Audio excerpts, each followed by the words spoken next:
How amusing. That fellow is the weakest among those with SS-level talent in the wood element. Chen scoffed disdainfully. Have you ever heard of the true thousand hands? When that colossal Buddha descended, the world suddenly awakened to the truth. It is not the talent that is weak.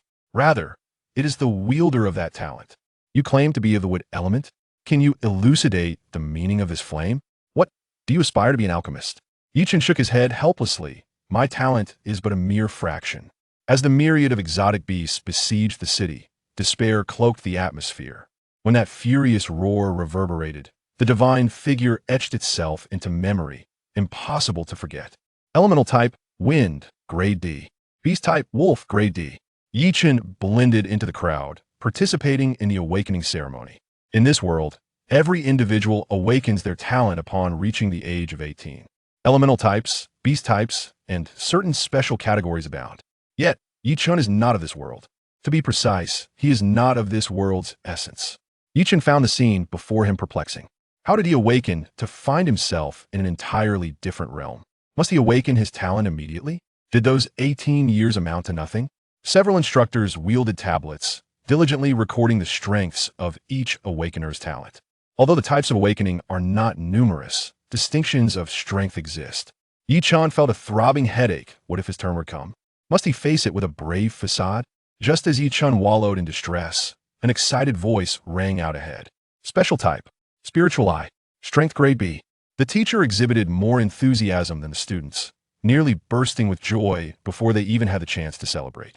Simultaneously, the school's higher-ups observed the awakening ceremony with keen interest. This batch of students is lackluster. It took this long to produce the first grade B. One cannot say that last year was similarly silent, yet culminated in its grade student. Zhang Daosheng sat at the forefront, silently listening to the discussions among the directors. You're referring to Zhang Yuan, correct? A fire element with grade strength, reportedly already awakened to the third realm.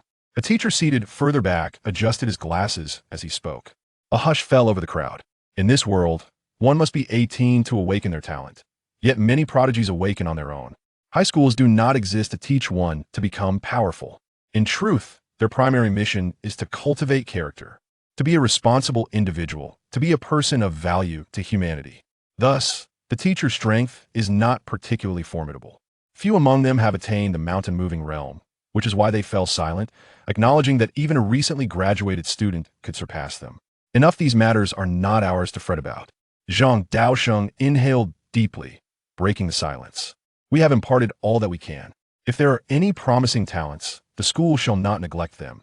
But Zhang Daosheng offered no further words, yet all present understood his implications. Since early morning, they had been awakening talents, and the sun blazed overhead. In this sweltering summer, temperatures soared. Currently, those who had awakened their talents did not number even half. Chen glanced back at the long line behind him, his eyes twitching in resignation. It seems I am rather fortunate, at least I am not the last in line. Mutated beast type, Gale, two-headed wolf, grade A. Wow. A wave of excitement surged through the plaza. At last, a prodigy of grade A strength. Mutated beast-type talents are extraordinary. My neighbor's cousin's brother is a grade B mutated beast talent, and he has reached the mountain-moving realm, transforming into his beast form, looking quite dashing. Indeed, the talents of mutated beasts are exceedingly rare, yet they are all remarkably strong. By the way, what mutated beast talent does your neighbor's cousin's brother possess? If I tell you, you might be shocked. It's a demon-eye pig. Excuse me. Chen found it all absurd. He had expected something impressive. Yet, it turned out to be merely a pig, a common low-grade, mutated beast found in the market. Chen gazed forward at the talent awakening orb before the instructor. His eyes ignited with fervor. I desire to stand at the pinnacle of this world. Elemental type, wood, grade C. Having witnessed the prior spectacle of mutated beasts, the recording teacher seemed unimpressed by a grade C. He shook his head, sighed, and remarked, grade C strength is quite commendable. However, wood element talents are primarily auxiliary, with notable healing capabilities. The once exuberant girl suddenly froze. The teacher, noticing her change in demeanor, offered consolation. However, as a medical practitioner, you can still make significant contributions to humanity. The girl, initially disheartened, felt a sense of relief upon hearing those words. She thanked the teacher before departing. Chen overheard their entire exchange, crystal clear. Next, Yi Chun stepped forward, facing the long-awaited talent orb. His heart raced with trepidation. His essence was not of this world. What if he had no talent? It seems anyone can awaken. What if I cannot? Would I then be an outcast in this world? Classmate, adjust your mindset. Relax. Nervousness is natural. Yi Chun inhaled deeply, forcing himself to regain composure. As he extended his arm, just as he was about to place it upon the orb, an unexpected event transpired. A pillar of ice blue light shot skyward. Instantly, the oppressive heat of the sun was dispelled by this chilling aura. The frigid air even suppressed the sweltering 40-degree temperature. Humanity, a true dragon has emerged. In Shanghai City, a true dragon has emerged. Zhang Daoxing sprang from his seat, racing toward the plaza. None present had ever witnessed such a scene. Their eyes widened in astonishment. With Zhang Daoxing's departure, only the sound of swallowing remained in the office. In the plaza, thousands gazed intently at the figure beneath the ice-blue light.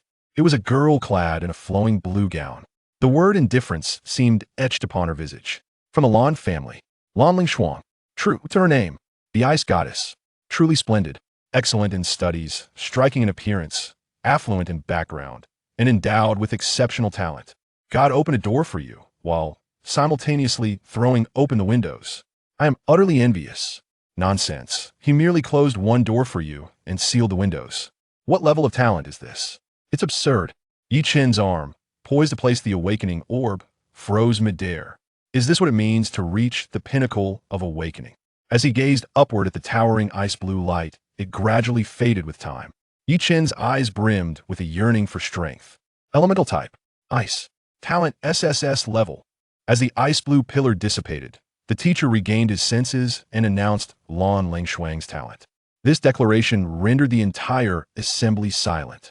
An SS-level talent, the Lan family, is destined for greatness. Shanghai City shall gain renown. Shanghai No. 1 High School shall gain recognition. Just as Zhang Daoxing arrived, the light pillar vanished. His eyes burned with fervor. After all these years, he had finally encountered a student with SS-level talent. Will you become my disciple?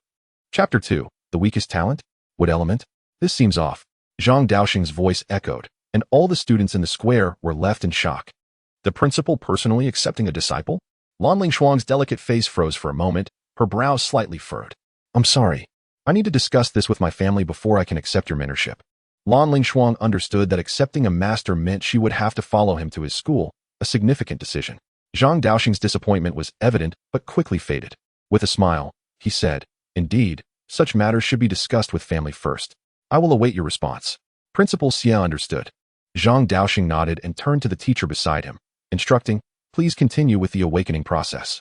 Next, Yi Chen's hand lingered above the awakening orb, hesitating to descend. The teacher, with a peculiar expression, said, Student, it's all right, talent is. Yi Chen's gaze sharpened as his palm brushed the awakening orb.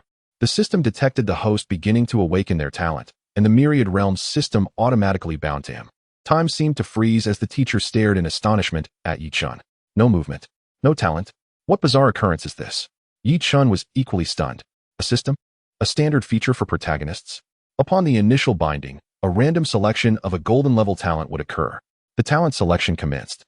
Yi Chun was bewildered, unable to comprehend what was happening. Before him appeared a spinning wheel, inscribed with names of various dimensions. The wheel halted on the dimension option. One Piece, Naruto, Demon Slayer. Dragon Ball, Bleach. Yi Chen's expression was strange. Is this system even legitimate? As the wheel spun automatically, Yi Chun was at a loss for words. It seems I need not do anything? The choice was successfully made for the Naruto world. Then, the wheel vanished, replaced by a gacha machine before Yi Chen. This system is utterly unserious. Successfully drawn. Bloodline limit. Would release. Chakra has been converted into spiritual energy of this world. Yi Chen exhaled in relief. Would release. The absurdly powerful would release of Senju Hashirama? The teacher stood awkwardly, unsure of how to address Yi Chun. Surely he could not simply state, Student, you possess no talent, you're useless. Yet the next moment, he began to question his own existence. The previously inert awakening orb suddenly trembled violently. A surge of verdant energy enveloped the space. Like the earlier ice-blue light pillar, it shot straight into the sky. What the hell? The teacher could not help but curse. The green radiance tinted the entire sky. Even the clouds succumbed to its hue. Zhang Daoxing, halfway back to his office, was left dumbfounded. What is happening? Why is my head green? No, Why is the sky above me green? My goodness, this individual has turned an entire city green. He single-handedly transformed an entire city. The wood element. This individual is bound to become a pinnacle in the medical field. As the green light dissipated, Chen breathed a sigh of relief. He had feared becoming the first person in this world without any talent. Fortunately, that was not the case. Zhang Daoxing approached again, his gaze peculiar as he looked at Chen. Goodness, are you the one who turned all of Shanghai City green? Elemental type, wood, SSS grade. Chen also looked up at Zhang Daoxing, pondering, could this esteemed figure also wish to take me as a disciple? Alas, being of the wood element, your combat ability is too lacking. I cannot teach you the medical techniques. Zhang Daoxing shook his head in regret. Wood element? We can combat. If Senju Hashirama were to hear this, he might very well be weeping in the restroom. With a curious expression, he queried the principal. Is it true that the wood element cannot engage in combat? It is not that it cannot. It is just that once you grow stronger and are fortunate enough to awaken a second talent, provided it is not of the support type, then there would be no issue. Chen was speechless. It seemed this world held a significant bias against the wood element. Zhang Daoxing earnestly reassured Chen. Do not worry, the wood element is quite commendable. At the very least, you will have no worries regarding food and shelter in the future. Even when your healing abilities become strong enough, people will seek you out for help. He gently patted Chen's shoulder, murmuring as he departed, what a wonderful child. This year, Shanghai City is sure to be lively. With Lan Lingshuang possessing an SSS Ice Element strong offensive control talent and Chen with an SSS Wood Element support talent, the upcoming college entrance examination could very well see them ranked among the top 3 in the nation. After all, last year's top scorer had only 2 SSS talents. With this thought, Zhang Daoxing's gloom lifted entirely. He even envisioned a scene where Lan Lingshuang fought valiantly in the front lines while Chen provided healing support from behind. Such vivid imaginations. After awakening his talent, Chen's next task was to receive the basic spiritual energy breathing technique, a method to enhance his cultivation speed. Awakening the 9 realms is referred to as the lower 9 realms. Absorbing spiritual energy strengthens the body. Storing it allows for more proficient use of talents. The spiritual energy breathing technique serves precisely this purpose. Upon receiving the foundational breathing technique, Chen returned home alone. In his original world, Chen had always been a solitary individual, with both parents deceased and no one to rely on.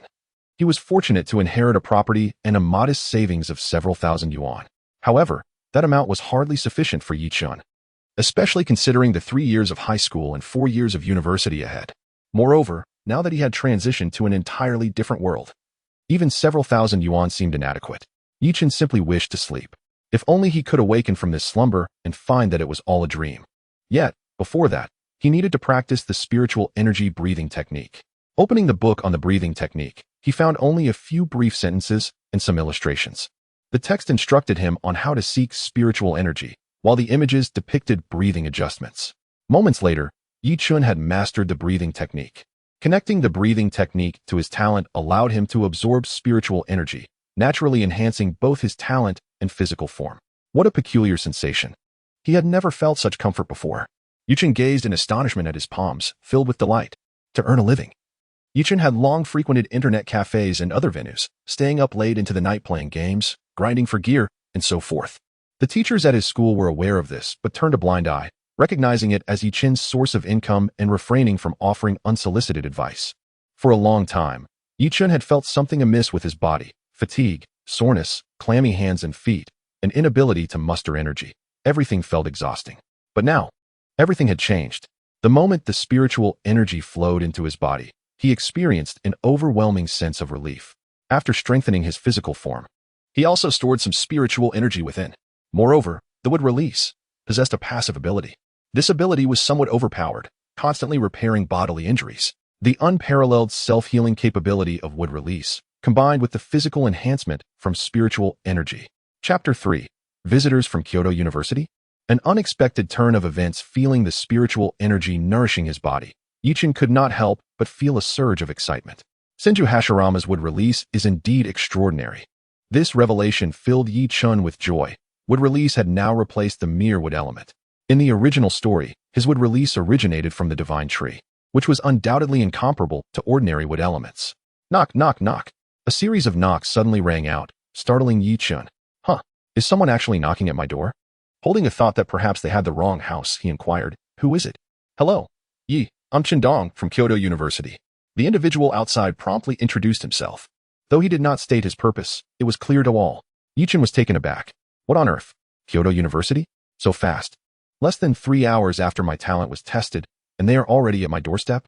It was no wonder, from the moment his talent awakened. The information had been transmitted to various universities and military branches. The sudden visit from an admissions officer from Kyoto University left Chen feeling somewhat overwhelmed. However, reflecting on his current situation, Chen managed to regain his composure. Indeed, individuals with SSS-level talents are exceedingly rare among the human race each year. Although they may perceive their wood-based abilities as insufficient for primary combat roles, the prospect of possessing an SSS-level future support capability is enticing. With this thought, Chen adjusted his mindset. It was time to negotiate terms with them. He led several admissions officers from Kyoto University into his humble abode. The interior was rather modest. Yet he thought to himself, though this is a humble room, my virtue shines brightly within. Chen Dong, the lead officer, was not perturbed, having already inquired about Chen's family circumstances prior to their visit. However, the young man behind him exhibited disdain, as he was merely following the university's directives while also scouting for promising talents for his family's future endeavors. Chen noticed the young man's contempt but chose to disregard it. Mr. Chen, let us get straight to the point. What conditions can Kyoto University offer me? Chen stated, pouring 2 cups of plain water and placing one before Chen Dong. I apologize, but we only have plain water. No problem. Chen Dong replied with a slight smile, before abruptly turning serious. Awakening one's abilities demands substantial financial resources, such as rare spirit stones, attribute-based equipment, or specialized breathing techniques. If you agree to choose Kyoto University, I assure you that we will provide you with 100 spirit stones, 1 piece of wood attribute equipment, and a tome on a unique breathing technique. Chen Dong's sincerity was evident. 100 spirit stones would equate to approximately 10 million in standard currency. As each stone is valued at 100,000, along with the equipment and breathing technique, the total offer was indeed impressive. I see the university's sincerity, but I still need to consider it. Chen responded after a moment of contemplation. Chen Dong was taken aback. How could 2 million in value fail to persuade a student?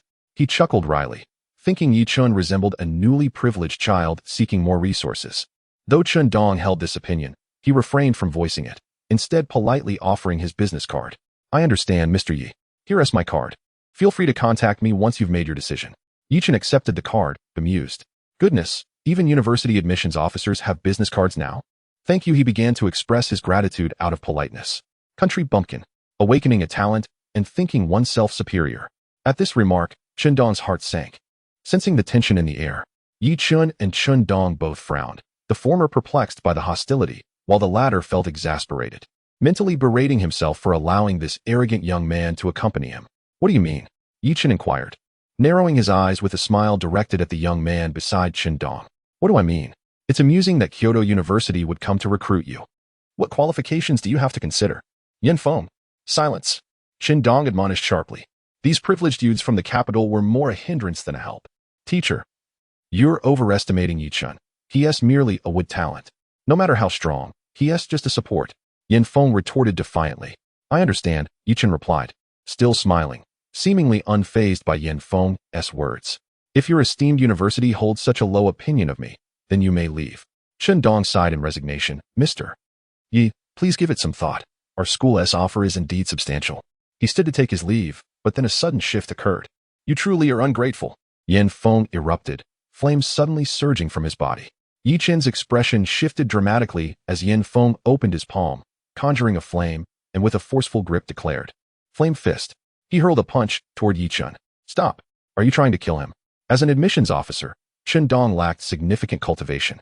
If he truly valued Chen, he wouldn't have come alone. With Yen Feng's 5th stage awakening, that punch could seriously injure or kill Chen, who had only just awakened his talent. In that moment of crisis, Chen grew increasingly calm. Memories of the 1,000 hands technique flooded his mind, and he quickly conceived a defensive wood technique. Yet, with his nascent spiritual energy, he felt uncertain. Logically, this wood technique should differ from his wood abilities. The latter required extensive training, while the former merely required spiritual energy. If his energy sufficed, he could utilize the true 1,000 hands technique. With no other option, he resolved to act. Here goes. Chen clasped his hands together and invoked Wooden Shield. Chen Dong was momentarily stunned. What? You've just awakened and grasped the talent technique? Awakening 1st stage means you've already achieved a talent technique. Fool, you think you can save yourself with a mere clap of your hands? Yin Feng laughed maniacally, convinced that his strike would leave Yi Chen severely injured, especially with the upcoming examinations in 2 months. Despite Yi Chen's SSS talent, he foresaw failure in the trials. However, in the next instant, Yin Feng's laughter ceased. As Yi Chen called out, 2 rows of wood erupted from the floor, forming a circular shield around him. How is this possible? Yin Feng gasped, bewildered. This is tile. This is cement. How can wood emerge from here? His fist struck the wooden shield, sending shockwaves through the room. Flames. Rebounded by wood. He exclaimed incredulously. Sir, it is quite impolite to strike out suddenly. Yi Chen's voice rang out, startling the 2 men. What is this? Yin Feng seethed, fury igniting within him. Yi Chen summoned the wood, slowly shaping it into a pointed spike, akin to a wooden blade created through a technique. The wooden shield parted slightly, and Yi Chen seized the opportunity to thrust the wooden spike forward. Yin Feng barely had time to react as the spike pierced his right shoulder, eliciting a pain scream.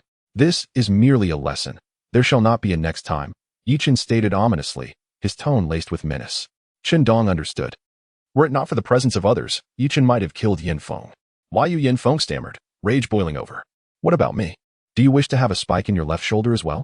Chen Dong quickly intervened, shielding Yin Feng from further confrontation. This time, Yin Feng has gone too far. He retrieved 2 peculiar stones from his briefcase. These are a token of apology for the disturbance caused. Yi Chen regarded the stones, which shimmered with clarity and richness, instantly enriching the air with spiritual energy. Realization dawned. These must be the so-called spirit stones. He nodded, accepting the gesture. This time, I shall let it pass. But next time his voice carried a clear threat. Yin Feng remained silent, yet his resentment simmered beneath the surface. Once I return to Kyoto, I shall devise a way to deal with you. You better not come to Kyoto. Chen Dong hastily ushered Yin Feng away. Mr. Yi, we shall be in touch. We must take our leave now. Yi Chen smiled as he watched them depart. Do come again next time. Chen Dong quickened his pace, opting for the stairs instead of the elevator. Behind him, Yi Chen's voice resonated. Next time, bring more spirit stones. Chen Dong felt a wave of embarrassment. His impression of Yi Chen deeply etched. Given Yi Chen's current display of prowess, it was evident that he was not merely an auxiliary type, but rather defensive. Yet, how had that wooden spike come about? Was it an innate ability? It was implausible that in just a few hours, he had awakened to the second realm. When Yin Feng departed, his gloomy countenance seemed on the verge of dripping with water. Yi Chen understood with clarity that this young man would undoubtedly seek revenge. However, at that moment, there were no outsiders present. After bidding farewell to the 2, Yi Chen collapsed onto the sofa. Just using a technique has nearly drained my spiritual energy. Fortunately, that fellow had backed down and refrained from further aggression. It seemed imperative to elevate his realm quickly. At this rate, he might be unable to summon even a wooden dragon, let alone the mythical 1,000-handed one. Sighing in frustration, Yi Chen shook his head, having initially thought he could achieve invincibility directly. What perplexed Yi Chen even more was that throughout the following hours, up until midnight, no other university sought him out. The path of awakening consumed vast resources, and lacking combat capability in the early stages made it exceedingly difficult to generate wealth.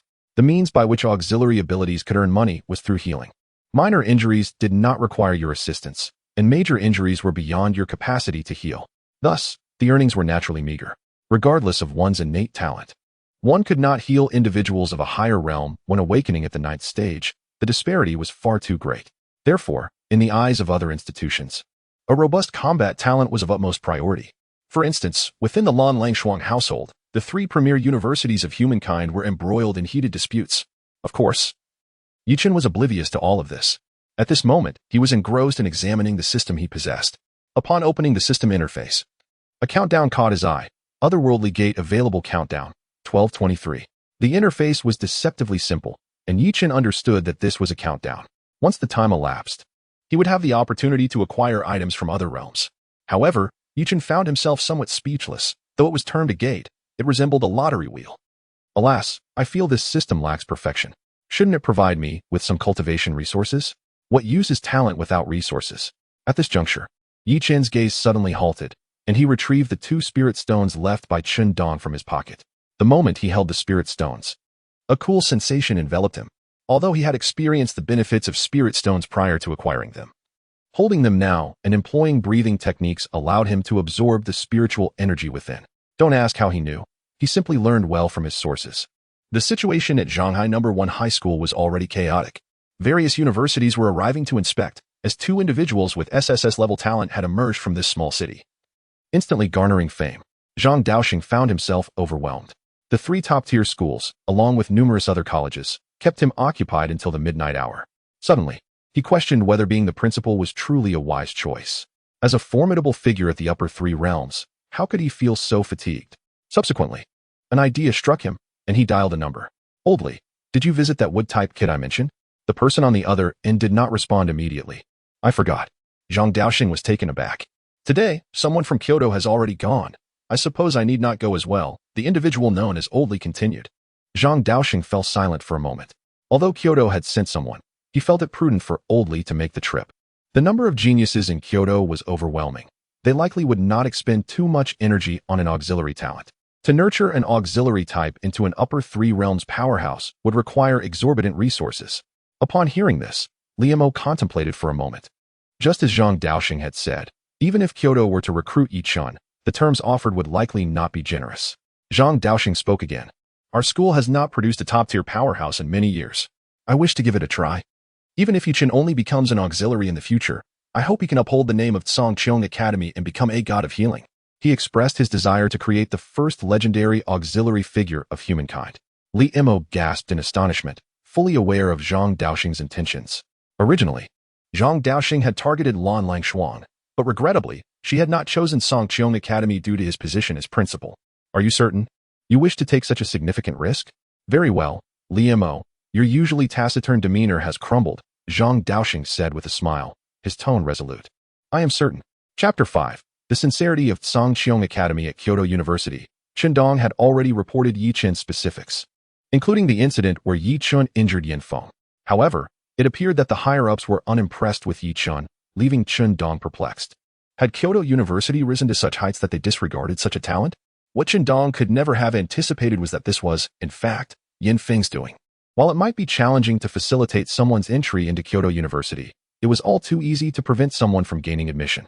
Of course, Chen Dong had completed his task, visiting Yi Chun and reporting the situation. Beyond that, he felt it was beyond the purview of a mere enrollment officer. Yi Chun was seated on the floor, the spirit stones in his hand dissipating at a visible rate, while profound changes were occurring within him. Awakening to the ninth realm corresponded to the 9 major systems of the human body. Each elevation of realm signified a breakthrough of a layer of limitation within the body. In simpler terms, the ninth awakening was aimed at fortifying the physical form. As a shackle within his body shattered, a resonant sound echoed forth. Yi Chun suddenly opened his eyes, his expression betraying uncontainable joy. Was it truly this simple to break through a realm? If others heard this, they would likely deliver 2 slaps in disbelief. Liemo, who had already arrived at Yi Chun's doorstep, was about to knock when he sensed a ripple of broken mirror energy. His eyes filled with astonishment. How could this be? Awakening today, and within a few hours, he had shattered the mirror? Suppressing his jubilant emotions, he knocked on Yi Chun's door. Knock, knock, knock. Liemo arrived with a sense of trepidation, despite SSS-level talent. Without effort, one could hardly achieve greatness. But his singular aim was to secure Yi Chun for Songqiong. Yi Chun's internal joy had not yet faded when he heard the knocking. However, unbeknownst to Yi Chun, his hearing had also enhanced following the mirror-breaking event. Glancing at the clock, he noted it was 2 in the morning. What a nuisance. Who could be bothering him at such an hour? Liemo swallowed hard. Calming himself, the moment the door opened, he extended both hands, swiftly grasping Yi Chun's. Yi classmate, come to our school. Yi Chun stood in shock, watching as Liemo pulled him forward, his eyes twitching in disbelief. With a look of disdain, he withdrew his hand. Mister, who are you? Liemo finally realized his overzealousness and stepped into the room, pulling Yi Chun to the sofa. Let me explain in detail. Please, have a seat. Yi Chun thought. Is this your house or mine? Like a shy bride meeting her mother-in-law, Liemo gently addressed him. I am Liemo, and you must be Yi Chun. Truly. You are quite the striking individual. Zhang Daoxing was right. What a handsome lad. Yi Chun was utterly bewildered. What was happening? Why did it feel as though he was being proposed to? If Zhang Daoxing witnessed Liemo's behavior today, he would surely be left speechless. Are you sure this is the typically taciturn Liemo? Why does it feel like he is in the public relations business? Mister, can we get straight to the point? Yi Chun expressed his annoyance. Haha, straightforward indeed. I shall be forthright. I represent Songqiong Academy and wish for you to join us. Liemo suddenly turned serious. Yi Chun was taken aback. At 2 in the morning? Recruitment for the academy? Grabbing my hand. Are you serious? Wait, Is your school legitimate? Yi Chen's bewildered expression did not escape Li Mo's notice. Our school will spare no effort in cultivating you into a powerhouse of the upper three realms. Upon hearing the words, Yi Chen abruptly turned his head, fixating his gaze on Li Mo, his mouth agape in disbelief. Are you serious? Of course. A gentleman's word is as binding as a chariot. You can't be scamming me. Can you? I've downloaded the National Anti-Fraud app. Li Mo was left speechless. You're the one who is scamming.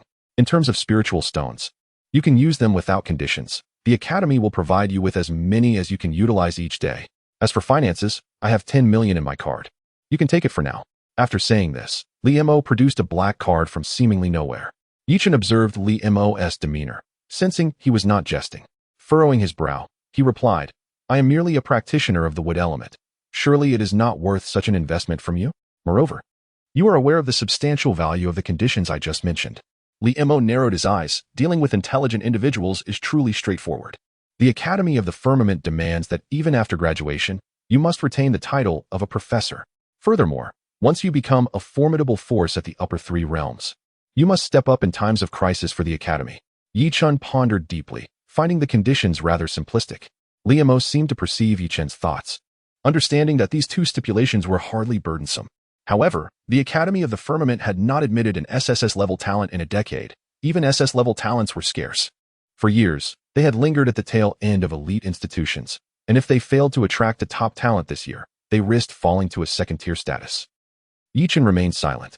Thus, the Academy of the Firmament is in dire need of a genius. Even an auxiliary type. Zhang Daoxing mentioned to me that he wishes to create a god. An auxiliary type god is still a god. Yi Chen glanced back at Li Mo, Zhang Daoxing. He recalled hearing this name from Li Mo before, and upon reflection, recognized it belonged to the principal of Zhanghai No. 1 High School. Yes, the principal of Zhanghai No. 1 High School. Li Mo appeared to harbor some unspoken concerns. An elite institution has not recruited an SSS-level talent for 10 consecutive years. Something feels amiss. Though SSS-level talents are rare, with a human populace of 2 billion, nearly 10 youths of SSS-level talent emerge annually upon reaching 18. Over the past decade, among 100 students, not a single one has chosen the Academy of the Firmament? Yi Chen smiled. Observing Yi Chen's grin, Li Mo felt a sense of unease. Could this be mockery directed at the Academy of the Firmament? Yet, Yi Chen suddenly raised his head and inquired, how many spiritual stones do you have on you? Seeing Yi Chen's silence, Li Mo assumed hope was lost. To his surprise, Yi Chen continued, I said, how many spiritual stones do you possess? You promised to provide as many as I can absorb. Let us start with 1,000 or 800. I have quite the appetite. Li Mo's eyes widened in astonishment. You agree? Of course, Teacher Li. I look forward to your guidance. Li Mo, elated, rummaged through his pockets and with a thud, placed several stones on the table. This is all I have right now, but I'll clarify the situation with the principal immediately and arrange for a shipment of spiritual stones. He swiftly took out his phone. Okay. Looks like you have quite the collection in your pockets. Yi Chen quickly intervened. A few hours won't make a difference. Let us not disturb the principal. Li Mo regarded Yi Chen with a peculiar expression. Old man? However, he refrained from further comment. After discussing other matters, Li Mo bid farewell to Yi Chen. In his words, with Yi Chen's admission into the Academy of the Firmament, the institution would spare no effort in assisting him to become a powerful being of the upper three realms. Yi Chen, I'll take my leave now. If you need anything, feel free to contact old Zhang or me. Yi Chen nodded. All right. He watched as Li Mo departed, a smile gracing his lips. The Academy of the Firmament? How intriguing. Chapter 6. Yi Chen with his irksome attributes during his conversation with Li Mo, Yi Chen also gleaned some unfamiliar information. For instance, what exactly are the upper three realms? What are the current guardians of the human race? Furthermore, he learned about the college entrance examination and its associated trials. After absorbing this knowledge, Yi Chen fell into contemplation. The awakening of the 9 realms signifies breakthroughs in the 9 major systems of the human body. Thus, the mountain-moving and ocean-overturning realms are referred to as the middle 2 realms. This middle 2 is not to be confused with another meaning. The mountain-moving realm corresponds to breaking through myriad laws with sheer strength, while the ocean-overturning realm pertains to techniques that can subdue the universe. To simplify, one practices strength in the mountain-moving realm and techniques in the ocean-overturning realm. Following these are the upper 3 realms, the starry realm, the bright moon realm, and the fiery sun realm. Beyond that lies the holy realm, which is the domain of the most formidable beings of the human race. In this world, the college entrance examination encompasses knowledge, values, and strength. Some individuals may lack talent but excel academically, thus earning the opportunity to join the Human Research Institute. The assessment of values gauges one's perspective on humanity, the world, and the essence of value. Yet, this is often the most treacherous question, after all. Those who achieve full marks are well aware of how to score 0. As for strength, it is self-evident, linked to the college entrance examination trials. Among these 3 components, the current emphasis is heavily placed on strength, as the human race is desperately in need of top-tier combatants. Chen inhaled deeply, recognizing that the knowledge he had acquired today would require time to digest. The pressing matter remains the need to elevate his realm. Chen glanced at the 10 spiritual stones left behind by Li Mo, unhesitatingly seizing them. The road ahead is still long. I wonder if the system provides only talent. In comparison to talent, what I require most at present is resources. The wood escape technique has already granted me the foundation to aspire for first-rate combat prowess. It must be said that Chen's understanding of the situation is quite astute. The disparity between wood escape and the wood element is vast. Take the most relentless technique, the wood clone. This wood element technique would be unattainable for him, right? The cultivation of the breathing technique is exceedingly simple. And once practiced, one continues to cultivate even while sleeping. However, the spiritual energy absorbed during sleep is certainly less than that obtained through actively practicing the breathing technique. This implies that even during slumber, spiritual stones can be utilized. Chen abruptly shook his head. The immediate priority is to grow stronger. And other considerations can be postponed for now. Since I am here, I shall make myself comfortable. This world is far more fascinating than I had imagined. A smile crept onto Chen's lips, his eyes brimming with ambition. With such sentiments, he drifted into slumber. Upon waking the next day, he received a text from Li Mo. The principal has granted permission. After you wake, go to Old Zhang for the spiritual stones. Chen glanced at the message and promptly turned off his phone. He casually purchased breakfast from a roadside vendor before heading to school. The subsequent structure of Zhanghai No. 1 high school divided into 2 educational methodologies. One focused on honing the strength of those with formidable talents, while the other continued academic learning. This resulted in the division into awakening classes and knowledge classes, leading to the forced disbandment of Chen's original senior class. Despite Chen's SSS-level talent being categorized as auxiliary in the eyes of others, he was nonetheless assigned to the distinguished awakening class. The provisions of spiritual stones, mentors, and benefits were the highest the current Zhanghai No. 1 high school could offer. As Chen stepped into his new class, every gaze in the room gravitated toward him. Zhanghai No. 1 high school, being merely a high school in a small city, had only 2 S-level talents apart from Lanling Shuang, who possessed an SSS-level offensive talent. With her family background, after awakening her talent, she required no further instruction from the school. Her current objective was to prepare wholeheartedly for the college entrance examination trials. Thus, the only visible SSS-level talent in the school was Chen. Feeling the 30 pairs of eyes fixed upon him, Chen was taken aback. He wondered, why is everyone staring at me? Unable to contain himself, Chen spoke up, am I really that handsome today? Why are you all looking at me? It's one thing for the girls to be captivated, but the boys, what are they staring at? Am I a trendsetter now? Did my awakening of the SSS-level talent send everyone into a frenzy? Oh my, it is quite possible. I suspect he simply forgot to take his medication. Do you think there is a chance that he might have taken too much of it today? Whispers filled the classroom, creating an atmosphere of palpable awkwardness. Just as Chen was about to speak again, a cough resonated from behind him. Ahem, this student, please return to your seat. Chen turned to see an unfamiliar face. Presumably, this was a newly appointed instructor at the school. Nodding at the teacher, he quietly made his way back to his seat. Hello, everyone. I am your instructor, Zhang Zilai. Over the next 2 months, you will undergo a series of physical training under my guidance. I hope you can persist and strive for commendable results in the college entrance examination, bringing glory to Zhanghai No. 1 high school. As he spoke, Zhang Zilai took out a roster and began calling names. Chen, present. Zhang Zilai looked up. Your training is not my concern. The principal is waiting for you in his office. Instantly, gasps and murmurs erupted throughout the classroom. The principal has taken Chen as his disciple? Impossible. Chen is in the support department. But aside from that possibility, do you think there is another explanation? The truth is singular. That is, Chen is the principal's illegitimate child. Zhang Zilai's eye twitched. Silence. My father has an illegitimate child? How come I am unaware of this? Seeing Chen remain unfazed, Zhang Zilai continued. Aren't you going yet? Do you expect me to carry you there? Chen abruptly stood up, scratching the back of his head sheepishly. Is it necessary to be so formal? If you insist, I wouldn't mind. Zhang Zilai was left speechless. Hurry up and go. This lad must possess an innate talent for annoyance, he thought. finding him infuriating. Yi Chen dashed off and soon arrived at Principal Zhang Daoxing's office. Knock, knock, knock. Principal, may I come in? Zhang Daoxing was taken aback. Principal? What nonsense is that? Come in. Before he could finish his sentence, Yi Chen had already entered, plopping down on the sofa. Zhang Daoxing was dumbfounded. Do you have a talent for exasperation? You are so infuriating. Well, uncle, where are the spirit stones that oldly promised you would give me? Zhang Daoxing took a deep breath, suppressing his irritation, and calmly replied, before I give you the spirit stones, may I ask why I am uncle and he is oldly? That old man is 2 years younger than me. Oh, a blunder, a blunder. Old Zhang, about the spirit stones. Chapter 7. This system delivers. Whatever is lacking comes forth. Zhang Daoxing looked at Yi Chen with exasperation and directly tossed him a ring. Here, this contains 1,000 spirit stones. Come back for more when you run out. Yi Chen caught the ring. A spatial ring? Impressive, you have an eye for it, Zhang Daoxing remarked, surprised. The value of this ring far exceeds that of the 1,000 spirit stones. I trust you understand how much the Skyward Academy regards you. Yi Chen gazed at the ring in his hand, a delightful surprise indeed. He slipped it onto his finger and examined it closely. A wisp of spiritual energy infiltrated the ring, revealing a trove of spirit stones. Thanks, old Zhang. Shall I head back to class now? What class?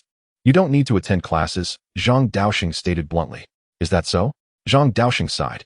You are in the support department, where combat requirements are minimal. You need only complete some physical training. After all, as a support, your primary goal is to ensure your survival and provide timely healing to your teammates. Therefore, enhancing your speed is crucial, and you must improve your physical fitness. Yi Chen fell silent. Zhang Daoxing was right. This was indeed an essential duty for a support character. Ensuring one's own survival was paramount. However, the issue was, I am not a support. Thus, your task is to run a lap around Zhanghai City every day.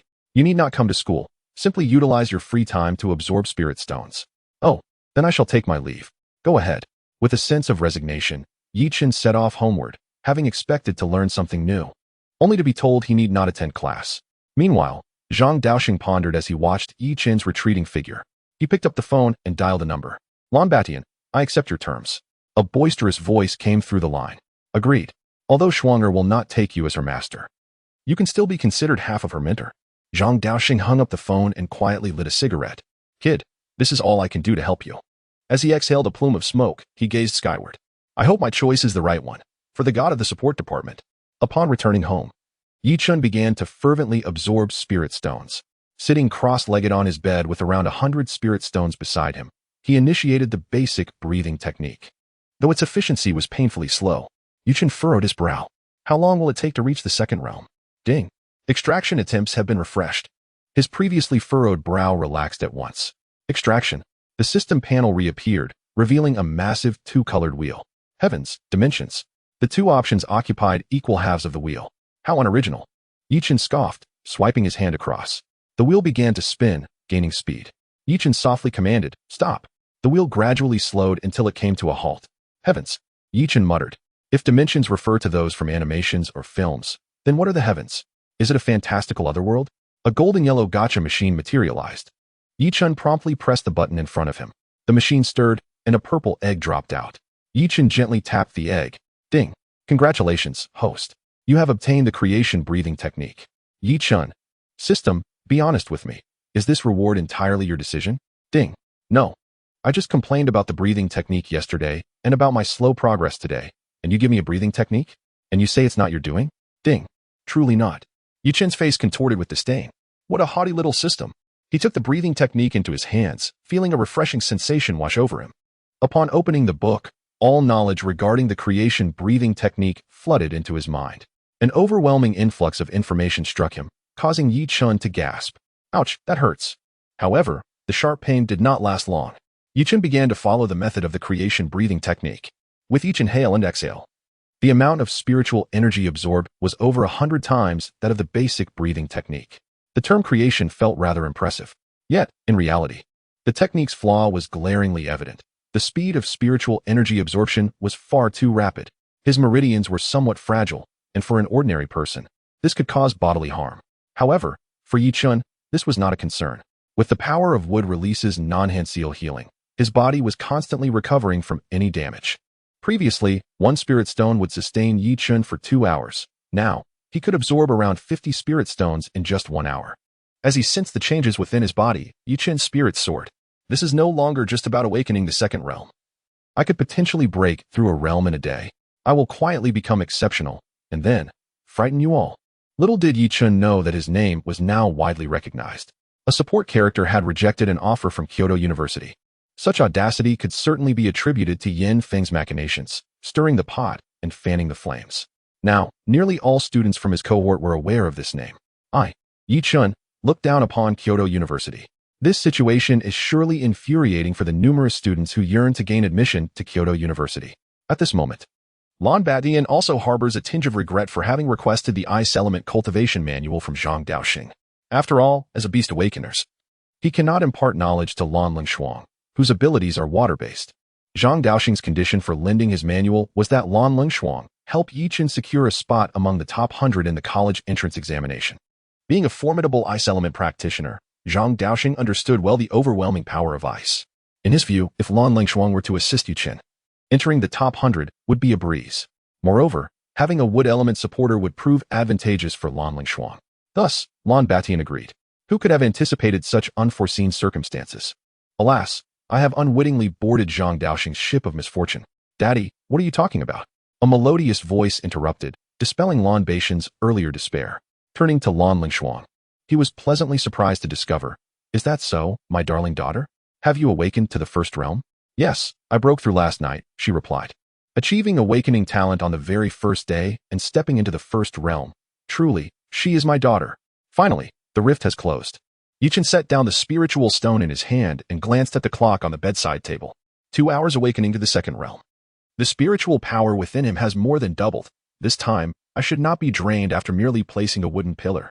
Feeling the surge of spiritual energy within and the renewed strength coursing through his body, he pondered just how formidable his combat prowess had become. It seems there is a combat power testing device at school. I ought to find time to check it out. Chapter 8. Lan Batian.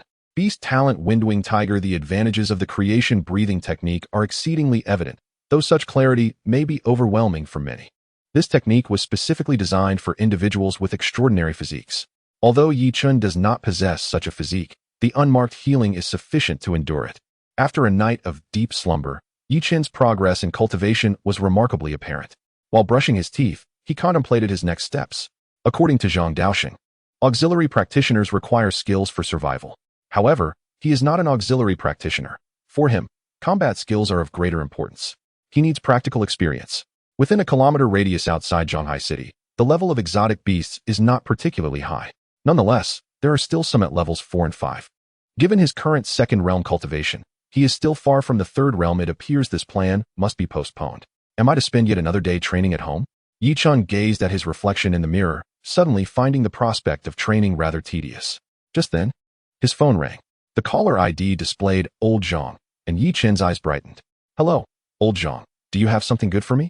Just as Zhang Daoxing was about to respond, Yi Chen's voice blurted out from the receiver, momentarily causing him to feel a mental lapse, his breathing quickening. "Hello, where are you?" "Old Zhang." Zhang Daoxing steadied himself and feigned calmness. "Come to school in a bit. I have some matters to discuss with you, and I'd like to introduce you to someone." "Oh, I thought you had something truly valuable for me. Is that all?" Yi Chen replied nonchalantly. "I want to see you at school within 10 minutes, Zhang Daoxing said with a stern expression before abruptly hanging up. Yi Chen watched as Zhang Daoxing ended the call, muttering under his breath, "What a nuisance is Old Zhang showing signs of early dementia." As he was about to step out, Yi Chen caught sight of the bread in his hand. Squinting, he tossed it onto the sofa. "In a bit. I'll head downstairs for some buns."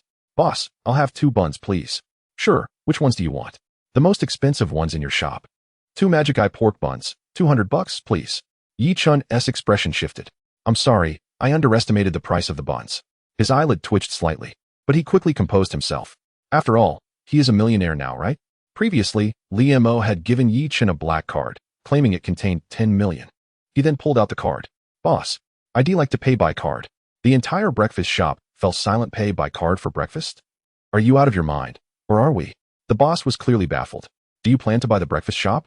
"Sorry, we don't have a card reader." The breakfast shop owner was left speechless, yet out of politeness, he managed to respond calmly. Yi Chen stood there, stunned, and pulled out a 10 yuan note from his pocket. "Then I'll just take 2 regular buns." The owner was at a loss for words. Yi Chen grumbled as he walked away with 2 meat buns. A breakfast shop this big, and they can't even accept card payments? Terrible service. While the shop owner is indeed in the business, in this world, everyone possesses some talent. Even with the most inferior talent, by the age of 30 or 40, one could awaken to the third or fourth realm. As for Yi Chen's remarks, the owner heard them loud and clear. However, Yi Chen had already departed. Otherwise, he would have heard the owner muttering to himself. Looks like I need to get a card reader, Principal Zhang. When will that little brat arrive? Look at how long my daughter has been waiting. Lan Batian exclaimed angrily. Zhang Daoxing shot him a glance. You ask me? Who should I ask? Beside them, Lan Lingshuang remained silent, but her expression betrayed her impatience. Indeed, girls generally dislike waiting. Hey, Principal Zhang, are you trying to practice your lines with me? Upon hearing Zhang Daoxing's words, Lan Batian's talent flared, and a blue phantom appeared behind him, revealing his beast talent, Windwing Tiger. Zhang Daoxing had yet to speak when he suddenly felt immensely frustrated. Just then, the office door swung open. Yi Chen looked up to see a ferocious tiger circling within the room. A muscular man in a suit, clearly not a good person, cast a menacing glare at Yi Chen, his eyes narrowing slightly. Yi Chen awkwardly raised his hand in greeting. Wow, it's quite lively here, isn't it? No one responded. Yi Chen's lips twitched slightly. Could it be that my greeting was inappropriate? I seem to have arrived at an inopportune moment. Please, continue. He turned to leave the office. Come back. The three individuals inside exclaimed in unison. Yi Chen froze, his mind raced. What should he do now? The muscular man looked formidable. Little brat, you kept us waiting for half an hour, and you still want to leave? Lan Batian said with a sinister smile. Lan Lingshuang's expression also darkened. Waiting for someone is indeed rather vexing. Ahem, on my way here, I encountered a lost grandmother, so I helped her home, which caused a slight delay. Yi Chen quickly explained. Oh, I see. Lan Batian nodded, though he seemed skeptical. With a swift motion, he slammed his palm onto Zhang Daoxing's desk, exclaiming, who would believe that? The desk shattered into pieces in that instant. Zhang Daoxing silently took out his phone to search for a new desk. Ahem, sir, I assure you, I speak the truth. If you don't believe me, I can take you to find that grandmother. Yi Chen insisted earnestly. Lan Batian narrowed his eyes. What did you just call me? Lan Lingshuang quietly shut her eyes, unable to bear it. Sir? Well said. This young man has good taste. Come, have a seat, Lan Batian said with a grin, retracting his Windwing Tiger beast talent and beckoning Yi Chen over. Yi Chen was bewildered. What on earth is going on? Just then, Zhang Daoxing quietly patted Lan Batian's shoulder and showed him the new desk on his phone, asking, cash or card? I have no idea what you're talking about, Lan Batian replied, glancing at the phone with an air of exasperation. Ling Shuing felt a wave of tears welling up, exclaiming, Father, please act like a person. Must you be so ferocious? Your talent may be that of a tiger, but you are not a beast of a man. YCHN's mind was a blank slate as he mustered the courage to inquire. Principal, you summoned me. Is there something you wish to discuss? Zhang Daoxing gazed at YCHN, his eyes filled with approval. Indeed, this child understands to address me as principal in the presence of others. The high school entrance examination requires teams of 3, and I have called you here to team up with Ling Shuing. Chapter 9. Perhaps this is talent. YCHN was momentarily bewildered, his thoughts clouded. Team up? With Ling Shuing? Old Zhang, you must be jesting. YCHN responded incredulously. Zhang Daoxing cast a meaningful glance at YCHN. Jesting? Do you think I would summon LNH and send Ling Shuing on an errand just to amuse you? Ling Shuing remained silent. YCHN scratched his head, realizing there was some logic to it. Young man, I have heard you possess wood-based abilities? LNBTIN remarked, slapping YCHN on the shoulder. Though LNBTIN's demeanor was fierce, he had moderated his strength somewhat. Nonetheless, even his restrained force was beyond what YCHN could withstand. In an instant, it felt as though a mountain had descended upon his shoulder, forcing him into a half-kneeling position. The Windwing Tiger, being a beast of the wind element, possessed immense physical prowess. Zhang Daoxing, witnessing this, grew anxious. LNH, do you intend to harm YCHN? My apologies. I miscalculated the force, LNBTIN said, awkwardly scratching his cheek. Had I not been to the wood element, you might have met your end with that slap. YCHN, feeling drained, looked up at LNBTIN. Pondering, old Zhang's nickname for you, LNH, makes perfect sense. I nearly met my demise before the battle even began. Were it not for my extraordinary healing abilities, you would be on your knees begging for my survival. Well, young brother, impressive indeed. You managed to speak even after taking my slap. LNBTIN's eyes sparkled with intrigue. It appeared that while YCHN's talent may have been lacking, his physical capabilities were commendable. LNBTIN had anticipated that his slap would incapacitate YCHN for several days, yet the next moment, YCHN was able to converse. "Have you broken through?" Zhang asked, drawing in a deep breath, astonished. "By sheer luck." YCHN slowly rose, rubbing his shoulder. "Had I not broken through, I fear I would have been laid up for 2 or 3 days after that slap." Zhang narrowed his eyes, his mind racing. It seemed YCHN's diligence was not a cause for concern. As long as he continued to train earnestly, he would not need to worry about other matters. In contrast, LNBTIN and LNLing remained relatively calm, believing that YCHN had merely reached the third realm. Little did they know that YCHN had transcended to the second realm and was on the cusp of the third. Indeed, breaking through in 3 days is commendable. LNBTIN acknowledged, fully accepting YCHN as a worthy teammate for LNLing. At that moment, LNLing, who had remained quiet, spoke up. "If you join my team, you must follow my orders, correct?" Her melodious voice resonated in YCHN's ears, to which he nodded in agreement. "I have already selected the third teammate, though she is not from our school. I will introduce her to you both when the time comes." LNLing cast a cold glance at YCHN before departing, preferring to focus on her training rather than getting to know the supportive abilities of YCHN. LNBTIN observed LNLing's departure and turned to YCHN with a smile. "Young brother, work diligently." Both of them chose to disregard Zhang, who felt quite vexed, thinking, "At least recognize that I am a formidable figure in the realm." Just then, YCHN interjected, "I can barely hold it in any longer, old Zhang." Zhang was puzzled, replying, "If you can't hold it, then go to the restroom." With no other option, YCHN relinquished the restraint he had placed upon his spiritual energy. The injury from LNBTIN's earlier slap had left his shoulder grievously harmed. The healing ability activated spontaneously, accelerating his recovery through the process of breathing technique. This morning, YCHN had already felt that he was nearing the threshold of the third realm. Suddenly, a powerful tremor resonated within him as his blood surged forth, fortifying his physique. He swiftly assumed a meditative position, channeling his spiritual energy as the breathing technique flowed through him. Meanwhile, LNLing and LNBTIN gazed upon YCHN with disbelief. "Is that the aura of the third realm?" LNBTIN exclaimed in astonishment. Even LNLing, usually composed, had her mouth agape. Zhang felt tears welling in his eyes. YCHN, a genius, a prodigy. 3 breakthroughs in 3 days. No, 2 days and a night to achieve the third realm. Xianqi Academy has hope. Zhang quickly turned away, discreetly wiping away the tears that threatened to spill. YCHN's stabilization of his realm reached its conclusion. Rising, he looked at his hands, clenched and then opened wide. Zhang approached YCHN, his excitement palpable. "It seems I have placed my bets wisely." As he spoke, Zhang's genuine smile emerged. YCHN replied with a grin, "With old Zhang and oldly placing such faith in me, how could I not strive to excel?" Footsteps echoed behind YCHN. "Well done. How did you awaken to the third realm?"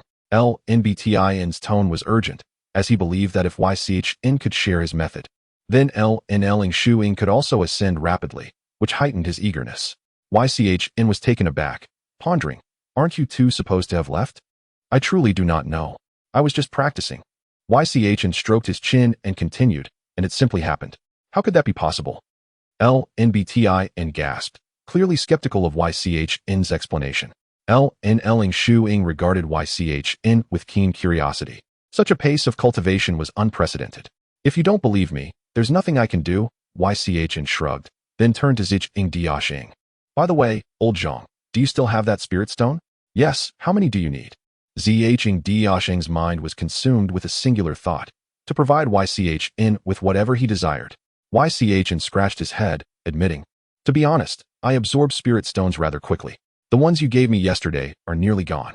Zhang was left dumbfounded. "I estimate that if I devote an entire day to cultivation, I could absorb 500 stones."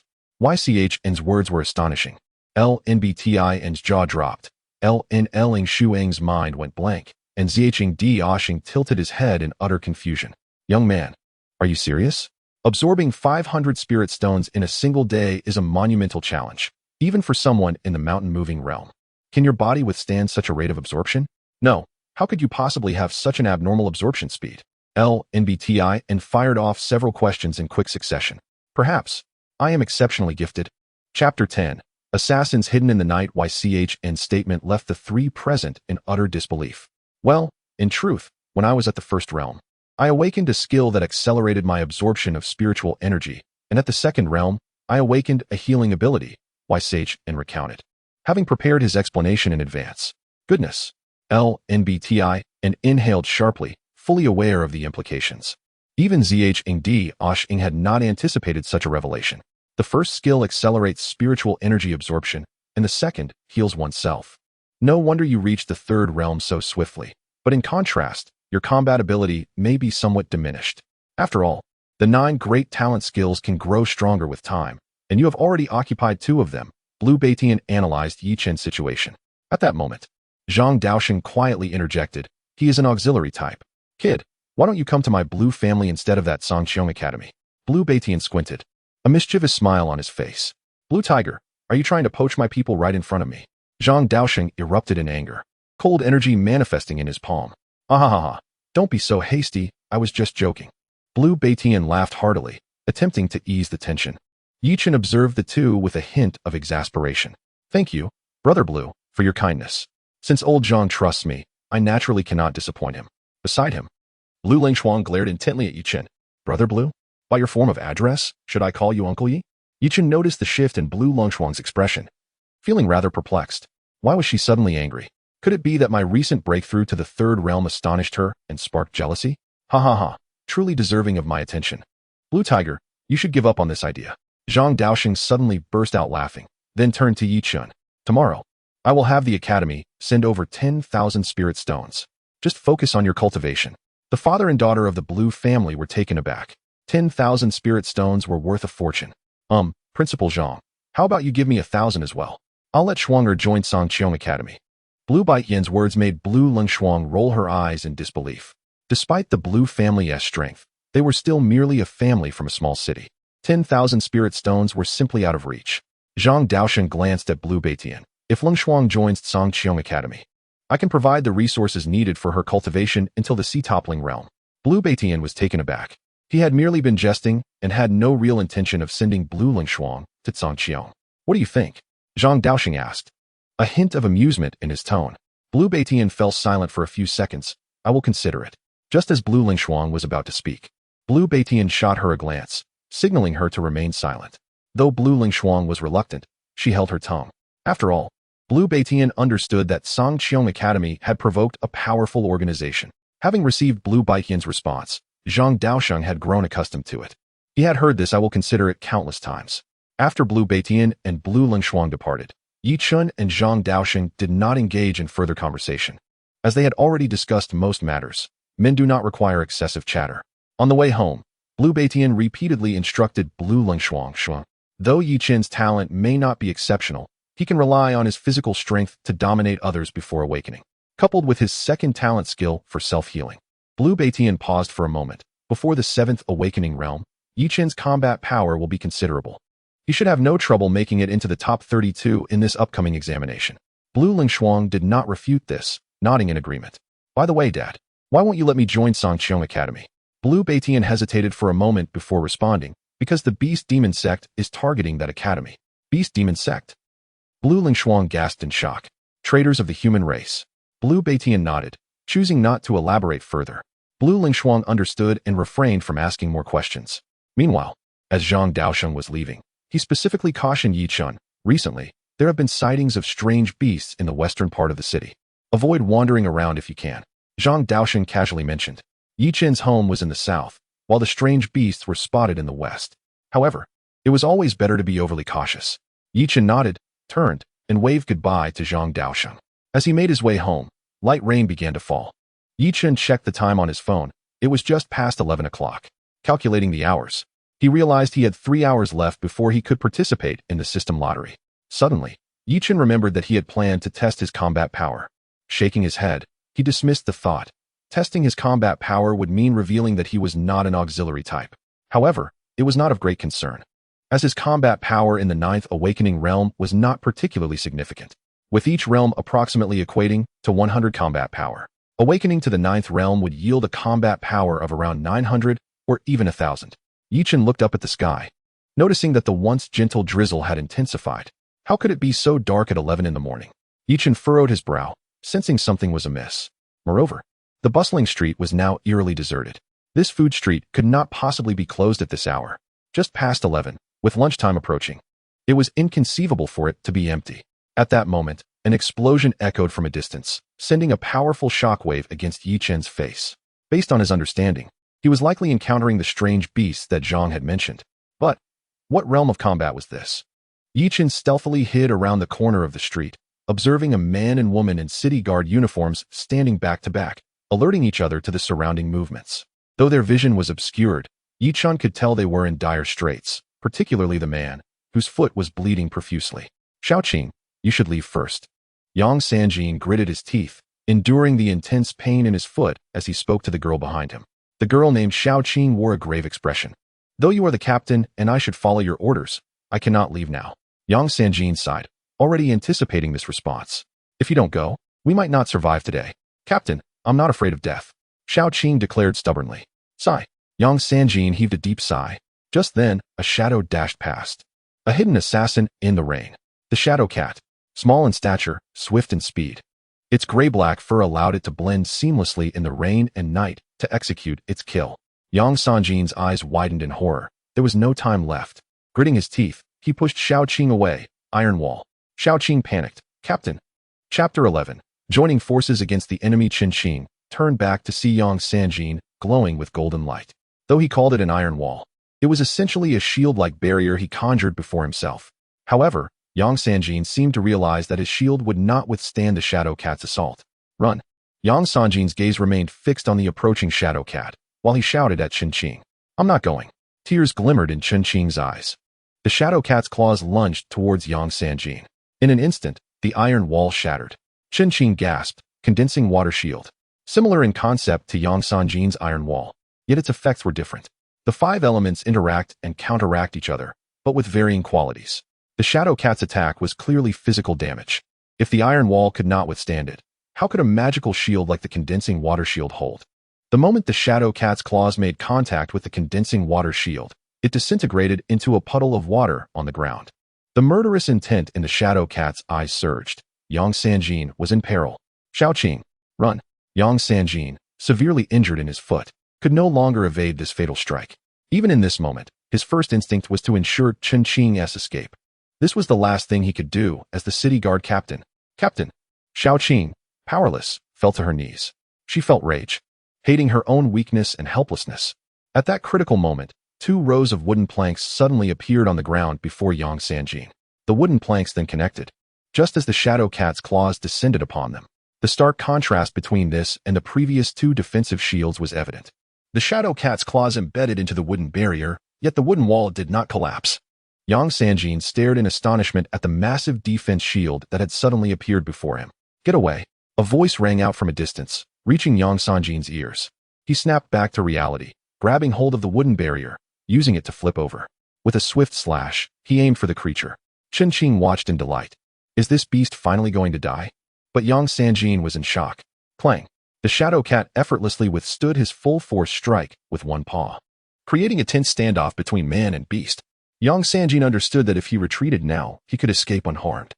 But the chance to slay this formidable 7th-tier creature might never present itself again. Gritting his teeth, he summoned even more strength.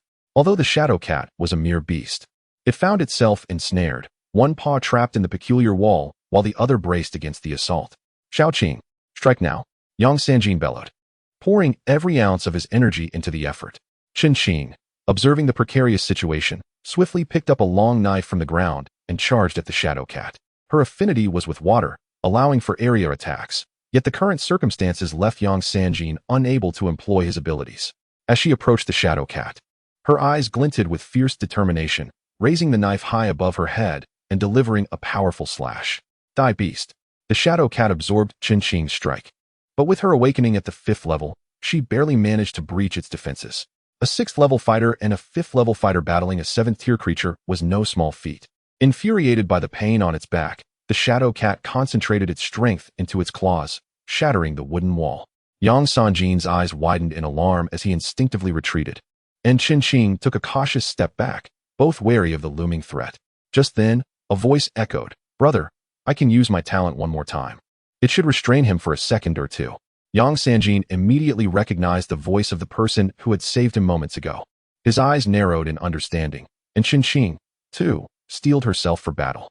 The shadow cat, clearly enraged by the recent attack, fixed its fierce gaze on Chen. Though filled with fighting spirit, fear flickered in her eyes. She was now the target of the beast. Determined, she pretended to stumble backward, exposing a deliberate flaw. The shadow cat, sensing an opportunity, charged at her. In that instant, as she fell, she rolled and knelt, positioning the knife defensively across her chest. "Be careful." Yang Sanjin rushed forward, attempting to channel his golden energy into the blade, but found his internal energy had already been depleted, rendering him incapable of enhancing his attack. As the shadow cat lunged, a figure emerged from the shadows of the alley. Leaf Dust, with hands clasped in prayer, whispered an incantation. Behind him, 2 branches reached out toward the shadow cat. Just as the beast was about to strike Chen, the branches ensnared it tightly. "Die!" Yang Sanjin and Chen rejoiced in unison, thrusting their long knives into the shadow cat's body. A deafening roar of agony escaped the shadow cat as it writhed in pain. Yet, in its last desperate act, it swiped at Chen's head. Her face drained of color as Leaf Dust gasped in horror. "You little rascal, after all that effort to save you." A wooden spike slipped from Leaf Dust's sleeve as he raised his right hand, preparing to throw. With a swift motion, he hurled the branch, blood spraying the air. A piercing scream echoed, and the shadow cat finally succumbed to its wounds. Yang Sanjin released his grip on the knife, collapsing to the ground, gasping for breath. Closing his eyes to relish the rain drenching his body. Chen, too, collapsed, her legs giving way as a smile broke across her face. Leaf Dust, relieved, noted the defeat of the 7th-tier shadow cat, earning them 70 points. The points lottery was now open for the host to review. Leaf Dust paused, examining the system interface, which now featured a lottery for points alongside the existing celestial lottery. With options for 101,000 points, he smirked. "Well, I can't even afford the 100. Shaking his head, he approached Yang Sanjin, squatting beside him and poking him gently. "Are you all right? Your injuries look severe." Yang Sanjin, struggling to open his eyes, replied. "If you don't call an ambulance soon, I might not be." Leaf Dust chuckled, pulling out his phone, only to discover it had been waterlogged. "Looks like you're out of luck today." Yang Sanjin shot him a disgruntled look just as Chen reacted, retrieving her exclusive phone issued by the city guard to call for help. "Looks like I'm not destined to die yet." With that, Yang Sanjin closed his eyes and drifted off to sleep. Chapter 12. Are you sure you're not a wish-granting system? When Yang Sanjin awoke, he found himself in a hospital bed, with Chen attentively caring for him. Other members of the city guard had come to visit. "What about that young man?" he asked, surveying his surroundings. Chen playfully scolded, "You have a stunning beauty by your side, and the moment you wake, you ask about him?" Yang Sanjin chuckled awkwardly, realizing he hadn't yet expressed his gratitude for the young man's life-saving intervention. He glanced down at his injured right leg, noting the severity of the damage. Originally wounded on his thigh, the battle had exacerbated the injury, rupturing a major artery. Had he not been admitted to the hospital promptly, he would have faced dire consequences. Chen retrieved an apple from a nearby fruit basket, expertly peeling it with a knife. He left without giving his name after the ambulance arrived. Yang Sanjin was taken aback. That young man seems to be a true hero. Suddenly, a thought struck him. "Do you remember the techniques he used?" "Of course," Chen replied, though her expression grew peculiar. "When we dissected the shadow cat later, we discovered that the binding material was wood. Even the defenses he set up and the fatal blow were all made of wood. And the wood's hardness was astonishing, comparable to metal." Noticing Chen apprehensive demeanor, Yang Sanjin furrowed his brow, puzzled by the young man's unusual abilities. "Perhaps it was a talent skill," Chen suggested. However, Yang Sanjin firmly disagreed. Talent skills aren't universally attainable at every level. They vary from person to person. "I awakened to the 6th level and have only 2 talent skills, Iron Wall and Enchantment." Yet he seemed to employ defensive techniques, binding methods, and a spear, suggesting he possesses 3 talent skills. Chen, listening to Yang Sanjin, appeared confused. "So what does that mean?" Yang Sanjin inhaled deeply. "If he has awakened to the 7th level, then slaying a shadow cat would be trivial. If he awakened to the 6th level, teaming up with me would have easily subdued the creature. Chen Qing's eyes widened in alarm. You mean, he might only have awakened to the 5th level, but possesses 3 talent skills. But what if he is at the 4th level? Yang Sanjin maintained his composure as he analyzed the situation. That would be extraordinary, Chen Qing exclaimed, astonished, noting that she only had 2 talent skills at her 5th level. Yang Sanjin observed her reaction, withholding his next hypothesis to avoid alarming her. What if that young man had even more hidden talent skills? Currently, the most any human could possess was 6 talent skills. Others were self-created techniques. Talent skills accompany one throughout life, growing stronger with increasing levels. One more thing. Captain, that young man seems to be of the wood element. Yang Sanjin. Meanwhile, Leaf Dust had already embarked on his own journey of cultivation. After all, time is of the essence.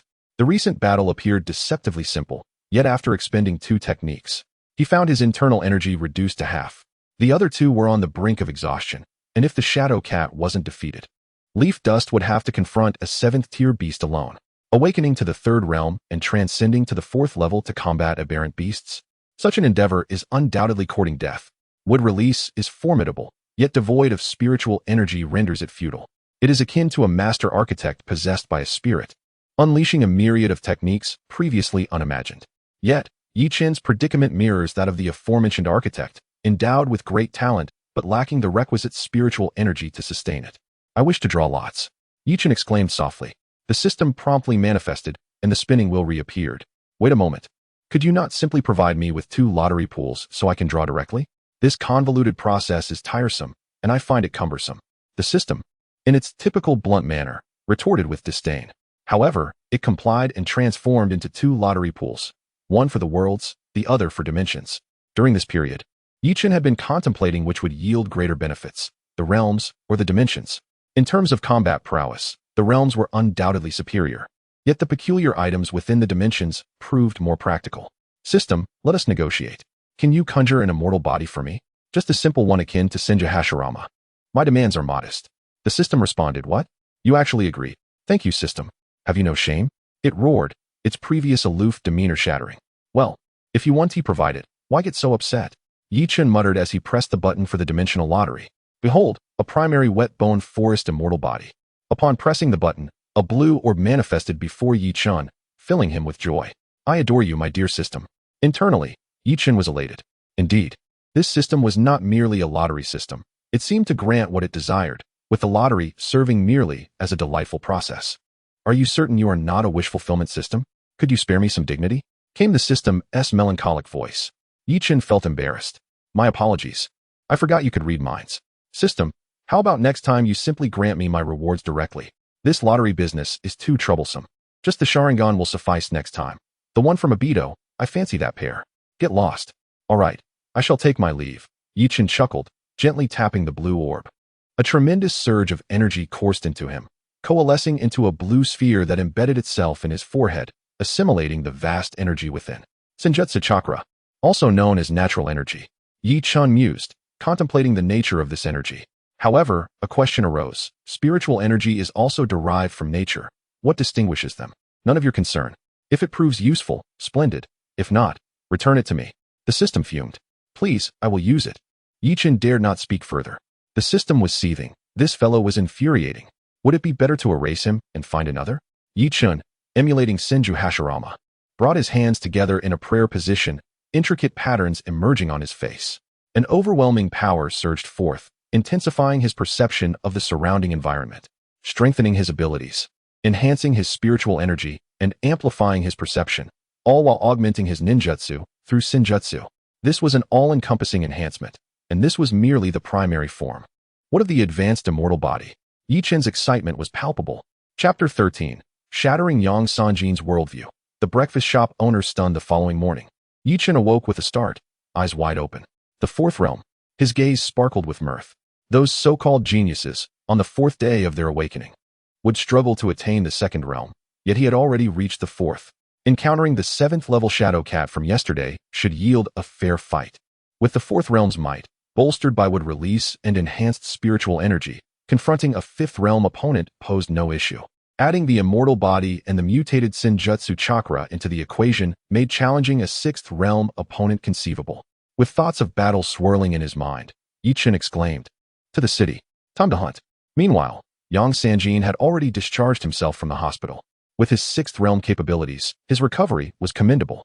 Although the City Defense Bureau insisted he rest, Yang Sanjin was not one to remain idle.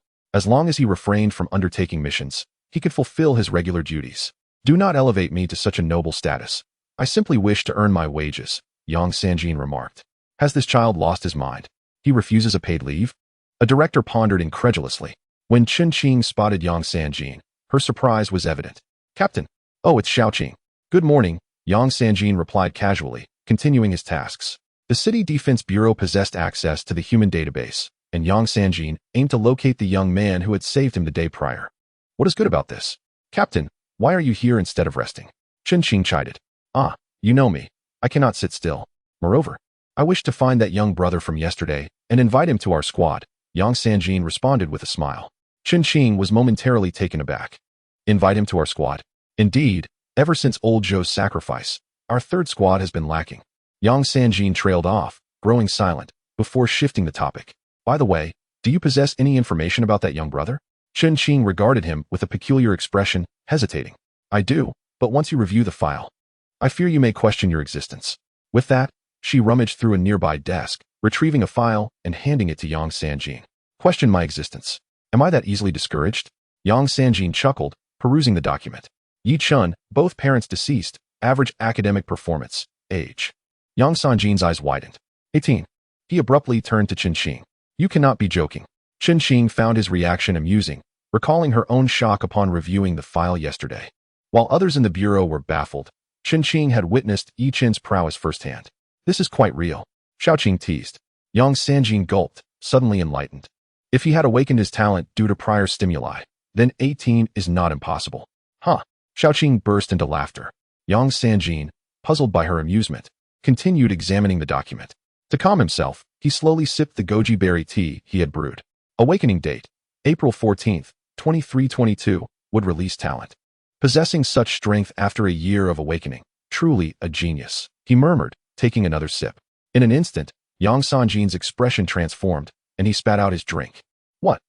Talent? SSS. Wait a moment. 2322. He quickly glanced at the calendar beside him and double-checked his phone. "What the hell? Have I aged 10 years in a single night?" Sitting in his chair, Yang Sanjin found himself questioning the meaning of life. Chen Qing waved her hand dismissively. "I told you not to doubt your existence." Meanwhile, on Yi Chen's side, he was preparing to venture out to purchase a new phone, while also requesting Zhang Daosheng to transfer some funds to his bank card. Paying could be as simple as scanning a QR code. Using a card was far too bothersome. Purchasing a phone, making calls, and receiving funds, all in seamless succession. When Zhang Daosheng received Yi Chen's call, he initially thought the young man had exhausted his spiritual stones. However, reconsidering, he realized it was improbable to deplete 10,000 stones in a single night. To his surprise, the young rascal merely desired money.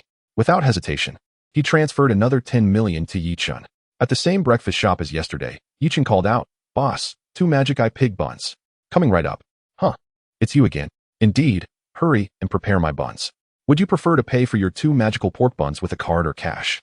Yi Chun hesitated, glancing at the breakfast shop owner. The owner, momentarily taken aback, squinted and asked, "You haven't forgotten your money again, have you?" "No." Yi Chun shook his head. "Then, a card?" Yi Chun mumbled as he took out his phone to scan the QR code, transferring 400. "What's the point? If I can pay by scanning a QR code, why would I use a card?" The breakfast shop owner stood there, dumbfounded, clutching a card reader as he watched Yi Chun's retreating figure. Damn, this little brat, quite adorably foolish. Unbeknownst to Yi Chun, his mere 2-day routine of purchasing buns had left the breakfast shop owner in a state of vexation for several days. In a quaint villa on the outskirts of Shanghai City, the dark robe envoy spoke gravely. Yesterday, the shadow cat was killed. A man in a blue robe bowed as he reported the situation to those inside. Who was responsible? A deep, menacing voice emerged from within. "The third squad of the City Defense Bureau," the man outside replied. Silence reigned for a few moments before the door opened. A man cloaked in black emerged. His attire remarkably similar to that of the dark robe envoy, save for the differing colors. Upon glancing into the room, one could see several female corpses sprawled across the bed. Interesting, the City Defense Bureau of Shanghai City. Zhou Zishuan murmured. As a dark robe envoy of the beast god cult, his status surpassed that of the common blue robes. According to leaked information from the City Defense Bureau, the death of the Shadow Cat was linked to a high school student. Su Shun, with an impassive expression, spoke. It appears that Zhou Zishuan has developed quite an interest. Oh, a high school student? Indeed, and I have come across even more intriguing information. Su Shun couldn't help but chuckle. Zhou Zishuan, who detested being left in suspense, grew impatient. What is so interesting? Su Shun, aware that he had touched a nerve, promptly replied. The student in question is a freshman at Songqiong Academy. It is said that Zhang Daosheng intends to cultivate him. Zhou Zishuan's eyes lit up. Is that so? Truly? Indeed. Excellent. Let us eliminate him. Chapter 14. A storm approaches. Zhou Zishuan had initially planned to seek revenge for his pet, but the unexpected twist had piqued his interest. Songqiong Academy was on the beast god cult's kill list. However, a formidable guardian protected the academy, making it unwise to act against it. However, the students were a different matter. Poor Yi Chun remained blissfully unaware that he had attracted the attention of two factions. One sought to recruit him into the City Defense Bureau, while the other, the beast god cult, aimed to eliminate him. Yet, Yi Chun was oblivious to these machinations. His mind solely focused on the notion of points. Having awakened to the fourth realm, Yi Chun's speed was remarkable. Though his home lay over 10 kilometers from the outskirts, he traversed the distance in less than 10 minutes. To the casual observer, it seemed as if he was running a kilometer a minute. An impressive feat, however. In this extraordinary world, it was not particularly noteworthy. Experts suggested that an ordinary person would require 4 to 5 minutes to cover a kilometer. I merely chuckled silently. After all, ordinary individuals struggle to run even 400 meters. Only those who are avid runners or possess a habit of running can achieve such times. Yi Chen's physical prowess far exceeded theirs, especially considering the speed limits imposed within the urban area. What if he collided with someone? He vaguely recalled an incident from years past when a girl with awakened wind powers accidentally struck someone with a ball. The opponent, a capable fighter, was left unconscious and nearly required resuscitation. Thus, the speed limits within the city were indeed a necessary regulation. Shanghai City differed from other cities, resembling an ancient town. The gates stood wide open, serving as one of the entrances. Yi Chun gazed at the grand gates, feeling a sense of wonder. It was his first encounter with the gates of Shanghai City, and in his previous world, there had been nothing akin to such gates, igniting his curiosity. Having marveled, Yi Chun strode forward but was halted by a soldier. Hello, you need to register before leaving the city. The soldier regarded Yi Chun with an indifferent expression. Nodding, Yi Chun picked up the pen and began to fill out the form. Name, age, talent realm, phone number, and identification as a human. Yi Chun was puzzled as to why his talent and realm were required, but he did not dwell on it.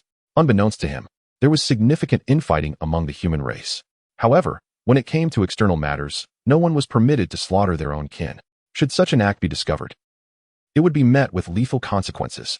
After completing the registration, Yi Chun departed. The soldier glanced at the form, narrowing his eyes slightly. Grabbing the radio at his waist, he reported to his superior, reporting, a new student with SSS-level talent has exited the city. Should we arrange for personnel to provide close protection? The voice on the other end seemed bewildered. A new student? Leaving the city? Baijan murmured. Did I not say that those who have not awakened to the fourth realm are not permitted to exit? You let a new student out the gate. Have you lost your mind? As the questions continued, Baijan struggled to contain his rising anger. The poor soldier felt wronged. I report, leader. He is already at the fourth realm. Upon hearing this, Baijan abruptly stood, causing his chair to topple. What? Just 3 days after the awakening ceremony. The fourth realm? You must be mistaken. What is his name? Where does he live? Which school does he attend? The soldier at the gate, his mind blank, relied on memory to respond. He is at the fourth realm. His name is Yi Chun, a student of Shanghai No. 1 High School. His talent is wood. Baijan froze. Wait. Wood talent? Yes, wood talent. Damn it. You better not guard the gate tomorrow. Go to the front lines instead. Baijan cursed vehemently, his fury reaching its peak. Don't you know that support-type talents are not allowed to leave the city alone? Hurry and bring him back. If anything happens to him, you're going to retire in peace. The soldier's face turned pale as he hurriedly replied, yes. After hanging up, Baijan was consumed by frustration. Today, he was nearly driven mad by the soldier at the gate. If it weren't for the higher-ups stating that all unexpected situations regarding city entry and exit must be reported to the highest military commander, he would have missed out on this prodigy named Yi Chun. If he were to perish outside the city, it would be a monumental loss for the human race. With that thought, Zhang picked up the phone and dialed a familiar number. Hello. Why do you have the time to call me today? Zhang Daoxing answered with a smile upon seeing the caller ID. Just thought of you, teacher. Zhang replied in a somewhat coy manner, relieved that no one else was around to witness this moment. A busy person like you would think of me? Speak. What is it? Zhang Daoxing said, his tone tinged with resignation. Well, I wanted to inquire if there is a student named Chen at your school? Zhang asked. Adjusting his tone, Zhang Daoxing fell silent for a moment, took a deep breath, and asked, What do you want with him? Zhang detected an unusual tension in his voice. He has exited the city. What? Zhang Daoxing exclaimed, suddenly rising from his seat. Bai Xiaozai, are you out of your mind? Letting a wood talent leave the city? He shouted angrily. Zhang felt a bit awkward. Although he hadn't made the decision himself, he was still responsible for the oversight of his subordinates. I have already sent someone to retrieve him, he said, somewhat timidly. Despite having reached the peak of the overturning sea realm and having graduated from Sangqiong Academy, he still felt a certain respect for Zhang Daoxing, his teacher. Which gate? Zhang Daoxing asked, his tone heavy with concern. Zhang sensed a deeper urgency. If it were merely about a talented student, Zhang Daoxing's anxiety would be justified. But this reaction seemed excessive. Upon realizing this, Zhang attempted to inquire, could it be the junior? Zhang Daoxing had no intention to conceal the truth and readily admitted, yes. He was acutely aware of the challenges faced by Sangqiong Academy. Recruitment was exceedingly arduous. Even if Chen belonged to the support class, he must be brought back intact to Zhang Daoxing and Sangqiong Academy. Zhang could no longer remain seated, declaring he would immediately dispatch personnel to conduct a comprehensive search within a 10-kilometer radius beyond the outskirts. Just as he was about to issue orders after hanging up the phone, he suddenly halted and shouted towards the door. Gongsan, assemble all personnel. Yes. Zhang still felt uneasy. He had to personally embark on the search. Meanwhile, at the beast god cult, ominous clouds gathered. At this critical juncture, leaving the city? Awakened to the fourth realm? Sangqiong Academy has indeed acquired a fine talent. Zhou Zixuan smirked as he read the message on his phone. Su Shan, I entrust this matter to you. Yes, Master Blackrobe. Su Shan respectfully bowed and prepared to withdraw. Remember, if Chen dies, you live. If Chen lives, you die. Chapter 15. Life and Death Crisis, Chen's Fury. Wood Dragon Technique Shanghai City is bordered by the sea on one side and mountains on the other, situated in the south. Chen ventured out alone, not foolish enough to head toward the seaside. In this era of spiritual revival, the sea is far more perilous than the land. The outskirts of Shanghai City featured relatively low mountains, primarily comprising shrubbery. Occasionally, some low-level exotic beasts might appear, hence Chen's target was the Lianhai mountain range. The Lianhai mountain range comprises numerous grand mountains to the west of Shanghai City. Some may wonder why Chen, whose home is in the south of the city, did not take the southern gate but instead opted for the western one. The answer is evident. With the sea to the south, one can only imagine what lies beyond. The Lianhai mountain range, as its name suggests, extends toward the seaside. Furthermore, within the mountains resides a lion king, whose strength rivals that of the starry realm. Currently, it is relatively simple for humanity to confront this exotic beast, yet the starry realm beings possess the power to annihilate cities at will. The Lion King does not strike easily, and humanity dares not act recklessly. If a starry realm exotic beast were to realize its certain demise, it might resort to a desperate fight, potentially leading to the loss of countless lives in Shanghai City. As Chen stepped into the forest at the foot of the mountain, he sensed something was amiss. The atmosphere within the forest was exceedingly strange, with colossal trees blocking out all sunlight. Although it was broad daylight, the surroundings were ominously dark. Is this truly a forest? Chen dared not underestimate the situation. He understood that these trees might have undergone mutations due to the infusion of spiritual energy, contributing to the forest's profound darkness.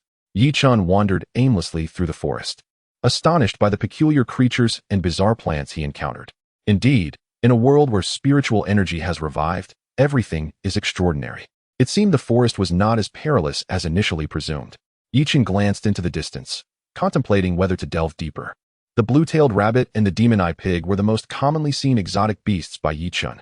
Both were basic first-level beasts, posing little threat and displaying relatively docile behavior.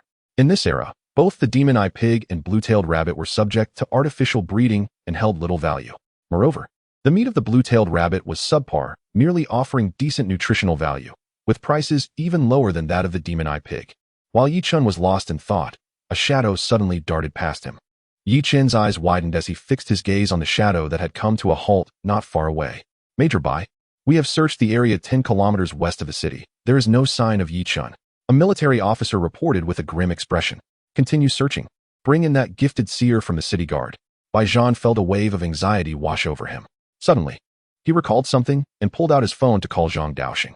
Teacher, we haven't located Chen's whereabouts. I suspect he has entered the Lianhai mountain range. Zhang Daoxing's face turned pale. A freshman at the 4th realm, especially one from the support class. If he were to encounter a high-level exotic beast, it would surely lead to his demise. The two hastily flew towards the Lion King's lair. At this moment, Chen remained unaware of the turmoil he had unwittingly caused. He was wholly focused on an exotic beast before him, a cheetah. The presence of such a swift creature in the territory of humankind was already absurd. Why was its strength only at the 6th realm? The shadow cat from yesterday was already at the 7th realm. Truly foolish. This was a return to the ancestry of the wind-chasing cat, now transformed into the wind-chasing leopard. Furthermore, a friendly reminder, you had best eliminate it, for you cannot outrun it. The system's voice echoed in his mind, causing Chen's expression to change drastically. This was dire. He had encountered an exotic beast that demanded a fight to the death. There was no possibility of escape. Seizing the moment of Chen's distraction, the wind-chasing leopard pounced, vanishing before his eyes. Chen felt a wave of dread wash over him. What to do? What to do? His mind was consumed by this question. It was evident that this situation was vastly different from yesterday. Although he had slain a shadow cat then, it had been targeting others. But now, he was genuinely facing the specter of death. Having survived in the forest for so long, the wind-chasing leopard was well-versed in the art of the hunt. Chen found himself toying with the predator. Suddenly, the nearby grass rustled, and Chen whipped around, sensing no abnormality. Yet, an icy chill crept down his spine. Glancing back, he saw the claws of the wind-chasing leopard poised to slash at his neck. Would escape. Exploding gun tree. In a moment of peril, Chen channeled the spiritual energy within him. This was a powerful would-escape technique that fused offense and defense, capable of both protection and formidable attack. Roar. The wind-chasing leopard was momentarily stunned by the unexpected assault. Numerous wooden vines sprang forth from Chen's body, rapidly growing into a massive tree that ensnared the leopard. Chen observed as the towering tree successfully deflected the wind-chasing leopard's attack, while inflicting considerable damage. Seizing the opportunity, he distanced himself, his complexion paling slightly. Had he failed to evade that strike, his body would have been torn asunder. Chen instinctively touched his neck, filled with rage. Today, if I do not vanquish you, I shall not be worthy of wielding the 1,000 hands. Precise technique. Clapping his hands together, the chakra beads of sage art within his mind activated, causing several sage-like facial patterns to emerge on his face. The shadows around his eyes deepened. Chen was enraged. Gazing at the wind-chasing leopard before him, he exuded a palpable aura of killing intent. The wind-chasing leopard, reliant on its speed, was yet to break free from the bindings of the exploding gun tree. Chen watched with a cruel smile as it struggled to escape. It is important to note that from the beginning until now, he had only employed the ninja techniques of the Great Harmony. None were the true techniques of Senju Hashirama. This was primarily due to the overwhelming consumption of his ninja techniques.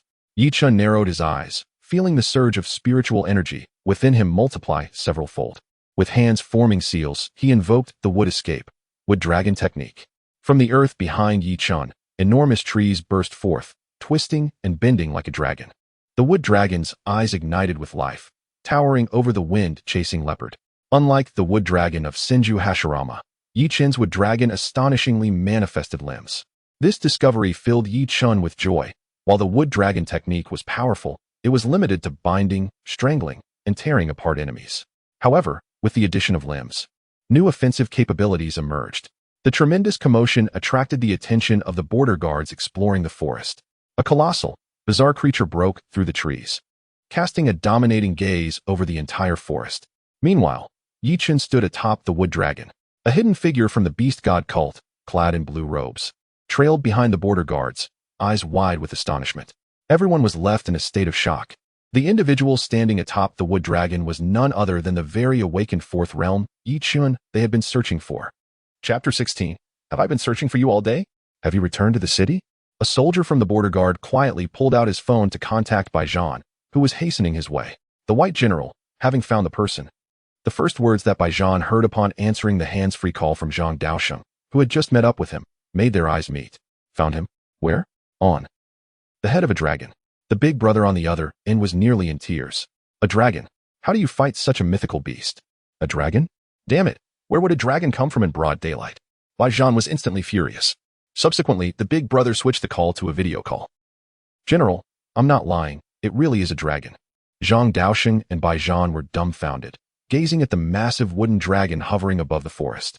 Its limbs adorned with 3 claws, looming down upon an unknown entity. Zhang Daosheng felt a chill run down his spine. How do we save him? What should we do, teacher? Bai Zhan also gulped nervously. Judging by its enormous size, the dragon possessed considerable strength, but since they were not present at the scene, they could not ascertain its origins. If it truly was a mythical beast, a dragon? Such legendary creatures are bound to be at least of the blazing sun realm, right? This kid is even standing on its head, regardless of whether it is a true dragon. Yi Chen must not die.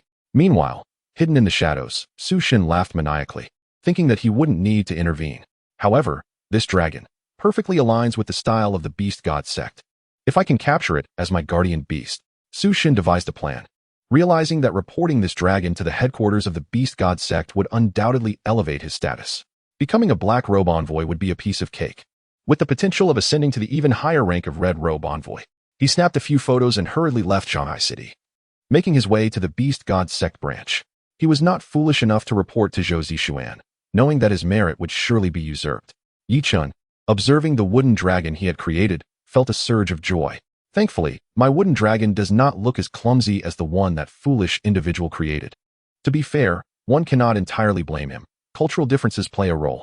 In reality, the ninjutsu depicts a rough approximation of the image in one's mind. It is not a matter of fixed patterns. Otherwise, the creation of ninjutsu would not be termed as creation, but rather discovery of new ninjutsu. Yi Chen anchored his spiritual energy to his feet, firmly standing atop the wooden dragon, waving his hand. Go, wooden dragon, destroy that little kitty. The wind-chasing leopard was on the verge of tears. Why must this happen? I am merely a small wind-chasing leopard. It was utterly terrified and had already given up resistance. The wooden dragon dove down vertically, capturing the wind-chasing leopard in its claws. With a surge of force, the leopard's blood sprayed forth. Kill 6-level beast wind-chasing leopard, point 60. The border guards were left in stunned silence. Zhang Daosheng and Bai Zhan, watching the video, were equally dumbfounded. A 6-level beast? Crushed to death just like that?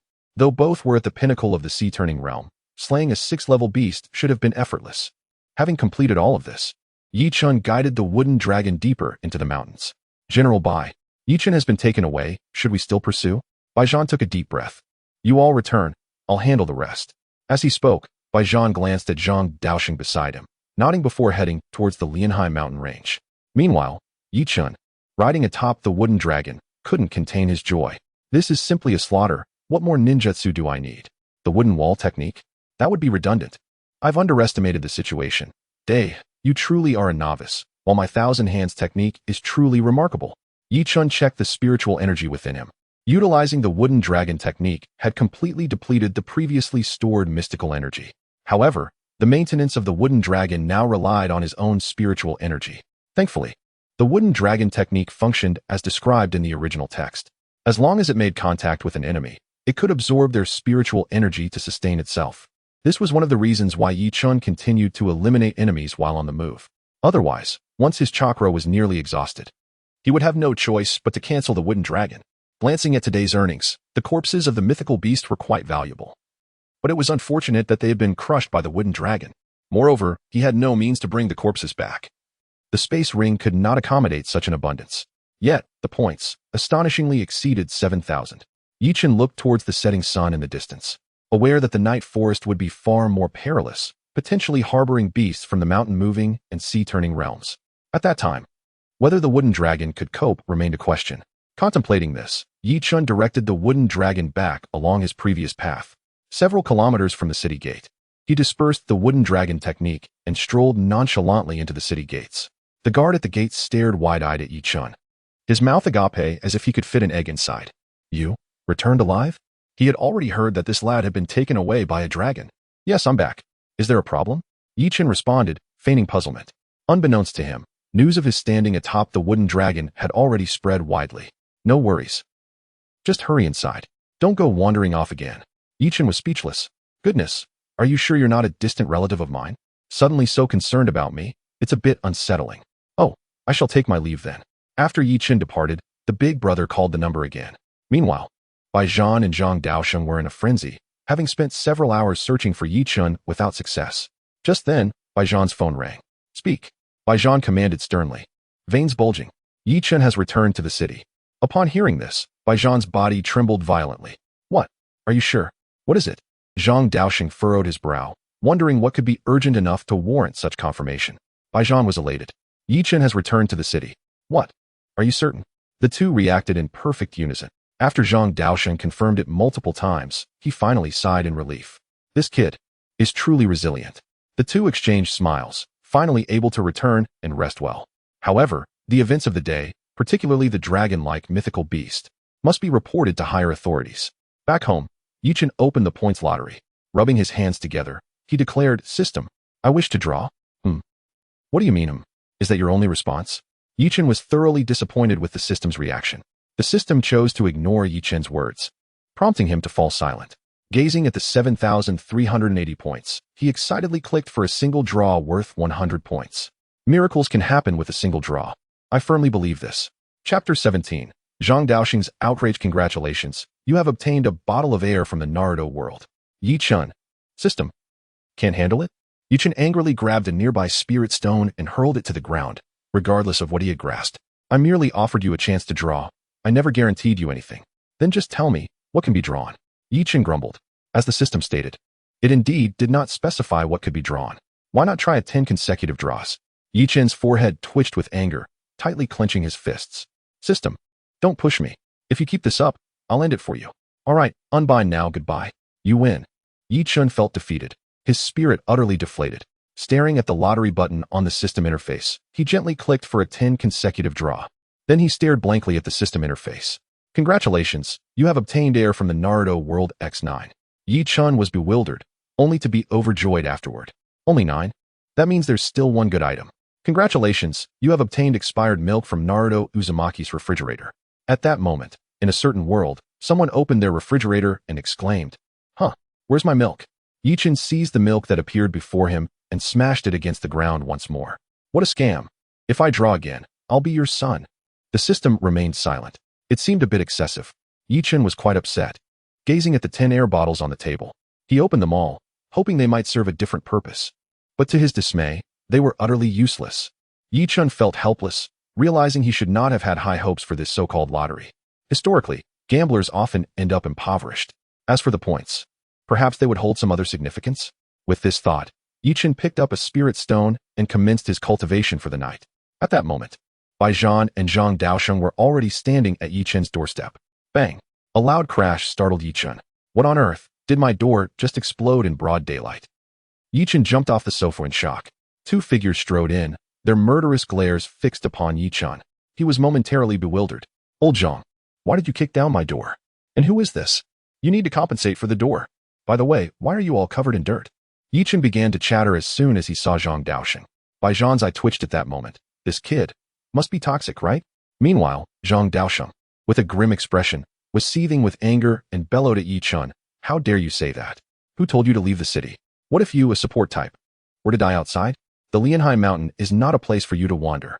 Thankfully that dragon let you return. Otherwise, how could you face the expectations I have for you?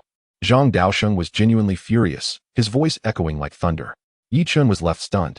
How did he know I left the city? He even knows about my trip to Lianhai Mountain? And the matter with the wooden dragon? The more Zhang Daosheng raged on, the angrier he became. I told you to practice escaping, not to practice risking your life. Damn it. Yi Chen couldn't help but chuckle at Zhang Daosheng's furious demeanor.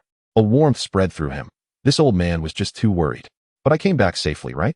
Safely, my foot. What if? Zhang Daosheng pointed at Yi Chen, cursing loudly. All right, calm down. I was wrong, okay? Yi Chen looked at Zhang Daosheng, who was berating him. Yet he felt no resentment. It seemed that since his parents had left, no one had ever scolded him out of concern again. This feeling was quite intoxicating. After half an hour of Zhang Daosheng's tirade, he angrily plopped down on the sofa. Yi Chen, with a cheeky grin, retrieved a drink from the fridge and handed it to Zhang Daosheng. Old Zhang, your throat must be sore, right? You're getting old. You should be less angry, you know? Here, have some water. Bai Zhan watched the scene unfold, a look of amusement on his face as Zhang Daosheng had vented for half an hour. He couldn't help but think, the teacher's scolding skills are still impressive. Upon hearing Yi Chen's words, Zhang Daosheng was unable to restrain himself again. Just as he was about to unleash another round of wrath, Baijian quickly intervened. Teacher, it's been half an hour. Let it go. Please calm down. Zhang Daosheng glanced at Baijian, let out a huff of annoyance, and turned his head to remain silent. Baijian, understanding this was the teacher's way of saving face, introduced himself. Hello, Junior. I am Baijian. Yi Chen blinked and reached out his hand for a handshake. Hello, Senior Bai. Baijian burst into laughter. Junior, you ran all the way to Lianhai Mountain, while the teacher and I searched the entire mountain range, almost ready to challenge the Lion King.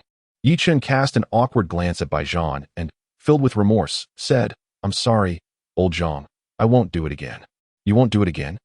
Zhang Daosheng was furious. There won't be a next time. Yi Chen waved his hands hurriedly. How's your cultivation coming along? Almost at the 5th realm. Then that means. Zhang Daosheng was taken aback. Wait, what did you say? Almost at the 5th realm. Yi Chen repeated with a smile, his eyes narrowing. Baijian was flabbergasted for days. Almost at the 5th realm. Zhang Daosheng's anger dissipated instantly as he looked at the door he had kicked down. He pulled a set of keys from his pocket and tossed them to Yi Chen. Go stay at the school. The villa on the back mountain is unoccupied. It's yours now. Zhang Daosheng shot a glance at Yi Chen, stood up, and turned to leave. Without looking back, he added, I'll have someone deliver 3 meals a day. You just focus on your cultivation. Baijian and Yi Chen watched as Zhang Daosheng departed, both feeling a sense of reflection. That's how the teacher is, tough on the outside, soft on the inside, kind to everyone. But I didn't receive such treatment back then. Baijian gently patted Yi Chen's shoulder. I understand, Yi Chen said, glancing at the keys in his hand, murmuring. It's been many years since anyone cared about me. What seemed like a casual remark held a deep sense of sorrow, and Baijian paused, struck by the weight of those words. Since the teacher has left, I should head back too. Here is my contact information. If you need anything, be sure to reach out to me, all right? Baijian handed Yi Chen a black card, which bore only 2 white characters and a string of numbers. Baijian, with the black card and white name. Yi Chen accepted it without hesitation, noticing the change in Baijian's tone.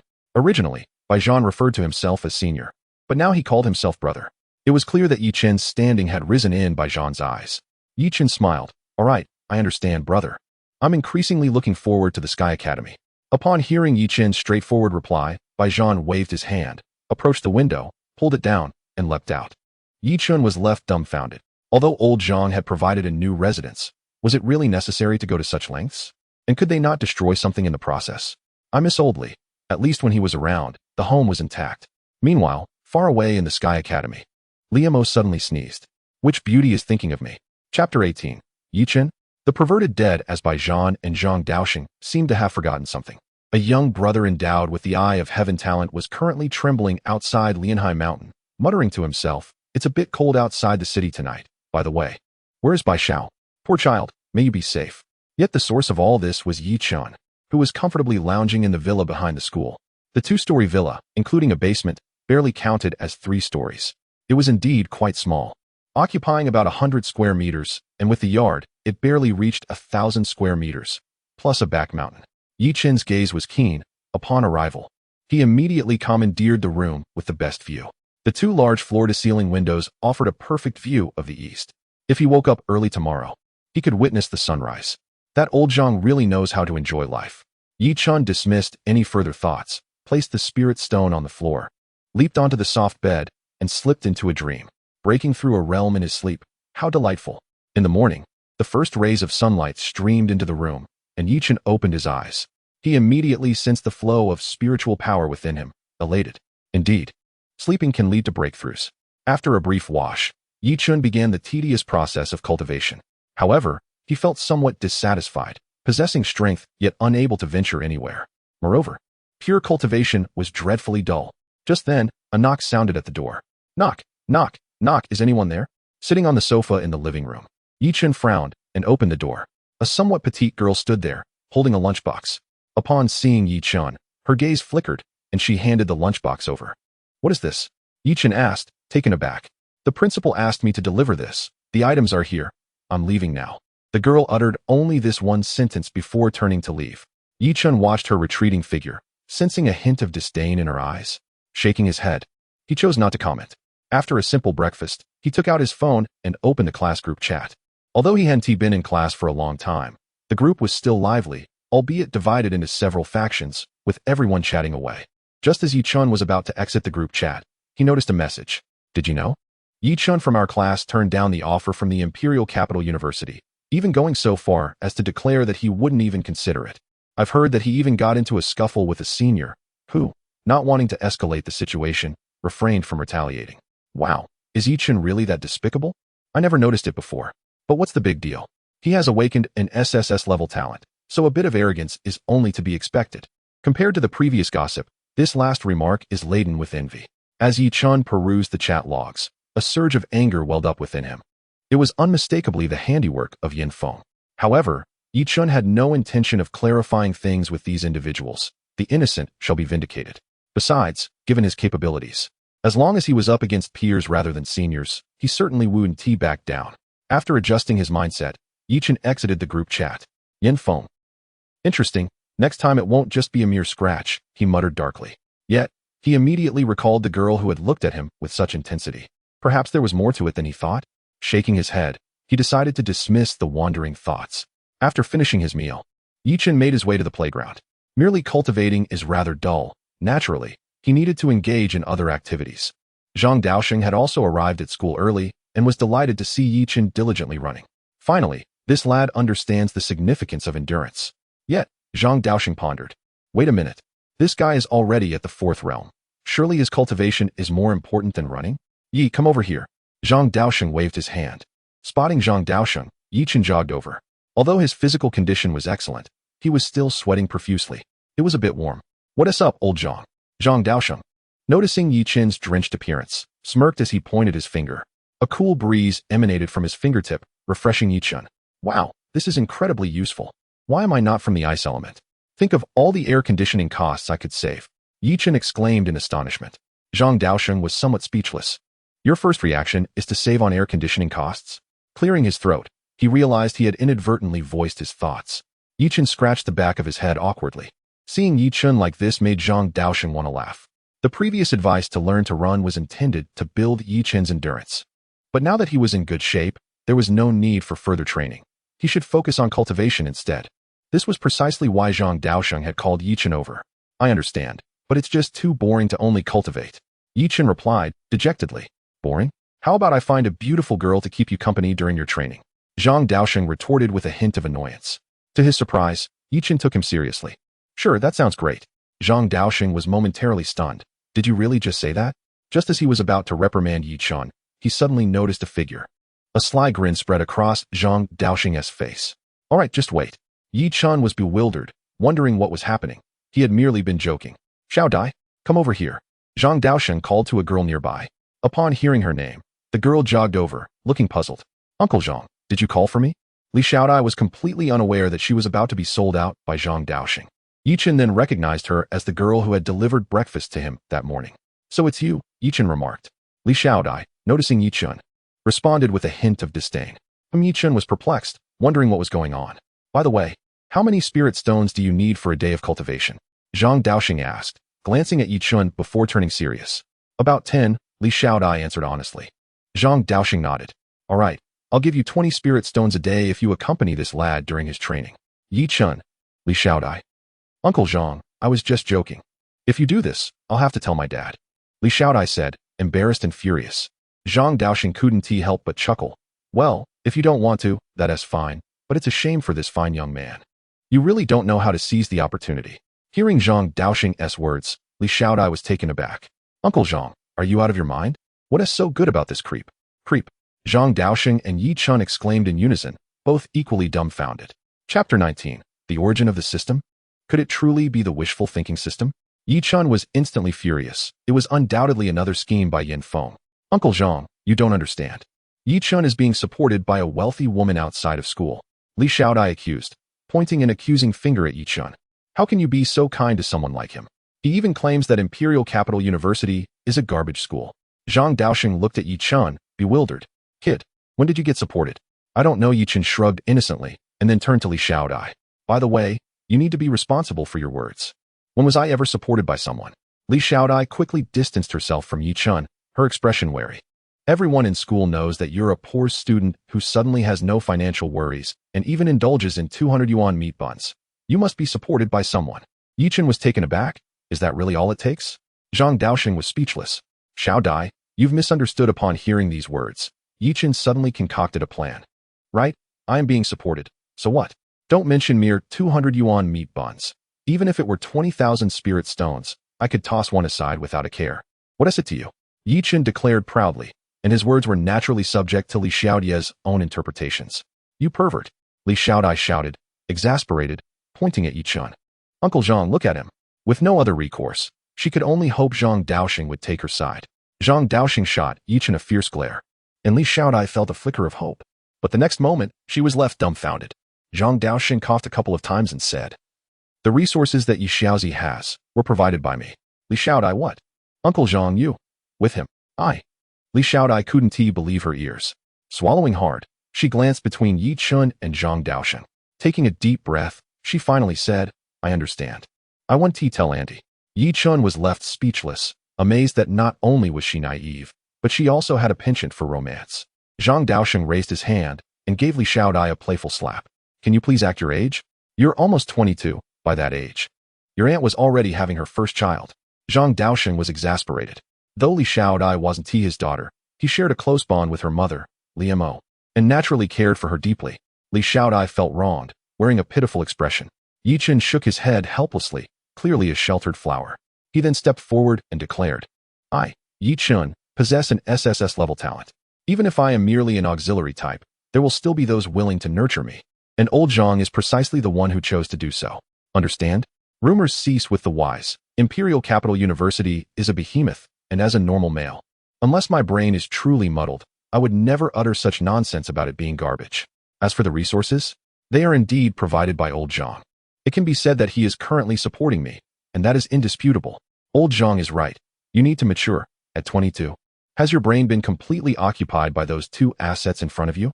If you weren't the daughter of old Li, I wouldn't even bother to look your way. The more Yi Chen spoke, the more fervent he became, unleashing the words that had been swirling in his mind. His remarks resonated in Li Xiaodai's ears, causing her eyes to redden as she fled the scene. Xiaodai? Zhang Daoxing called out anxiously, watching her retreating figure. Yi Chen cast a glance at Zhang Daoxing, saying, Old Zhang, you've coddled this young girl too much. She must understand the reality of her situation. With just a few words, she cannot endure. What will she do when you and old Li are not around? Will she rely on tears for protection? With that, Yi Chen turned and departed, leaving Zhang Daoxing in a state of contemplation. He found himself in agreement with Yi Chen's words. Yet he understood that while it is easy to speak, action is far more challenging. With a silent sigh, he resigned himself to the situation. However, upon returning home, Yi Chen immediately regretted his decision, knowing he was about to embark on yet another mundane cycle of training. System. Is there any way for me to cultivate while eating and sleeping? The system remained silent. Forget it. Perhaps I am overthinking things. With only 2 months remaining until the college entrance examination, and having just endured 5 days of monotonous existence, Yi Chen felt the weight of tedium. Meanwhile, the City Defense Bureau was frantically searching for Yi Chen, yet their efforts proved futile. At that moment, Yi Chen was residing in the school's villa, hidden from their sight as long as Zhang Daoxing kept quiet. Yang Sanjin felt disheartened, lamenting, what a pity, I had hoped to meet that big brother again. Oh come on, Captain, you said the same thing last time, Chen Qing retorted, recalling how Yang Sanjin had once made him feel inadequate, leading him to mistakenly believe that the captain was confessing his feelings. In the Beast God cult's branch, Su Shun, leveraging his identity as a blue robe envoy, quickly secured the opportunity to report to his superiors. He recounted everything he observed in the Lianhai mountain range. Upon hearing this news, the Beast God cult was immediately stirred into action. Capture a dragon to serve as our guardian divine beast. This is undoubtedly in line with the Beast God cult style. The daily lottery rewards had arrived, and Yi Chen eagerly awaited his turn. As the countdown concluded, the system's notification echoed in his mind. Yi Chen sighed. Could you at least allow me to experience the joy of the lottery? What kind of system are you anyway? Can you not act so strangely? No comment. Your strength is too weak. Yi Chen rolled his eyes, recognizing that this system was far from ordinary. He began to question the legitimacy of the system. Surely a proper system would grant one's desires swiftly, wouldn't it? The enhancement from the junior immortal body had already allowed him to wield the wood dragon technique. The intermediate immortal body would likely enable him to utilize the woodman technique. An 18-year-old awakening realm youth wielding true thousand-handed techniques would surely astonish the world. With that thought, Yi Chun crushed the purple orb in his hand, a surge of energy coursing through him. Unlike previous instances, there was no visible orb this time. However, the orb within him expanded significantly, and though he felt no pain, he reveled in the changes occurring within his body. The wood release technique indeed harmonized beautifully with the wet bone forest chakra. The healing nature of the wet bone forest slug chakra combined with the intermediate immortal body's enhancement elevated his recovery abilities to a new level. Yi Chun could hardly contain his excitement to test the woodman technique, but he chose to hold back, preferring to surprise others instead. He envisioned the astonished expressions of old Zhang and old Li on the day of the examination, and a sly smile crept across his face. Chapter 20. Unveiling the Perverse Truth. Just as Yi Chun was lost in his thoughts, footsteps approached. Before he could react, a shrill scream pierced the air. "Ah, you truly are a pervert," Li Xiaodai exclaimed, witnessing Yi Chun's foolish grin. Yi Chun was taken aback, hastily wiping the drool from his mouth. Frowning, he inquired, "What are you doing here? How did you get in?" "Humph, as if I wanted to come. If it weren't for my dad sending me, I wouldn't be here," Li Xiaodai retorted with a hint of pride. Yi Chun sighed, realizing that Old Li had brought him a significant headache. "Old Li, a big trouble," Li Xiaodai fumed. "Yi the pervert, mind your words." All right, Li the busty, could you please be quiet?" Yi Chun waved his hand in exasperation. Although he had previously mentioned to Zhang Daosheng that his training was dull, he now found himself regretting it. "You can stay, but you must clean and cook. You are not allowed upstairs without my permission," Yi Chun declared, closing his eyes and laying down the rules. Li Xiaodai, taken aback, responded, "You expect me, a beautiful woman, to live with you and you set rules? Plus, I've handed you my clothes. I'm too lazy to wash them." After saying this, Yi Chun stood and retreated to his room, leaving Li Xiaodai in a state of disbelief. 3 days passed swiftly, and since acquiring the intermediate immortal body, the system had ceased to provide any worthwhile rewards. Yet, Yi Chun was not a greedy individual. However, he couldn't help but wonder what the significance of Hinata Hyuga's socks and Sakura Haruno's headband was. "Do I seem like that kind of person to you? Just give me Hinata's socks. What do I need the headband for?" Yi Chun mused, feeling the shifts within his realm. After 3 days, he finally stepped into the 6th realm. It appeared that after reaching the 5th realm, the pace of cultivation had slowed considerably. In just 8 days since awakening. Meanwhile, during these 3 days, Li Xiaodai had come to understand the genuine intentions of Li Mo and Zhang Daosheng. After all, Yi Chun's rapid cultivation speed was astonishingly swift. Concurrently, in the Lianhai mountain range, a group had been searching for 2 days and nights. "Boss, do you think that the dragon mentioned by the blue robe envoy truly exists?" a lackey suddenly asked the leader. The leader rolled his eyes. "You're asking me? Should I ask your mother instead?" "What? How could my mother possibly know?" The leader shot him a strange look. "You definitely have a screw loose." The lackey widened his eyes in realization. "How did you know?" "My brain's a bit slow. The doctor said I had encephalitis." "You're pretty impressive." The others exchanged glances. Speechless, the leader, now serious, stated, "If we find that dragon, we're likely to meet our doom at its hands. But if we fail to locate it, we'll face the wrath from above. This is a thankless job." The others nodded in agreement, with most preferring not to find the dragon, fully aware of the dangers posed by such formidable beasts, especially a dragon. "Boss, you're really smart. How did I not think of that?" "Shut up, you little fool." "All right, boss." On Yi Chun's side, Li Xiaodai had prepared breakfast early, waiting for Yi Chun to join her. Initially, she was somewhat resistant, but Zhang Daosheng had promised her 20 spirit stones daily, 10 for herself, and 10 from her father. That meant a net gain of 200,000 each day. Thus, she cheerfully came over. To be fair, while Li Mo had a good relationship with Zhang Daosheng, the academy's resources were strictly for the academy. Yi Chun, however, was in a different situation. After all, Li Xiaodia's talent was lacking. Her beast talent, the Flame Sparrow, barely reached B grade, and at 21, she had only awakened to the 4th realm. With no other option, she had to come to Shanghai No. 1 High School to teach. When Yi Chun learned that Li Xiaodai was a teacher, he was astonished and teased her. "Even with a big chest, you can still be a teacher.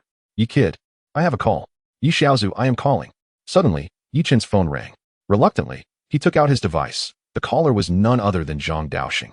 Having missed 2 of his calls 2 days prior, Zhang had instructed Li Xiaodai to change his exclusive ringtone, which was recorded in his own voice. Upon hearing the ringtone, Li Xiaodai beside him couldn't help but chuckle.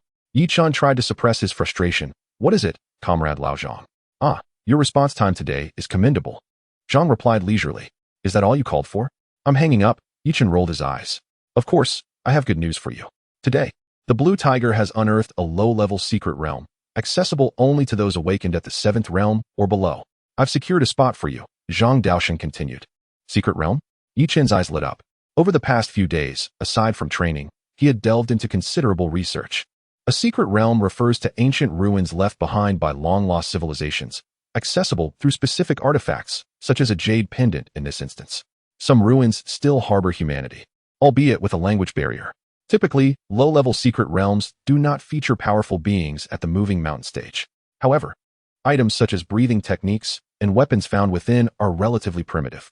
Currently, most human weapons possess formidable hardness, but fail to amplify spiritual energy, whereas weapons from secret realms can do so. Indeed, the danger level is low in this secret realm. With your 5th realm awakening, you are likely to encounter some opportunities while also honing your skills, Zhang added. In his view, if Yi Chen's cultivation increased without a corresponding enhancement in strength, should the Zhangqiong Academy fail to protect him in the future, he would possess a modicum of self-defense. Old Zhang, there's one thing you've miscalculated. I have reached the 6th realm, Yi Chen teased. There was a brief silence on Zhang Daosheng's end before a resigned voice responded. Freak. Before Yi Chen could retort, Zhang hastily concluded, it's settled then. Tomorrow at 9 in the morning, come to my office. He promptly hung up. Yi Chen sighed. This old man. Li Xiaodai beside him was laughing uncontrollably. See, I told you you're a freak, and now Uncle Zhang agrees. Chapter 21. The Monarch of the Lianheim Mountain Range.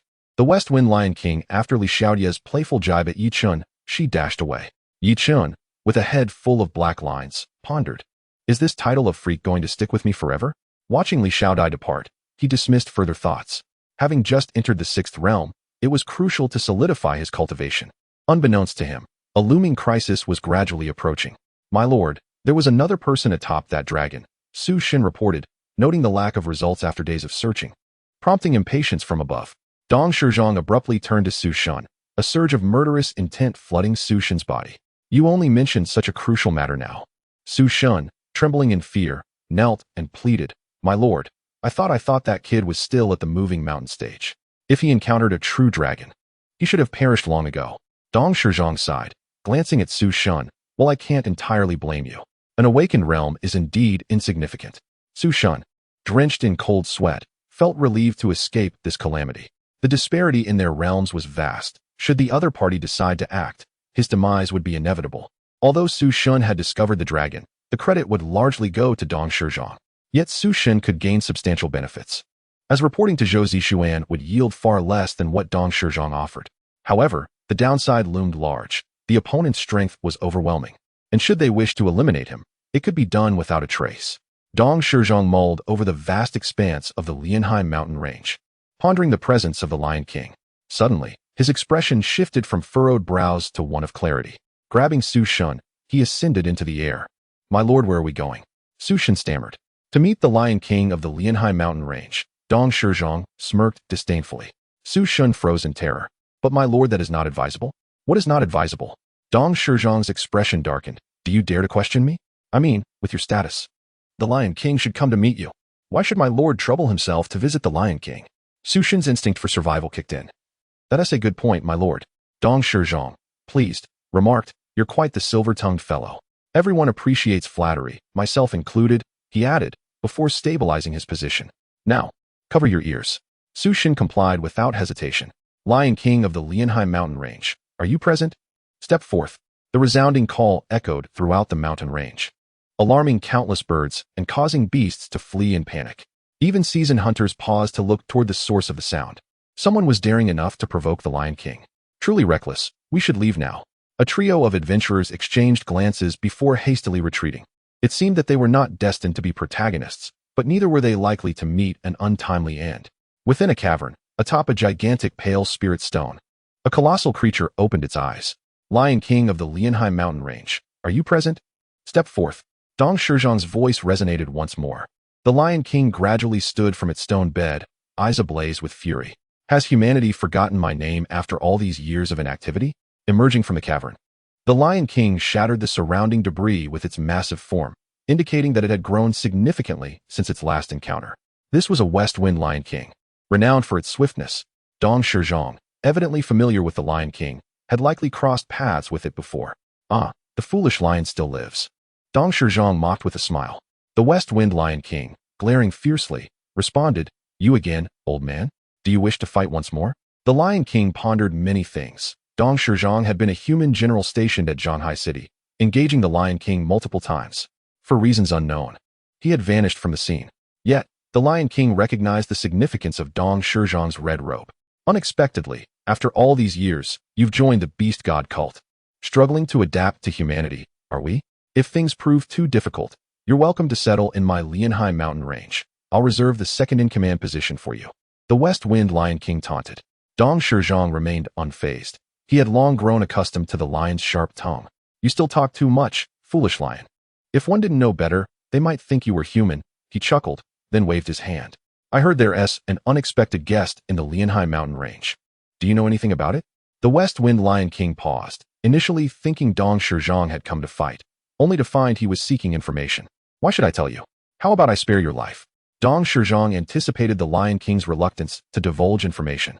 Unexpectedly, the West Wind Lion King laughed instead of becoming angry. A fierce wind howled around them.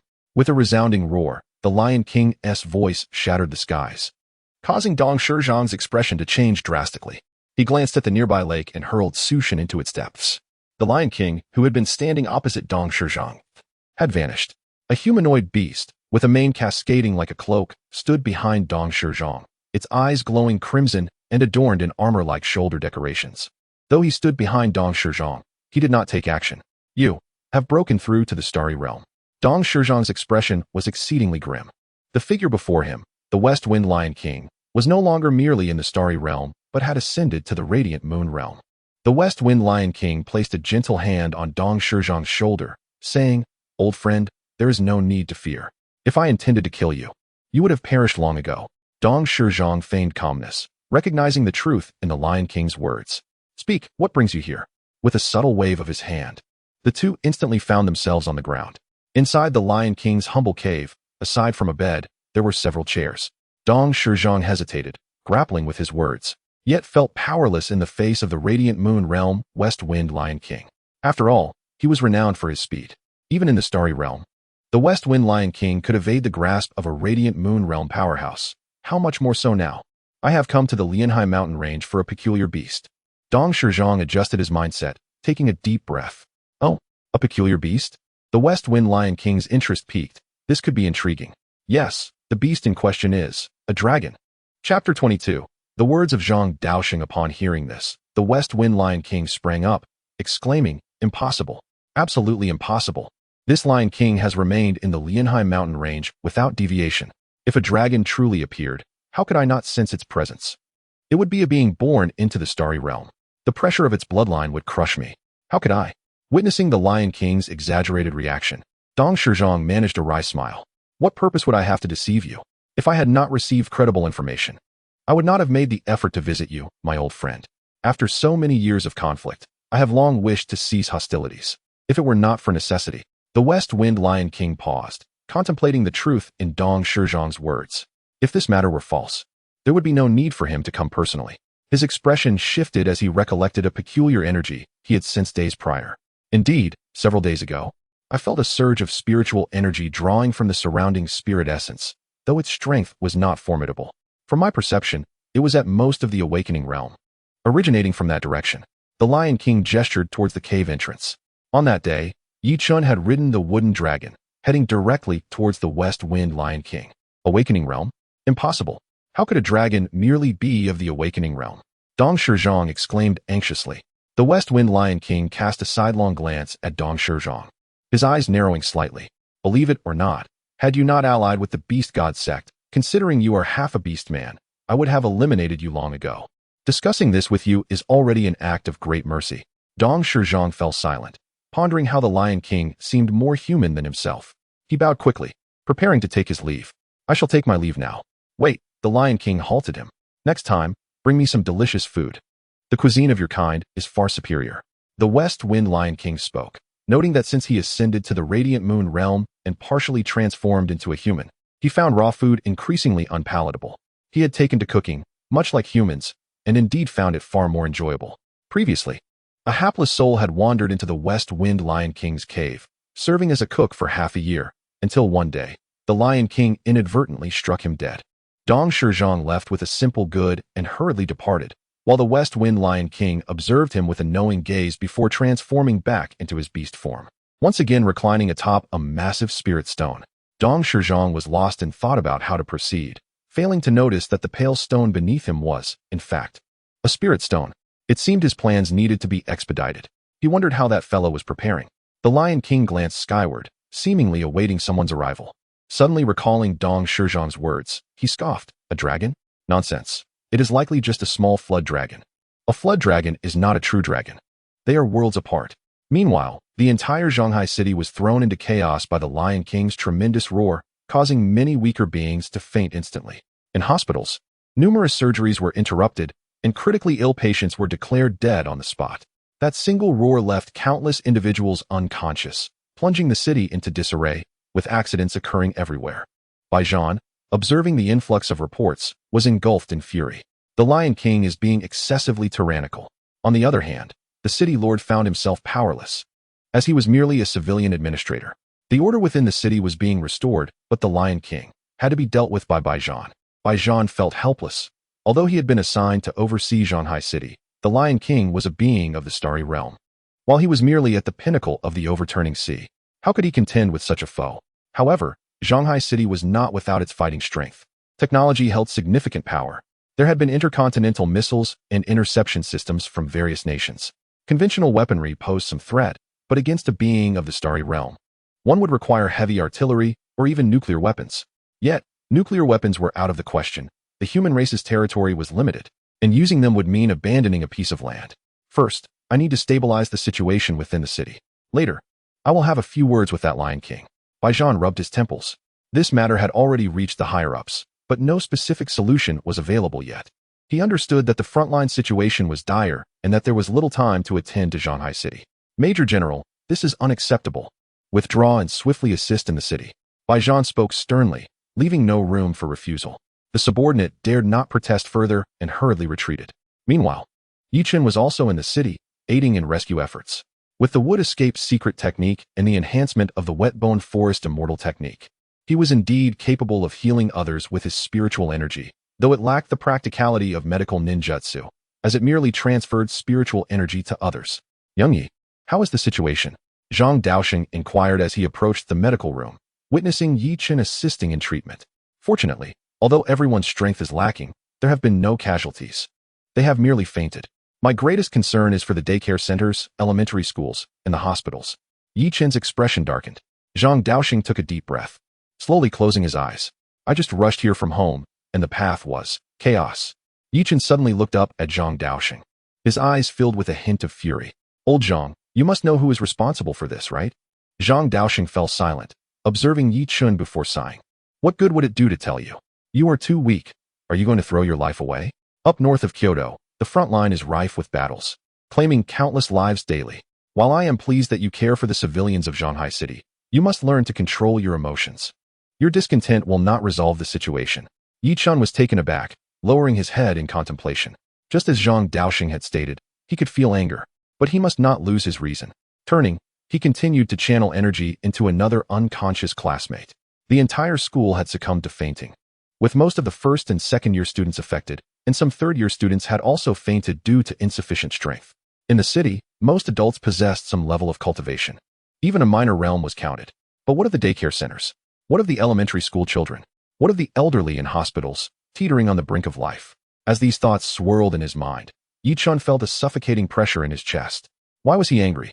Because, as fellow humans, they were treated like myriads.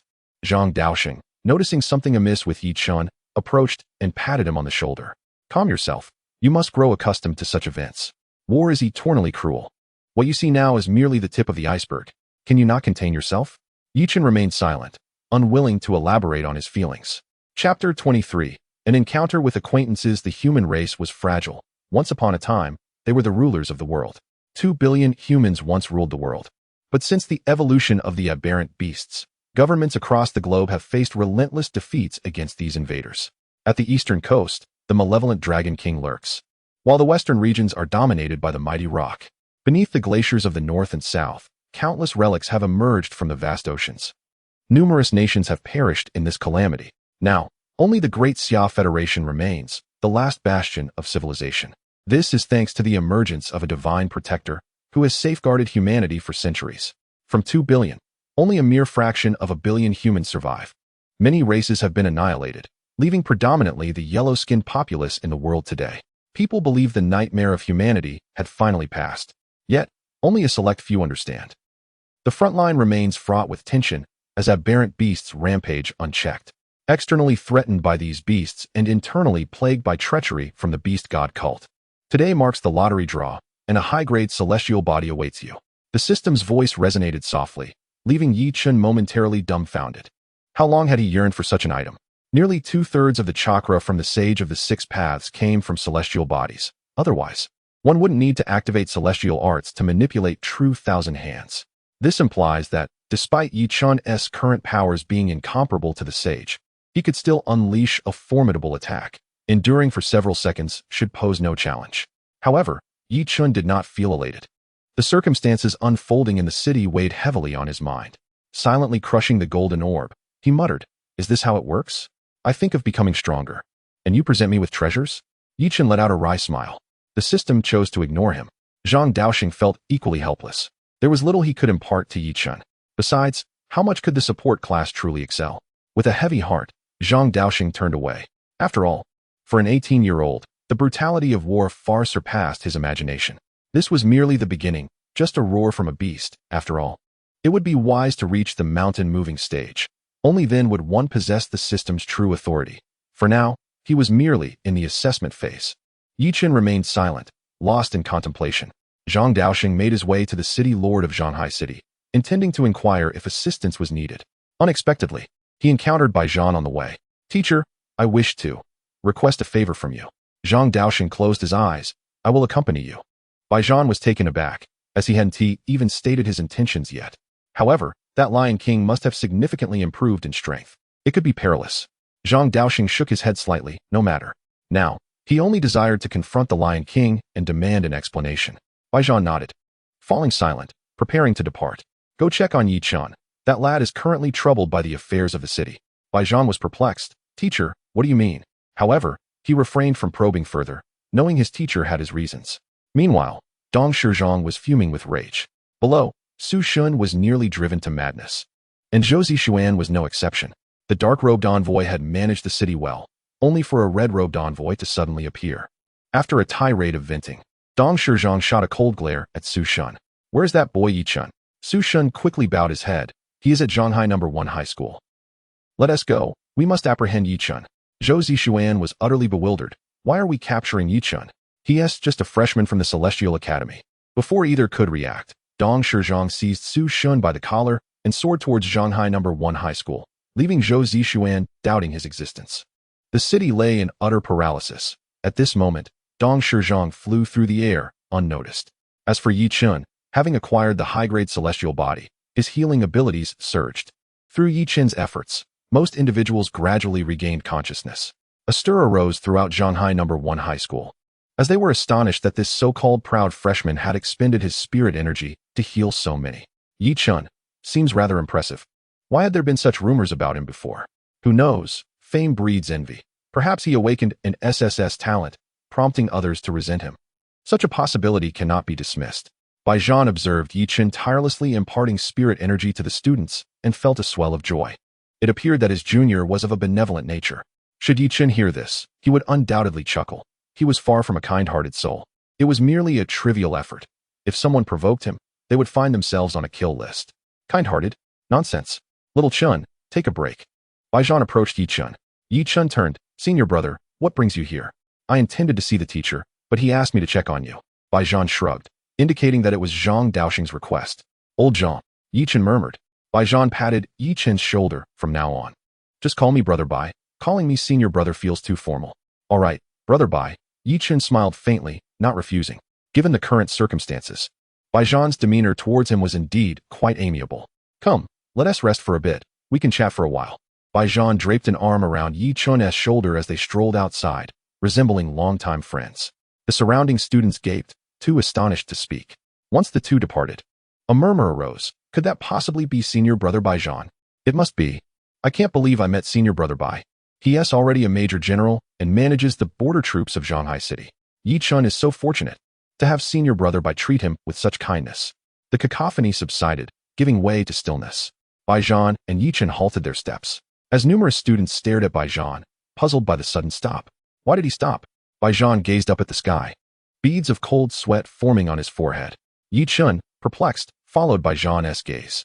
In an instant, an icy chill ran down Yi Chen's spine. Flight. This is the starry realm. Oh, is that you, Baijan? It's been years. You're on the brink of the starry realm, just as I predicted. Your talents are exceptional. The figure hovering above was Dong Shizhong, who gazed down at Baijan with a mocking smile. What brings you here? Baijan's tone grew icy. He was all too familiar with this man. If Zhang Daosheng was his teacher, then Dong Shizhong was his senior. The very same who had protected Zhanghai City for decades. Yet, he betrayed the great Xia and joined the beast god cult. What do you want? I came to see you, Dong Shizhong chuckled, his gaze lingering momentarily on Yi Chen. Though it was a fleeting glance, Baijan noticed it and instinctively shielded Yi Chen behind him. I don't care what your intentions are, but Zhanghai City does not welcome you. Baijan extended his right hand, palm facing downward. A long sword materialized in his grasp. The blade measured 3 feet and 1 inch in length, 3 fingers in width. Its name, Long Kong. This was Baijan's talent. A rare type, the sword. Humph. After all this time, you immediately wished to duel with me? Dong Shizhong couldn't help but laugh. Yi Chen watched in astonishment at the sword in Baijan's hand. Such a talent exists? Suddenly, Baijan recalled something, narrowing his eyes. That roar of the lion. Was it you who provoked it? Dong Shizhong paused, discomfort washing over him, and let out a cold snort. Humph. I lack the power to shake a full moon realm west wind lion. Baijan was stunned, as was the entire school. Even Zhang Daosheng, who had sensed something amiss and rushed over, swallowed hard. The full moon realm, he said hoarsely, then chuckled bitterly. Avenge? That's a monumental task. Absurd. Baijan, with a grim expression, pressed on. If it wasn't you, then what brings you to Zhanghai City? I told you I missed you. Dong Shizhong replied, a smile that was neither sincere nor genuine gracing his features. You ought to seek me out in the military district, rather than come to the school. Baijan raised his long sword, pointing it at Dong Shizhong. Dong Shizhong chuckled. Ah, Baijan, your intellect is your downfall, do you not realize? Sometimes, one must learn to feign ignorance. Zhang Daosheng, upon hearing this, felt a surge of foreboding. It was well known that Dong Shizhong had joined the beast god cult years ago, beyond the Western Wind Lion King. What could possibly attract the beast god cult to Zhanghai City? The answer could only be a dragon. The very dragon Yi Chen had encountered not long ago. Realizing this, Zhang Daosheng steeled himself for battle. This young man, Yi Chen, was remarkable. He must be protected. Baijan, not foolish, understood the gravity of the situation after hearing those words. He swiftly shielded Yi Chen behind him, whispering, wait for an opportunity to escape. Yi Chen, bewildered, was about to inquire why, but upon seeing Baijan's anxious expression, he merely nodded in understanding. Zhanghai City lacks what you seek. I must ask you to leave, Baijan stated, his gaze unwavering on Dong Shizhong, wary of any sudden moves. Observing this tense standoff, Zhang Daosheng quickly moved to disperse the students. Just as he prepared to escort Yi Chen away, Dong Shizhong interjected. You may all leave, but Yi Chen must remain. A palpable aura of menace emanated from Dong Shizhong. Yi Chen suddenly understood he had been the target all along. Zhang Daosheng frowned, instructing the students behind him. Evacuate everyone within the school and the surrounding 10 miles. The students hesitated, but Zhang Daosheng continued. I entrust this task to you. Yes, they echoed in unison, promptly mobilizing to evacuate the nearby populace. Dong Shizhong did not hinder the students. To him, they were mere insects. Not even in Zhanghai City, nor in Yanhai City, could anyone impede him. At this moment, the formidable beings of the human race were all at the front lines. Only a handful of ancient figures from various families remained. Yet they would never act for the sake of a mere child. Oh, who could it be? Ah, it's you, old Dong. 3 years gone. And you've only grown uglier. The voice came before the figure was seen. Heh, blue bastard, do you wish to join the fray? Why not? You've thrown Zhanghai City into chaos. Even my precious daughter has been knocked unconscious. Lan Batian suddenly glared fiercely at Dong Shizhong. My mood is quite volatile right now. Are you prepared to be thoroughly beaten, old man? Zhang Daosheng observed this scene in silence, stepping forward. A frosty aura enveloped him. Behind Lan Batian, a fierce tiger materialized. Baijan held his sword aloft, and the four faced off for what felt like an eternity. Suddenly, Dong Shizhong laughed. Do you truly believe that 3 individuals without the stellar realm can best me? Lan Batian was incensed, shouting, whether we can or cannot. We shall find out through combat. Today, I genuinely wish to experience what it feels like to strike a punching bag from the stellar realm. With that, the windwing tiger behind Lon Batian surged forth. The towering man leaped into the air, a pair of pale blue wings sprouting from his back, his eyes gleaming with azure light, his speed increasing manifold. This was the terrifying aspect of the windwing tiger's innate ability: enhanced strength, amplified speed, and the gift of flight. Zhang Daosheng and Bai Zhan exchanged glances, nodding in agreement. Tiger hunt! Lon Batian roared. Claws emerged from his fists, lunging towards Dong Shizhong. Dong Shizhong merely shook his head in resignation, conjuring a light blue shield before him. Upon contact, Lon Batian's claws sank into the shield as if plunging into the depths of the ocean, their attack absorbed. You remain as reckless as ever, Dong Shizhong remarked nonchalantly. He pointed, and a water column materialized, forming numerous tiny droplets. With a flick of his finger, those droplets accelerated, hurtling toward Lon Batian like bullets. Despite his immense size, Lon Batian was quick, retreating deftly. However, the disparity in power was too great. He could not outpace the droplets. As they neared, Lon Batian clenched his teeth, bracing to withstand the impact with his body. At that moment, an ice wall sprang up before him. Zhang Daosheng had intervened. Ice, being the superior form of water, countered it effectively. The droplets, upon striking the ice wall, immediately froze and became immobile. Dong Shizhong could not help but smile, intrigued. Lon Batian glanced at Zhang Daosheng, nodding in acknowledgement.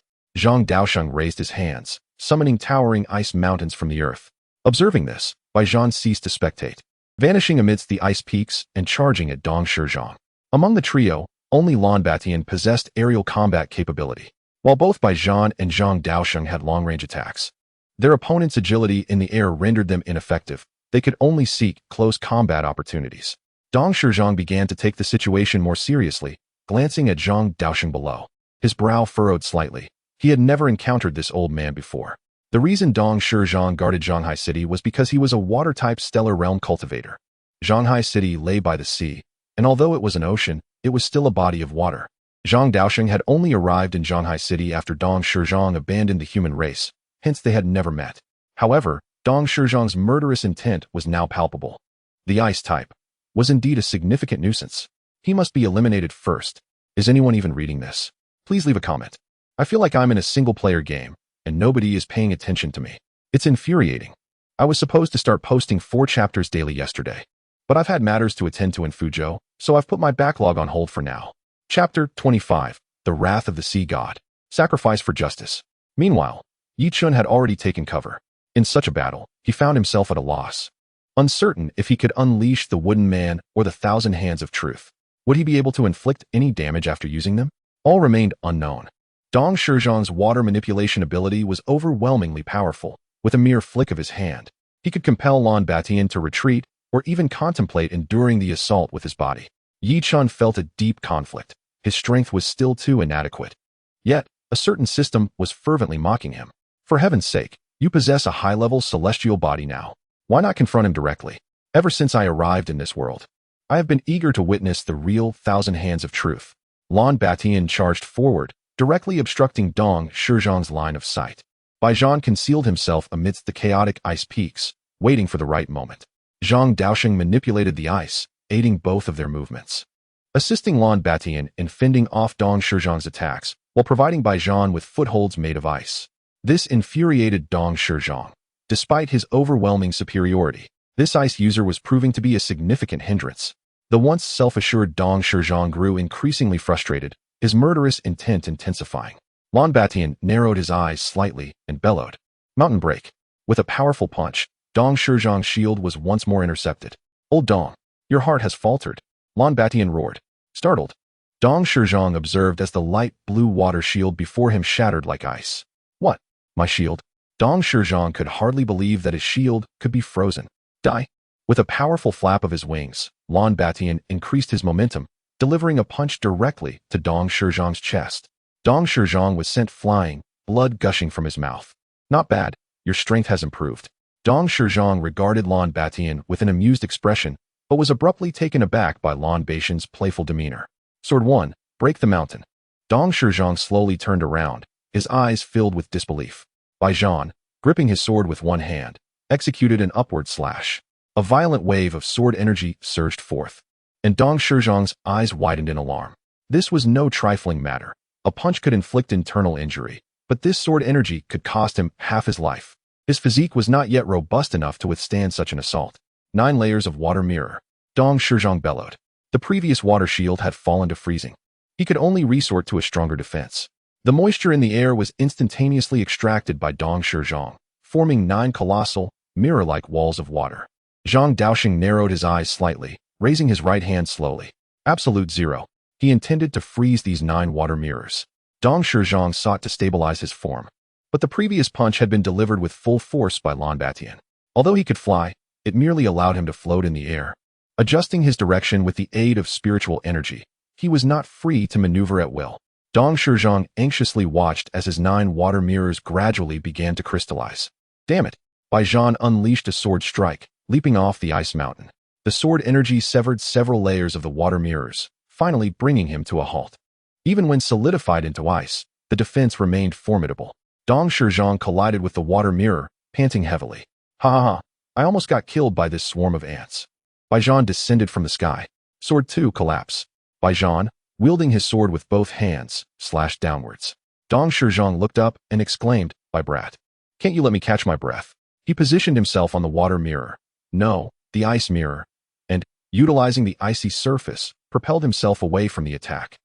Chen stood there in stunned silence. Lan Batian hovered above, looking down upon Dong Shizhong. After Bai Zhan evaded sword 2, he embedded his sword into the ice mountain, finally finding a foothold as an ice pillar emerged beneath him. Are we still fighting, old Dong? Lan Batian's cold gaze remained fixed on Dong Shizhong. Everyone understood that a Starry Realm expert was not easily vanquished. If they could force him to retreat, it would be a notable achievement. However, Dong Shizhong remained silent, turning his gaze towards the horizon. It's almost time. Lan Batian felt a sense of unease. But Bai Zhan sensed something ominous. Not good. Everyone run. Dong Shizhong ascended higher, casting a towering gaze over the entirety of Shanghai City. What a pity. After guarding Shanghai City for so many years, I must now destroy it with my own hands. A nostalgic expression crossed his face, soon replaced by a sinister glare. This move, I like to call it, the wrath of the sea god. Behind Dong Shizhong, a towering wave hundreds of meters high surged forth. The faces of Zhang Daoxing and the others turned pale. Countless individuals in the city, just awakening from the lion's roar, beheld the colossal wave and immediately knelt in despair. A sense of hopelessness enveloped the entire city. Dong Shizhong, are you intent on annihilating Shanghai City? Do you comprehend the gravity of your actions? The hundreds of meters high wave loomed like a divine miracle, suspended in midair, awaiting Dong Shizhong's command. This was why Dong Shizhong had once taken command of Shanghai City. Yet now, he wielded the waters with the intent to obliterate it. Once this wave crashes down, Shanghai City will surely perish. Although it may not engulf the entire city, its tremendous force would be sufficient to topple skyscrapers. Countless lives will be lost. Of course, I know precisely what I am doing.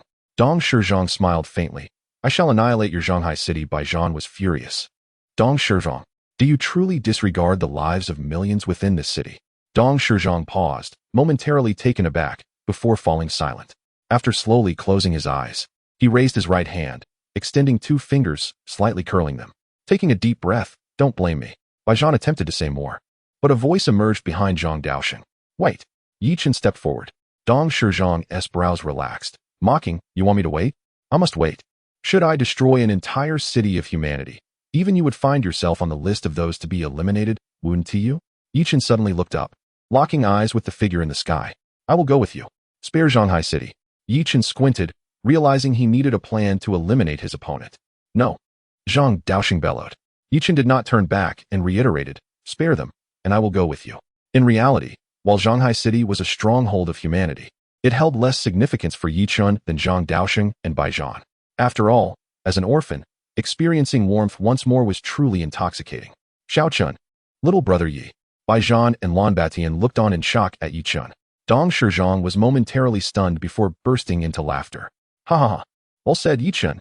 You're absolutely right. If Shanghai City is destroyed, I would gain nothing. Dare you repeat that? Dong Shizhong's voice reverberated throughout the city. Chen inhaled deeply, roaring, I will go with you. Spare Shanghai City. Zhang Daoxing felt a pang in his heart, resolutely declaring, no. I do not consent. He grasped Chen, who was about to step forward. Chen glanced down at Zhang Daoxing. offering a faint smile as he brushed aside Zhang Daoxing's hand. Baijian and Lan Batian were powerless as the wave descended. No one could stand in its way. Countless lives would be lost in the city.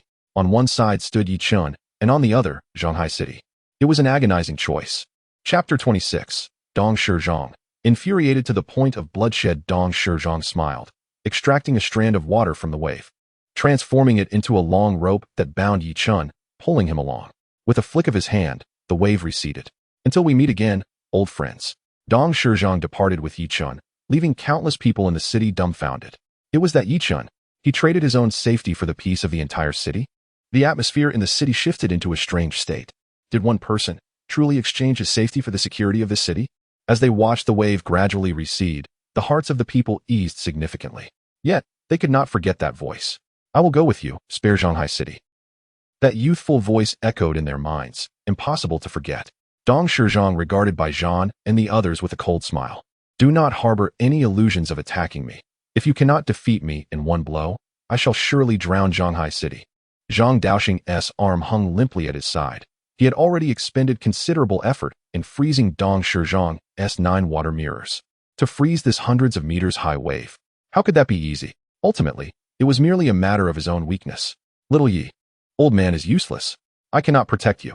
Zhang Daoxing gazed at Yichun, bound by the water rope, as he slowly flew toward Dong Shizhong, silently wiping away his tears, unable to bear to look any longer. His figure grew increasingly forlorn. Baijian observed Zhang Daoxing's solitary figure, his heart trembling with emotion. Little Chen, Baijian murmured, having recognized Yichun's exceptional talent. An outstanding junior, diligently striving for progress. Even Lan Batian regarded Yichun with a measure of respect. To sacrifice oneself for righteousness, perhaps it was a form of irresponsibility toward family, a rather foolish act. Yet, he was deserving of admiration. Little brother Yi, if you survive and return, I might consider letting you marry my daughter. In the air, Yichun smiled back, saying, farewell, your daughter is far too cold. Lan Batian could only smile wryly at this young man. Dong Shizhong noticed that the others had ceased their attack and prepared to leave with Yichun. By the way, my name is Dong Shizhong. Feel free to seek me out for revenge anytime. As a starry realm expert, he indeed had the qualifications to be arrogant. With Dong Shizhong's departure, tranquility returned to Shanghai No. 1 Middle School, albeit in a battlefield-like state of disarray. With a wave of Zhang Daoxing's hand, countless ice shards shattered. Lan Batian sighed deeply. Zhang, old man, you. Just as he was about to offer words of comfort, he abruptly halted. For he truly did not know how to console him. I understand. Today's events were taxing for you. Zhang Daoxing spoke weakly. Lan Batian fell silent, exchanging glances with Zhang Daoxing and Baijian. I must take my leave. The situation at the Lan family is grim, and I need to return to oversee matters. Baijian nodded, expressing his gratitude. Lan Batian shook his head, choosing not to speak further, and took to the skies. Teacher, little Chen has his own destiny to fulfill. Baijian approached Zhang Daoxing, tentatively speaking. Zhang Daoxing forced a bitter smile, urging, please, spare me your consolation. To fall into the hands of the beast god sect, and as a preparatory student of Sangqiong Academy. Baijian was equally at a loss for words. Indeed, it sounded simple when spoken. Zhang Daoxing slowly closed his eyes, his mind flooded with images of Yichun. Old Zhang, I'm out of money. Old Zhang, you must compensate for this. Old Zhang, I wish to grow stronger. I will follow you. Spare Shanghai City.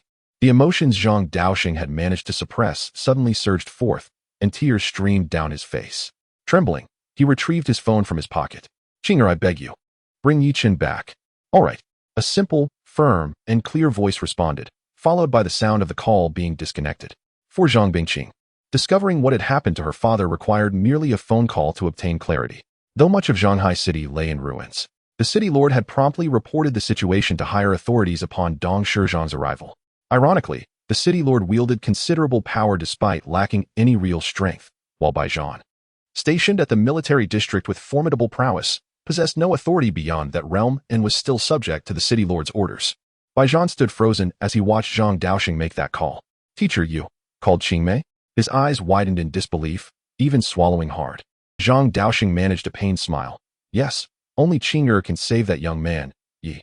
Baijian was still trying to comprehend the situation, considering Zhang Bingqing had severed ties with her teacher 7 years ago due to that incident. In a fit of anger, she had left Sangqiong Academy to join the military. For a full 7 years, they had not exchanged a single word. Zhang Daoxing chose not to linger on the matter and headed straight for the school gate. Bai Zhan felt a sense of a hero's curtain call as he observed Zhang Daoxing's retreating figure. In truth, Zhang Daoxing's innate talent was commendable. However, the incident from years ago had left him with lingering repercussions, preventing him from breaking into the starry realm.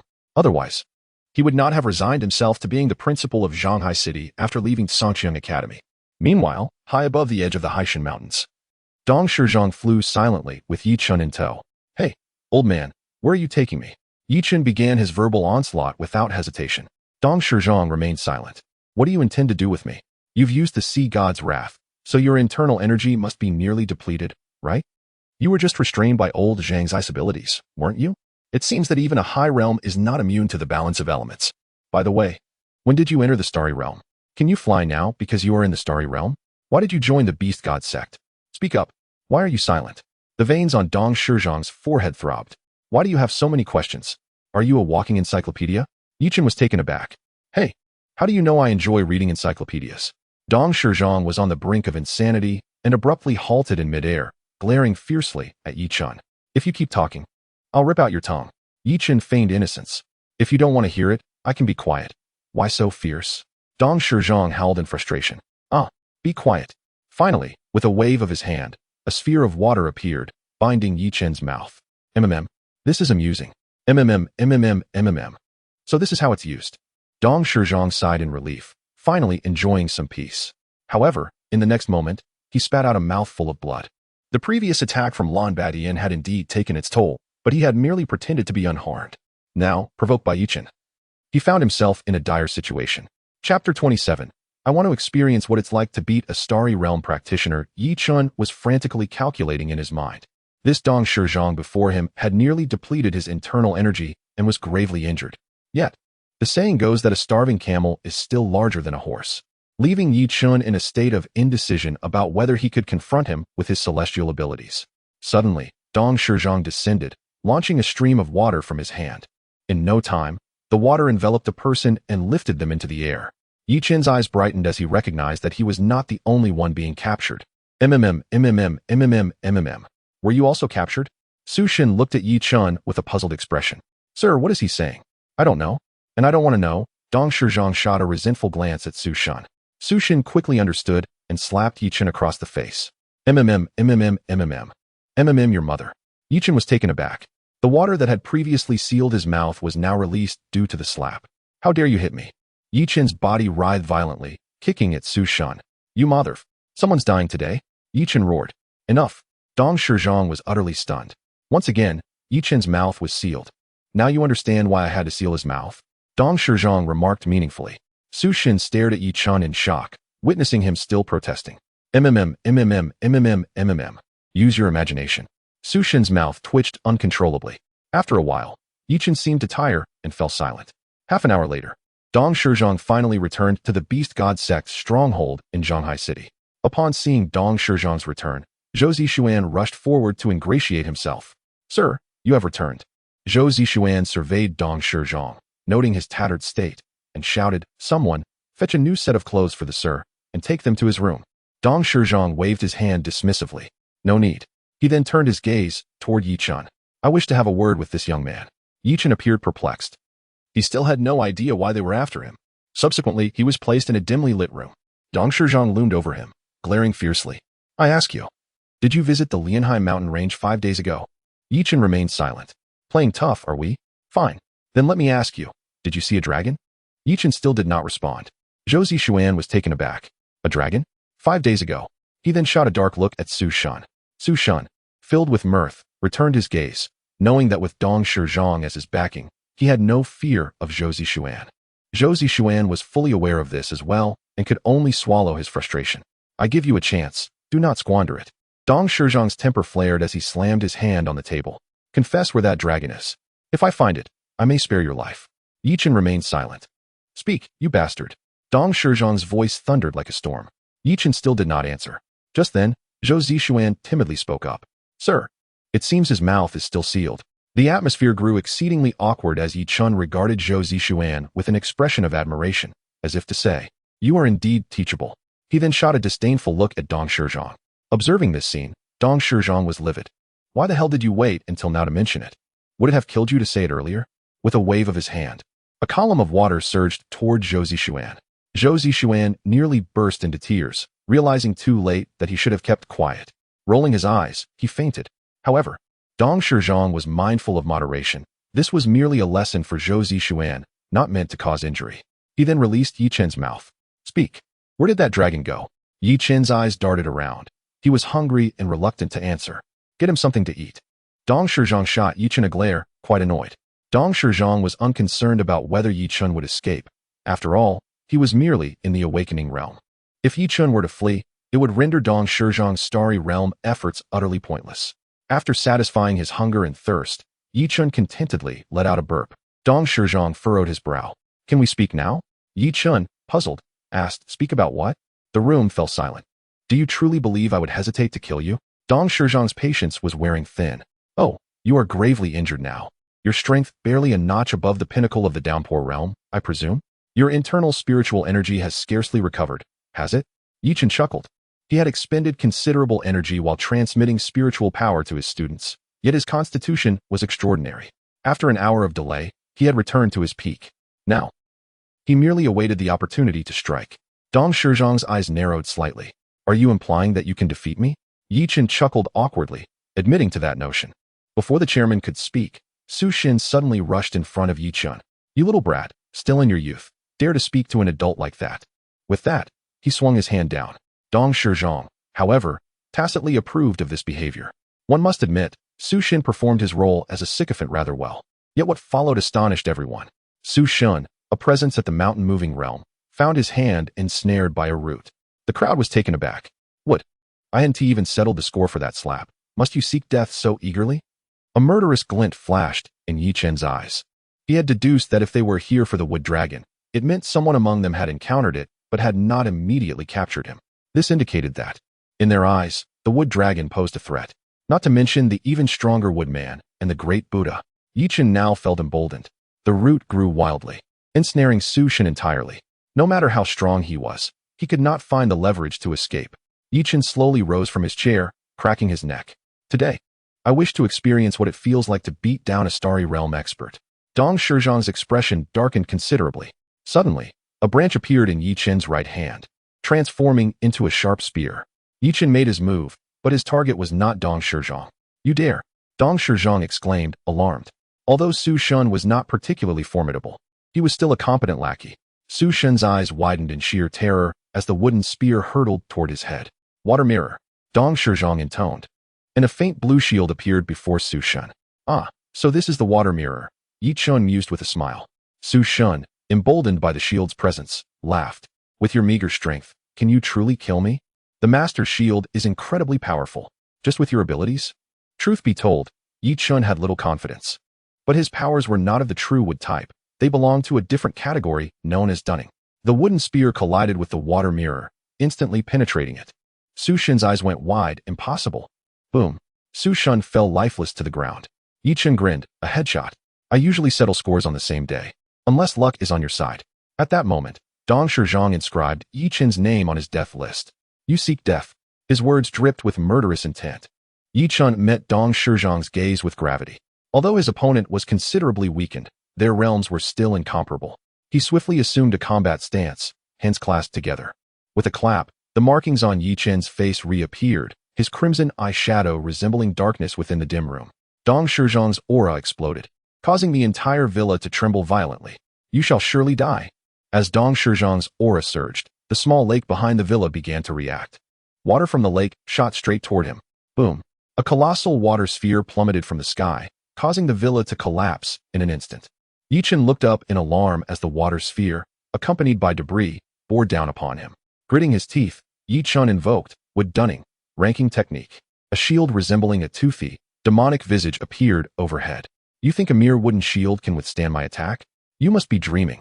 Dong Shizhong mocked, but the next moment, his eyes nearly popped out in shock as the massive impact struck the wooden shield, which remained unscathed. How is this possible? Dong Shizhong could hardly believe that an attack capable of shattering stone was ineffective. Yi Chen inwardly scoffed. Foolish, this is a defense even Uchiha's proud Susanoo cannot breach. However, The situation was dire. If he did not devise a way to break free, he would drown in the water. With that in mind, Chen clapped his hands, realizing he must find a way out. Thus, he resolved to use his current strength. Though he brimmed with power, he was wary of invoking the great Buddha. Wood-dunning. Woodman technique. A low roar emanated from beneath the wooden shield. Dong Shizhong dismissed him. You little brat, employing such a potent defensive technique at the awakening realm. You must be nearly out of energy. Give up. Stop your futile struggles. Just tell me where the dragon is. A colossal tree erupted from the ground behind Chen, voraciously siphoning his spiritual energy.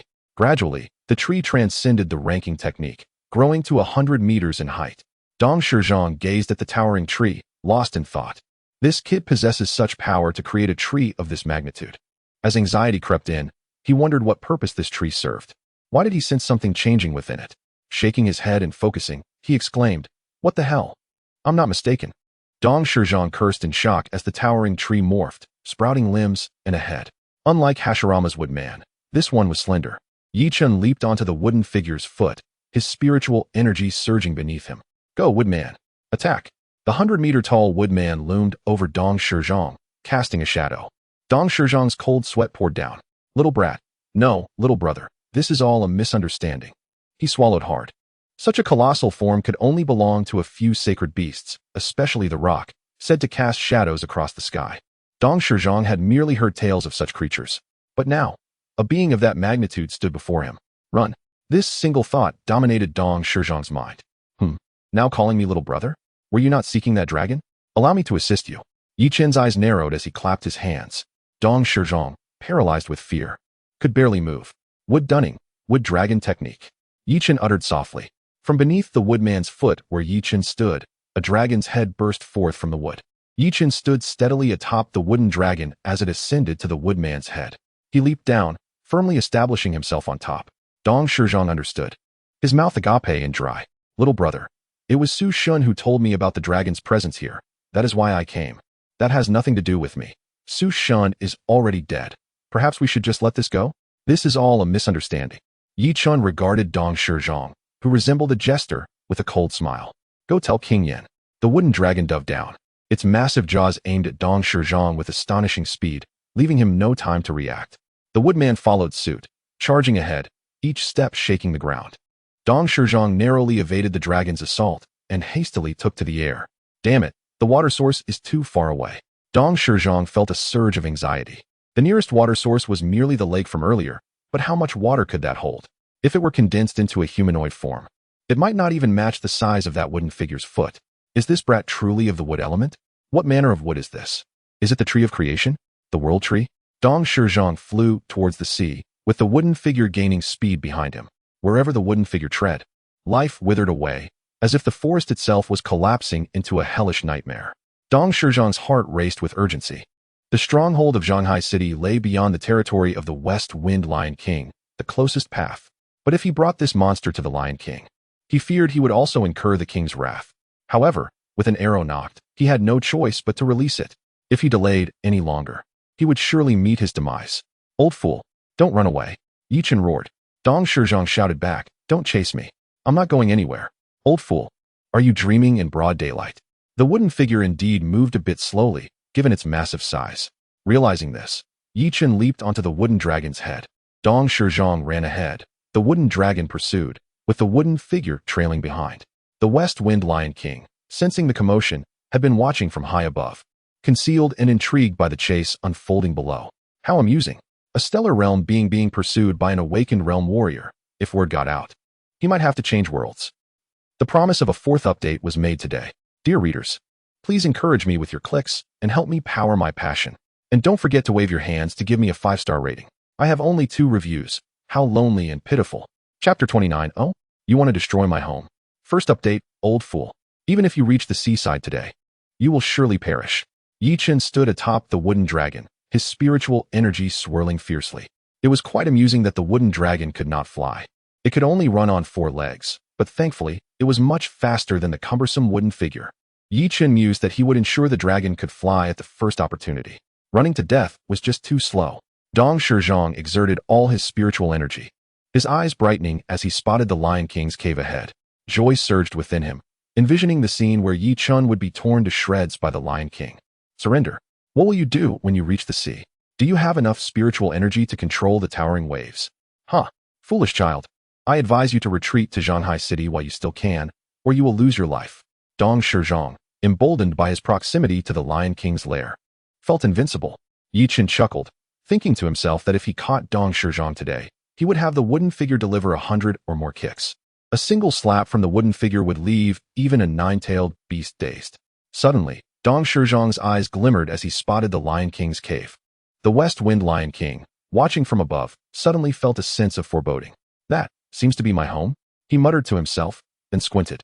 Wait, this is indeed my home. Without hesitation, Dong Shizhong knelt before the Lion King's cave. Dong Shizhong begs for the West Wind Lion King's protection. Yi Chun, sensing the shift, halted the wooden dragon and regarded Dong Shizhong warily. The Lion King? Hadn't Dong Shizhong mentioned that this king was at the Crescent Moon realm? Yi Chun's face paled. This was a grave misstep. How could he, a mere minor character, provoke a powerful being of the Crescent Moon realm? Was this not courting death? Meanwhile, the West Wind Lion King was equally bewildered, caught off guard by the unfolding drama. At least, this young one had not yet crushed his cave. A home was inconsequential, but that enormous wind elemental spirit stone within was invaluable. Time passed awkwardly, with Yi Chun sporting a curious expression. Where's the Lion King? Old fool. It seems the king is conveniently away today. You're doomed. Dong Shizhong's expression soured. I warn you, this is the Lion King's domain. If you destroy it, you shall meet your end. Huh. Who would know if I killed you and left your corpse at the Lion King's doorstep? Who would suspect me, given my awakened realm strength? Yi Chun smirked, preparing to make a move. The Lion King, Dong Shizhong, who had been pale, suddenly brightened. Yi Chun laughed. Do you think I'm a child? You claim the Lion King is here? You think I would believe you? Dong Shizhong, with a peculiar expression, replied, I'm serious. Right behind you. Behind me? That's just the wooden figure. Yi Chun retorted, reaching back only to feel a furry texture. He slowly turned to see a 3-meter-tall lion figure. Lion King. Good afternoon, have you eaten? The West Wind Lion King glared. I hear you wish to demolish my home? Yi Chun was nearly in tears. No, absolutely not. With 10 times my courage, I wouldn't dare. Dong Shizhong burst into laughter. Little one, you're finished. Lion King, kill him. Yi Chun was speechless, overwhelmed by the ominous aura radiating from the Lion King. He felt that if the West Wind Lion King wished for his death, he wouldn't even need to lift a finger. It seemed he was truly about to meet his end here. Yet the next moment, the Lion King's voice bewildered both him and Dong Shizhong. Why should I kill him? The Lion King pondered, stroking his chin. Yi Chun's eyes lit up. Perhaps there was hope. Because he wants to destroy your home. Dong Shizhong shouted. The Lion King shot a glare at Dong Shizhong. Isn't it still standing? Moreover, didn't you bring him here? Besides, have I not suffered enough destruction at your hands? If that's the case, should I not kill you 10 or more times first? Yi Chun, innocent and wide-eyed, glanced between the Lion King and Dong Shizhong, muttering, what a love-hate relationship. The West Wind Lion King, exasperated, finally found his reasoning. Yi Chun quickly covered his mouth, shaking his head vigorously. That was Timmy who said that. He needed to curb his impulsive tongue. The West Wind Lion King, uninterested in Yi Chun, turned to Dong Shizhong. While the strength of the human race is lacking, it is not to be underestimated. If I kill this boy for you, the humans will undoubtedly seek my life in vengeance. I, the West Wind Lion King, have survived in the Lianhai Mountains for so long by avoiding trouble. Dong Shizhong interjected. But you just roared, causing countless casualties in Shanghai City. The Lion King froze. Wasn't that you provoking me? Panic set in. He merely shouted out of frustration. The human race's saints would surely come for him. Yi Chun narrowed his eyes, feeling his murderous intent rise. So it was indeed that roar that had come from him. Though he felt the urge to retaliate, he suppressed it. After all, he was no match for the Lion King. Dong Shizhong, you bastard. I will kill you. The West Wind Lion King's gaze turned icy. A shriek echoed as his massive paw, sharp as a blade, pierced Dong Shizhong's heart. Yi Chun watched in shock as the battle concluded too swiftly. He remained vigilant, stunned by the spectacle before him. The West Wind Lion King approached, carrying Dong Shizhong's lifeless body. Little one, this is all a misunderstanding. After you return, please speak a few kind words on my behalf. I truly did not intend to roar like that. I was simply provoked by this fellow. Now that I've dealt with him, you can take him back to report and plead for my life. The West Wind Lion King recalls standing on the edge of the Lianhai mountain range in his youth, when the utterance of Nomi echoed, causing the heavens to tremble and a formidable octopus of the full moon realm to be instantly vanquished. That creature even glanced back at him, remarking on its own weakness. unworthy of his effort. Chapter 30. The Lion King Afraid of Death. Second update. Yi Chun's worldview has been infinitely refreshed. This West Wind Lion King seems quite different from what others have described. It appears he is excessively fearful of death. Yi Chun remarked with an odd expression. If that is the case, why not accompany me back to Shanghai City and explain yourself in person? The West Wind Lion King pondered for a moment. Very well, but, little brother, you must speak favorably of me. Yi Chun, covering his face, found the lion's demeanor utterly amusing. Yi Chun dispelled the wooden man and wooden dragon techniques, reclaiming his celestial powers. Just as he did, he nearly collapsed, but the West Wind Lion King, quick on his feet, caught him. Stunned, the lion thought, just a moment ago, we were pursuing a starry realm opponent, and now he has fainted? After regaining his senses, Yi Chun realized it was the first time he had summoned such a vast amount of celestial energy, and his body could barely withstand it. After all, his cultivation was still insufficient. It is well known that the strength of the legendary Senju Hashirama stemmed from his vast chakra reserves, which also fortified his physical form. Without such enhancement, one could imagine the devastation if Madara's Susanoo were to strike without the requisite strength. Hey, kid, you can't die in my arms. The West Wind Lion King exclaimed, visibly anxious. Yi Chun placed a reassuring hand on the lion's shoulder. I'm merely fatigued. Observing Yi Chun's condition, the West Wind Lion King, albeit reluctantly, transformed into his beast form. Climb aboard. Yi Chun was momentarily taken aback, gazing at the majestic lion before him, swallowing hard. Are you serious? Enough chatter. Were it not for your current state, I would simply drag you along. Upon receiving the lion's affirmation, Yi Chun sprang up, using all his strength to pull himself onto the lion's back. The West Wind Lion King seized the corpse of Dong Shizhong with his right paw. Are you settled? Don't fall off. If you don't perish from the starry realm, you might just fall to your death. Yi Chun affectionately stroked the lion's fur, nodding vigorously. Yes, I'm secure. The West Wind Lion King expressed his disbelief. We are not of the same species. Please refrain from touching me so freely. Moreover, I am male. The lion's speed was astonishing. The journey from the Lianhai mountain range to the city gates would typically take 3 hours.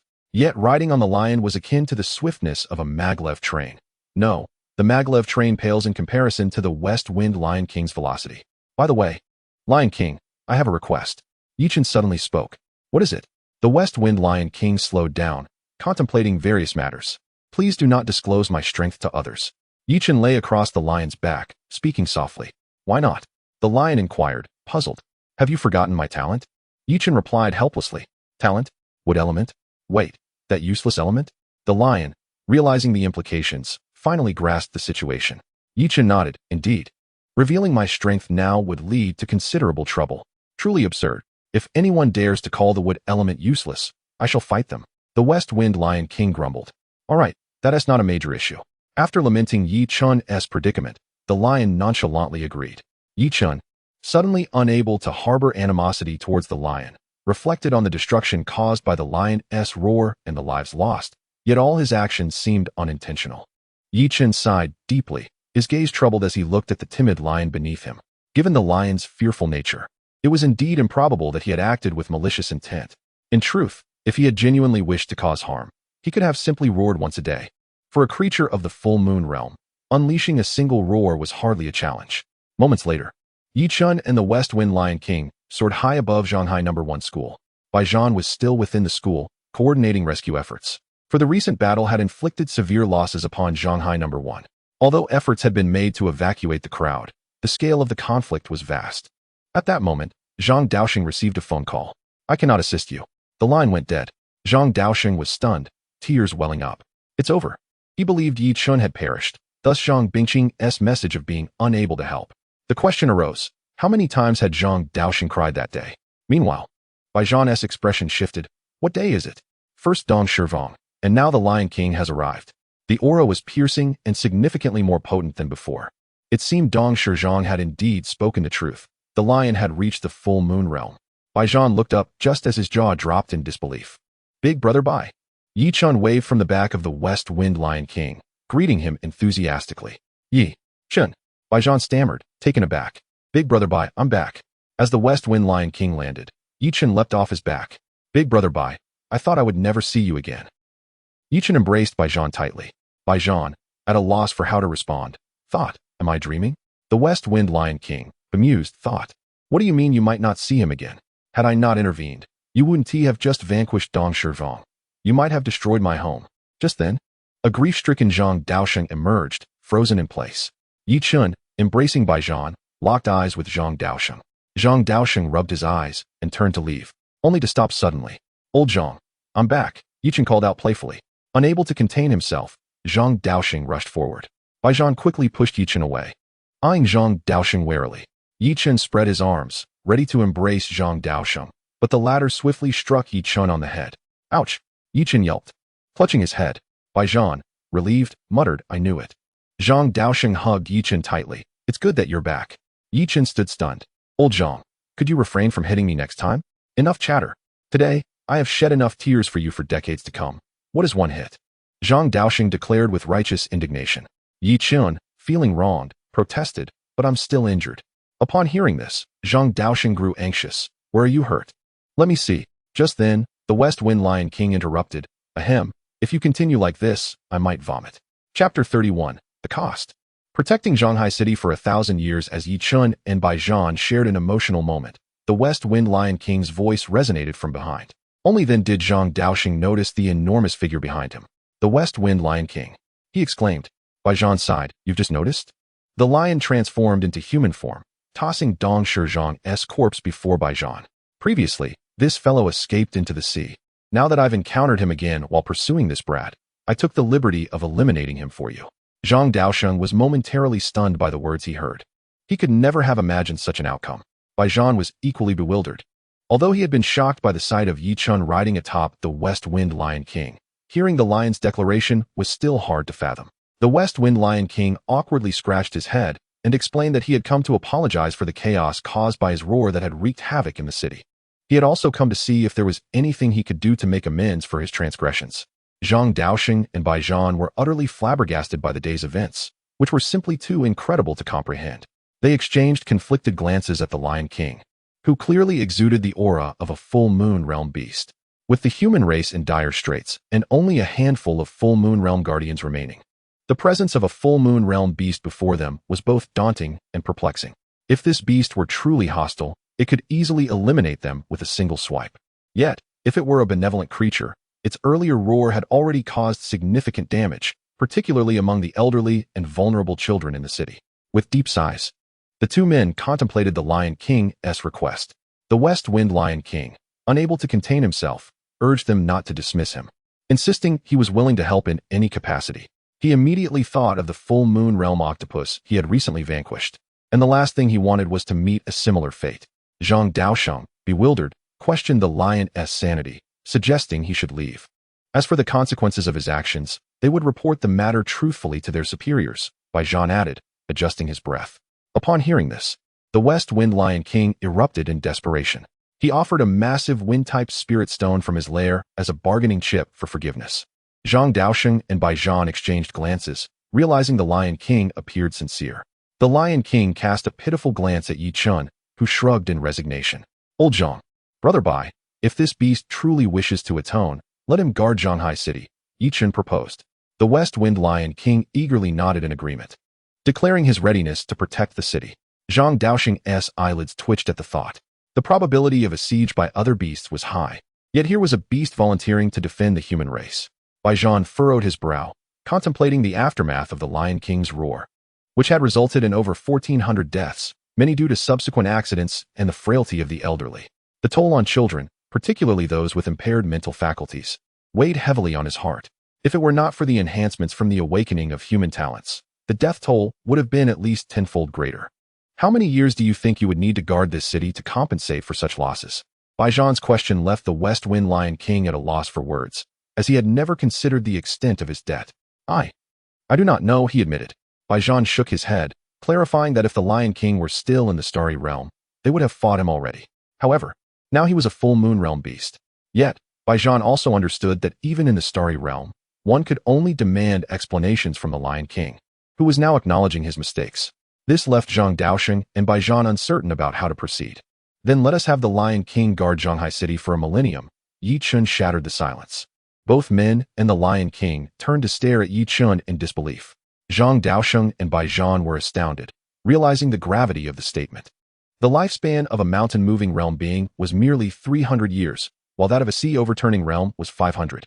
And a starry realm being had a lifespan of 1,000 years.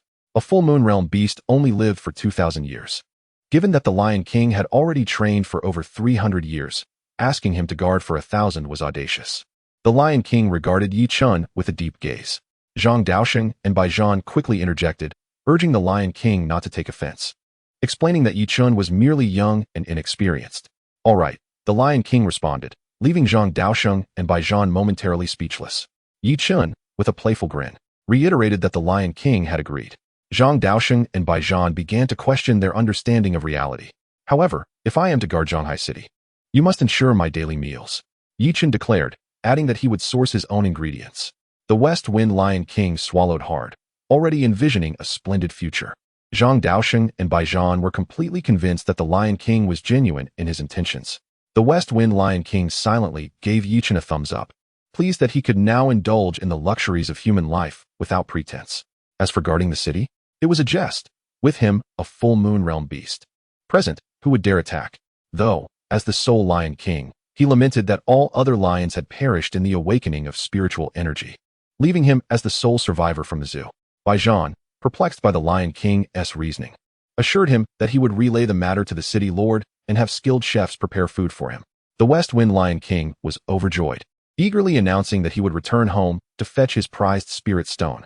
Seeing the Lion King leave, Zhang Daosheng pulled Yi Chen aside. Quickly tell me how you managed to escape, he urged. Yes, I'm curious too, Bai Zhan chimed in. Yi Chen pondered for a moment before sheepishly admitting, I think it was Dong Shizhang who was chasing me. He fabricated a story about the Lion King searching for Dong Shizhang, and they happened to cross paths, successfully deceiving them. Eventually, during a drinking session with the Lion King, the inebriated beast exclaimed, Nonsense. That kid was the one pursuing Dong Shizhang for over 100 kilometers. I saw it all from above. Chapter 32. Lan Batian was mesmerized by the Spirit Stone. Fourth update. Lan Batian had been engaged in a conversation with the recently awakened Lan Lingshuang. Are you saying that Yi Chen willingly went with Dong Shizhang for the sake of Zhanghai City? Lan Lingshuang queried, astonished. Such self-sacrificing spirit seemed foolish yet admirable. She pondered whether she would make the same choice. Indeed, that young man is remarkable. When he was taken, I told him that if he managed to return alive, I would consider him as my son-in-law, Lan Batian remarked, smiling at Lan Lingshuang. Yet, his expression turned somber as he recognized the perilous odds of surviving the starry realm under a full moon realm's dominion. Surprisingly, Lan Lingshuang did not contest her father's words, perhaps having never considered Yi Chen's return a possibility, or perhaps she admired his bravery, leading her to be less resistant. At that moment, Lan Batian felt an overwhelming surge of bloodline pressure and abruptly stood, his expression grave as he gazed towards Zhanghai Yizhang. Dad. Lan Lingshuang was oblivious to the situation unfolding. I must step out. You. Stay safe, he instructed, breathing increasingly rapid. The only entity in Zhanghai City capable of exerting such pressure was the Lion King. What on earth was happening today? The Windwing Tiger appeared behind him, merging with his form as he soared towards Zhanghai Yizhang. Upon arrival, he found Yi Chen just finishing his tale of escape. You little brother? Lan Batian hovered in the air, his eyes wide like enormous bulbs. Yi Chen turned around and exclaimed, Ah Lan, father-in-law? At the sound of this, Lan Batian lost his balance and fell from the air. Master of the Lan family, take it easy. Bai Zhan was rendered speechless. Indeed, Lan Hu, be careful not to damage my school's floor, Zhang Daosheng chimed in. Lan Batian shot a glare at the two, commanding, both of you, be quiet. Zhang Daosheng and Bai Zhan retreated to the side, stifling their laughter. Lan Batian rose from the ground and turned to Yi Chen, expressing his frustration. Father-in-law, I was merely joking with you. Did you actually think I wanted you to be my son-in-law? Surely, I wouldn't let my daughter be entangled just because of a careless remark. Well, you were the one who said it. Can you blame me? Yi Chen teased. Lan Batian shot him another glare and asked, by the way, how did you return? Yi Chen, feeling a bit foolish, responded, I just explained everything to old Zhang and brother Bai. I really don't want to repeat it. Ultimately, Yi Chen couldn't escape the retelling. Lan Batian listened with keen interest, exclaiming, what a fortunate lad. Surviving great peril often brings great fortune. I was wondering why the Lion King suddenly arrived in Zhanghai City. It startled me considerably. Suddenly, Lan Batian shook his head, feeling helpless. The pressure from their bloodlines was far too intense. Those with elemental or special talents did not experience such burdens. In contrast, for those like them with beastly attributes, The hierarchical conflicts were not as simple as ice freezing water. The suppression of bloodlines could render opponents unable to retaliate. Of course, some individuals with strong willpower could resist such effects, so it varied from person to person. The speed of the West Wind Lion King was beyond Lan Beixian's capabilities. Upon hearing that he had moved, he had a chef specially prepare meals for him. The Lion King accelerated to an astonishing speed of 830. It was a jest. When Chen was on his back, he was merely being considerate. Otherwise, the Lion King would have arrived in Shanghai City much sooner. The four were engaged in lively conversation when Baijian reported the demise of the human traitor, Dong Shizhong, to the higher-ups. Upon learning of the West Wind Lion King's actions, the upper echelons were taken aback. If only all the exotic beasts in the world were as sensible as the West Wind Lion King. As for those mentally affected children, the Daxiao Federation would naturally provide support. With current technology, such injuries were not beyond cure. It was a pity for those who had lost their lives. At that moment, Lan Batian sensed something and abruptly looked up. Wind type, spirit stone, so massive. His eyes nearly bulged from their sockets. A gigantic wind-type spirit stone was suspended in midair. Upon initial assessment, it weighed over 100 tons. Beneath the spirit stone, a half-human, half-beast figure held it aloft. A crowd stared in awe at the enormous spirit stone, particularly Lan Batian, who was of the wind type. "I'm here. Where do I stay? Where should this spirit stone go? When's dinner?" Baijian was taken aback, as the specifics had not yet been determined. Although the higher-ups had approved this matter, it required the city lord to decide where to place the West Wind Lion King. Zhang Daoshan covered his face, exclaiming in resignation, "In that case, let the Lion King stay at the school for now." The West Wind Lion King, looking dejected, murmured, "What is so great about living in a school?" Though his voice was barely audible, everyone present was at least at the sea of waves level, especially Lan Batian, who gazed longingly at the colossal wind-type spirit stone, saliva almost dripping from his mouth. "Lion King, if you don't mind, why not stay at my home? My yard is several thousand square meters. I can order a palace to be built for you immediately." Palace. The West Wind Lion King's eyes lit up at the mention of the word. Baijian and Zhang Daosheng exchanged glances, fully aware of Lan Beixian's intentions. Cough. "Well, it's not out of the question." The West Wind Lion King cleared his throat, then uttered a phrase that left Lan Batian utterly startled. "Little tiger, you're not coveting my wind-type spirit stone, are you?" The West Wind Lion King grinned mischievously at Lan Batian, who hurriedly waved his hands, denying, No, how could I? I, Lan Batian, would never be that kind of person. Absolutely not. Oh, I thought if you wanted some, I could share a little with you. But it seems that's unnecessary." The West Wind Lion King continued to smirk. Lan Beixian's face turned crimson. "Lion King, you jest." Yi Chun and the others nearby were in stitches from laughter. In the end, the West Wind Lion King did indeed reside with the Lan family. Fortunately, the Lan family's reputation in Shanghai City was quite commendable. Whenever trouble arose in Shanghai City, the Lan family was always the first to respond. This matter seemed to reach a conclusion. Upon returning home, Yi Chun was instantly engulfed by fatigue. Ever since that lion's roar echoed, he had been in a state of heightened tension. From Zhang Daosheng and the others confronting Dong Shizhong to controlling the wooden figure to chase him down, and then being frightened into a cold sweat by the Lion King. Such a tumultuous series of events would wear anyone out, especially since Yi Chun had only just awakened to the sixth realm. Chapter 33, The Three Saints of Humanity. Zhang Bingqing fascinating. Zhang Bingqing gazed at her reflection in a mirror, a faint smile gracing her lips. As one of the three saints of humanity, her subordinates possessed an array of peculiar abilities. Although Zhang Bingqing was the daughter of Zhang Daosheng, her talent did not mirror her brother Zhang Zilai's inheritance of their father's ice affinity. Instead, she bore a mutated trait, a fusion of both her parents' talents, the Ice Phoenix, a mythical beast attribute. The Windwing Tiger and the West Wind Lion King were mere trifles in her presence. When Zhang Bingqing awakened her powers, Zhang Daosheng wore a frown, questioning if this truly was his daughter. She awakened at 6, moved mountains at 7, and at the tender age of 12, stepped into the Starlight Realm. Now, at just 25 years of age, she had surpassed the half-saint realm and directly entered the saint realm, becoming one of the most formidable forces among humanity. Her subordinates were users of a mirror talent, a unique artifact akin to Baijian's Longkong sword. This mirror, named Distant View, was a special auxiliary talent that enabled its user to observe what someone they wished to see was currently doing. It could be employed on enemies or on loved ones, without the latter being aware. However, the viewing duration was limited. For instance, a talent user at the Radiant Moon realm could observe someone of the same realm for 1 minute. someone in the Starlight Realm for 10 minutes. And for those below the Starlight Realm, the limit was practically non-existent. If they attempted to view someone at the sunlit mirror level, they could only do so for 10 seconds. 4 half-saints and saints. Even a moment of observation came at a tremendous cost. Qingqing, Zhang Uncle's new disciple, is quite strong, Lin Jing remarked while munching on potato chips. Zhang Bingqing nodded, acknowledging the rarity of such power at the awakening stage. Not to mention, he's of the wood element. Isn't wood usually an auxiliary type? Lin Jing exclaimed. Zhang Bingqing sighed. Just eat your chips. You can't even keep your mouth shut while eating. Zhang Bingqing began to question her own life choices. Even during her time in the mountain-moving realm, she could not achieve the feat of pursuing someone in the Starlight Realm. Although it was a wounded Starlight Realm, the sheer physical power of his wooden dragon and wooden figure was daunting.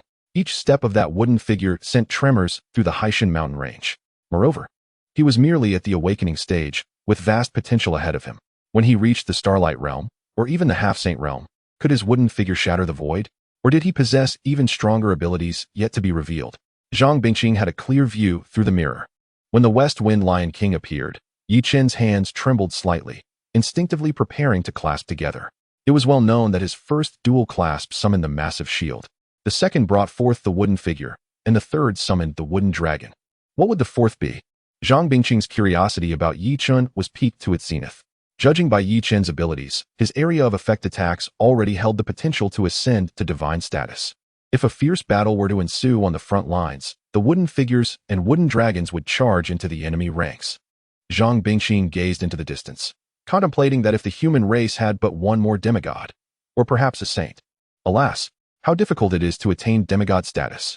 Yi Chen, I hope that in several decades, this realm will have a place for you. One that can safeguard peace for the world. Little did Yi Chen know, his actions had already attracted the attention of an entity nearly at the pinnacle of Blue Star, who held great expectations for him, leaving him torn between laughter and tears. Yi Chen slept soundly, having narrowly escaped disaster. He was truly exhausted. This recent battle had made him acutely aware of his own frailty. While it seemed he could overpower a severely injured Star Realm opponent, he was nowhere near a match for the Lion King of the Moon Realm, who had effortlessly obliterated Dong Shizhong. Upon waking, Yi Chen found no sign of Li Shaodai and, resigned to his fate, made his way to Zhang Daoxing's location, hunger gnawing at him. Up so early? Zhang Daoxing was taken aback. Why not rest a bit longer? Yesterday, Yi Chen waved his hand dismissively. It's fine, I'm almost recovered, and besides, aren't we heading to that secret realm today? At the mention of the secret realm, Zhang Daoxing recalled. Right, yesterday's events were so sudden, I nearly forgot. But are you sure your body can handle intense activity? He asked skeptically. Come now, I've already awakened to the sixth realm. Do you think I'm some feeble invalid? Yi Chen shrugged helplessly. All right, let us go then. Zhang Daoxing observed Yi Chen's demeanor and sensed he was not merely putting on a brave face. So he refrained from further comment. At the back mountain of the Lan family, a grand palace was being hastily constructed. Nearby, a colossal spirit stone served as a sunbathing spot for a massive lion. Oh, if it isn't the Lion King. Yi Chen approached and playfully swatted the West Wind Lion King. The lion lazily opened its eyes, recognized Yi Chen, and promptly closed them again to resume meditation. Don't tell me you came just to see me, it remarked. Well, if I were to say I missed you dearly since our last parting, would you believe me? Lion King? Yi Chen replied with a mischievous grin. Zhang Daoxing stood beside them, utterly speechless, unable to comprehend why Yi Chen would approach the Moon Realm Lion King, a being most would avoid. Stop calling me Lion King. I have a name, West Wind. The West Wind Lion King shot Yi Chen a glare. West Wind was not only its title, but also its essence and name. Your father must have named you without much thought, it added. That's nonsense. I got this name from a game, protested the author.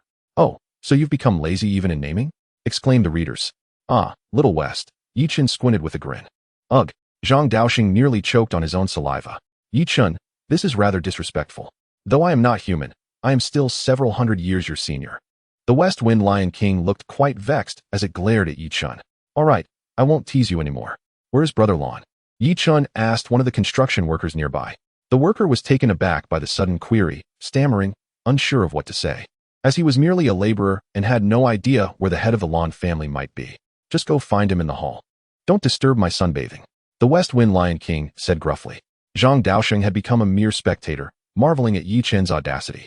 Little did they know, Yi Chen was already well aware of the Lion King's formidable strength. With a cheeky smile, Yi Chen dashed away. clapping his hands to usher Zhang Daosheng into the Lan family's reception hall. Moments later, a furious roar echoed from the back mountain. "Yi Chen, you scoundrel!" The Lion King had smashed the wood blocking its sunlight in frustration. In a huff, it moved the spirit stone to a different spot to continue basking in the sun, only to find the wood had re-burrowed into the ground. Yi Chen. Chapter 34. The third to enter the secret realm is. Part 2. Zhang Daosheng was utterly bewildered in the reception hall, pondering the Lion King's sudden outburst. He wondered if it might storm in and harm Yi Chen. "Oh, why does it seem that as soon as you arrive, you've managed to anger the Lion King?" Lan Batian chuckled as he descended from the upper floor, followed by his daughter, Lan Lingshuang. "Brother Lan, you jest. How could I dare provoke the Lion King?" Yi Chen waved his hand dismissively, feigning innocence. Lan Batian didn't buy Yi Chen's story, but he chose not to press the matter further. Zhang Daosheng glanced at Lan Batian, noting, "The Wind Spirit Stone seems to have a significant effect on you." Lan Batian's aura had notably strengthened since yesterday. "The battle yesterday helped me advance, and the Wind Spirit Stone has allowed me to absorb more spiritual energy, so some progress is to be expected." Lan Batian, surprisingly, was exhibiting humility, which shocked Zhang Daosheng. "You're actually being modest." "Ahem. I didn't intend to, but with the Lion King around, I fear that should I boast too much, it might come back to haunt me," he said, chuckling nervously. Yi Chen and Lan Lingshuang couldn't help but laugh at his predicament. "Who can be blamed? You invited this mighty being here yourself?" Yi Chen teased. Lan Batian scratched the back of his head, admitting, "The Lion King isn't too bad. At least he allows me to absorb the energy from the Wind Spirit Stone and even offers guidance on its use." Zhang Daosheng looked at Lan Batian with envy, realizing he had gained much from this arrangement. "You're not a wind user, so it's understandable." Lan Batian laughed heartily at Zhang Daosheng's expression. "Speaking of which, shouldn't we address the matter at hand?" Yi Chen interjected, sensing that their banter was veering them off course. "Ah, it's just the secret realm. I've been prepared for it, but we still need to wait for someone." "Who are we waiting for?" Yi Chen asked, intrigued about who required the head of the Lan family and Zhang Daosheng's presence. "The Yin family," Lan Lingshuang interjected, her eyes filled with disdain for the Yin family. Upon hearing Yin family, Yi Chen's countenance darkened, his eyes narrowing. "The Yin family from the imperial capital?" Zhang Daosheng and Lan Batian immediately sensed a shift in Yi Chen's tone. "Brother, do you have a grudge against the Yin family?" Yi Chen nodded slightly, feeling a bond of trust with those present, especially since Lan Batian was a decent person. He recounted the events involving Yin Feng's actions during his visit to the imperial capital university. "See, Dad? I told you, the Yin family is utterly disgusting." Lan Lingshuang shot a glare at Lan Batian. Lan Batian felt a bit embarrassed. "I didn't want to work with the Yin family either, but they were the ones funding the endeavor. Had I known you had a grudge against them, I wouldn't have sold the secret realm entry to them." Lan Batian felt helpless, realizing he only had one daughter, and not selling the entry would be a waste. "No matter. Who does the Yin family intend to send into the secret realm?" Yi Chen asked nonchalantly, fully aware of his own capabilities. "In a full-powered state, I could slay the likes of him. The Yin family's eldest son is already at the overturning sea realm, so it should be their second son, Yin Feng, who enters the secret realm." Zhang Daosheng mused. "Can we kill inside the secret realm?" Yi Chen's tone dripped with murderous intent. This Yin Feng sought to kill him merely for refusing to join the imperial capital university. Such a person posed a threat to many and should be eliminated. Zhang Daosheng was taken aback, cautioning, "You mustn't speak so recklessly. The Yin family is powerful. In the capital, there exists a family known as the Yin clan, which is rumored to have once possessed a semi-saint, though they later fell from grace. However, this remains merely a legend. Who can ascertain its veracity? I believe it is not too far-fetched." Lan Batian's eyes narrowed slightly. The secret realm is a closed entity. No one knows what transpires within it. Furthermore, if Yin Feng perished, and Yi Chen, being a support type, how could anyone know you were the one who ended his life? Lan Batian analyzed with a natural calmness. "Father, have you ever considered me?" Lan Lingshuang remarked, her eyes widening in disbelief. "Do you truly not regard your daughter as a person? With your feeble strength, there's no need to worry about being suspected." The crowd fell silent. "What if you were to do something to your precious daughter?" Lan Lingshuang tilted her head, inquiring. Instantly, the atmosphere grew heavy. "I have heard that Yin Feng is quite the lecher. It is indeed possible he might act in such a manner." Zhang Daosheng interjected sharply. "How dare he?" Lan Batian erupted in fury. "Now, we find ourselves in a predicament. Selling a spot might even cost me my daughter. This is intolerable." Thankfully, Zhang Daosheng brought this to light. The Yin family is substantial. Should they truly wish to harm Lan Lingshuang, Lan Batian would find himself powerless. "Yi kid, are you certain you can slay him?" Yi Chen flashed a wicked smile and nodded. Meanwhile, at the gates of Shanghai City, the Yin family was in deliberation. Young master, it is said that Lan Beixian's daughter possesses extraordinary beauty and an SSS-level talent. The speaker was Yin Feng's personal attendant, who also served as the steward. Oh, if what you say is true, then this trip may yield unexpected rewards for me. Yin Feng's eyes gleamed with excitement. Indeed, the Lan family is merely a small clan from a remote area. Their fortune has led to the emergence of an SSS talent. If the young master could consummate the union and take Lan Lingshuang as a wife or concubine, the Yin family would surely produce another star or even a moonlit realm talent.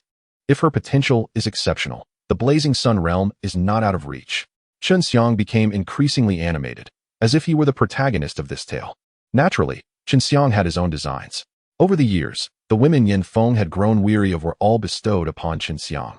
Although they were once favored by the young master, who was he to interfere? He could never approach such beauty. Thus, while Chen Xiang spoke as he did to Yin Feng, there lingered a thought. What if Yin Feng grew tired of Lan Lingshuang? Then he. As this thought crossed his mind, Chen Xiang's eyes brimmed with lust. It is evident that the character of a master reflects upon their servant. At Yin Feng's acknowledgement of Chen Xiang's words, he could hardly contain his desires. What a delightful prospect. Yin Feng composed himself momentarily. In this generation of the Yin family, there were only two direct heirs, himself and his elder brother. The elder's talent was beyond comparison, far surpassing his own, already a force within the tidal realm. Yet, if he could secure Lan Lingshuang, his standing within the Yin family would undoubtedly rise significantly. Ah, Chen Xiang, you are indeed my grand strategist. Yin Feng beamed at Chen Xiang. What do you suggest I do? Chen Xiang pondered for a moment, producing a pill from his pocket. Young master, you know the drill, same old tactic. He then revealed a sly smile. This pill was colorless and tasteless, dissolving instantly upon contact with water. This was not the first time Chen Xiang had advised Yin Feng. Yin Feng grinned wickedly, envisioning Lan Lingshuang beneath him. Meanwhile, the Lan family was already strategizing on how to eliminate Yin Feng. Suddenly, a boisterous voice resounded at the entrance. I have arrived. Why are the Lan family members not here to welcome me? Yin Feng strode into the Lan family's reception hall, disdainfully surveying the dilapidated surroundings that hardly befit any guest. Upon hearing this, Lan Lingshuang's countenance turned icy. With a frosty tone, she stated, If I do not meet your expectations, you may leave. The moment Yin Feng heard her melodious voice, he was utterly captivated, his heart racing. Beautiful, so beautiful. I am drawn to you. Yin Feng fell for Lan Lingshuang at first glance. Ah, dear Shuang, your words are misplaced.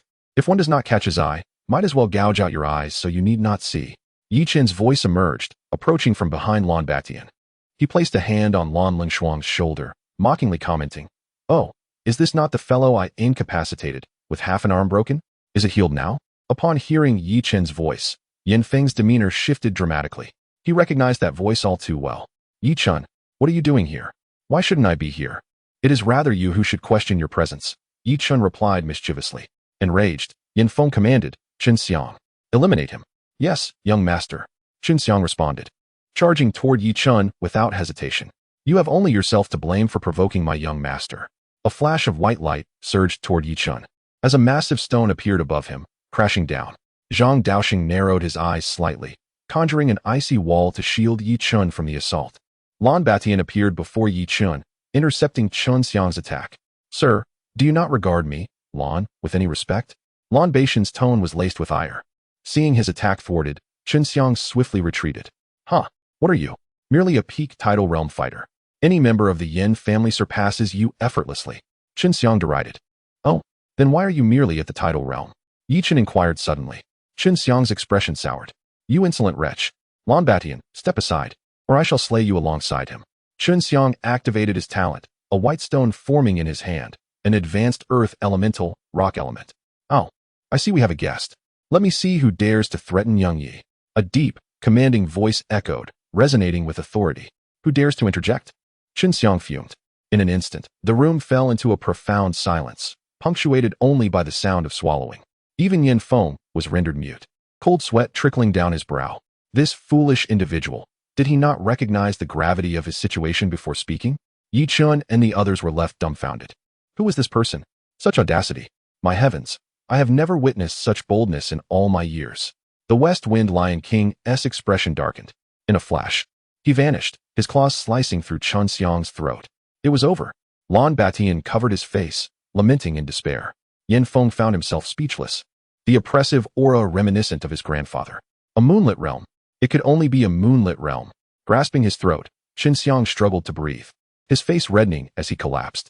In that fleeting moment, he finally beheld the true nature of his killer. Blood drenched the hall. Lan Kid, my apologies for the trouble. You may clean this place yourself, the West Wind Lion King stated nonchalantly. He had already discerned that Zhanghai City was not ordinary, particularly with respect to Yi Chun. Moreover, Lan Baishan's talent was commendable, and his daughter was even more exceptional. Betting on them seemed a wise gamble, unlikely to end in disaster. Who is his master? The West Wind Lion King surveyed the surrounding individuals. Yin Feng timidly stepped forward. It is the younger generation. The West Wind Lion King shot him a glare. The one who killed him is the West Wind Lion King, a moonlit realm. Understand? If you seek vengeance, come find me, clear? Yin Feng nodded vigorously. Oh, do you truly wish to seek revenge? Tears welled in Yin Feng's eyes as he hastily shook his head. Satisfied, the West Wind Lion King nodded approvingly. Oh, this child is educable. Alas, little she, how could you recklessly slay individuals? Those unaware might believe our Zhanghai City is unwelcoming. Yi Chun lamented in exasperation. Yin Feng was utterly dismayed. Little she, what on earth is that? Once again, I shall strive to inquire beforehand whether I can take action. With that, the Lion King dashed away. Yin Feng felt his legs weaken in fright. Who exactly was this Yi Chun? Why did the Lion King seem so familiar with him? No, it was more than mere familiarity. It seemed as though the Lion King was somewhat inclined to heed Yi Chun's words. This Zhanghai City was likely not a place he should have ventured to. Although the Yin family was powerful, currently, only the previous head of the family, a generation above, had reached the Blazing Sun realm. The current head was Yin Feng's father, and the previous one was his grandfather. There were indeed many in the Bright Moon realm, but the physical strength of humans was not comparable to that of the strange beasts, particularly the wind-type beasts, which were immensely swift in close combat. Once ensnared by such a beast, survival was nearly impossible. There was no space to escape. Hence, to slay the West Wind Lion King, 2 to 3 individuals of the Bright Moon realm were necessary. Despite being the second young master of the Yin family, Yin Feng's strength was woefully inadequate. He was merely a wealthy wastrel. The family would never provoke a beast of the Bright Moon realm for his sake. Young Master Yin.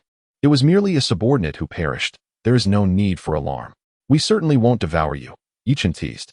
Yin Feng found it difficult to muster any anger at this moment. Yet, his heart brimmed with fury, vowing that once he entered the secret realm, he would slay Yi Chun at the earliest opportunity. The remaining time would belong solely to him and his lady.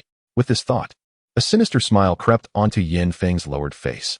Unlike last time, Yin Feng was now a being of the 6th realm. Additionally, the family had bestowed upon him several treasures. These so-called treasures were merely armors and weapons excavated from ruins. Infusing spiritual power into them granted defensive or offensive capabilities. Was it not a simple matter to deal with a Yi Chun who had only awakened for a few days? When the time came, with Lan Lungshuang in his grasp, who would dare lay a hand on this young master? Chapter 36, Secret Realm, Glacier World, Part 4. Within Yin Feng's storage ring lay a plethora of spirit stones and treasures. This was inevitable. Although Yin Feng's status within the Yin family was not particularly high, he was still a young master. Even if he was not favored, he was not comparable to ordinary families. However, he was mistaken in one aspect. As long as his strength did not reach the Star Realm, he would inevitably perish at Yi Chen's hands. If he were aware that Dong Shizhong, a being of the Star Realm, was being pursued by Yi Chun from the Beast God Sect's stronghold to the Lianhai mountain range, he would be utterly bewildered. Yet soon enough, he would come to understand the meaning of despair. Unbeknownst to Yin Feng, the West Wind Lion King regarded him with a hint of pity, for he had heard Yi Chen's words all too clearly. Since everyone is present, let us commence, Yin Feng urged, his patience wearing thin. Remaining here was exceedingly uncomfortable. His guards had already perished, and only those of the mountain-moving realm and awakening realm remained by his side. Upon seeing the Lion King, they all fell silent, not daring to utter a word. He could not rely on them. With that thought, Yin Feng cast a disdainful glance at the group of subordinates. Lan Batian, hearing Yin Feng's words, directed a gaze that flickered between indifference and concern towards Yi Chun. Yi Chun nodded slightly. Prior to Yin Feng's arrival, he had subtly revealed a fraction of his strength, such as his formidable self-healing abilities, powerful physique, and wooden spikes capable of easily penetrating steel plates. These revelations had astonished everyone present. However, while the crowd was still in shock, The West Wind Lion King in the back mountain found himself exasperated, pondering how long this young man intended to feign ignorance. His display of strength was impressive, yet Zhang Daoxing still felt uneasy. However, there was little he could do. For once Yi Chun had made a decision, it was unalterable. Ever since that day when Yin Feng departed, Yi Chun had long desired to eliminate the fellow. Seizing this opportunity, he would not relinquish it easily. Let us begin. Lan Batian retrieved a small knife from his ring, exquisite and charming. Yi Chun was taken aback. Was this the key to the secret realm? Yin Feng's eyes, however, sparkled with excitement, recognizing the value of such an item. The key to the secret realm dictated the nature of items within. For instance, it could include auxiliary items and weapons. The knife-shaped key suggested that the secret realm likely contained weaponry. It was once said that a semi-saint had entered a secret realm with a spear-shaped key, emerging with a weapon of unknown grade and slaying a beast of the saint realm with his semi-saint power. Although Yin Feng was inept, he had seen enough to understand the significance of the situation.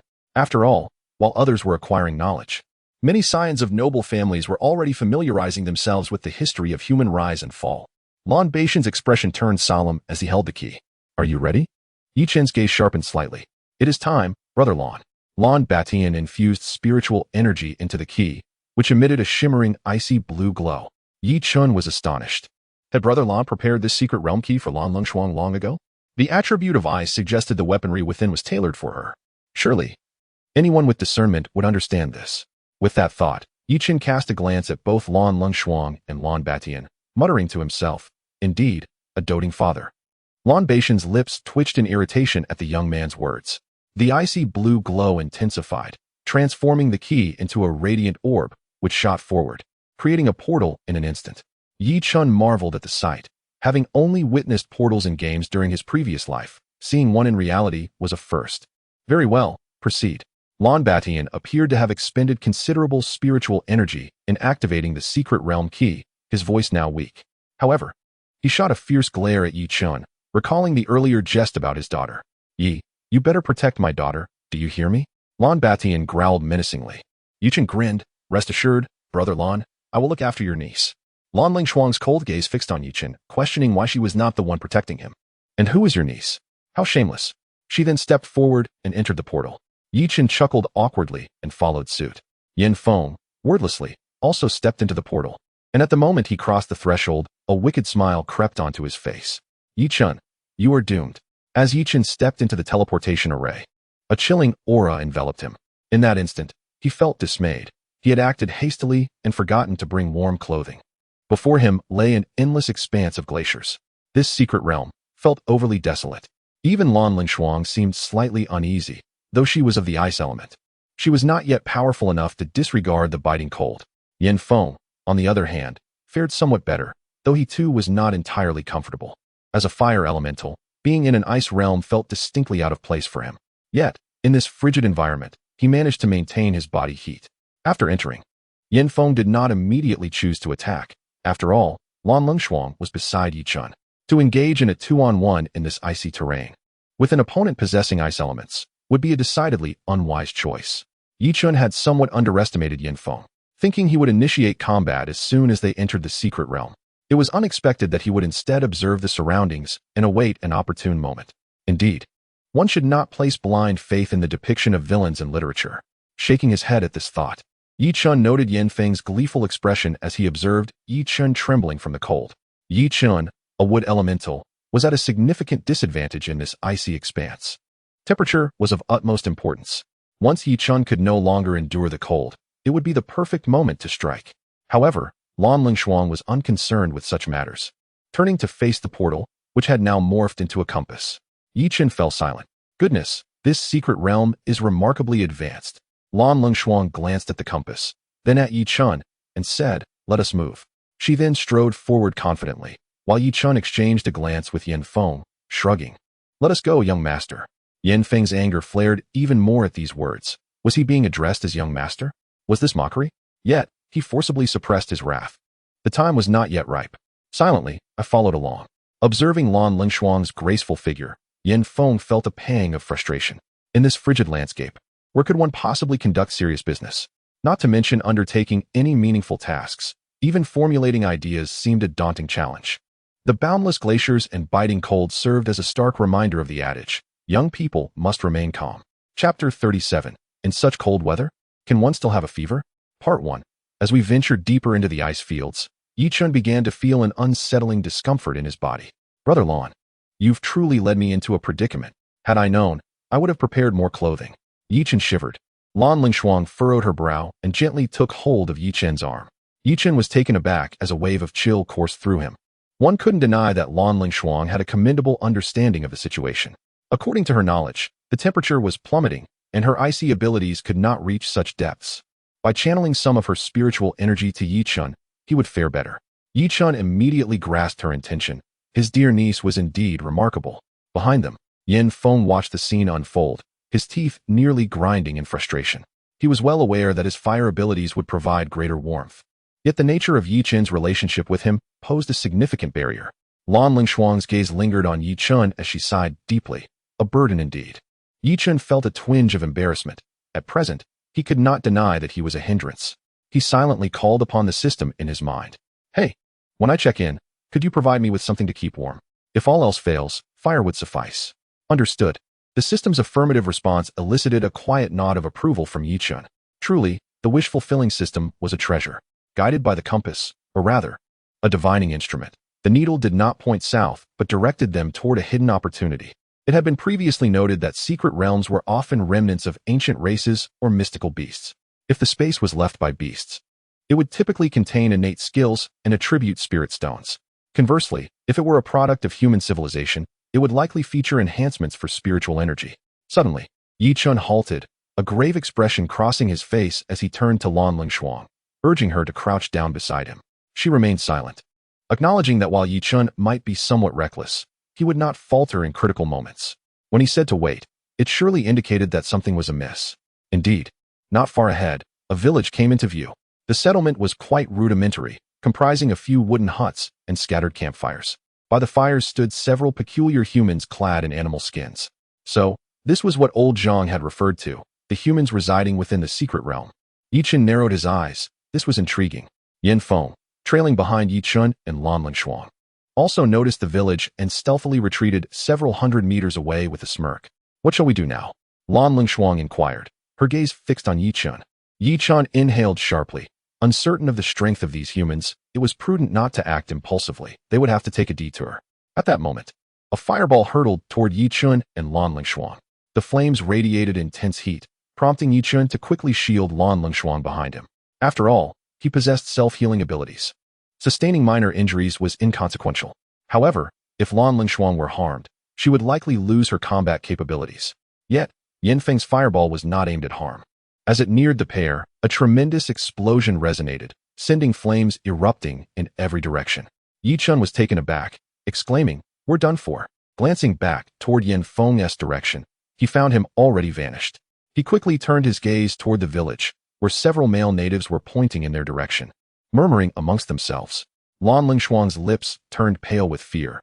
Unlike Chen, she was not endowed with such formidable resilience, having only awakened to the third realm. What now? She swallowed nervously. Chen grasped Lan Lingshuang's hand and ran in another direction. They have discovered our position, but they remain unaware of our circumstances. Our immediate priority is to conceal ourselves. Chen spotted a massive glacier in the distance and hurried toward it. Chen, slow down. I can't keep up.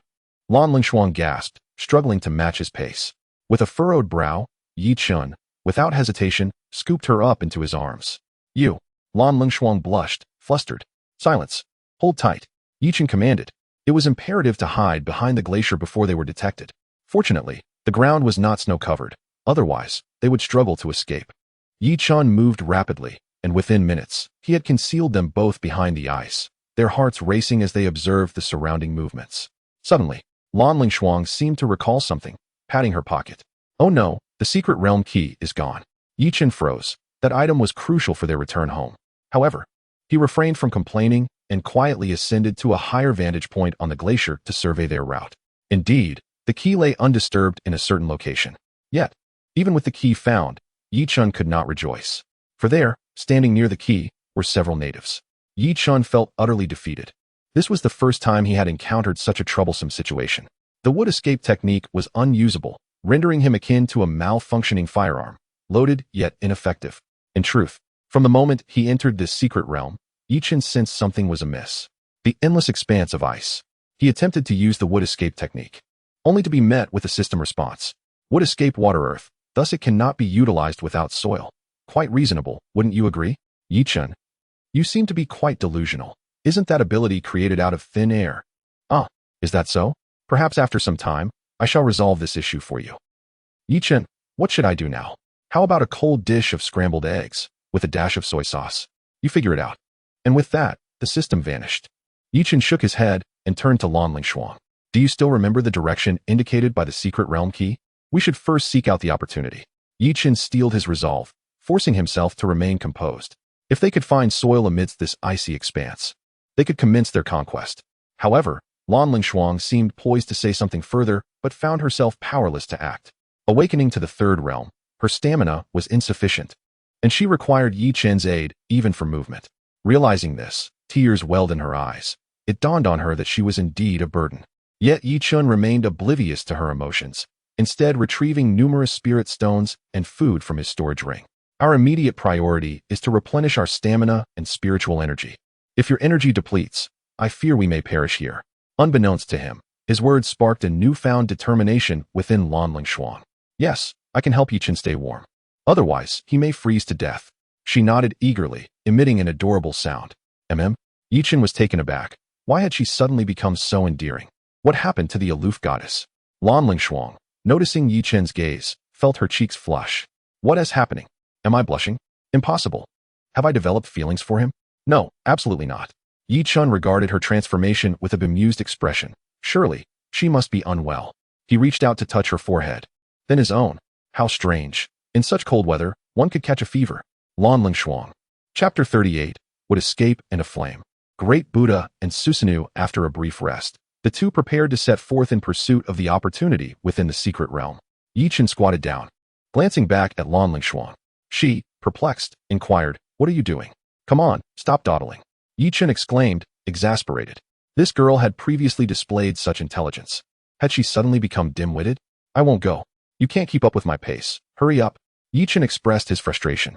In moments like this, every second counts. They had already wasted a considerable amount of time resting earlier.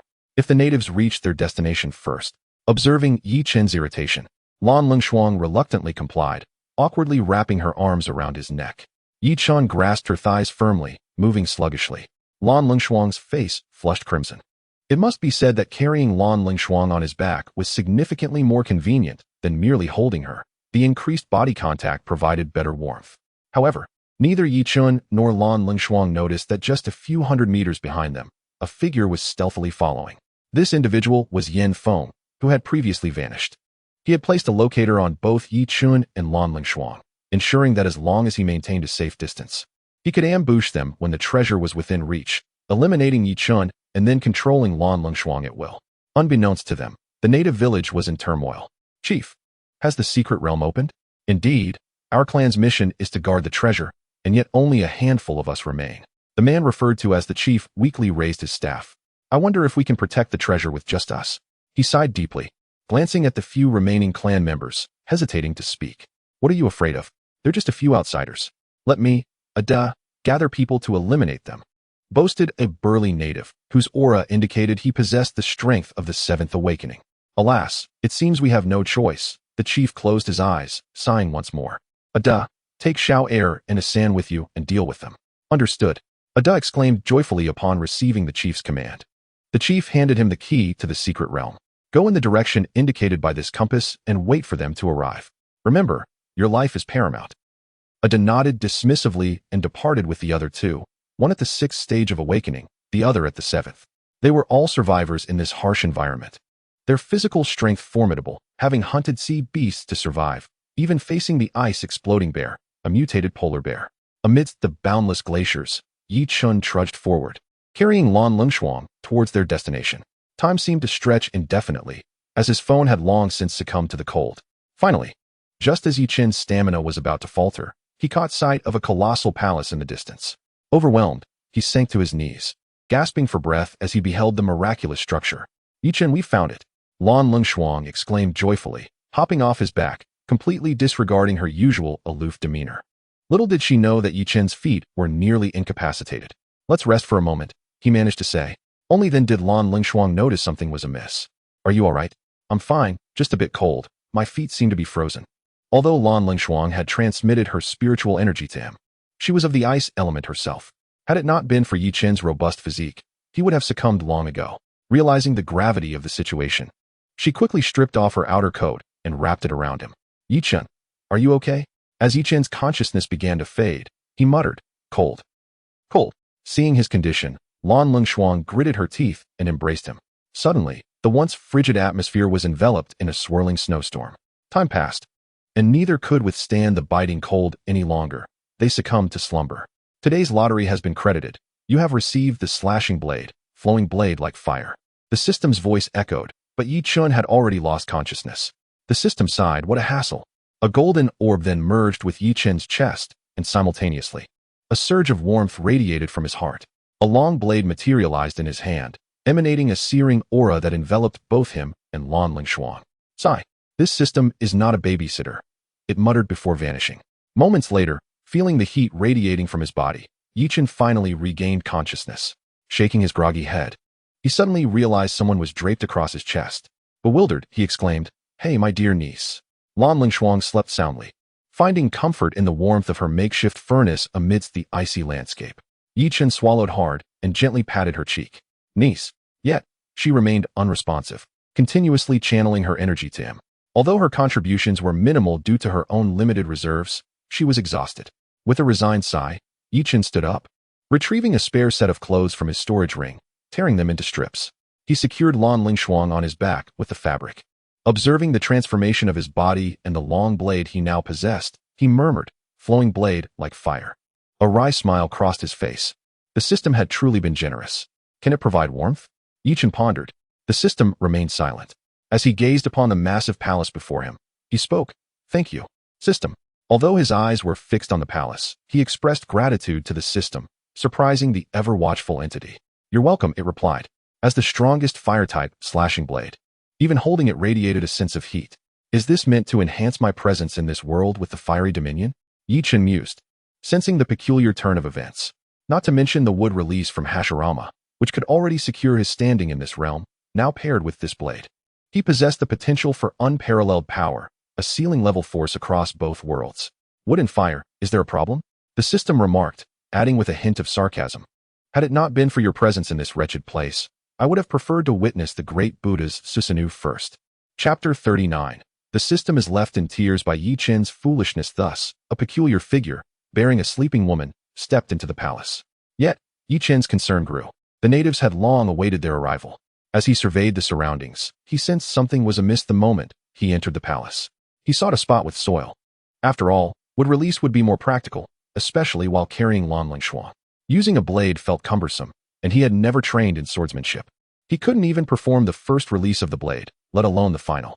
Yi Chen meticulously observed the environment within the grand palace. Upon entering, he couldn't help but roll his eyes at the sight before him. The towering ice palace was hundreds of meters high, resembling a basketball court inside, with a massive spiritual stone floating at its center. Instantly, he recognized it as an ice-type stone, though not as grand as the one belonging to the West Wind Lion King. It appeared even more refined. Yi Chen was utterly astonished, exclaiming, "The Lan family will prosper." Just then, jubilant cheers echoed from above. Yi Chen abruptly looked up, only to see a robust man clad in a white bear pelt descend from the sky, brandishing a wolf-toothed club aimed directly at his head. Instinctively, Yi Chen attempted to evade, but with Lan Lingshuang on his back, he furrowed his brows and raised flowing blade like fire to absorb the blow. A tremendous tremor reverberated beneath him as the resilient ice cracked beneath the impact. "Is this the extent of your strength?" Yi Chen squinted, a grin spreading across his face. However, the subsequent instant brought a swift end to Yi Chen's amusement. Emerging from behind the imposing figure were two more indigenous warriors, brandishing axes aimed directly at Yi Chen's cranium. Presently, Yi Chen found himself ensnared by the robust warrior's relentless assault, rendering him utterly incapable of retaliation. Ineptitude abounds. Must I perpetually guide your actions? Would the system bestow upon you mere trifles? Initiate the Shirkai at once. I implore you, cease your doltish ways. I am tempted to supplant you as the protagonist.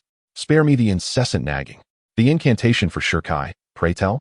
Yi Chen roared, startling the three natives before him, as well as Lan Lingshuang. Deny him respite, sever his head. A sense of foreboding washed over Ada, prompting his urgent cry. Senbenzakura Kagyoshi. The system's voice reverberated within Yi Chen's mind. Aya, I am doomed. Father. Lan Lingshuang, her eyes barely open, beheld the twin axes descending upon Yi Chen and herself. Panic seized her. Yi Chen, in utter desperation, chanted, Senbenzakura Kagyoshi. Yi Chen, desist your wailing. We are doomed. Lan Lingshuang teetered on the brink of hysteria. Senbenzakura Kagyoshi.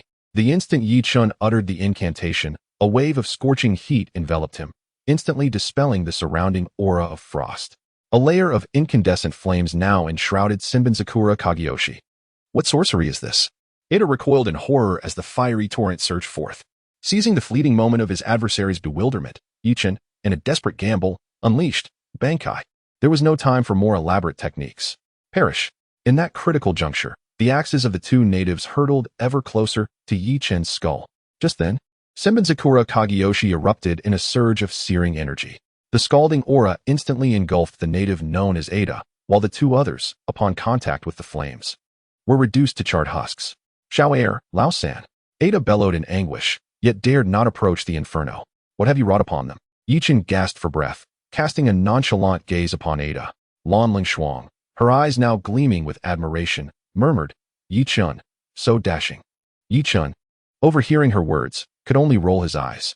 You speak the language of Great Xia? The native remained silent, settling cross-legged behind the barrier of flames. With your meager sixth realm cultivation, these flames shall not endure for long. Soon, I shall still extinguish you. Ada's countenance bore a menacing scowl, regarding Yi Chen as if he were already deceased. Yi Chen's expression darkened, realizing the truth in his words. He could not sustain this for long. He was uncertain whether his celestial energy could fuel Senbenzakura Kagyoshi. If not, he would be forced into a physical confrontation with this brute. With this realization, he wasted no time. Niece, retrieve the ice spirit stone.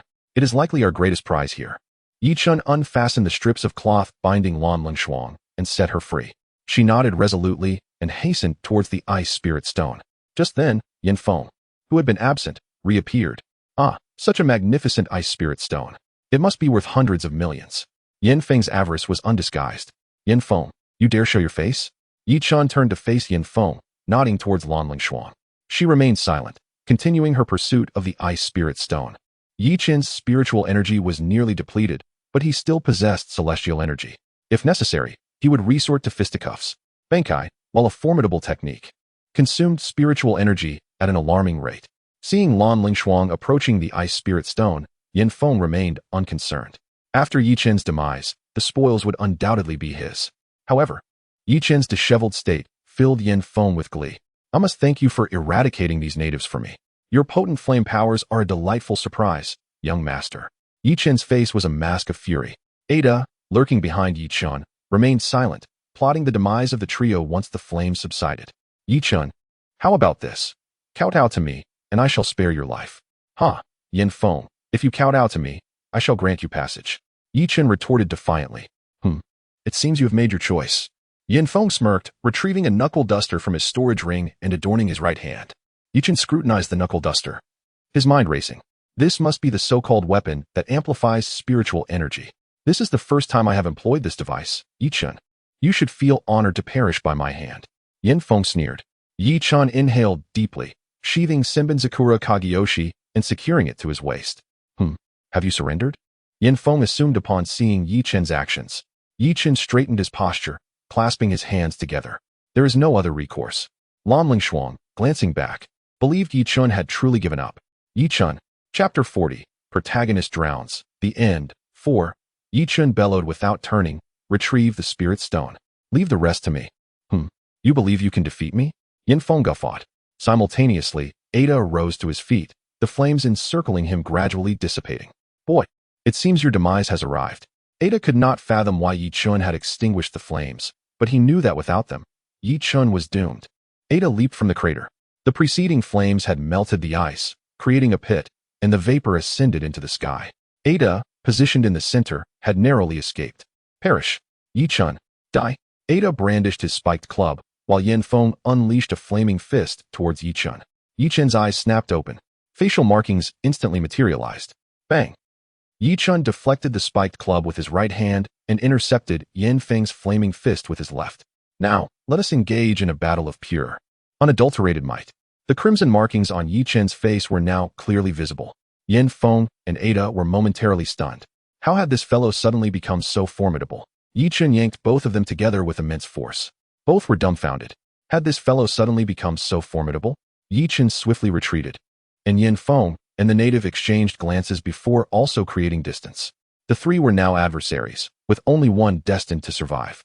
However, Yi Chen's current strength was difficult to gauge, and Yin Feng and Ada knew they must eliminate Yi Chen first. This time, the initiative rested with Yi Chen.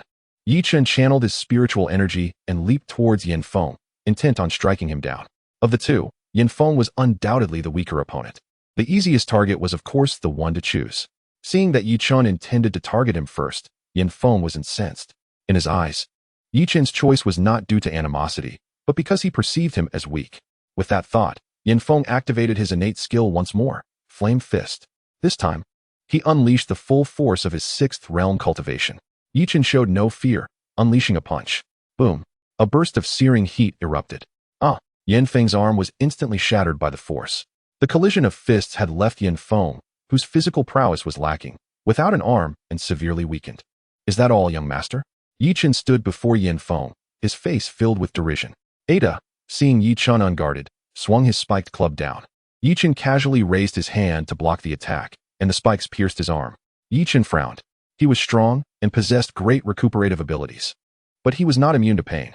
It is not your turn yet. Yi Chen seized the spiked club with his other hand. After his right hand detached from the spiked club, he unleashed a punch towards the other party's abdomen.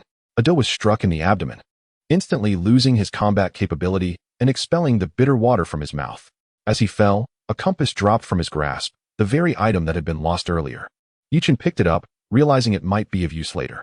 So you are this weak, Yi Chen lamented, shaking his head in resignation. Just then, a sudden change occurred. The entire palace began to tremble, countless ice blocks shattering. Yi Chen, I have obtained the spirit stone, shouted Lan Lingshuang as she sprinted toward him. Yi Chen glanced at her and nodded. Go wait by the teleportation portal. I will deal with Yin Feng first. Lan Lingshuang hesitated, grasping Yi Chen's arm. No, we leave together. Yi Chen brushed her hand away, reassuring her, it will be quick. Seeing his determination, she shot him a look before dashing out of the palace. As the palace lost its support with the disappearance of the ice spirit stone, it seemed to teeter on the brink of collapse. Yi Chen, we must leave here. Yin Feng began to panic.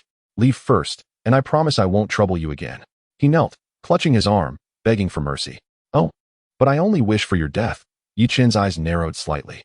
Yi Chen, I was wrong. I truly regret it. I should not have attacked you. Please spare me. I can offer you money, an unimaginable amount of money. Yi Chen approached Yin Feng step by step, revealing his grotesque visage. Clenching his sword, flowing blade, like fire, his murderous intent surged. In a swift motion, he drew his sword, a pillar of fire engulfing Yin Feng instantly. The action was seamless. Our enmity is settled.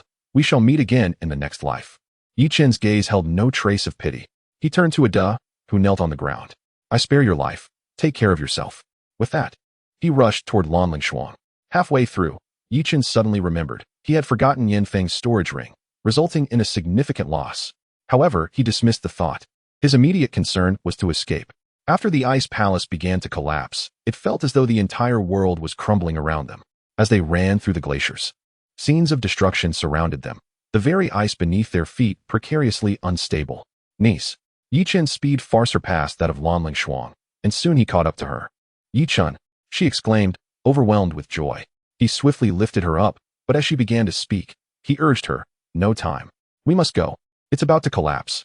Lan Lingshuang fell silent, realizing the urgency as cracks widened beneath them. Yi Chen felt a surge of anxiety. What could they do? There was still a considerable distance to their destination. Yet, an even greater crisis loomed behind them.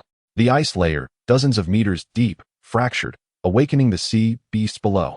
Beneath the darkened ice, countless sea creatures yearned to surface and bask in the sun's light. A colossal whale emerged behind Yi Chen, a blue whale stretching hundreds of meters long. Realizing the danger, Yi Chen sprinted away, his speed increasing once more. Lan Lingshuang, in his grasp, was rendered speechless from fear. In that moment, Yi Chen slipped and plunged into the water, losing his grip on her. The frigid water jolted him, awakening the already dazed Lan Lungshuang to reality. With no time to prepare, both found themselves gasping for air as the water filled their lungs. Simultaneously, a massive wave crashed down, leaving Chen searching in vain for a place to surface. Though the ice surface had cracked, it was now littered with floating ice, offering no respite for breath. Is this where it ends? Chen despaired, gazing helplessly at the ice above, his arm outstretched. Lan Lungshuang, not far from him, had lost consciousness. Time ticked away, and their oxygen was nearly depleted. Just then, Chen's back brushed against the seabed. Having given up hope, his eyes flew open. Beneath the immense pressure of the ocean, he clasped his hands together. A seed sank into the depths, and a statue of a Buddha broke through the surface. Countless streams of seawater cascaded from the statue. The true 1,000 arms of the Buddha emerged, half submerged in the ocean, half above the surface. If the true 1,000 arms stood 500 meters tall, the arms themselves towered at least 1,000 meters. Chen gripped Lan Lungshuang's arm tightly. Clinging to the statue's ear, he placed her atop the 1,000 arms and immediately began administering CPR. As he perceived no response, he resorted to mouth-to-mouth resuscitation. Cough, cough. With that, Lan Lungshuang expelled the seawater from her lungs, awakening at last. The first thing she did was touch her lips, recalling the method of rescue from drowning. Another round of CPR, and mouth-to-mouth. How much can one endure?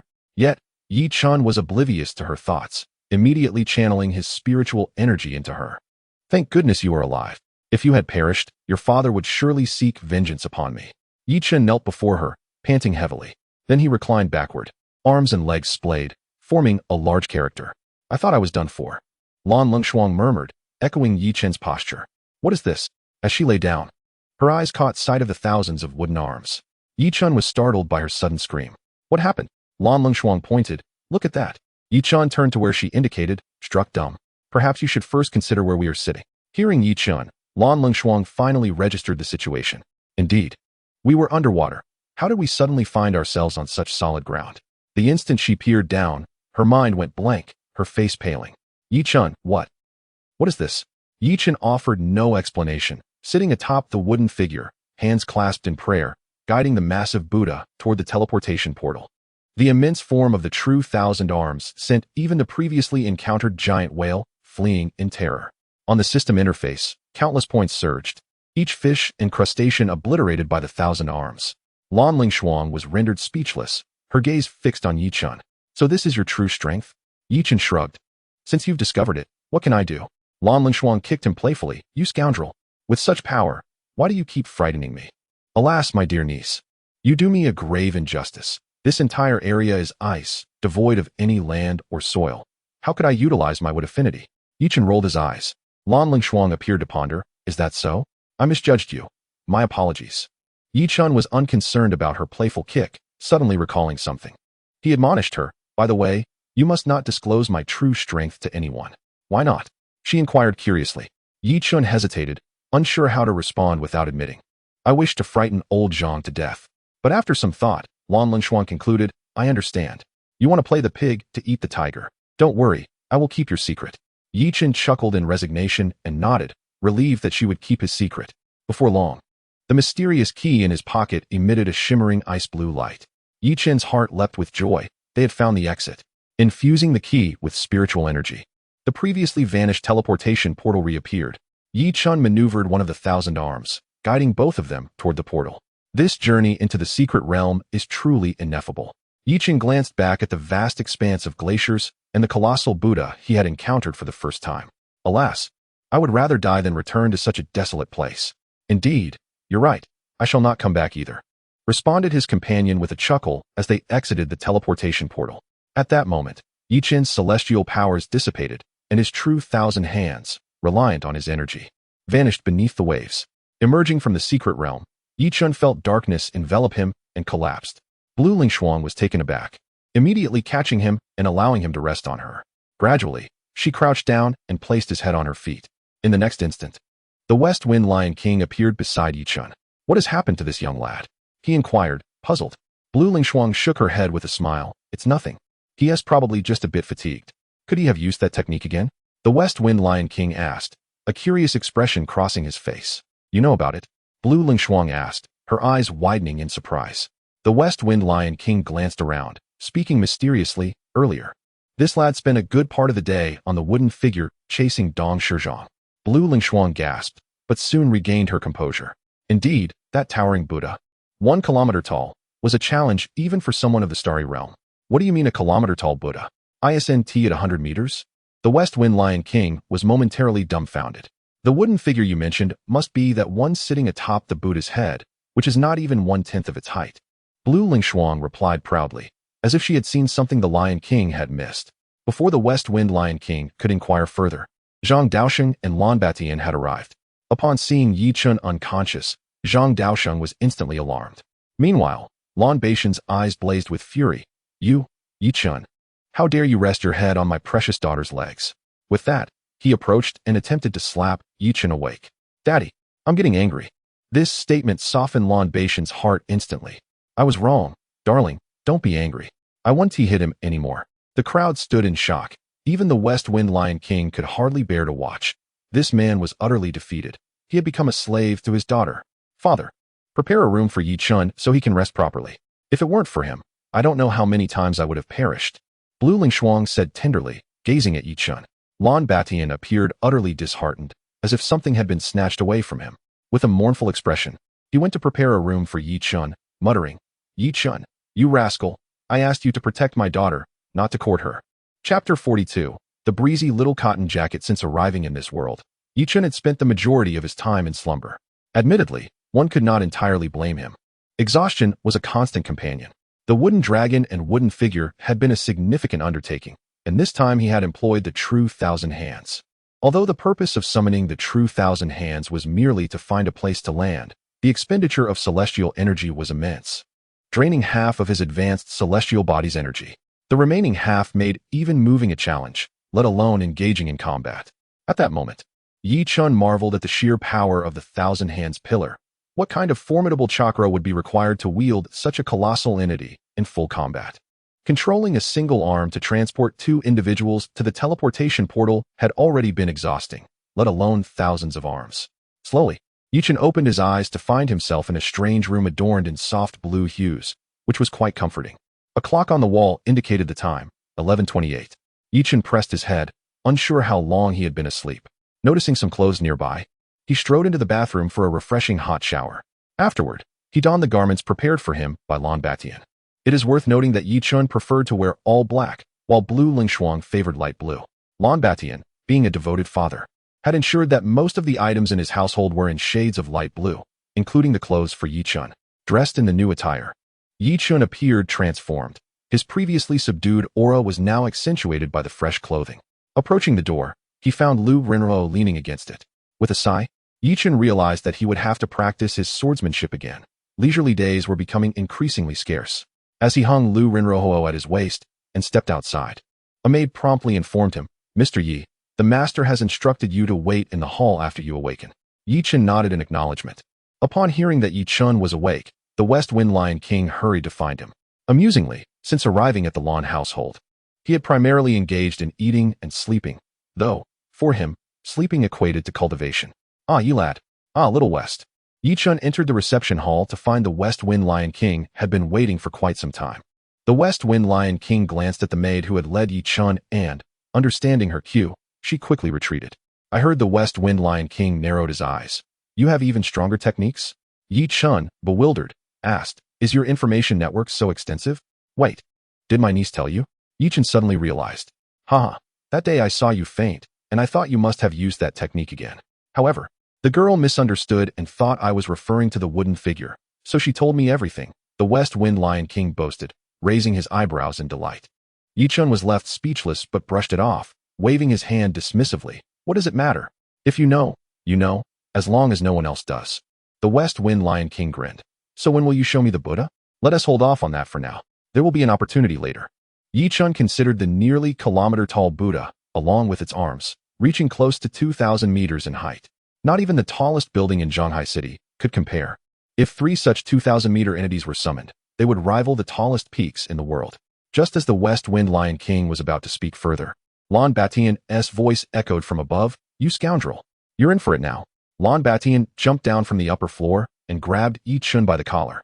Leaving Yi Chun bewildered, staring innocently at him, and then at the West Wind Lion King. The West Wind Lion King silently turned away, pretending not to see. I asked you to protect my daughter, yet you dare to pursue her. Lon Batian roared, his heart aching as he recalled how beautiful his daughter used to be, aloof and cold to everyone. Now, upon hearing Yi Chen's name, she acted like a love-struck girl. The mere thought filled Lon Batian with rage. Is this even my fault? Yi Chen was perplexed. I've been following your instructions, prioritizing your daughter's safety. How is this my fault? I don't care. Give me back my precious daughter. Lon Batian clung tightly to Yi Chen's collar, refusing to let go. Father, what are you doing? Blue Lingshuang's icy voice pierced through the air. Lon Batian, startled, loosened his grip, immediately reacting to straighten Yi Chen's collar. Oh dear, Yi lad. How did your collar get crooked? Let me fix it for you. Yi Chen was utterly speechless, observing Lon Batian's rapid change of demeanor. As Blue Lingshuang descended the stairs, she immediately wrapped her arm around Yi Chen's. Yi Chen, how did you sleep? Is your body recovering? Are you hungry? She inquired with a smile, her eyes narrowing in delight. Yi Chen was taken aback. He now understood why Lon Batian had reacted so dramatically. The transformation in this niece of his was indeed astonishing. Previously, before entering the secret realm, she was taciturn, even calling herself a burden. Now, she's become a complete fangirl. Yi Chen glanced at Lon Lingshuang, then looked apologetically at the gloomy-faced Lon Batian. He scratched the back of his head awkwardly. I slept. All right. A bit hungry. Upon hearing this, Lon Lingshuang immediately said tenderly, then I'll have someone prepare food for you. Yi Chen nodded slightly. The next moment, Lon Lingshuang looked at Lon Batian. Father, aren't you going to hurry? Yi Chen. Lon Batian. West Wind Lion King. Yi Chen looked utterly innocent. No one could have anticipated this. After lunch, Yi Chen bid farewell to Lon Batian and the West Wind Lion King. Lon Lingshuang, on the other hand, seemed somewhat reluctant. Yi Chen fled the Lon family, as if escaping for his life. Who could endure this? I never imagined Yi Chen, would ever have a fangirl. Yi Chen sighed deeply. He needed to go to school now, to find Zhang Daosheng, to inquire about any sword techniques. After all, he now possessed a sword, and he couldn't possibly be ignorant of the most basic swordsmanship, could he? If someone charged at him with a sword, he should at least give them some face and exchange a few symbolic moves, right? Or should he just use the initial hand technique to kill them? Or perhaps the fiery hell technique? Instantly annihilate everyone spectating the college entrance exam trial? Yi Chen suddenly felt like crying. Why were the wood release and flowing blade-like flames all area of effect types? He wanted to improve his single combat abilities, but neither of these suited that purpose. Every skill was a large-scale AoE. A certain system muttered silently once again, I'd rather see a Susanoo clad in a great Buddha. Chapter 43. Yi Chen enters the 7th realm. The Yin family arrives. The Lion King worries unbeknownst to Yi Chen. Everything about him had been arranged by the system. If it hadn't been for this accidental encounter that led the system to give him flowing blade-like flames first, the system had long desired to see a deep blue great Buddha. Recently, Yi Chen had been feeling incredibly weary. He suddenly found the monotonous and tedious cultivation to be quite appealing. He stayed in the school villa for over half a month. It wasn't until Yi Chen entered the 7th realm that Zhang Daosheng finally saw him. The moment Zhang Daosheng saw Yi Chen, his expression, which usually revealed neither joy nor sorrow, instantly broke into a smile. Little Yi, you've broken through? Zhang Daosheng was growing increasingly fond of Yi Chen. After all, this guy cultivated as if his life depended on it. Apart from meals, he spent all his time cultivating. He only reached the 7th realm after half a month. Can't be helped. If you have poor talent, you can only make up for it with hard work. Yi Chen snatched a bread from Zhang Daosheng's hand and began to devour it. Zhang Daosheng was already accustomed to Yi Chen's light-fingeredness. After all, this guy always took a lot of things whenever he came. The spirit stones are all used up. Yi Chen mumbled between bites. As a result, he choked because he was talking while eating bread. Zhang Daosheng helplessly handed Yi Chen the milk he was holding. Used them all in half a month? Zhang Daosheng was somewhat surprised. He had given him a full 10,000 before. Yi Chen took a sip of milk and caught his breath. Yeah. But I'm not here to ask you for spirit stones this time. I want to find a sword technique, preferably with some basic moves. As Yi Chen spoke, he turned to the side, showing Zhang Daosheng the long sword hanging at his waist. Is that the weapon you obtained in the secret realm? Zhang Daosheng remembered that Yi Chen had been wearing this long sword ever since he returned from the secret realm. Yi Chen didn't deny it, directly stating that it came from the secret realm, which conveniently explained the sword's origin. TSK, an ice and snow secret realm. And you obtained a fire-type longsword? Could it be that the ice spirit stone was used to suppress this longsword? Zhang Daosheng narrowed his eyes, carefully examining the long sword at Yi Chen's waist. Old Zhang, it has a name. It's called flowing blade-like flames. Yi Chen swallowed the last bite of bread and explained.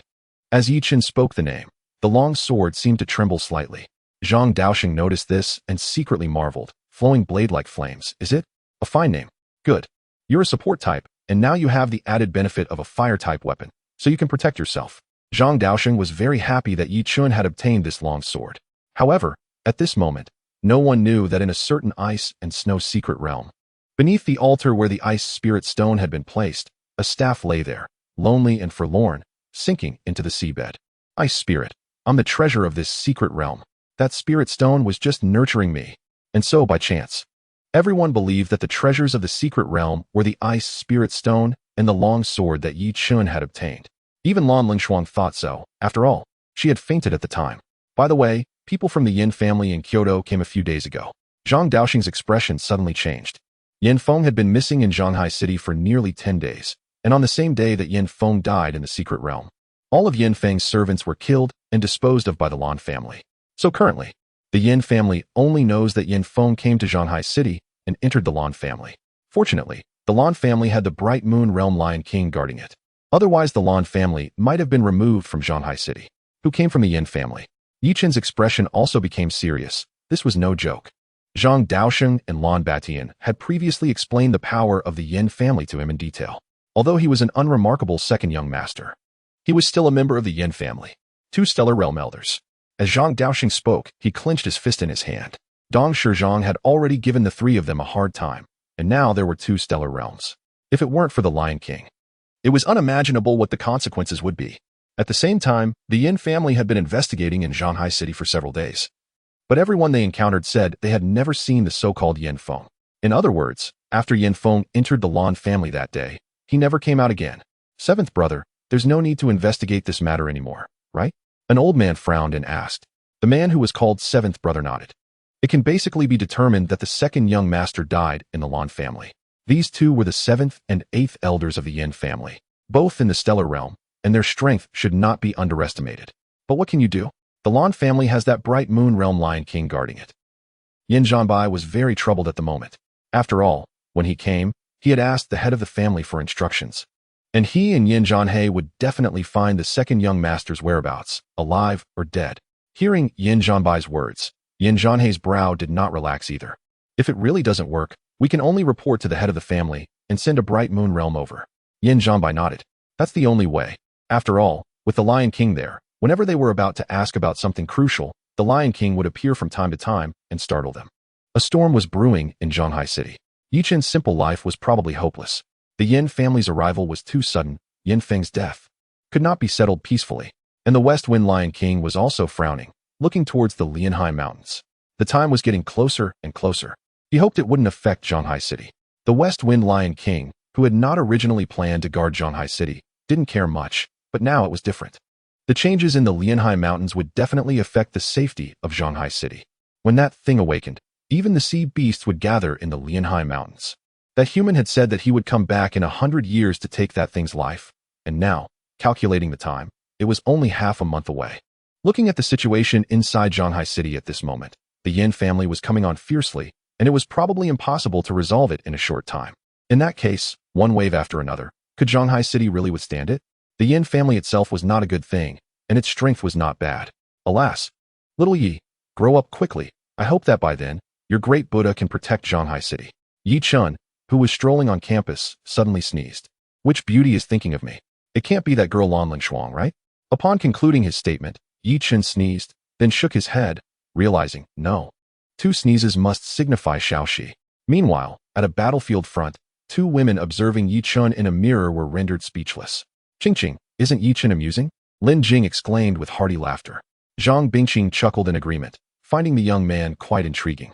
Chapter 44. The Lan family's temporary dispersal after a period of consolidation. Shanghai City had returned to normalcy. People resumed their daily routines, working from sunrise to sunset. However, the arrival of the Yin family and the impending crisis foretold by the West Wind Lion King cast a shadow over the city. The West Wind Lion King, carefree as ever, lay sprawled atop a massive wind spirit stone within the palace, fast asleep. On the city defense front, Yang Sanjin had been searching for Yi Chen for several days. However, he was informed by his superiors that all information regarding Chen was classified. This was, of course, Baijian's doing. As Chen's senior, he felt it his duty to assist Chen in any way he could while stationed in Zhanghai City. Meanwhile, the city lord was deep in thought, relieved that no further incidents had occurred. Otherwise, his position as city lord might not last much longer. The Yin family also relayed Yin Feng's message back home. A bright moon realm Lion King? Yin Zhantian mused, his eyes narrowing as he read the message from Yin Zhanbai. Third brother, take a trip there, Yin Zhantian said, smiling at the figure behind him. Yin Zhanren complied without hesitation, stepping forward and replying, understood. Yin Zhanren possessed a rather aloof demeanor, or perhaps it would be more accurate to say that he was a recluse. His speech was straightforward, almost terse. Yin Zhanbai received Yin Zhantian's notification and paled as he looked at Yin Zhanhei. The one coming, his third brother. Yin Zhanhei also broke into a cold sweat. Yin Zhanren was a bloodthirsty maniac.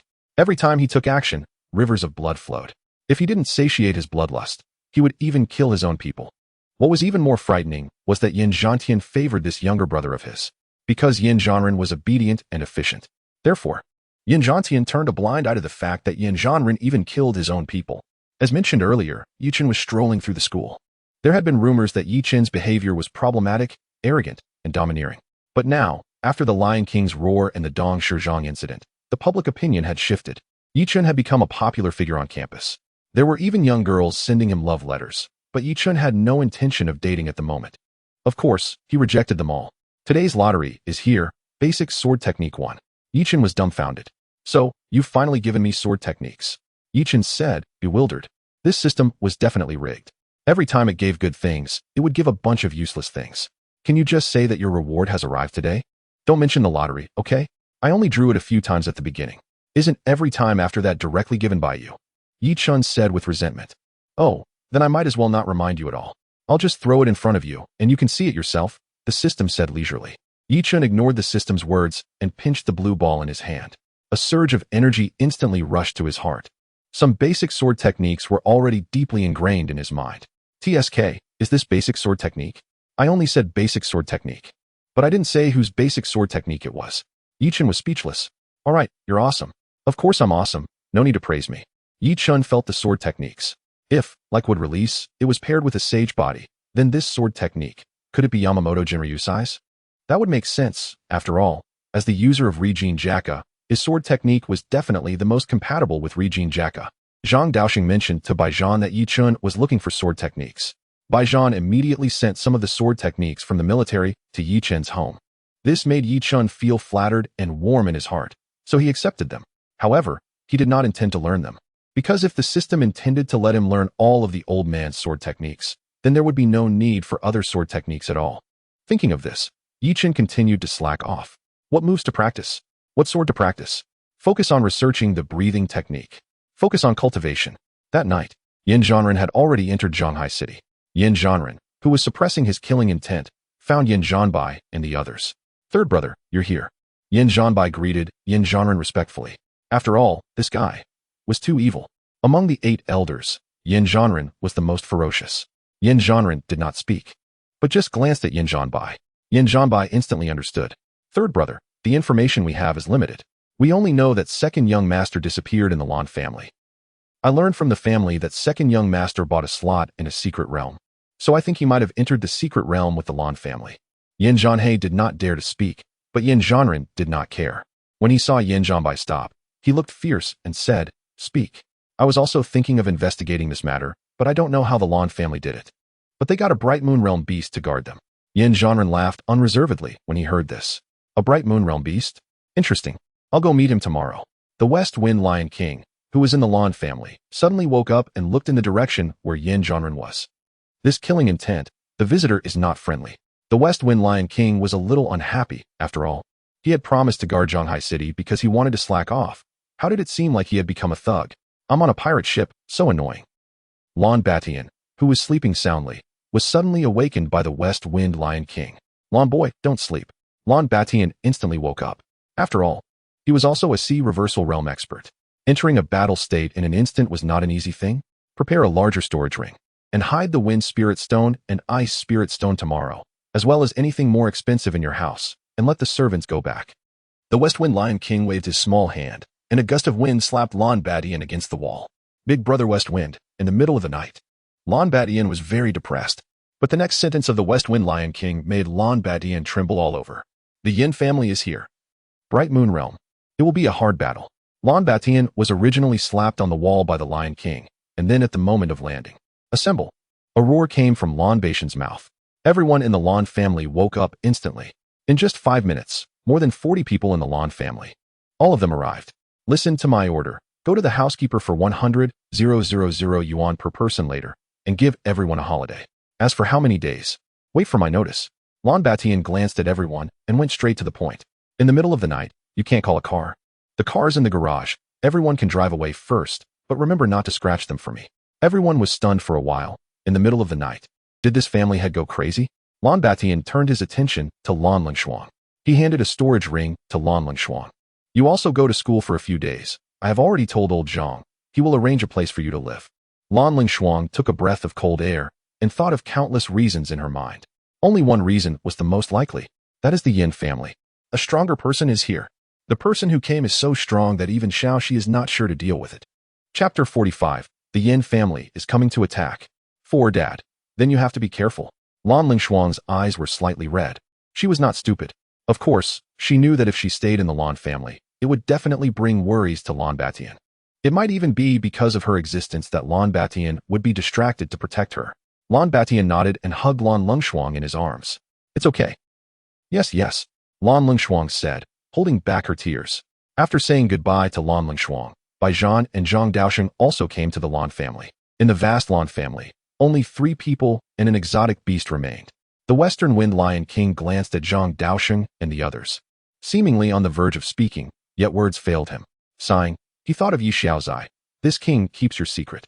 Under Zhang Daosheng's arrangement, Lon Lingshuang also took residence where Yi Chun was staying. Having had a restless night, she rose early. Li Xiaodai had prepared breakfast, naturally making 3 servings since she had guided Lon Lingshuang to her new abode. It was not until Yi Chun descended to have his meal that he noticed Lon Lingshuang's presence. My dear niece, what brings you here? Yi Chun yawned as he inquired. Just as Lon Lingshuang was about to respond, she caught sight of Li Xiaodai beside her and fell silent. Yi Chun, sensing the peculiar atmosphere, asked, has something happened? My father has sent all the servants of the Lon family away. Lon Lingshuang clutched her little dress tightly, her voice trembling as she spoke. Li Xiaodai, noticing the tension, swiftly grabbed a sandwich and fled to her room without a backward glance. Yi Chun, observing her thoughtfulness, discreetly nodded in approval. Is it the Yin family that has come? Yes. Xiaoxi is quite anxious. Although he plays it cool, he woke my father in the middle of the night. After Li Xiaodai departed, tears welled in Lon Lingshuang's eyes. This indicated that the impending adversaries. Even Xiaoxi felt uncertain in facing them. Yi Chun attempted to calm himself as he spoke. Yi Chun, can you save my father? Lon Lingshuang turned and embraced him, sobbing uncontrollably. He gently patted her head and reassured her, fear not, my foolish niece. He lightly pushed her away, taking a sandwich with him as he departed. Aware of his own limited strength, Yi Chun understood he could only wait for an opportunity to strike from the shadows. After leaving school, he constructed a small shelter from the sun near the Lon family estate using wood release. I am quite familiar with this technique. Bored, Yi Chun resumed his training. This is a classic case of waiting for the hare to appear. However, the Western Wind Lion King had already sensed Yi Chun's arrival, his heart feeling considerably steadier. In his eyes, Yi Chun was far superior to Bai Zhan and the others. Leave the one in the Crescent Moon realm to me. But there are still 2 in the Starry realm. The Western Wind Lion King addressed Bai Zhan and the others. Bai Zhan smiled slightly. The battle with Dong Shizhong has greatly benefited me. I am now on the brink of the Starry realm and confident in holding off one for several exchanges. Zhang Daosheng and Lon Batian nodded in agreement. Yet, the enemy possesses several in the Tsunami realm. The Western Wind Lion King disheartened the group. At this statement, silence enveloped the room. It appeared the elder intended to make a final stand here. Zhang Daosheng sighed deeply, with a hint of mockery. The Western Wind Lion King asked, are you afraid? Teacher, shall we call Qingmei? Bai Zhan could not help but suggest. It was not that Bai Zhan feared for his life. As a soldier of the great Xia, he had long since detached himself from the concepts of life and death. However, Zhang Daosheng was his mentor, and Bai Zhan understood that Zhang Bingqing, though she did not keep in touch, cared deeply for her teacher. If something were to happen to him, could the Yin family withstand the wrath of the Ice Saint? Not necessary. Zhang Daosheng shook his head. The Western Wind Lion King could not comprehend their conversation, mistakenly believing they intended to contact a junior to discuss matters. Then, with an air of mystery, the Western Wind Lion King proclaimed, "Rest assured, we have reinforcements today, though I wonder if they can withstand the pressure." "Reinforcements?" the three exclaimed in unison, excitement filling the air. "Patience. When the time comes, they will naturally reveal themselves," the Western Wind Lion King said with a grin. A chorus of disdain echoed among the group. Yet, the Lion King's foolish grin imagined the shock on their faces upon witnessing Yi Chen's prowess. Boom. Bang. A violent tremor and explosive sounds reverberated. The trio and the lion, along with the hidden Yi Chen, turned their gazes toward the entrance of the Lan estate. "Where are the Lan family members? Have they not seen our third master arrive?" A guard from the Yin family shouted. Though merely a guard, he possessed strength in the tsunami realm.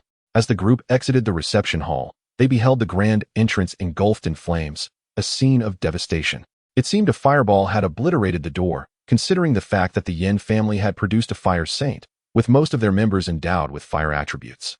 Even if they transformed into beasts or tools, they would still retain a semblance of fire affinity. Yin Zhanbai glared at the guard.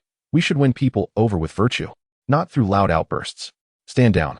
Yin Zhanbai stepped forward, addressing Lan Batian. "Lan Patriarch, I see you were prepared for this." He couldn't help but chuckle at the sight of the 3 in one beast. Their side boasted 5 in the tsunami realm, 2 in the starry realm, and 1 in the crescent moon realm. What was the opposing lineup? 1 in the crescent moon realm and 3 in the tsunami realm? Seventh brother. Why are you even saying this? Yin Zhanhe, with the backing of Yin Zhanren, spoke with newfound confidence. Previously, when they had visited the Lan family, the Western Wind Lion King had stood before them, rendering them speechless.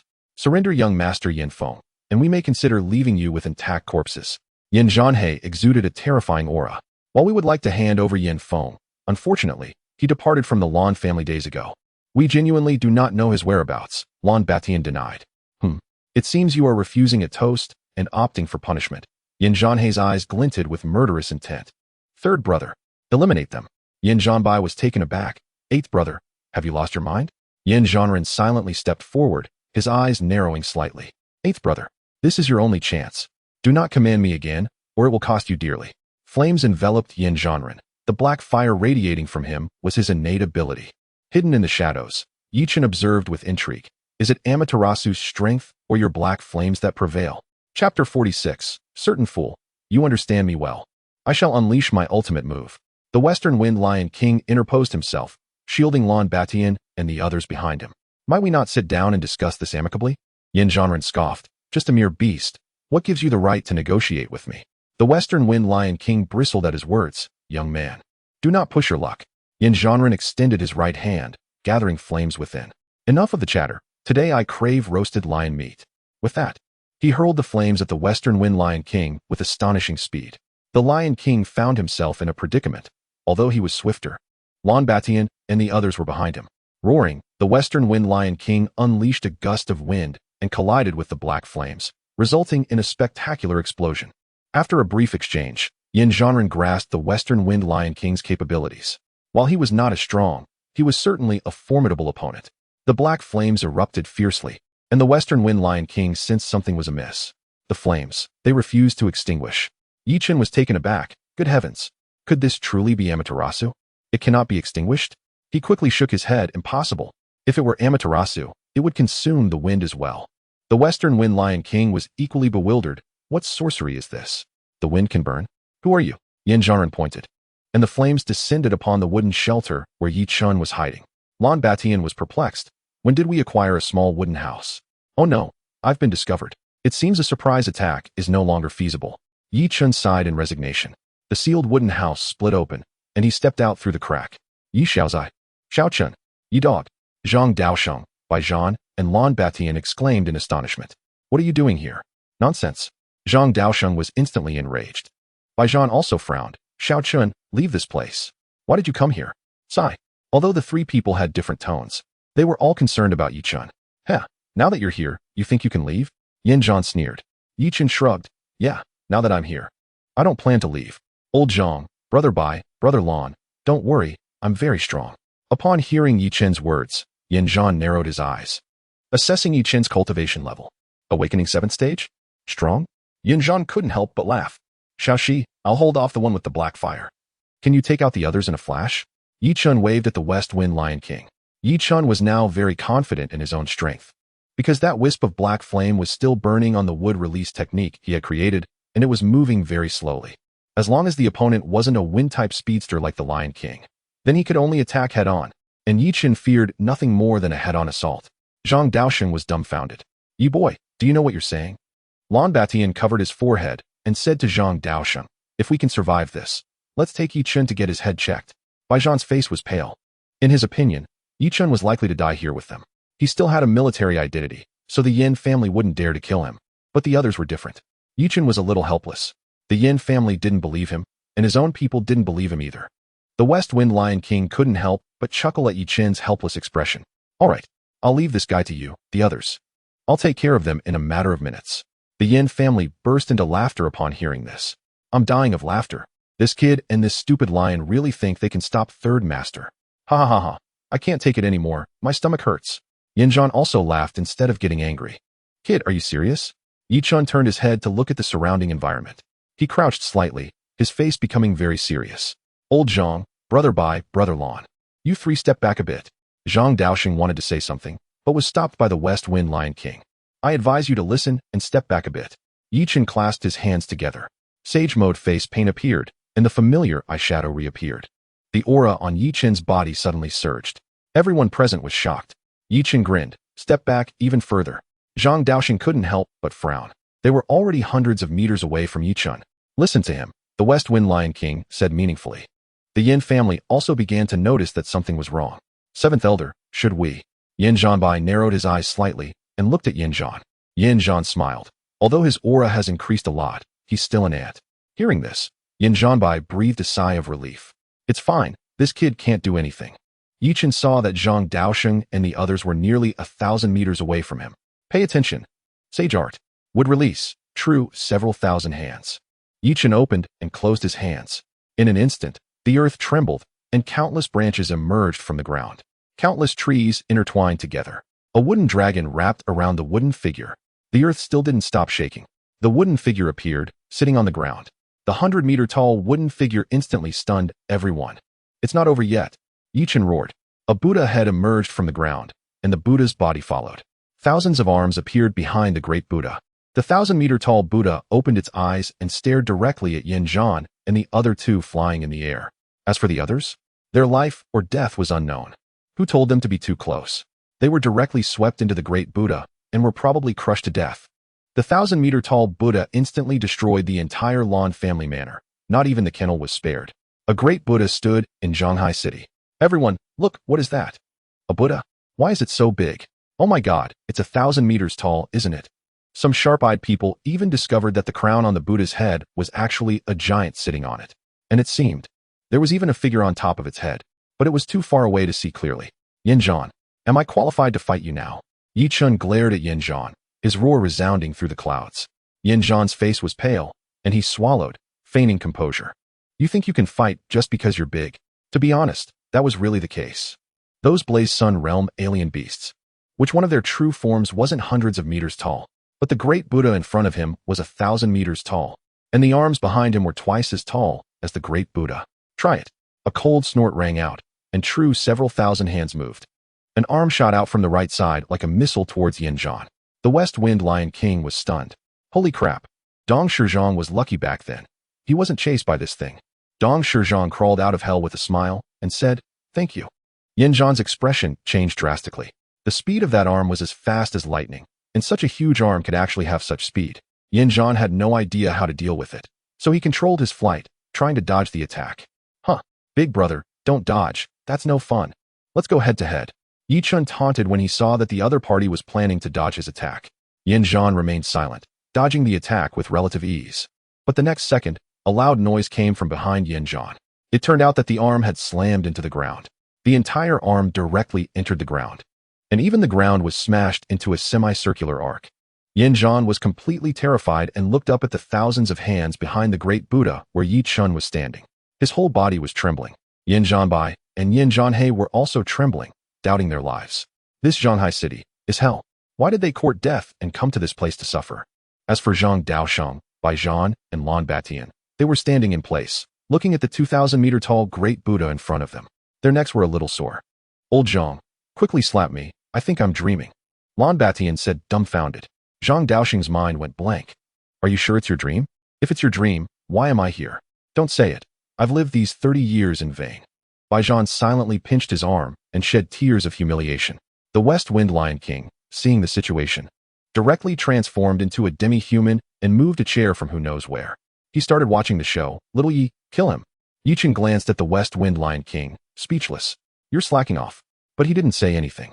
If he could take care of the other side by himself, then there was really no need for the Lion King to do anything. One of the arms of True, several thousand hands vibrated again. Yi Chen, I think we can sit down and have a good talk. Yin Zhan shouted when he saw Yi Chen preparing to attack again. Huh. I remember old Zhang asked you to have a good talk before, but you didn't agree? Yi Chen shouted at the other party. What? Are you scared now? Yin Zhan said with a gloomy face. I know you must have paid a heavy price to use this level of secret technique. As long as you stop now. Yi Chen laughed upon hearing this. Knowing that I've paid the price, do you think I'll let you go? Yin Zhan was now in a very depressed mood. He had never said so many words in his life.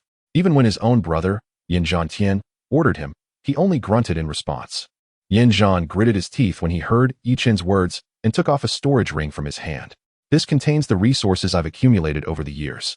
I'll use it to exchange for my life. I think it should be enough. Yi Chen was stunned and turned to look at the West Wind Lion King. The West Wind Lion King understood in a second and grinned. The next second, the West Wind Lion King appeared in front of Yin Zhan. The flame exhibitionist handed the ring to the West Wind Lion King, glancing in Yi Chen's direction. Is it now permissible? The West Wind Lion King happily returned to his seat. It is permissible, Yi Chen shouted. The flame exhibitionist, overjoyed, asked, then can I leave now? Suddenly, Yi Chen narrowed his eyes. Do you think you can discover my secret and leave alive? The flame exhibitionist's expression changed dramatically. What do you mean? Do you think I would be foolish enough to allow you to return to the Yin family and bring back 2 more from the Moonlight Realm? The mocking words of Yi Chen resonated in the flame exhibitionist's ears. He realized that he was likely to perish here today. Yi Chen's words struck a chord. If he were to leave today, his next visit to Zhanghai City, I can assure you, upon returning to the Yin family, I will not mention this incident and will inform the higher-ups that Yin Feng never came to Zhanghai City. The flame exhibitionist adjusted his mindset and said earnestly, you can keep that for the King of Hell. Yi Chen replied nonchalantly. The flame exhibitionist was furious. Yi Chen, do not push me too far. Do you truly believe I cannot evade your fists? Oh, can you dodge thousands of fists? Yi Chen's voice rendered the flame exhibitionist disheartened. He understood that it implied he could simultaneously control thousands of hands to attack him? Impossible. Yi Chen straightened his posture, veins bulging on his forehead. Truly thousands of hands. The Buddha on high. The flame exhibitionist's eyes widened. The existence of Yin Zhanbai and Yin Zhanhe had long since faded away, and a sense of despair pervaded the entire Blue family estate. The Buddha beneath Yi Chen's feet moved swiftly towards the flame exhibitionist, with arms rising dramatically into the sky. Thousands of arms ascended simultaneously, crashing down upon the 3 of them. Yi Chen, you will die. The Yin family will not spare you. The flame exhibitionist gazed at the multitude of fists, and even with his Moonlight Realm strength, despair filled his eyes. Will you not resist any longer? Big brother. Yi Chen roared at the flame exhibitionist, gathering his strength. The flame exhibitionist, infuriated, shouted, I will resist, you bastard. Countless arms descended from above, delivering an all-encompassing assault. There was no escape. Boom. 999 The sound echoed like firecrackers. The West Wind Lion King swallowed hard, relieved that he had not attacked this fellow earlier. Zhang Daoxing and the others also swallowed hard. Teacher, how about lending me the military for 3 years? Just 3 years. I guarantee that at least half of the beasts at the front will perish. Old Zhang, this is not about recuperation. It is about summoning a deity. Lan Baishan's legs weakened, and he collapsed onto the ground. Fortunately, Zhanghai City is a coastal city. During reconstruction, they reinforced the seismic measures to prevent ground shifts. Baijian stared at the dozens of meters deep waterless lake, his gaze vacant. After several moments, the scene was a complete wreck. The once lush and soft grass of the Blue family estate was now unrecognizable. Each punch created a massive crater. After thousands of punches, they had effectively created a natural lake in the front yard of the Blue family. After completing this, Yi Chen was utterly exhausted. He truly had overexerted himself this time. The flame exhibitionist and the others had no time to scream. One punch obliterated them, let alone thousands of punches. They likely wouldn't even leave behind remnants. In Zhanghai City, countless onlookers gazed towards the Blue family estate, including the temporarily released servants, all filled with concern. However, only Lan Lingshuang recognized that great Buddha, in existence as if a deity had descended. That day, the weather was perfect, with a cool temperature. The morning sun shone brightly, yet a great Buddha overshadowed Zhanghai City, blocking the dawn sun. That day, the earthquake in Zhanghai City came somewhat unexpectedly, shaking countless times. The number of tremors was undoubtedly more than most experienced, fast, and persistent. Chapter 48. Yi Chen's artificial lake. Yi Chen dispelled the true thousands of hands, as if they had never appeared, the entire Buddha receding into the earth. TSK, little she, in my view, your moonlight realm is not that remarkable. As he uttered these words, the celestial patterns on his face faded, and he collapsed onto the ground, soundly asleep. Zhang Daoxing and the others hurriedly approached to check on Yi Chen, while the West Wind Lion King merely glanced at him, noting the excessive consumption. He then inspected the massive pit created by the giant. TSK, I must admit, this lad Yi Chen has some skill. He even made stairs to descend. The West Wind Lion King nodded in praise. If Yi Chen had heard this, he might have thanked your entire family for the compliment. Once everyone regained their composure, the situation reached a conclusion. Damn, I thought Yi Chen would only help me eliminate those two from the starry realm. But he made it so I had to do nothing at all. The West Wind Lion King was taken aback. Each of Yi Chen's attacks was akin to his own ultimate move. Although he was in the Moonlight Realm, the impact of his attacks could not be compared to the enormous pit before him. What Moonlight Realm could casually create such a lake? I mean the Moonlight Realm, not the Awakened Realm. West Wind brother. So the reinforcements you mentioned are little Chen? Lan Batian was still processing the information. The West Wind Lion King smiled and nodded, casting a glance at Yi Chen. Lan Batian stood at the entrance of the already exploded estate, hesitantly pulling out a pack of cigarettes from his pocket and slowly lighting one. Zhang Daoxing stood beside him, reaching out for one as well. Baijian, approaching silently, received one from Lan Batian. The three took deep puffs of their cigarettes. Baijian was the first to speak. I still feel like I'm dreaming. Can anyone in the Awakened Realm achieve such a feat? Zhang Daoxing's eyes were dazed. I only want to know if Yi Lao Di came to fight or to demolish the family. Unlike Zhang Daoxing's days, Lan Batian's eyes were filled with confusion. The dozens of meters high villa and the West Wind Lion King's palace, under Yi Chen's efforts, had turned into a pile of ruins. Zhang Daoxing looked at Lan Batian with pity, unsure of how to console him. Don't be ungrateful. Yi Chen even helped you create a nice artificial lake. You could raise some fish there. Baijian teased. Lan Batian was exasperated. What artificial lake? I want my 1,000-square-meter villa back. I think you're overthinking it. Yi Chen would never admit to creating this. Zhang Daoxing spoke quietly. Why wouldn't he admit it? In front of everyone. Lan Batian exclaimed, suddenly realizing. Damn. If I say an Awakened Realm did this, the three saints of humanity would slap me. Baijian looked at Lan Batian with a hint of pity. Indeed. The West Wind Lion King searched around the pit and found a finger. Judging by this aura, it's from that Moonlight Realm, indeed. The Lion King nodded solemnly. It seems this land will have rich nutrients in the future. After all, 2 from the Starry Realm and 1 from the Moonlight Realm as fertilizer. This lad Yi Chen is ruthless. He even obliterated the bodies. Had I known he possessed such formidable strength, I wouldn't have worried so much. Truly, Yi Chen's overexertion this time was not merely a simple fainting. This time, his celestial energy was nearly depleted. After all, the true thousands of hands and the Buddha on high were essentially 2 different techniques.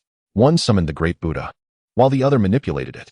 Summoning the Buddha consumed only about a third, but the technique of the Buddha on high instantly drained nearly all of Yi Chen's energy.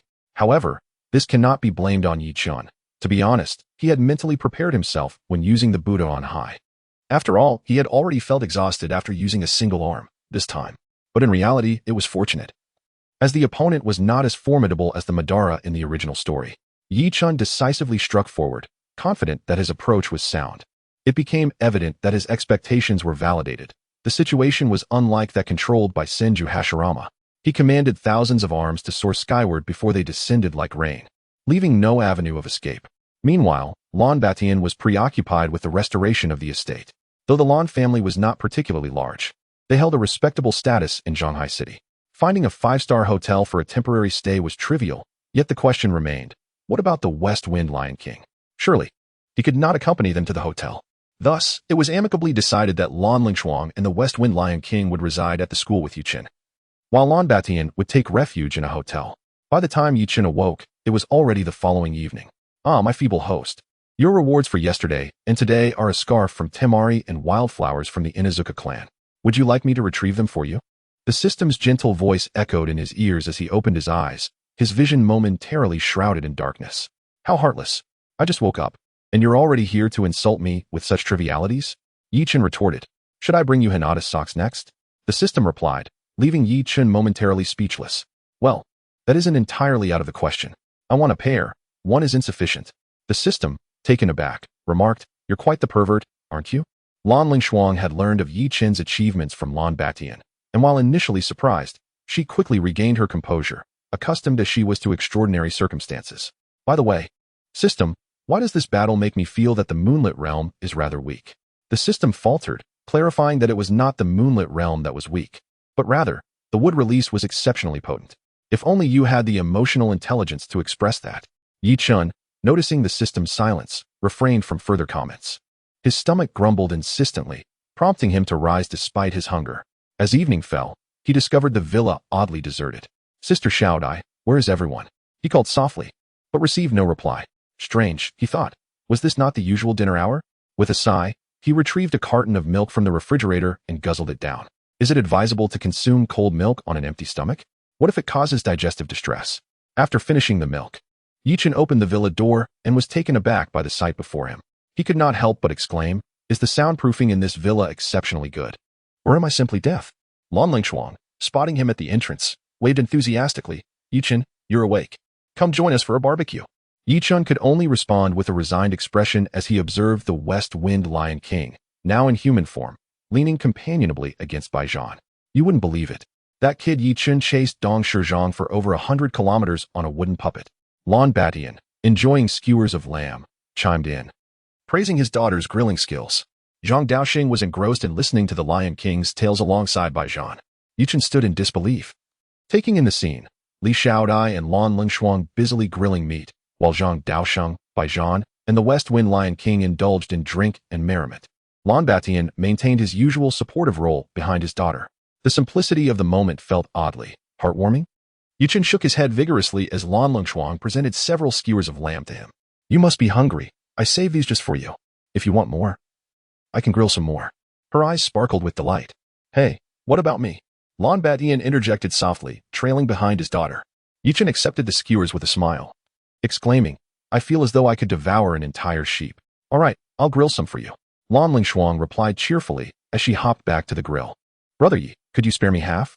Just half. Lan Batian's gaze was fixed hungrily on the skewers in Chen's hand. Chen, with a mischievous grin, took a bite of one skewer. Oh, if only I had known. I've already eaten. Lan Batian thumped his chest in frustration, while Chen laughed heartily. As the evening wore on, the West Wind Lion King, Baijian, and Zhang Daoxing succumbed to slumber on the ground. Without any skewers left, Lan Batian joined the drinking crowd, and soon enough, another body lay sprawled on the ground. Li Xiaodai quietly retrieved several blankets from the villa to cover the inebriated men before returning to her room to sleep. Chen casually poured himself a bottle of wine, settling on a small hill to gaze at the night sky, remarking on the serene beauty of the stars. Suddenly, Lan Lingshuang appeared, wrapping her arm around his. Are you stargazing? Indeed, he replied. You know, my mother used to tell me that after people die, they become stars, watching over us from above. Chen smiled, attentively listening to her reminisce until she too succumbed to sleep. The West Wind Lion King abruptly opened his eyes, whispering, Little Leaf, come here for a moment. I need to discuss something with you. Chen froze, taken aback that the Lion King would wish to converse privately after everyone else had fallen asleep. What is it? He blurted out.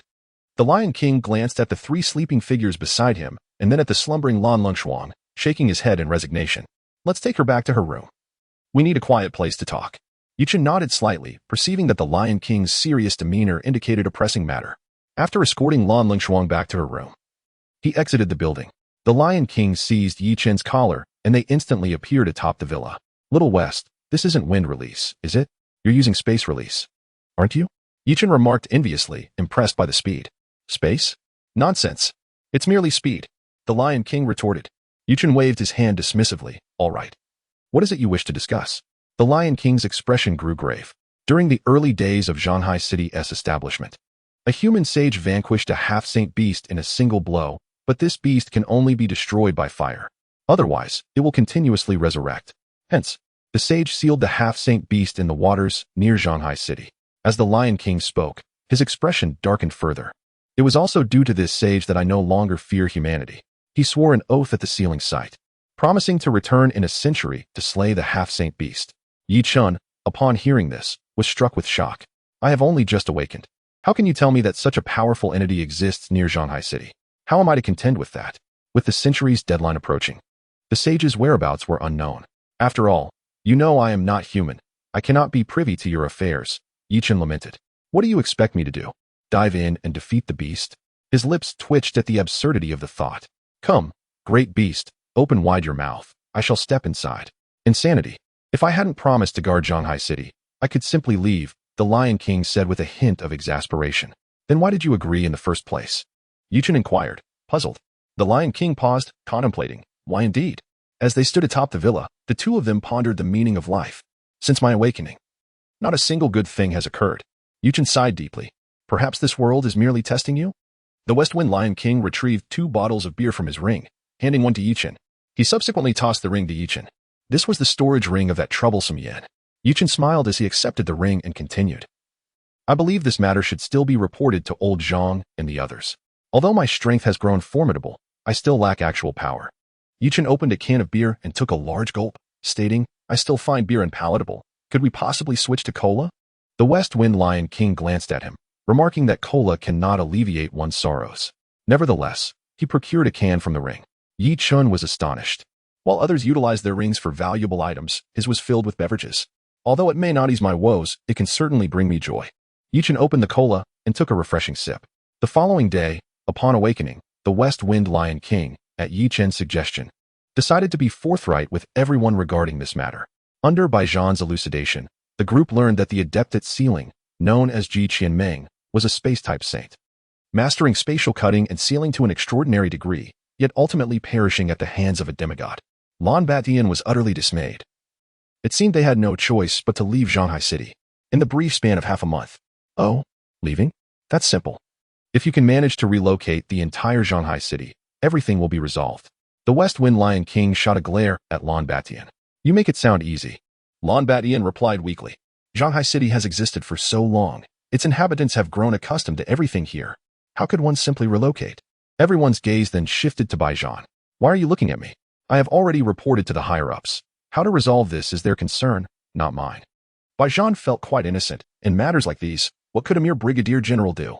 Every officer at the front lines held a higher rank. While it sounds noble to oversee Shanghai City, in reality, it means staying away from the battlefield. Moreover, the human race is currently besieged with crises at the front. It is unlikely they could spare a demigod to resource Shanghai City. Bai Zhan's words plunged the group into silence. Indeed, how could a single city compare to the entire race? If a demigod were absent from the front lines, it would undoubtedly affect the war effort. Fear not. We have little ye. The West Wind Lion King suddenly interjected. The group fell silent, and Zhang Daoxing could not help but retort. You expect that kid ye to satiate that beast? Lan Batian stroked his chin, pondering that his large, Buddha-like form might indeed be fed. Bai Zhan covered his face, unable to bear the sight. Zhang Daoxing abruptly slapped Lan Batian, exclaiming, What on earth are you thinking about every day? The group, now more familiar with one another due to recent events, particularly the Lan family, who had always been a prominent family in Shanghai City, but had little interaction with the military, yet all shared a common thread, Chen. His presence had forged a subtle bond among them, gradually blossoming into camaraderie. Suddenly breaking his silence, Chen remarked, One large Buddha cannot possibly overwhelm him. What if we had another? Zhang Daoxing was momentarily stunned, realizing that Chen had a valid point. Can you not be so blatantly double-standard? Lan Batian roared as he stood up. Is there? Zhang Daoxing absent-mindedly stroked his beard, responding nonchalantly. You all truly have a remarkable mindset. The West Wind Lion King appeared somewhat speechless. What is there to fear in death? It is merely to protect the peace of our kind. Bai Zhan suddenly spoke with solemnity. Lan Batian shot him a glare, challenging him to confront the demigod himself. It would indeed be simple to confront. But the issue lies in my inability to succeed. Bai Zhan shrugged. So, are we to give up? Chen interjected unexpectedly. The West Wind Lion King felt a pang of regret, realizing that having recently joined Shanghai City, he was already caught in their potential demise. Chen instinctively remarked. In truth, I might possess the capability to slay that demigod. Everyone was taken aback. Little Chen, do you truly know what you are saying?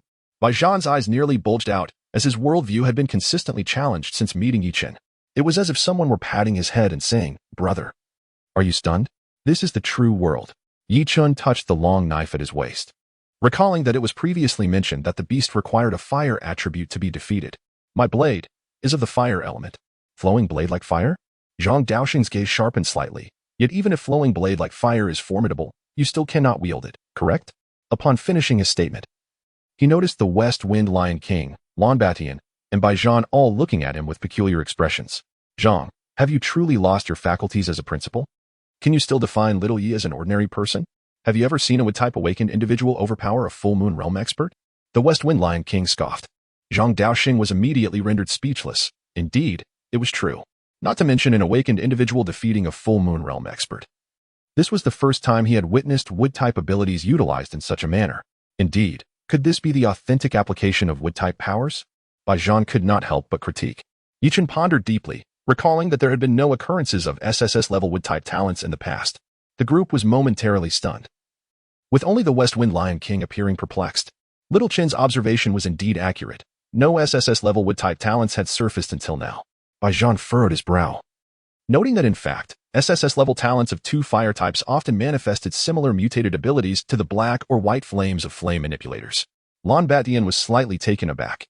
But weren't mutations of talents only appearing at the mountain-moving realm? No, not necessarily at the mountain-moving realm. Zhang Daoxing cast a deep glance at the group. If the talent is sufficiently potent, mutations could commence at the awakened realm. Zhang Daoxing spoke of a theory unheard of by the others. Yet Baijian remained skeptical, for the individual he referred to was none other than his daughter. The teacher spoke of Qimei. Baijian's eyes brimmed with longing, a yearning for strength. After all, Zhang Bingqing had entered the star realm at the tender age of 12. Zhang Daoxing nodded, remaining silent. However, the West Wind Lion King and Lan Batian grew curious, as did Chen. "Please, tell us more about Qimei." Chen inquired with a mischievous smile. Baijian glanced at Zhang Daoxing, noting his teacher's lack of opposition, took a deep breath, and began recounting. Qimei is the teacher's daughter.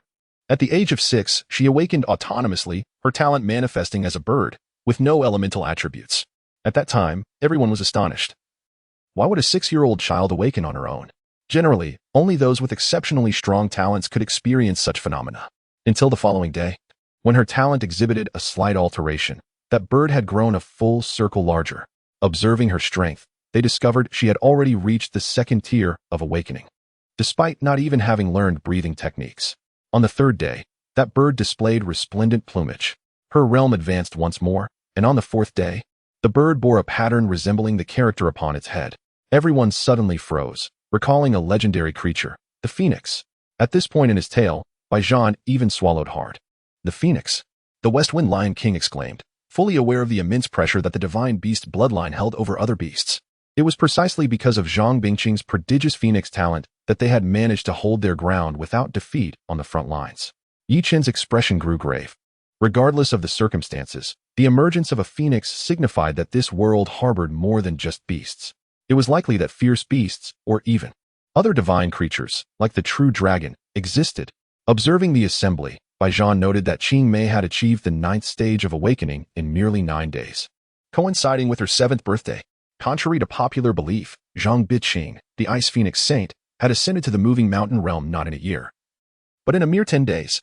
The Ice Phoenix bore the character Shi on its wings, Li on its back, Ren on its chest, and Xin on its abdomen, corroborating the ancient depictions of the phoenix in Great Xia history.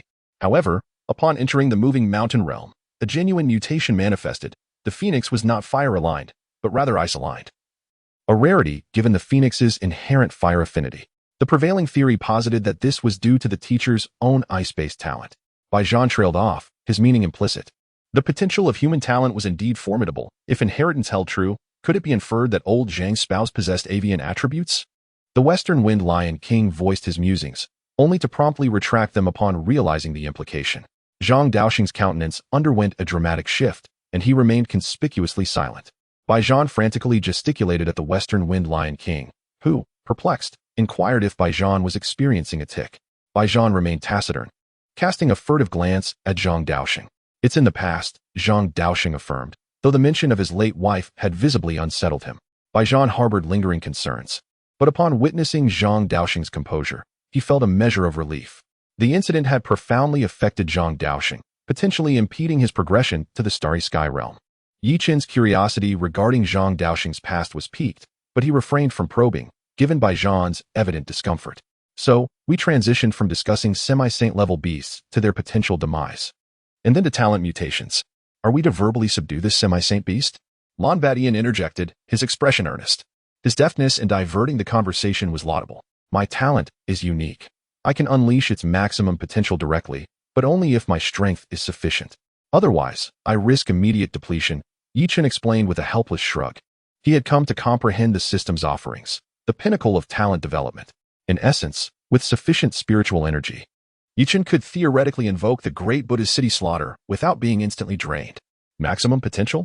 Zhang Daoxing echoed, puzzled. Bai Zhan, however, furrowed his brow. Little Chen implies that his talent was inherently maxed out, lacking only the requisite spiritual energy. Yi Chen nodded in confirmation. But you lack fire. Zhang Daoxing began. Then his eyes widened in realization. Wait, are you suggesting you possess fire affinity as well? His voice escalated in volume as he abruptly stood. Yi Chen sighed inwardly.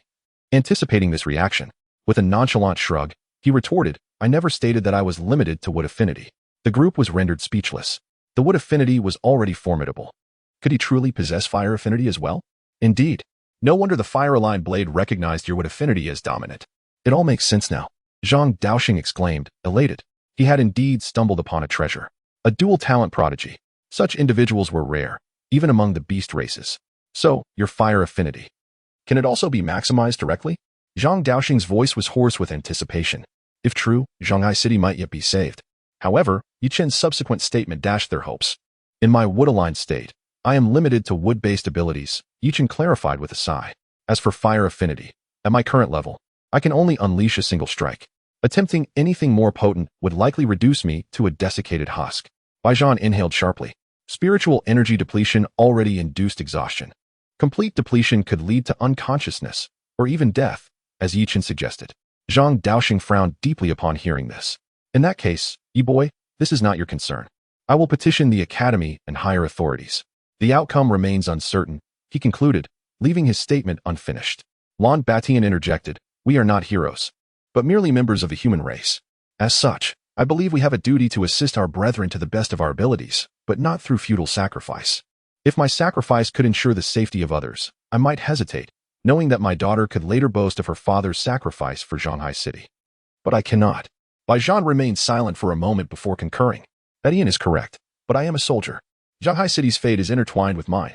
Unless ordered to retreat, I will fight to the bitter end. Yi Chen gazed intently at Bai Zhan before stating, if I could reach the moving mountain realm, I might be able to assist. Absolutely not. Zhang Daoxing retorted, slamming his hand on the table. I will not permit you to take such a risk. Furthermore, the college entrance examination trials have been moved forward to within 2 weeks. You must attend. The Western Wind Lion King, on the verge of slumber, was startled awake by Zhang Daoxing's outburst. Very well, I merely mentioned the impending release, not an immediate one.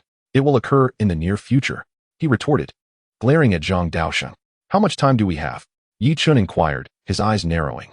The Western Wind Lion King glanced at Yi Chen. At least a month. At most 6 months. The saint who sealed it spoke of a century, but that was merely an approximation. What if I declared a seal of precisely 36,500 days? Would it truly be 36,500 days? With the passage of time, the semi-saint might even regress to the blazing sun realm. The Western Wind Lion King's words were heartening. The century mark is merely an estimate. There is no need for such concern. Furthermore, what if the beast departs immediately upon breaking the seal? Would that not be a false alarm? Bai Zhan added. Very well, continue your deliberations. I must resume my training, Yi Chen declared, rising to his feet. He felt acutely aware of his limitations. He was akin to a high attack mage with subpar defense, mediocre speed, and a severe mana deficiency. Zhang Daoxing closed his eyes, crossing his arms. Tomorrow, you will accompany Zilai to Kyoto for the college entrance examination. Yi Chen paused, perplexed. Must the college entrance examination be taken in Kyoto?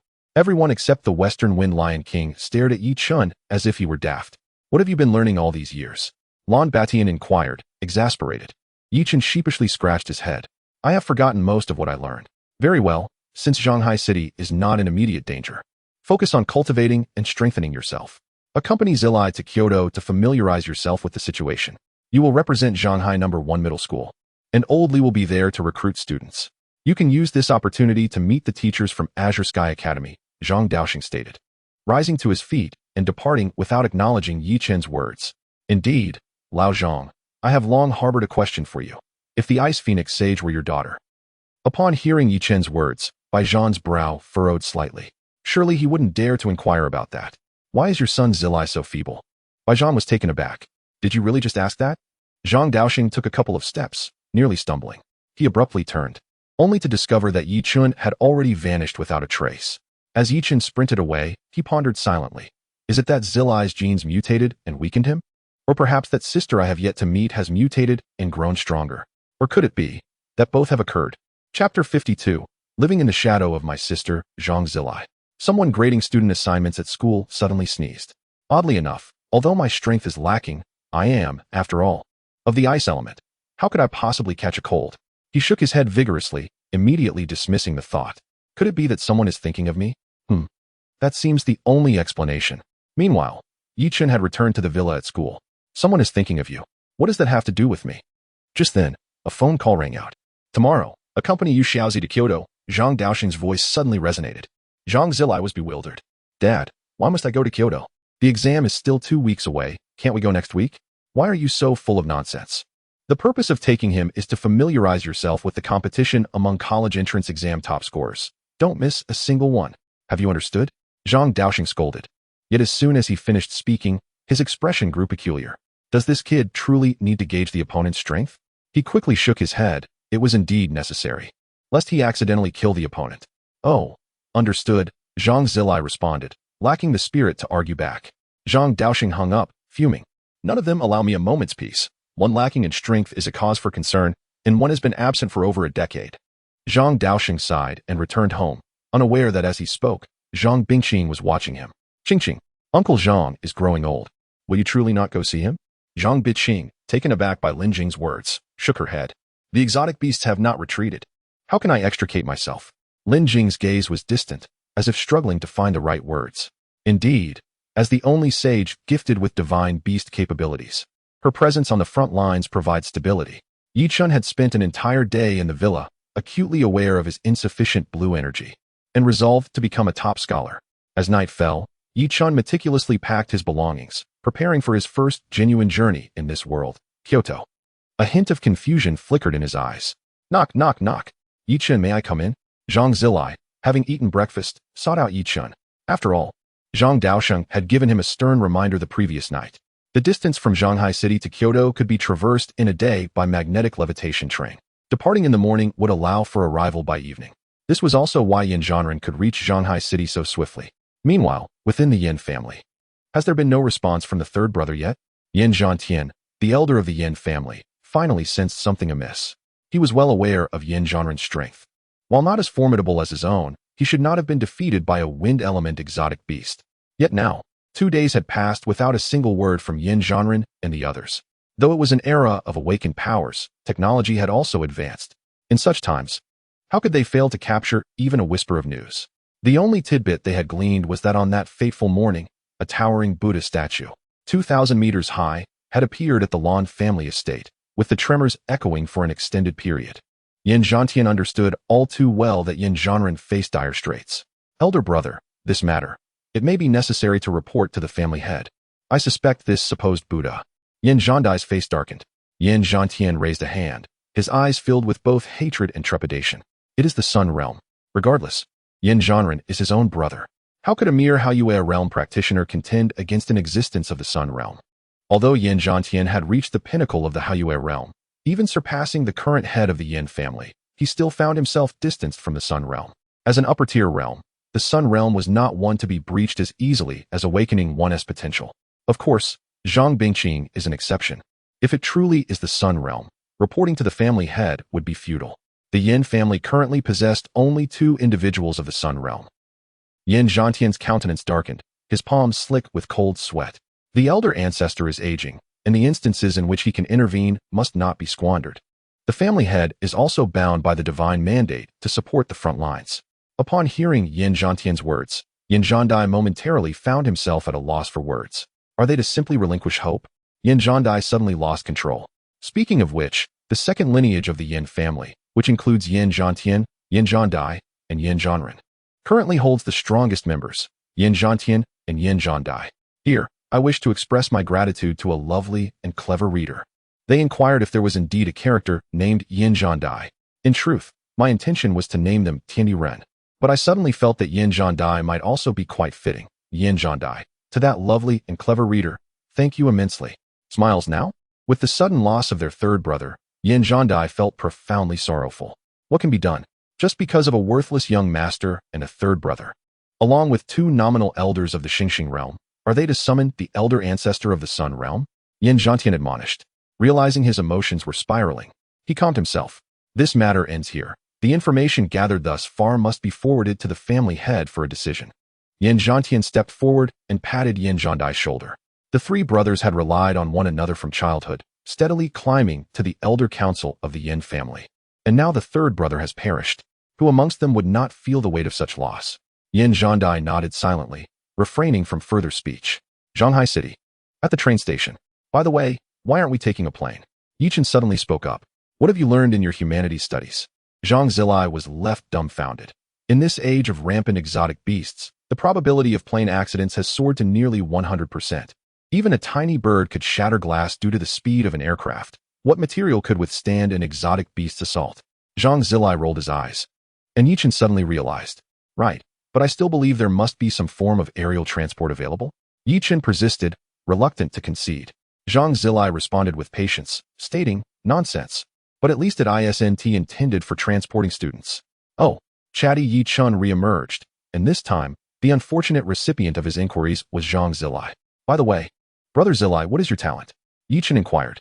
With a weary tone, Zhang Zilai replied, a chicken. It was evident he had answered similar questions numerous times before. Nevertheless, it was the truth. A chicken? Chen found it hard to believe. Zhang Bingqing is an ice phoenix, yet Zhang Zilai is merely a chicken? No, that cannot be right. It must not be an ordinary chicken. Zhang Zilai had grown accustomed to Chen's reactions and quickened his pace, forcing a bitter smile. Sister, in your brilliance, I appear particularly conspicuous. Chapter 53. Every first time has its moment, such as a train accident. Upon witnessing Zhang Zilai's forlorn figure, Chen suddenly felt a pang of empathy. His sister is a saint of the human race, while he is merely an awakened high school teacher. His talent, likened to that of a chicken, creates an insurmountable chasm between them. This disparity is indeed disheartening, is it not? Brother Zilai, it's nothing. What if one day your talent suddenly evolves, and you become a sage? Chen hurriedly approached Zhang Zilai and said. Zhang Zilai was momentarily taken aback by Chen's words, as if he were struggling to comprehend. Over the years, whenever someone learned that his talent was merely mediocre, their attitude towards him would shift instantly. Yet Chen seemed different. Zhang Zilai pondered, but a bitter smile crept into his heart. Perhaps it was due to his father's influence. After all, his father held him in such high regard. Zhang Daosheng, who had hesitated to speak, silently boarded the train. Chen was at a loss for words, for he truly lacked the ability to console someone. With a resigned sigh, he followed suit and boarded the train. The two found themselves seated next to one another, yet the atmosphere was somewhat awkward. My father asked me to collect information on the outstanding students from various human cities. Claiming it's to help you understand your competition, Zhang Zilai suddenly spoke up. Chen instinctively nodded. It was thoughtful of old Zhang. Zhang Zilai rolled his eyes again, thinking, how is this thoughtful? My sister and I don't enjoy such treatment. You must be the favored one. However, he sighed, but you're just a support type. I think my father is worried you might get beaten to a pulp. Chen muttered, perhaps he fears I might be the one to deal the blows. What did you say? Zhang Zilai didn't quite catch Chen's quiet words, but grasped the general idea. Still, he assumed he had misheard. Nothing. Chen quickly replied. Hearing this, Zhang Zilai did not dwell on it further. There are a few things I need to explain to you. Considering you seem rather uninformed, this year's college entrance examination has been moved up by nearly a month, resulting in a significant reduction in the exam content. For instance, the secret realm assessments from previous years focused on advanced realms, while this year's will be comparatively easier. Then there's the individual strength ranking competition. But you need not worry about that, as you are merely a support type. Zhang Zilai cast a helpless glance at Chen. Chen nodded, understanding the situation. Evidently, this so-called college entrance examination was not as daunting as anticipated. Chen promptly lost interest in the exam trials. However, every year, there were always exceptional individuals. Many who entered the mountain-moving realm in just 2 months. Some even possessed the ability to awaken their powers autonomously. Those were the true prodigies. Zhang Zilai's eyes gleamed with a desire for strength and admiration for these geniuses. Oh, this is getting intriguing. Yu Chen's eyes narrowed slightly. For example, a few years ago, there was a beast with dragon-like talent that reached the later stages of the mountain-moving realm in just 2 months. And last year, there was someone with a wooden sword talent. Initially thought to be weak, they astonished everyone by opening the heavenly gate with a single strike. As Zhang Zilai spoke, he became increasingly animated. It was easy to imagine how deeply invested he had been in the insights gained from these years of entrance exams. In truth, he had been the team leader for Shanghai City every year. Poor support character. What about this year? Yi Chen inquired. Zhang Zilai closed his eyes, contemplating, then suddenly opened them. Yes, this year there is a particularly remarkable individual whose talent is a book. It's an SSS grade talent, rumored to be one of the classics of Confucianism from ancient times. The method of this talent seems to allow words to manifest reality. Words manifest reality. Yi Chen exclaimed, what on earth is that? Isn't it a power only possessed by deities? Yi Chen's outburst drew the attention of everyone in the carriage. Zhang Zilai shot him a glare. Lower your voice. Of course, it's not the mythical version of words manifesting reality. It can only influence things within the range of one's strength. In combat, its effect might be to trip you up or create openings, or perhaps cause a slip of the hand. Yi Chen nodded, somewhat understanding yet feeling that it was not so simple. I'm not particularly clear on the other details, but once we arrive in the capital, I'll do some thorough investigation. Zhang Zilai added, casting a glance at Yi Chen, but you shouldn't take it too seriously. If you encounter these people, just surrender. All right, I understand. Yi Chen smiled at Zhang Zilai. After a brief exchange, Yi Chen felt satisfied about keeping his strength under wraps. In truth, had it not been for the intention to confront a few members of the Yan family, Yi Chen would have preferred to remain concealed. As the saying goes, underestimating oneself only to deliver a crushing blow to the opponent brings about a certain joy. Enough with the chatter. Today's reward has arrived. The initial slashing technique from Old Man Yamamoto. Keep it safe. The system's cold voice echoed, and Yi Chen felt a surge of happiness. He immediately began to tease in his mind. Oh, isn't this the system? After several days of waiting, it's finally generous today? The system fell silent. Next time, just give me the advanced slashing technique. It's a waste of time otherwise, for both of us. Yi Chen then popped the blue orb the system had thrown out. The moment it broke, a torrent of knowledge flooded into his mind. As if he had studied swordsmanship for decades, with every detail vividly manifesting in his consciousness. He felt as though he had acquired decades of swordsmanship experience. Had he not been on the train, with the flowing blade resting in his ring, he would have wanted to practice immediately. Considering the time, it would still take 4 to 5 hours to reach the capital. He could only take a short nap. Just as Yi Chen closed his eyes, 2 train officers hurriedly ran toward the front of the carriage, their expressions urgent. Yi Chen was momentarily taken aback, sensing that something might be amiss in the front carriage. However, he decided not to concern himself with it, as it was none of his business. Meanwhile, Zhang Zilai furrowed his brows. Could something be wrong? Is there an accident? Yi Chen instinctively said, the probability of a train accident is quite high. If a beast happens to be on the tracks, the resulting impact could affect the entire train. If the beast is powerful enough. As Zhang Zilai spoke, Yi Chen suddenly realized. Those 2 officers had rushed toward the front of the train. Could something truly have gone wrong? Yi Chen's eyelids twitched. Was it his first time on a train, and it was already encountering an accident? Yi Chen's expression darkened. Was there ever a straightforward event? Sigh. All he wanted was a peaceful journey to Kyoto. Like a vacation. Was that too much to ask? Chapter 54. Slay Yi Chen stood up and walked toward the front of the carriage. Where are you going, Yi Chen? Zhang Zilai blurted out. Yi Chen turned back with a smile. I want to see some excitement. Zhang Zilai was exasperated. This kid was truly beyond reason. You're being reckless. Going to see excitement at a time like this? Aren't you just adding to the trouble? Zhang Zilai scolded. The voices of Yi Chen and Zhang Zilai successfully drew the attention of everyone in the carriage once again. Yi Chen was momentarily speechless. This Zhang Zilai was becoming a bit too timid. Yet, it wasn't entirely Zhang Zilai's fault. To him, Yi Chen was akin to a gold-swallowing beast. In just a few days, he had consumed 10,000 spiritual stones, if he were to perish. Moreover, Zhang Daoxing had explicitly instructed him to take good care of Yi Chen, so he was naturally more concerned. If Zhang Daoxing were to discover Zhang Zilai's current thoughts, he might very well leap up and give him a piece of his mind. Left with no choice, Yi Chen returned to his original seat. After all, the officers had yet to issue any warnings. It likely wasn't a significant issue. What a pity, It was such a splendid opportunity to observe. Bound by Zhang Zilai's concern, Yi Chun found it difficult to act. But just as Yi Chun thought there wasn't a significant problem, the situation escalated.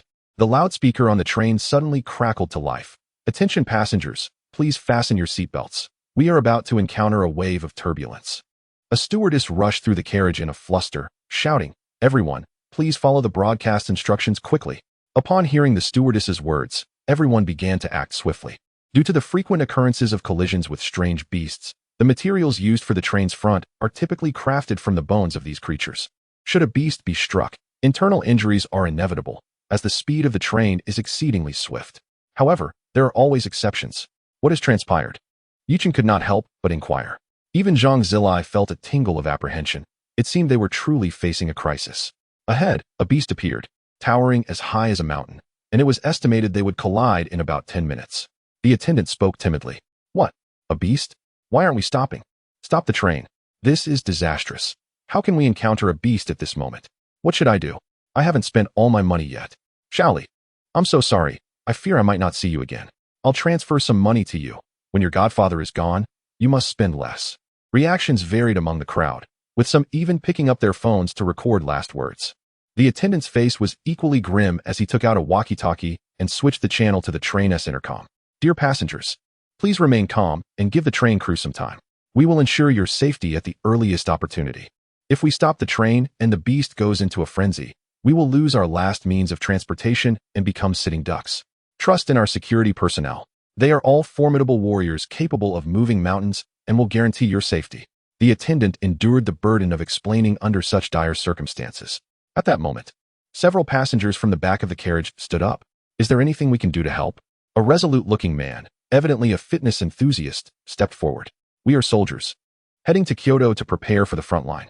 If there is anything we can assist with, please let us know." Several soldiers quickly voiced their willingness to help. The attendant looked conflicted but eventually said, "Then follow me." Yi Chun silently joined them, and this time, Zhang Zilai did not stop him. After all, although Yi Chun was merely a support type, it was crucial to lend a hand in such a situation. "Train chief, these soldiers are preparing for the front line and wish to know how they can assist with the impending danger." The attendant quickly introduced the soldiers to the train chief. Suddenly, the chief's gaze fell upon Yi Chun. "Who are you?" the attendant immediately asked. Yi Chun, with a calm demeanor, glanced at the beast blocking the train's route on the screen and introduced himself. "I'm a student." "Nonsense. What business does a student have here? Return to your seat." The train chief shot a fierce glare at the attendant and scolded Yi Chun. Yi Chun remained unperturbed. The situation was indeed grave, and anxiety was warranted. "I am of the wood element and possess the strength of the seventh awakening realm, so I wish to see how I can assist," Yi Chun explained. Upon hearing this, the crowd turned their attention to the seemingly 18-year-old youth. Yi Chun released his spiritual energy, and the others sensed it, finally believing his words. However, the train chief still looked uneasy. "Just stay behind and help restore everyone's spiritual energy, but be sure to prioritize your safety." Just then, the beast on the tracks suddenly moved. Yi Chun reacted swiftly, pointing at the screen. "The beast is moving." The crowd gasped in unison. The creature, previously curled up and indiscernible, now rose to its full height, revealing itself to be a mountain-shaking boar, certainly possessing the strength of the mountain-moving realm. Particularly, the mountain-shaking boar is known for its substantial size and formidable defenses. "Mountain-shaking boar?" Yi Chun muttered, "indeed comparable to a small hill, though still a bit distant from a mountain." The boar stood no more than 20 meters tall, and Yi Chun dismissed it as inconsequential. The soldiers, witnessing the boar's movement, were instantly elated. It seemed the beast had merely been resting, and now it was awake. But before he could finish his thought, the mountain-shaking boar suddenly turned its neck and charged toward the tracks. "Oh no!" One soldier's words were cut short as he was caught off guard. "What do we do now?" Yi Chun urgently asked the train chief, seeking alternative plans. The train chief was drenched in cold sweat, while the beast's bones were indeed tough. They were no match for the mountain-shaking boar. If they collided, the train would be destroyed. Yi Chun felt a chill run down his spine. However, it was true that powerful beast bones were repurposed into weapons for frontline soldiers. The remnants were mostly bones from creatures of lesser strength. Yet, the mountain-shaking boar possessed defense comparable to that of a mountain-moving beast, and here was one with true mountain-moving strength. "We must stop the train. Evacuate the passengers," the train chief reluctantly concluded. Yi Chun suddenly shook his head. "Stopping is fine, but we need not evacuate the passengers. In fact, there was another approach. A fierce glint flickered in Yi Chen's eyes. What approach? The crowd inquired eagerly. We kill it. In that moment, only 11 individuals occupied the front of the train, including Yi Chen. Yet, a profound silence enveloped the compartment. In that instant, everyone thought the young man before them might not be entirely sane or perhaps lacking in common sense. Young man, that is quite an audacious suggestion. The train chief responded, his anger dissipating into a bemused smile. Then, his expression darkened. Then show me how you plan to do that. Yi Chen rolled up his sleeves. All right. Zhang Zilai suddenly interjected at this critical moment. My father instructed me to take good care of you. If something happens to you now, how will I explain it to him? Zhang Zilai shouted at Yi Chen. Yi Chen merely flicked his ear. Old Zhang. You really should have asked about my abilities first. Otherwise, people might think I'm weak. With that, he flicked away the dirt from his nails and summoned a long knife from his storage ring, flowing blade of fire. Grasping it in his hand, Yi Chen declared, It's just a pig, right? Give me a minute, and I'll have it beaten so thoroughly that even its father, Pigsy, wouldn't recognize it. Young man, this is not a joke. One of the soldiers who had previously offered assistance spoke up. Yi Chen shook his head, his seriousness evident. If you don't believe me, then stop the train and prepare to evacuate the passengers. We can reassess if I cannot handle it. Yi Chen shrugged in resignation. Zhang Zilai was at a loss for words, his arm trembling as he pointed at Yi Chen. Yi Chen stepped forward, placing a reassuring hand on Zhang Zilai's shoulder. Come on, brother Zilai, you must believe in me. Zhang Zilai's brow was furrowed tightly. How can I trust you? Stop the train, chief, Yi Chen urged. The train chief, feeling helpless, recognized that stopping was indeed necessary. He could not prevent Yi Chen from rushing into danger, for his legs belonged to him. However, the evacuation of passengers had to be executed immediately. It was the only course of action. The chief sighed in resignation. The attendant who had guided Yi Chen to the service room hurriedly grabbed the walkie-talkie and began to inform the passengers in the carriage. A wave of despondency swept through the carriage as they realized they were in the wilderness. If the train stopped, their safety would rest entirely in their own hands until help arrived from the train crew. Yi Chen opened the train door alone, a chill enveloping him. The air of nature was indeed far superior to that of the city.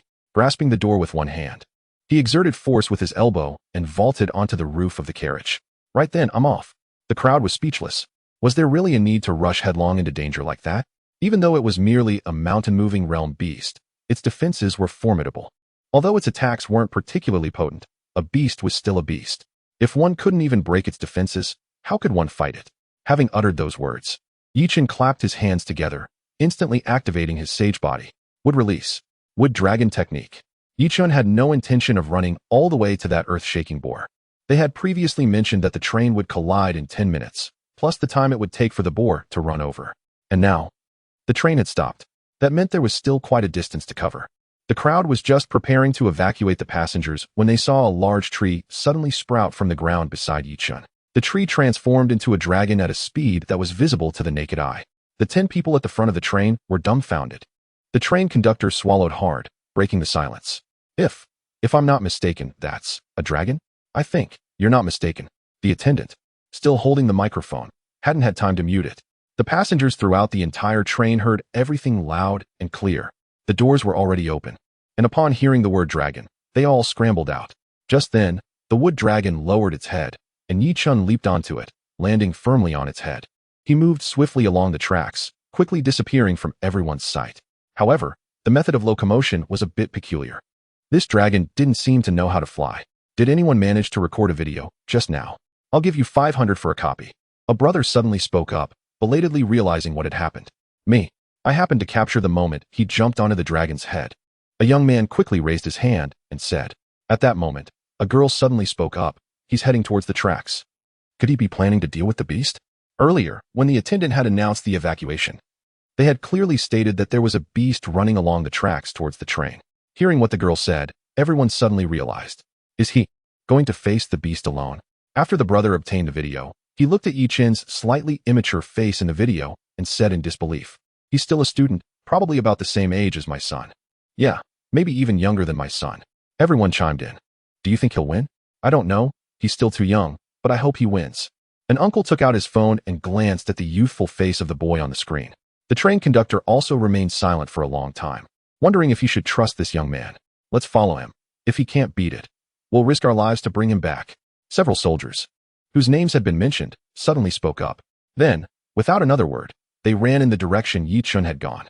The two train security guards also wanted to follow, but they held back, as they had to stay behind to protect the passengers. Standing atop the wood dragon, Yi Chen was deep in thought, contemplating a very serious question. Should I obliterate it instantly? Or should I obliterate it instantly?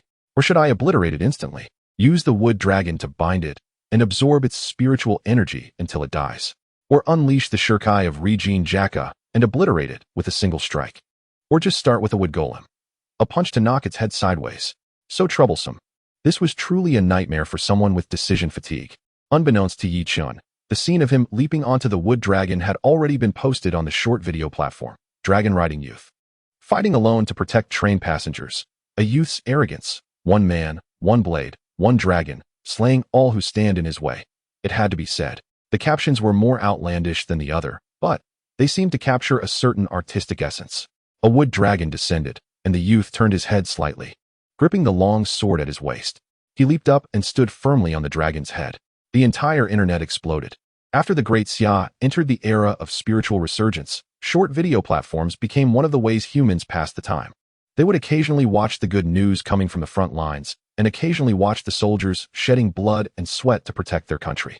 Therefore, when Yi Chen appeared in the video, it instantly set off a frenzy. That youth seemed unafraid of life and death, and unconcerned about returning. A few minutes later, Yi Chen saw the earth-shaking boar running along the tracks. The wood dragon stood facing it, and Yi Chen stared directly at the adorable pig that was nearly 20 meters tall. It doesn't look that big. Yi Chen was a little displeased. After all, the wood dragon was 40 meters long and, when standing upright, seemed to be looking down on the earth-shaking boar. Finally, the earth-shaking boar saw the wood dragon in front of it, and its eyes narrowed slightly. Although the wood dragon had the appearance of a dragon, it did not possess the pressure of a dragon's bloodline. The earth-shaking boar was momentarily stunned, wondering whether it should charge forward. Yi Chen had no intention of giving it a chance. Since it had chosen to attack the train, it had to be prepared for the consequences. On the other side, the people on the train were also staring at the video, watching the earth-shaking boar getting closer and closer to Yi Chen. They didn't know what kind of black technology allowed for remote live broadcasting. In reality, it was just traditional satellite surveillance. After all, beasts were rampant, and to monitor them, one had to rely on things they didn't understand. In recent years, without the images transmitted by these satellites, the human race would have suffered even greater losses. Yi Chen waved his hand, and the wood dragon charged towards the earth-shaking boar. The earth-shaking boar did not feel the pressure of the other party's bloodline, and was also quite brave, relying on its high health and high defense. It did not slow down at all. Seeing that the earth-shaking boar was not frightened, Yi Chen was a little surprised. Then, he exerted force with his feet and leaped backward. The wood dragon and the earth-shaking boar collided like two giant mountains. Bang! The powerful impact caused a violent surge of air. Yi Chen raised his hand to shield his eyes and looked at the wood dragon and the earth-shaking boar. The earth-shaking boar was large, but not agile. The wood dragon was different, large, but very agile. Moreover, the wood dragon had claws. Facing the earth-shaking boar's fierce resistance, the wood dragon did not hold back. It bit the earth-shaking boar's hind leg and smashed it with a claw. Yi Chen watched leisurely from the side. Yes, that's it. Beat the front leg meat a few more times. The wood dragon directly entangled the earth-shaking boar's body and, following Yi Chen's command, struck the earth-shaking boar's front leg with its claws. After being entangled by the wood dragon, the earth-shaking boar could not even run. It could only struggle frantically, its eyes filled with fear. Although it was not very intelligent, it could clearly perceive that the spiritual energy in its body was decreasing. The beast it did not recognize was absorbing its spiritual energy. The people on the train had strange expressions. They had imagined many combat scenarios, such as both sides being injured or one dying and the other escaping. As a result, Yi Chen stood by and did not move much, and the earth-shaking boar was trapped by the wood dragon, unable to break free no matter how hard it struggled. Even more speechless was that the dragon listened to Yi Chen and helped Yi Chen beat the earth-shaking boar's front leg meat. Yi Chen boredly counted the number of times the wood dragon struck, and finally, after reaching 999 times, Yi Chen waved his hand, and the wood dragon stopped its movements. After so many hits, the meat should be good, right? Yi Chen walked forward. After the earth-shaking boar had its spiritual energy absorbed by the wood dragon, it was still bound by the wood dragon and could only stare at Yi Chen with its eyes wide open. Yi Chen drew the long sword from his waist and looked at the earth-shaking boar with a hint of pity. What is he going to do? The train conductor suddenly asked. Everyone shook their heads. Zhang Zilai thought deeply for a while. Maybe He wants to eat pork leg. How is that possible? Does he think he can break the earth-shaking boar's defense with a random knife? Even if he can, he must want to kill it. The attendant disagreed. The train conductor nodded after hearing this. That's what I think too. He should want to kill the earth-shaking boar. Zhang Zilai did not speak, and the corners of his mouth twitched slightly. In his heart, this kid Yi Chun was doing things that normal people could not imagine. So the question is, Zhang Zilai, how do you know he wants to eat pork leg? Yi Chun swallowed and gripped Regine Jacka. A slash. A piece of meat instantly fell from the earth-shaking boar's front leg. Ah! The mountain boar's eyes instantly welled with tears, the pain unbearable. Yi Chun's eyes lit up at the sight of the fallen foreleg meat, incredibly succulent and firm. Just then, the soldiers arrived, witnessing the scene firsthand, along with the train conductor and the silent crowd. After a moment, the conductor glanced at Zhang Zilai, admitting, "You were right. I lacked vision." Yi Chun immediately addressed the soldiers. Perfect timing. "Anyone with water abilities? Wash this meat and help me roast it." The soldiers were taken aback, never expecting such a request. "Captain, now? What else can we do?" "Just do it," the captain sighed. Yi Chun turned to the mountain boar, directing the wooden dragon to strike the remaining foreleg. The boar despaired, never having encountered such torment. As the soldiers prepared to wash the meat, Yi Chun mused, "Wouldn't a whole roasted boar be even more delicious?" The captain stroked his chin thoughtfully, responding, "Certainly, but it's too large to roast evenly in the wild without proper seasoning. It would be a waste." Yi Chun considered this, realizing he had nowhere to store such a large animal. "You're right. Then we'll have to take it with us." "But how? I have no space." With a surge of resolve, Yi Chun drew his flowing blade-like flame and declared, "Then the boar must die." Ignoring the system's offer to unlock a storage backpack for 10,000 points, Yi Chun muttered, "A mere mountain-moving boar is not worth it." He held flowing blade-like flame aloft, whispering, "Cleave." A surge of sword energy hurtled towards the boar, which watched in wide-eyed terror as the ominous energy approached. Desperate to escape, it suddenly froze, bracing for the inevitable. The energy passed through the boar and the wooden dragon as if they were mere phantoms. Confused, the boar glanced at Yi Chun before its head detached from its body. The wooden dragon, unharmed, promptly regenerated. The train conductor and others were dumbfounded. Zhang Zilai was speechless, initially believing the wooden dragon to be Yi Chun's trump card. Now, a single stroke had effortlessly slain the boar. Unbeknownst to them, a single blow from the wooden dragon could have achieved the same result. The poor boar had suffered 1,000 slaps before its demise. With the wooden dragon restored, Yi Chun leaped onto its back, signaling the soldiers to join him. Dumbfounded, they hesitantly followed. "Get on, or do you want to run back?" Yi Chun exclaimed. "Everyone, hold on tight." On the train, Zhang Zilai trembled with excitement, marveling at Yi Chun's strength. The conductor remained silent, astonished by the swift and decisive victory. Even without the wooden dragon, the attack would have inflicted significant damage. In reality, the wooden dragon's draining of the boar's spiritual energy had weakened it, making the final blow more effective. The passengers, initially evacuated, eagerly awaited news. They soon spotted the approaching figure, the massive mountain boar carried by the dragon. Yet, there was no panic, only anticipation. Moments later, Yi Chun landed before the train, the soldiers following. He dismissed the wooden dragon, and the boar's carcass thudded heavily to the ground. A throng of passengers swarmed Yi Chun, showering him with praise. The train attendant, noticing Yi Chun's discomfort, announced over the intercom, "Passengers, the beast has been eliminated. Please return to your seats. We will resume our journey to Kyoto in 5 minutes." Yi Chun seized the opportunity, urging, "Yes, let's return to our seats. I'm sure everyone has urgent business in Kyoto." The crowd gradually dispersed, eager to resume their journey. Zhang Zilai approached Yi Chun, stammering, "Yi Chun, how are you so strong?" "That's my secret," Yi Chun replied with a smile. Zhang Zilai nodded, respecting Yi Chun's privacy. This encounter had irrevocably changed his perception of Yi Chun, whom he now regarded as a true force. Yi Chun, approaching the mountain boar, severed the forelegs and hind legs, storing one of the hind legs in his ring. He then addressed the soldiers, "The rest is yours. Take as much as you can." The soldiers were stunned, recognizing the value of the mountain-moving beast's meat. Realizing Yi Chun's limited storage capacity, they gratefully accepted the offer. Even with a larger ring, Yi Chun would not have taken it all, content to sample the boar's meat. Zhang Zilai, hearing Yi Chun's offer, remained silent. After all, Zhang Daosheng is a formidable figure in the realm of Daohai. Since the birth of Zhang Zilai, he has remained in this domain. He has grown weary of the flesh of the mountain-moving realm, yet finds himself powerless, as his internal spiritual power shows no signs of increase. This implies that although I, Zhang Zilai, may be weak, my vision surpasses that of you awakened individuals. except for Chen. Thus, this brief interlude passed by, with a dramatic conclusion. What was initially anticipated as a wait for assistance from above turned out to be resolved by a young man alone. Thanks to Chen's current influence aboard the train, the attendants graciously upgraded their accommodations and reported Chen's circumstances to the higher-ups. The viral sensation of the boy and his dragon had already reached the pinnacle of trending topics, even overshadowing the frontline battle reports. The singular reason? The word dragon. Throughout history, the Great Xia has sought traces of divine beasts, yet found no leads, with the higher echelons believing such creatures would never manifest. It was not until the appearance of Zhang Binqing that the existence of divine beasts was definitively confirmed. Although Chen's dragon lacks high intelligence and the ability to fly, its formidable presence is undeniably felt, even through a screen, without the pressure of its bloodline. Across the human realm, investigations into Chen's background commenced, only to reveal an identity astonishingly mundane. In the vice principal's office of Kyoto University, Chen Dong pondered, is this Chen the one with the SSS level wood affinity?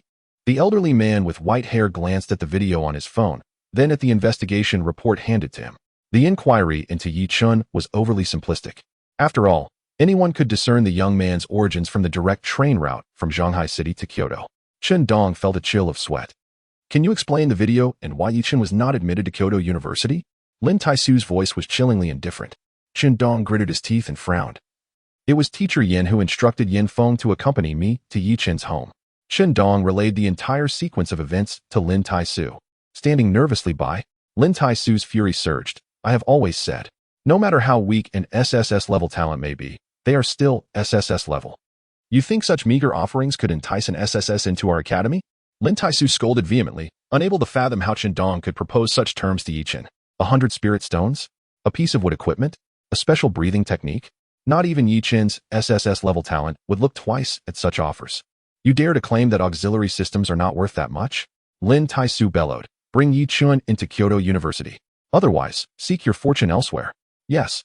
Chen Dong's complexion paled, not daring to refute, and quickly departed, leaving Lin Taisu alone, massaging his temples. What a headache. Ji Wushuang has been absent for so long after going to the front lines. I am merely a nominal vice principal, overwhelmed with responsibilities.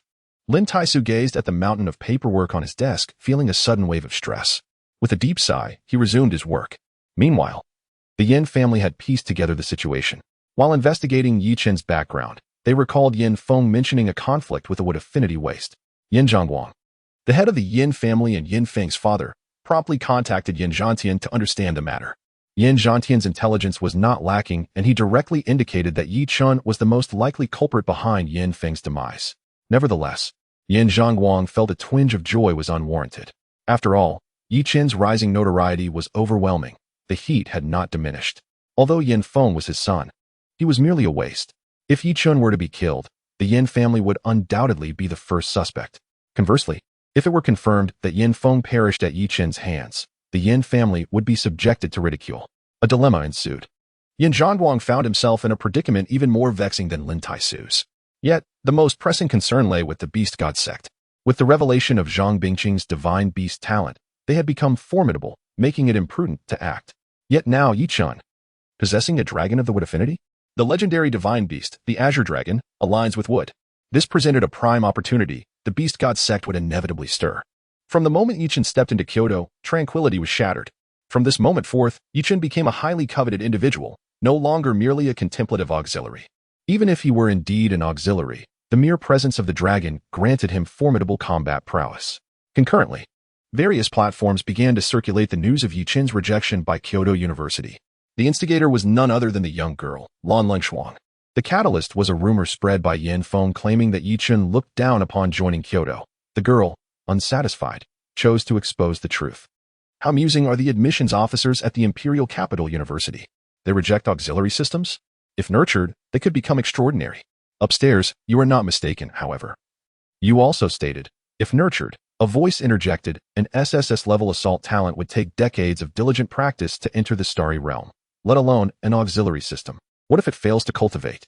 It could only be deemed a gamble, one that Kyoto University was unwilling to take. Yet now, the issue had transformed. Chen possibly possessed the Azure Dragon Divine Beast talent. This was akin to the Divine Beast talent of the Ice Phoenix Saint. You are underestimating the situation, my friend. The ice phoenix is an aberrant divine beast, while the ancient records speak of the four great divine beasts: azure dragon, white tiger, vermilion bird, and black tortoise. The ice phoenix does not belong to this esteemed group. I still believe. The entire social media landscape could not contain the excitement. News about Chen proliferated, with various speculations dominating the trends. Yet, it seemed no one connected Chen with the colossal Buddha that appeared in Shanghai City. After all, how could an awakened individual possibly be involved? Though doubts lingered, the reality of his realm negated such connections. Meanwhile, Zhang Daoxing and others were left speechless. Did the young lad suddenly acquire a new talent? Zhang Daoxing mused with a perplexed expression. Lan Batian took a drag from his cigarette. You ask me? Who should I ask? The Lan family's estate had recently been destroyed and was now under reconstruction. After Chen's departure, Lan Batian had moved into the school villa alongside Lan Lingshuang. The strength of a devoted father is beyond comprehension. Zilai, where to next? Chen glanced at Zhang Zilai beside him. Zhang Zilai adjusted his glasses, revealing a subtle smile. I will take you to a secret base. Chen was puzzled. There's a secret base? Zhang Zilai seemed contemplative. Chen rolled his eyes. You should elaborate. Zhang Zilai looked at Chen with a hint of reproach. When did the Buddha say that? Chen was taken aback. Zilai, you wouldn't intend to take me to that kind of place, would you? What kind of place? Zhang Zilai was momentarily at a loss. Chen smirked mischievously, gesturing dramatically. That one. Hurry, take me there.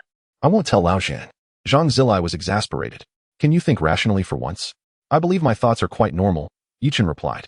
There are always those who claim to not comprehend the delineations of realms. I find myself somewhat silent. Thus, I will share this passage in today's latest chapter and at the end of the first chapter. Awakening the 9 realms corresponds to body refinement. Moving mountains and draining the seas pertains to physical strength, while the brilliance of stars signifies a substantial enhancement of spiritual power. The bright moon, in comparison to the stars, indicates an immense spiritual capacity. The blazing sun, similarly, can be viewed as the upper 3 realms primarily aimed at significantly boosting mana and damage. As for the subsequent half-saint realm, it essentially denotes the sun being full but not yet entering the saint realm. We shall discuss the later realms another time. For now, I will only outline the saint realm with a hint towards a demigod. This passage contains 200 words, yet the chapter will still span 2,000 words. I hope this does not inconvenience anyone. This chapter is somewhat mundane, a foreshadowing chapter, so please be patient. There will be 2 more chapters later. Chapter 59. An unconventional, yet formal gathering. Rumor has it that the suspected Qinglong talent, Chen, has arrived in Kyoto. Instantly, various factions began to stir, each eager to court Chen. However, Chen had already arrived at the secret base mentioned by Zhang Zilai. His interest waned as he stared at Zhang Zilai, who was lamenting. Is this what you call a secret base? He then looked up at the dilapidated villa ahead. To be honest, under the cover of night, it does resemble a haunted house. Do you think converting this villa into an escape room would be a hit? Zhang Zilai chuckled awkwardly. It wasn't this broken down last year. Zhang Zilai was baffled, as it had only been a year since his last visit. He opened the fence surrounding the villa and stepped inside. The place was overrun with weeds. Even the tiles leading to the villa's entrance had cracked from the sun and wind. Chen disdainfully brushed off some dust from the door, his brow furrowing into a scowl. Zilai, should we perhaps consider a hotel instead? It feels a bit odd for 2 men to share a room. Let's just make do. Zhang Zilai casually replied. It's not that strange for 2 guys to share a room. Chen's mouth twitched in disbelief. Are you really suggesting we share a room? Can't you get 2? Ignoring Chen's protests, Zhang Zilai picked up his phone and expertly navigated to the villa's entrance, sifting through a pile of business cards until he found one for a cleaning service named 1 Hour Clean. You're the one, he declared, dialing the number. Hello. This is 1 Hour Clean cleaning service. How may I assist you? I have a villa that needs cleaning, located at East 2nd Ring. Zhang Zilai began. But before he could finish, the receptionist interrupted. Oh, Mr. Zhang, right? We'll be there within half an hour. The receptionist clearly recognized Zhang Zilai. After hanging up, she called out to her staff, Xiaoyo. Yes, that Zhang from last year. The one who has all money and no sense. Hurry up. Got it. Zhang Zilai suddenly shivered after ending the call. I'm getting old. My body can't take the breeze anymore. I suppose I need to nourish myself. He shook his head, mumbling. Half an hour later, after handing the keys to the cleaning company, Zhang Zilai led Chen outside. Xiao Chen, I'm not criticizing you, but you're still too young. Today, I'll show you a bit of the world. Zhang Zilai squinted as he guided Chen out. Chen felt helpless as he was pulled along. Zilai, it's 9 o'clock. That's when things get interesting. We'll witness the battles of many strong individuals. Zhang Zilai exclaimed enthusiastically. He idolized strength, and even before they reached the car, he had envisioned attending the event. Battles. Yi Chen's eyes lit up, his previous reluctance forgotten. Let us go, take me there. He took the lead, pulling Zhang Zilai along. Zhang Zilai was bewildered. Why are you more excited than I am? Hey, we're going the wrong way. After a few twists and turns, they finally arrived at their destination, nearly 10 o'clock. This was primarily due to Zhang Zilai's slow pace, and also because Yi Chen felt he was dawdling too much. He even suggested carrying Zhang Zilai to speed things up, but Zhang Zilai flatly refused. Zhang Zilai found it absurd. What if someone saw a man carrying another man in a princess carry while sprinting through the second ring of Kyoto? The next day, the viral headline might read, "Shocking. 2 men spotted in a princess carry night run in Kyoto's second ring." Or suspected gay couple rushes to hospital. The thought was terrifying. No, he couldn't even dare to imagine it. Instant fame? He declined. Yi Chen gazed at the vibrant, bustling bar before him, deep in thought. Zilai, although I know bars can be quite wild, do you really believe this has anything to do with the battles you mentioned? Less chatter, just follow me. Zhang Zilai insisted, leading Yi Chen into the bar. He then handed the bartender a card and 2 tickets, thanking him.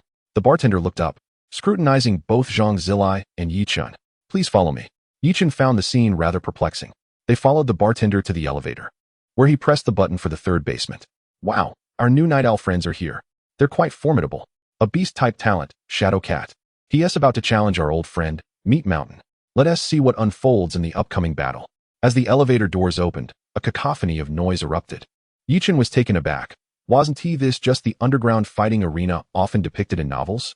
The bartender produced a card reader, swiping away 2 million daxia currency, handing each of them a wristband before departing. Yi Chen inhaled deeply. Zilai, normally, shouldn't there be some sort of code or signal in places like this? Zhang Zilai rolled his eyes. This is a legitimate fighting arena. Although fatalities do occur occasionally, it's typically controlled. Just as Zhang Zilai finished speaking, he was contradicted. The newcomer, the Shadow Cat, was pinned down by Meat Mountain, his limbs broken. He struggled for breath, clearly in dire straits. Some gamblers had considerable stakes in him. And while he managed to leave the ring alive, he was likely to meet his end at the hands of those who had wagered on him. Yi Chen pointed at the fighting stage. Is this what you meant by controlled? Can you believe me if I say it's an accident? Zhang Zilai chuckled awkwardly as he led Yi Chen to his seat. Scanning the wristbands at their seats, a screen appeared with 2 options, Shadow Cat and Meat Mountain. Clearly, this was for betting. Yi Chen studied Zhang Zilai intently. Are you certain this is legitimate? The entire underground level was packed, a sea of people. Cheers and excitement filled the air, as if a frenzied dance of demons was unfolding. Zhang Zilai was somewhat at a loss after being addressed by Yi Chen. With a deep sigh, Yi Chen resigned himself to the situation, thinking that it was all the same in the end. He pondered how to apply for a challenge on stage, a matter he was not well versed in, as he typically visited Kyoto out of curiosity and to earn a bit of pocket money. Zhang Zilai remarked nonchalantly, only to suddenly realize something. You don't intend to compete, do you? His eyes widened in surprise as Yi Chen chuckled. You truly understand me, brother Zilai. Absolutely not. Zhang Zilai blurted out. While you may be formidable enough to contend with those in the mountain-moving realm, surely you cannot withstand a powerhouse of the ocean-turning realm. Yi Chen wore a mischievous grin. How do you know I cannot? Chapter 60. Autonomous Awakening. Zhang Zilai was rendered speechless by Yi Chen's words. He swallowed hard. Yi Chen, don't scare me. Can you really contend with someone of the ocean-turning realm? Yi Chen raised an eyebrow, gesturing for Zhang Zilai to lean in closer. Despite his confusion, Zhang Zilai complied. Do you remember the great Buddha of Shanghai City? Yi Chen whispered. Zhang Zilai gasped, his body trembling in shock as he stared wide-eyed at Yi Chen. You mean? That was your doing? Yi Chen nodded slightly, and Zhang Zilai was utterly convinced. This time, he was not merely persuaded but profoundly humbled.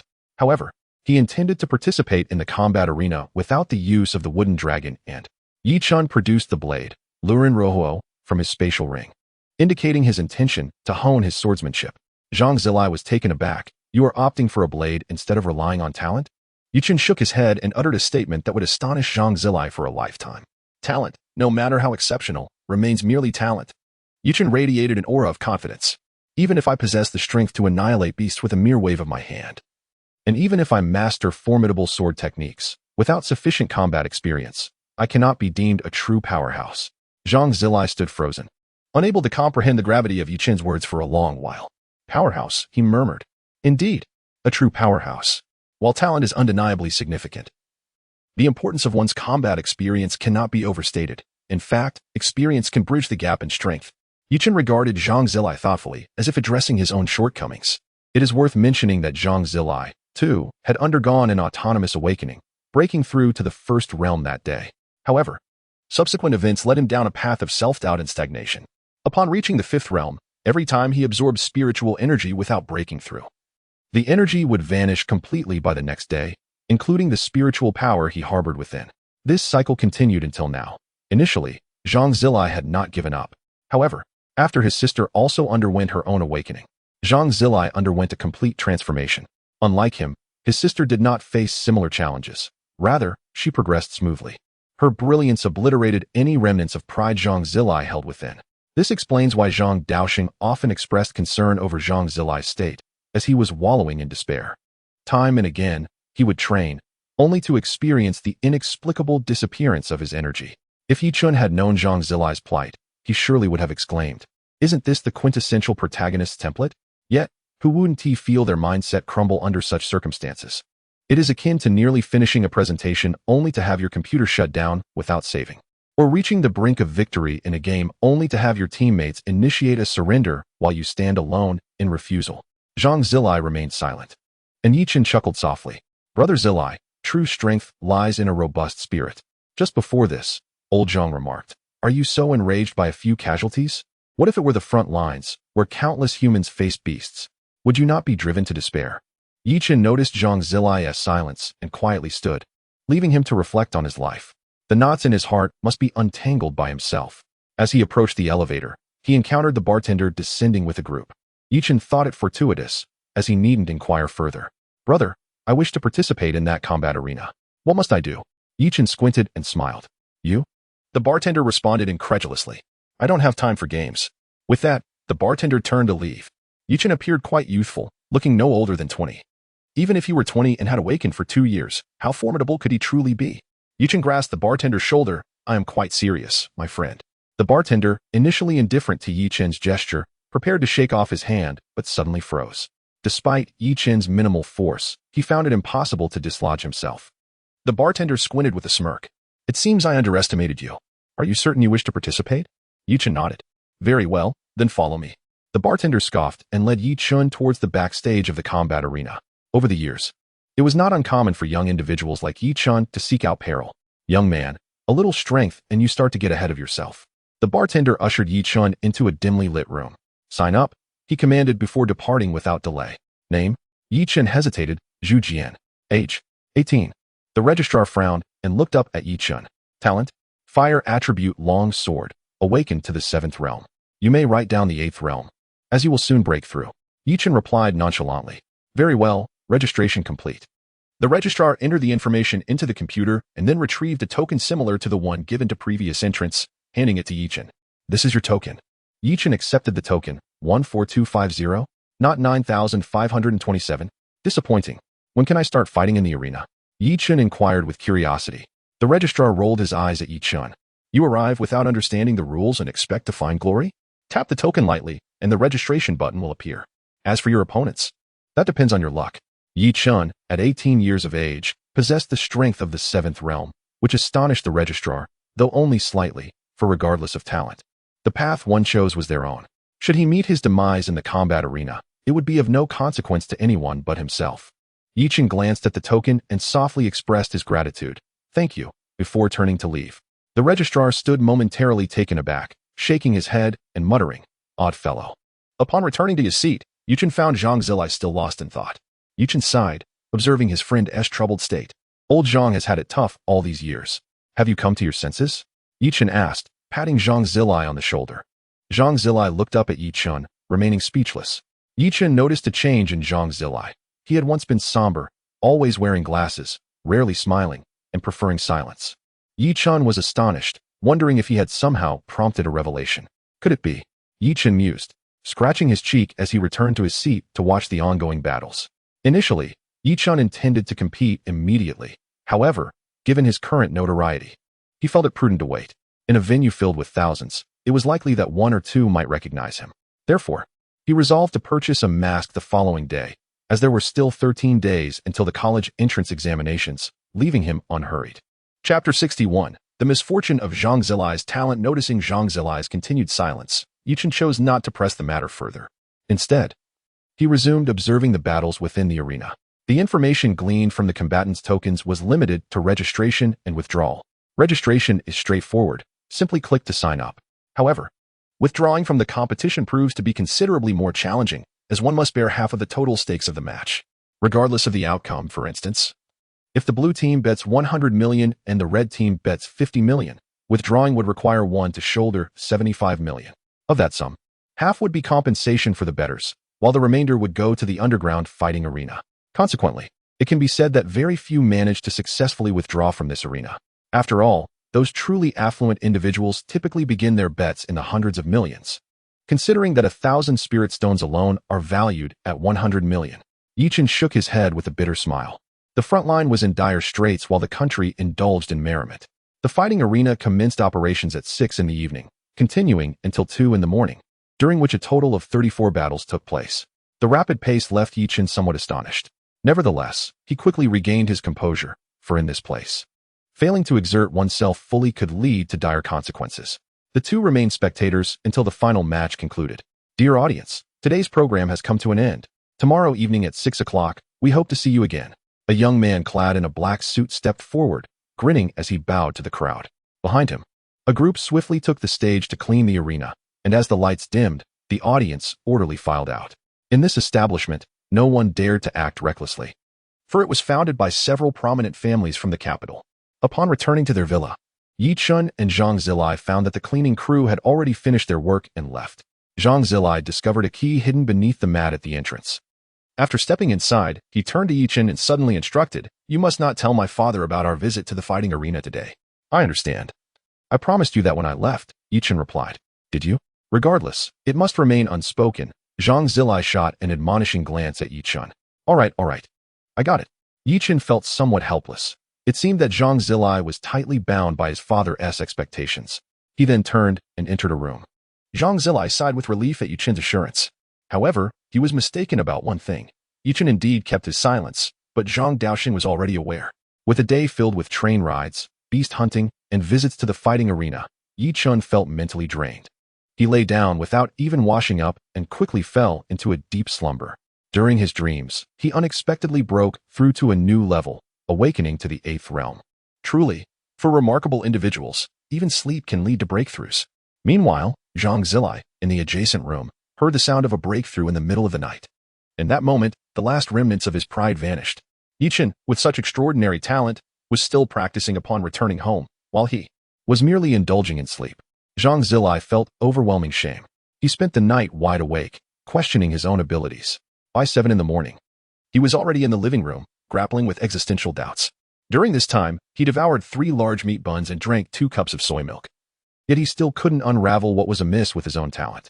He opened his palm, and a crimson light illuminated the dim living room. Just then, Chen emerged from the bathroom.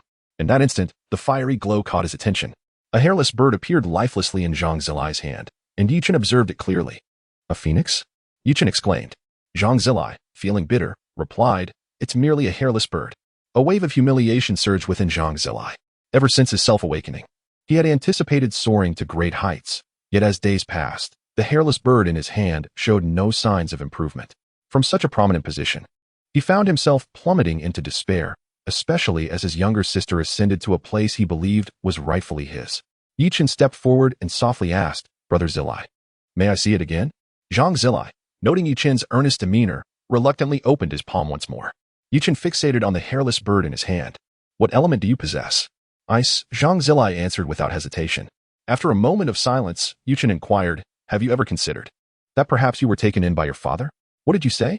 Zhang Zilai's eyes widened in disbelief. Cough. "Have you thought that maybe you are of the fire element?"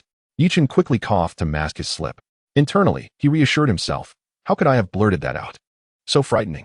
Zhang Zilai shot a deep look at Chen, saying, "If I weren't at such a disadvantage, I would deal with you right now. My father is of the ice element, and my mother is a water element crane. How could I possibly be of the fire element?" When he mentioned his mother, he suddenly paused. Chen was taken aback. Had not the phoenix always been revered as a fire element? While the ice element had undergone mutation in elemental hierarchy, a fire phoenix was undoubtedly more powerful than an ice phoenix. This line of thought left Zhang Zilai perplexed. "I have pondered this question," Yet every time I place it near fire, it remains unresponsive, while it begins to move when placed near ice. Chen was momentarily stunned. Could it really be of the ice element?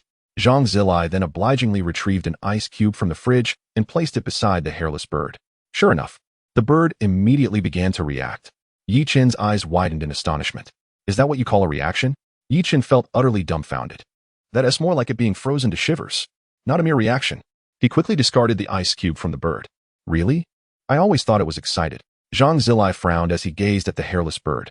Chen felt a wave of sympathy wash over him as he looked at the creature in Zhang Zilai's hand. After all these years, you've endured so much. Once Chen confirmed that the hairless bird was not of the ice element, Zhang Zilai began to place a bit more trust in him. Subsequently, Zhang Zilai produced a lighter and began to roast the bird over the flame.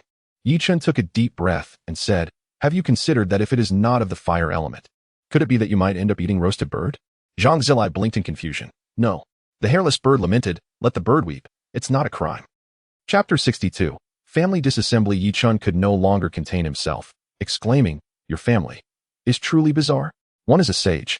One is stuck at the downfall realm, and another at the awakening realm. One is of the ice element, another of the water element. And yet you produce an unknown element?" Chen felt his head spinning. Gazing at the hairless bird in Zhang Zilai's hand, he pondered, "Do you think there's a possibility?"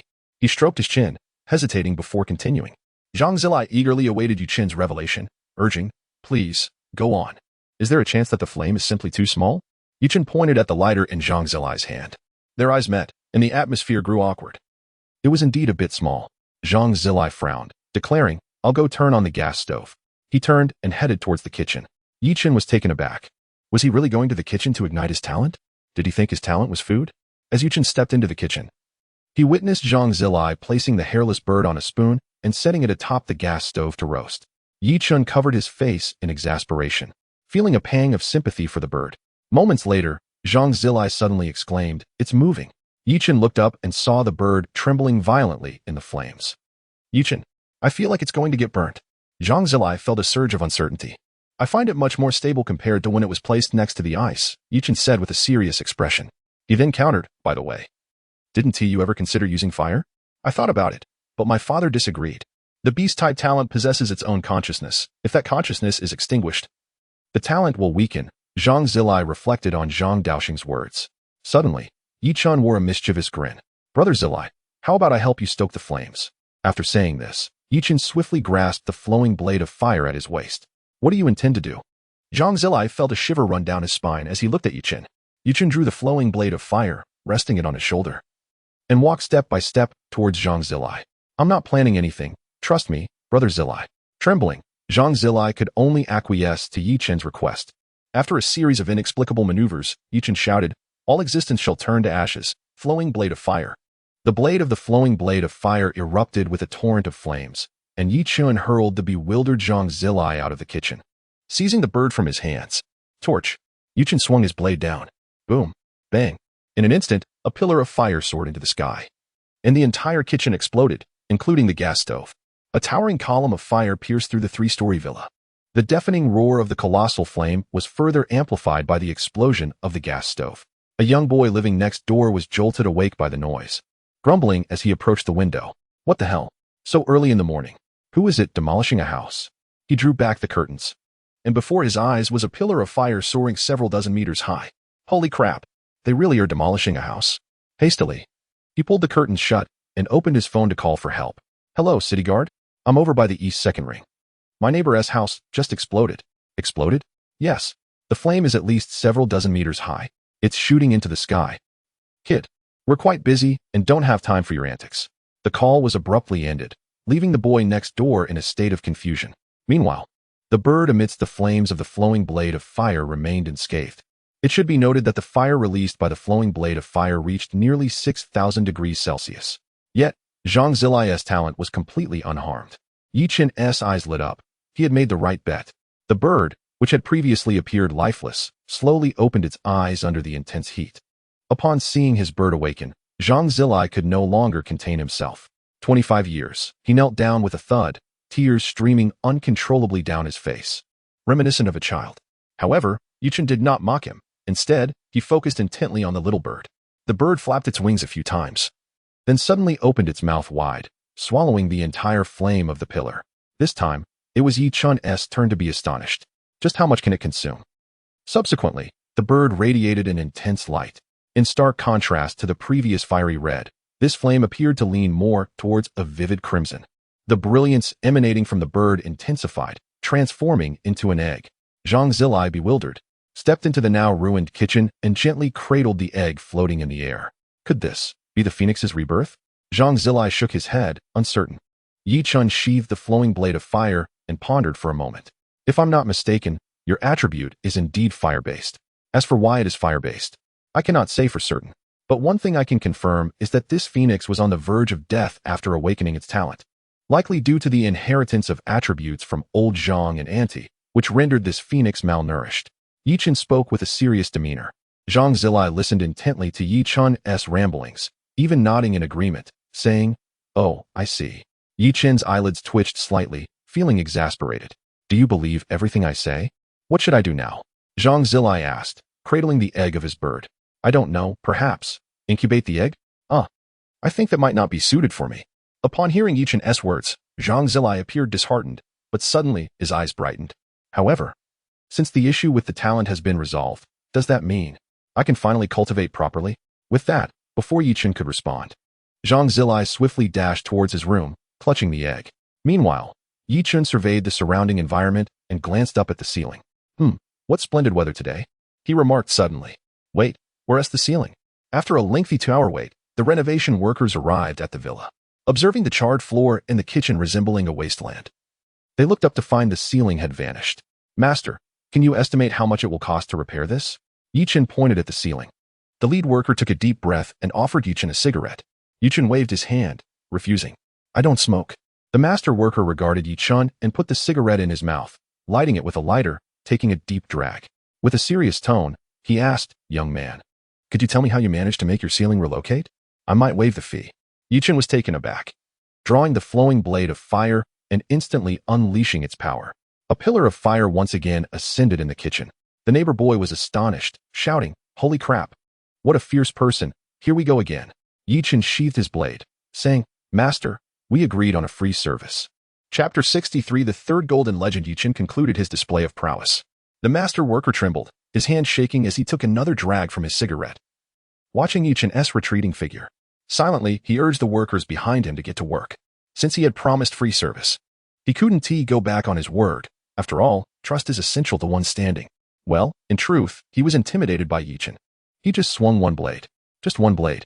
It's not that those living in Kyoto are inherently stronger. There are indeed many with lesser talents. Witnessing might, one inevitably feels both respect and fear. Who knows what peculiar habits one might possess? Yi Chen ordered takeout, ate a little to appease his hunger, and then returned to his room to resume cultivation. It was until the afternoon that the system's notification echoed, indicating, "I hear you desire a mask? How about the hollow mask from death?" Yi Chen opened his eyes and smiled, still unwilling to admit that he is a wish-granting system. "The reward has been issued. Farewell." Seeing the system depart, Yi Chen felt delighted. This system was exceptionally amusing. However, he was somewhat surprised to find that the mask was actually a golden sphere. That piqued his interest, considering that Hashirama's would release and the old man's flowing blade of fire were both golden-level talents. Surely, this mask couldn't possibly bestow hollow powers?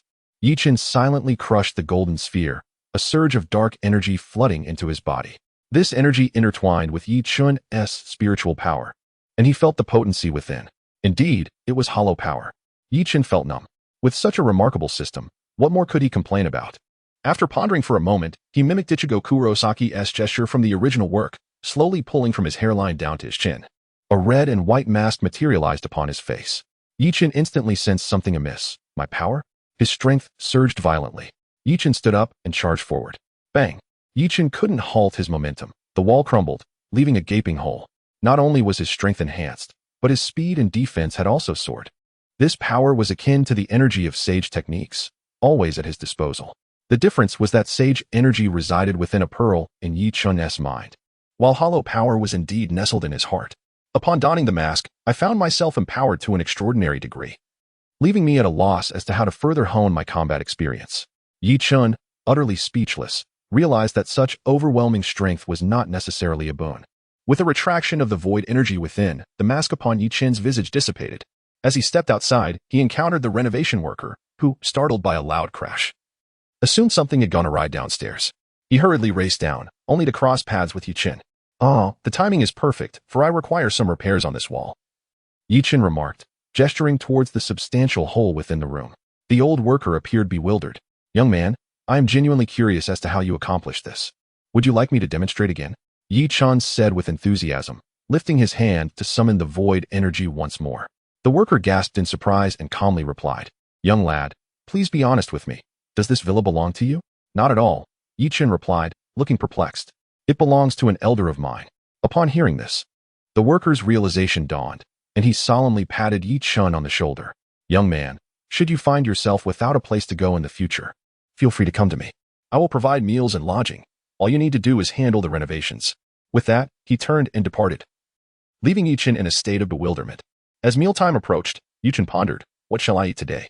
Glancing at the clock on the wall, an epiphany struck him. Of course, I can savor that. With that, he retrieved a colossal pig leg from his spatial ring. The moment the pig leg appeared, the nearby workers were instantly astonished. "How about that? You've never seen one before, have you?" Yi Chen hoisted the leg of the mountain-shaking pig and made his way toward the courtyard. Meanwhile, a child from the neighboring house was covertly observing Yi Chen. "This fellow appears to be around my age. What is it about him that incites such a penchant for demolishing things?" But as soon as Yi Chen unveiled the enormous pig leg, the child's eyes sparkled with excitement. A leg from the mountain-shaking pig. Drool began to trickle from the corners of his mouth as he scampered toward Yi Chen. Yi Chen was still contemplating how to prepare the gigantic pig leg when he suddenly heard a loud shout. "Big brother!" Yi Chen, taken aback, looked up to see a rotund young man clad in a white shirt and shorts racing towards him. "Do we know each other?" Yi Chen inquired, gazing at the panting figure before him. Regaining his composure, Susanoo said, "To be honest, I witnessed your demolition skills today, and I am quite in awe." "When did I demolish anything?" Yi Chen questioned, bewildered. The workers nearby couldn't help but chuckle at the absurdity. Susanoo was momentarily flummoxed by Yi Chen's response. "You're not following the script here." "Indeed, that was not demolition. That was pure artistry," Susanoo exclaimed, quickly shifting to plan B. Yi Chen raised an eyebrow. "I blew up the kitchen. You call that artistry?" "Absolutely. That burst of flames was absolutely thrilling." Susanoo continued to extol the virtues of Yi Chen's actions, oblivious to the subtle change in Yi Chen's expression. "I believe there is someone who would resonate well with you." Yi Chen sighed. "Oh, who might that be?" "His name is Daedara, an artist." "Oh, well, if you have the opportunity next time, please introduce me to him." "Sure." Yi Chen thought to himself, feeling quite disconcerted. Susanoo abruptly shifted the conversation. "Big brother, are you planning to?" "Oh, you mean this?" "I intend to roast the pig leg, but I'm unsure how to proceed." Yi Chen indicated the massive pig leg resting beside him, which stood over a meter tall when laid flat. "Big brother, you can't cook?" Susanoo's eyes sparkled with opportunity. He boldly thumped his chest. "Leave it to me. Cooking is a piece of cake." "You can cook?" Yi Chen asked, incredulously regarding Susanoo. "Not at all," Susanoo blurted out.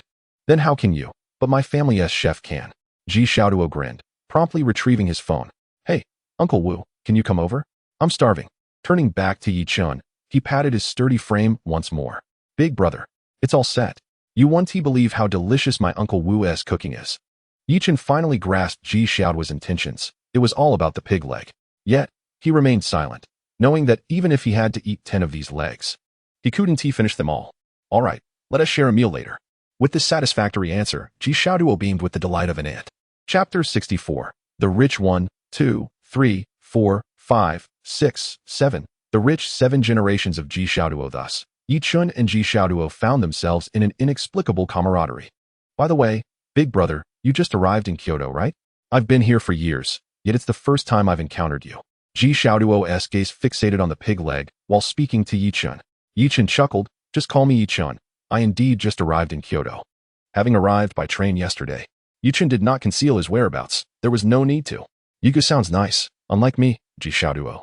My father was forced to resign due to performance issues, hence my rather peculiar name." Susanoo tilted his head, letting out a resigned sigh. Yi Chen paused for a moment, surprised by Susanoo's overt familiarity. "In fact, I think your name is quite nice. I once met someone named Dong Shirvong, which, when pondered, sounds like chairman." Yi Chen chuckled, shaking his head. "Haha, few people say my name is pleasant. I actually think it is quite nice too." Ji Xiaoduo plopped down on a chair beside Yi Chen, completely unfazed by any awkwardness. "Yi Gu, since you're new to Kyoto, you might not have heard of that flamboyant young man and his dragon, have you?" Ji Xiaoduo exclaimed, excitement radiating from him. "Let me tell you, that lad is incredibly handsome, possessing the strength of awakened realm while commanding his dragon against the mountain-shaking pig." Yi Chen, upon hearing this, appeared utterly confused. His eyes clouded with uncertainty. "Yes, that fellow was dressed in black, just like you, with a long knife at his waist." Ji Xiaoduo became increasingly animated. However, he quickly sensed something amiss, his expression shifting to one of shock as he turned to scrutinize Yi Chen. "Yi Gu, I can't shake the feeling that you bear a striking resemblance to him." After a thorough examination, Ji Xiaoduo arrived at a conclusion that left Yi Chen speechless. "Why wouldn't it be me?" Yi Chen jested. Ji Xiaoduo pondered, glancing at the pig leg beside them. Mountain-shaking pig, young man, with a knife. The truth is singular. Yi Gu, are you cosplaying as that young man? Yi Chen was taken aback. "What on earth is going on in that head of yours? I'd love to take a look inside." Noticing the severity of Ji Xiaoduo's condition, Yi Chen could only smile wryly and refrain from further commentary. "All right, Yi Gu, I was just teasing you, of course. I know you are that young man." Ji Xiaoduo grinned mischievously. At this, Yi Chen was not pleased. He had always been the one to tease others, and now he found himself on the receiving end. "You're in for it now. I assure you, even Jesus wouldn't save you." "How clever you are," Yi Chen narrowed his eyes. Oblivious to the underlying tension in Yi Chen's words, Ji Xiaoduo continued to chatter away. Finally, after half an hour, Uncle Wu, whom Ji Xiaoduo had summoned, arrived. He, too, was a hefty fellow. Dark circles under his eyes suggesting he had enjoyed good food, but little sleep. Who knew what he had been up to the previous night? Upon entering the courtyard and catching sight of the enormous pig leg, his eyes widened in astonishment. "Is that the leg of the mountain-shaking pig?" Wu Zhong was unable to contain his drool. Yi Chen was rendered speechless. "Goodness." He glanced at Wu Zhong and Ji Xiaoduo, who bore identical expressions upon seeing the Hanchuan pig's leg, leading one to think they were brothers. "Uncle Wu, what do you think? The ingredients this time are splendid, aren't they?" Ji Xiaoduo remarked, placing a hand on Wu Zhong's shoulder. Wu Zhong swallowed hard, contemplating the exquisite ingredients. "I am certain I can create a perfect feast. However, I must heed my brother Ye's guidance on how to proceed," he added, gesturing towards Yi Chen standing beside them. Wu Zhong was momentarily taken aback. How had Yi Chen emerged from nowhere after the evening? "No worries, you are the chef. Just do as you please. After all, my sole responsibility is to eat." Yi Chen chuckled, casually tossing aside a chunk of front leg meat from the ring. Wu Zhong nearly knelt in awe. Realizing the value of Hanchuan pig meat was quite high. Yi Chen, perplexed, listened as Wu Zhong continued. "Since the resurgence of spiritual energy, it seems that pig-like beasts have developed a new passive trait, rendering their meat more tender and fragrant. Thus, despite the Hanchuan pig's formidable defenses, it could not escape the massacre by the Great Xia." Upon hearing Wu Zhong's words, Yi Chen's mind momentarily blanked. "Wait a minute, if that's the case, I've lost out. I brought back only a pig's foot from a whole Hanchuan pig." Ji Xiaoduo thumped his chest in anguish. "It hurts. My storage ring has reached its limit." Yi Chen exclaimed, fuming.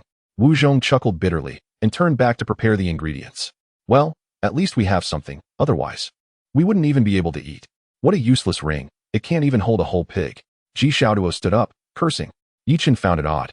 Why did it seem Ji Xiaoduo was even more agitated than he was? Realizing his lack of composure, Ji Xiaoduo cleared his throat. My apologies, my apologies." He then sat down and produced another ring from his storage. "Brother Yi, consider this ring a token of respect from your younger brother." Yi Chen was taken aback. "Where am I? Who am I? What am I doing? Is it now fashionable to gift rings upon first acquaintance? Take it. This is my second best ring, and it has at least 200 cubic meters of space." Ji Xiaoduo insisted, placing the ring in Yi Chen's hand. "Wow, how much?" Yi Chen was dumbfounded. "Just 200 cubic meters.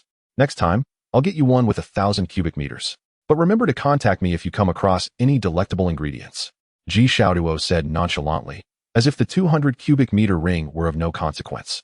Yi Chen suddenly felt overwhelmed by the distinct aroma of wealth emanating from Ji Xiaoduo. "You, the rich second generation, are truly affluent," he remarked. "I'm not a rich second generation," Ji Xiaoduo replied, bewildered.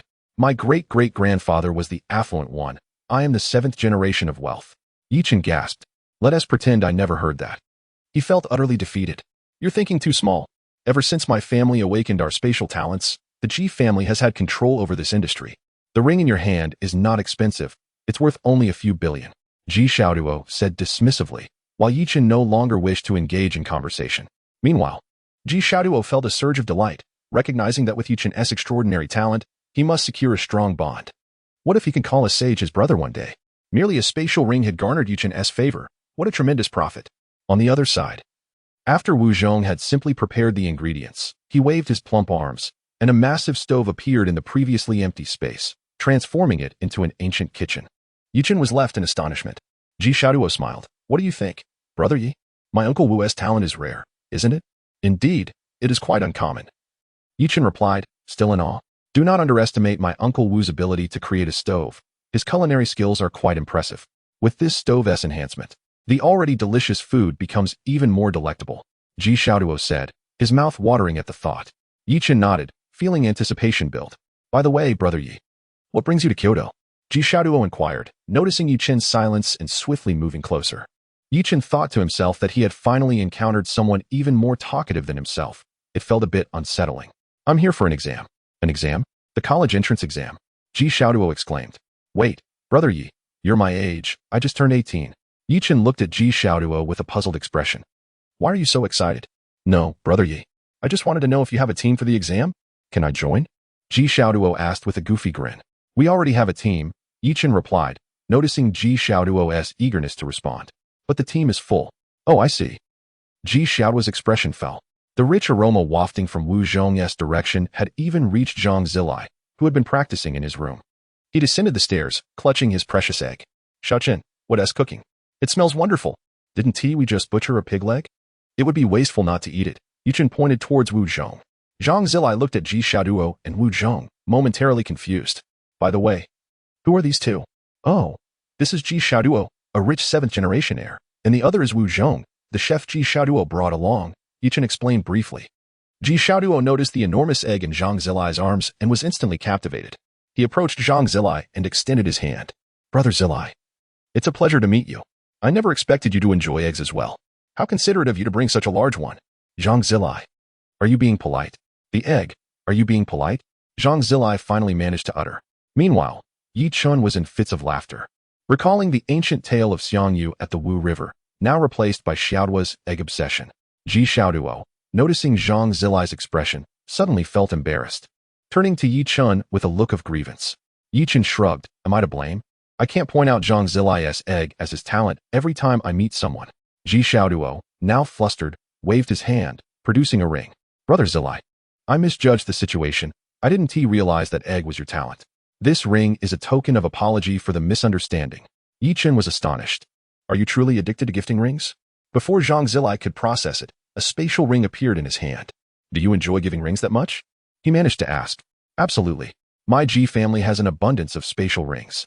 Ji Xiaoduo replied nonchalantly. Zhang Zilai suddenly realized. Oh, the Ji family of Ji Qianming.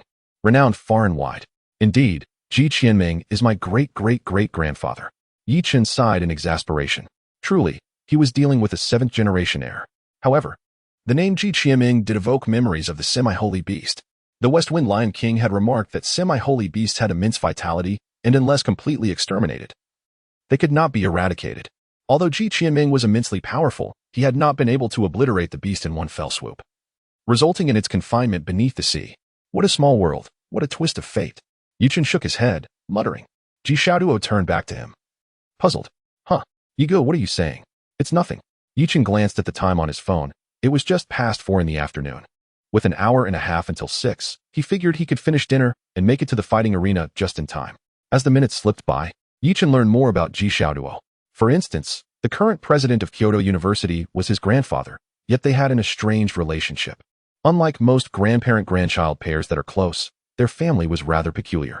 The discord stemmed from Ji Xiaoduo's father being rebellious, which led to the birth of an even more rebellious descendant. Yet, both were at odds with Ji Wushuang, which was a source of great frustration for him. When Chef Wu brought out the dishes, Yi Chen lost interest in Ji Xiaoduo's tales. Naturally, Ji Xiaoduo was equally disinterested in discussing his matters with Yi Chen. Chef Wu, please join us for a meal. Yi Chen nearly blurted out Uncle Wu like Ji Xiaoduo but thought better of it, opting for Chef Wu instead. Wu Zhong took no offense, as he had known Ji Xiaoduo for many years, earning the title of uncle in the process. All right, you all eat first. I'll wipe my sweat, Wu Zhong replied with a smile. A feast of dishes arrived simultaneously, showcasing Wu Zhong's superb timing in the kitchen. It was impressive how all the dishes were served hot. A pig's leg was braised, the trotters prepared in a rich sauce, and the thigh transformed into an array of delectable dishes that were simply mouth-watering. Don't ask me why it looks appetizing. It's merely my fabrication, as I haven't tasted it myself. After a hearty meal, Chen patted his full belly and said, "It's about time. I must head to the fighting arena." Zhang Zilai looked at Chen and this time did not object. "Let us go together. It would be quite boring here." "To the fighting arena? Count me in," Ji Xiaoduo exclaimed enthusiastically. "Other than training, eating, and sleeping, I only go to the fighting arena to gamble." Chen felt somewhat speechless. The life of the wealthy was indeed so unpretentiously simple. "Then let us go. Today I plan to take on 10 opponents." Chen's lips curled into a confident smile. He was intrigued by this plump fellow, the descendant of a space sage, yet at odds with his elders while being extravagantly generous. But wait, is this really generosity? This is sheer abundance. Chapter 66. The reclusive Ji Xiaoduo. Along the way, Ji Xiaoduo engaged Chen in various discussions. "Yi Gu, what made you think of entering the fighting arena?" Ji Xiaoduo inquired with curiosity. "To grow stronger. But I believe you are already quite strong." "Not enough." Chen recalled the semi-saint from Zhang Haking and Zhang Daoxing's daughter, who was also a saint. He then glanced at Ji Xiaoduo, who had a saintly ancestor as well. It suddenly struck him how small the world was. With just a few steps, one could encounter someone connected. Even those in the awakening realm can defeat the mountain-moving boar in the mountain-moving realm. Isn't that strong enough? Ji Xiaoduo retorted, feeling perplexed. "I awakened at 8 years old. And now, after 10 years, I have barely entered the mountain-moving realm." "Yi Gu, at what age did you awaken?" Ji Xiaoduo suddenly asked with intrigue after sharing his own awakening journey. Zhang Zilai looked at Chen with a peculiar expression. "I think it's better if you don't know," Zhang Zilai kindly advised. "Why not?" Ji Xiaoduo was oblivious to the seriousness of the situation. "Could it be that Yi Gu awakened at birth?" "Not quite. That's a relief. I thought Yi Gu was a divine being who awakened at birth." "He only awakened half a month ago," Zhang Zilai remarked quietly. "To be precise, he awakened on awakening day." Wu Zhong, who was driving, and Ji Xiaoduo were momentarily left in a state of disbelief. "Zilai, what did you just say?" Ji Xiaoduo stammered. "I might have misheard." Wu Zhong remained silent, swallowing hard as he continued to drive. These individuals simply could not be treated as ordinary people. Chen felt helpless. If they didn't believe him, there was little he could do, but he truly had awakened not long ago. "Yi Gu, do you mean to say all my 10 years of training have been wasted?" Ji Xiaoduo exclaimed, losing his ability to think. Zhang Zilai, upon hearing Ji Xiaoduo's words, could only smile wryly. "It's not just you. I awakened at 6 and have wasted 25 years of training too." "What? You awakened at 6? Zhong, the brother of the Ice Phoenix Saint." Ji Xiaoduo swore he had never had his worldview so dramatically reshaped as he had today. "I knew it." Zhang Zilai sighed. "Once people hear about my awakening at 6 yet being stuck at the 3rd awakening realm, they will undoubtedly recognize me." Chen patted Zhang Zilai's shoulder. "Zilai, don't take it to heart. Xiaoduo likely didn't mean it that way, and now that the issue with talent is resolved, perhaps his training will accelerate." Zhang Zilai nodded silently, gazing at the egg he held. "Zilai, I tend to speak without thinking, so please don't mind me," Ji Xiaoduo remarked, pulling another ring from his own ring. Zhang Zilai looked at him with a strange expression. "Xiaoduo, you seem to have quite a few friends, don't you?" "How did you know?" Ji Xiaoduo replied proudly. "I, Ji Xiaoduo, am not bragging, but there isn't a single person in Kyoto I don't know." Upon witnessing Ji Xiaoduo pull out yet another ring, Chen couldn't help but turn his head away in exasperation. "Here, Zilai. Please take this ring as a token of my apology." Chen burst into laughter. "I knew it." Even Zhang Zilai couldn't help but chuckle. No wonder he had so many friends. Zhang Zilai pushed the ring Ji Xiaoduo offered back. "I've already accepted the previous one, so let's leave this one." At this, Ji Xiaoduo was left bewildered. This was not the expected outcome. Normally, one would accept the gift and assure the giver that it was no trouble, right? Seeing the confusion on Ji Xiaoduo's face, Chen found it rather amusing.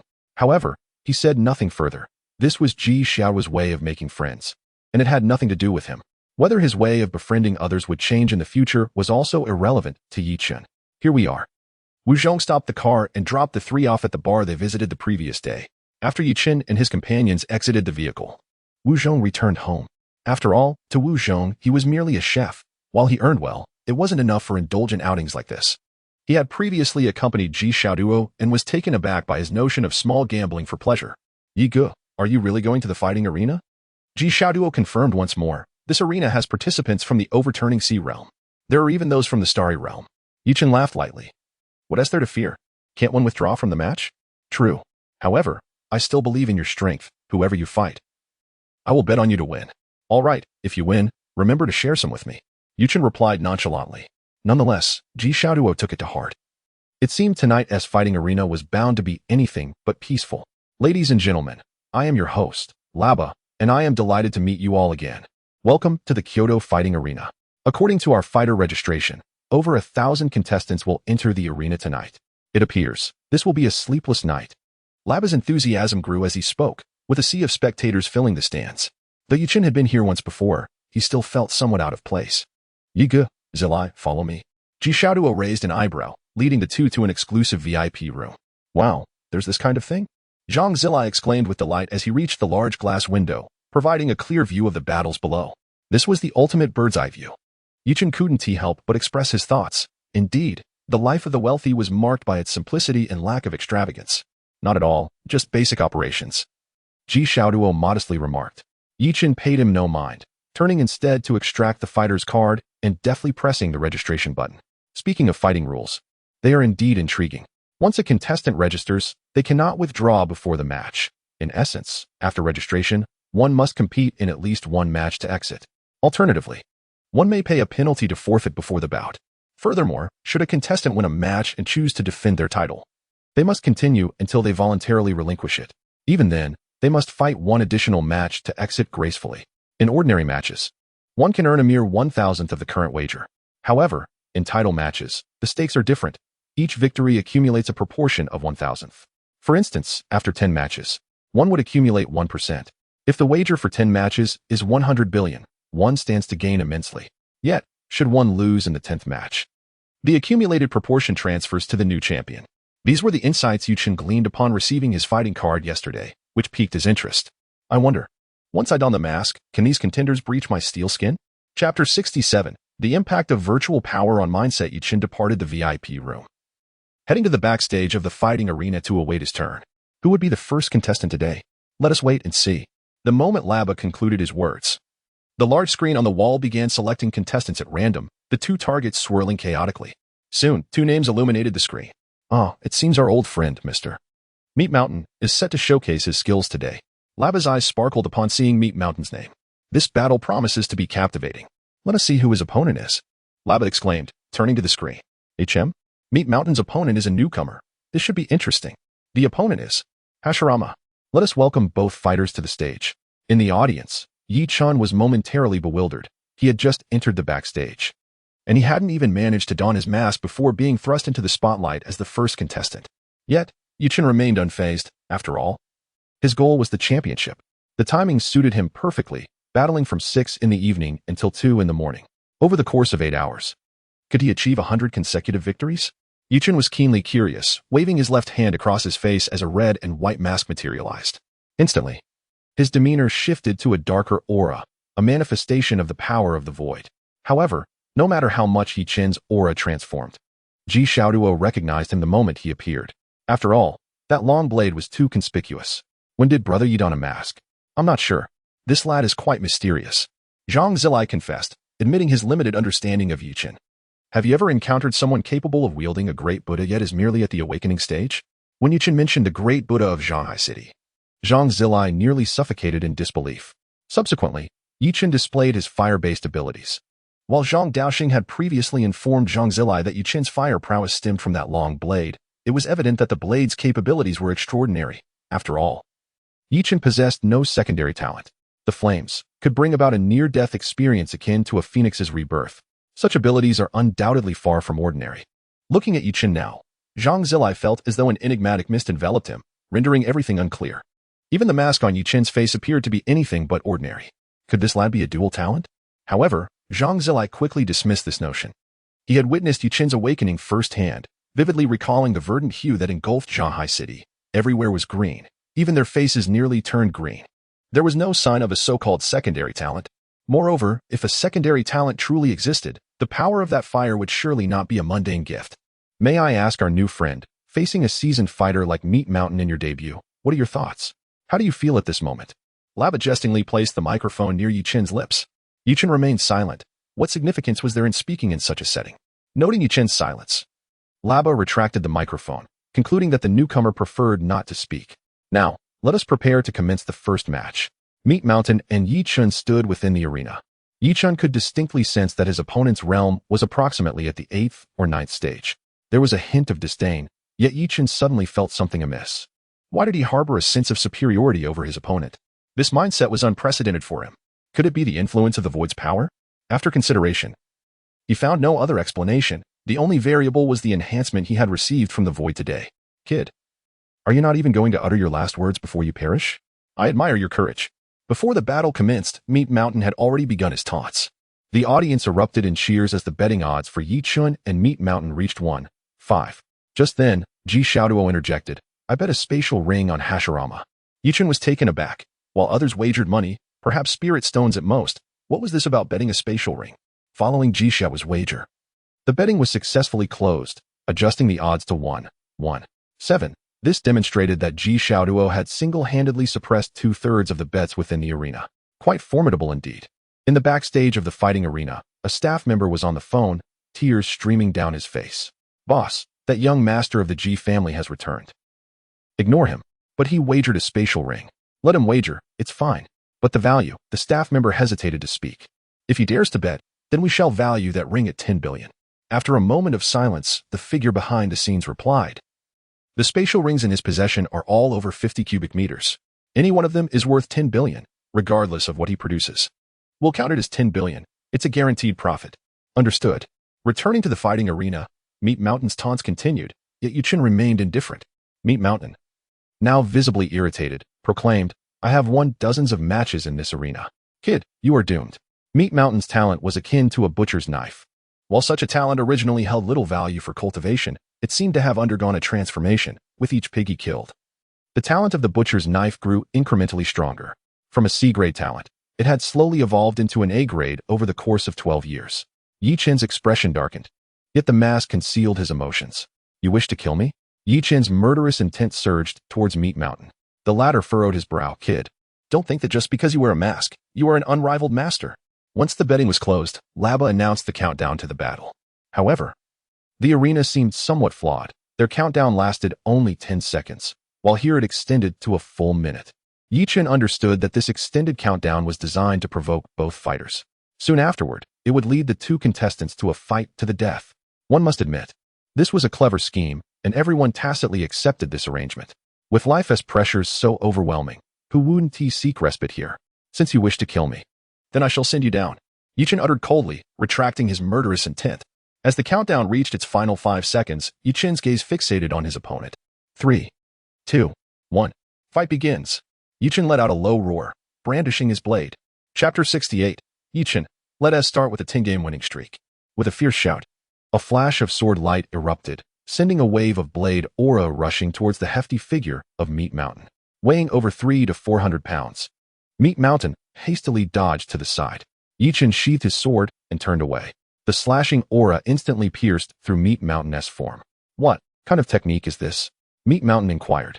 Merely a manifestation of ordinary spiritual energy into a strike, Yi Chen replied. Upon hearing this, Meat Mountain's eyes rolled back, and he split in two, collapsing to the ground. Yi Chen glanced towards Raba, still waiting for the announcement. Raba swallowed hard. The victor is the contestant Pillar. Woohoo! That last strike was so swift, the battle ended before it even began. Pillar, so handsome. Pillar, so powerful. Pillar, so fast. Wait, ladies, you can't just shout about how fast it was indiscriminately. The crowd erupted in excitement. Although many had lost money in this match, the emergence of a new powerhouse in the arena was indeed thrilling. Except for those who had bet everything on Meat Mountain. Like the few sobbing individuals hiding in the corner. I have lost everything. Just borrowed 5 million from the fighting arena. Now, a group of people wore bitter expressions, for gamblers like them numbered in the hundreds every day at the fighting arena. Those who suffer misfortune often have their own faults. It was merely a gamble for a better life. Once you lose, you must pay the price. After dispatching Meat Mountain, Yi Chen remained unfazed. After all, this was not his first kill, from Su Shin initially, to the natives in the secret realm, and then Yin Feng of the Yin family, as well as some visitors from the Yin family. In fact, a flicker of exhilaration stirred within Yi Chen. Could it be that I am truly a pervert? Yi Chen pondered silently. When Raba finished clearing the battlefield, and saw that Yi Chen had not left the arena, His interest was piqued. The second battle was about to commence, and with Pillar still on stage, was he planning to? Raba approached Yi Chen and said, "Spare the small talk. Let us start the arena match." Raba's face lit up with joy. "Everyone, did you hear? Pillar. Arena match." Raba shouted. The crowd of gamblers echoed his excitement. "Pillar. Arena match. Pillar. Arena match." In an instant, the atmosphere in the fighting arena soared. As the host, Raba was elated. How long had it been since the last arena match? How many rounds could this contestant Pillar endure? Raba spoke with excitement, waving his hands as a new betting option appeared on the big screen. Various options were displayed. 3 consecutive wins, 5 consecutive wins, 10 consecutive wins, 20 consecutive wins, and so forth. Of course, one could also choose arbitrary consecutive wins, such as 11 or 12. This was one of the reasons Raba was thrilled. Arena matches were indeed a lucrative venture. "Mr. Pillar, please step down to rest. You will be notified to return to the stage once the betting concludes," Raba said with a sly grin, harboring ulterior motives. To Raba, Yi Chen had already become a dead man. Even if he survived, he would pay a gruesome price. Just like the previous rules, if you forfeit an arena match, you must fight again. This match was officially designated by the fighting arena. Yi Chen was unaware of such a regulation. In truth, the fighting arena operated in the shadows. They would never openly disclose their intentions to others. However, if Yi Chen were to find out, he might just laugh. Were they planning to send a formidable opponent from the realm of blazing suns against him? They better not go too far. Do they believe I want to unleash my true power and obliterate this entire fighting arena? After returning to the VIP room of Susanoo, Yi Chen felt a twinge of regret. That last strike had resulted in an instant kill, leaving him devoid of any combat experience gained. In the next match, I must fight earnestly.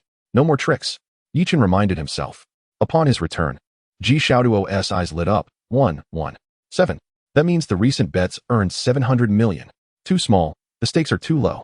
In the next match, I'll wager 10 spatial rings. Brother Yi, come, take a seat. Susanoo hurriedly made room for Yi Chen. Yi Chen removed his mask, feeling somewhat perplexed. However, upon seeing Yi Chen unmask, both Susanoo and Zhang Zilai were left astonished. What is this mask? What is going on? But seeing that Yi Chen did not wish to elaborate, they refrained from further inquiry. Brother Yi, how many consecutive wins do you think you can achieve? Care to give me a hint? Susanoo looked at him, excitement gleaming in his eyes. You old man, you said I only know how to spend money. Today, I'll show you how to rake in 1,000 or 1,800 billion. Yi Chen contemplated for a moment, uncertain. But I plan to aim for a 10-game streak today and see how it goes. 10 consecutive wins? Remember to forfeit after the 9th match. So once the 10th match concludes, you can leave, Susanoo reminded. Yi Chen nodded, indicating he understood. Susanoo was elated, quickly retrieving 10 storage rings. I'm betting on Pillar for 10 consecutive wins. He raised his identity tag and shouted. The staff backstage, who were reporting to the boss, twitched at the corners of their eyes. This guy. Is 10 billion not enough for him now? A voice came from the other end of the phone. Give him what he wants. I'll have Dulong come by later. Dulong. Fong Xiang's eyes lit up. I understand. After hanging up, he took out a walkie-talkie. Raba, the boss said to let Dulong take the final match. Raba's excitement surged upon hearing that name. Dulong was a peak existence in the realm of mountain moving. This so-called Pillar could not possibly match that level, right? I see now. The betting period lasted 20 minutes. And Raba finally stepped onto the fighting arena stage. Vaguely recalling the last arena match from a month ago, when that powerhouse lasted 4 rounds before a tragic defeat. I wonder how long this Pillar can endure. Raba's comment sparked a flurry of discussion in the arena. Indeed, last month's Shadow was also a mountain-moving realm master. Yet he was struck down by Dulong in a single punch. You wouldn't have brought it up if it didn't irk you. I bet on him for 4 consecutive wins, yet he perished in the 4th match. What do you think of this Pillar's strength? I don't know. But being able to slay Meat Mountain with a single strike surely indicates he is a mountain-moving realm master. I wagered on 5 consecutive wins. For I am also a mountain-moving realm master using a blade. I couldn't withstand that strike of his. Hiss. Is Pillar truly that formidable? Chapter 69. One move? One finger? It was only when the betting closed within the arena that Yi Chen received the notification to enter the stage. He stood up and glanced at the time on the wall. The fighting arena, which opened at 6 o'clock, had seen Yi Chen complete his first match. The initial strike, along with the 3 minutes of betting and 1 minute of countdown, took a total of 4 minutes and 3 seconds. 1 second to draw the sword, 1 second to kill, 1 second to fall. Now, it was nearing 7 o'clock, and it seemed this so-called arena match was rather troublesome. However, Yi Chen was unfazed. covering his face with his left hand as he exited the VIP room. Brother Yi, go for it. Chen did not look back. He raised his arm and waved. I'm going to warm up. I'll be back soon. As the mask appeared, a dark aura enveloped him once more. Ji Xiaoduo, like a little fanboy, gazed at him with sparkling eyes. Brother Yi is so handsome. If only I weren't an only child, I would definitely have him as my brother-in-law. Zhang Zilai beside him wore a look of exasperation. Aren't you afraid your dad will kill you? He dares. Ji Xiaoduo suddenly shouted, praying that his mother wouldn't do the same. At that moment, Ji Xiaoduo had a sudden revelation. Right? If he couldn't be a brother-in-law, he could be a brother-in-law instead. Let you go wait for my sister for 18 years. Ji Xiaoduo couldn't help but admire her own cleverness as she immediately reached for her phone to make a call. Zhang Zilai quickly intervened, saying, please, don't be ridiculous. Why not have a daughter for Chen to become your son-in-law? Ji Xiaoduo looked at Zhang Zilai in shock. Zilai go. What a brilliant idea. Absolutely brilliant. Zhang Zilai fell silent, casting a knowing glance at Ji Xiaoduo, and then turned his attention to the fighting arena. Meanwhile, Ji Xiaoduo pondered how to establish a familial connection with Chen. On the other side, Chen had already taken his place in the arena. Zhu Jian, Zhu Jian, Zhu Jian. The atmosphere ignited with Chen's appearance, perhaps still influenced by the earlier decisive blow. The audience's gaze was solely fixed on Chen. Zhu Jian, I bet 1 billion on your 10 consecutive victories. I've staked my entire fortune on you. Go for it. Hearing this, Chen couldn't help but smile wryly. It seems you've truly placed a bet on those 10 consecutive victories. Ladies and gentlemen, our arena battle is ready to begin. As it was the opening of the competition, today's rules remained the same. Contestants would re-register for the match. However, some participants' decisions to register were far from wise. After all, if one drew the first match. Hee. Laba chuckled ominously. Yet, the audience grew even more excited with his words. Let us commence today's first arena battle. Laba proclaimed, pointing towards the large screen. Who will be the first challenger today? The massive screen flashed countless names, with the audience praying for a weaker opponent to give Zhu Jian more chances to win consecutively.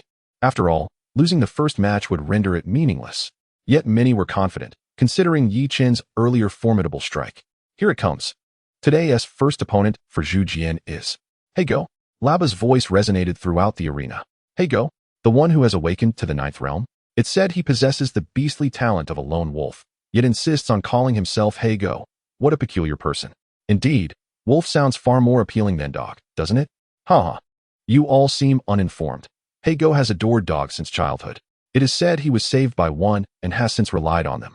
Later, he awakened his talent by chance, yet he still prefers to identify as Hey Go. I see. So, who do you think will win this match? It's hard to say. Zhu Jian's strike is powerful, but that towering figure is too large and cumbersome, making him susceptible to being cut down in one blow. Whereas Hey Go, his talent as a lone wolf significantly enhances his physical prowess. True, I reckon Zhu Jian is merely average. He likely only triumphed over the mountain of flesh due to its slow speed. That strike must have been his full strength. Amidst the audience's cheers, Hey Go stepped onto the arena. Upon seeing both competitors in place, Laba immediately initiated the countdown, enduring the long minute of anticipation. Hey Go, upon entering the stage, fixed a fierce gaze on Chen. I witnessed your previous fight. It was commendable. However, that must have been your strongest strike, right? Hey Go licked his lips instinctively. Chen shook his head. What are you trying to convey? A flash of red light gleamed in Hey Go's eyes. What am I trying to convey? 3 moves. I will eliminate you in 3 moves. Chen had grown accustomed to this. The mountain of flesh was similar. And now Hey Go was too. Truly, they were a collection of remarkably common individuals. Chen raised a hand, extending a single finger. Hey Go, with a dark expression, retorted, are you implying you will defeat me with 1 move? You said it yourself, Chen teased. Their dialogue was broadcasted on the large screen, leaving the entire arena in clear hearing. 3, 2, 1. The battle begins. As the countdown reached its conclusion, Hey Go did not dare to be careless. Instantly unleashing his talent, a one-eyed wolf manifested in an instant. Chen, taken aback, exclaimed, so, lone wolf refers to a one-eyed wolf? The sudden turn of events left Chen bewildered. Seizing the opportunity, Hey Go lunged forward. Die! Chen remained unfazed, pointing with his finger, making no other movements. A glimmer of amusement flickered in Hey Go's eyes. This was not an ordinary attack, but his talent skill, which allowed for instantaneous displacement. As Chen focused intently on Hey Go, the latter vanished midair. This was his talent skill, blink. However, With his current strength, he could only blink 2 meters, with a cooldown of 5 seconds. Hago appeared directly in front of Yi Chen, blinking in surprise. Seems I overestimated you regarding those 3 moves. Hago's smile became increasingly arrogant as his clawed fists lunged toward Yi Chen's abdomen. The audience below grew anxious, many having bet on Yi Chen for 3 or 4 consecutive victories. Was it truly the first match? It appeared that this so-called Zhu Jian was indeed worthless. Unable to withstand even one blow from Hago, Yi Ge, Ji Xiaoduo, and Zhang Zilai stood up excitedly from their seats, their eyes glued to the unfolding situation. P.S. As per usual, there will be 2 more chapters at midnight. Chapter 70, The Thief Girl of the Mountain Realm. One could say Yi Chen is quite audacious. He tested his opponent's virtual power, equipped with passive skills akin to the healing provided by Wood Release and Sage Body. The virtual power also grants basic passives, such as Steel Skin. Though the name may not sound appealing, it fortifies one's skin to become as resilient as steel. As he descended, remember to tell the King of Hell my name. Hey go. Clang. In that moment, the audience was left in utter bewilderment. That sound. Wasn't it one produced by 2 metal objects colliding? Laba, who had assumed the arena match was drawing to a close, was taken aback by this unexpected twist. Grabbing the microphone, he exclaimed, just now, when Hago's claws made contact with Zhu Jian's abdomen. Sparks flew? Could it be that Zhu Jian possesses a metal-type talent? The crowd erupted in astonishment, realizing that the knife was not Zhu Jian's talent, but merely a weapon. The arena had not prohibited weapon usage, but under normal circumstances, talent effects would certainly surpass those of a weapon. This meant that in the previous fight against the Mountain of Flesh, Yi Chen hadn't even utilized his talent. Hago's expression changed dramatically, having failed to strike. He contemplated retreat. Now you want to flee? Seems a bit late, doesn't it? Yi Chen smirked, thoroughly satisfied with his defense. He seized Hago's arm, while his other finger remained unmoving. With a single thrust, he pierced through his heart. Hago, you've misunderstood. I didn't say I would defeat you in one strike. I specified a single finger would suffice. Yi Chen withdrew his finger from Hago's heart and pushed him away, disdainfully retrieving a towel from his ring.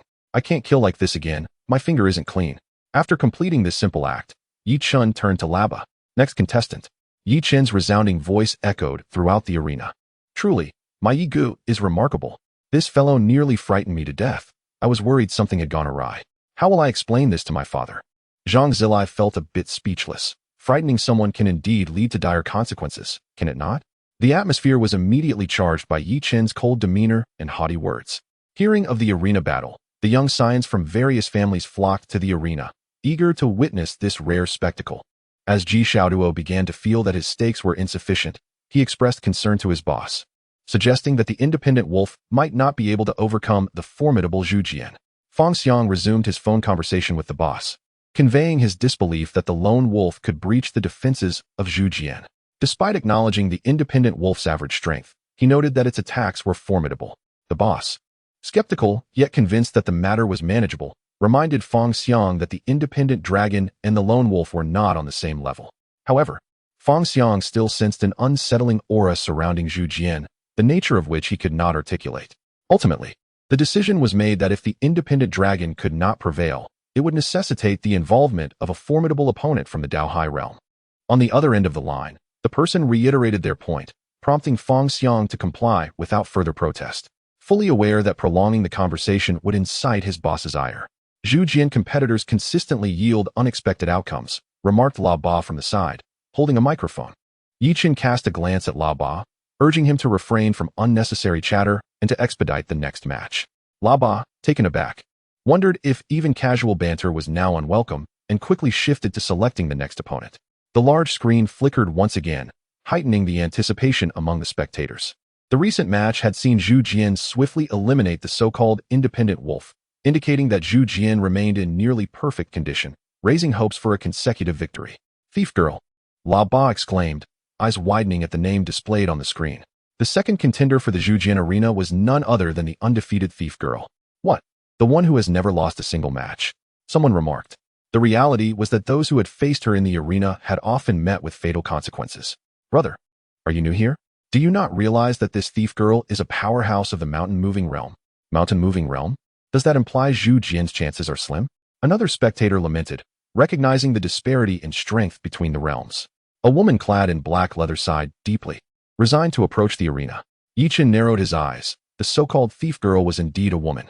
La Ba, sensing the tension, wisely refrained from further commentary, opting instead to prepare for the next match. The countdown commenced on the large screen.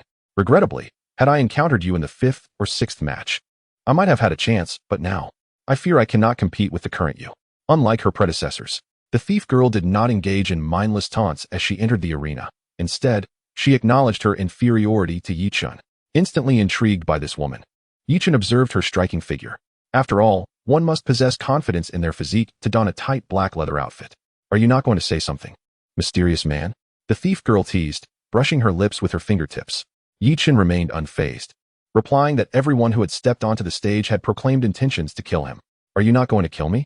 I am not like those who revel in bloodshed, she continued, her cheeks flushing with excitement. In fact, I find you quite intriguing. Perhaps we could find some joy together after this match. Apologies, but I harbor no such interests, Chen replied coldly. The thief girl, elated by his response, realized he was still a novice, increasing her desire to engage with him. Just as the countdown concluded, the battle commenced. The thief girl's speed was astonishing, even catching Chen off guard. Clearly, she had adopted a rogue's agility. Little brother, you are quite clever, she remarked, brandishing a dagger that was undoubtedly her innate talent, a venomous short blade. The serpent's poison it bore was lethal to any below the mountain moving realm. Over the years, countless opponents had perished at the hands of this dagger. Yet, Chen remained oblivious to its dangers, dismissing her weapon with nonchalance. Speed is not solely your domain. A gust of wind surged beneath his feet. The thief girl, hearing his words, smirked disdainfully. Little brother, you might be overestimating yourself. But in the next heartbeat, her expression shifted dramatically. Is that so? Miss Thief, do you think that if I strike you with this punch, you will collapse to the ground, crying? Chen's voice resonated behind her. Impossible, she gasped, thrusting her dagger toward the sound. The thief girl was taken aback by Chen's instantaneous speed. He had seamlessly moved from in front of her to behind her in an instant. He effortlessly parried her attack, without even drawing his blade. That won't suffice, Miss Thief, he scoffed. Shall I offer you a chance? You may forfeit now, and I shall spare you. The thief girl remained silent, adhering to the rogue's principle of creating distance after a failed strike. Chen refrained from pursuing her immediately. How can you be so fast? She questioned incredulously. Chen, bemused by her disbelief, simply stated, I am indeed this fast, and I can be even faster. Look at this ridiculous exchange. One might mistake it for a couple in an intimate setting. Coughing to clear his thoughts, he returned to the matter at hand. Although the thief girl was aware that she might not be Chen's match, she had not anticipated the encounter would be this challenging. With a flash of determination in her eyes, she increased her speed once more, employing a different strategy as she circled around Chen. Chen remained unperturbed, eager to witness how this woman would choose to attack. The thief girl, fueled by her frustration at his indifference, pushed her speed to its limits. As she reached a critical threshold, she hurled her dagger at him. Chen hesitated for a moment, but easily evaded it. Is that all? The thief girl's velocity was such that she encircled Chen, retrieving her dagger mid-flight, to throw it again from behind him. Now this is interesting. I like this move. Without responding, the thief girl's speed transcended her previous limits. A flurry of afterimages enveloped Chen, rendering her unable to speak amidst the frantic pace. Prepare yourself. I am about to get serious. Chen grasped his long knife, evading her dagger strikes while murmuring, all things shall turn to ash, flowing blade like fire. The audience was left bewildered, utterly unaware of Chen's intentions at that moment. However, the very next instant, their expressions shifted dramatically. Chen drew his blade, unleashing a fiery slash as flames erupted from the sheath. What is happening? Isn't this Zhu Jian supposed to be of the metal element? Could it be he possesses dual talents? Ji Xiaoduo's eyes sparkled with excitement as he recognized the flames. Yes. This is the very fire he used to demolish that place. Zhang Zilai interjected, wait. The thief girl, witnessing the fiery slash block her path, abruptly halted, realizing the flames danced upon the ground, consuming nothing yet burning with an intensity that felt entirely wrong. The thief girl swallowed hard, gazing at the flames on the ground, her heart racing as if she had narrowly escaped death. For a fleeting moment, she felt that touching the flames would lead to her demise. Why aren't you running? Chen asked with a smile. The thief girl's expression darkened. Her skills were impressive, but the mountain-moving realm should not be underestimated. A flicker of purple light flashed in her eyes. Chen was momentarily entranced, a term flashing through his mind. Charm. Could this person be a thief? How could she possess such a bewitching skill? Was her dagger capable of seduction? Chen had underestimated her. Seeing that Chen had fallen for her trick, The thief girl was overjoyed and charged at him with her dagger. However, a surge of ferocity from the void power within Yi Chen jolted him back to reality. Fire rejection. Yi Chen swiftly swung his knife in a circle, flames emanating from his body. The thief girl's complexion changed dramatically, and she hastily retreated. I underestimated you. You have such a technique. Yi Chen raised his blade, flowing blade of fire, pointing it at her. You may live if you can endure this move. If not, your fate is sealed. Yi Chen stated coolly. He clearly saw the murderous intent in her eyes when she had enchanted him earlier. The words she spoke before stepping onto the stage were merely to deceive him. If given the chance, she would have slain him. Observing the situation, the thief girl quickly raised her hands in surrender. I yield. Yi Chen frowned at her words. Consider yourself fortunate to escape this time. Let us move on to the next match. He shouldered his knife and turned to call out to Laba. Laba looked at Yi Chen with a bemused smile, not responding immediately. The battle wasn't over yet. Unless one jumped off the fighting stage, combat would persist. Yi Chen narrowed his eyes. She was courting death. Turning back, he saw the thief girl gripping her dagger, mere centimeters from his heart. Yi Chen was furious. Did she think surrendering would suffice? Playing tricks with me? With a gust at his feet, he vanished from his spot. This was an active skill of the void power, resonance. With incredible speed, he evaded her attack. His velocity akin to teleportation. You are doomed. Yi Chen's voice echoed behind the thief girl. His left hand bulged with veins as he delivered a powerful punch to her back. Wow! Blood gushed from her mouth. Her vision blurred, and consciousness faded. Yi Chen stood beside her, the flowing blade of fire poised at her neck. No. Please, don't kill me. I was wrong. With a swift motion, Yi Chen brought down his blade, and her head rolled to the ground. I gave you a chance, he said softly, as if it meant little to him. It was uncertain whether the so-called thief girl could hear his final words before her demise. Laba watched as Yi Chen executed the move with lethal precision, blood splattering everywhere. It struck him then that this individual was indeed formidable. Apart from the fight with the thief girl, the previous two matches had been swift victories. With such strength, why was he in the fighting arena? Seeking excitement? Yi Chen indifferently kicked the thief girl's corpse off the fighting stage. Next contestant. Originally, this chapter was to depict Yi Chen sparing the thief girl, only for her to attack him and meet her end. However, having recently heard that Yi Chen was somewhat benevolent, I made a slight alteration. Essentially, the thief girl feigned surrender, and Yi Chen took her at her word, only to be ambushed. Surely, this cannot be considered benevolence? At most, it can be seen as being outwitted. Also, I appreciate everyone's gifts. Chapter 72, Betting in Reverse, The Villa by the Sea. Once impoverished, tomorrow we meet on the rooftop. Yi Chen's indifferent voice resonated throughout the arena. Silence enveloped the crowd. They had expected this to be the end for Yi Chen. They thought this naive contestant would perish at the hands of the thief girl. The sudden reversal left everyone bewildered. Yi Guo's move. Ji Xiaoduo, unusually composed, furrowed his brow and stared intently at Yi Chen. Zhang Zilai was puzzled. What? His instant movement. It's like spatial flickering. Ji Xiaoduo took a deep breath and explained, if we consider the lone wolf's 2-meter teleportation as spatial flickering, there are limitations. For instance, he could only leap while executing a pounce. But Yi Guo's maneuver was solely for evading attacks. This implies he has no restrictions. Zhang Zilai looked utterly confounded, but he grasped the magnitude of Ji Xiaoduo's words. Are you saying Yi Chen's skill is formidable? More than formidable. It involves the manipulation of time and space. Ji Xiaoduo swallowed hard, disbelief etched on his face. Then why didn't he react this way to the lone wolf's similar ability? Ji Xiaoduo shot Zhang Zilai a glare. That was merely a fixed technique, lacking tactical flexibility. Yi Guo, however, can wield it at will. It's as if he possesses a spatial affinity. Zhang Zilai was astounded, sighing. How many secrets does he still hold? All previous doubts about Yi Chen had evaporated. Now, he would unconditionally believe that Yi Chen could surpass his sister and become a demigod. Yi Chen's performance was undeniably brilliant. Many young masters, eager to witness the new contestant in the arena, were captivated by the decisive strike and the final words displayed on the big screen. I gave you a chance. Next. Excitement surged among the crowd. Unfortunately, once the betting was closed, no additional wagers could be placed. Thus, this gathering of young masters had merely come to observe the spectacle. The contestant from the Pillar Realm has truly astonished us. What kind of performance will he deliver in the upcoming third match? Let us await with bated breath. Laba shouted. Yi Chen silently shot Laba a glare. He was being quite verbose. Ahem. A flicker of menace crossed Laba's eyes. Let you revel in your arrogance for a moment. When the lone dragon steps onto the stage, we shall see how you fare. Now, let us welcome our third contestant. Wait. Chen interrupted Laba. If I am to achieve 10 consecutive victories, I need to face 8 more opponents, correct? Laba, bewildered by Chen's command, stammered. Yes. Then let the remaining 8 come forth. After defeating them, I shall return tomorrow. Chen shouldered the flowing blade of fire, gazing upwards at Laba.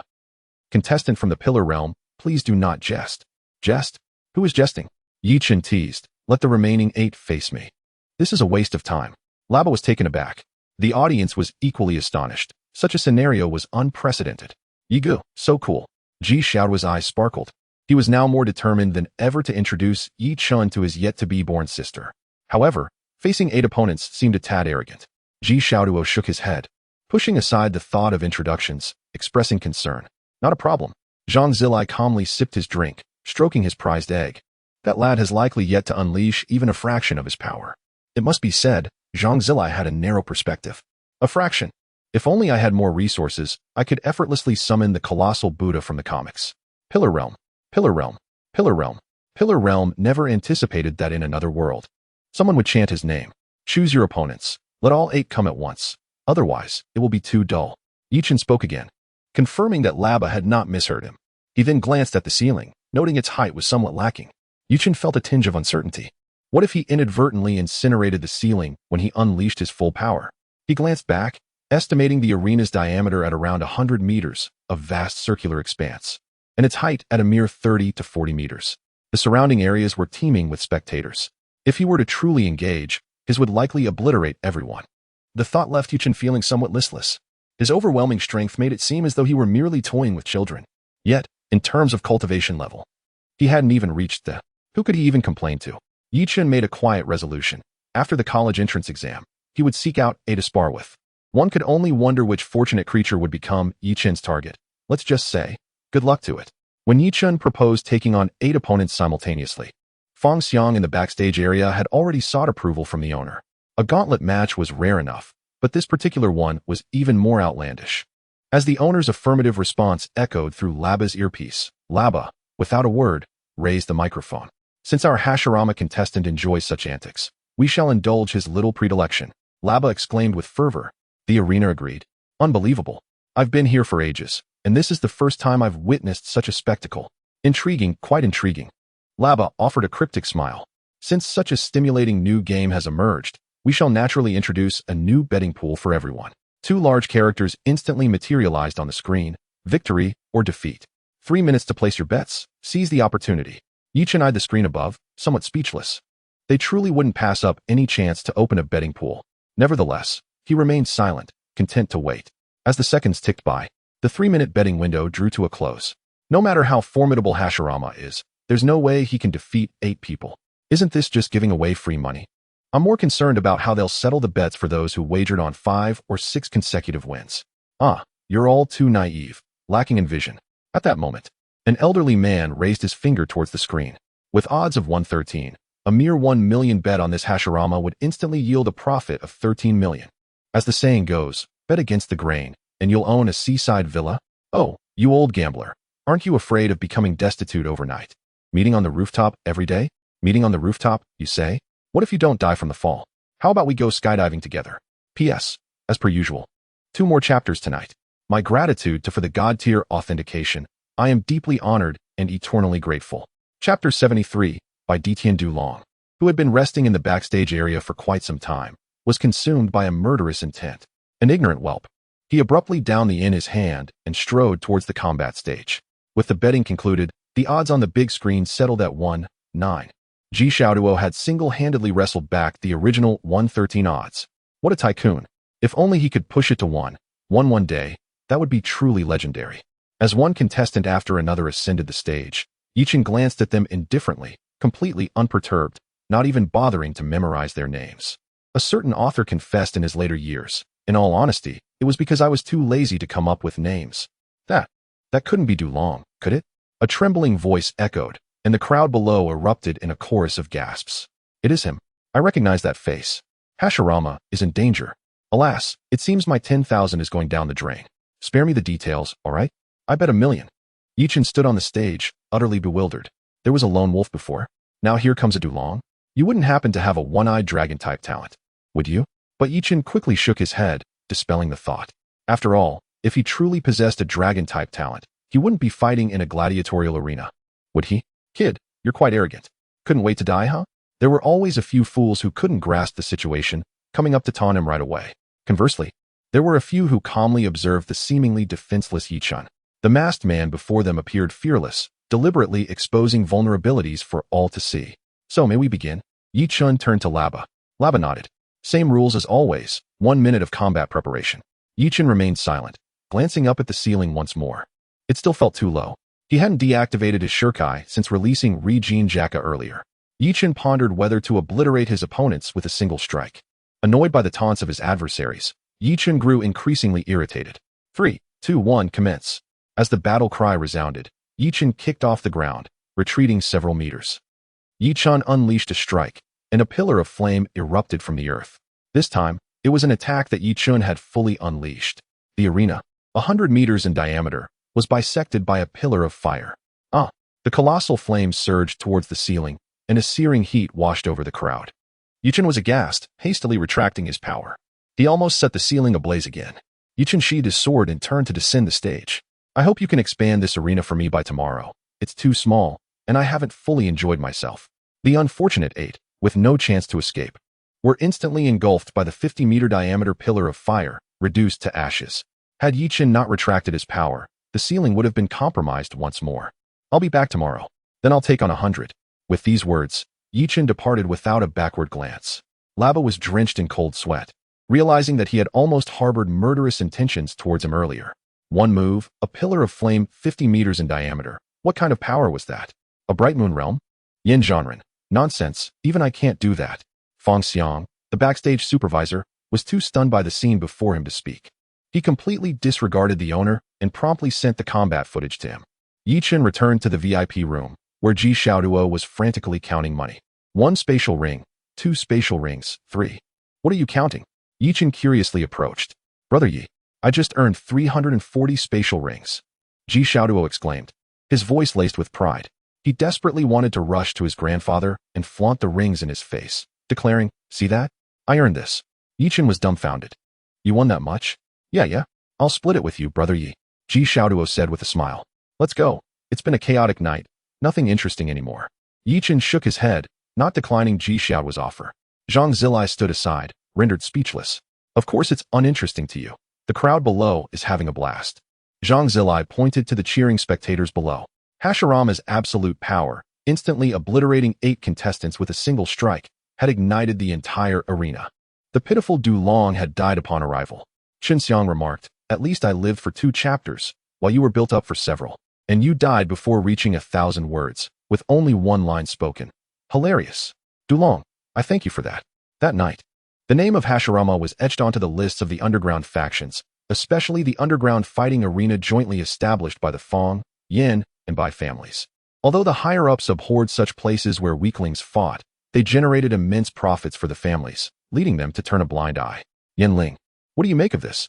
Fong Yuan tossed the Hashirama file to the man known as Yin Ling. Yin Ling frowned. Awakening Realm? Unleashing a move that even a Bright Moon Realm cultivator couldn't produce. Fong Yuan, are you teasing me? Fong Yuan was displeased by Yin Ling's words, his face darkening as he retorted, whether it's true or not. The video is there. Do you think I would joke about something like this? Beside them, Bai Ditian, seated in silence, watched the two with a faint smile. As the two were about to exchange further words, Bai Ditian spoke up. You two still enjoy arguing so much, he remarked. Fong Yuan was correct. While humans may lie, video recordings do not. You can discern whether this video has been tampered with, Yin Ling, can't you? Bai Ditian lightly tapped his fingers on the table, and the room fell into an instant silence. Both Fong Yuan and Yin Ling felt a sense of trepidation towards Bai Ditian. Although all 3 were hailed as geniuses in Kyoto, there were distinctions among them. For instance, at the age of 24, Fong Yuan and Yin Ling had reached the pinnacle of the turbulent sea realm, marking them as extraordinary talents. In contrast, Bai Ditian, at 29, had attained the radiant moon realm. In just 5 years, there was a significant gap, akin to that between the vast expanse of stars. All right, I will handle this matter concerning the pillar. You two should focus on managing the combat arena, Bai Ditian said, lifting his teacup for a sip before rising to leave. As he ascended into the sky, he muttered the name Yi Chun with a bemused smile. My brother has truly elevated you to great heights. I wonder what your true strength is.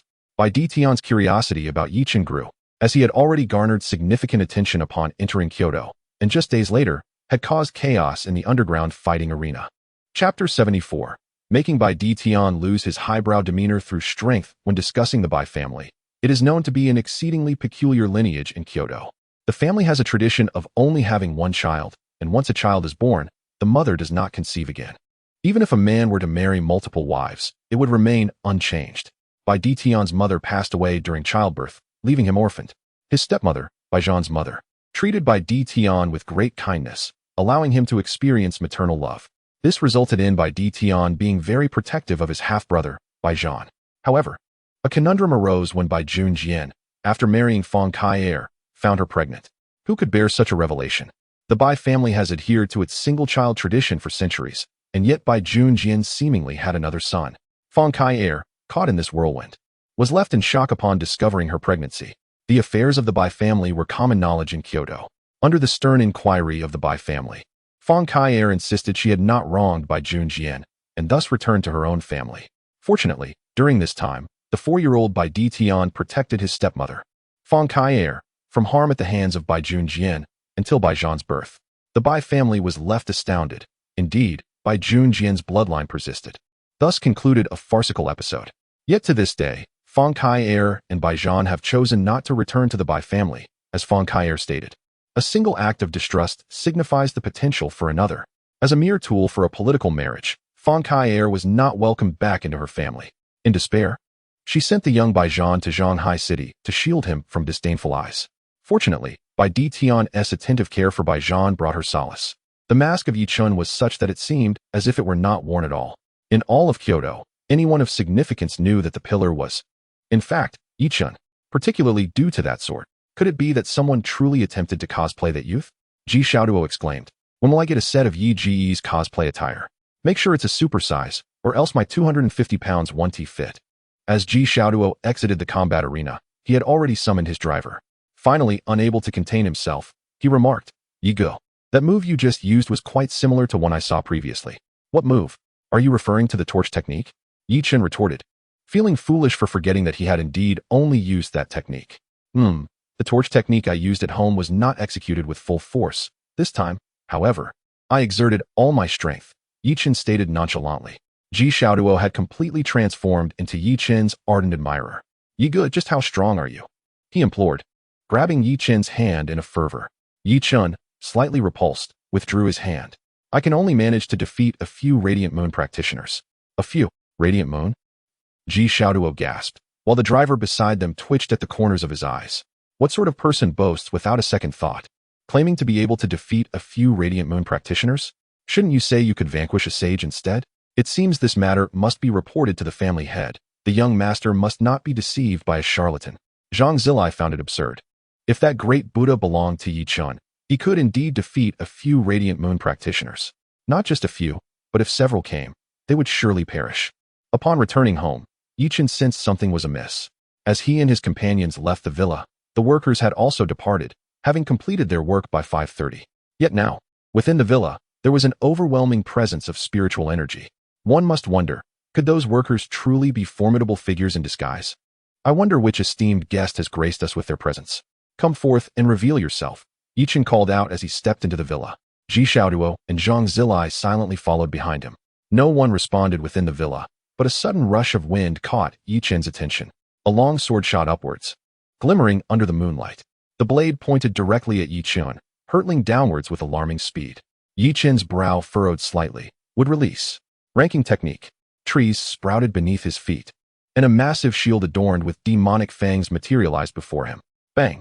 A tremendous noise shattered the tranquility of the night, drawing the attention of the neighboring residents. Without even seeing the assailant, he had already been attacked. Zhang Zilai and Ji Xiaoduo stood in astonishment, witnessing Yi Chen seemingly split into two. One of the Yi Chens gestured for silence. Ji Xiaoduo swallowed hard and nodded. Zhang Zilai, inexplicably calm, showed no surprise at Yi Chen's new technique. Ha! You must be Yi Chen. That defensive move is impressive. It's my first time witnessing it. A hearty laugh echoed from above.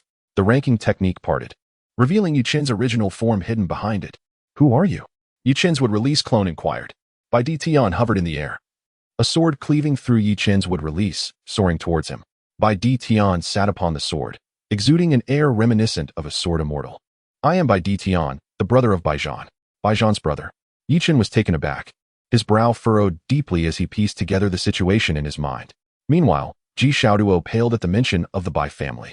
The Sword Emperor Bai Di Tian. Ji Xiaoduo clearly understood the significance of Bai Di Tian, as his grandfather often spoke of this name. A genius who entered the Radiant Moon realm at the age of 28. He had even single-handedly slain beasts of the Blazing Sun realm. His swordsmanship was unparalleled. You have come for Baijan. Yi Chen challenged. He has already left the Bai family, and you still refuse to let him go? Bai Di Tian's previously smiling demeanor faltered at Yi Chen's words. The child. Could he truly be a figment of imagination? What are you talking about? Bai Di Tian was left speechless. Can you not follow the script? Is it not true? You and my brother are competing for the family head position, and my brother, lacking the talent, has had to leave his home. Will you not relent? Yi Chen spoke with righteous indignation. My brother speaks of you daily. Yi Chen is quite exceptional. Yi Chen is strong. Yi Chen will undoubtedly become a formidable figure. Yet all I see before me is a fool. Bai Di Tian's eye twitched slightly. Through this encounter, it became apparent that Yi Chen could indeed dismantle the aloof personas of everyone around him. Chapter 75. The White Emperor Heaven in this lifetime. White Emperor Heaven had never felt such humiliation. The doppelganger, Yi Chen, furrowed his brow slightly upon hearing this, and reprimanded softly, Do you think I would believe that? With a swift motion, he grasped the flowing blade of fire, posing a question. So, the problem arises. Can your doppelganger's flowing blade of fire initiate its first transformation? How amusing. Ban Yi remarked. This is a question I am well acquainted with. I was the one who posed it back in the day. Can't you just call my brother? White Emperor Heaven was utterly disheartened. After all these years, it was the first time he encountered someone who spoke so unpredictably. You say that. Yi Chen narrowed his eyes slightly. It makes sense. The onlookers were utterly perplexed, for his words seemed to convey nothing at all. But you want me to call? How could I possibly do that? It would be so embarrassing. Instantly, White Emperor Heaven was at a loss. I'll call. Is that okay? He bellowed, seated upon his sword. He then retrieved his phone and dialed Baijan, activating the speakerphone. Yi Chen wore a mocking expression, thinking to himself, You dare to strike me without a word? I find it hard to believe. After hearing White Emperor Heaven mention his brother, Yi Chen had already believed a significant portion of what he said, not to mention the fact that he was now compelled to call for confirmation. Consider this. You have just stepped into your home when someone suddenly hurls a brick at you, only to later claim, I'm your friend's brother. I was merely joking. The question is, would you believe them? White Emperor Heaven's eyes twitched slightly as he thought, Oh dear, my foolish brother. You wouldn't dare ignore my call at such a moment, would you? Hello, the number you dialed. The doppelganger Yi Chen laughed, clapping his hands together, and celestial patterns appeared on his face.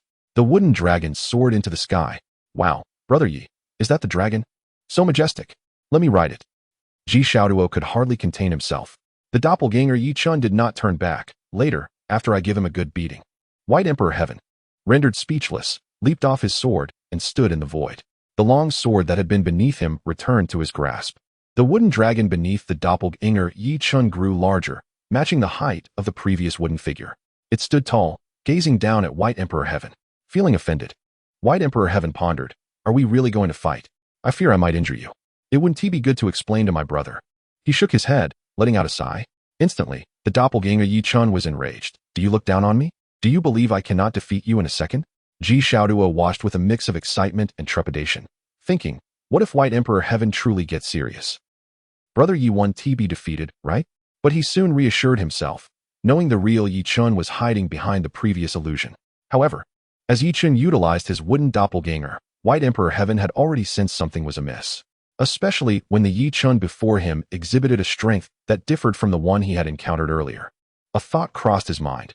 He wouldn't possess the ability to split into two, would he? Although Yi Chen concealed his power well, there were still fluctuations in spiritual energy. The awakening realm's energy could not be fully controlled. Come. Let me see just how strong the Yi Chen my brother spoke of truly is. White Emperor Heaven stood with his hands clasped behind his back, slowly ascending to meet Yi Chen's gaze, their eyes locking in mutual recognition. Wait, there was no recognition. Yi Chen stood atop the wooden dragon, tightly gripping the flowing blade of fire. Come on, White Emperor Heaven. The wooden dragon yearned to unleash a mighty roar, but alas. Yi Chen insisted on standing atop its head, rendering it unable to do so. It could only charge towards White Emperor Heaven in frustration. First strike, Mountain Splitter. White Emperor Heaven remained unfazed, murmuring a phrase as he relaxed his grip on his sword, aligning his fingers together. He manipulated the sword, thrusting it upwards. A wave of sword energy shot forth towards Yi Chen, who remained unperturbed. Suppression slash. The counterfeit flowing blade of fire in Yi Chen's hand executed a counter slash. When the sword energy collided with the blade energy, a shockwave surged forth, whipping up a tempest. The two energies countered each other. Yet it was evident that the sword energy prevailed. My brother said you were a genius. I acknowledge that. The battle intent in White Emperor Heaven's gaze gradually intensified. Though he had merely executed a casual strike, it appeared Yi Chen had not exerted his full strength either. You are quite formidable, thus far. You are the strongest I have encountered. Yi Chen kept a vigilant eye on White Emperor Heaven, recognizing that this opponent was not like the weakling Yin Zhan, whom he could easily dispatch. Yin Zhan shouted, if you have the guts, don't use that giant Buddha. Once again, Yi Chen and White Emperor Heaven locked eyes. The intensity of White Emperor Heaven's battle intent growing ever stronger. Yi Chen suddenly spoke. How about we call it a day? White Emperor Heaven was bewildered. I finally found some interest, and you want to end it? It's like being in the middle of an intimate moment only for your partner to say, let us stop. What is this, a joke? No way. We must fight. I've finally taken an interest in you, and you expect me to just let it go? You're dreaming. White Emperor Heaven roared. Disregarding the very notion of saving face, even the words he spoke no longer mattered. What are you saying? It feels like I've been abandoned. Hey, mind your language. I'm not interested in men. Yi Chen retorted loudly. Within the villa complex, a profound silence enveloped the atmosphere. What an overwhelming turn of events. Male 1 shows interest in Male 2. Male 2 initially uninterested, yet later, Male 1 withdraws, and Male 2 demands accountability. This is a plot even dramas wouldn't dare to portray. Ji Xiaoduo regarded the doppelganger Yi Chen with a gaze filled with concern. Then turned to Zhang Zilai. Has Brother Yi always been like this? Sighing, Zhang Zilai glanced at the real Yi Chen hiding behind the illusion. I have no idea how he survived the first 18 years before awakening his talent, but you've seen the recent developments. Ji Xiaoduo nodded, a look of contemplation crossing his face. Indeed, without such formidable strength, Brother Yi might have met his demise countless times. The true Yi Chen cast a murderous glance at the two. Are you two pretending I don't exist? In his true form, Yi Chen wished to conceal the fact that he still had a real body present, but alas. Now, he had inadvertently let slip his frustration due to the antics of his two bumbling allies. You little brat, are you toying with me? White Emperor Heaven blurted out. The stimuli he experienced that night surpassed everything he had ever faced. Who could endure this? P.S. As per tradition, 2 updates at midnight. Thank you for the reader's gifts. The gift message contains a mysterious code. Chapter 76. White Emperor Heaven's Confusion. 1 strike to defeat Yin Zhan. Yi Chen cast a deep gaze at Ji Xiaoduo and Zhang Zilai. You two are done for. Ji Xiaoduo and Zhang Zilai exchanged playful smiles with Yi Chen. In reality, they had discerned that White Emperor Heaven did not harbor any intentions to kill Yi Chen. Clearly, White Emperor Heaven was sincere. His relationship with Baijan was indeed solid. With a sigh, Yi Chen stepped out from behind the illusion. I'm done playing. It's become dull. How about we leave it at this, Brother Emperor Heaven? White Emperor Heaven remained silent, gazing back and forth between the Yi Chen atop the wooden dragon and the one standing on the ground. 2 Yi Chens. Both are real. White Emperor Heaven was taken aback by the sight before him. Though he had suspected it earlier, witnessing it firsthand was a different experience. Don't think that addressing me as Brother Emperor Heaven will suffice. Come here and take your punishment. White Emperor Heaven's expression darkened. Yi Chen scratched his head, realizing he had gone too far. How about I perform a little show, pretend to die, and we can call it even? Yi Chen pondered briefly before uttering this line. The doppelganger Yi Chen fell silent, expressing his discontent. You have gone too far. This is my first appearance. And you treat me this way? But what can be done? After all, it was you who fought with Brother Tian. So what's wrong with you taking him down? Yi Chen's words struck the doppelganger deeply. I truly thank you. The doppelganger Yi Chen glared at Yi Chen, drawing his sword, flowing blade like fire, towards his own neck. As his head fell, the entire doppelganger transformed into a root, merging into the body of the wooden dragon. He never imagined that his first encounter with everyone would end in such a tragic manner. Suicide? Bai Tian remained silent, pondering the toxicity of this Yi Chen. Ji Xiaoduo reflected for a moment. Yi Ji's words were indeed rational. After all, it wasn't Yi Gu himself who engaged in battle. It was only logical that whoever fought should face the consequences. Fortunately, the wooden doppelganger had vanished. Otherwise, He might have delivered a parting kick to this foolish one before his demise. Zhang Zilai remained quiet, casting a glance at Ji Xiao Duo, sighing inwardly. What a fine child. And yet, in just half a day, he had been brainwashed by Yi Chun, the poor lad. Bai Di Tian felt immense regret. He should have been at home, practicing his swordsmanship, cultivating, and growing stronger. At the very least, he could have been enjoying some wine, tea, or chatting with girls. But why was he here, feeling helpless and bewildered, his worldview shattered? This journey should not have happened. These 6 words etched deeply in Bai Di Tian's heart, refusing to fade. At that moment, Bai Di Tian's phone rang. Your foolish brother is calling. The cheerful jingle echoed. With a bitter smile, Bai Di Tian answered, putting the phone on speaker. Hello, brother, what is up? I just got out of the shower, Bai Zhan's voice came through. Bai Di Tian fell silent for a moment, casting a profound glance at Yi Chen below. Yi Chun, I have met him. Oh, you've met little Chen. How was he? Quite impressive, right? Bai Zhan, unaware of the situation, dried his hair and poured himself a glass of water. Very good. Exceptionally so. Can I beat him half to death? Bai Di Tian replied leisurely. Please don't, brother. Bai Zhan suddenly said anxiously. Don't worry, I want to kill him. Not that. Brother. I trust your strength, but I'm afraid you might get killed by him. Bai Di Tian was taken aback. Are you joking? Who am I? Bai Di Tian, the inheritor of the imperial sword. A future sage. I get killed by him. Ridiculous. I'm not joking, brother. You know that Yin Zhan from the Yin family? Bai Di Tian calmed himself, glancing again at Yi Chun, who merely shrugged. Yes, I know. His strength is average. It would probably take 3 or 4 moves to defeat him. Bai Di Tian spoke proudly. Bai Zhan fell silent for a moment before saying, he died. In 1 move. Little Chen did it. Fine, you're proud, you're amazing, but you should have told me this in advance. Bai Di Tian sighed deeply, realizing the gravity of the situation. I didn't intend to meet you so early. I feared you might become arrogant with my support. Now it seems you truly do not require my backing. Yi Chen smiled, gesturing for Bai Di Tian to enter the villa. Bai Di Tian could only shake his head in disbelief. You little rascal have 2 faces? If I hadn't seen the other side earlier, I might have been deceived. What does Brother Di Tian want to drink? Yi Chen casually inquired. Just plain water will suffice. Ji Xiao Duo, understanding the situation, glanced at Yi Chen. Yi go. I'll take my leave now. I'll come find you tomorrow. Yi Chen nodded in agreement.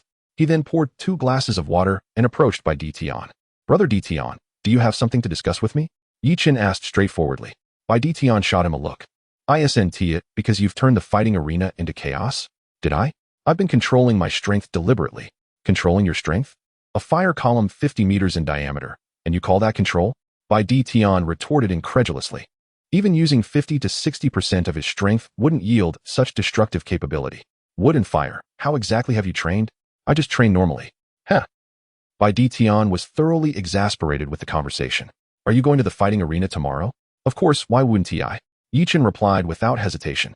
Bai Di Tian sighed.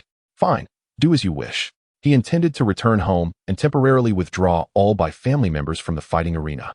If Yi Chen wanted to cause trouble, let him. The Bai family was affluent enough not to be concerned about the loss.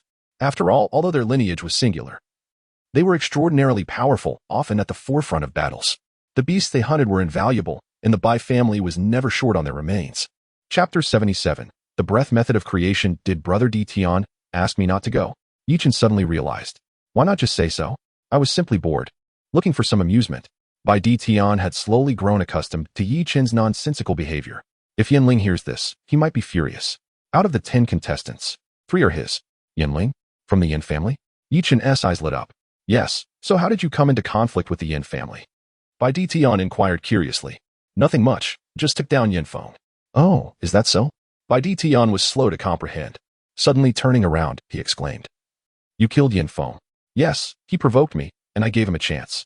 Bai Di Tian was speechless. It's truly a miracle you've survived this long.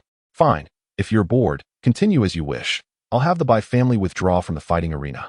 After saying this, Bai Di Tian stood up to leave, but paused at the door to add, also, the Feng family is my mother's clan, so take it easy. Yi Chen stood still, watching Bai Di Tian's retreating figure. Brother Di Tian, let me see you off. Bai Di Tian's eyelid twitched slightly. You're going to see me off while standing there? Just watching? Brother Di Tian, take care. Come to play again next time. At this, Bai Di Tian quickened his pace, summoning his innate imperial sword, launching himself like a rocket, disappearing from sight. It was evident that Bai Di Tian genuinely wished to escape from Yi Chen. Originally, Chen had intended to visit the fighting arena to hone his combat skills, but it turned out to be of no use. He could only choose to join in their fun. However, now that he heard Bai Tian mention the Yin family's presence in the fighting arena, it provided a perfect excuse to stir up some trouble. Chen returned to his room, contemplating whether to try and take on 100 opponents tomorrow. By the way, system, will my strength grow too rapidly like this? Too slowly? Too slowly? I can already kill those in the Moonlight Realm. The Moonlight Realm? Merely ants. Your realm progression is too sluggish. I'll arrange a new breathing method for you tomorrow. Chen was taken aback. Goodness, you're not even pretending anymore. You're openly stating you'll arrange something for me. I have not. Stop fabricating stories. As soon as the system uttered these words, it vanished without a trace. No matter how loudly Chen called out, there was no further response. Well, this is amusing. Chen shrugged off the awkwardness, sitting cross-legged and placing the spirit stones beside him, embarking on a fervent session of cultivation. Meanwhile, the mysterious system silently observed Chen. With a celestial physique and the power of the void, it should suffice. Zhang Zilai has begun on his end. Oh, when will you emerge, my treasure? Hurry and hatch, so I can grow stronger. Oh, my treasure. Don't ask how I know. Chen had heard every word clearly from the adjacent room during the night of cultivation. The next morning, Chen stepped out of his room, his eyes rimmed with dark circles. Zhang Zilai had already ordered a plethora of takeout in the living room. Chen, why do you look so worn out? Zhang Zilai inquired. Chen shot him a glare, as he had spent the previous night listening to someone call out for their treasure incessantly. Who could be so peculiar? Calling out for their treasure all night long? Doesn't that get exhausting? How can one remain busy with such things for an entire night? Ji Xiaoduo's voice chimed in from the entrance. Zhang Zilai, who was about to respond, was abruptly silenced by Ji Xiaoduo's remarks, swallowing his words back down. Speaking of which, I saw you walk out of your room and rushed right over. Ji Xiaoduo declared. Chen, bewildered, retorted, You weren't peeking at me while I slept, were you? Of course not. I instructed my servant to keep an eye on your door, and they would call me to wake up if anyone emerged, Ji Xiaoduo boasted. Zhang Zilai and Chen exchanged glances, both incredulous at the lengths he would go to. Ji Xiaoduo nonchalantly picked up some food from the table, having not yet had breakfast. So, what are the plans for today, Yiga? Chen grabbed a bun, narrowing his eyes slightly. Today, I shall take on 20 opponents. 20, you say? All right, I will bring extra rings, Ji Xiaoduo nodded, snatching another bun from the table. By the way, I cleared the bets I placed at the fighting arena last night and transferred half to you. It's a pity they gave me money instead of spatial rings. Chen glanced at his phone, noting the arrival of 170 billion. He regarded Ji Xiaoduo with a deep gaze. This friend is a keeper, not for your wealth, but because you are to my liking, with 340 rings equating to 3 trillion in value. Later that night, Ji Xiaoduo, while on the phone with someone named Ji Wushuang, exclaimed, I earned 3 trillion yesterday. How about that? Did I scare you? However, before Ji Wushuang could respond, Ji Xiaoduo abruptly hung up. Following this, Ji Wushuang bombarded him with missed calls. Ji Xiaoduo laughed heartily. They say I only squander money, but look at this, old man. Ji Wushuang then sent a text. Child, while your grandfather often claims you only waste money, this is for your own good. You must never resort to robbing banks. Our Ji family cannot afford that kind of disgrace. Ji Xiaoduo replied. Laughable. Is robbing banks really that profitable? Ji Wushuang fell silent in an instant. After satisfying his hunger, Ji Xiaoduo made himself comfortable in the villa, refusing to leave.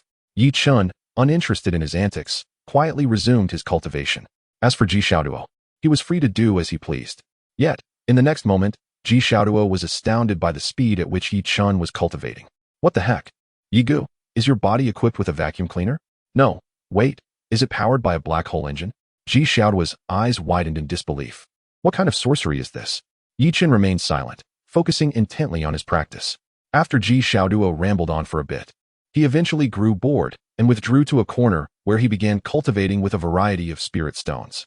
In this world, spatial spirit stones were non-existent, causing those with special talents to lag behind elemental cultivators. What? Why is the White Emperor Tian cultivating so swiftly? Who said he lacked lineage? The Imperial Sword White Emperor, ruler of the light. The monotonous routine of cultivation was interrupted by the system's announcement. Today's reward has arrived. The creation breathing technique has been upgraded. It is now called the creation idol breathing technique. A golden orb appeared before Chen. Chen rolled his eyes. Could you not have chosen a better name? Just adding idol is too simplistic. Chapter 78. The tedium of cultivation leads to mischief. Chen crushed the orb. This was not just any orb. It was distinct from the previous breathing techniques. The moment the golden orb shattered, the breathing technique within him surged into action, causing Chen to suddenly open his eyes. What the hell? Chen exclaimed. What the hell? Ji Xiaoduo echoed. Yigo, has your black hole engine been enhanced? What level are you at now? Yi Chun was left speechless, glancing at the heap of spirit stones Ji Xiaoduo had scattered everywhere.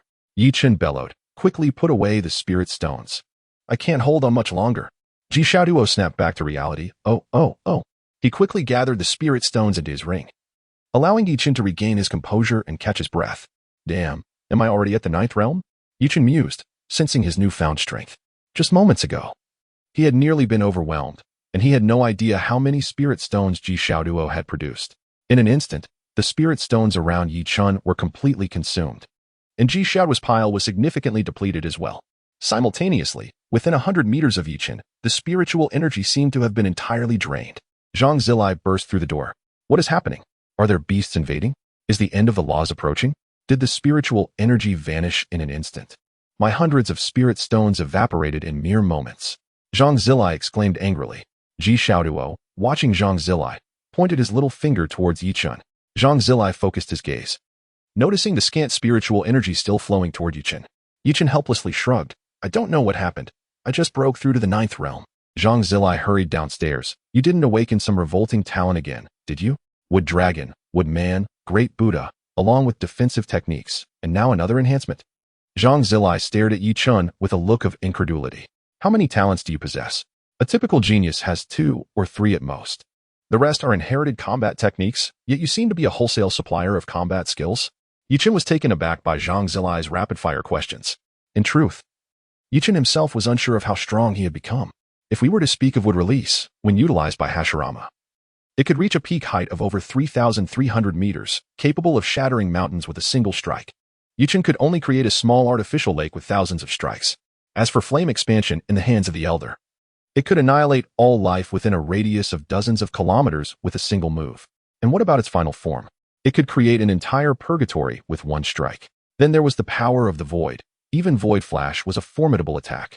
Plus, with the system's tendencies, it was possible that in the future, he might be granted a pair of Rinnegan, summoning Susanoo, wielding a giant Buddha in one hand and unleashing a tailed beast cannon in the other, while simultaneously executing a Void Flash. That would surely leave the enemies crying out for mercy. As a side note, once my manuscript fee arrives, I plan to commission an artist to illustrate this scene. With that thought, Yi Chen felt a surge of excitement, but he quickly regained his composure. Zhang Zilai watched Yi Chen's expressions shift rapidly. One moment he appeared thrilled. The next he was grinning foolishly, and then he feigned calmness. Unable to resist, he approached and touched Yi Chen's forehead. You don't have a fever, do you? Yi Chen sighed. You are the one who has a fever. I am merely contemplating how strong I have become. So, Yigu, just how strong are you now? Ji Xiaoduo inquired, his curiosity piqued. Zhang Zilai was also intrigued, though he remained silent. Yi Chen pondered for a moment. I believe, if my spiritual power is sufficient, I feel I could slay a saint. Ji Xiaoduo and Zhang Zilai felt a chill run down their spines, a sensation that was indescribable. Brother Yi, are you joking with me? Ji Xiaoduo exclaimed. You discovered this. You truly are clever. With a sigh of relief, Ji Xiaoduo added, you scared me. I thought, Brother Yi, next time you joke, please give me a heads up. However, Zhang Zilai remained silent, aware that Yi Chen harbored too many secrets. Perhaps what Yi Chen said was true. Yi Chen smiled at Ji Xiaoduo, offering no further explanation, and resumed his cultivation. This time, he extracted 10 spirit stones from his ring, and as soon as they were in his grasp, his body reacted instantaneously. A peculiar thought surged through his mind. Mine. All mine. No one can take them. The spiritual energy from the 10 stones was swiftly absorbed by Yi Chen. Ji Xiaoduo was once again astonished by Yi Chen's speed of absorption, pondering for a moment. Brother Yi, is it possible that you have some kind of cheat? Ji Xiaoduo's doubtful and insecure tone made Yi Chen feel a bit awkward. He was unsure how to explain, as he couldn't very well say. My body learned a technique called the transformation breathing method, and now it automatically absorbs spiritual energy. After a moment, Yi Chen proclaimed with conviction, a cheat? Yi Chen, disdain such notions. Am I the type to rely on cheats? Ji Xiaoduo nodded instinctively, agreeing that it was unlikely. Besides, how could one even cheat in cultivation? Without further ado, Ji Xiaoduo moved aside to commence his own practice, oblivious to the slight twitch at the corner of Yi Chen's eye. I don't want to cheat. It's the system that's pushing me. The system's voice suddenly echoed in his mind, startling Yi Chen. He quickly replied in his thoughts. You told me last night to help me improve my realm. Don't deny it. Oh really? Do you have any evidence? This is a time that values proof. Please present your evidence, the system retorted. Yi Chen was at a loss. Where could he find evidence? He chose to ignore the system and began extracting spirit stones one by one from his spatial ring. Yi Chen soon found the process of cultivation increasingly monotonous. Each stone consumed meant one stone less to use. On Ji Xiaoduo's side, he hesitated to take out any spirit stones, knowing they would be absorbed by Yi Chen immediately. Suddenly, Yi Chen sprang to his feet. Xiaoduo, are there any exciting places to visit in Kyoto? I'm utterly bored. Ji Xiaoduo was speechless. Brother Yi, is that really boredom? It sounds more like you're itching for trouble. Cut the nonsense. Are there any arenas owned by the Yin family? Yi Chen said with a mischievous grin. As for the Yin family, there's a beast fighting arena nearby. Unlike a fighting arena where humans battle, the beast fighting arena features beasts, though there may be instances of humans battling alongside them. Ji Xiaoduo explained. After considering for a moment, he continued, in all of Kyoto, the mere mention of Ji Xiaoduo's name sends shivers down spines, though it sometimes brings laughter due to his extravagant displays. However, when it came to betting, it was nerve-wracking, as he would often wager 10 spatial rings.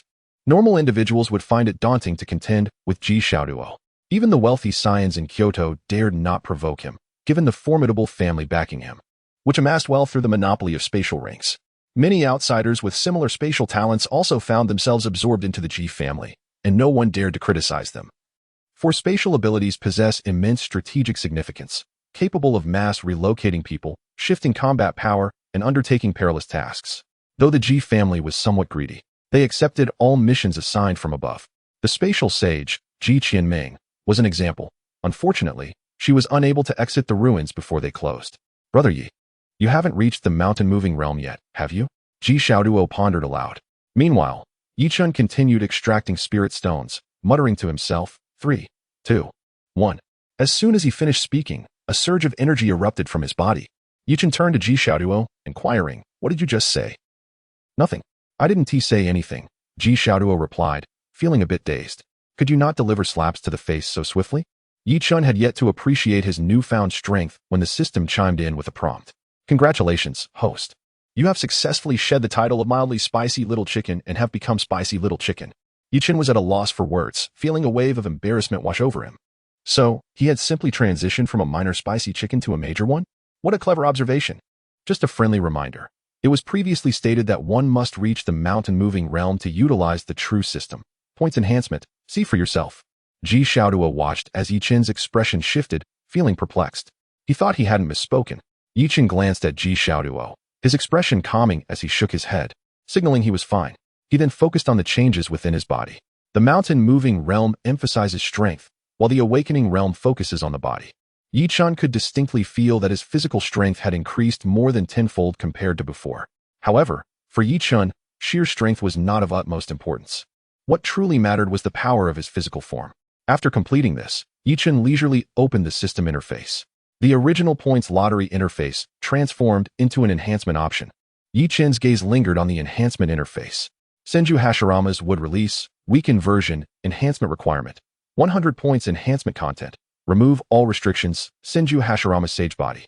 Energy Fusion version, enhancement requirement. 100,000,000 points enhancement content. Increase the recovery ability of the Sage Body. Enhance the energy storage limit. And augment the natural absorption speed of Sage energy. In the original text, Sage Chakra is referred to as natural energy, so calling it Sage energy is not unreasonable. Right. Yamamoto Genre Size Flowing Flame, enhancement requirement. 100,000,000 points enhancement content. Ability to use flame powers in the initial release state. Power of the Void. No Zampicat version. Enhancement requirement. 10,000,000 points enhancement content. Strengthen Steel Skin.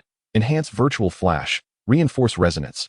Mask Evolution. Yi Chen gazed at the enhancement options, swallowing hard. As anticipated, these points were the true key to gaining strength. However, why was the wood release enhancement requirement so low? You really aren't afraid of draining yourself dry with a wood dragon?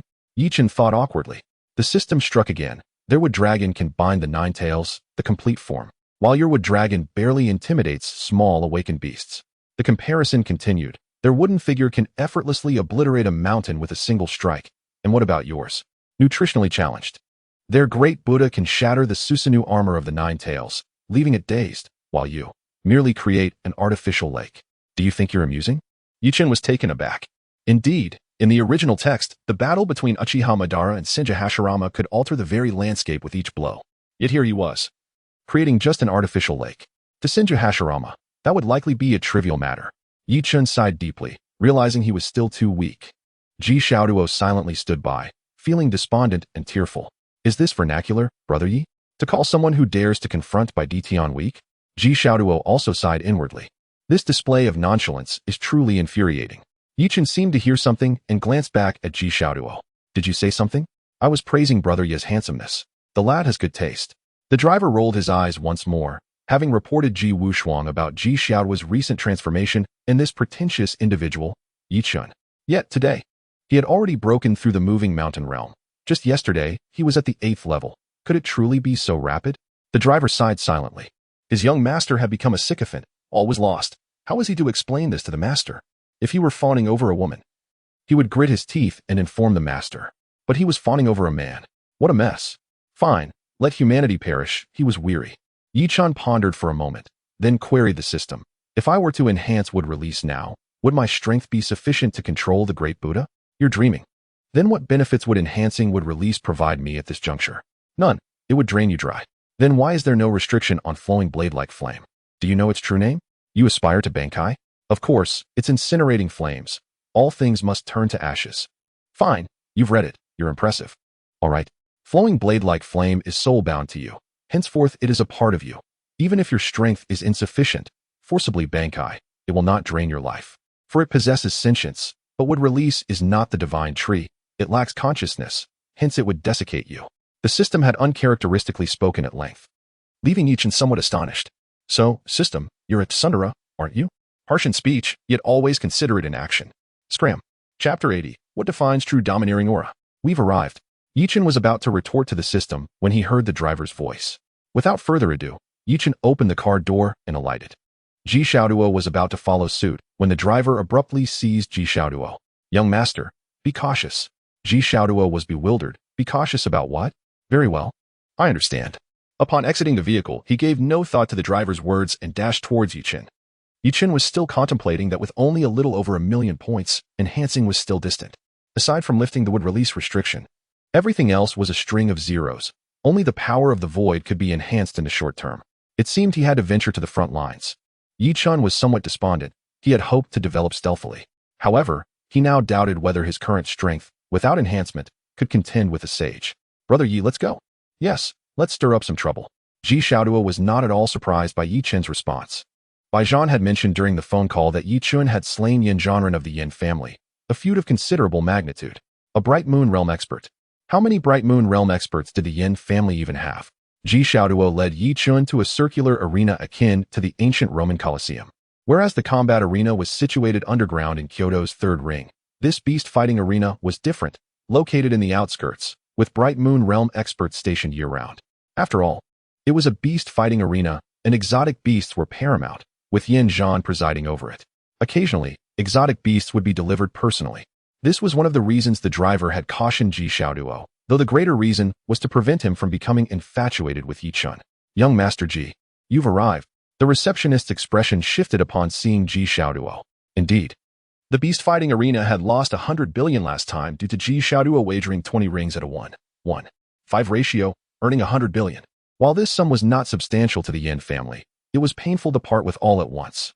Moreover, their performance was evaluated, comparing this month's profits with the next, resulting in a significant reduction in bonuses.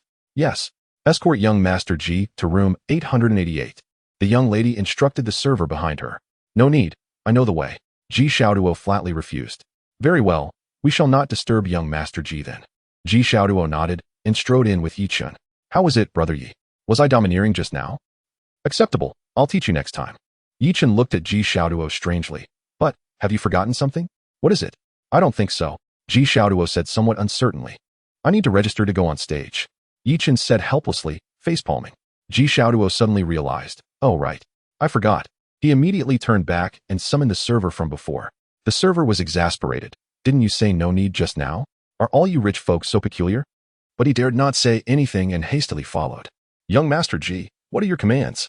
Ji Xiaoduo, devoid of his previous buffoonery, pointed at Chen and said, My brother Yi wishes to participate in the beast fights. His cultivation is newly into the moving mountain realm. How should it be arranged? Do you understand? Understand, I'll arrange it immediately. The server retreated upon hearing this. Chen was already numb and unfazed. However, he was still fond of Ji Xiaoduo's attitude, as he treated others differently from himself, which was sufficient. After Chen and Ji Xiaoduo arrived in the private room, the decor was also inclined towards ancient Roman style. It had to be said, the Yin family had spent lavishly. Brother Yi, how do you plan to cause a stir? That depends on the strongest exotic beast here. I want to see if I can dismantle the entire beast fighting arena. Ji Xiaoduo was dumbfounded. Are you playing so big? Ha ha ha, just kidding. Demolishing this place is simple, but it would injure some irrelevant people, which would be unfortunate. After all, we have no grievances with them. Chen shrugged. Indeed. My mother often says, don't strive to be a great benefactor, but don't be a villain either. Ji Xiaoduo nodded thoughtfully. Your mother is an enlightened person. Chen glanced at Ji Xiaoduo with profound meaning. Oh right, I told my mother last night to give birth to a younger sister for me. Give birth now. 10 months of pregnancy, then 18 years of growth. Brother Yi, wait for 18 years, and I'll introduce my sister to you. Ji Xiaoduo said earnestly. Chen opened his mouth wide. Xiaoduo, you weren't beaten to death by your mother? My mother wouldn't bear to hit me. Besides, I'm securing a future sage son-in-law for our family. Ji Xiaoduo said smugly. Aren't you afraid your mother will give birth to a younger brother who will compete with you for the family fortune? What's there to be afraid of? I wish I had 2 more younger brothers to help me squander the family fortune. Ji Xiaoduo laughed, took out a ring. Brother Yi, you don't know? Our family's warehouse is filled with countless spatial rings. Chen was silent. My perspective was too narrow. Besides, it's good to squander the family fortune. To infuriate that old fogey. Chen was speechless. Why was everyone he encountered abnormal? Zhang Daoxing, stuck at the inverted sea realm for over 20 years. His son, the Fire Phoenix, talent dormant for 25 years. His daughter, the Ice Phoenix, now a saint. Was this family not outrageous? Now there was Ji Xiaoduo, whose family was wealthier than those with mines. A joke. Could mines compare to spatial rings? Bai Zhan thought he was a commoner, but his elder brother had the potential of a saint, and his mother was from the Fong family. The Lan family was relatively normal, except that the hulking Lan Batian had given birth to a beautiful daughter and was a doting father. Now only old Li was left. Limo's family wouldn't be abnormal too, would they? Thinking about it, there really weren't many normal people. The individual in question appears entirely oblivious to the fact that he is the most abnormal one among them. Chen suddenly let out a deep sigh. This is utterly ridiculous. Ji Xiaoduo looked at Chen with confusion and asked, What's wrong, Brother Yi? It's nothing. I'm just feeling a bit weary, he replied. After briefly familiarizing himself with the rules of the beast arena, Chen received his participation card. Mr. Yi, this card is temporary. It can be used today. However, should you desire a permanent card, you must first triumph over 3 beasts of the same rank, the attendant informed him. Can I use it today? Chen inquired. A few hours will suffice. Please take me to the arena, he stated indifferently. Before departing, he turned to Ji Xiaoduo and added, Today, I'll teach you what true dominance entails. Chapter 81. The inflated ego of Chen. Now, let us continue from where we left off. What is dominance? It is the power of armed color. It is the perception of color. It is the might of the overlord. Wait, I'm digressing. This concept is not yet tangible. Chen and the attendant arrived at the beast arena. Every hour, a beast would be randomly released, followed by another beast of comparable strength. Thus, each hour signifies a battle, and it is possible to witness 2 fights. The defeated beasts are not returned to confinement, which means that there may be instances of 3 beasts clashing simultaneously or engaging in multiple skirmishes. Once all beasts in the arena have been vanquished, the next hour's countdown will commence anew, and the beasts selected are predominantly aggressive in nature. Mr. Yi, there is currently an awakened beast in the arena, so you must first eliminate it before the next round can commence, the attendant respectfully stated. Chen nodded, releasing his ethereal power, which manifested as a mask upon his face. Open the gate, he commanded lazily. He had no desire to delve into the intricacies of the rules. To one of absolute strength, all regulations are mere jest. Sometimes, one must indulge in a little arrogance. It is hardly a matter of concern. The attendant, upon seeing Chen's mask, said nothing and obediently opened the grand door. Chen strode forth decisively. The vast arena erupted into thunderous applause, with countless spectators cheering from the stands. It is worth noting that this crowd possesses considerable patience, for at times a battle concludes within mere minutes, leaving them to await nearly an hour for the next. Chen felt a twinge of exasperation. There were far too many idle souls. blindly reveling in comfort behind the burdened march of others. Nevertheless, he did not condemn these individuals, as the path they tread was of their own choosing. The arena's immense expanse, 10,000 meters in diameter, was indeed magnificent. Was it a problem for the spectators to observe the battles from several kilometers away?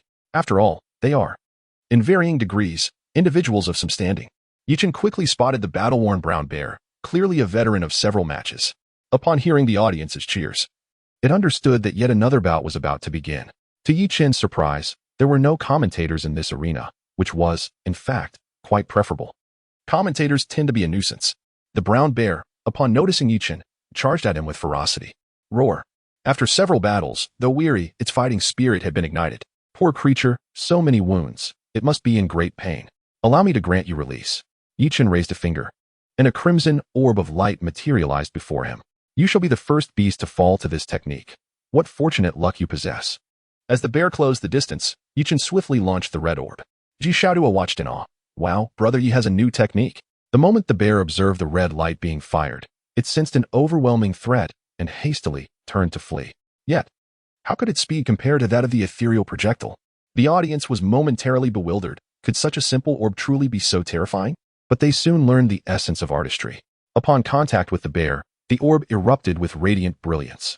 A dark, violent aura engulfed the entire arena, creating a blood-red pillar of light that soared dozens of meters high. Boom! The explosive sound reverberated through the stands, leaving the audience in a state of ringing ears. Followed by a collective gulp. What in the world was that? Is that the ethereal flash? I believe I heard someone mention that. Such a powerful attack. Is it truly from someone of the mountain-moving realm? The spectators began to murmur amongst themselves, and amidst the chatter, someone exclaimed, I know him. You do? Please, enlighten us about his background. I only met him yesterday at the underground fighting arena, that mask and the long blade at his waist. He is undoubtedly the pillar. The fighter from yesterday's arena? Indeed. I was present. He dispatched 8 formidable opponents with a single blow. Chen surveyed the devastation caused by the ethereal flash, frowning slightly. This technique is effective for clearing lesser adversaries and causing destruction, but it proves inadequate against stronger foes. The blast radius was nearly 20 meters, with a height exceeding several dozen meters. Unfortunately, its capabilities were limited to mere explosions. Ultimately, the ethereal flash is simply an attack formed from the compression of spiritual energy within the realm of death. In comparison to the torch, it is woefully inferior. The torch possesses explosive force, burning heat, temperature, and a destructive radius of nearly 50 meters, with the sand below crystallizing upon contact. Next, Chen turned to address the camera that was fixated upon him. His voice, devoid of emotion, echoed throughout the arena. Dominance. Brother Yi, Susanoo murmured. Chen's earlier statement, today, I'll teach you what true dominance entails, lingered in her mind. In truth, Chen had uttered this phrase several times before. Just as he finished speaking, an iron cage beside him opened suddenly, and an elevator-like platform slowly ascended. A beast emerged, its eyes gleaming with ferocity as it drooled while gazing at Chen. This was one of the methods employed in the arena to condition beasts, allowing them to starve for about a day. Such hunger drives them into a frenzy, perceiving any living creature as their prey. In this instance, Chen was the intended target. However, Chen had long since grown accustomed to such circumstances. A mere mountain-moving beast should pose no challenge to him, especially since he could easily dominate at the awakening levels. A wolf-like beast emerged from the elevator, towering several meters high and standing just a few meters away from Chen. The audience was filled with trepidation, as it was their first encounter with a beast at such proximity. Although Chen had displayed remarkable strength moments ago, the fear remained that if he were ensnared by a creature inherently stronger than a human, escape would be difficult. Yet, Chen suddenly felt intrigued. Could he withstand the giant wolf's assault? At that moment, another iron cage opened, equally close to Chen. Susanuo's brow furrowed in concern. Ninja, you had better explain why 2 beasts are appearing beside Brother Yi. Having visited the beast arena numerous times, Susanoo was well aware of the situation. Even in the event of human combat, it was impossible for 2 beasts to confront a beast fighter simultaneously. This implied that someone intended to eliminate Chen. Chapter 82. After slaughtering the beasts, you shall be next. Chen. From Shanghai City. Yin Zhan gazed at the video of Chen, his eyes filled with murderous intent. From the intelligence received from Yin Zhanhe and Yin Zhanbai, it was clear that Chen had crossed paths with Yin Feng.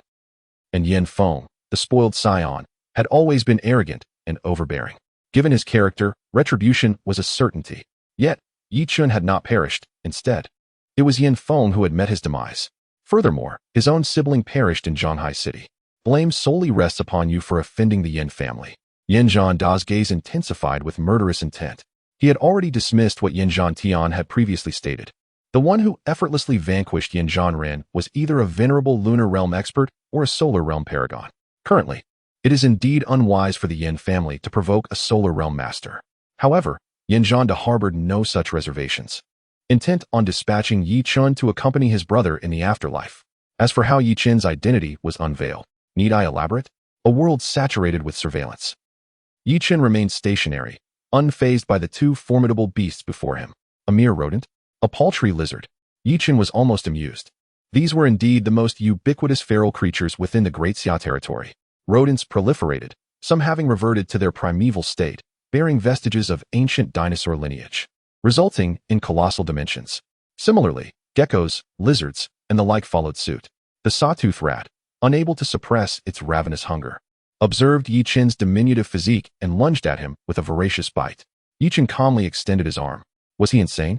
The sawtooth rat's teeth were extraordinarily sharp, possessing formidable crushing power, capable of severing steel with ease. Madness, sheer madness. This individual is forfeiting his arm. Perhaps he harbors a contingency? Lest we forget, he recently annihilated a brown bear with a single strike. A spectator rationally analyzed the situation, though even he was uncertain. Being merely a mountain mover himself, thus far, no one of equal cultivation had withstood a single bite from the sawtooth rat. Yet, this individual dared to offer his arm to be bitten? What is Brother Yi contemplating? Ji Xiaoduo was on the verge of tears. Despite Brother Ye's strength, his physical body could scarcely withstand a feral beast of equal stature, could it? Upon witnessing the rat's attack, the giant-tailed lizard, not wishing to be outdone, joined the fray. The sawtooth rat bit down, and Yi Chen did not evade. Although Yi Chen felt a modicum of trepidation, he remained nonchalant. Verily, summoning forth whatever one desires with a mere clap of the hands is indeed stylish. However, executing hand seals with a single hand is equally debonair, is it not? Comical. I shall grant you a handicap. The sawtooth rat, observing Yi Chen's unwavering stance, widened its enormous eyes with glee. It lunged towards Yi Chen's upper torso with a bite, thinking, this is the first time in my life I've encountered such a dolt. Alas, a handsome young man, deceased so prematurely. How do you ascertain his handsomeness? He dons a mask. Am I not permitted to fantasize? Impressive. Even Ji Xiaoduo, on the verge of tears, cried out, Brother Yi. While the audience lamented Yi Chen's fate, the anticipated spectacle of blood spattering did not materialize. Instead, the sawtooth rat blinked a few times. The lizard, presuming there was nothing left for it, halted in its tracks to observe the situation. Subsequently, Yi Chen's voice emanated from the sawtooth rat's mouth. Are you testing my patience? Yi Chen's voice grew increasingly irate. He braced the sawtooth rat's jaws with both hands, unleashing a surge of power that forcibly pried them open. Grasping its mandible, he slammed it violently against the ground. Reversing his grip, he unsheathed flowing blade-like fire and executed a cleaving strike. Cleaving strike. Cleaving strike. 666. A barrage of blade energies assailed the sawtooth rat. Yi Chen lost count of his strikes. The sawtooth rat was bisected with the initial blow, yet Yi Chen persisted. After countless strikes, Yi Chen finally grew weary. He approached the sawtooth rat and proclaimed, I am exceedingly fastidious. Allowing you to bite my hand was the zenith of my tolerance. Yet you dared to subject me to your saliva? With that, he brandished his blade once more and expectorated. Paw. The giant-tailed lizard meekly seated itself, appearing as docile as a domesticated canine. Giant-tailed lizard, you may not believe me, but I have encountered a demon. He eviscerated a rat before my very eyes. Yi Chen was utterly disgusted, having overplayed his hand. He had merely intended to test the augmented defensive capabilities afforded by his hollowification. While he had indeed verified the potency of his defense, he felt nauseated. The rat's mouth was truly repulsive. Fortunately, he wore a mask, lest he had ingested saliva. Yi Chen abruptly lost all interest in further antics within the arena. He even disregarded the giant-tailed lizard and turned towards the entrance. Open the door. Yi Chen commanded, feigning composure. He desperately yearned for an immediate ablution. Mr. Yi, we have a stipulation that one may not depart until all feral beasts have been vanquished. The attendant who escorted Yi Chen stated apologetically. Yi Chen's heart seethed with rage, yet he refrained from venting upon the attendant. He drew flowing blade-like fire, unleashing a single strike before resheathing it. Cleaving strike. The fluid execution was completed in an instant. A blade of energy instantly bisected the giant-tailed lizard. Now, you may open the door. Yi Chen's tone grew increasingly frigid. The attendant's brow was slick with perspiration. Very well. He scurried to the door and input the password. Overwhelmed by Yi Chen's presence, he even erred once. However, the door remained sealed even after the second attempt. Mr. Yi, there appears to be a malfunction with the door. Please wait, and I shall rectify it immediately. What did you say? Yi Chen's breathing quickened. At that moment, two more feral beasts emerged behind Yi Chen. Sensing their approach, Yi Chen chuckled. He was permitted to leave only after all feral beasts were slain, yet the door remained locked, resulting in the re-emergence of feral beasts. Yi Chen glared coldly at the attendant. I grant you 10 minutes to evacuate the entire arena. Otherwise, I shall slaughter you after I have slaughtered the beasts. Every word exchanged between Yi Chen and the attendant was broadcast upon the arena's colossal screen. Before the assembled multitude, Yi Chen had brazenly threatened to massacre the arena. Chapter 83. Today, all present shall bear culpability for Yin Zhan Da's demise. What is he saying? Am I mistaken? Heavens, this is the Yin family's domain. Did he just threaten to slaughter the arena after slaying the feral beasts? The audience was instantly thrown into disarray by Yi Chen's words. Yi Chen gazed up at the camera. Esteemed patrons, the arena is being evacuated. Those who wish to depart should do so expeditiously. Do not blame me for any collateral damage. The attendant was pallid with terror, convinced that the man before him could slay him without even lifting a finger. He was fortunate to be alive and promptly heeded Yi Chen's instructions to evacuate the crowd. Yi Chen drew flowing blade-like fire, his blade touching the ground. Myriad manifestations. All reduced to ashes. Flowing blade-like fire. The resentment within Yi Chen had accumulated considerably. What is the ultimate despair for a germaphobe? It is when someone who has just used the restroom extends their hand for a handshake. You grimace, reluctantly comply, only to realize they did not wash their hands. What is even more agonizing? It is when, knowing they did not wash their hands, you wish to cleanse yourself immediately, but they detain you to discuss work. Those with even a minor inclination towards cleanliness would comprehend this sentiment. Yi Chen uttered the Shirkai incantation, and a torrent of flames erupted from flowing blade-like fire. Some of the spectators who had been observing the spectacle began to panic, especially the individual who had witnessed the 50-meter pillar of fire. Although he yearned to continue watching, he discreetly positioned his spare mobile phone to record the spectacle from his seat, employing 2 mobile phones for optimal viewing. It must be conceded that, like Bauer, you are remarkably astute on most occasions. Yi Chen initially intended merely to slay a dozen exotic beasts, inflicting some losses upon the Yin family. However, the situation has escalated. He resolved not to depart until every last beast was vanquished. Xiao Duo, you should leave now. Yi Chen shouted once more. Xiao Duo paused momentarily, then turned and departed without hesitation. Yi Chen felt a tinge of uncertainty, as the audience was far too numerous.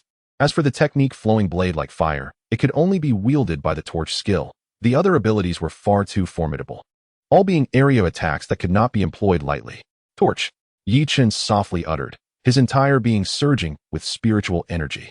A whirlwind engulfed flames, which spiraled higher and higher. A towering pillar of fire, several hundred meters high and 100 meters in diameter, erupted into the sky. This was significantly more potent than his previous full-force effort. Anyone with knowledge of mathematics would understand that doubling the diameter results in quadrupling the area of a circle. Yi Chen gazed at the 2 nameless beasts, previously engrossed in devouring a massive tail lizard, as the flames swiftly consumed them. They did not even have time to scream before being reduced to ashes. Yi Chen looked up at the camera and roared once more. Those wishing to leave have one final opportunity. Otherwise, do not blame me for collateral damage. Upon hearing Yi Chen's words, many hesitated. The sight of that towering inferno instilled doubt, prompting numerous spectators to flee. One young man, who had witnessed Yi Chen utilize the torch skill previously, murmured to himself, "Goodness." Back in the arena, he didn't even burn the ceiling, and I must thank him for his restraint. Although Xiao Duo was somewhat unreliable, he possessed spatial abilities, albeit with a slightly cumbersome physique. Nonetheless, short-range teleportation was a trivial matter for him. As Yi Chen observed the exodus of the crowd, he noted that many remained, their disbelief evident. After all, this venue was under the watch of a moonlit realm expert from the Yin family. No matter how powerful he was, he could not possibly contend with a figure of that caliber, could he? Yi Chen's gaze turned cold as he regarded those who lingered. He had already extended his invitation. The moment the fire pillar manifested, Yin Zhangda was similarly taken aback. Such an assault. He began to regret instigating this situation, questioning his decision to alter the door's code. Moreover, Was Yi Chen not acting rather childishly? It was merely a bit of verbal sparring. Did it warrant such a fervent response? Initially, upon witnessing Yi Chen's prowess in effortlessly dispatching exotic beasts, he had abandoned his intent to eliminate him. After all, Yi Chen was merely at the mountain shifting stage. One could not dispatch a sea overturning stage individual against him, could they? Thus, he orchestrated the door incident, anticipating that Yi Chen would retaliate, allowing him an opportunity to teach the youth a lesson. Instead, he inadvertently escalated matters. Gritting his teeth, Yin Zhongda steeled himself to confront the situation. Yi Chen awaited the arrival of Yin family reinforcements to resolve the matter. However, Yi Chen's recent display of the torch skill had undeniably rattled Yin Zhongda. If that fire pillar were directed towards the audience or the dungeon, it could spell disaster for the exotic beasts imprisoned beneath, which were already suffocating in the heat. Upon arriving at the scene, Yin Zhongda witnessed the fire pillar firsthand. Grasping the sheer destructive potential it wielded, the temperature soared to 6,000 degrees. Even the sand began to melt, and nearby stones cracked under the intensity. With moisture in the air evaporating rapidly, approaching the fire pillar, the searing heat intensified, leaving his previously smooth voice parched. Yin Zhongda began to panic. It seemed that the flames of the Yin family paled in comparison to Yi Chen's. Does this brother not regard my Yin family with any respect? Initially intent on reprimanding Yi Chen, Yin Zhongda found himself unnerved, hastily invoking the authority of the Yin family. Upon seeing Yin Zhongda, Yi Chen's expression shifted to one of intrigue. Are you the one in charge? He queried. Yin Zhongda, taken aback by Yi Chen's question, replied, I am Yin Zhongda, the second elder of the Yin family. He felt somewhat cornered, his momentum diminished. So, how shall we resolve today's incident? Yin Zhongda was momentarily flustered. How was he to know the solution? In the past, whenever issues arose, he simply brushed them aside or dealt with them through force. He had never before faced such a predicament. Observing Yin Zhongda's silence, Yi Chen hoisted the flowing blade like fire and strode towards the door. Forget it. This has lost its appeal. I'm leaving. Yi Chen's voice reached Yin Zhongda's ears, and their conversation did not go unnoticed by the audience. This Yin Zhongda is quite cowardly. A moonlit realm expert afraid of a mere youth. Indeed, the audience was astonished by his humble demeanor. Despite the strength of his flames, the Yin family was a prominent clan. News of their second elder fearing a young upstart would surely incite ridicule. Yin Zhongda seethed with fury, his entire being igniting with rage. Forgive my candor. Yin Zhongda's demise today is intertwined with your fates. Suddenly, Yin Zhongda addressed Yi Chen with a fierce tone. Do you wish to oppose my Yin family? The shift in tone was so drastic that it momentarily left Yi Chen stunned, only to be replaced by elation. Yes, that is precisely it. Anger, then combat. I shall slay you and feel no guilt. Yi Chen's heart brimmed with joy. He had anticipated a mundane conclusion to the day, but was now presented with an unexpected thrill. Do you know Bai Ditian? He is my brother's elder brother. And Xiao Duo here? My little brother. What do you think you can do to me? Yi Chen spoke with a playful smile, embodying the spirit of a carefree youth. Yin Zhongda fell silent. While the Ji family was formidable, they were not invincible. However, the Bai family presented a different challenge altogether. Bai Ditian's father, Bai Junjin, was one of the three saints. How could he contend with that? Furthermore, Bai Ditian was destined to become a saint, a fact widely acknowledged due to his extraordinary talent, which even Bai Junjin envied. Do you believe they would risk their alliance with my Yin family for someone of no consequence? Yin Zhongda remarked coldly. Who knows? Regardless, upon my return, I shall inform my elder brother to eliminate you. Yi Chen responded nonchalantly, displaying an indifference that could easily provoke Yin Zhongda's ire. How dare you? Yin Zhongda's scalp prickled with apprehension. If Bai Ditian and Yi Chen truly shared a close bond, it could spell disaster for him. The Bai family was an entity of monumental significance, poised to produce a pair of dual saints, while the Yin family could only boast of one semi-saint. How do you propose to resolve this matter? Yin Zhongda faltered. Simple. Present me with 100 million spirit stones, or I will take your head, Yi Chen taunted. Yin Zhongda's expression shifted dramatically. For such a trivial matter? 100 million spirit stones? That could elevate someone to semi-saint status. How could I possibly provide that? Are you mocking me? Yin Zhongda's voice dripped with indignation, his chest heaving with barely contained rage, as if he might explode at any moment. However, Yi Chen's subsequent words served as the final straw. Did you just realize that? Yin Zhongda, lowering his head in silence, seethed with fury. If glares could kill, Yi Chen would have perished countless times over. Of course, Yi Chen mused that in the future, the act of staring someone down might become a trivial task for him. Are you seeking death? Yin Zhongda emanated a dark flame, his black flame talent mirroring that of Yin Zhongren. Ah, black flames. Why don't you see if you can extinguish my torch? Yi Chen replied, unperturbed. Yin Zhongda had not anticipated that, despite being a moonlit realm expert, he would find himself so unfazed by Yi Chen's demeanor. The black flames erupted. Yin Zhongda conjured a sphere of fire with both hands, hurling it skyward. Instantly, it detonated. Boom. Like a firework, it exploded in the air, engulfing Yi Chen within a shroud of black flames. Yi Chen raised the flowing blade like fire, successfully blocking a tendril of black flame that surged toward him. The golden yellow flames of the flowing blade like fire swiftly consumed the black flames entirely. Your fire is rather lacking, he remarked dismissively. Yi Chen squinted his eyes, gazing intently at Yin Zhongdai. After all, it was he who had made the first move. Yin Zhongdai finally sensed that something was amiss. How could Yi Chen remain so composed? How could he emulate such nonchalance? Could it be that someone truly harbored no fear of death, even contemplating an early demise? Yi Chen positioned his sword, flowing blade like fire, before him, channeling his spiritual energy into it. Fiery hell, he softly proclaimed. In an instant, Yin Zhongdai's entire being tensed up. What kind of technique was this? A towering pillar of fire erupted from the ground, its diameter spanning dozens of meters, exploding with ferocity. Yin Zhongdai was taken aback. This arena would surely be lost today. Do you think this is the end? Yi Chen bellowed, summoning multiple pillars of fire that surged forth from the earth, converging towards Yin Zhongdai. I warned you. I offered you a chance to leave. Yi Chen's gaze was filled with murderous intent. Seeing the flames encroaching upon him, Yin Zhongdai hastily attempted to break free. But the advancing pillars were swift, gradually surrounding him. Yi Chen, do you comprehend the consequences? With no retreat left, Yin Zhongdai shouted defiantly. Yet, even now, he remained oblivious to one crucial fact. Who in the Yin family could withstand this attack? Isn't that a futile question?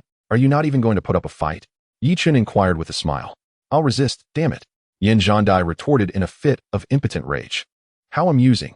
Your brother said something quite similar. Yi Chen chuckled, recalling how Yin Zhongdai's sibling had reacted when asked about resistance. Shrugging, Yi Chen turned and slashed his way through, carving a path. I shall take my leave. Do enjoy the gift I have prepared for you. At the moment Yi Chen departed, the pillars of fire converged, incinerating Yin Zhongdai to ashes.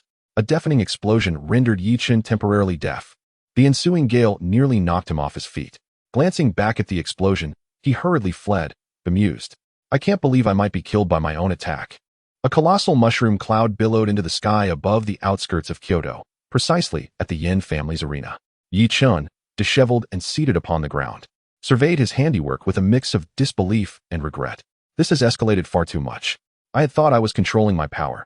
I only summoned 6 pillars of fire. In the aftermath of the explosion, a 5-kilometer radius around the epicenter was reduced to ash, the earth scorched. Yi Chen retrieved a clean set of clothes and began changing right there. Once dressed, he set off for home. As he stepped beyond the fiery inferno's reach, the oppressive heat vanished, replaced by a refreshing coolness. Instinctively, Yi Chen touched his head, his expression changing dramatically. Wait, didn't I say that old man Yamamoto's beard was fireproof? My hair, he lamented, also feeling his eyebrows, gone as well. Never again will I play with fire. Throughout his journey, Yi Chen remained morose. Without his handsome looks, what meaning did life hold? By the time he returned to the villa, it was already past 4 in the afternoon. Upon entering, he collapsed onto the sofa, fixating on his sword, flowing blade like fire. Is it my fault? As Zhang Zilai emerged from a room, a gasp escaped him. What the hell? Where did that luminous pearl come from? Yi Chen shot him a dark look, turning with a gaze full of reproach. Do I resemble a luminous pearl? Zhang Zilai squinted at Yi Chen, scrutinizing him closely. I knew it. A luminous pearl that can speak? So it's you, Yi Chen. Yi Chen felt a wave of dismay. Aren't you supposed to be out causing trouble? How did it turn out like this? Zhang Zilai frowned slightly, observing Yi Chen as if he had failed in his endeavor, only to be thwarted. It's all that Yin Zhongdai's fault. Yi Chen erupted in anger, slamming his hand on the table, which cracked under the force. He paused, glancing down. Sorry. My mistake, he muttered to Zhang Zilai. Zhang Zilai, with a tight-lipped expression, pulled out his phone. This is nice. I've been wanting to replace it. What are you doing? Yi Chen asked. Buying a new table. Oh. Yi Chen replied, then continued. What was I saying? You were lamenting about Yin Zhongdai. Yes. That scoundrel. Why couldn't he just die quietly like his brother? Instead, he had to burn my hair and eyebrows before perishing. How outrageous. Zhang Zilai paused, contemplating. He then looked at Yi Chen, who awaited his agreement, and sighed deeply. For a moment, I'm at a loss as to whom to blame. If Yin Zhandai crawled out of fiery hell to accuse you of slander, it was clearly your own technique that burned your hair and eyebrows. Chen felt helpless, having sat on the sofa so long just to find an excuse for his hair. He couldn't possibly admit that he had nearly obliterated himself with his own ultimate move. Wait, obliterate might be too strong. After all, he had fire immunity. But, system, why didn't you explain why my hair and eyebrows lacked fire immunity? The system remained silent. Soon, a new feature appeared on the enhancement interface of flowing blade like fire, hair fire immunity. At that moment, Ji Xiaoduo entered the room. Brother Yi, I knew you wouldn't die. Ji Xiaoduo, backlit, approached and embraced Yi Chen. Suddenly, she sensed something was off. Wait, my brother Yi isn't a luminous pearl. Yi Chen clutched his chest, nearly spitting blood at this critical moment. Ji Xiaoduo scrutinized Yi Chen, confirming it was indeed him, then put away her playful demeanor, clinging to his leg and weeping. Brother Yi, you have no idea. That Yin Zhandai is utterly insane. He even blew up the arena. I was so worried about you. Yi Chen looked at Ji Xiaoduo with a bewildered expression. What did you say? Ji Xiaoduo stood up, wiping away her tears. The officials have gone to investigate the cause of the explosion and concluded that Yin Zhandai self-destructed. Zhang Zilai regarded Ji Xiaoduo with intrigue, then cast a contemplative glance at Yi Chen, questioning how Yi Chen had forced a full moon realm expert to self-destruct. Ji Xiaoduo, have you considered why Yin Zhandai would self-destruct? Zhang Zilai's words were laden with meaning. Ji Xiaoduo paused, her expression shifting to one of wisdom. Why? Because he couldn't defeat Yi Chen. Ah, Brother Yi was present. Could it be that when he told me to leave, he meant for me to take that as a hint? Ji Xiaoduo suddenly understood. Yi Chen supported his chin with one hand, pondering. What if? There is a possibility that the explosion was orchestrated by me.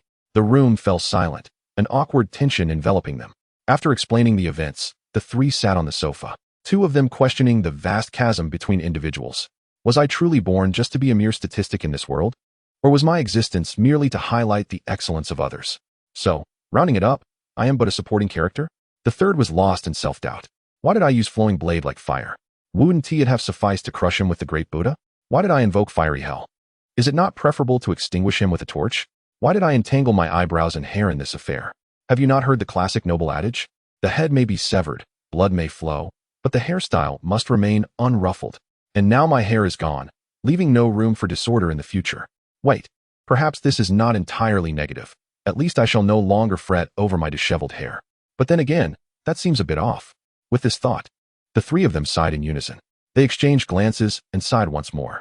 Meanwhile, news of the incident at the Yin family arena had already spread throughout the capital.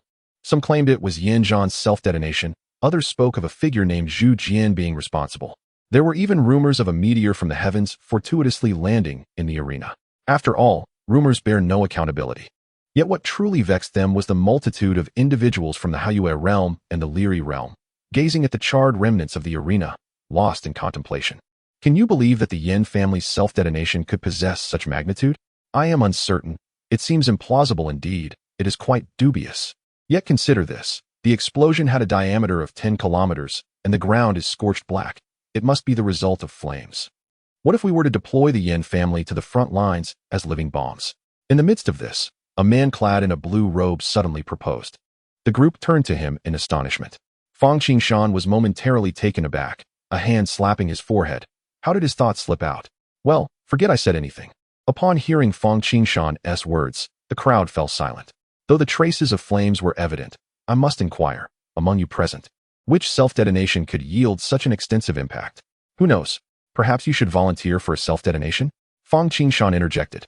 Young man of the Fang family, do not presume that your uncle by Tian's status allows you to speak so freely. The elder who suggested it may not have been a self-detonation was visibly displeased by Fang Qingshan's remark. But even more displeased was Bai Tian. Does my uncle need your guidance on how to speak? Bai Tian stood atop the imperial sword, gazing down at the elder, leaving him momentarily speechless. A grandnephew has arrived just in time. Otherwise, a confrontation may have ensued. Fang Qingshan remarked. Bai Tian, somewhat exasperated, replied, Little uncle, best not to involve yourself in this matter. Return home and convey my regards to mother. No, I insist on staying here to witness the excitement. Chapter 86. The progeny of Fang Tianming, for the sake of the revered moonlight deity's endorsement. An additional installment. Bai Tian found himself utterly at a loss with Fang Qingshan. After Fang Kaya returned to the Fang family, her father subsequently fathered a younger brother for her. Thus, Bai Di Tian is nearly 10 years the elder of his uncle, with nothing to occupy her time. Fang Kaya often played with her younger brother. This back and forth naturally led to Bai Di Tian becoming acquainted with Fang Qingshan. Learning that Fang Zhan had ventured to Shanghai City, and that Fang Qingshan frequently accompanied Fang Kaya, Bai Di Tian grew quite fond of him. Indeed, an uncle doting on his nephew. However, you must not wander about aimlessly. There may be other dangers lurking here, Bai Di Tian admonished. Understood. Fang Qingshan nodded fervently. At merely 18 years of age, he is among this cohort of students. Yet, unlike his peers, Fang Qingshan awakened his talent, a lotus flower, at the tender age of 7. His cultivation speed is average, his offensive capability remains unknown, yet his defensive prowess is unparalleled. Thus, Fang Qingshan has increasingly traversed the path of recklessness since childhood. For instance, at 9 he nearly drowned while swimming, only to be saved by the green lotus that parted the waters. At 10, he fell while climbing a mountain. Yet the green lotus appeared beneath him, cushioning his fall. At 11, he ventured outside the capital, pursued by ferocious beasts, and the green lotus shielded him for 3 days and nights, preventing his demise. At 12, he fell into an unclaimed secret realm, and the green lotus guided him back to safety once more. If one were to chronicle Fang Qingshan's life experiences, I would hope the title be My Troubling Green Lotus. With Bai Di Tian's support, Fang Qingshan raised an eyebrow triumphantly at the elder, who could only silently acquiesce, averting his gaze from Fang Qingshan. For prolonged observation could prove detrimental to his heart. Bai Di Tian closely examined the scene. I recall that the Yin family's 3 brothers all possessed the talent of black flames. Although black flames are indeed black, their combustion does not merely char objects, rather, they obliterate them. Bai Di Tian remarked, picking up a scorched stone from the ground. If Yin Zhan had detonated himself, numerous black flames would have undoubtedly erupted. Yet, manifestly, the current situation lacks any signs of such scorching. Bai Di Tian articulated his thoughts with clarity, prompting those around him to recognize this oversight. They chided themselves for their earlier ill-conceived assumptions, having neglected the implications of the black flames. However, the previously proud elder interjected, "See? I told you it did not resemble a self-detonation." Yet no one paid him heed, he ceased his self-deprecation. Bai Di Tian harbored a lingering suspicion that this incident was connected to Yi Chen, but was he not of the wood element? Wait, I have heard he utilized fire in the arena. As Bai Di Tian pieced together these thoughts, an unsettling uncertainty began to fester within him.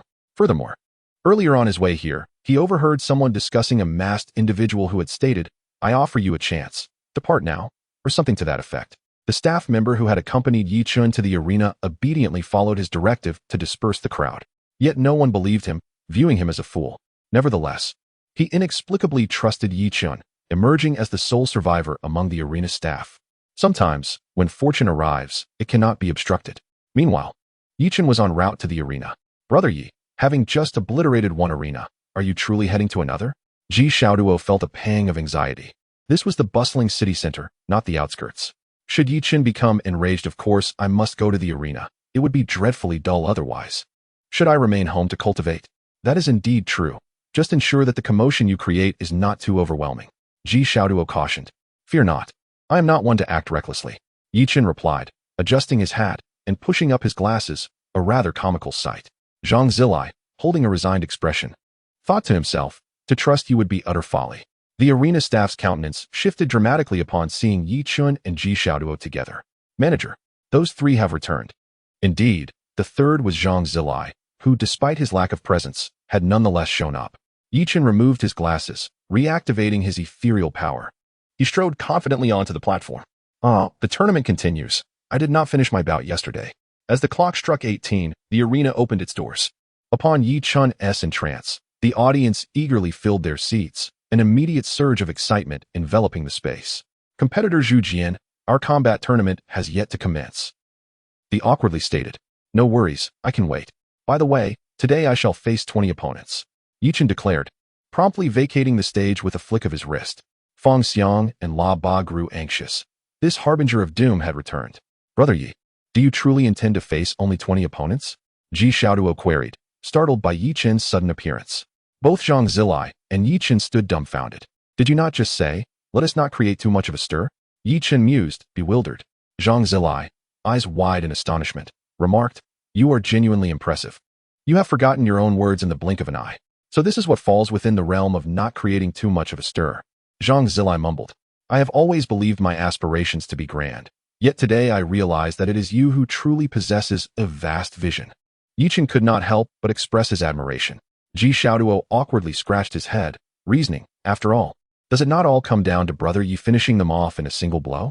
By the way, Yichen, will you not find it inappropriate to slay so many? Zhang Zilai suddenly furrowed his brow. Yichen fell into contemplation. After all, they were of the same kin. If it could be avoided, it should be. Yet if I have extended them an opportunity, then I cannot be blamed. Zhang Zilai nodded in agreement, acknowledging that an opportunity had indeed been granted. Next, let us welcome our arena champion, our old friend, Hashirama. The crowd erupted in cheers. Hashirama, Hashirama, Hashirama. Yichen stretched his neck. It was time for him to take the stage. As he stepped onto the fighting arena, he surveyed the surroundings. Unbeknownst to him, he had begun to relish the sensation of being the center of attention.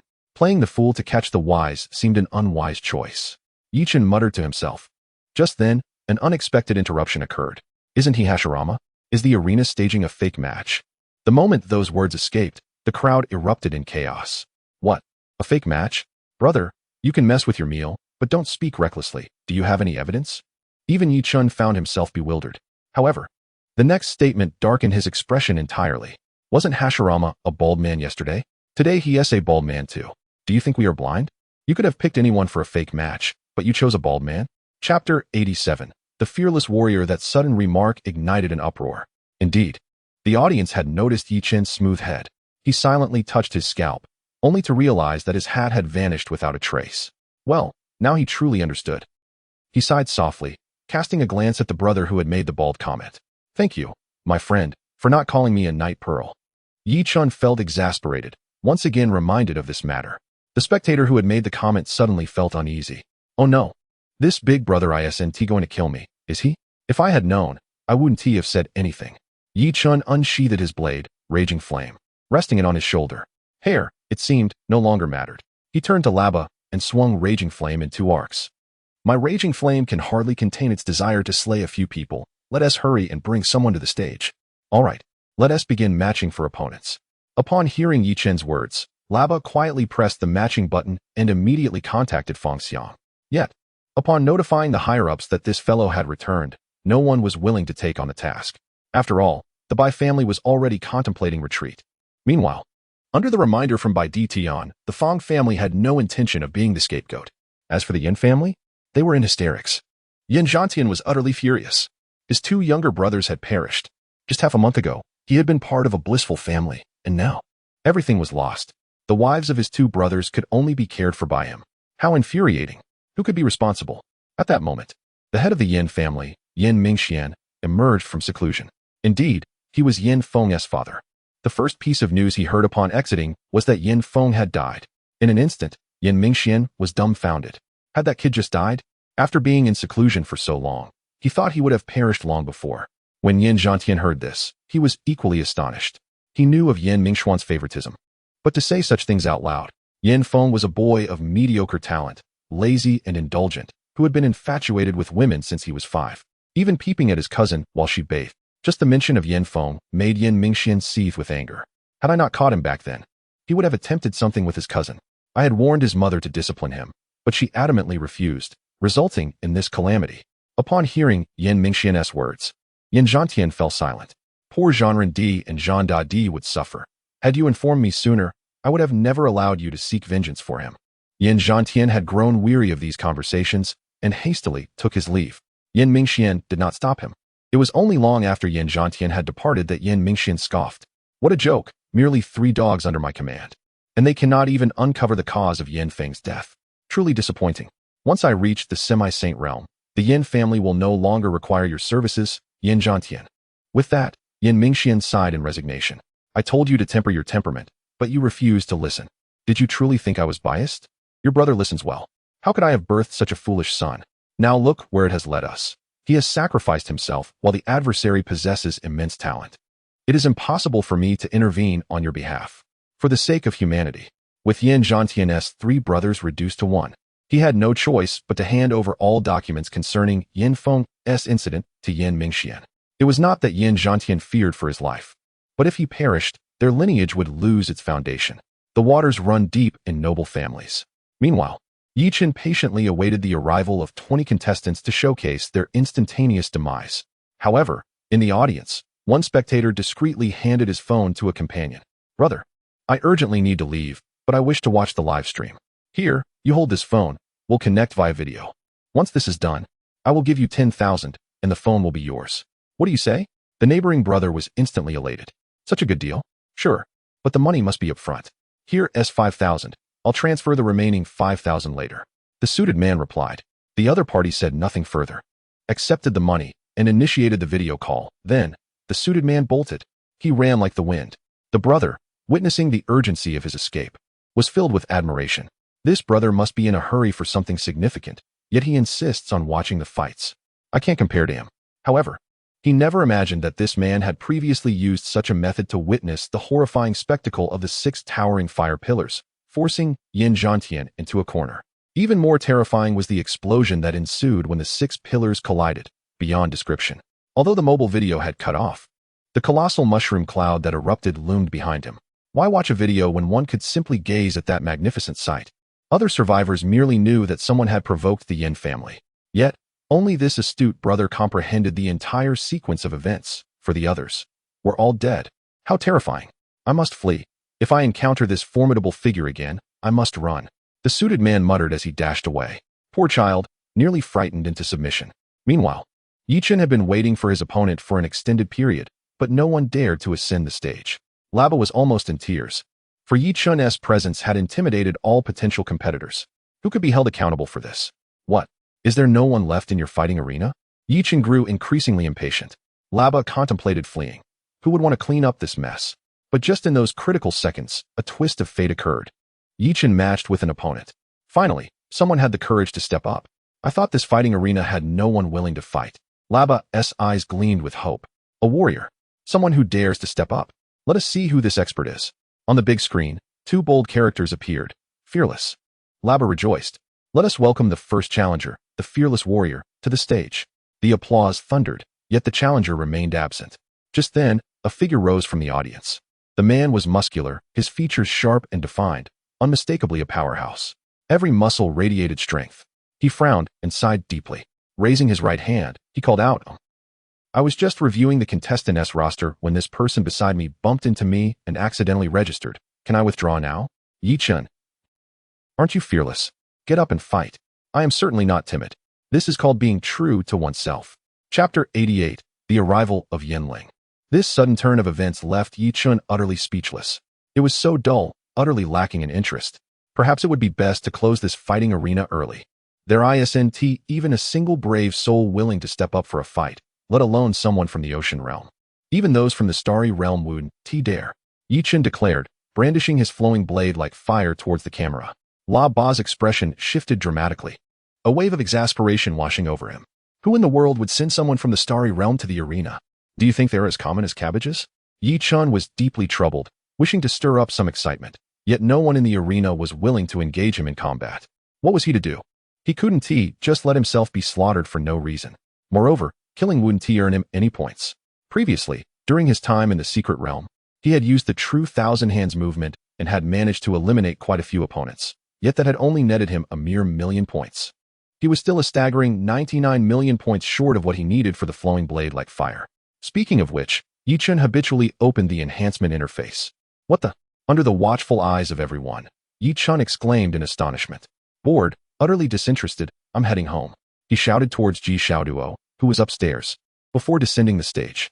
It was pointless to remain in a place where no one dared to fight. As for Chen's sudden exclamation, it was due to a new feature that had been quietly added to the enhancement interface of flowing blade like fire. Indeed, it was the hairfire immunity that the system had silently incorporated just yesterday. As he walked toward Susanoo's room, Chen, feeling aggrieved, inwardly questioned, "System, tell me, did you not hear me speak earlier? Were you deliberately silent?" Tactical silence. This strategy was simply too effective. Fuming, Chen left the fighting arena with Susanoo and Zhang Zilai. "Susanoo, is there anywhere else related to the Yin family? Take me there to stir up some trouble."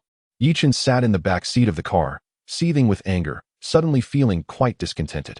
He wasn't sure why, but Chen knew very well.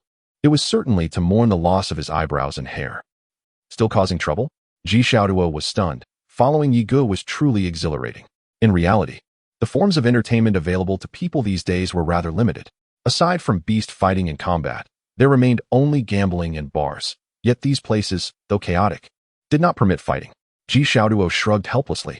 In beast arenas and fighting arenas, if someone died, it was simply their fate, and no one would care. But such behavior was definitely unacceptable in other venues. Upon hearing Ji Xiaoduo's words, Yi Chen instantly felt disheartened. There was still a long time before the college entrance examinations. Did it mean he would have to languish in the villa? The mere thought of the tedious and monotonous life of cultivation made Yi Chen's head spin. What was wrong with cultivation? If it weren't for the fact that he couldn't stay cooped up at home, he would indeed wish to cultivate 24 hours a day. Zhang Zilai suddenly interjected, then affectionately patted his precious egg. Yi Chen shivered at the thought and abruptly recalled the recent incident involving the A3 lizard. He then cast a quiet glance at the egg, letting out a deep sigh. I hope you're not a female phoenix. What did you just say, Yi Ge? Ji Xiaoduo instantly perked up. Nothing. I didn't say anything. You must have misheard. Oh. All the way, Yi Chen remained despondent. Naturally, he felt bored at the thought of having nothing to do. This state of mind persisted until he stepped into the villa. Yi Chen's eyes lit up. Are we having guests again? Ji Xiaoduo and Zhang Zilai exchanged silent glances, their expressions suggesting that they found Yi Chen increasingly peculiar. Now, not only was he seeking trouble, but he was also thrilled when someone else was causing it. Just like now, before everyone stood a short-haired man in a red robe, alongside a stunning young lady. As for her beauty, it was off the charts. Her figure, let us leave that for another time. The newcomers were the young master of the Yin family, Yin Ling, who happened to be Yin Feng's elder brother. You bear a striking resemblance to someone, Yi Chen remarked, gazing at Yin Ling. Oh, does that mean you've met my younger brother? Yin Ling responded, his first words diving straight to the heart of the matter, while the girl beside him remained silent, dutifully refilling Yin Ling's teacup. If you are referring to someone named Yin Feng, then indeed, I have met him. Yi Chen approached and took a seat, addressing Li Shujun. Please pour me a cup as well, thank you. Upon hearing this, Li Shujun furrowed her brow and glanced at Yin Ling. Yin Ling nodded. And only then did she pour Yi Chen a cup of tea. A strange anger welled up within Li Shujun. She glared at Yi Chen. Although he had expressed his gratitude, it seemed Yi Chen regarded her as a servant. After all, she was the eldest daughter of the Li family from Yinjing. Though her family had fallen on hard times, and she had sought refuge with the Yin family, it didn't mean that just anyone could command her. However, these thoughts remained confined to her mind. You speak so openly. How do you view my brother's death? Yin Ling inquired with a smile. For him, it had been a long time since he had encountered such an intriguing individual. How do I view it? Yi Chen was taken aback, his mind racing back to the moments before Yin Feng's demise. He then replied, I wasn't paying attention when he died. The moment those words left his lips, the atmosphere became immediately tense. The teapot in Li Shujun's hand overflowed, yet she was too stunned to react. Ji Xiaoduo and Zhang Zilai were left speechless. Had he just indirectly admitted to killing Yin Feng? Li Shujun quickly regained her composure and hurriedly cleaned up the spilled tea. Yin Ling's smile froze on his face, his eyes narrowing gradually. Are you admitting to having killed my brother? Admitting? Your words imply that I need to conceal something. I killed Yin Zhanren and Yin Zhandai as well. What is there to hide? Yi Chen lifted the teacup that Li Shujun had offered him and took a delicate sip. After placing the teacup down, he couldn't help but commend. Excellent tea. Yin Ling was taken aback, and after a long pause, he suddenly stood up, engulfed in golden flames. In a fit of rage, Yin Ling laughed. Good. Yi Chen, are you provoking the Yin family? Yi Chen remained seated, unperturbed. Are you planning to take action? Do you believe I cannot eliminate someone just entering the starry realm? Yi Chen's words flowed slowly into Yin Ling's ears, causing him to fall silent instantly. I offer you a chance. It is still not too late to leave.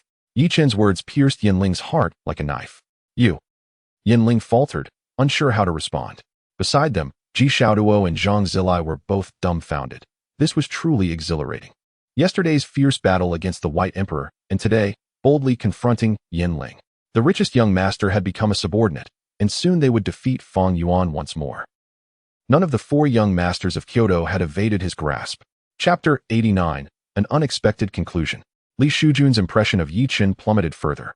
Her first impression had been mediocre, gleaned from Yin Ling's words, seeing him as a capable individual, yet one whose methods were somewhat reckless. The second impression arose upon seeing Yi Chen, with his bald head and face. Though fair and bright, it was simply too unattractive. The subsequent third impression revolved around her perception of Yi Chen's boasts.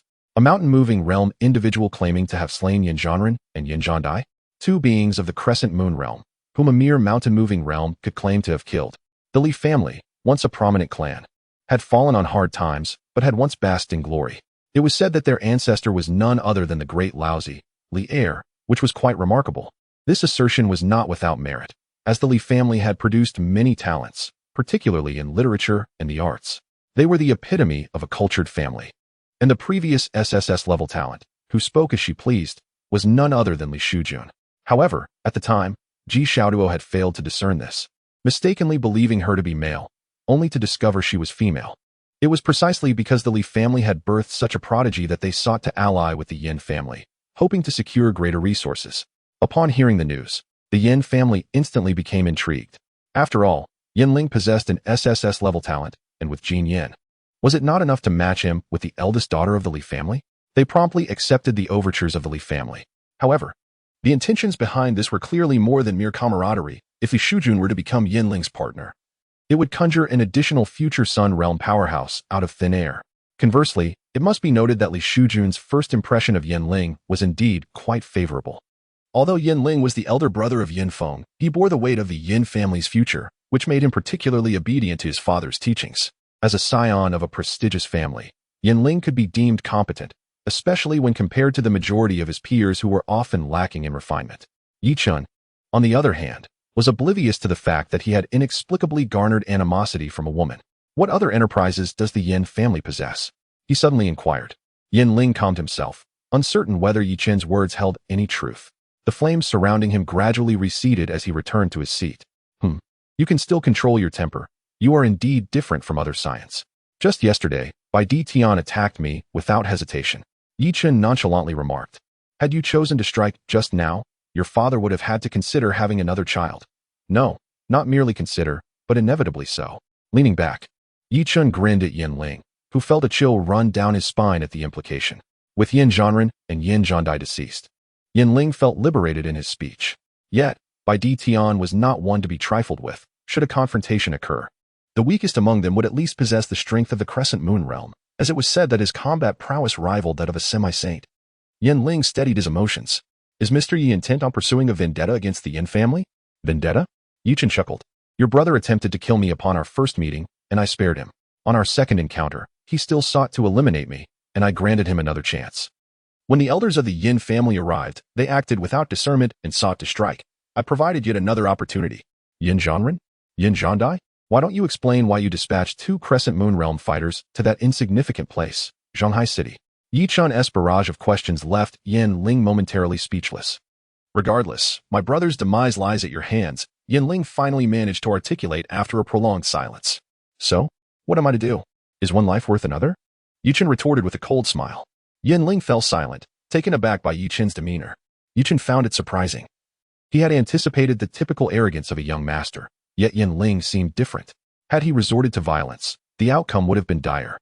Yi Chen was not a bloodthirsty individual. Well, he was one to issue warnings before slaughtering. Can we conclude this matter? I am unaware of the circumstances surrounding Yin Zhandai and Yin Zhanren's journey to Shanghai City. They are merely the second and third elders of the Yin family. Although I am the young master, I wield no real power, Yinling replied, shaking his head. Beside them, Li Shujun gazed in astonishment. Yinling appeared to have cowered. After careful consideration, she realized that if Yi Chen had indeed clashed with Bai Di Tian, it implied that he could become a formidable figure in the human race. Perhaps even a semi-saint. The Yin family could never afford to antagonize someone of his caliber. Even if Yi Chen were to attain the Sun realm and seek vengeance against the Yin family, there would be semi-saints and tri-saints to intervene. Yi Chen was taken aback. What did you just say? Please repeat that. The Yin family is willing to compensate with 80,000 spirit stones to settle this matter, Yinling stated once more. Prior to their meeting, he had conferred with Yin Mingxian and agreed that the maximum compensation would be around 100,000. Although Yin Mingxian had intended to come personally, it was deemed inappropriate for the family head to do so. Yi Chen was momentarily stunned. He had envisioned numerous outcomes, but never expected the Yin family to offer compensation. The usual script dictated that they would first deal with the minor players, then the major ones, followed by an elder, and finally an ancestor. I understand, Mr. Yes concerns. The Yin family has made significant contributions to the human race over the years and has always held the words of the semi-saints in high regard. The prohibition against harming kin has always been paramount, though it does not absolve everyone. The incident with Yin Feng was indeed the fault of the Yin family, and an apology is warranted. Chen glanced back at Ji Xiaoduo, who instantly understood. Brother Yi, he speaks the truth. Semi-saints have indeed instructed that internal strife must not be excessively severe, especially against promising young talents. Ji Xiaoduo continued, casting a glance at Yin Ling. The situation with Yin Feng is already a misstep for the Yin family. Knowing your SSS-level talent, their deployment of Crescent Moon fighters against you could result in significant repercussions if the semi-saints were to learn of it. Yi Chen's realization dawned upon him. So that was the case. He had assumed that SSS-level talents were so numerous that they went unnoticed. Yin Ling's eyes twitched slightly as he cast a resentful glance at Ji Xiaoduo. Young Master Ji, I truly appreciate your assistance. He then turned to Yi Chen. Mr. Yi, 100,000 spirit stones sufficiently represent my family's sincerity. As for Yin Zhandai, he will soon be dispatched to the front lines and in the future. The Yin family will not trouble you again. Yi Chen nodded, finding himself relatively satisfied with the outcome. After having eliminated 2 of their members, he was now receiving substantial compensation. Was this not a lucrative deal? I acknowledge the Yin family's sincerity. As you mentioned, for the greater good of humanity, I shall refrain from holding the Yin family accountable. However, should there be a next time, the semi-saints may not be able to prevent me from taking action against your family. Chapter 90. The unanticipated pursuit of Fang Qingshan under the starry night. The capital's evening was particularly vibrant. Yin Ling and Li Shujun strolled along the streets. This marked Yin Ling's first close encounter with the lives of ordinary people. Born with a silver spoon, his education had been comparatively elite. He could not comprehend the difference between the $5 noodles sold on the street and the meals served at his home. The raucous shouts of youths drinking by the roadside puzzled him. From a young age, he had been immersed in the belief that he was a genius destined to contribute even more significantly to humanity. This mantra echoed in his mind until he met Bai Di Tian, a legendary figure whose presence loomed over Yin Ling like a mountain, compelling him to train even harder. Yet, he could not catch up to Bai Di Tian's pace, and those around him began to counsel him. He is a prodigy.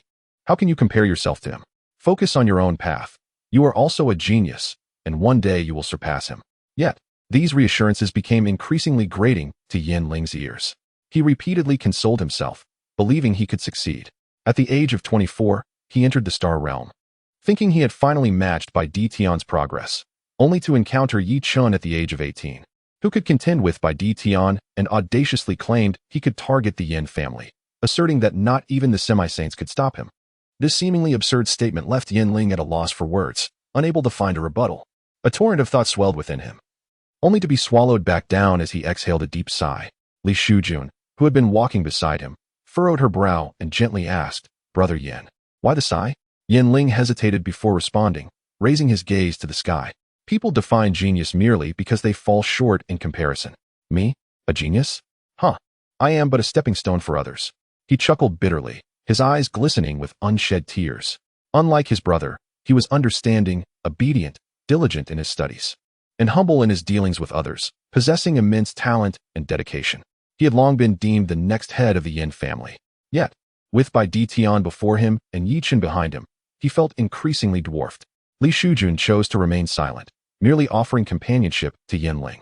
Meanwhile, Yi Chen, having received a substantial sum of spirit stones from Yin Ling, was practically glowing with excitement. Xiaoduo, tomorrow, I'll take you on a shopping spree. Brother Yi, never mind. 100,000 spirit stones is a bit too little for me. Is this even a human remark? Zhang Zilai, clutching his egg, couldn't help but scoff. A tale of 2 wealthy families and an unfortunate soul. Oh yes, last time you had that 17 billion. I didn't even know how to spend it.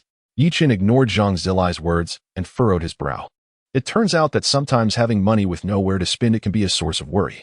Zhang Zilai silently stood up, saying, I'm heading back to my room. I've been sitting here too long, and my heart feels heavy. In fact, I still feel that 100,000 spirit stones is a bit stingy. Ji Xiaoduo contemplated deeply. Yi Chen's brow, which had just relaxed, furrowed again. Do you think everyone is like your Ji family, monopolizing spatial rings? That's true. Ji Xiaoduo awkwardly rubbed the ring on his hand.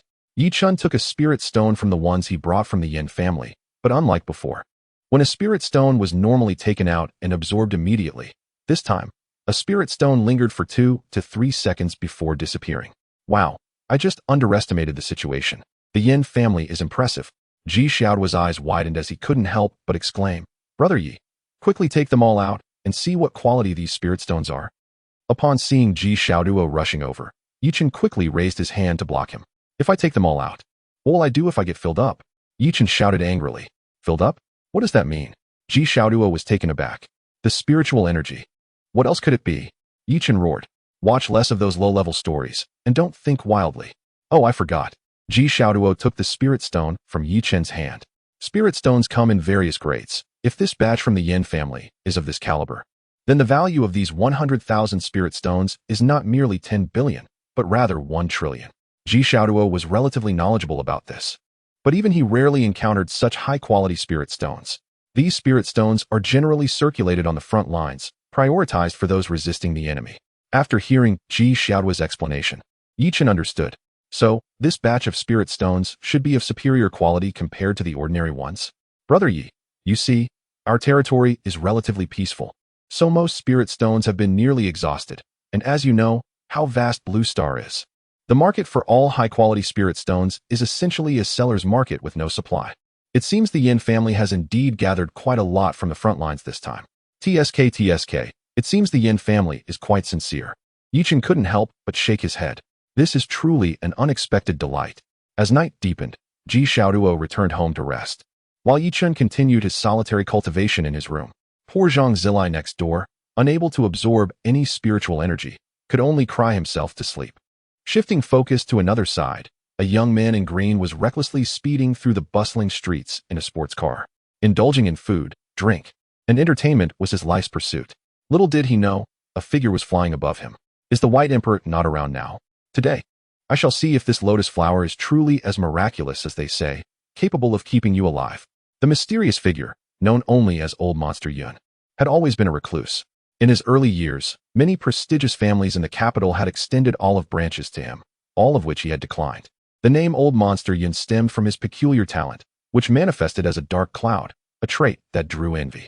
When the dark cloud looms, heavy rain pours, and he can control water. When the dark cloud swells, thunder and lightning clash, and he can control electricity. A simpler application is ensnaring someone in the cloud, obscuring their vision. If not for his extraordinary talent, the prominent families would not have sought him out. Fang Qingshan accelerated his car to unprecedented speeds. This was not his first time driving so recklessly. However, the blue lotus in his hand remained lit, indicating danger. But how could driving every day be dangerous? It wasn't his first time. Besides, last time he drove off a cliff, didn't you save me? Fang Qingshan shrugged it off. Yet, Old Monster Yun was smiling. The further Fang Qingshan distanced himself from the Fang and by families, the greater the chance of him meeting his end. Chapter 91. Hurry and find my nephew to save me. Old Monster Yun initially had no intention of targeting Fang Qingshan. After all, the Beast God sect's intel suggested Fang Qingshan's talent was quite peculiar. Thus, Old Monster Yun had planned to target someone with decent talent but mediocre strength, likely Shujun or Yi Chen, those who had just awakened their SSS grade talent but had yet to begin their training.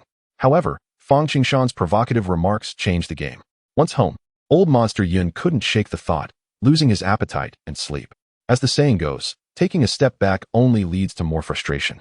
Enduring for a moment only leads to greater loss. Thus, Old Monster Yun decided to go after Fang Qingshan. Killing an SSS-level genius came with a reward of 1,000,000 spirit stones. After all, regardless of who he killed, it was simply bad luck for the victim. As time drew near, Old Monster Yun struck. You're finished. Old Monster Yun unleashed a palm strike, sending swirling black clouds towards Fang Qingshan. Fang Qingshan suddenly felt a chill and instinctively glanced at the rearview mirror. What the hell? There's a cloud behind me, and an old geezer on it. Have I drunk too much? Impossible. I haven't had a drink today. Can the scent of wine get you drunk? Fang Qingshan muttered to himself, turning to take a look. Indeed, I must be drunk. How could a cloud be following me? Wait, that old geezer looks so familiar. Fang Qingshan recognized the figure atop the cloud. Wasn't he the one he had mocked earlier? Young Master Fang, hope you are well. Old Monster Yun sneered. Hope you are well? Seeing you makes me feel unwell.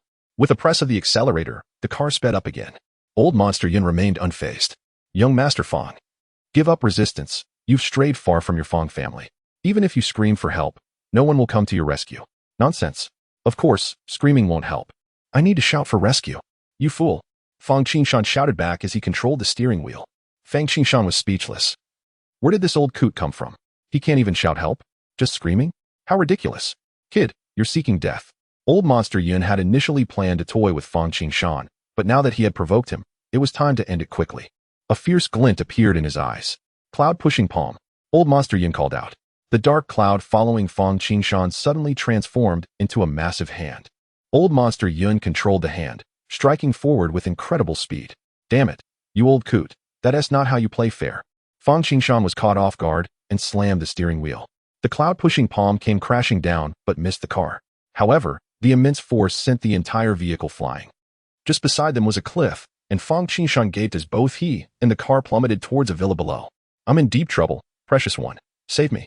Fang Qingshan quickly summoned the blue lotus. The lotus flickered once and then extinguished. I was wrong, precious. I will never act recklessly again. Save me. The conjured blue lotus trembled violently before coming to a halt. The blue lotus replied, You said that last time too. This time I mean it. If I'm lying, may I be struck by lightning. As the car plummeted, carrying its occupant, an explosion was inevitable. Just as the blue lotus prepared to act, a bolt of lightning struck down. What the hell? Am I really at the point of being struck dead right on the spot? Fang Qingshan was at his wit's end. There was old Monster Yun still pursuing him, conjuring a bolt of lightning from the dark cloud beside him and aiming it at Fang Qingshan. What the hell, it's you? Fang Qingshan was filled with rage. Darling, look. It wasn't my oath that caused this. It was he who deceived us. Darling, strike him. In an instant. A brilliant azure light enveloped Fang Qingshan, creating a dazzling barrier that shielded him. With a smile, Fang Qingshan reached into his pocket. You are doomed. I will call my nephew and have him come to deal with you. Just as Fang Qingshan retrieved his phone, the entire vehicle collided violently with a nearby villa, resulting in a thunderous explosion. Fang Qingshan gasped as his phone flew from his grasp, engulfed in flames. The car exploded. Elder Yun observed the fallen phone in Fang Qingshan's hand and swiftly crushed it. Oh, who are you planning to call to end my life? He said with a sinister grin. Misunderstanding. It's all a misunderstanding. How could I possibly wish to harm such a good person like you? Fang Qingshan stammered. Hiding within the azure glow, safe from harm, yet unable to move. What if the opponent took him back home? Previously, young Master Fang had not spoken so. It seemed he had referred to Elder Yun in a derogatory manner. Elder Yun's mockery remained unwavering. What is there to gain from capturing me? I could offer you money. Just let me go. No, no, no. This is not merely a matter of money. It is a question of principle. Elder Yun shook his head and floated towards Fang Qingshan. It's over. I've played myself into a corner. Fang Qingshan helplessly hugged his knees. It's all right. Just don't be reckless in the next life. As he spoke, he summoned dark clouds to envelop Fang Qingshan completely, preparing to leave. At that moment, a voice rang out. I say, aren't you two being a bit excessive? I've been sitting here on my bed watching for quite a while now. Didn't you notice me? Yi Chun glared at the two. He had been sleeping peacefully until a sudden crash awoke him. Upon opening his eyes, he found his wall gone and was greeted by a cloud of dust. The next moment, flames surged towards him, singeing his hair and eyebrows. Though they had already been lost the previous day, he decided to hold them accountable. Hearing someone speak, Fang Qingshan was overjoyed. Brother, quickly, call my nephew to save me. Elder Yun frowned, realizing he might have to kill another today. Why do you think you can kill me? Yi Chen retorted, clearly displeased. No, big brother, please find my nephew and save me. You must run. Confusion enveloped Yi Chun as one asked for help finding someone while the other threatened his life. Anger surged within him. Who am I supposed to find? How would I know who your nephew is? And you, old fool, you've turned my house into this. And you still want to kill me? Today, if you don't kneel before me and pay your respects, I won't be called Yi Chun. Chapter 92. A kind of kowtow known as the Wooden Man's help. Yi Chun nearly roared these words. Back in the day, his mother would gently coax him out of bed for school. Get up, it's time for breakfast, or you'll be late. Yet here he was, at 2 a.m, greeted by dust and flames, and being threatened with death. How could he endure this? Meanwhile, Zhang Zilai quietly poured himself a glass of water, standing on the balcony, observing Elder Yun, Fang Qingshan, and Yi Chun. On the other side, Ji Xiaoduo was also keen to witness this spectacle. Alas, some individuals seem to think they have lived too long. However, Zhang Zilai was relieved that it was Yi Chen's room that had been struck. Had it been his own, even if he were with his cherished egg, he would have been left to rue his fate. In a certain villa, is there truly no one to pity me? Just a few days, and I've been demolished several times? Am I living too long? How dare you speak to me like that? Just because you are in the mountain-moving realm. Elder Yun's forehead pulsed with veins, only to suddenly realize. Wait a moment? Yi Chen? Elder Yun was overjoyed, unexpectedly finding a pleasant surprise. A genius is worth 1,000,000 spirit stones. Those 2 geniuses must be worth 2,000,000. Big brother, run. This person is at the Bright Moon Realm. Quickly find by Di Tian and tell him his uncle has been captured. Fang Qingshan shouted at Chen. Zhang Zilai's eyes widened in shock. Wait, this is quite the revelation. Is he really Bai Di Tian's uncle? But Bai Di Tian seems older than him. Forget it. Witnessing this is what matters. Chen sighed deeply, slowly rising from his bed. Ah, Bai Di Tian's uncle. It seems this fellow will owe me a favor. Chen stood where the balcony should have been, flames surrounding his feet, yet he remained unbothered, as he too possessed fire immunity. He pointed a finger at Fang Qingshan. I give you a chance. Spare him, and go to that mountain to count on 99 times, and I shall spare your life. Otherwise, the destruction of my home and the loss of my hair and eyebrows will not go unpunished. At these words, silence fell over the scene. Ji Xiaoduo and Zhang Zilai exchanged glances. Wasn't it you who caused your own hair and eyebrows to be singed? Meanwhile, Fang Qingshan stood dumbfounded. Brother, don't be so bold. What time is it, and you still want to show off? Elder Yun, too, was taken aback. After living for so long, it was the first time someone from the mountain-moving realm had pointed at him and demanded, kneel 99 times, and I will spare you. What a peculiar situation. Was it anger or laughter? Who could tell? Regardless, Elder Yun was laughing so hard he nearly cried. You? The mountain-moving realm? Haraha. Suddenly, Elder Yun's laughter ceased, his expression darkening. Do you think you are worthy? Chen's hands clenched in fury. Today, I will show you just how powerful my martial arts are. A dark force surged from Chen's heart, and a white mask materialized upon his face. 2 blood-red patterns appeared, and with a clap of his hands, the celestial beads in his mind trembled. The celestial patterns that should have appeared on his face manifested upon the mask instead, creating a deep red shadow filled with murderous intent. This was the first time Chen had utilized the celestial mode and the power of the void. A tremendous force surged into his body. Once prepared, Chen glanced at Elder Yun, releasing a breath from his nostrils. Elder Yun squinted at Chen's transformation, surprised. You do seem stronger. But do you really think a mask? Before Elder Yun could finish, Chen, who had been standing before him, suddenly vanished. Chen's speed had surpassed the speed of sound, rendering the sound barrier incapable of keeping pace. Prepare for my strike. Don't die on me. Chen's voice echoed, now directly above Elder Yun. Not good. Elder Yun gasped, his feet that had been floating suddenly plummeting. Dark clouds surged forward, forming numerous walls to block between them. Chen shouted one punch. Gathering all his strength, he struck down from above. Chen's fist seemed to vanish, eluding the naked eye. As he swung, a tremendous sound of air being torn apart filled the air. The clouds lacked substance, and the walls were not solid. They merely dispersed force. When Chen's fist met the cloud wall, it felt as though he were striking cotton. There was no immediate response, but the next second, a fierce wind howled, shattering the cloud walls. The immense pressure forced Elder Yun to the ground, creating a pit several meters deep. Once Chen had completed this feat, he landed gracefully. TSK, the pressure created by striking the air. Kai Huang truly is a genius. It's a pity I can only reach this level. Being able to create a pit several hundred meters deep with a single blow is still far beyond my capabilities. Although the difference between 5 meters and 500 meters is merely 100-fold, the compression of soil increases its density significantly, resulting in a disparity of strength that could reach 1 or 2,000 times. Yet, leaf dust currently possesses only a rudimentary ethereal physique and an ordinary advanced celestial body. It is worth noting that others have the capability to shatter the existence of 6 celestial bodies with a mere step. Contemplating this, Leaf Dust resolved not to dwell further. He was certain that he would surpass the Emperor in strength in the future. Slowly, Leaf Dust approached the pit and called out to the individual within. I offer you a chance. Bow down 99 times, and I shall spare you. The old monster, stunned by the force of a punch, wondered at such power. Despite his astonishment, he struggled to rise and looked at Leaf Dust incredulously. I, old monster Yun, have lived over 100 years. You expect me to bow to a mere child? Huh, what a dream. With a sigh, Leaf Dust replied, You do not understand. It would be better for you to bow now. If I compel you to do so later, you will surely weep. Old monster Yun fixed a penetrating gaze on Leaf Dust and rasped, Are you truly Leaf Dust? He awaited a thunderous revelation. The dark clouds, previously scattered by Leaf Dust, seized the opportunity to ascend into the sky, gradually condensing the moisture in the air, now sufficiently charged to unleash a bolt of lightning. Must I prove myself to you? Leaf Dust retorted. I advise you to release me. You can scarcely imagine the formidable forces that stand behind me. Leaf Dust interrupted old monster Yun, his patience waning. The repetitiveness of their dialogue had become tiresome. Wood release. Technique of the wooden man. With a clap of his hands, verdant trees erupted within the once modest courtyard. A colossal tree transformed into a humanoid figure, towering high. By the heavens, old monster Yun was flabbergasted. The storm clouds he had laboriously gathered were obliterated by this entity. I warned you, if you had bowed willingly, it would have been less painful.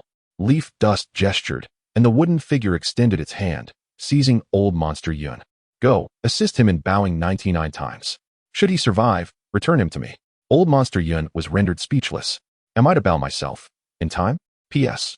I recommend a novel written by a friend. It is quite remarkable. It's their first work on Tomato. And I find it delightful. Live broadcast forest protection. The South China Tiger family is after me. Chapter 93. Leaf Dust pondered. Was she just mocking me?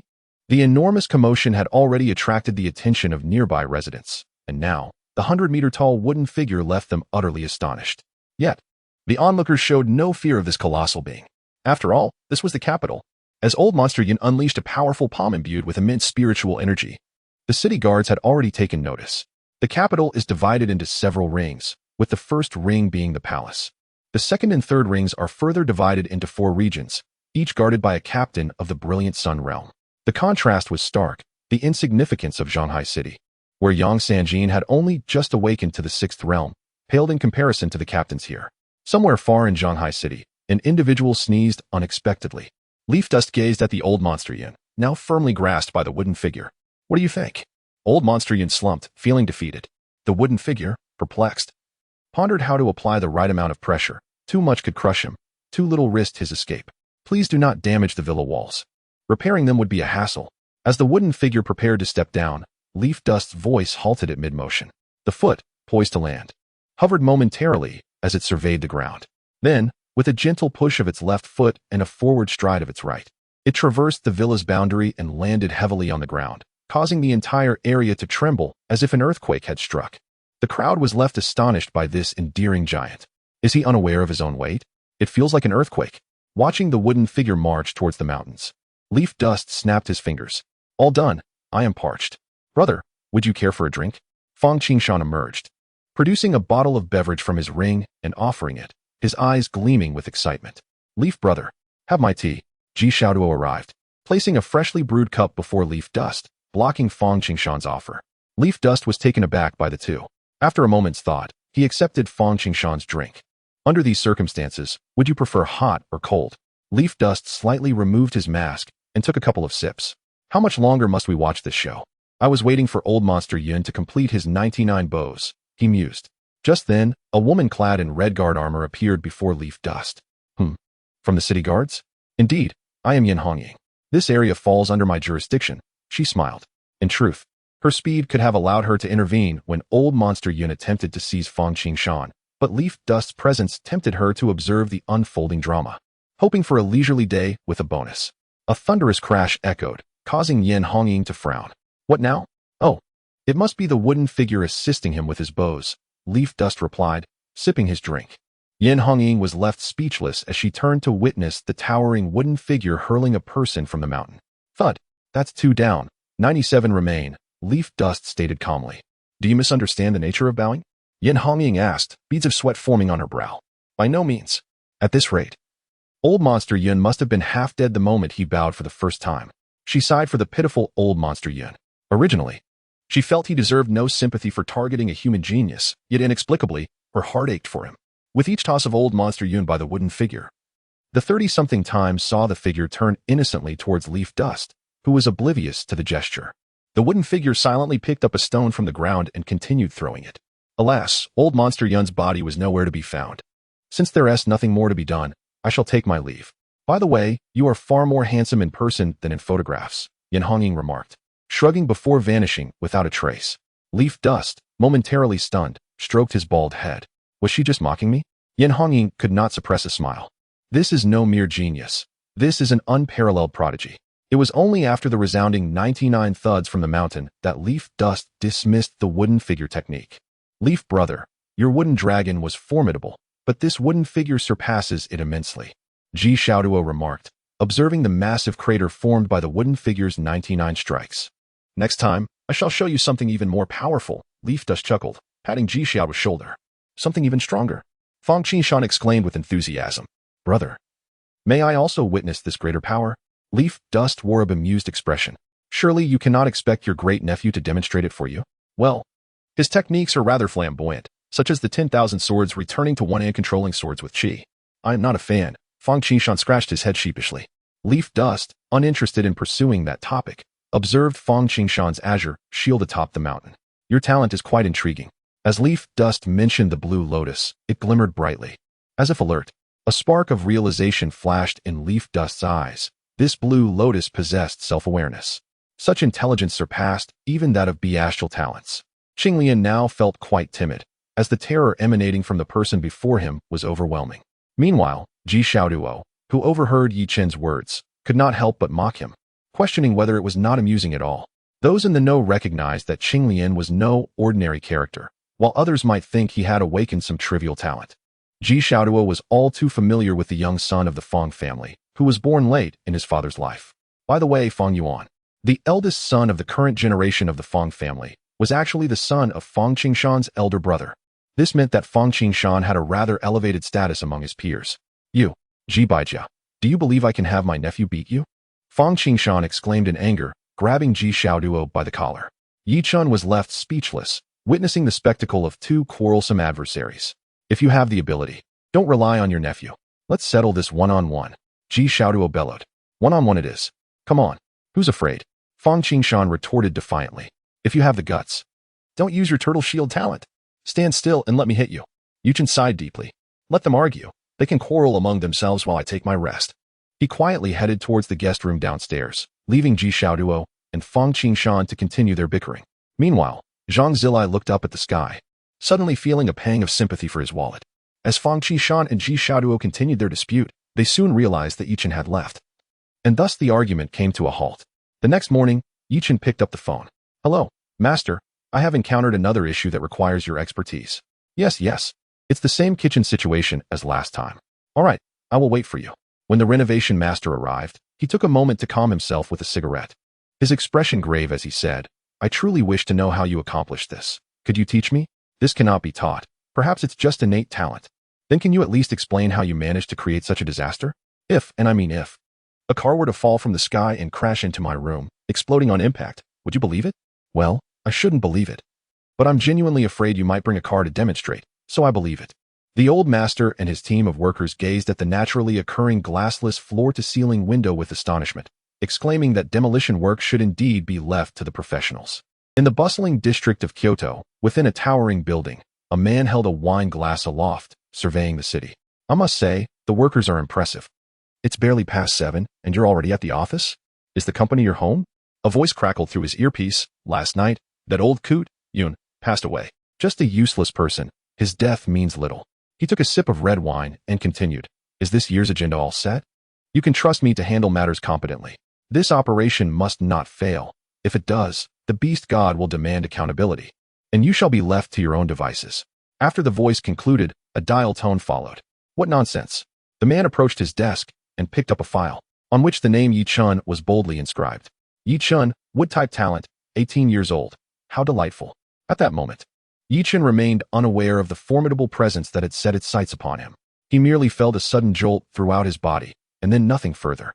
At the dining table, Yi Chun abruptly addressed Zhang Zilai and Ji Xiaoduo. Do you think I still need to participate in the college entrance examination? They exchanged glances before replying in unison. Absolutely unnecessary. Yet, Yi Chun felt a pang of helplessness, recalling his prior commitment to old Zhang. I can't shake the feeling that you all are quite weak, not to mention those new students taking the exam. Ji Xiaoduo nearly choked on his bun at this remark. Excuse me, are we weak? Are you certain it's not you who is too strong? When will I ever possess even half of your pretentious prowess? Zhang Zilai mumbled, sipping his soy milk while glancing at the cherished egg he held. When will you emerge and take me flying? Yi Chun fell into contemplation, silently retreating to his room to continue his training. How dreadfully dull. I must stir up some trouble. These 8 words echoed incessantly in his mind. The Bai family belonged to Brother Bai. The Fang family was tied to Brother Bai's mother. The Yin family had proactively sought peace, and the Ji family was Ji Xiaoduo's. The 4 great families of Kyoto were all off limits, rendering life unbearably monotonous. He repeated the process of obtaining spirit stones, absorbing their essence, over and over again. Meanwhile, the city defense troops received news of unusual movements from the long-dormant beast god cult. What these movements entailed remained uncertain, but the intention to eliminate Feng Qingshan was firmly etched in everyone's mind. It appeared that the beast god cult's objective mirrored their previous actions against the Sanqiong Academy, covertly targeting the talented. However, this time, the stakes were even higher, aiming not just at the academy, but at humanity as a whole. Fortunately, Yi Chun was unwittingly designated as the primary target. In a twist of fate, Yin Hongying smiled as she reviewed the information in her hands. We can mold this Yi Chun into a super genius among super geniuses. In doing so, he will become the prime target for the beast god cult's assassination. Upon hearing her words, the other three captains' expressions shifted dramatically. This is absurd. You're putting him in grave danger. One furious captain rebuked. The city defense troops, primarily composed of ordinary citizens, could not rely on the powerful families due to the significant authority they wielded. Among them was Xiang Shuangxi, a fiery and impulsive character with a heart of gold despite his fierce appearance. Hongying, you are not one to act recklessly. Please elaborate on your plan. In contrast to Xiang Shuangxi, Zhao Zilong remained relatively composed, recognized as the smartest among the four captains. The fourth captain, known as Old He, preferred silence and was the strongest of the group. He had no subordinates, operating alone, and would follow whichever course of action they determined. Yin Hongying spoke with a smile. Do not worry. Although we lack a plan, Yi Chen has one. The moment she said this, not only did Xiang Shuangxi fall silent, but Zhao Zilong also became contemplative. Old He fixed his gaze intently on Yin Hongying. Do not be hasty. While we lack a plan, Yi Chen certainly possesses one. This fellow is incredibly powerful. Yin Hongying noticed the three becoming agitated and quickly clarified. An 18-year-old child? How strong could he possibly be? Zhao Zilong, exasperated, said, You cannot be serious. Yin Hongying reassured them, I cannot defeat him. In that instant, disbelief washed over them. Not only Zhao Zilong, but even Xiang Shuangxi was taken aback. Even the usually taciturn Old He was astonished. Do not look at me like that. You know my talent is that of an eagle. Speed and strength are my advantages. Yin Hongying recalled the moment Yi Chun effortlessly tossed a wooden figure with an amusing expression. It was essential to note that Yin Hongying was a formidable warrior of the fierce sun realm, although flattening a mountain was trivial for her, doing so with sheer brute force. Regardless, I maintain my stance. I cannot defeat him. Although I have yet to engage him, I simply cannot. As she spoke, her frustration escalated, rendering her visibly uncomfortable. Is he truly that strong? Xiang Shuangxi asked skeptically. Yin Hongying, annoyed, tossed a small ball at him. See for yourself.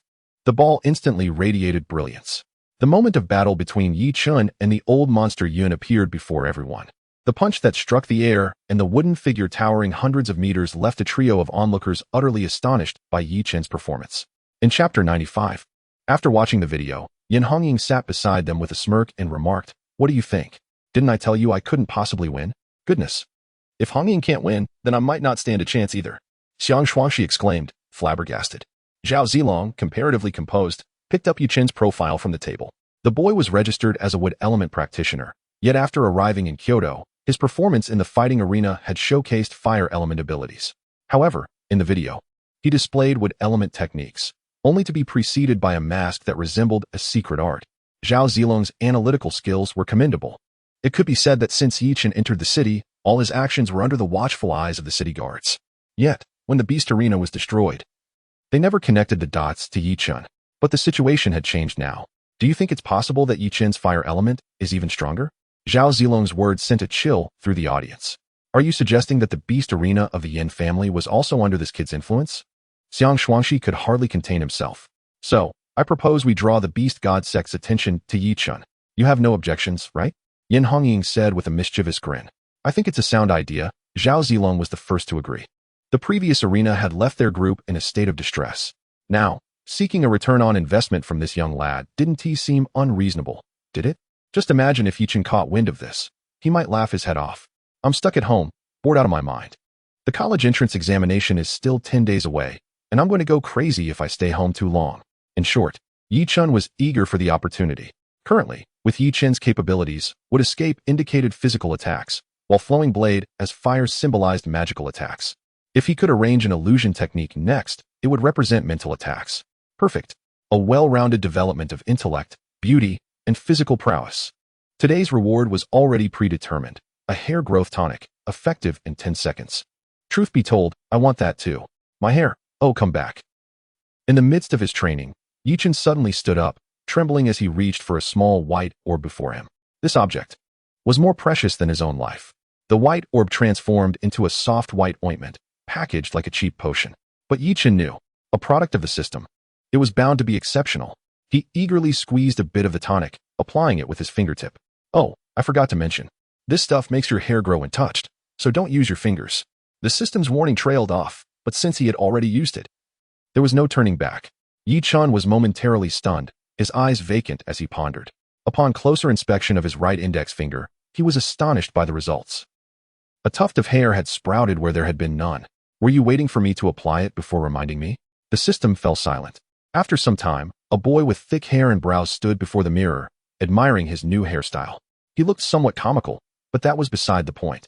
After returning home last night, Fang Qingshan had been grounded and forbidden from leaving. However, would this deter the young Master Fang? The answer was no. After lunch, he feigned a nap, retreated to his room, and then opened the window to leap out. Splash. Accompanying this was a phrase Fang Qingshan had heard throughout his childhood. Sir.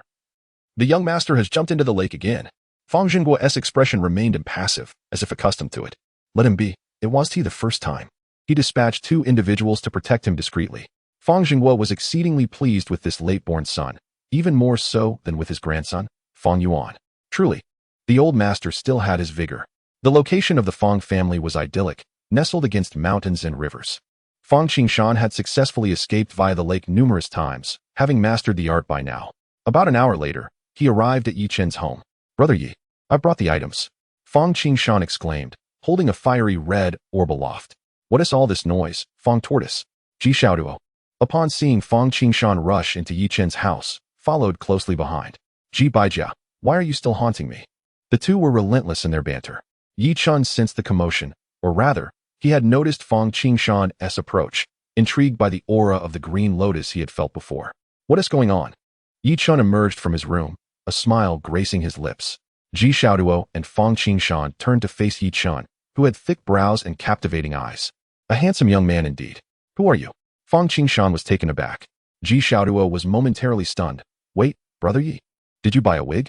Ji Xiaoduo rushed forward to inspect Yi Chen's hair, running his fingers through it. Now I have hair. Yi Chen exclaimed, though he added, but this wig is a bit too lush.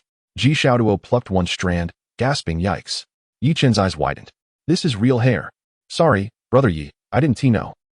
Ji Xiaoduo scratched his head awkwardly, while Yi Chen wore a look of disappointment. Fang Qingshan suddenly realized with a slap to his palm. So Brother Yi wasn't bold all along. I thought he looked quite dashing before, especially with that punch. One bone. Fang Qingshan imitated the punch, striking out dramatically. Yi Chen was left stunned. Bald. A punch? The atmosphere was shifting.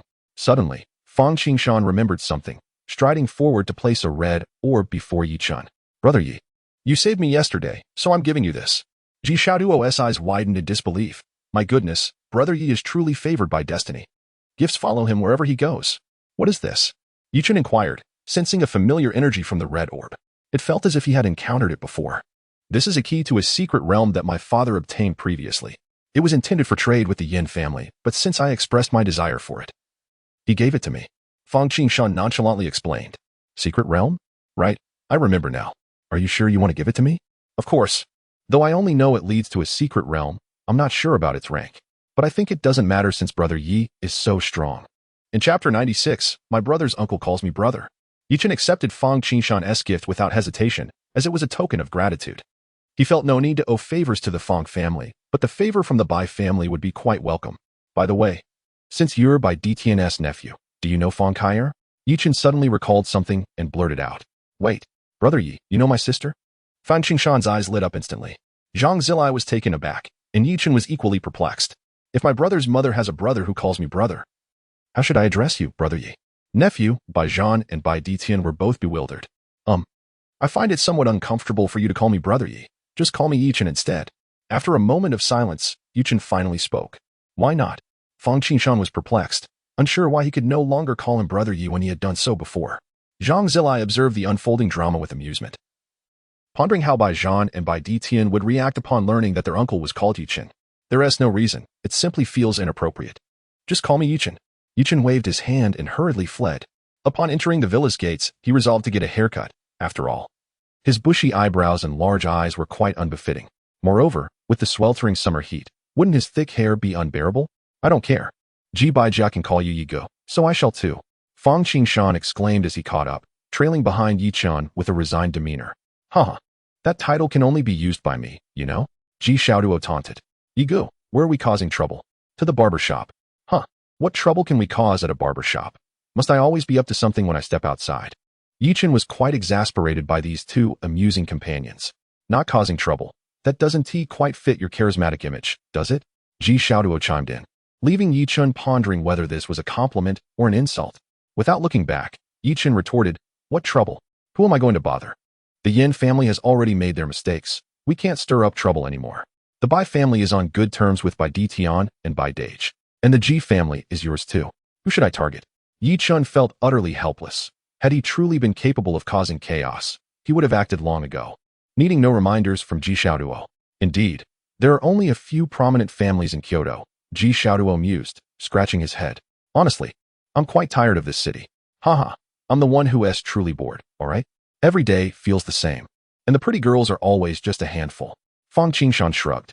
In Kyoto, he was acquainted with every girl of any beauty. But don't get it twisted, he was still a virgin. Yi Chen remained silent, lost in his thoughts as he walked ahead. It was indeed rather monotonous. However, the college entrance examination was approaching, so it was best to focus on studying. Ji Xiaoduo and Fang Qingshan followed like two devoted shadows, accompanying Yi Chen into a modest barber shop on the roadside. Yi Go, you're getting your hair cut here? Fang Qingshan frowned the moment he stepped inside. Is there a problem? Yi Chen paused and asked. Ji Xiaoduo stifled a laugh. This lad had just met Yi Chen and was still unaware of his temperament. I think it looks quite good. What's the issue, Fang Turtle? You're the turtle, I'm Fang Qingshan. Oh, Fang Turtle, I understand now. Yi Chen disregarded the banter of the two. Master, please give me a hairstyle that matches my handsome visage. Yi Chen gazed at his reflection, admiring his own charm. All right. Handsome, our fee is 398, and I assure you the cut will complement your charisma. A small sum. Go ahead, Yi Chen replied nonchalantly. Upon hearing this, the barber's eyes sparkled with excitement. Sure thing, bro. Fang Qingshan and Ji Xiaoduo seemed to be at odds, and one might mistake them for rivals in love. TSK.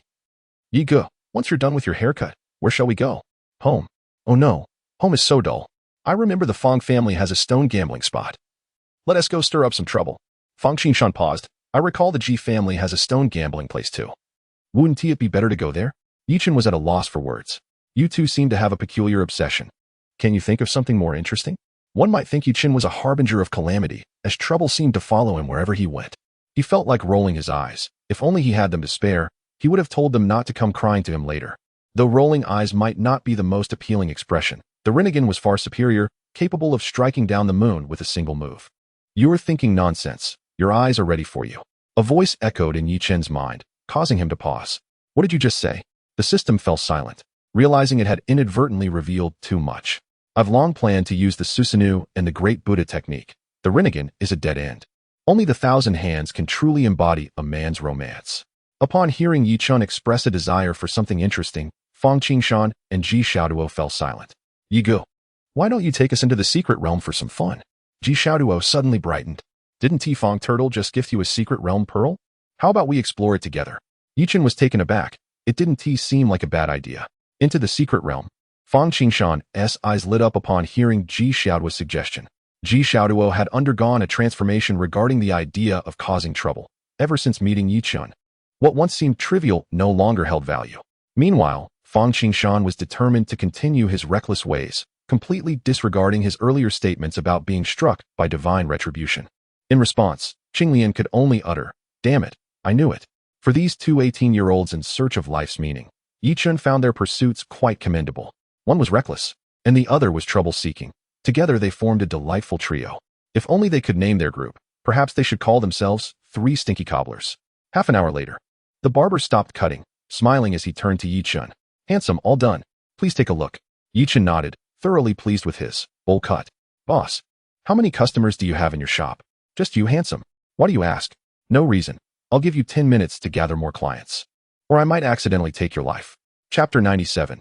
I just want a haircut. Fashion is cyclical. The once popular bowl cut has once again become a trendy hairstyle. Yet Chen, on this auspicious day, has fortuitously acquired a bowl cut. You're joking, right? I've already called for more clients. The barber replied, clapping his hands. You can summon people too? Chen was taken aback. What do you mean by that? I only call out. Brothers, come out. Chen was stunned. Was he serious about summoning people? Are you treating me like a soft persimmon? Handsome, please settle your bill. The barber chuckled, patting Chen on the shoulder. Ji Xiaoduo and Fang Qingshan watched the spectacle unfold. Do you think Yi Gu will demolish their shop? Ji Xiaoduo asked first. I have no idea, but it seems quite probable, Fang Qingshan agreed. And at that moment, the two actually ceased their bickering. Wasn't he just settling a bill? Why act as if something monumental was about to happen? Chen felt exasperated. With such a commotion, did they truly think he would skip out on the bill? Was he that kind of person? A mere $400. As Chen pulled out his phone, he said, It's 400, right? I'll scan it. To his surprise, the barber quietly pulled out a calculator. Chen was bewildered. What was this maneuver? Sir, due to the abundance of your hair, I've divided it into 12 sections.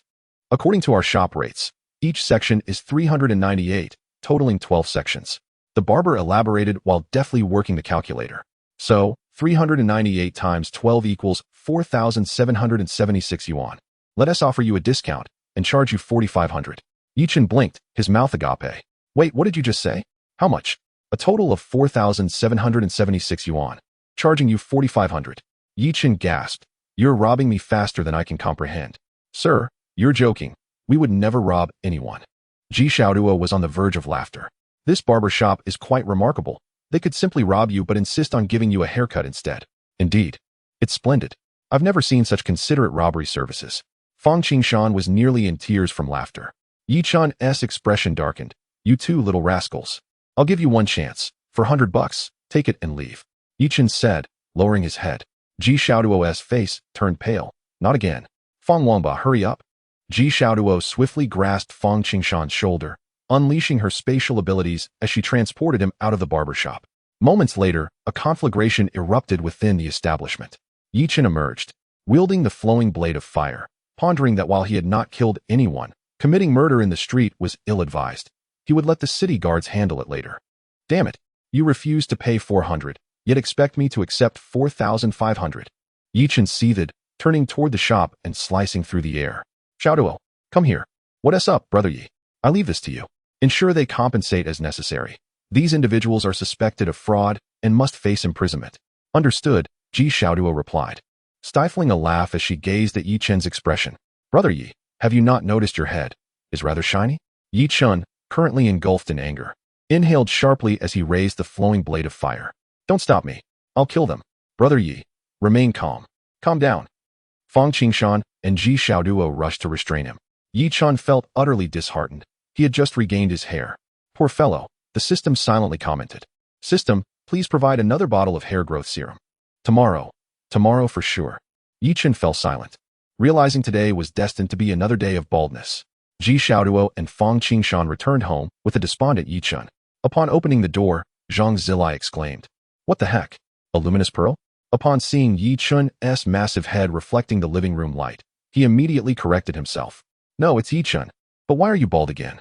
Chen felt a pang of sadness, a tear slipping from his eye. I'm fine.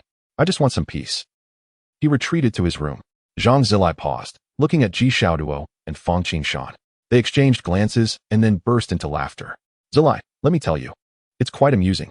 They recounted the entire incident to Zhang Zilai, who was thoroughly entertained. Chen sat on his bed, contemplating the flowing blade of fire. Sigh. The flowing blade of fire retorted, Are you blaming me again? Can't you just use wood release? The system, lurking in the shadows, silently vowed to provide Chen with more hair growth serum tomorrow. Listen to me. Thank you for having you. As the days swiftly passed, Chen remained engulfed in anxiety over his baldness. At this moment, he sat in his room, gazing out at the courtyard. Meanwhile, danger was stealthily approaching. How could they assign me to assassinate a newly awakened student? Moonlight perched atop a skyscraper, aiming a sniper rifle at Chen's head. His talent, the Moonlight M24, was a modern type of unique ability empowered by Moonlight. This sniper rifle possessed two basic capabilities, to be used as a sniper rifle or as a mortar. The precision shooting had formidable penetration power, though it was challenging to hit a target. However, in the case of a surprise assassination, it was undeniably powerful. The bombardment was even more devastating, capable of concentrating all accumulated moonlight and unleashing a single shot that could obliterate an entire building. "Don't rush, little brother. It'll be over in an instant," Moonlight murmured. As a professional killer in the Starry Realm, he was not to be trifled with. Even the Radiant Realm would suffer if caught off guard by a penetrating headshot. The first assassin of the Beast God sect, truly deserving of the title. At that moment, Yi Chun, situated thousands of meters away, was indeed in grave danger. As Moonlight exuded murderous intent, his finger twitched. A faint blue glow emanated from the muzzle of the sniper rifle. "Goodbye, genius." Yi Chun suddenly looked up, glancing in the direction of Moonlight. At this moment, his strength was insufficient to detect an enemy 2,000 meters away. Yet, when the murderous intent was released, Yi Chun felt as if someone was watching him. Moonlight froze. Did he sense me? This was the drawback of the Moonlight sniper rifle. Charging took considerable time. Moonlight had always trained to control his murderous intent at will. However, for some reason, he seemed somewhat lax when facing Yi Chun. The moment the killing intent surged, Yi Chun felt an unsettling malice. Pondering, he stood up, went to the kitchen for a glass of water, and returned to his bedroom. Observing Yi Chun's movements, Moonlight shook his head in relief. How could he possibly detect me? Moonlight reassured himself and prepared to shoot again. The moonlight on the rifle's barrel shimmered even more brightly. Yi Chun has already discovered him. Bang! A faint sound rang out, accompanied by a sound suppressor. A bullet radiating blue light sped toward Yi Chun's position. The bullet, wrapped in blue flames, advanced at an unbelievable velocity. 2,000 meters was merely an instant for the bullet. Moonlight looked toward Yi Chun, a smirk on his lips. Yi Chun had been shot in the head, lying motionless on the ground. Is that it? Too easy, right? Complaining about the simplicity of the task had become a habit for Moonlight. Oh, too simple, is it? Behind Moonlight stood another figure, appearing as if dressed in pajamas, wielding a long knife. Wait, what? Moonlight's words faltered as cold sweat broke out. Have I been discovered? How is that possible? Wow, a sniper. This is my first time seeing one. How is it going? Headshot. Yi Chun suddenly exclaimed in excitement. Moonlight turned around sharply, only to see an exceptionally shiny head reflecting the moonlight. What the heck, so bright? Moonlight observed the moonlight illuminating Yi Chun's head. All right, the previous sentence was filler, and so is this one. Yi Chun's face fell. Moonlight finally realized, wait, you're Yi Chun. Yi Chun's appearance startled Moonlight, making his scalp tingle. The person standing before him was Yi Chun, the one he had just aimed to kill? Realizing this, Moonlight peered through the scope again, only to see Yi Chun transform into a pile of wood, gradually vanishing. What the hell? This truly left Moonlight dumbfounded. Having been an assassin for so many years, he had never encountered such a situation. Yet he quickly regained his composure.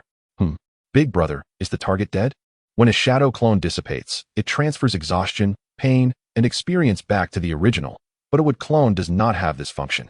However, in comparison, a wood clone possesses significantly greater combat strength. Moreover, Yi Chun had no intention of experiencing an unexpected headshot. He did not believe this professional killer lacked the capability for a single lethal shot.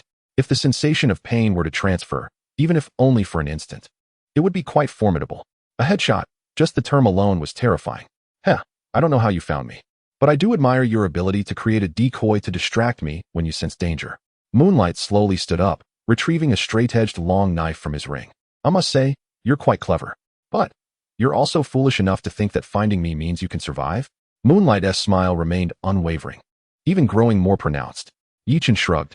I believe I can live. Moonlight furrowed his brow. This kid truly did not follow the script. I am in the Starry Realm. Moonlight raised the long knife and brought it down toward Yi Chun. The spiritual energy enveloped the long knife, emitting a faint blue glow as it descended. Yi Chun calmly drew the flowing blade of fire, positioning it before him to sever the oncoming blade aura. The divided energy plunged into the ground, carving 2 deep trenches. Yu Guang was momentarily taken aback, astonished that someone at the awakening level could possess such power. Observing this, Yi Chun sighed and covered his face, inquiring, Brother, which organization do you belong to? How could you be so foolish? You haven't even grasped my strength, yet you dare to come for my life. Yu Guang's expression darkened. He wondered what the intelligence system of his sect was doing. I may not have killed anyone at the star level, but I've dispatched several at the moon level. Yi Chun remarked while fiddling with his nails. Dong Shizhong interjected, What are you saying? Am I not human? Yu Guang's reaction was immediate, rather than suspecting deceit. He felt an overwhelming urge to flee. Absurd. How could he entertain such thoughts? Yi Chun observed Yu Guang's diminishing fighting spirit and continued, Logically, I should grant you an opportunity, but Your approach is excessively ruthless. Had I not been vigilant, you might have succeeded in killing me. So I shall forego this chance. However, Yu Guang, bewildered, thought this man must be insane within mere seconds. He had uttered two buts. I don't even know who wished for my demise, so if you could just tell me who sent you, I might consider giving you a chance, he said, steadying his grip on his sword. You think I would easily betray my sect? Chen muttered angrily. Did you just insult me?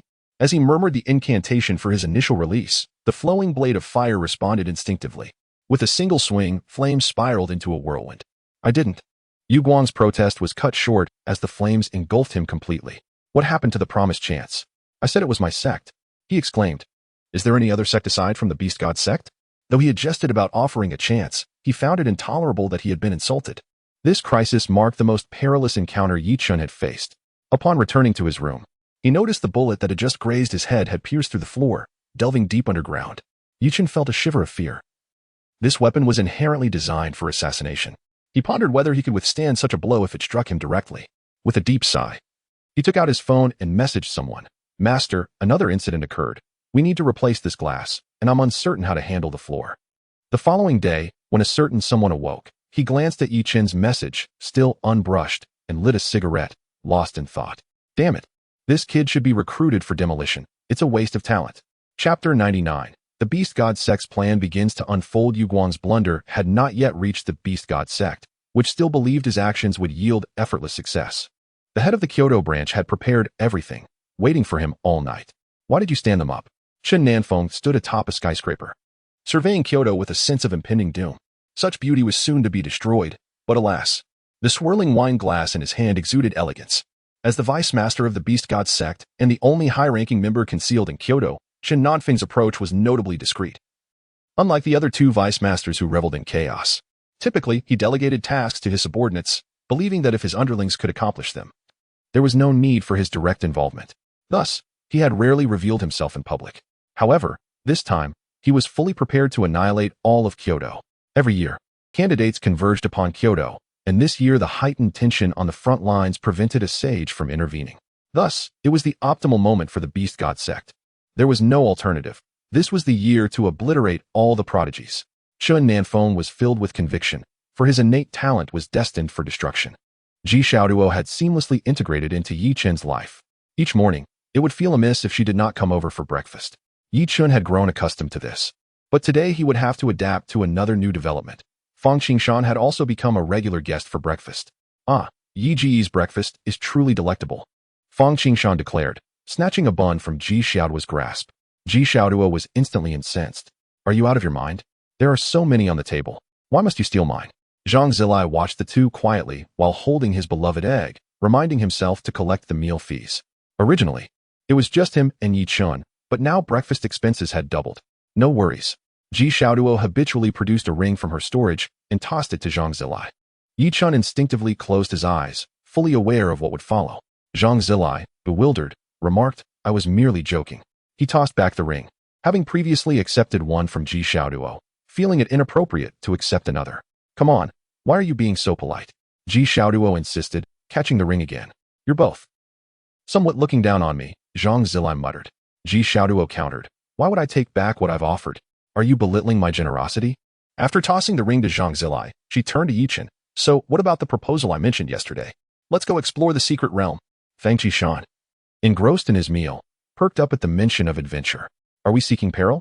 Count me in, he exclaimed, a small azure lotus tattoo on his arm flickering in disapproval. Opposition noted. Fang Qingshan smirked at the lotus and then at Yi Chen. What do you say, ego? Ji Xiaoduo observed Fang Qingshan's sudden shift to personal attacks. No, mental attacks, and silently saluted him with a finger. Yi Chen remained silent. The last expedition to the secret realm had left him feeling exasperated. Judging by the color emitted by the orb, this secret realm would be fire-based. And with his flowing blade of fire also being fire-type, he knew that his would release, though at the level of Hashirama, was ultimately vulnerable to flames, albeit resistant and sturdy. This meant he would hold no advantage within the secret realm. Well, let us finish our meal and prepare to depart, he conceded, despite his reluctance. For the desire to stir trouble was evident on his face. Finally, we can venture into the secret realm. Long live Yi Go. Fang Qingshan beamed, leaving Yi Chen bewildered. Is this child out of his mind? The orb remains untouched, and it's a miracle. Yi Chen thought he would sneak into the secret realm for reckless adventure. If Fang Qingshan were aware of my thoughts, he would undoubtedly boast, "I've tried that before." After breakfast, the four of them made their preparations.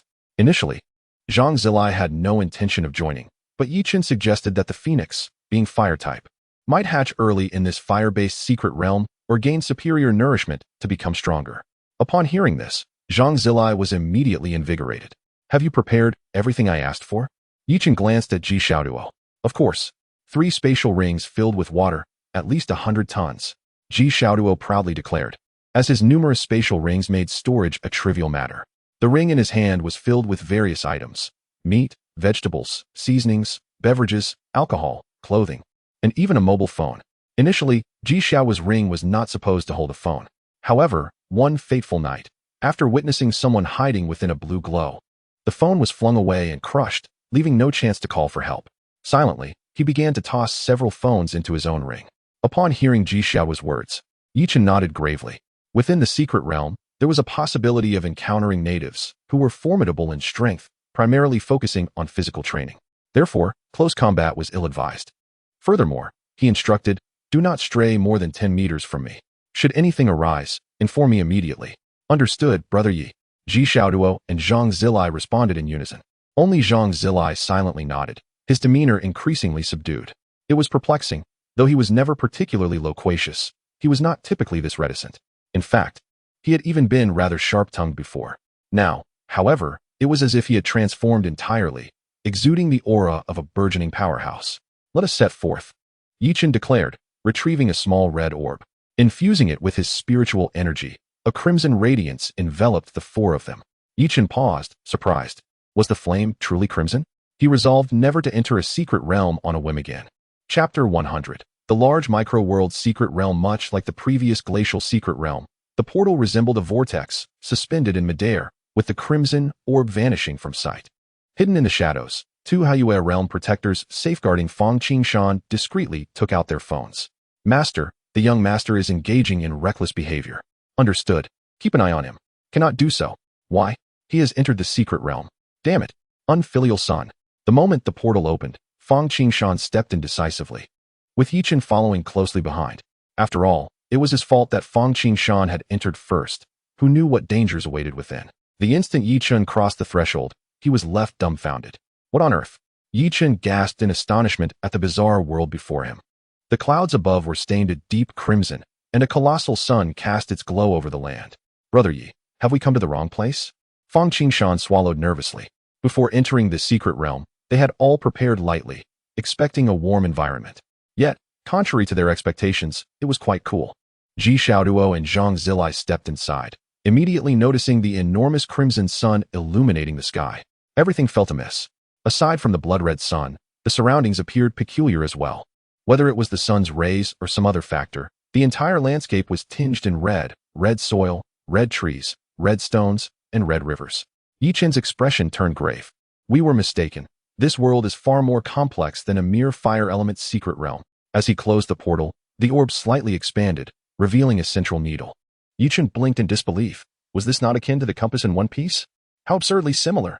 This secret realm seemed eerie, and until they understood its nature, caution was paramount. Despite his formidable strength, Yi Chen worried about leading his 3 companions. "Brother Yi, perhaps we should return?" Ji Xiaoduo suggested awkwardly. Fang Qingshan smacked Ji Xiaoduo on the head. "Ji, if you're scared, just step aside. Don't dissuade Brother Yi." Zhang Zilai, who had been silent, suddenly spoke up. "Yi Chen, I sense a metallic tang of blood in the air." Yi Chen nodded. "I noticed as well, but we should proceed for now." He took out the orb, following the needle pointing directly towards the sun. Yi Chen paused, finding the coincidence increasingly unsettling. Was it mere chance, or something more? Yet, he refrained from voicing his concerns, leading the trio towards the sun. "Yi Chen, I feel something is off about that sun," Zhang Zilai remarked after some time. "If it truly were a sun, we should be sweating under its prolonged exposure, yet we remain remarkably comfortable." Yi Chen, contemplating Zhang Zilai's observation, nodded. The crimson light and the spiritual energy in the air seemed to enhance their physical capabilities, though he was uncertain of any potential side effects. He had sensed his own body growing stronger, attributing it to either the spiritual energy of the secret realm or the sunlight, which appeared to be an undiscovered form of energy. "Ji Xiaoduo, Upon hearing Yi Chen's analysis, took deep breaths to steady herself. Brother Yi, we might be in grave danger. Fang Qingshan was momentarily stunned. Ji, are you frightened again? Yi Chen, however, remained composed, intently listening to Ji Xiaoduo. If what you say is true, we are currently situated in a genuine alternate world. Not merely a secret realm of Blue Star, but an entire continent. It could rival Blue Star, perhaps even more. My ancestor, the spatial sage Qi Qianream, documented his own entry into such a secret realm, where the natives were all physically trained. Their physiques could shatter spatial barriers with a single punch. It is worth noting that my ancestor was already a sage. His spatial barriers could transform areas into voids, rendering attacks ineffective. Yet, one native managed to obliterate a spatial barrier with sheer force. Upon hearing this, Yi Chen's expression darkened. They had bitten off more than they could chew. Hey, Ji, you must be joking. Even Fang Qingshan is feeling apprehensive. That's a sage-level opponent. Moreover, the most concerning aspect is, the moment we appeared in this world, our portal's location would have been detected by them. We may already be surrounded. Ji Xiaoduo trembled, while Zhang Zilai narrowed his eyes. Yi Chen, can you handle this? Yi Chen fell silent. After a moment, he shook his head. I don't know. If it's a half-saint, I might have a chance, but if it's a full saint. Currently, Yi Chen was unable to wield true wood release or utilize the flowing blade like fire, as both were expansive killing moves. While he could consider the safety of his companions with wood release, the flowing blade like fire, once unleashed, would render the surrounding area a hellscape. No one but Yi Chen would survive. This poses a problem, Zhang Zilai muttered, then turned to reassure everyone. Let us not panic. We'll take it step by step. As Ji mentioned earlier, we might be surrounded, so we need to relocate and avoid revealing our position. Ji, please share all known information with us. Though Yi Chen was powerful, he was still merely an 18-year-old youth, devoid of the memories of 2 lifetimes. His soul had traversed into this world. It was more a matter of the world changing than him becoming someone new. Zhang Zilai, being in his 30s, exhibited a more mature and composed demeanor. His words had a calming effect, and Ji Xiaoduo and Fang Qingshan quickly regained their composure. The group proceeded towards the direction indicated by the needle, while Ji Xiaoduo continued to share her knowledge. According to my ancestors, the celestial body we call the sun is not truly the sun, but rather a phenomenon known as the blood sun. The inhabitants here cultivate a form of energy referred to as blood qi. Although it is termed cultivation, it essentially involves fortifying one's physical body. However, their vulnerabilities are quite apparent, particularly to mental assaults. Yi Chen was momentarily taken aback. Mental attacks? As the dialogue continued, Zhang Zilai observed the change in Yi Chen's expression, his face contorting into a look of disbelief. Could this lad possess a mental affinity? Wood, fire, and now mental abilities? And that mask? Is he truly human? I have never encountered anyone with 4 elemental affinities, yet he seems to be the exception. Contemplating this, Zhang Zilai absent-mindedly stroked his cherished egg, letting out a sigh. It's futile to compare myself with him.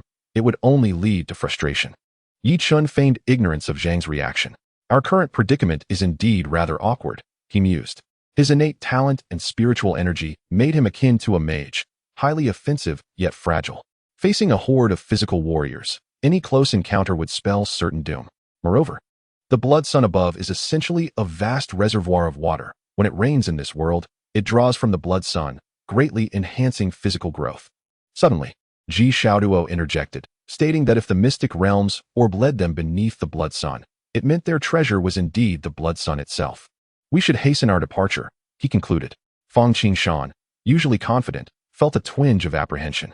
If that is the case, surely powerful guardians will be stationed below the blood sun? The likelihood of that is quite high. Yi Chen nodded. To be honest, I am eager to test my mettle against a sage, yet I fear for my life. The group fell silent, realizing the absurdity of his statement. If one were not afraid of death, would they even need to worry? As they spoke, a troop of cavalry had encircled the teleportation point.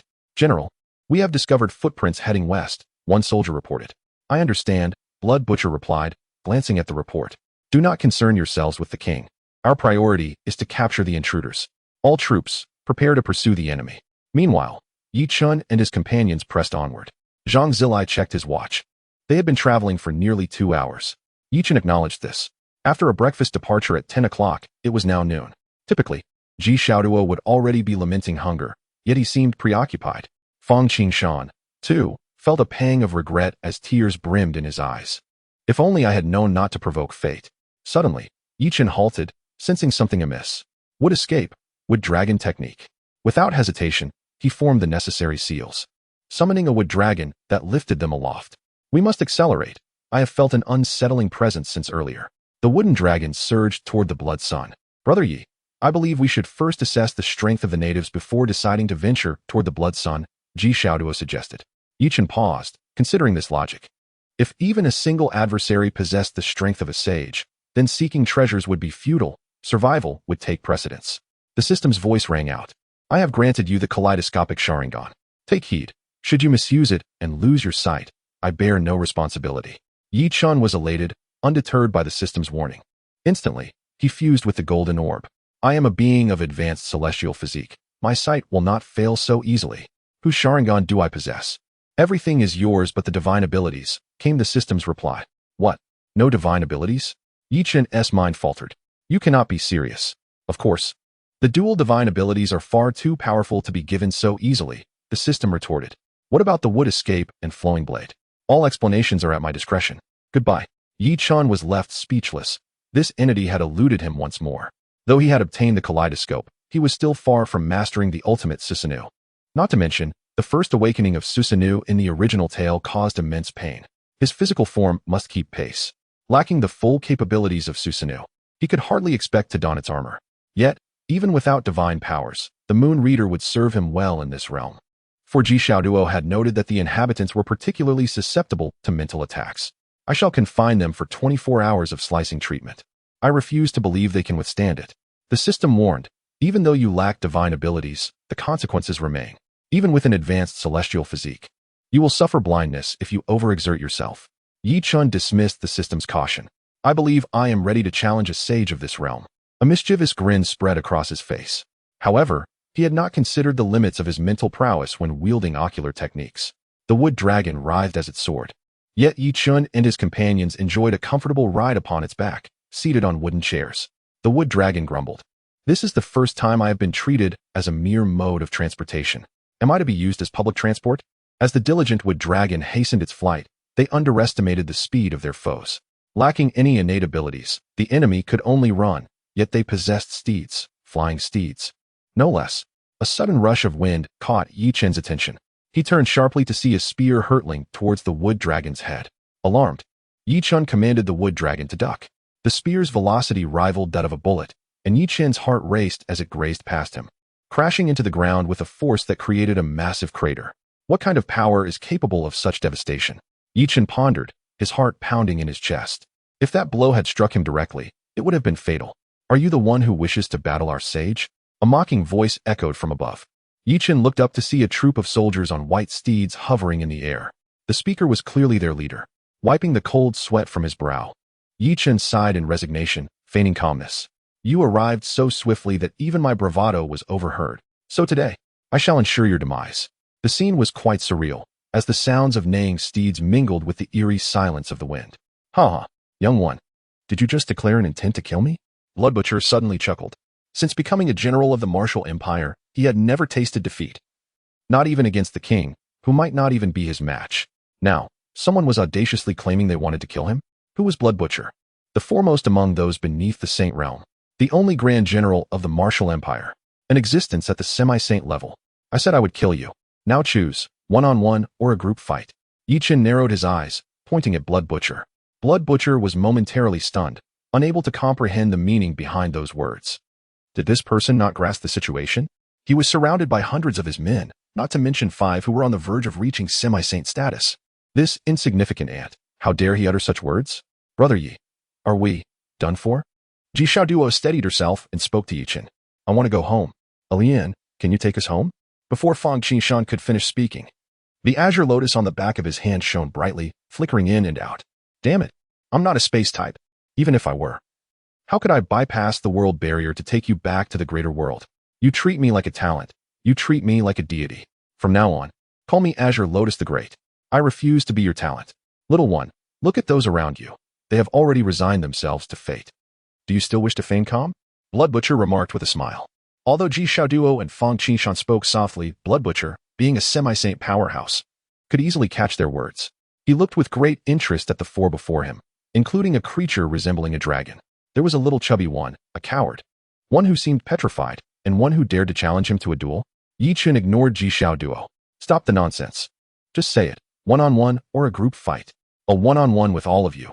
Or a group fight against you all. Yi Chen roared at the hundreds in the sky. The air fell silent. What did he just say? A one-on-one with all of us. Moreover, he even mentioned a group fight against us. I thought my ears were playing tricks on me. Blood Butcher's expression turned grim. It was the first time in years that he had been ridiculed to such an extent. To even suggest a group fight against him. You seek death.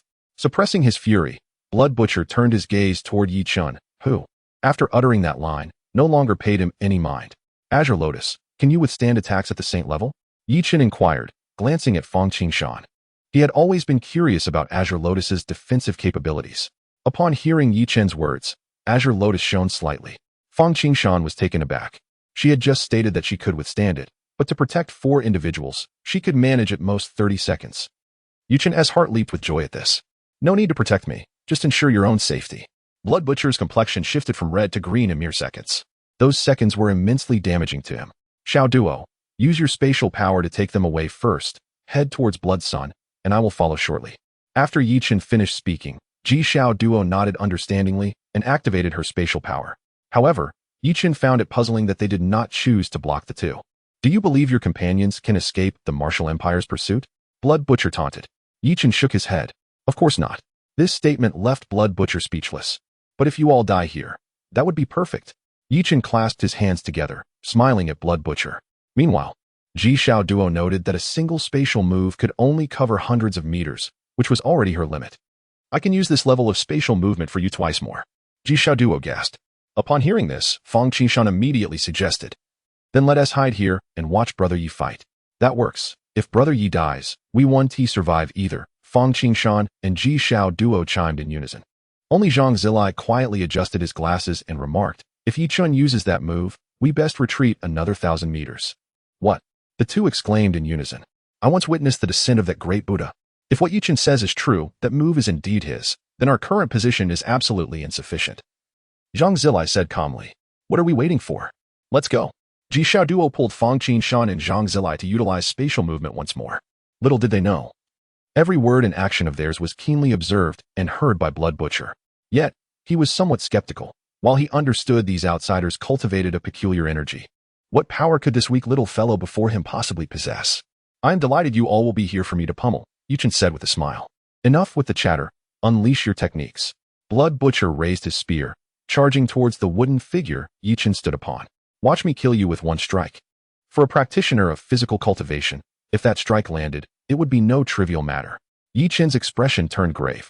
This individual was not comparable to the previous opponents he faced at the Crescent Moon level. He dared not underestimate him. Bring it on.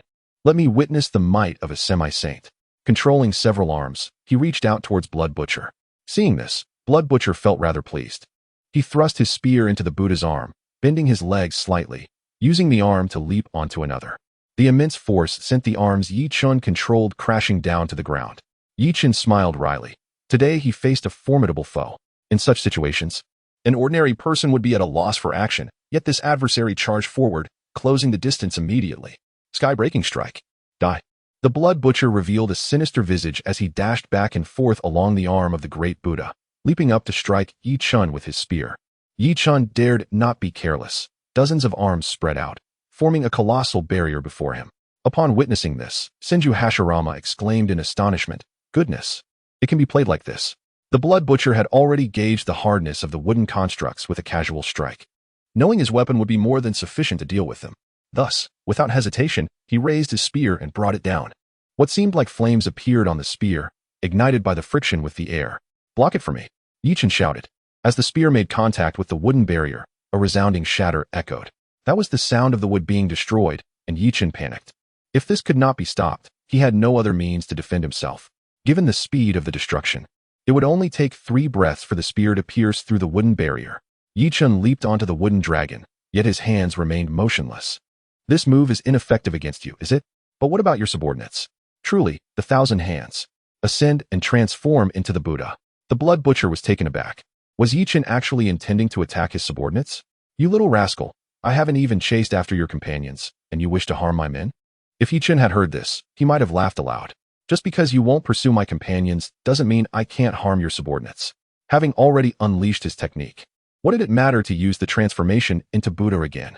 Countless arms stirred with anticipation as Chen, utilizing the agility of the wooden dragon, darted through the arms and concealed himself behind them. After breaking through the defensive formation of dozens of arms, the blood butcher could not locate Chen. Instead, he was met with a palm strike heading straight for him, causing his eyes to widen in shock. "Run!" That cry resonated through the skies, instantly throwing the entire Martial Empire's army into chaos. The blood butcher recounted, "You might not believe this, but at that moment, everything went dark, and a palm struck me without any preparation. Enduring the slap, he was flung away.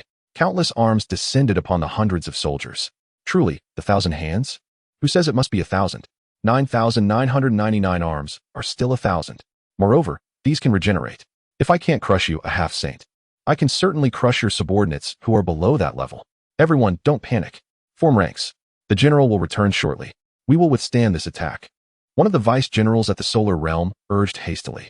Upon hearing this, Chen smirked coldly. "With what will you block?" The cavalry formation took shape in the air, resembling a pyramid. "Golden firmament formation," the leader atop shouted. A surge of light emanated from the group. Chen cursed vehemently. What the hell? Wasn't there a lack of spiritual energy? A formation? For the first time, Chen sensed the fatigue of the great Buddha. Dealing with those below half-saint should be effortless. However, combined with the power of the solar realm and the formation, Chen felt uncertain, especially since the enemy was a body cultivator. For a brief moment, he contemplated releasing the restrictions on the wooden technique. But the system had previously warned him that without restrictions, his so-called advanced immortal body would not withstand the strain. After all, he was not Hashirama. With a resigned sigh, Chen thought it best to employ the flowing blade like fire. A golden light stood before the great Buddha, as countless arms struck against that radiance. Boom! Bang! The cacophony of explosions echoed for 10 miles. Susanoo and the others were left in a stupor. Now this is what one calls battle. This is true power. As the arms collided with the golden light, they shattered instantaneously. Chen observed keenly. If his current wooden technique was a limited version, it was still formidable, indicating that the opponent's defense was at least at the second stage of Susanoo level. After all, the fully realized 1,000 hands could shatter a complete Susanoo. How could a mere formation be so ineffective? Just how much has the system been weakened? It was not entirely the system's fault. The rules of the Naruto world differed from those of the current realm. Techniques that originally utilized chakra were now employing a more advanced form of spiritual energy, yielding different results. Chen's technique, while powerful, seemed to have little effect on them. Fang Qingshan swallowed hard, remarking, "It indeed appears to be somewhat ineffective." Susanoo was already dumbfounded. Yet, they clearly witnessed the arms shatter upon impact with the golden light. Suddenly, a chill ran down their spines. "Found you." The blood butcher's face darkened as he spoke malevolently.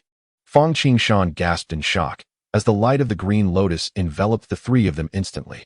"Rest assured, I merely intend to take you back first. After I eliminate that little brat, I shall enjoy torturing you."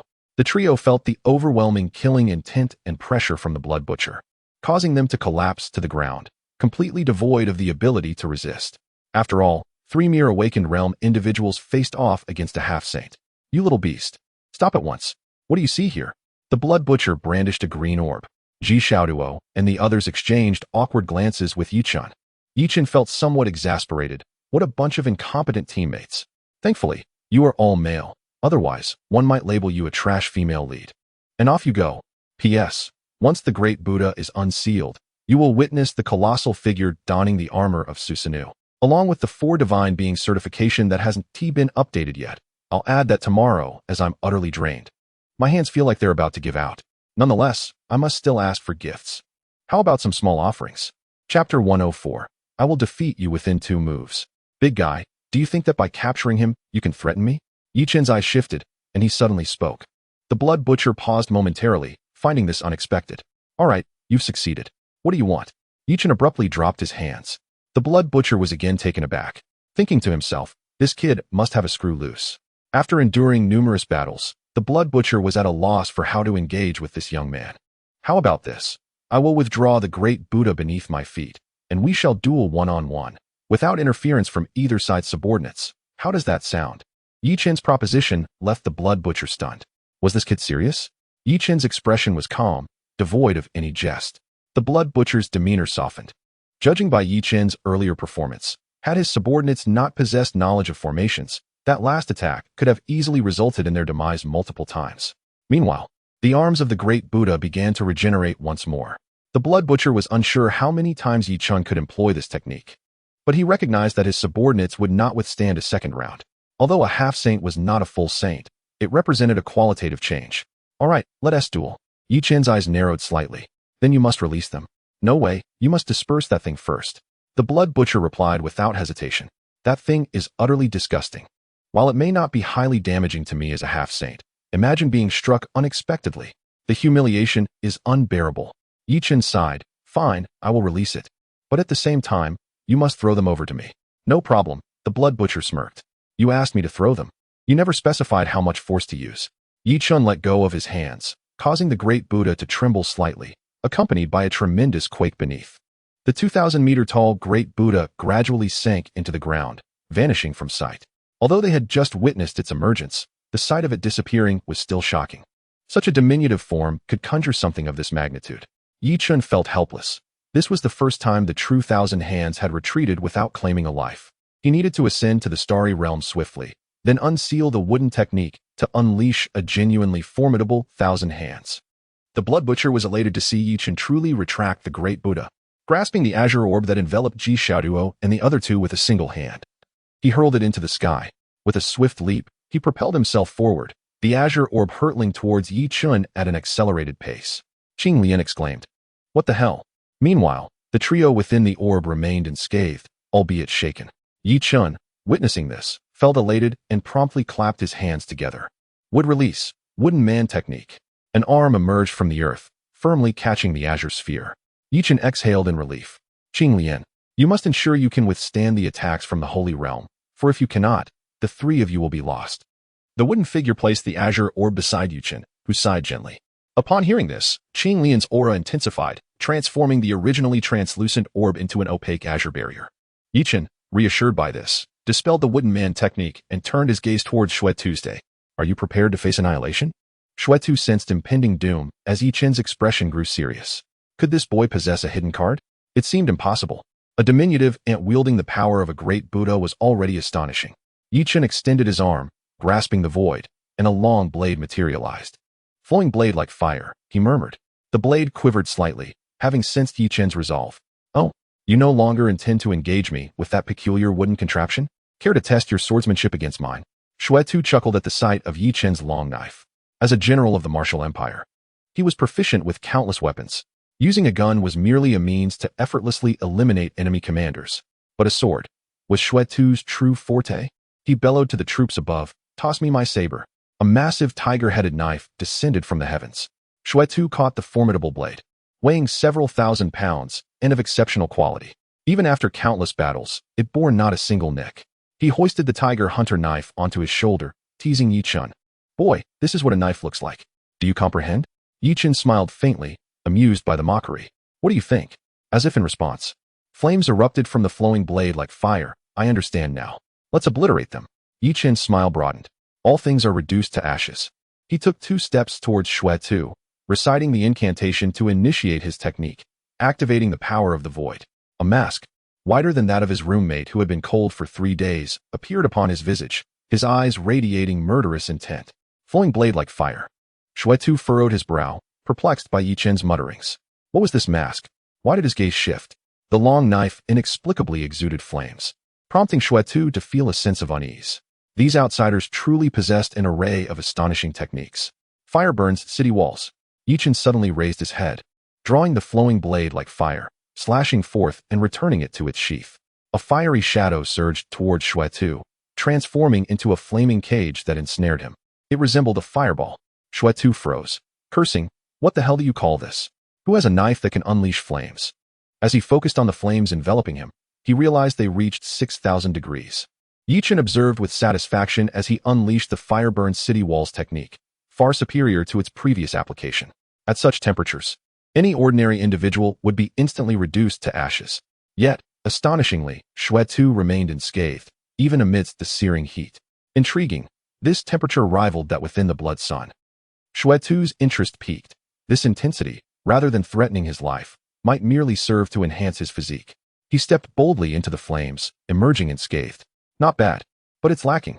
The fabric of Xuetu's attire was completely incinerated, leaving only a few remnants of his armor. He tore off the remaining hindrance, donning only a brief piece for modesty. Xuetu roared, "Is this all you've got?" Chen abruptly raised his head. "In 2 moves, I shall end you." Chapter 105. The full release of blazing hell. Tsukuyami. Xuetu erupted in laughter. 2 moves? To kill me? Let me witness it. He charged towards Chen, wielding the tiger hunter knife, his speed surpassing the sound barrier. Chen's brow furrowed. Now that he was within striking distance, combat became challenging. Yet their proximity rendered Xuetu's velocity insurmountable. As Chen grappled with his predicament, Xuetu gripped the tiger hunter knife, bringing it down with a roar. Die! Chen raised the flowing blade like fire before him. The tiger hunter knife crashed down. In an instant, the heavens trembled and the earth shattered. A surge of force coursed through Chen's arm, reverberating through his body. The ground beneath him fractured, and blood surged from his mouth. He stifled the flow. Yet blood seeped from his 7 orifices. Boy, is 1 strike too much for you? Chen's eyes widened in alarm. Time was running out. His body felt frail. A repeat of such an assault would surely prove fatal. The immortal mode combined with the power of the void had nearly brought him to death's door. Qinglian, prepare yourself. Chen shouted, blood spilling from his lips. The passive healing ability of the unmarked and the accelerated regeneration of the void power swiftly mended his wounds. Accept your fate, boy. You are doomed. Chen grinned. Can you withstand 6,000 degrees of heat? Can your subordinates? Xuetu's expression shifted dramatically. You little scoundrel, where are your martial ethics? Their eyes locked. Chen shook his head. You misunderstand. It is not a lack of martial ethics on my part, but rather the expansive range of this attack. Chen endeavored to calm himself, uttering 4 words with composure. Blazing hell. A pillar of fire surged skyward. This blazing hell was not of the same caliber that had previously defeated the Haiyue realm. Back then, he had controlled the intensity, summoning merely 6 towering pillars. But this time, he refrained from restraint. Xuetu began to panic. Run. Flee as far as you can. The airborne troops, heeding Xuetu's command, hastily maneuvered their flying steeds away. Wait. Activate the golden shield formation. One could not deny Xuetu's command prowess. After all, as a general, he possessed requisite skills. Chen smirked disdainfully. Too late. Do you truly believe my technique has such a limited range? Xuetu gazed at Chen's smile. And despite the flames emanating from the long knife before him, an inexplicable chill washed over him. Just as Chen finished speaking, dozens of towering fire pillars erupted from the ground. The flames surged forth like molten lava, flooding the earth. As Xuetu felt the nearest pillar, his scalp prickled with terror. The heat emanating from it posed a significant threat. Are you insane? Such an attack will endanger your comrades as well. Xuetu shouted. Attempting to retreat, Chen seized Xuetu's form. Are you afraid? Chen roared. Dozens of towering fire pillars converged upon them. The ground where the pillars passed was left in ruins. You madman. Xuetu wrenched himself free from Chen's grasp and fled into the distance. Too late. The multitude of fire pillars fused into one, engulfing both Chen and Xuetu in flames. A colossal explosion erupted, giving rise to a small mushroom cloud. The blast rendered Chen momentarily deaf. The crimson clouds in the sky were dispersed by the shockwave. Within a 100-kilometer radius, a charred wasteland remained. Chen knelt on one knee, the flowing blade like fire embedded in the ground, his mask shattered beyond repair. The recent maneuver had depleted the majority of his spiritual energy. Hastily, he retrieved hundreds of spirit stones from his ring, engaging in a frantic breathing technique to absorb their energy and replenish his body. The army of several hundred that had fled was utterly annihilated by that single strike, and the bloodthirsty figure had vanished without a trace. Chen gasped for air. The inferno had consumed all combustible gases in the vicinity, leaving the incoming air dangerously low in oxygen. This was precisely why the inferno of flames was deemed hellish. In the aftermath of the explosion, the area was engulfed in raging flames, and although the temperature was gradually decreasing, it remained nearly 10,000 degrees. Within that radius, survival was nearly impossible. A hand emerged from the charred earth, and the bloodthirsty figure crawled forth, collapsing onto the ground. Coughing, he laughed weakly. I almost met my end. Cough. You nearly killed me. Chen was taken aback. How could he still be alive? Despite Chen's fire immunity, the shockwave from the explosion was merciless.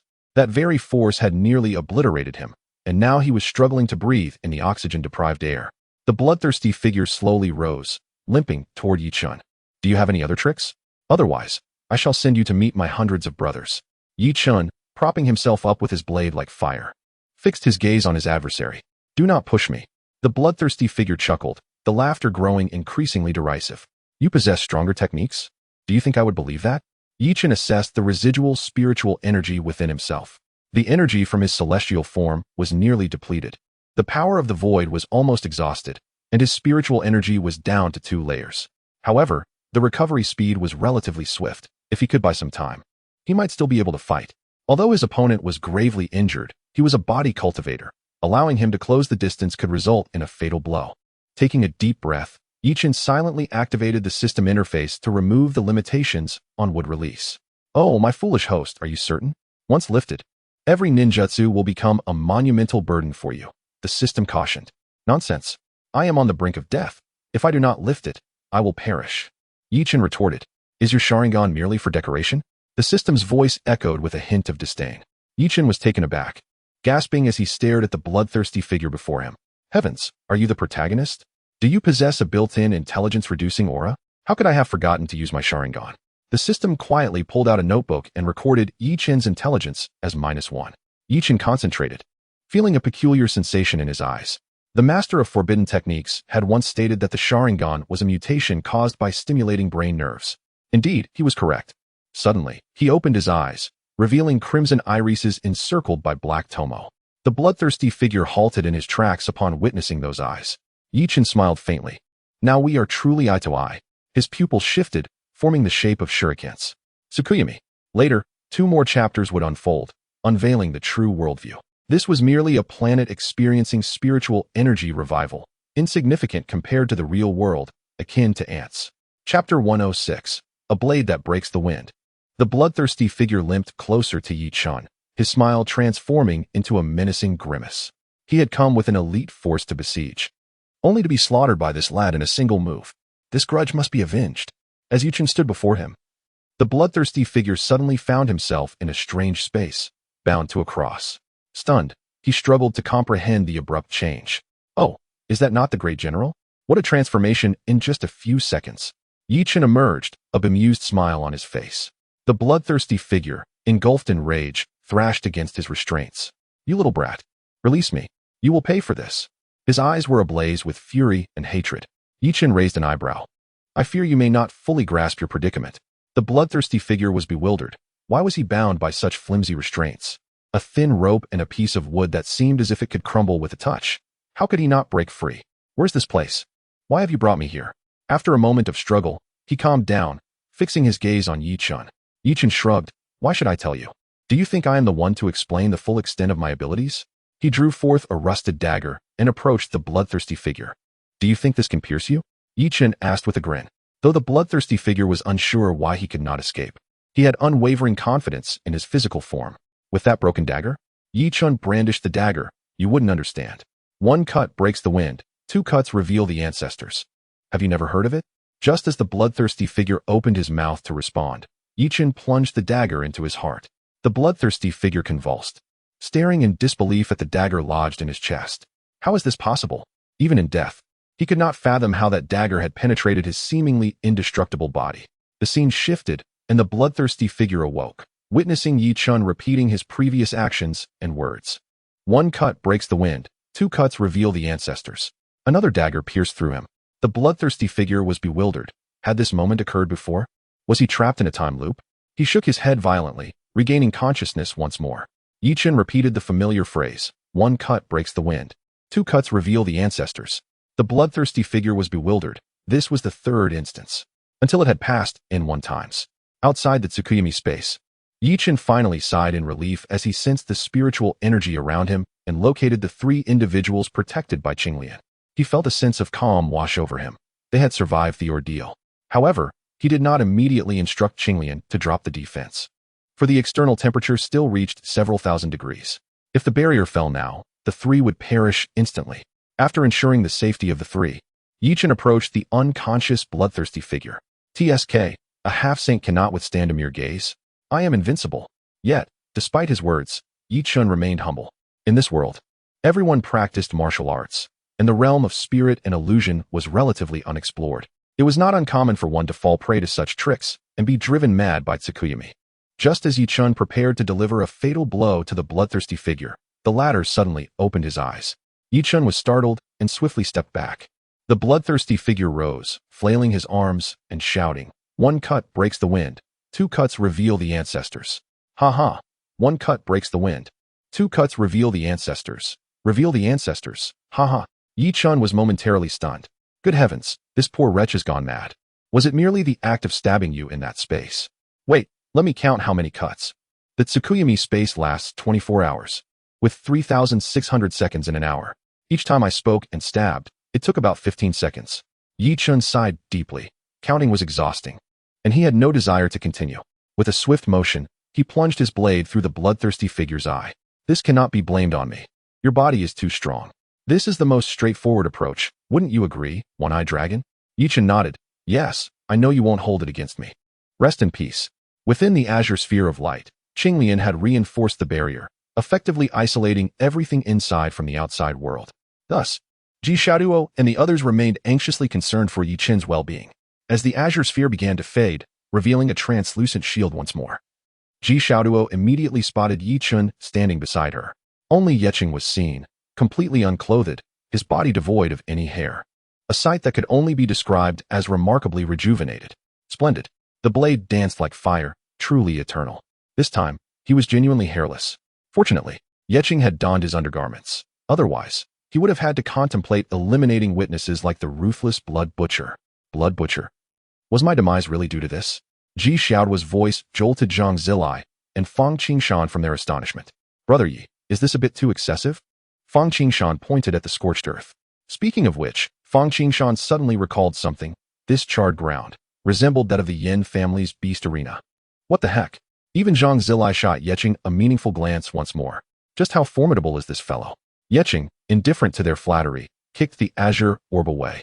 Looking up, he realized with dismay that he had exerted too much force and hurriedly chased after the others. Half an hour later, Ji Xiaoduo and the others lay on the ground, their eyes sparkling with stars. Brother Yi, could you refrain from such tactics next time? Ji Xiaoduo spoke helplessly. I will consider it. Fang Qingshan suddenly sat up, gazing at Etching. Brother Yi, were you responsible for the incident at the Yin family's beast arena? Etching was taken aback. How did you know? He. Fang Qingshan scratched his head. I was present at the scene. The situation was quite similar, though not as expansive as this one. Etching instantly understood. That previous incident was merely an experiment. I had not anticipated the explosion's power to be so immense. This time, I activated it with all my might. And the residual force from the earlier explosion nearly cost me my life. Etching shook his head, offering a wry smile. He retrieved a few spirit stones from his ring. The opponent's strength had suddenly escalated several tiers, and Etching began to feel anxious. In this world, there are saints. I had barely survived an encounter with a half-saint. Should I meet a true saint, it would be best to simply lie down and accept my fate. Originally, I had intended to update 4 times today, but it has grown late, and I have other matters to attend to. I shall make up for the missed updates tomorrow. I sincerely apologize. Chapter 107. Ji Qianming, a glimmer of hope resided in Etching's heart. If I do not encounter a saint on my quest for treasures, could I wield my kaleidoscope Sharingan to sweep through my path? As for the saints, given that this world is characterized by low spiritual energy, could it be possible that my kaleidoscope Sharingan proves effective against them as well? Etching pondered while absorbing the spirit stones in his hand. Brother Yi, how about we return first? Ji Xiaoduo suddenly suggested. Fang Qingshan blurted out. Ji, have you become timid? He hadn't even considered why Ji Xiaoduo proposed returning. Ji Xiaoduo remained silent, acknowledging that, as Fang Qingshan pointed out, she had indeed lost her nerve. Xiaoduo spoke wisely. Among our group of 4, only you possess the strength to fight. The 3 of us must rely on Qinglian's protection. We would only be a burden. Zhang Zilai adjusted his glasses and looked up at Etching. In a situation like earlier, if we were captured. Furthermore, even if Qinglian claims she can withstand a saint's attack, how long can she hold out? 1 strike? 2 strikes? Upon hearing Zhang Zilai's words, Qinglian also quietly acknowledged. Fang Qingshan understood that Qinglian meant she could only endure 1 blow. After all, she was merely a talent. Surviving a strike from a saint would already be miraculous. If we truly encounter a saint, even if Etching possesses the genuine ability to slay saints, the aftermath of the battle could obliterate all 3 of us. Etching agreed with Zhang Zilai's assessment. Indeed, there had been a fleeting moment when he contemplated unsealing would release, or perhaps unleashing the blade's true form. Upon hearing Zhang Zilai's analysis, Fang Qingshan finally subdued his reckless nature. He merely enjoyed mischief. That did not mean he was willing to risk his life. Let us return for now. After all, this journey has already been quite exhilarating. There's no need to push our luck further. Qinglian shimmered vibrantly. Qinglian, oh my child has chosen not to court death. How touching. Fang Qingshan's expression turned dark as he swiftly covered the flickering Qinglian with his palm. What is wrong with Qinglian? Ji Xiaoduo inquired curiously. Nothing. She is hungry. Yes, she is hungry. Fang Qingshan awkwardly tucked his hand behind his back, scratching his head. Can talents feel hunger? Ji Xiaoduo questioned in confusion. Fang Qingshan remained silent, discreetly producing a spirit stone and placing it before Qinglian, which vanished in an instant. What the heck? Fang Qingshan said not a word, but Ji Xiaoduo understood entirely. Even Etching and Zhang Zilai were taken aback. It was unprecedented for beasts of talent to require sustenance unless they attained a high level of talent capable of manifesting their true form. Yet Qinglian clearly did not possess a beast's talent. Unfathomable. Etching rose, stretching his body. Let us return for today. Once our strength has grown, we can revisit and assess the situation. With that, the four of them made their way back to the location of the original teleportation portal. After all, the small world was unsafe, and any discussion should be saved for later. Who knows? The commotion here might have already alerted others to the irregularities. But the question remains. Do they truly know? The Martial Empire is the sole nation on the Bloodied Continent. Once, the Bloodied Continent was home to numerous nations. Each major state watched warily over the others, wary of each other's half-saints. It was not until a saint emerged from the Martial Empire that this fragile peace was shattered. Under the Blood Sun, a vast city encircled a magnificent royal palace, constructed after the Martial Empire unified the continent. The location was chosen because, under the Blood Sun, cultivation could be accelerated significantly. Blood Hongyu, the current king, however, did not wield true power, as his father, a saint, loomed above him, unattainable. Blood Butcher is dead? Blood Wuyo furrowed his brow slightly, wincing at Blood Hongyu's words. Regardless of circumstances, Blood Butcher was an invincible entity beneath the Saint Realm within the Martial Empire. Even this so-called king, Blood Hongyu, might not be his equal. It could be said that throughout the entire Bloodied Continent, only Blood Wuyo could guarantee a foolproof assassination of Blood Butcher, implying that this intruder possesses formidable power. Yes, father. According to reports, at the time of the incident, flames soared into the sky, connecting with the heavens. Following the event, we quickly located the site. Blood Hongyu fell silent for a moment, recalling the area where temperatures soared high enough to rival magma. Blood Wuyo's eyes radiated astonishment. Flames? Comparable to magma? Indeed. And the heat lingered for a long time, rendering the surrounding area barren, devoid of life for miles. Hiss! Blood Wuyo was equally shocked by Blood Hongyu's words. Such a method is horrifyingly astounding. Could it be that a rescue was dispatched from that world? Blood Wuyo's eyes narrowed slightly, a sense of unease washing over him. That world could frequently dispatch two saints. It certainly was no ordinary realm. Bring that old man here. Blood Wuyo gestured, commanding his attendants. The two guards bowed in response, affirming, yes. Moments later, a massive prison cell was brought forth. An elderly man, clad in tattered garb, sat motionless within the confines. Blood Wuyo, so free today, seeking a chat with this old man? Ji Qianming remarked with a smile. Despite being imprisoned for decades, Ji Qianming's physique remained relatively robust. Although his spiritual energy had been chronically depleted, his body was still of saintly caliber. Blood Hongyu and Blood Wuyo, along with many guards, had grown accustomed to this elder. This man had once caused the entire royal city to collapse with a single strike, resulting in countless casualties, a scene forever etched in memory. Over the decades, Ji Qianming. This is not our first conversation. Shui Wuyo slowly descended the steps. Can you truly not be of use to my Wu Empire? Ji Qianming smiled wryly. Indeed. This question persists. Yet even if I were to agree, would you dare to employ me? The first half of her statement carried a sense of resignation, while the latter half was tinged with mockery. Shui Wuyo, confronted with her words, found himself hesitant. In this realm, devoid of spiritual energy, only blood energy prevailed. Ji Qianming's physical form had grown increasingly formidable. Should he restore his spiritual energy, Shui Wuyo could not guarantee he could once again seize Ji Qianming. Her words extinguished any lingering thoughts he had. With a semblance of a smile, she remarked, I actually sought you out today to share some intriguing matters. Oh, intriguing matters? At our level, what could possibly pique your interest?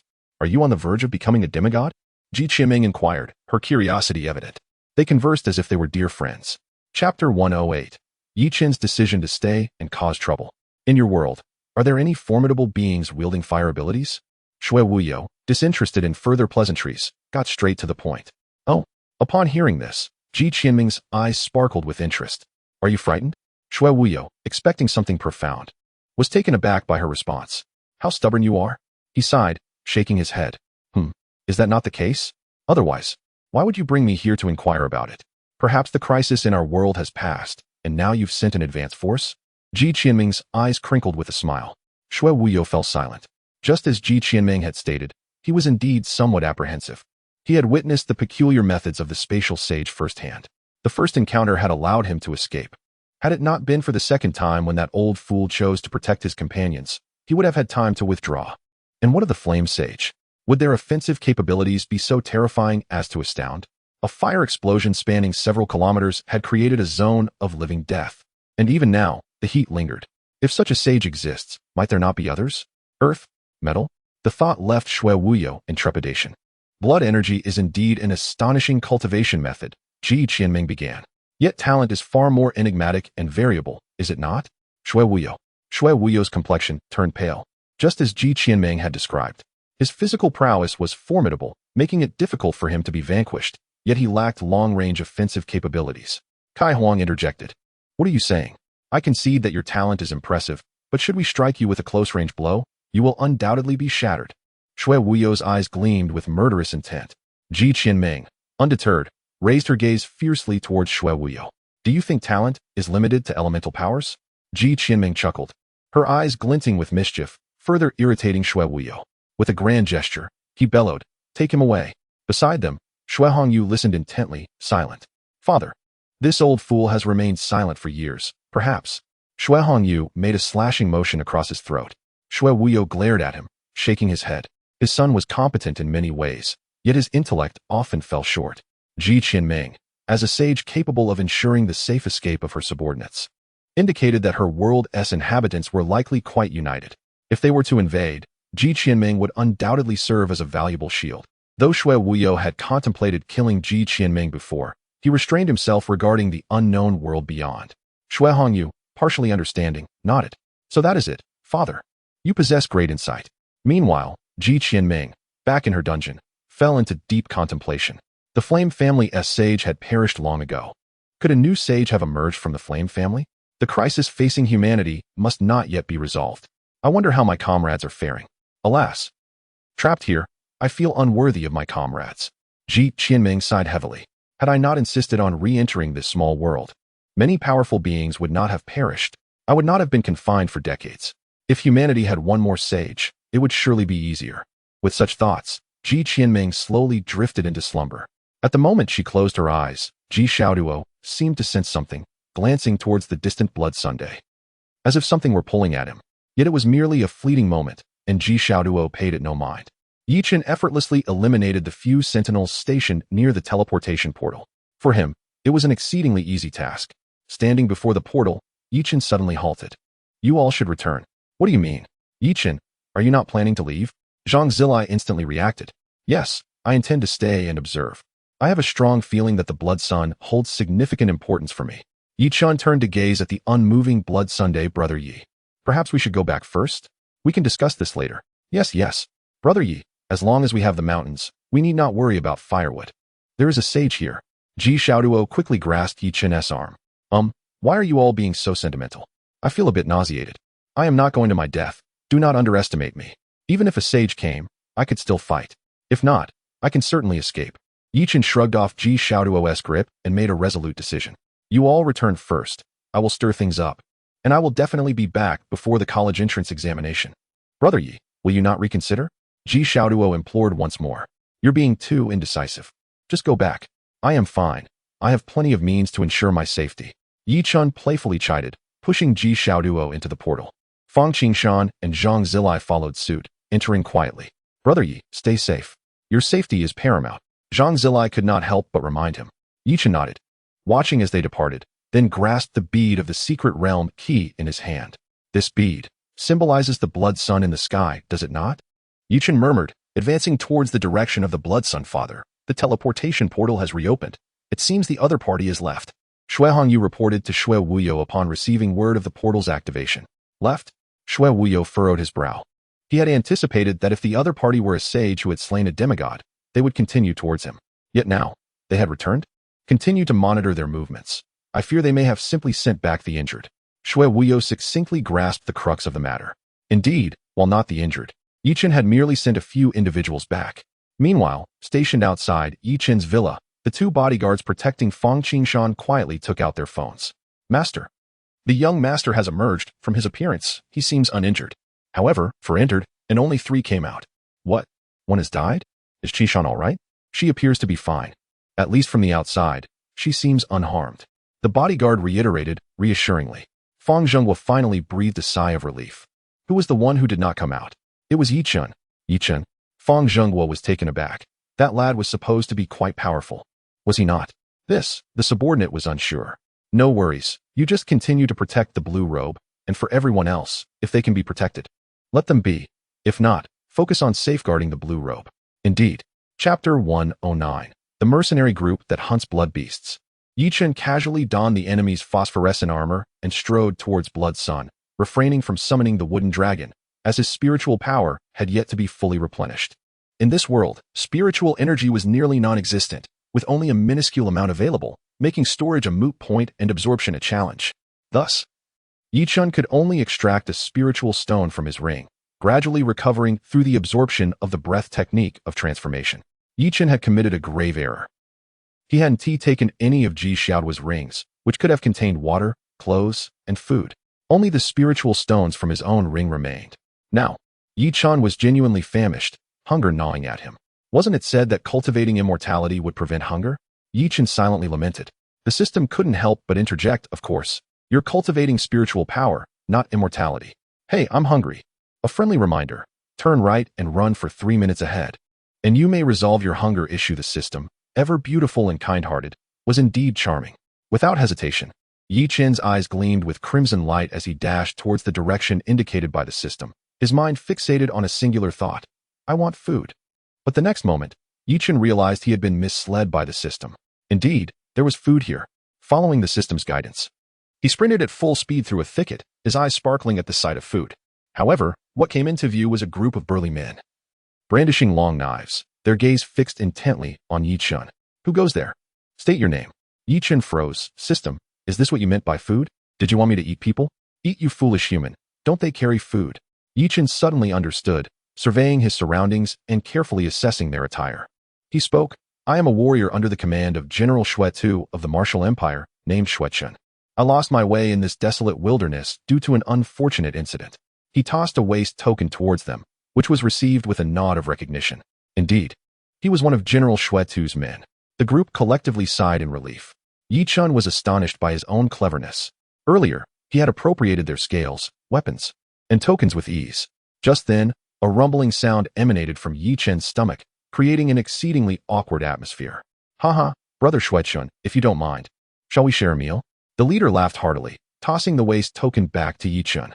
In that case, I shall express my gratitude in advance. Chen inclined his head slightly. The burly man led Chen to a campfire, where they sat down. Chen found it puzzling. It was nearly midnight.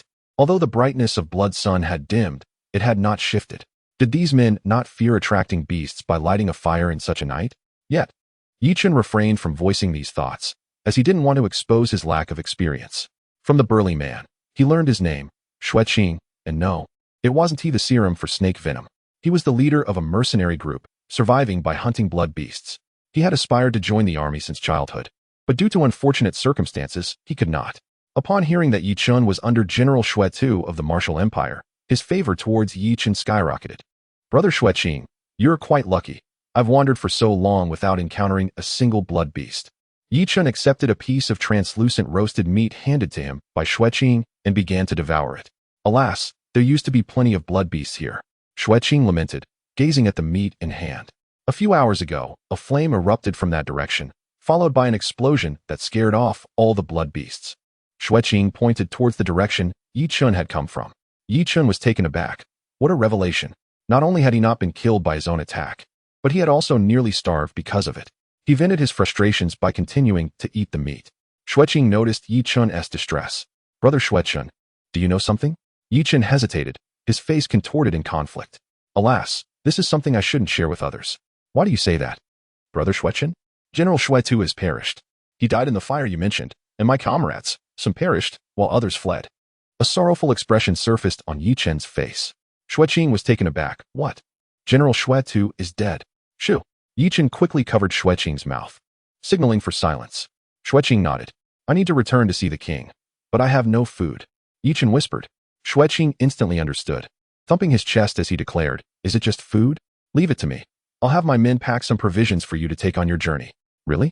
Then I must thank you, Brother Shui. Yi Chen's acting was truly top-notch. If there were an Oscar for Best Actor, he wouldn't watch it without him. Oh, it's a small matter, just a bit of food. Shui chuckled. Yi Chen mused. Thank goodness you're willing to give me food. Otherwise, I would have had to kill you to take it. The next morning, Yi Chen initially planned to take the food and leave, but Shui, showing unexpected warmth towards him, insisted that Yi Chen stay and depart the following day. Yi Chen, feeling helpless, could only nod in agreement. Thus, upon waking early, Yi Chen prepared for his journey. How frustrating. He could have used his 3-room 1-hall technique to sleep well yesterday, but had to settle for resting against a tree. Yi Chen sighed in exasperation. Just as he finished his lament, a more shocking event unfolded. Shui appeared behind Yi Chen, grinning as he said, Brother Shui, we discussed last night that since there are no blood beasts in the vicinity, we plan to return to the martial empire together. Why not join us? Yi Chen's eyes dulled. Did this mean he would have to continue sleeping against trees until reaching the martial empire? Well, fine. Yi Chen turned around, managing a strained smile. What's wrong? Are you feeling unwell? I'm fine. I'm better than well. Yi Chen forced a polite smile. P.S. I'm a bit late today, my mind is a bit foggy, and that's all for now, just 3 chapters. I need to sleep. Chapter 110, The 3 Sacred Lands Unified Edition Immortal Mode. Unsealing would escape. Yi Chen could hardly contain himself. What was I thinking? Why didn't I just kill them outright? Why did I have to chat with them? Why did I have to pretend to be the good guy? Now they are so friendly. If I were to attack them, I would become the villain. Truly, Yi Chen was utterly speechless. I should be the righteous one. I should be the protagonist. Brother Shui, if I go, I fear I shall incur the king's wrath. The general has fallen, and yet I return to the royal city. This. Yi Chen's face was a mask of conflict, as if he were speaking the truth. Shui hesitated, contemplating Yi Chen's words. Indeed, if he returned to the royal city, he might be treated as a deserter. Then, as Shui companion, what if? Brother Shui, you are quite thoughtful. Then, Shui wore a worried expression, reluctant to part. Then I cannot accompany you back to the royal city. Yi Chen's heart leapt.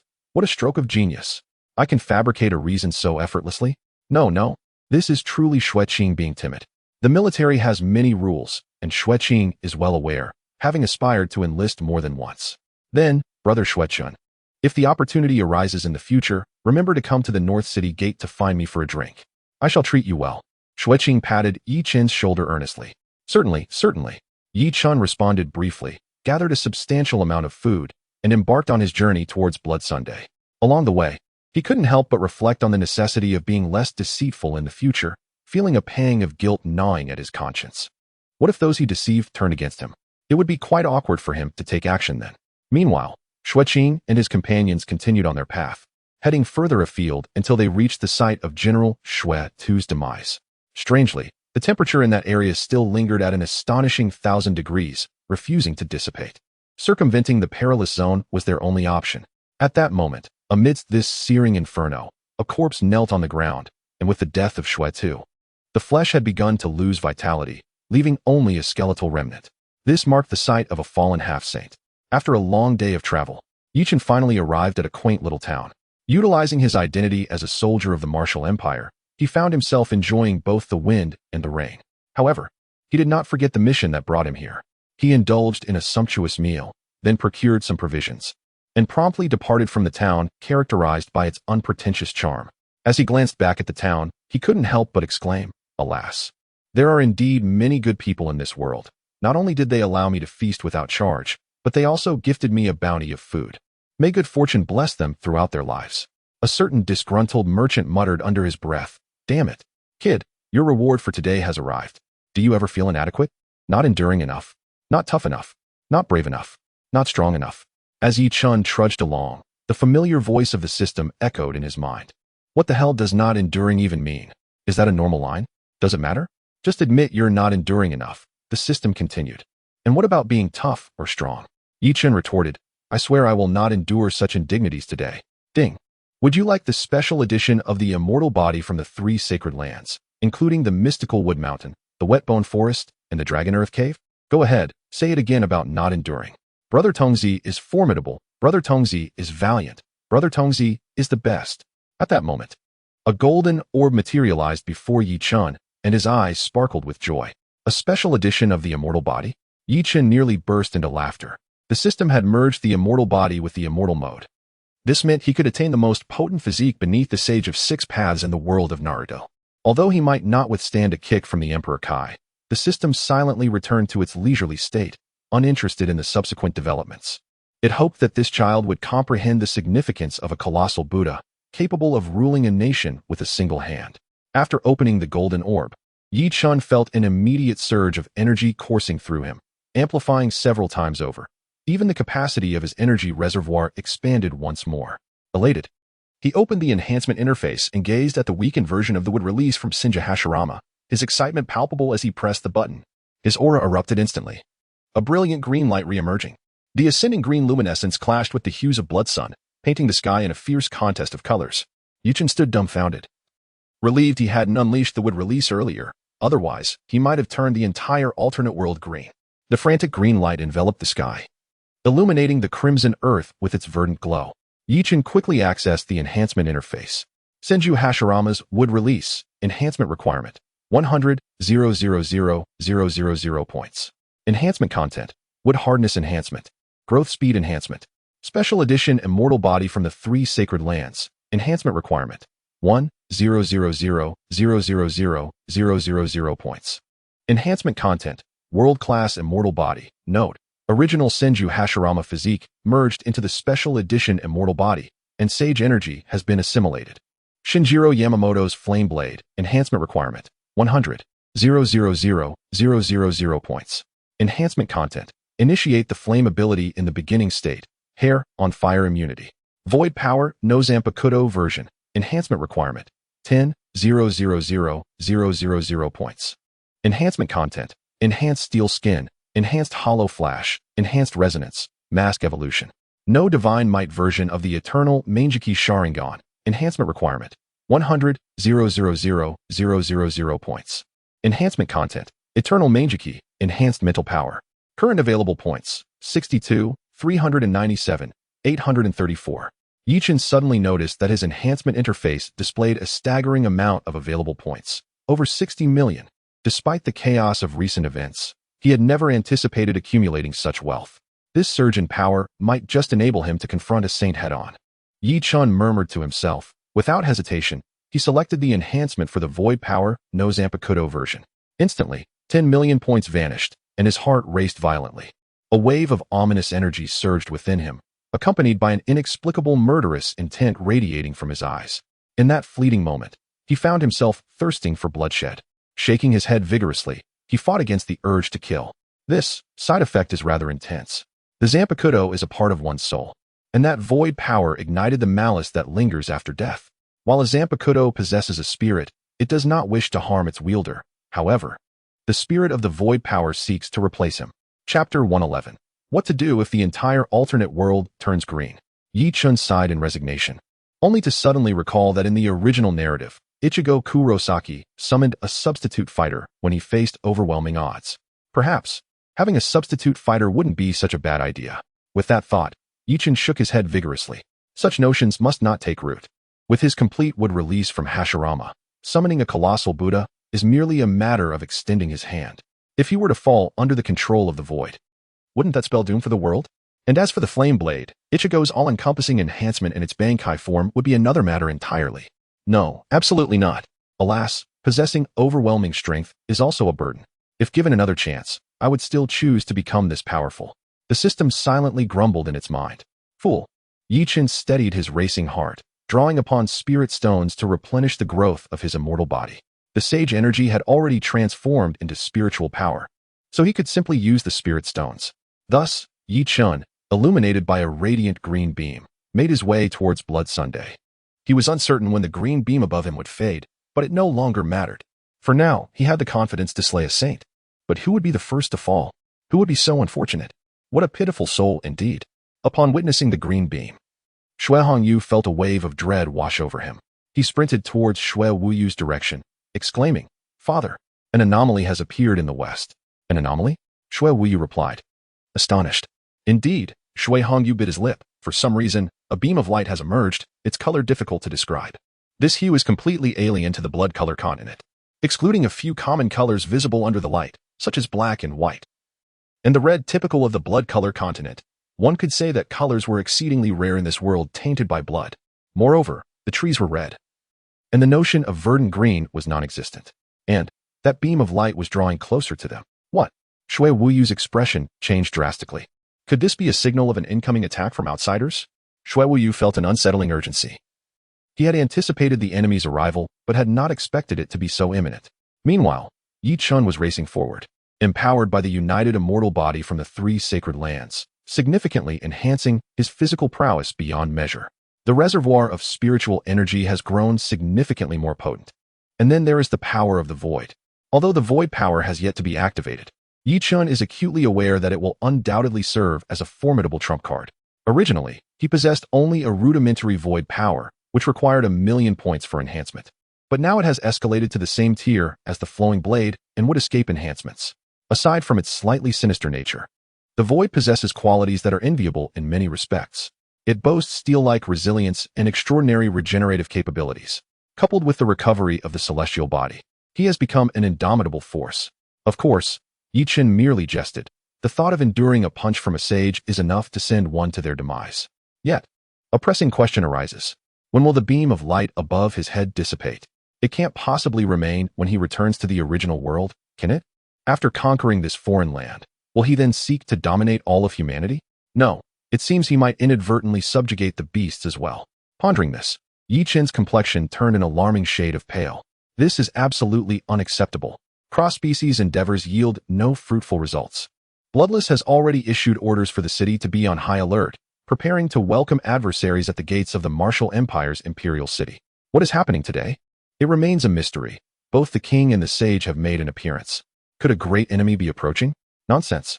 What foreign adversaries does the Martial Empire have? Such matters are not easily articulated. If there are no external threats, then under what circumstances would both the former king and the current king appear together? The individual questioned fell silent, unable to respond. The last time both monarchs appeared simultaneously was due to that peculiar sage, possessing a frail physical form, yet wielding an unfathomable ability. Yi Chun remains oblivious to what awaits him not far from the Martial Empire's royal city. Ji Baijia, do you think Yi Ge will truly be unharmed? Are you asking me? How would I know? However, given Yi Ji's formidable strength, as long as he doesn't encounter a sage, he should be fine. Fang Qingshan had asked this question more than once. Ji Xiaoduo, somewhat exasperated, nonetheless patiently reassured that he would be all right. Meanwhile, Zhang Zilai remained silent, repeatedly stunned by Yi Chun's abilities. Once, he thought merely moving mountains constituted strength, but then Yi Chun dispatched a mountain with ease. Subsequently, Zhang Zilai turned his gaze to the strong in the starry realm, only to witness Yi Chun defeat them as well, and so forth, until he witnessed Yi Chun dispatch a half-saint in a brutal manner. Meanwhile, the Beast God sect had already sensed the demise of Moonlight. Though Moonlight resided in the starry realm, his close combat capabilities were notably lacking. It appears his exact location has been discovered. Beside Chen Nanfeng, a subordinate was reporting the situation. Interesting. This Yi Chun, my curiosity in him continues to deepen. Though Moonlight's cultivation was not particularly high, he ranked as the foremost assassin within the Beast God sect, relying on his innate talent, which even the Blazing Sun realm found difficult to contend with. Gather a few from the Full Moon realm and bring Yi Chun to me. Understood. Unbeknownst to Yi Chun, several individuals from the Full Moon realm were already en route to apprehend him. Otherwise, he would undoubtedly return to engage in a contest with them. The wind howled across the precipice. Zhang Bingqing gazed into the unfathomable chasm, lost in contemplation. Humanity requires a fourth saint. Yi Chun, will you still be that fourth? Zhang Bingqing sighed deeply. Qingjie, I knew you would be here. Lin Jing stealthily approached Zhang Bingqing from behind, embracing her warmly. Zhang Bingqing smiled, explaining that she had merely come out for a stroll, as was her habit. Lin Jing released Zhang Bingqing, casting a glance into the abyss, marveling aloud. The Sword Saint was truly formidable back in the day, wasn't he? He cleaved this chasm with a single stroke. This chasm was carved by Yunjian's full-powered swing, serving as a natural barrier that prevented low-level beasts from entering.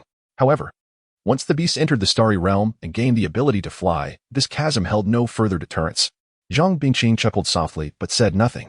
Bai Junjian could be regarded as the most powerful among the three saints of humanity. Zhang Bingqing's ice phoenix was indeed strong. Yet Bai Junjian's ability to break myriad laws with a single strike was more straightforward and devastating. Chapter 112. Yi Chen nearly annihilated. How has Yi Chen been faring lately? Zhang Bingqing inquired suddenly. During this period, she had been preoccupied with combating the two powerful beasts, leaving her no time to check on Yi Chen. Lin Jing paused, realizing she had not kept up with recent events, as the sudden outbreak of war had consumed her focus in seeking out the rulers of various beast clans. Oh. Zhang Bingqing responded nonchalantly. Although she said little, Lin Jing instinctively activated her talent. The long-distance mirror appeared in her hand, ready to assess Yi Chen's situation. Wait, Zhang Bingqing interjected. Let us check later. Lin Jing nodded as she followed Zhang Bingqing away.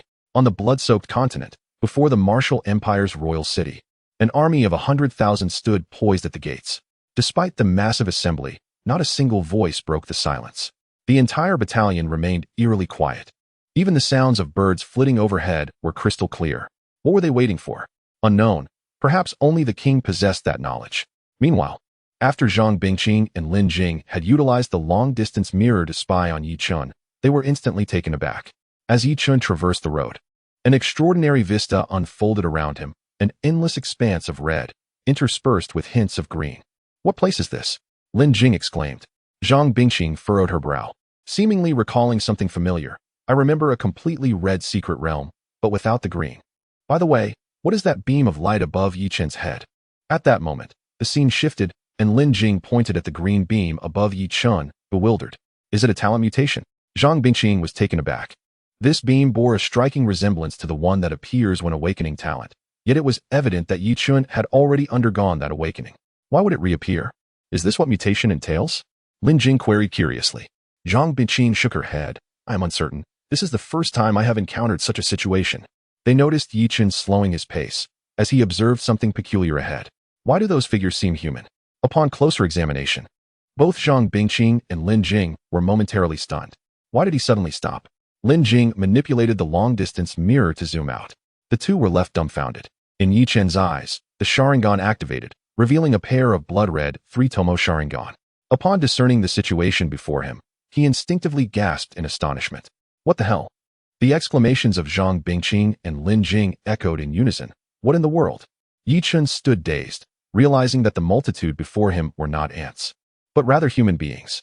Has this lad lost his mind? Why isn't he fleeing? Instead, he approaches them? Lin Jing shouted in alarm. Zhang Bingqing turned pale.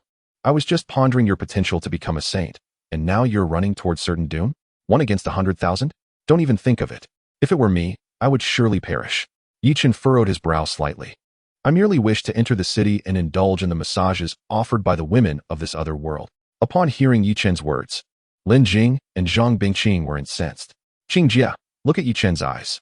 Zhang Bingqing focused on Yi Chen's eyes and was instantly struck dumb. A second talent. Someone. Dispatch orders to search for any secret realms associated with red. Report back to me immediately upon discovery. Zhang Bingqing commanded those at the entrance. Understood. Zhang Bingqing was growing anxious. Yi Chen must not perish. Yet, despite her urgency, tears threatened to spill, for Yi Chen was running headlong toward the adversary. Are you out of your mind? Yi Chen remained blissfully unaware that his actions were being scrutinized, until he found himself less than 1,000 meters from the vast army. He called out loudly, Hey, is such a grand spectacle truly necessary to welcome me? Shui Wuyo and Shui Hongyu's expressions darkened upon hearing the words. Father, are you certain this is the person we are waiting for? Shui Wuyo listened to Shui Hongyu and felt a slight twitch at the corner of his eye. I'm not sure either. After uttering this, Shui Wuyo stood up and called out to Yi Chen, esteemed guest. From whence do you hail? A true man does not inquire about origins, do you understand? Then what is your identity? Naturally, I am just an ordinary citizen. Shui Wuyo was momentarily taken aback by the barrage of questions. Is this lad mentally sound? Approaching an army of 100,000? With such a force, even a single spit from each could drown you.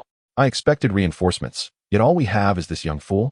Shui Wuyo mocked, deciding there was no need for further pretense when no useful information could be extracted. Zhang Bingqing's expression changed. This is a saint. A saint? Impossible. If he were a saint, my distant viewing mirror would have ceased transmission. Lin Jing questioned. A fleshly body, comparable to a divine beast's talent of a saint.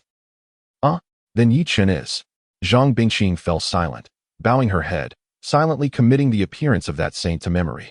Upon hearing himself referred to as a young fool, Yi Chen was immediately displeased. Hey, old fossil, are you tired of living? Zhang Bingqing began to question life itself. Are the youth of today truly this audacious? Old fossil. Shui Wuyo listened to Yi Chen's taunts, and, instead of becoming angry, burst into laughter. Ha! I was worried about Ji Qianming's kin coming to rescue him, yet it turns out to be a simpleton. Care for a fight, old man? Yi Chen grinned, resting the flowing blade on his shoulder. The power of the void activated, a surge of malevolence radiating from Yi Chen. You wish to fight me? Shui Wuyo was utterly astonished. Indeed, I wish to fight you, Yi Chen replied with a smirk. Everyone unanimously thought they had misheard. Shui Wuyo narrowed his eyes and stepped forward. Yi Chen was taken aback. So fast. Zhang Bingqing and Lin Jing felt their hearts leap into their throats. As Shui Wuyo's palm struck his chest, Yi Chen gritted his teeth, clasped his hands together, and activated his immortal mode. Bang! A fierce gust of wind erupted. A tremendous force shattered Yi Chen's arms and several ribs in his chest. He plummeted into the earth, creating a deep pit in the massive red soil. Lying in the pit, Yi Chen gasped for breath. It was over. Shui Wuyo glanced at Yi Chen, a sneer of disdain on his lips. Before turning to leave, Yi Chen looked up at the crimson sky, his body rapidly healing. My heavens, I almost got killed in an instant. I never expected that after eliminating so many, I would nearly be eliminated myself. Chapter 113. Yi Chen's stolen lines. This incident could be described as Yi Chen's oversight. How much of an oversight? He had considered the strength of a saint, yet never anticipated their speed would nearly approach teleportation.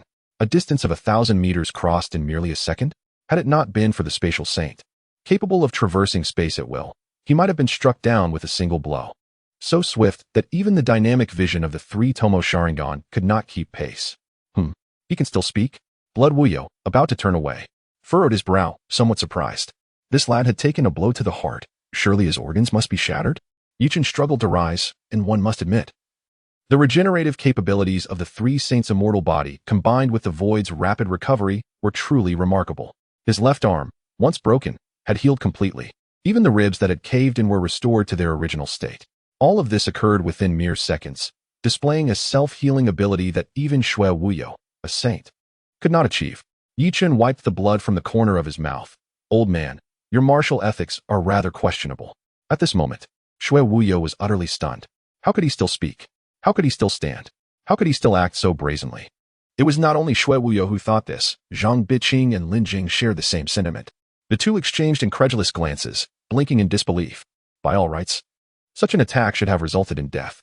Yet Yi Chen stood unscathed, even wiping the blood from his mouth. Was that strike insufficiently powerful? Yet the several-meter-deep pit beneath Yi Chen attested to the ferocity of the blow. Yi Chen's gaze sharpened, his Sharingan transforming into the pattern of Tsukuyami. Sister Qing, look quickly. The thing in Yi Chen's eyes has changed. Lin Jing exclaimed. Zhang Bingqing noticed as well, nodding in silence. Lad, had you merely lay there, perhaps when I departed, you might have had a chance to survive. Shui Wuyo gathered his composure after the shock. Yi Chen clasped his hands together. Old man, we've chatted for quite some time. Yet I still do not know your name. The name of this saint? Ha ha ha. Very well. Since you withstood my blow, you indeed deserve to know. Shui Wuyo's gaze held a hint of amusement. For some reason, Yi Chen filled him with a sense of relaxation. Shui Wuyo, having always stood at the pinnacle, Shui Wuyo had no friends. Every conversation was tinged with fear. Even his own son spoke to him with trepidation. This sense of isolation at the top had grown tiresome. Until Ji Qianming's appearance, a saint of a different cultivation system, which was one reason she had survived. Occasionally, Shui Wuyo would feel impulsive and seek Ji Qianming for conversation. Hearing Shui Wuyo's words, Yi Chen smiled slightly. I am Yi Chen. Since you struck me first, how about you take a hit from me in return? Shui Wuyo was momentarily taken aback, then regained his composure. An interesting little brat. I give you a chance. Leave now, and I shall spare your life. How about that? The cold-blooded killer Shui Wuyo uttered such words, causing both Shui Hongyu and the 100,000 troops to widen their eyes, despite being 1,000 meters apart. For practitioners like them, that distance was negligible, and they heard every word clearly. A whispered remark. So when the martial empire discusses significant matters, they communicate in writing. Not only the people from the martial empire, but even Zhang Bingqing and Lin Jing were in disbelief. A saint, insulted by a mere child. And this saint found the child amusing enough to consider sparing him. Was this a scene out of a science fiction film? Chen was equally astonished. Isn't that my line? Nowadays, one does not even need to pay royalties for stealing my lines. Old man, in my country, uttering that phrase requires payment of royalties. You know, Chen remained silent for a moment before suddenly frowning and saying, royalties? Shui Wuyo felt utterly bewildered. What did that mean? Meanwhile, Zhang Bingqing and Lin Jing were completely petrified. This lad was discussing royalties with people from another nation in the secret realm? What I'm saying is, that line is one I frequently use, thus you cannot employ it. Chen explained earnestly. Shui Wuyo was left speechless. I do not comprehend. No matter. Comprehension is unnecessary. You merely need to know that you owe me compensation for my economic losses. Chen maintained his posture, not daring to be careless. After all, what if the other party suddenly decided to attack? Thus, his eyes' kaleidoscope was ever vigilant, ready to capture any movement and react instantly to evade the impending assault. And what compensation do you seek? Shui Wuyo inquired with a smile. I find the blood sun wheel rather appealing. If you could give that to me, it would suffice. Chen replied, also smiling. The two exchanged words like cunning foxes, each wearing a smile. Ah, young one, I already provided you an opportunity. Shui Wuyo shook his head. He pondered within himself, considering this intriguing little figure, who seemed to desire to spare him, yet Chen was relentless in his advance. Thus, Shui Wuyo's eyes shifted dramatically, a wave of murderous intent emanating from his being. It is you who does not cherish this. Chen's expression grew vigilant, as his Sharingan spun wildly, capturing Shui Wuyo's movements. Shui Wuyo stepped forward with his right leg, launching a powerful punch that tore through the air with a deafening roar. Chen remained unfazed. The ethereal power on his face manifested, and celestial patterns appeared upon his mask. Caught you. Chen smirked as he leaped to the right. Old man, your speed is indeed impressive. Missing his strike, Shui Wuyo contemplated the futility of his blow. Did you see my movement? He was incredulous. Yet Chen's hands had never parted, which struck Shui Wuyo as peculiar. Chen stood tall, his gaze fixed on Shui Wuyo with a mocking demeanor. If I could evade you once, I can certainly do so again, and again. To my surprise, that first strike should have guaranteed death for anyone beneath the half-saint realm. You are clearly not a half-saint. Shui Wuyo analyzed the events of the past 2 minutes. Moreover, your chaotic aura post-injury suggests your physical body is not robust, yet you healed in mere moments. To think you can still evade my attacks, you are quite remarkable. A sense of appreciation for talent flickered within Shui Wuyo's heart. Chen found himself in agreement with Shui Wuyo's assessment. One cannot deny, the saints possess formidable observational skills. Old man, you just offered me an opportunity, did you not? Thus, I too shall extend an opportunity to you. Surrender now. Command your 100,000 troops to serve me, and conveniently hand over Shui Yang, and I may consider sparing your lives. Chapter 114. Shui Wuyo battles 6 Susa Moku dragons. An awkward atmosphere enveloped the air. The world was not inherently tranquil. Rather, it was Chen's audacious words that rendered it so.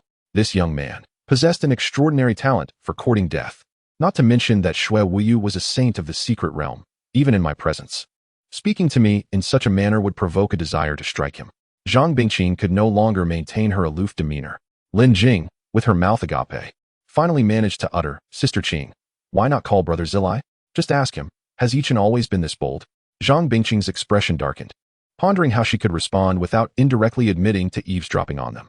She chose to ignore Lin Jing's words. Meanwhile, Shui Wuyo was left dumbfounded, inhaling deeply as he regarded Chen as one might a simpleton. Are you serious? Indeed, I could not be more earnest. Chen chuckled, for he was no longer the frail being he once was. The integration of the 3-saint immortal mode with his original form yielded not a mere sum of 1 + 1, but an exponential enhancement. The natural energy alone surged to a magnitude several times greater than before. Shall I summon a few amusing companions to entertain you? Chen teased, lifting his right foot to lightly strike the ground. Instantly, several wooden figures emerged from behind him, taking on his likeness. With 6 Chens present, he clasped his hands together. Ethereal power and celestial patterns manifested, even replicating the ethereal energy. The Sharingan need not be mentioned, right? My original form. You compelled me to self-destruct last time. This time, do you expect me to take on a boss? Such is rather unfair, wouldn't you say?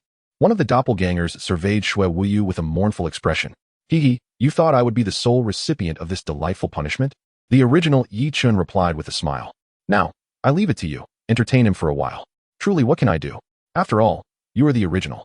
Sighed one of the wooden doppelgangers. Shui Wuyo stood there, utterly astonished. Zhang Bingqing remained silent. She too could conjure doppelgangers, yet hers lacked consciousness and remained under her control.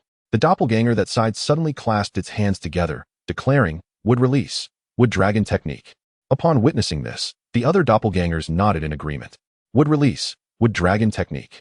From beneath the feet of the 6 Yi-Chens, colossal trees burst forth. The original Yi-Chen quickly retreated hundreds of meters. For this was the first use of the wood dragon technique after the release of the seal. Being caught in the aftermath would not bode well. The 6 enormous trees ceased their growth, their trunks twisting violently. From the spots where the 6 doppelgangers once stood, dragon heads emerged. The wooden dragon's eyes opened wide, glaring furiously at Shui Wuyu, who appeared as nothing more than an insect beneath them. As the dragons manifested, their claws and intricate details became discernible. 6 wooden dragons, each 500 meters in length, materialized. Even without standing tall, they towered over 200 meters. Yi Chun was left in awe. During his first use of the wood dragon, it had only reached 100 meters. Yet now, this wood dragon exceeded the height of 2 wooden figures combined. Shui Wuyu was momentarily dumbstruck, unsure how to confront this development. The ground beneath him was in disarray, as 6 wooden dragons erupted from the earth, obliterating the previously flat terrain for several kilometers. "Brothers, charge!" One of the doppelgangers suddenly exclaimed, leading the charge. The wooden dragons surged forward at an astonishing speed. Their massive forms moved with an extraordinary swiftness. Typically, larger bodies face greater wind resistance, yet the dragon's velocity astonished even Yi-Chen. It appeared that their size, durability, and speed had all been enhanced. Yi-Chen was thoroughly pleased with the unsealed wood release. The wooden dragon lunged towards Shui Wuyu, who reacted instantaneously. Boom! A hand met the descending dragon's head with tremendous force. "Remarkable strength," Shui Wuyu remarked. The doppelganger Yi Chun was momentarily taken aback, recalling his next move.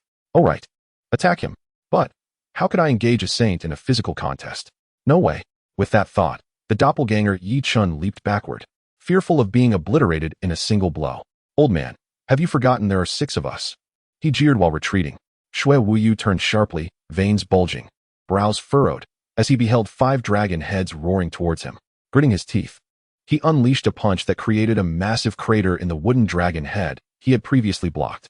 Good heavens, has the toughness of the wood release increased so significantly? Yi Chen exclaimed in disbelief. The prior half-saint had obliterated the wood release with a single punch. After striking, Shui Wuyu dared not become complacent. He leaped onto the head of the damaged wooden dragon. Boom! A cacophony of thunderous sounds erupted as the 6 massive dragon heads collided. The 6 doppelgangers quickly covered their faces. The wooden dragons seemed rather dim-witted. Seizing the opportunity, Shui Wuyu launched into the air.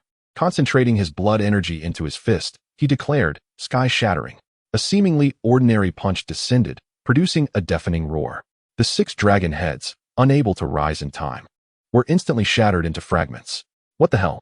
X7 as Shui Wuyu landed and surveyed his handiwork. He should have felt relieved at having vanquished the 6 wooden dragons, yet an unsettling sense lingered.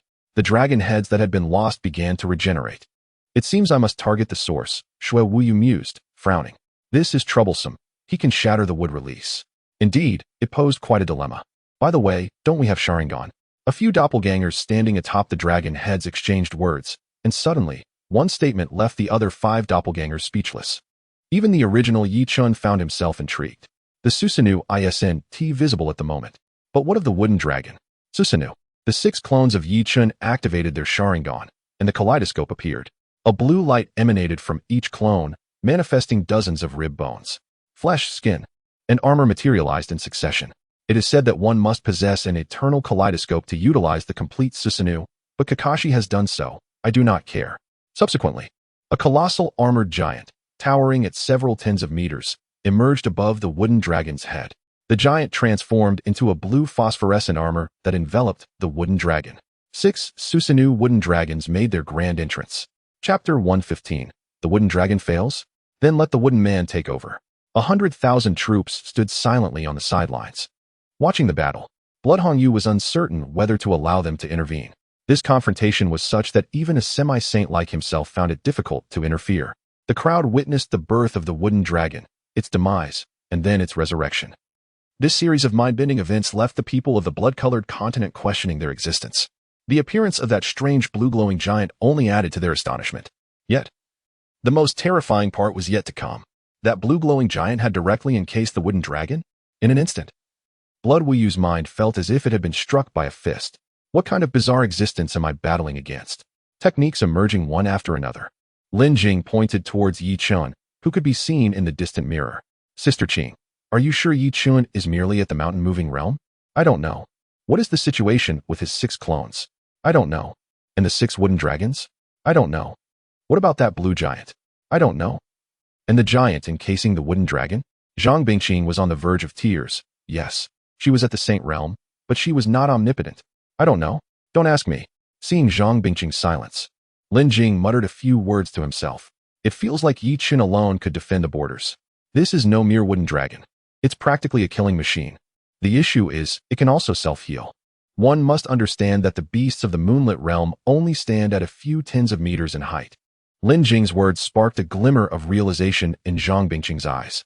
Indeed, if Yi Chen's clones possessed such combat power, how much stronger would the original be? The beasts of the fiery sun realm can swell to hundreds of meters in size. Some, known for their massive forms, can even reach a height of 1,000 meters. And let us not even mention the semi-saint and saint realms. The saint-level rock, with its wings spread, can obscure the sky. It is said that the ancestral lineage is akin to the rock, the legendary transformation of Kuan. But nobody knows the truth of these tales. Yi Chun watched as his 6 clones utilized Susanoo to encase the wooden dragon, instantly invigorated. However, although Susanoo could manifest in its complete form, its size remained too small. This was likely linked to spiritual energy, ninjutsu, or ocular techniques. The 500-meter-long wooden dragon was wrapped in a 30 to 40-meter Susanoo. The originally deep blue Susanoo transformed into a pale blue armor. To be fair, while wood release offers a myriad of offensive techniques, they are fundamentally quite singular. Typically, the strategy involves a straightforward charge. Thus, the Susanoo-encased wooden dragon continued its assault, utilizing its head as a battering ram. The 6 colossal dragons surged back and forth, lunging at Blood Wuyu in a frenzied assault. Are you not tired? Blood Wuyu roared, the veins on his forehead bulging with frustration as his anger escalated. I'm not tired. In fact, I was hoping to enjoy a drink while watching your performance. The original Yi Chun reclined on a wooden chair, leisurely observing the battle between Blood Wuyu and his 6 clones. The earth trembled violently, yet Yi Chun remained unfazed. The rocking chair crafted from wood release was not easily overturned. Each attack from the wooden dragon, every movement, wreaked havoc on the land and caused tremendous tremors. Even the 100,000 troops had formed the Golden Fortress at the gates of the Martial Empire, fearing that the wooden dragon would charge and obliterate the city gates. Hey, can you fight me properly? Blood Wuyu bellowed. Sure, but first, you need to defeat those 6. Blood Wuyu, a saint of his era, was driven to the brink of rage by Yi Chen's taunts. You wait. Once I slay these 6, I will end you. Blood Wuyu exuded a fierce crimson aura, his presence intensifying. Having been rammed repeatedly by the 6 Susanoo wooden dragons, Blood Wuyu was now thoroughly enraged. With a single punch, he sent the Susanoo wooden dragon reeling. Blood Wuyu began to find the situation somewhat troublesome. This layer of blue armor was indeed quite sturdy. After several attempts to breach the armor, he found it gradually healing itself. With the armor's enhancement, the wooden dragon's defense, attack power, and speed surged. The most frustrating part was that it could not be killed, which vexed Blood Wuyu immensely. Meanwhile, the 6 clones of Yi Chun remained sheltered on the back of the wooden dragon, completely devoid of opportunity for a decisive strike. With this thought, Blood Wuyu inhaled deeply, leaping into the air. Soaring high into the sky, Blood Wuyu looked down upon the 6 blue dragons. With hands resembling those of Yi Chun, he pressed his palms together, his eyes glaring at the wooden dragons below. Yi Chun suddenly gasped, Hey, isn't this copyrighted? You can do this too? Blood Wuyu descended at an ever-increasing speed, his garments igniting due to the friction with the air. He extended his right hand, slamming it downward. Holy cow, I thought my 1,000 hands was outrageous enough, and now you're pulling out the Buddha's palm? Yi Chun was utterly bewildered. Godly palm. Blood Wuyu's gaze was fierce. This was his most expansive attack. A surge of blood energy erupted from him as he struck downwards. In the sky, a massive arm seemed to materialize, directly crushing the 6 Susanoo wooden dragons and Yi Chen's 6 clones into the ground, flattening them. Yi Chen was left speechless. I admit I have advantages, but this is cheating. You just wiped out my 6 clones in one blow. The previously chaotic battlefield was instantly transformed into flat ground once more, save for a large palm print left behind, with the disappearance of the wooden dragon revealing several rivers beneath it. Yi Chun was rendered speechless. This is getting a bit dull. Yi Chen stood up from his chair. Kid, what now? Do you have any more tricks up your sleeve? Blood Wuyu sighed in relief. Though he remained uncertain, what if they could resurrect? There are many techniques left. I'm just worried about your mentality breaking. Chen shook his head. Haha, no matter how many techniques you unleash, I shall break them all with a single punch. Blood Wuyu proclaimed proudly. Well then, shall we have another round? Chen looked at Blood Wuyu with an odd expression, as this was his own request. With hands pressed together, 6 clones of Chen emerged once more. Oh no, original, you go away. I just got wiped out by him, and I want revenge. The 6 clones instantly began clamoring. Chen shrugged. They want to beat you. Don't blame me. Blood Wuyu frowned. Using the same technique on me is futile. Don't you understand this? The 6 clones of Chen activated both their ethereal power and sage mode simultaneously. Who said it was the same technique? The clones retorted in unison. A massive tree erupted from beneath their feet. You're saying it's not the same technique? Blood Wuyu scoffed derisively. Would release? Wooden man technique? The original Chen quickly retreated. Who knew how large the wooden man would become? The giant tree burst through the clouds, showing no signs of stopping. Chen gulped. 2,000 meters of wooden man. P.S. Happy 520. Remember to take safety precautions. This dog will continue writing. Goodbye. Chapter 116. The wooden man brings the dragon, and 6 more clones appear. Blood Wuyu stood on the ground, resembling a tiny ant. He looked up. Jagape. Kid, this is a bit excessive, don't you think? The original Chen scratched his head awkwardly. I can't be blamed. I didn't expect it to be this massive. However, Chen began to harbor doubts. Would this wooden man even fit the Susanoo? Chen abruptly shook his head, fearing he might not be able to manage it. The height was 4 times that of the wooden dragon. Furthermore, it was no longer the slender wooden figure, but rather a plump entity resembling a little chubby person. Attempting to harness Susanoo seemed rather unrealistic. Chen instantly fell into a state of gloom, struggling even to control the wooden figure, let alone the colossal Buddha. The road ahead was still long. For now, he resolved to set a modest goal, to successfully control the wooden figure first. You old rascal. Weren't you quite formidable just now? Come on, strike me down in one move. The 6 clones clamored. The 6 wooden figures stood firm, akin to deities descending from the heavens. Zhang Bingqing had grown numb, and Lin Jing was so frightened she was at a loss for words. They had thought the wooden dragon was already bizarre enough, but now he had summoned wooden figures. It was even more absurd. Even Blood Wuyu felt a shiver run down his spine. These 6 colossal beings had yet to make a move, yet their aura already pressed down upon him. Although he could shatter the strength of the wood release, the sheer size and thickness of these figures made them formidable to overcome. Moreover, there were 6 of them. If they merely walked into the royal city, without lifting a finger, and simply collapsed into it, half the city would be obliterated. Blood Wuyu began to panic. That previous move, the god sealing palm, was already the strongest technique he could currently wield. Am I supposed to throw myself at him? Chen suddenly addressed Blood Wuyu. Old fellow. You mentioned giving me a chance earlier, but I, too, enjoy granting others opportunities. How about this? I'll give you another chance, and we can consider the previous one even. You hand over Blood Yang to me, and then swear an oath to serve me as a subordinate, and I shall spare your life. What do you say? Chen said with a teasing tone. Though somewhat sarcastic, Chen genuinely wished to offer him a chance. After all, reciprocity is essential. I assent it. However, these words struck Blood Wuyu differently. Coupled with Chen's somewhat cheeky voice, it only served to infuriate him further. Boy, do you really think I have no means to deal with these hulks? Blood Wuyu retorted angrily. Chen waved his hand slightly. Can you blame me? I'm merely stating facts. Blood Wuyu began to doubt whether he could truly trust Chen's words, especially since his true form had merely been spectating thus far, having only made 2 moves with his clones. As Blood Wuyu pondered, Chen's voice completely shattered his confidence. Do you think I lack stronger techniques? Or rather, can you guess what my true form's wooden figure or wooden dragon might be? Blood Wuyu's face was filled with astonishment. He had never contemplated this matter. True form. Why are you wasting so much breath on him?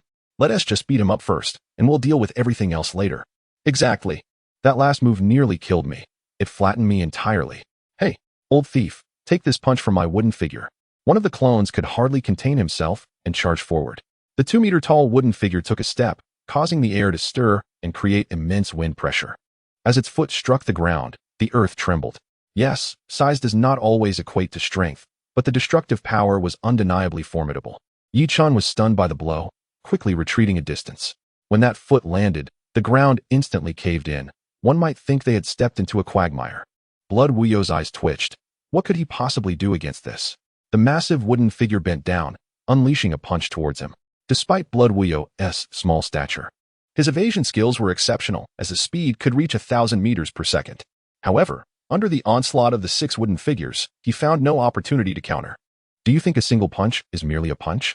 What happens when a fist over 50 meters descends? Do you understand the concept? It's akin to 9 Ultramen forming a cube and crashing down upon you. Wouldn't that terrify you? When the fist struck the ground, debris flew in all directions, and the air surged with powerful winds. To evade the debris while resisting the wind became an immense burden for Blood Wuyo. Little fellow, is this meaningful? With the clumsiness of these wooden figures, the likelihood of landing a hit on me is virtually zero. Though Blood Wuyo found this evasive combat tiresome, he had no alternative. Moreover, for him, this battle was nearly devoid of consumption. It was simply a matter of dodging attacks. As a being who had refined his body to the sacred realm, such petty skirmishes posed no threat of injury. Yet, Blood Wuyo had his own schemes. The so-called spiritual energy cultivated by outsiders did not exist in this world. This meant his opponent had no means to replenish their spiritual power. However, he never expected that Yi Chen possessed 100,000 high-grade spirit stones, far more than he could utilize. Only about 10 stones would suffice to replenish all of Yi Chen's spiritual energy. After all, Yi Chen hadn't even reached the oceanic realm. The energy required for the immortal mode would be drawn from nature, entirely without his own effort. The energy would be converted into spiritual energy for Yi Chen's use. The notion that Blood Wuyo could deplete Yi Chen's spiritual energy was a grave miscalculation. The use of 2 clones and the wooden figures and wooden dragons summoned by them had only consumed half of Yi Chen's total spiritual energy. Coupled with the energy absorbed from spirit stones during his rest and what he drew from the immortal mode, he had nearly restored 3 to 4 layers of energy. In other words, Yi Chen had expended roughly 1/3 of his spiritual energy to toy with Blood Wuyo for so long, and he continued to do so. The 6 wooden figures struck at the fragile heart of this small world with every punch and kick, within a radius of several kilometers. Not a single flat piece of land remained. Any semblance of flatness was deemed a disrespect to the wooden figures. Brothers, we can't hit him. What should we do? You ask me, and I ask whom? Shall we add a wooden dragon technique? That might work. Hearing this, Blood Wuyo nearly spat out a mouthful of old blood. A wooden dragon? That last move? Is this ever going to end? 1 against 6 was already overwhelming. Do I really need to face 12? The 6 clones of Yi Chen nodded in agreement. 6 wooden dragons sprouted from the wooden figures. Now it was a wooden figure leading a dragon. Blood Wuyo was at his wit's end. They truly meant business, and with such decisiveness, he had to concede. Chapter 117. Apologies. I am Yi Chen. Number 2. Yi Chen's true form observed the wooden figures and then glanced at Blood Wuyo, curious about what the clones would do next. After all, what they were doing was something he had never attempted. Blood Wuyo began to struggle. As the wooden figures attacked, he had to leap perfectly off their arms to evade.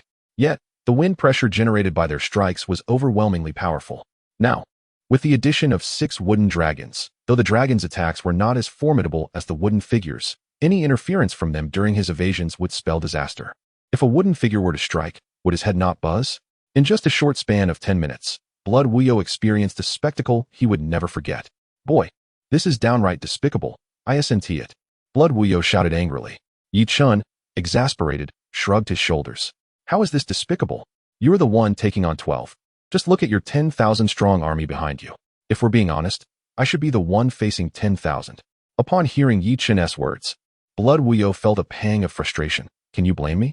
I thought a large army was coming, not just you. If you put it that way, it's not my fault.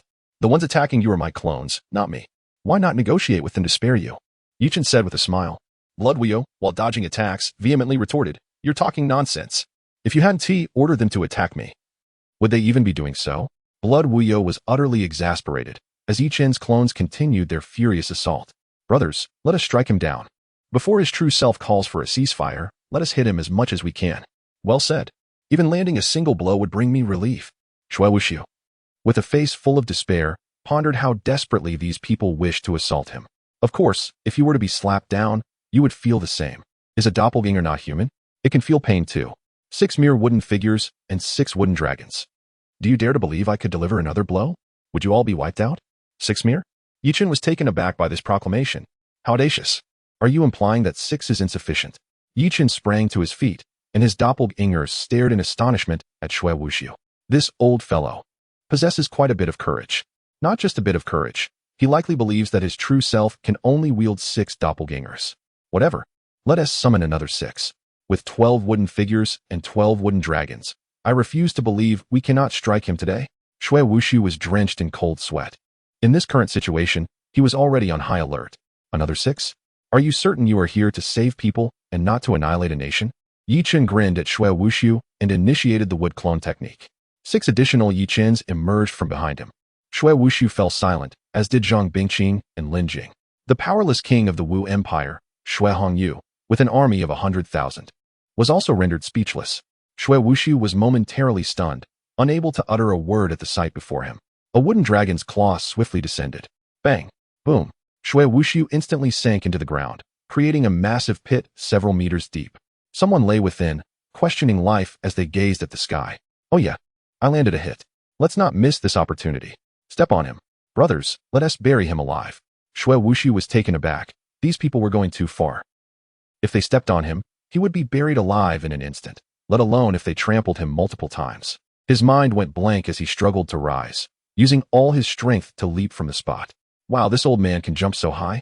Yi Chen raised his hand in a gesture of looking far, watching Shui Wushu ascend like a rocket. Several Yi Chen doppelgangers were displeased. We urged you to step on him quickly, and now look, he has escaped.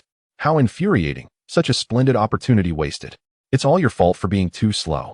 The 6 doppelgangers behind the true Yi Chen, mirroring his actions, crafted wooden rocking chairs with the wood technique, reclining and enjoying the show. Yi Chen quietly retrieved a variety of jerky from his ring. Care for a taste? This spicy jerky was gifted by a kind-hearted shopkeeper in the last town. A certain shopkeeper, kind-hearted. The doppelgangers accepted without hesitation. The disparity between doppelgangers was remarkable. Look at how they toiled away, while we leisurely enjoyed good food and watched the drama unfold. Indeed, it's exhausting.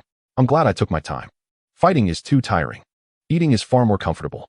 Listening to his doppelgangers, the true Yi Chen said nothing further. These 6 doppelgangers were merely meant to intimidate Shui Wushu. He then shouted at the increasingly elevated Shui Wushu, "Old man, why not try and see if your divine sealing palm can affect wooden figures? Then I shall consider whether to use a stronger technique." Shui Wushu's forehead throbbed. The divine sealing palm. Utilizing his diving speed, Shui Wushu unleashed this technique once more. Yi Chen felt helpless. Most techniques in this world were dreadfully mundane. Brothers, that move is coming again. Hide in the wooden figure's armpits to avoid injury. Understood. Comprehended. The doppelgangers hurriedly took action. A tremendous gust of wind surged forth, far stronger than the previous palm strike. This time, it was Shui Wushu's full power. The shadow of his hand blotted out the sky as it descended upon the 6 giants. Boom. Smoke billowed, and the residual shockwave upturned scattered stones. The ground was once again flattened by this palm. However, this time, the wooden figures sunk into the earth, their heads and shoulders obliterated. Yet, the wooden figures did not vanish, for the doppelgangers of Yi Chen had sheltered within the armpits. Though they sustained injuries, at least they remained intact. Shui Wushu felt despair. Despite exerting his full power, he could not breach the wooden figure's defenses. The 6 Yi Chen doppelgangers leaped from the wooden figure's armpits. TSK. This old man seems to be at his limit now, doesn't he?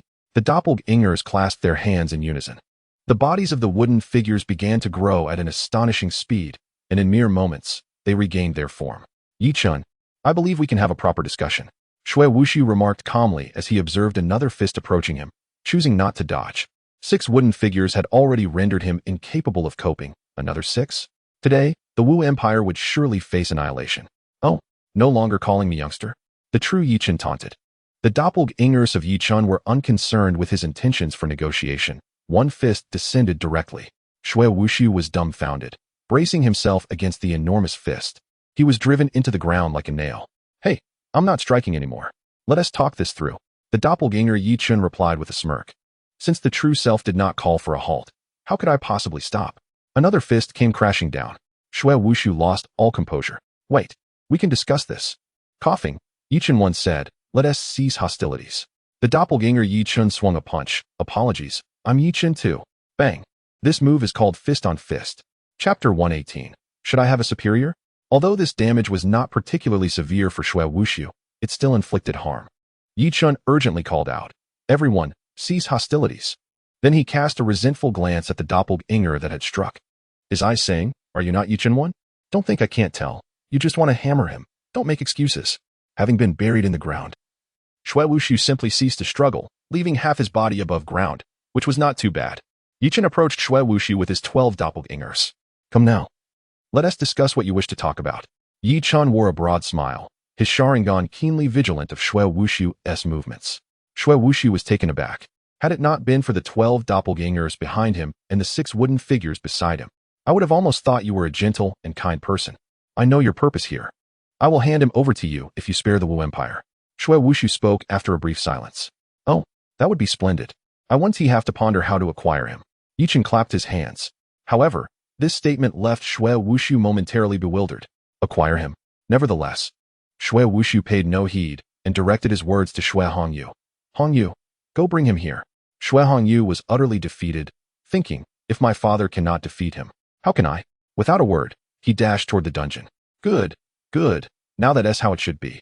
I won't waste my time. I assent this better. If you had prolonged it any longer, you would have witnessed the absolute pressure of the 10,000-meter Buddha. Yi Chen remarked, taking a bite of jerky. Shui Wuxi was beyond disinterested in speaking, regardless of whether Yi Chen could summon the so-called 10,000-meter Buddha. Those 6 wooden figures alone would take him 3 days and nights to defeat. What if there were 12 wooden figures? Wouldn't he be utterly exhausted? He fell silent, unwilling to engage with Yi Chen. Yi Chen then crouched down and said, Now, let us discuss compensation. Shui Wuxi rolled his eyes. He asked, still seeking compensation from me. You tell me. I deployed 12 doppelgangers, expending several hundred spirit stones here, and you struck my true self, killing 6 of my doppelgangers. You tell me, how should you compensate me? The tip of Shui Wuxi's nose tinged with bitterness. He had never felt such grievance in his life. In the past, I stood alone as if I were an entire nation. My mere entrance and exit would compel other nations to submit instantly, for refusal meant death. Yet now, gazing at my lower half buried in the earth, I am struck by the profound futility of life, as if my once illustrious name has vanished entirely. Silent, are you? It appears you wish to witness the Grand Buddha of 10,000 meters. Yi Chen's gaze turned fierce. Compensation, how do you propose I make amends? If I can afford it, I shall compensate. In an instant, the ferocity in Yi Chen's eyes evaporated completely. If only it had been this way from the start. Shui Hongyu moved swiftly, locating Ji Qianming without delay. He directed a gaze full of disdain towards him, but remained silent. With a swift motion, he grasped the prison cell and charged toward Yi Chen. TSK, is that not the emperor of the martial empire? Why the haste to escort the old man away? Shui Hongyu remained taciturn, uninterested in engaging with Ji Qianming. Let me guess, someone has come to rescue me, perhaps? At this utterance, Shui Hongyu's body trembled slightly. Such a tremor did not escape Ji Qianming's notice. Goodness, I merely speculated, and it turns out to be true. Although Ji Qianming was deep within the dungeon, he could still sense the tremors. Yet he had grown accustomed to such disturbances, for in this world, everyone is a cultivator. Vibrations of the ground are utterly commonplace. A casual punch could resonate like the thundering of hooves against the earth, let alone the casual strikes of the powerful. However, the tremors today genuinely made Ji Qianming question his existence.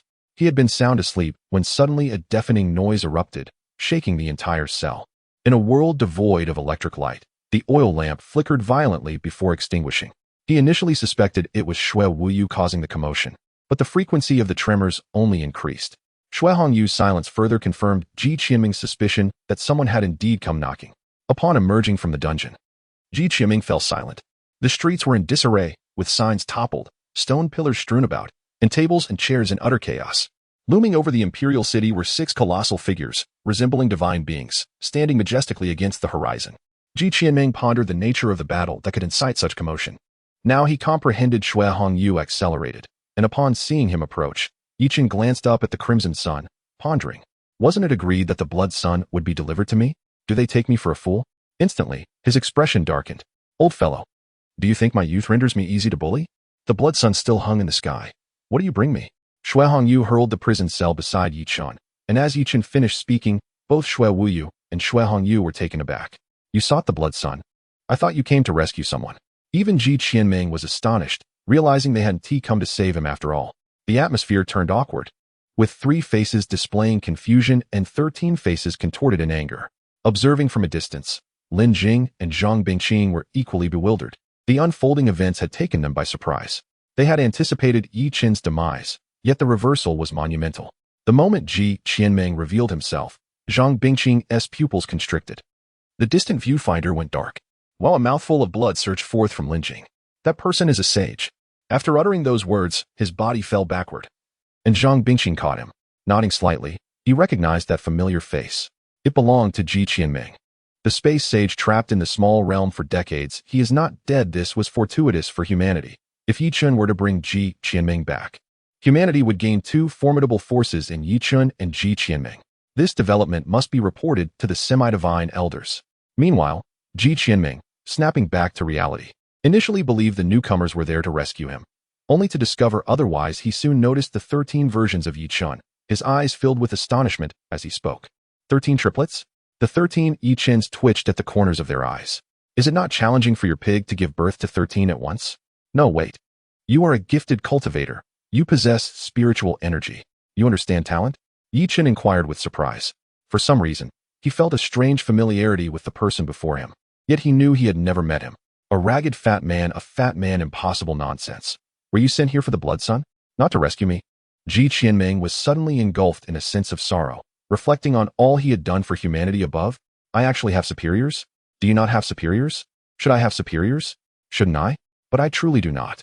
Ji Qianming's words left Yi Chen utterly perplexed. I genuinely have no superiors. If I did, this old fellow would have long since met his end at my hands. Yi Chen retorted defiantly, as if slaying Xue Wuyu were a trivial matter. Xue Hongyu's cheek twitched at his words. As for Xue Wuyu, his face darkened entirely. Fine, you can fight. You are impressive. Ji Qianming, meanwhile, was left baffled. What does that mean? Is he claiming he can effortlessly kill Xue Wuyu? Wait, are we discussing matters on the same channel? I am asking you about your superiors, not whether you have them. Ji Qianming was utterly speechless. I have no superiors. Yi Chen mirrored his confusion. Who sent you here, for heaven's sake? Ji Qianming nearly roared in exasperation. Initially, he thought that even if Yi Chen was not there to rescue him, he could continue to be imprisoned. Yet, Yi Chen's capacity to incite frustration was reaching its peak. I asked him who his superiors were, and he claims he has none. You should have mentioned that earlier. You didn't clarify. How was I to know? Yi Chen's brow furrowed. This old man seems rather dim-witted. I was just pondering whether I recognized him. Absolutely not. I do not know someone so foolish. So, can you articulate this clearly now? Ji Qianming adjusted his mindset, closed his eyes, and spoke calmly. I have been speaking clearly all along. Very well. A single statement made Ji Qianming's breath quicken once more. Xue Wuyu felt fortunate. He had only endured a few punches and had not been driven to such a state of agitation. Ji Qianming was utterly uninterested in continuing the conversation and fell silent. Who is this fellow? Yi Chen tilted his head, pointing at Ji Qianming as he inquired with Xue Wuyu. Ji Qianming. Yi Chen paused. The name resonating with familiarity, he scrutinized Ji Qianming's face once more, sinking into contemplation. Has my essence succumbed to senility? I do not know. I feel there is a resemblance. Is there? Is there not? Nonsense. Of course, there is not. It is identical. The avatars behind Yi Chen began a fervent dissension. That is right. Ji Qianming, the space sage of the Ji family, ancestor of Ji Xiaoduo. Yi Chen jolted awake, understanding at last. So, it is the space sage. My apologies for not recognizing you earlier. Ji Qianming shot Yi Chen a resentful glance, but chose to remain silent. He felt a twinge of fear. Yi Chen's ability to provoke annoyance was overwhelming. Hurry and release Elder Ji. What are you dawdling for? Yi Chen hastily pointed at Xue Hongyu. Startled, Xue Hongyu began to fumble around, his brows furrowing as he stammered, I came in such haste that I forgot the key.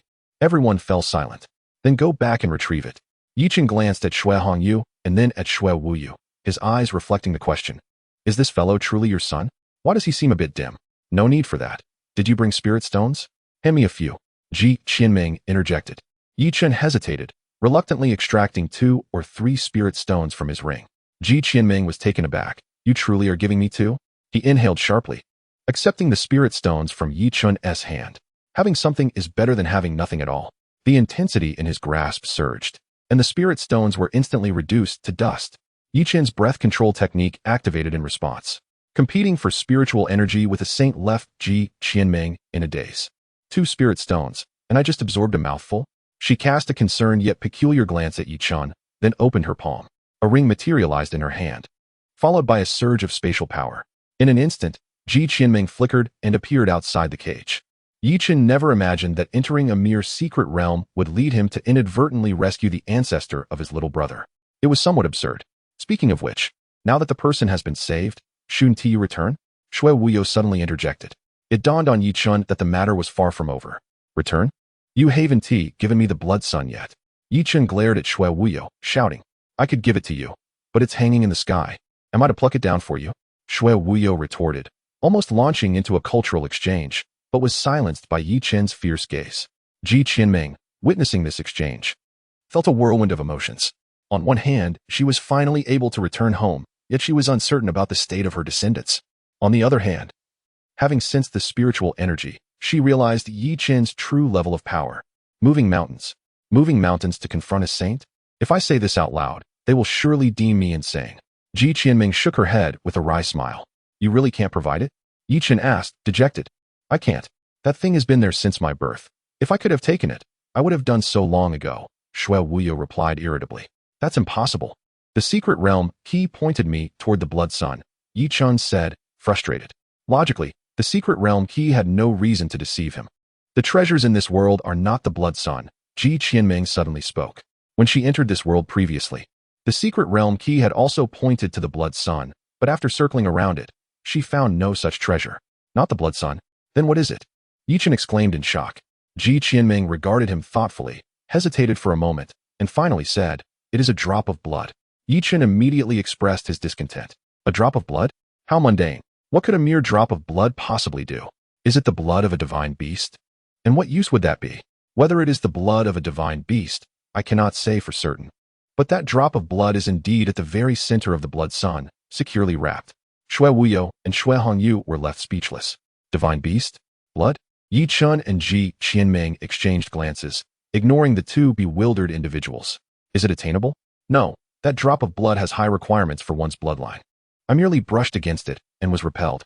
Had I not reacted quickly to control my spatial power, I would have been instantly killed. Upon hearing this, Yi Chen's interest peaked. Meanwhile, Shui Wuyo and Shui Hongyu remained confused. Why couldn't they comprehend the conversation? What was this divine beast? What was this blood? What was this bloodline?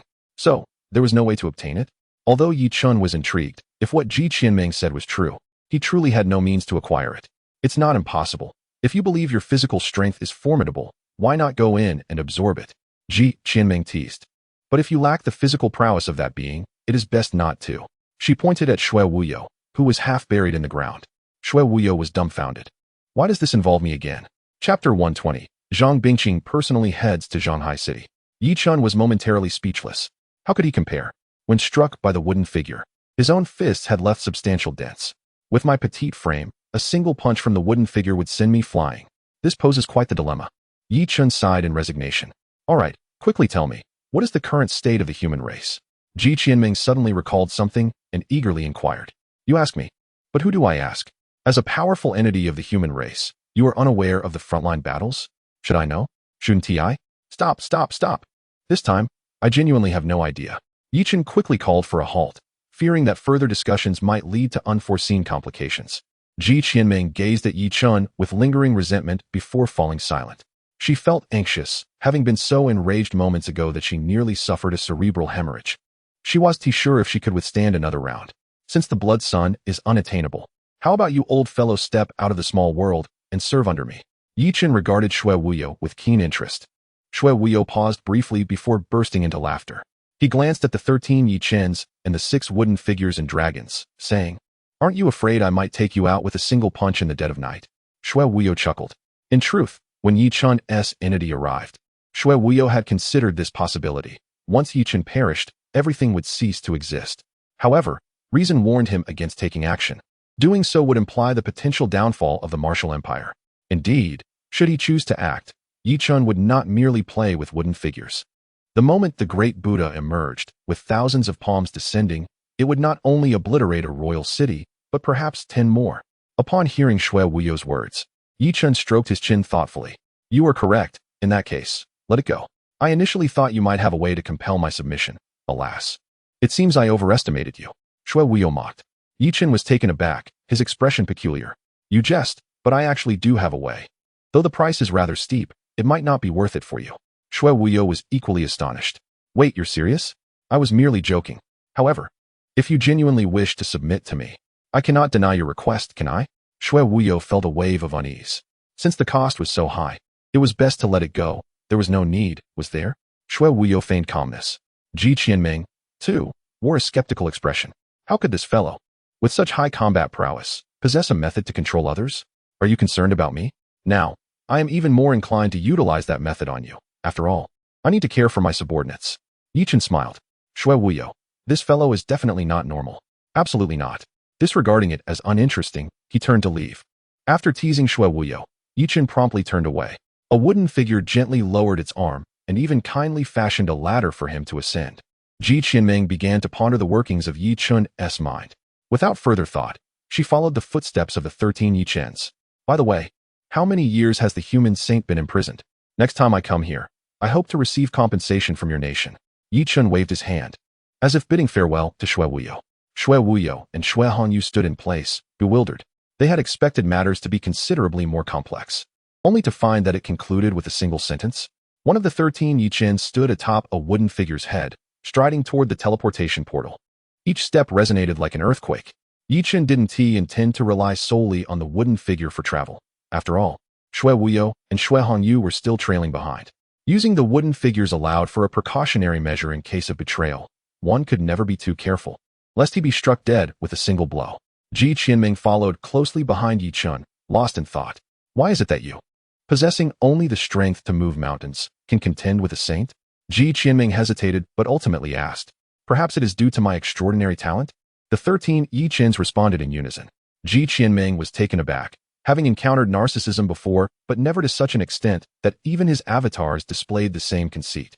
By the way, Senior Ji, when I first met you, I found you somewhat familiar, yet I hesitated to confirm, but you are indeed the ancestor of the Ji family, correct? Yi Chen suddenly recalled and curiously inquired. Indeed, that is correct, Ji Qianming replied with joy. Even after disappearing for several decades, it was heartening to know that someone remembered her.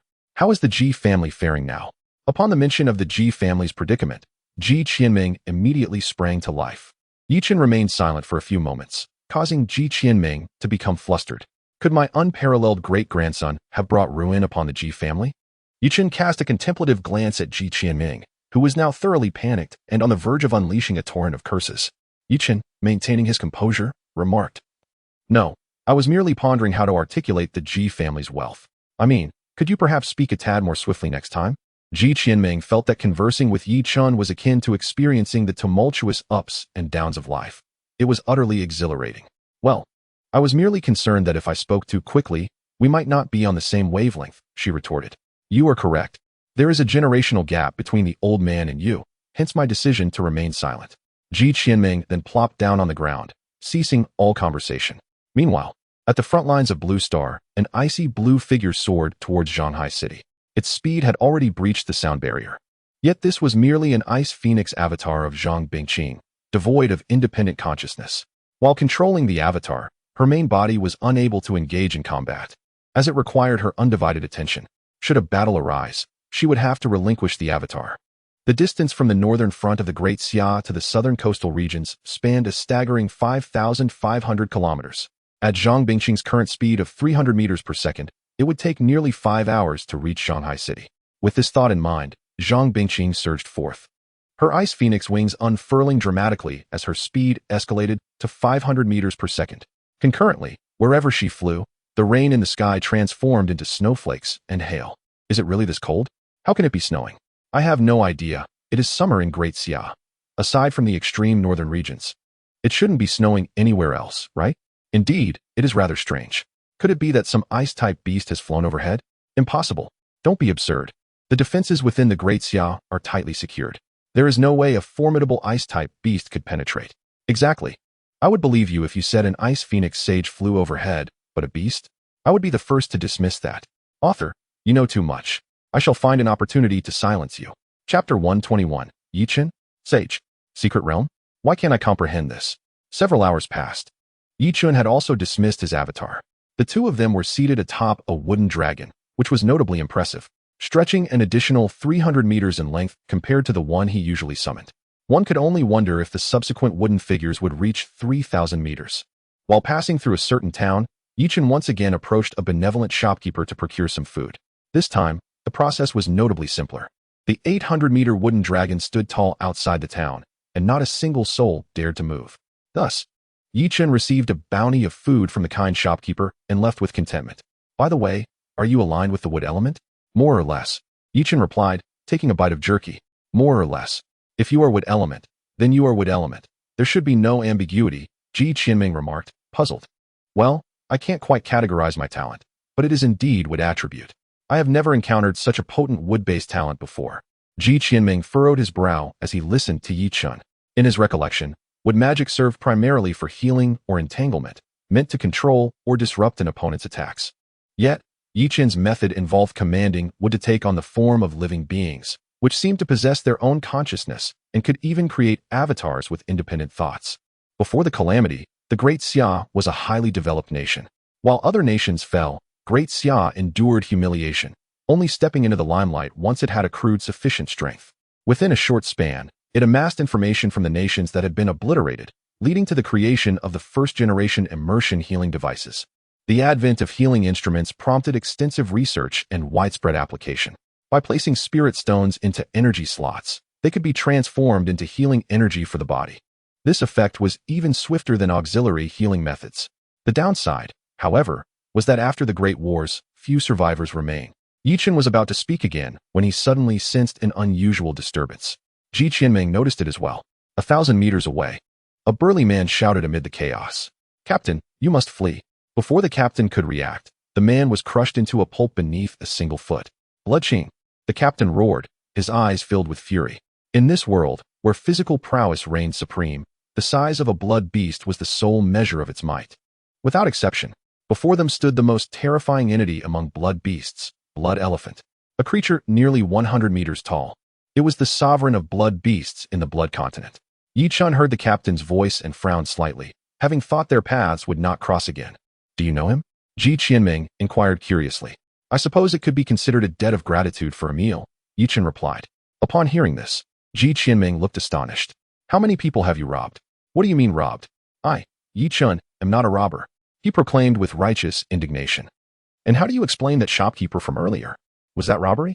I felt embarrassed. The shopkeeper was incredibly kind and even bid us farewell in tears. You win. Enough of this. I shall go rescue him and repay my debt. Yi Chen's expression shifted instantly. His pupils transformed as he activated the Susanoo. A radiant blue light erupted from his being, and skeletal forms materialized into an upper body. Yi Chen leaped from the head of the wooden dragon. As the Susanoo continued to take form, as flesh and skin appeared, legs sprouted forth, covered in scale armor, and wings unfurled. Speed surged to its maximum. What on earth is this? Ji Qianming exclaimed in disbelief. Meanwhile, the captain's strength was already lacking. His mercenary group had dwindled from dozens to just a few, with the wounded and dead scattered among them. None chose to flee. They were all men of honor. Despair consumed the captain as he gazed at the colossal foot of the elephant descending from above, surrendering completely. The disparity in strength was insurmountable. With a resigned sigh, he pounded the ground twice in a final act of defiance. Boom! As the massive foot of the blood elephant struck the ground, the creature's life was extinguished. Yi Chen, controlling the fully realized Susanoo, wielded a massive crossbow. An arrow, engulfed in black flames, pierced the head of the blood elephant, consuming its very essence. Brother Bloodching, are you all right? Yi Chen's voice resonated from the skies. The captain abruptly looked up, spotting a colossal blue humanoid figure soaring above. As he beheld Yi Chen standing atop the forehead of the magnificent blue creature, disbelief filled his voice. Yi Chen. Yi Chen descended with a smile, dismissing the Susanoo. Fortunately, I arrived in time. Otherwise, I would have missed the chance to repay that meal. Only then did the captain comprehend, his eyes widening in astonishment as he stared at the lifeless blood elephant and the emergence of Yi Chen. You are so powerful. Yi Chen chuckled softly, remaining silent. Behind him, the wooden dragon, carrying Ji Qianming, arrived at the scene. The captain's pupils dilated in shock. Brother Bloodchin, you must flee. Behind you. It's all right, Yi Chen replied with a smile. Brother Bloodchin, consider my gratitude for that meal repaid. May we meet again in the future. The wooden dragon lowered its body, and Yi Chen leaped onto its head, waving farewell to the captain. Without granting him a chance to respond, the wooden dragon departed. In the span of 30 seconds, an experience he would remember for a lifetime unfolded before the captain's eyes as he stared at the deceased blood elephant and the vanishing arrows and black flames. Sinking into deep contemplation, Shanghai City, Blue Star. Knock, knock, knock. Zhang Daoxing snapped back to reality at the sound of knocking, calling out without lifting his head. Enter. Zhang Bingqing slowly entered the office, taking deliberate steps toward Zhang Daoxing. Is there something you need? Zhang Daoxing remained with his back turned. Father. Zhang Bingqing called out coldly, a title she had not uttered in nearly a decade. Zhang Daoxing's body jolted, and his eyes instantly welled with tears. He looked up abruptly and beheld the unchanged visage of Zhang Bingqing, his mouth opening as if to speak, yet no words emerged. You have aged, Zhang Bingqing remarked, observing the white strands of hair adorning Zhang Daoxing's head, a pang of guilt washing over her. It had been 10 years since her mother's passing, and she had not spoken to Zhang Daoxing at such close proximity since then. What brings you here? The front lines must be quite demanding, with the weighty responsibilities you bear. Zhang Daoxing did not respond to her words, but instead inquired about her purpose for coming. Zhang Bingqing steadied her emotions. It concerns Chen. Chen? Yes, he has entered a secret realm and has engaged in combat with a sage. The spatial sage is also within that realm, and I presently require his detailed information to rescue him. Zhang Daoxing's mind momentarily faltered. What was she saying? Chen? A sage? A secret realm? Why did it all sound so incomprehensible? In another part of the office, the West Wind Lion King, sensing Zhang Bingqing's arrival, brought Lan Batian to the entrance. The Ice Phoenix Sage. Lan Batian exclaimed. The West Wind Lion King was taken aback. What is happening? Aren't they our enemies? No, wait. The focus is not on enemies but on the Ice Phoenix. A sage. The West Wind Lion King was suddenly flustered, realizing he was a mythical beast. Zhang Bingqing regarded the West Wind Lion King and Lan Batian thoughtfully. You two are quite impressive. This statement left both men momentarily stunned, having anticipated a different kind of remark. In truth, Zhang Bingqing had previously witnessed their valor. Those who protected Shanghai City deserved respect. So, what exactly has happened to Chen? Zhang Daoxing inhaled deeply, gazing intently at Zhang Bingqing. She revealed without reservation. He ventured into a secret realm and fought a sage. I do not know if he is still alive, thus I need to understand how he accessed that realm. What? The West Wind Lion King and Lan Batian's minds went blank. That young man engaged a sage? Zhang Daoxing initially thought he had misheard, but upon confirming Zhang Bingqing's words, he fell silent. Chen could already contend with a sage. Did he still require the Celestial Academy? Or could the Celestial Academy still offer him any assistance? Chen is a genius, 1 in a billion, Zhang Bingqing suddenly stated. Zhang Daoxing comprehended her intent. She had come for Chen and likely intended for him to proceed to the front lines. He has gone to Kyoto. I am uncertain of the specifics. Zhang Daoxing candidly shared what he knew. Zhang Bingqing nodded and turned to leave. Upon reaching the door, she paused and glanced back at Zhang Daoxing. Father, take care of your health. Those brief words rendered Zhang Daoxing momentarily speechless. All right, I understand. He smiled slightly. This was the first expression of concern from Zhang Bingqing in many years. She said no more, and as the Ice Phoenix spread its wings behind her, they soared toward Kyoto. The West Wind Lion King and Lan Batian remained rooted in place, motionless until Zhang Bingqing vanished without a trace. Lion King, did the Ice Phoenix Sage just compliment us? That's your only concern? I was barely able to breathe, fearing I would be obliterated. A sage, so formidable. It leaves no room for resistance. By the way, how did that young man manage to battle a sage? Both the West Wind Lion King and Lan Batian stood frozen, their legs feeling numb. Old Zhang, your daughter is so powerful. How could you be so weak? Lan Batian inquired curiously. Zhang Daoxing did not respond. It was a question he had pondered for many years. Zhang Daoxing's talent was not lacking. He possessed the same SSS-level aptitude as his wife. Yet, the death of his wife and his own injuries had cost humanity 2 potential paragons. Zhang Bingqing left home in anger, blaming Zhang Daoxing for not protecting her mother, and had joined the military ever since. As a husband, how could Zhang Daoxing not feel the anguish of being unable to save his beloved? Yet, he had never chosen to evade responsibility, instead attributing his wife's death to himself. The afflictions of his body and mind had kept Zhang Daoxing stagnant at the threshold of the sea of reversal. He yearned to accompany Zhang Bingqing to Kyoto but had to remain in Shanghai City to complete his pressing duties. Although the Lion King was stationed there, he was still a mythical beast. Zhang Daoxing could only watch as Zhang Bingqing departed, silently returning to his seat. Zhang Bingqing understood that Chen's journey to Kyoto was undoubtedly for the college entrance examination. The question remained, did he still need to participate in this examination? Zhang Bingqing felt a sense of unease, at 18, to confront a sage.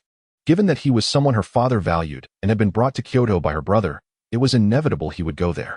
That was once her home. Meanwhile, the unfortunate Chen dream was enduring immense torment. Chen, transformed into a curious child, bombarded Chen dream with a barrage of questions that led her to question her very existence. For instance, are all those in the sage realm as weak as you? You can't even defeat Shui Wuyo? Is your talent for spatial rings matched by your family's wholesale supply of them? Have you been starving in here for so long that you've gained weight? Ji Qiandream sat indifferently atop the wooden dragon's head, listening to Yichen's words in silence. Hours passed, and she had become completely immune to his incessant chatter. Boring. Yichen sighed deeply, lamenting the absence of Xiao Dor, who would at least respond thoughtfully. Ji Qiandream regarded Yichen with a contemplative glance. Is this what you call a conversation? Reflect on your own words. Can you even keep up with them?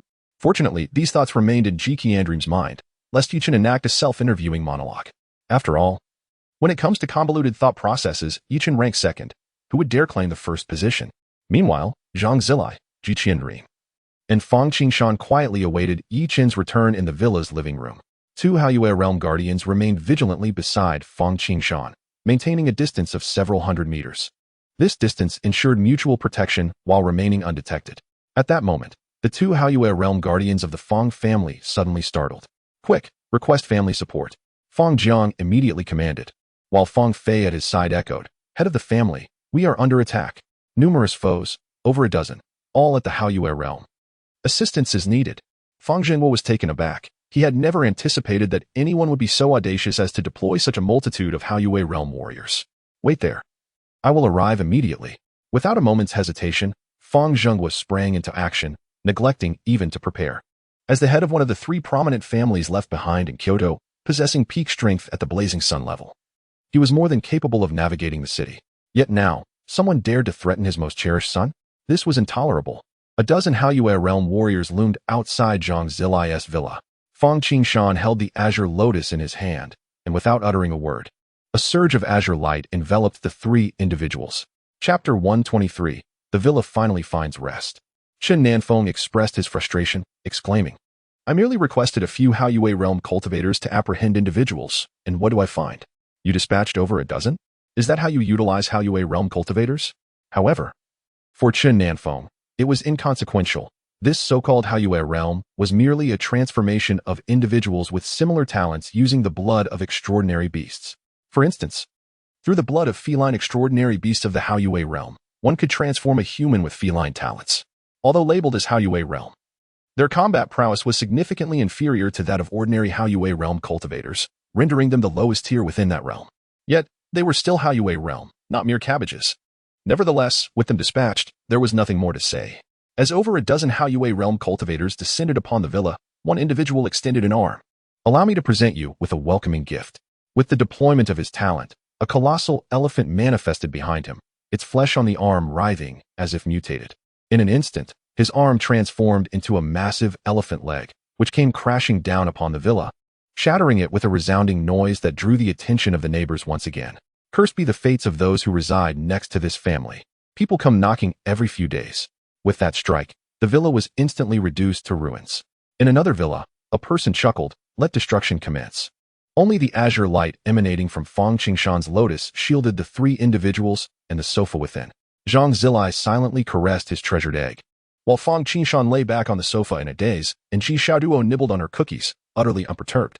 Surely, the azure lotus could withstand even the defenses of a sage. It was unlikely they would encounter a sage in Kyoto, right? It seemed impossible. Zhang Zilai sighed softly. This home is ruined. If she were to see this, she would surely be enraged. Ji Xiaoduo stood and shouted at the group above. Who are you? Since returning from the secret realm, Ji Xiaoduo had gained profound insights into his own inadequacies. Fang Qingshan's talent could protect them, and Zhang Zilai's prowess was undeniable, especially after the fiery phoenix's transformation. As for himself, possessing the talent of a mere ring, even if it was spatial, felt utterly inadequate. For hours, he had been unwilling to accept that he could not assist Yichen in any way. He often heard his stubborn grandfather mention that their ancestor's talent was also a spatial ring, but who knew? He still had yet to discover the combat potential of a spatial ring. We are from the Beast God cult. Beneath the night sky, red cloaks fluttered in the wind. The Beast God cult? Quite a commotion, committing acts of violence in Kyoto? Ji Xiaoduo scoffed. Surely you are aware that this is the territory of Sister Yin Hongying? The dozen red-robed figures narrowed their eyes slightly. You need not concern yourself. Where is Yichen? Ji Xiaoduo and his companions were momentarily taken aback. It seemed they were here for Yichen. Instantly, their expressions transformed into one of peculiar intrigue. A group of Haoyue realm cultivators seeking Yichen? With Yichen absent. They could express their grievances, but Ji Xiaoduo hoped they would prepare for the compensation for the damage to the house. How about this? If you do not wish to leave, we can accompany you, the leading figure awkwardly stated. Oh, and what if we refuse to depart? Susanoo teased. Perhaps Sister Yin Hongying is already on her way. You might want to contemplate how to handle her. You are indeed correct, my dear brother. Escaping should be your utmost priority, came Yin Hongying's voice from above. Sister Hongying, please assist me in dealing with him. Given the size of Kyoto, it would take Yin Hongying no more than 10 minutes to circle the city. Especially within her jurisdiction, she would not waste any time. Faced with a sunlit realm cultivator, the members of the beast god cult felt an impending sense of dread. Though they anticipated the arrival of reinforcements, they had not expected them to come so swiftly. Merely a sunlit realm cultivator, we possess 17 Haoyue realm cultivators. The leading individual asserted once more. All right, interjected one of his fellow red-robed companions, unable to contain himself. Could you kindly shut your mouth? Useless fool. It was supposed to be a straightforward mission to capture people, but you had to go and demolish a villa. Now that they have arrived, you're still posturing? If you're so formidable, why not take the lead? Yin Hongying smiled, amused that the group began to turn against each other so quickly. I'll take the lead. After all, he is merely a sunlit realm cultivator. The individual, visibly angered, shouted back, oh, just a mere one? What if there are two? As Fang Zhenghua arrived at the scene, Fang Qingshan's eyes lit up as he pointed at the group. Father, they intend to capture me. I understand, do not worry. With your father here, anyone who dares to come will meet their demise. The faces of the Haoyue realm cultivators turned pale. One was already troublesome, but now another had arrived. They promptly directed their frustrations toward the leading individual. Chapter 124. Mentor Yi Chen's Online Teaching. How to end the conversation with a single sentence. The atmosphere became exceedingly awkward. Fang Zhenghua was accompanied by two Haoyue realm cultivators. Not the low-tier Haoyue realm created by the beast god cult using extraordinary beast blood. Before them stood two sunlit realm cultivators alongside two Haoyue realm cultivators, capable of overpowering 20 of the adversaries without difficulty. Regrettably, some individuals simply do not value their lives. Yet, this was not entirely their fault. Before these individuals ascended to the Haoyue realm, they had been lowly beast talents, mere ordinary creatures from before the revival of spiritual energy, cats, mice, dogs, and even elephants. Any extraordinary beast talent that emerged after the revitalization of spiritual energy was far superior to them. Transitioning from awakening to the Haoyue realm naturally led to a sense of arrogance. However, they remained oblivious to the fact that this method not only drained their talents, but also depleted their vitality. Fang Zhenghua glared at the dozen individuals ahead, rolling up his sleeves, prepared to engage. Just then, the air temperature plummeted drastically. Clouds gathered overhead, and rain began to fall. As the temperature dropped, the raindrops froze mid-air, plummeting like hailstones. What is happening? A change in the atmosphere? Ice? Yin Hongying and Fang Zhenghua swallowed nervously. This situation, they had been fortunate to witness it once before, when that individual had descended. Zhang Biqing stood expressionless before the ruins of the villa, silent and indifferent. Yet her gaze seemed to be lost in memories. Sister, Zhang Zilai exclaimed in shock. Ji Xiaoduo and Fang Qingshan were equally astonished, for they were already aware that Zilai's sister was none other than the Ice Phoenix Saint. Upon hearing Zhang Zilai's voice, Zhang Bingqing snapped back to reality and forced a stiff smile. Brother, it's been a long time. Zhang Zilai nodded subconsciously. Indeed, it had been quite a while. Yin Hongying and Fang Zhenghua were taken aback. The middle-aged man sitting there was the brother of the Ice Phoenix Saint, the legendary genius who had fallen from grace. Zhang Bingqing ceased her speech and, with a helpless sigh, gazed at the villa that had been reduced to rubble. Who did this? Yin Hongying, Fang Zhenghua, and Fang Jiang all gasped in shock. It was them. They chorused, pointing in unison at the 17 members of the beast god cult across from them. The 16 individuals were equally startled, hastily shaking their heads in denial while pointing at their leader. It was him, they exclaimed. Zhang Bingqing sighed once more. Oh well. It's just a house. Even if it held memories, if it's destroyed, then so be it. However, as a member of the human race, aligning oneself with the beast god cult can only lead to one conclusion: death. A glimmer of frost flashed in Zhang Bingqing's eyes. In the next moment, the Ice Phoenix let out a resounding cry. Frozen tomb. Zhang Bingqing extended her hand towards the group of beast god cult members, making a subtle gesture. Instantly, moisture in the air crystallized into ice. A massive tomb swiftly enveloped the 17 individuals within. Shatter. With a command, the tomb disintegrated in an instant, and the 17 members of the beast god cult were reduced to fragments, leaving no trace of blood or torn fabric behind. Fang Zhenghua and Yin Hongying's eyes widened in disbelief. To suppress 17 individuals at the hazy moon realm, the two felt their foreheads drenched in cold sweat. Ice Phoenix, since the matter has been resolved, I shall take my leave, Fang Jingwu declared, immediately initiating his escape. Yin Hongying followed suit. Crafting a flimsy excuse to slip away, Zhang Bingqing approached Zhang Zilai, gazing at her brother with a heavy heart. Fully aware of the public scrutiny he had endured over the years. What brings you here? Zhang Zilai smiled warmly. Zhang Bingqing was taken aback. Her brother? Smiling. Zhang Zilai couldn't help but chuckle at her expression. What's wrong? Don't you recognize me? Zhang Bingqing shook her head vigorously. No. I just think you look lovely when you smile. I rarely saw you smile before. Is that so? Then you will see it often from now on. Zhang Zilai habitually patted the egg nestled in his arms. Zhang Bingqing followed his gaze. What is this? This is my talent. It has been reborn. The mere mention of it ignited Zhang Zilai's enthusiasm. Zhang Bingqing, upon hearing this, found herself momentarily at a loss, sensing the energy within her brother's body. He had already awakened to the seventh realm. Congratulations. Zhang Bingqing longed to express more, yet the words eluded her. Zhang Zilai paused, surprised. I seldom hear you say such words. Ji Xiaoduo and Fang Qingshan remained silently in the background, hesitant to interject. What a pity, the house has been destroyed. Zhang Zilai had initially wanted to invite Zhang Bingqing to sit down and chat, but the villa was now nothing but ruins, save for the intact sofa. You can come to my house, Ji Xiaoduo quickly suggested, as his residence was right next door. Zhang Zilai nodded. Then let South head to your place for now. If Yi Chen returns, we will know at once. As the four were about to depart, a teleportation portal appeared before them. Finally back, the long-lost blue star. Ji Qianming stepped through the portal, taking a deep breath, only to cough at the sight of the dust. What is all this smoke? The teleport point was supposed to be in the living room. Don't lie. Yi Chen stepped out of the portal, stunned. Huh, where's the villa? Before him lay a scene of desolation, while the four behind him stared at the two newcomers with astonished expressions. Brother Yi, Zhang Bingqing exclaimed joyfully. They were safe and had returned. It made sense, as Bloodless had already been defeated. Her visit was merely a precaution. Oh, Xiaoduo, come here quickly. Brother Yi has found you an ancestor. Yi Chen called, waving towards Ji Xiaoduo. What? Ji Xiaoduo looked utterly bewildered. What did he mean by finding him an ancestor? Before Yi Chen could respond, Zhang Bingqing approached. Yi Chen and Ji Qianming narrowed their eyes at the unfamiliar woman, their expressions icy. Senior Ji Qianming, welcome back home. Zhang Bingqing's voice resonated softly in their ears. Ji Qianming. Zhang Zilai gasped. Isn't that Xiaoduo's ancestor? Oh my, it truly is my ancestor. Ji Xiaoduo was astonished. Upon hearing her name called, Ji Qianming visibly relaxed. And you are? I am Zhang Bingqing, one of the current human saints. Yi Chen was dumbfounded, comparing Zhang Bingqing's face to Zhang Zilai's. No way, you two are really siblings? Why does brother Zilai look so unappealing? Zhang Bingqing. Zhang Zilai. Ji Qianming. You truly are something. Chapter 125.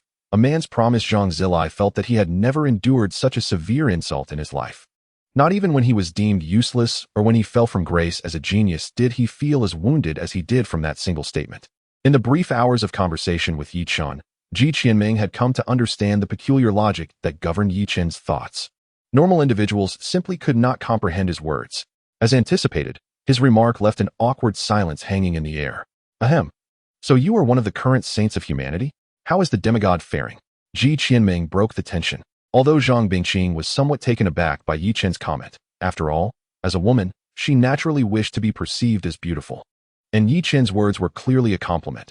She nonetheless responded. The demigod is currently in seclusion, striving to break through the final step, so the human front is quite challenging at the moment.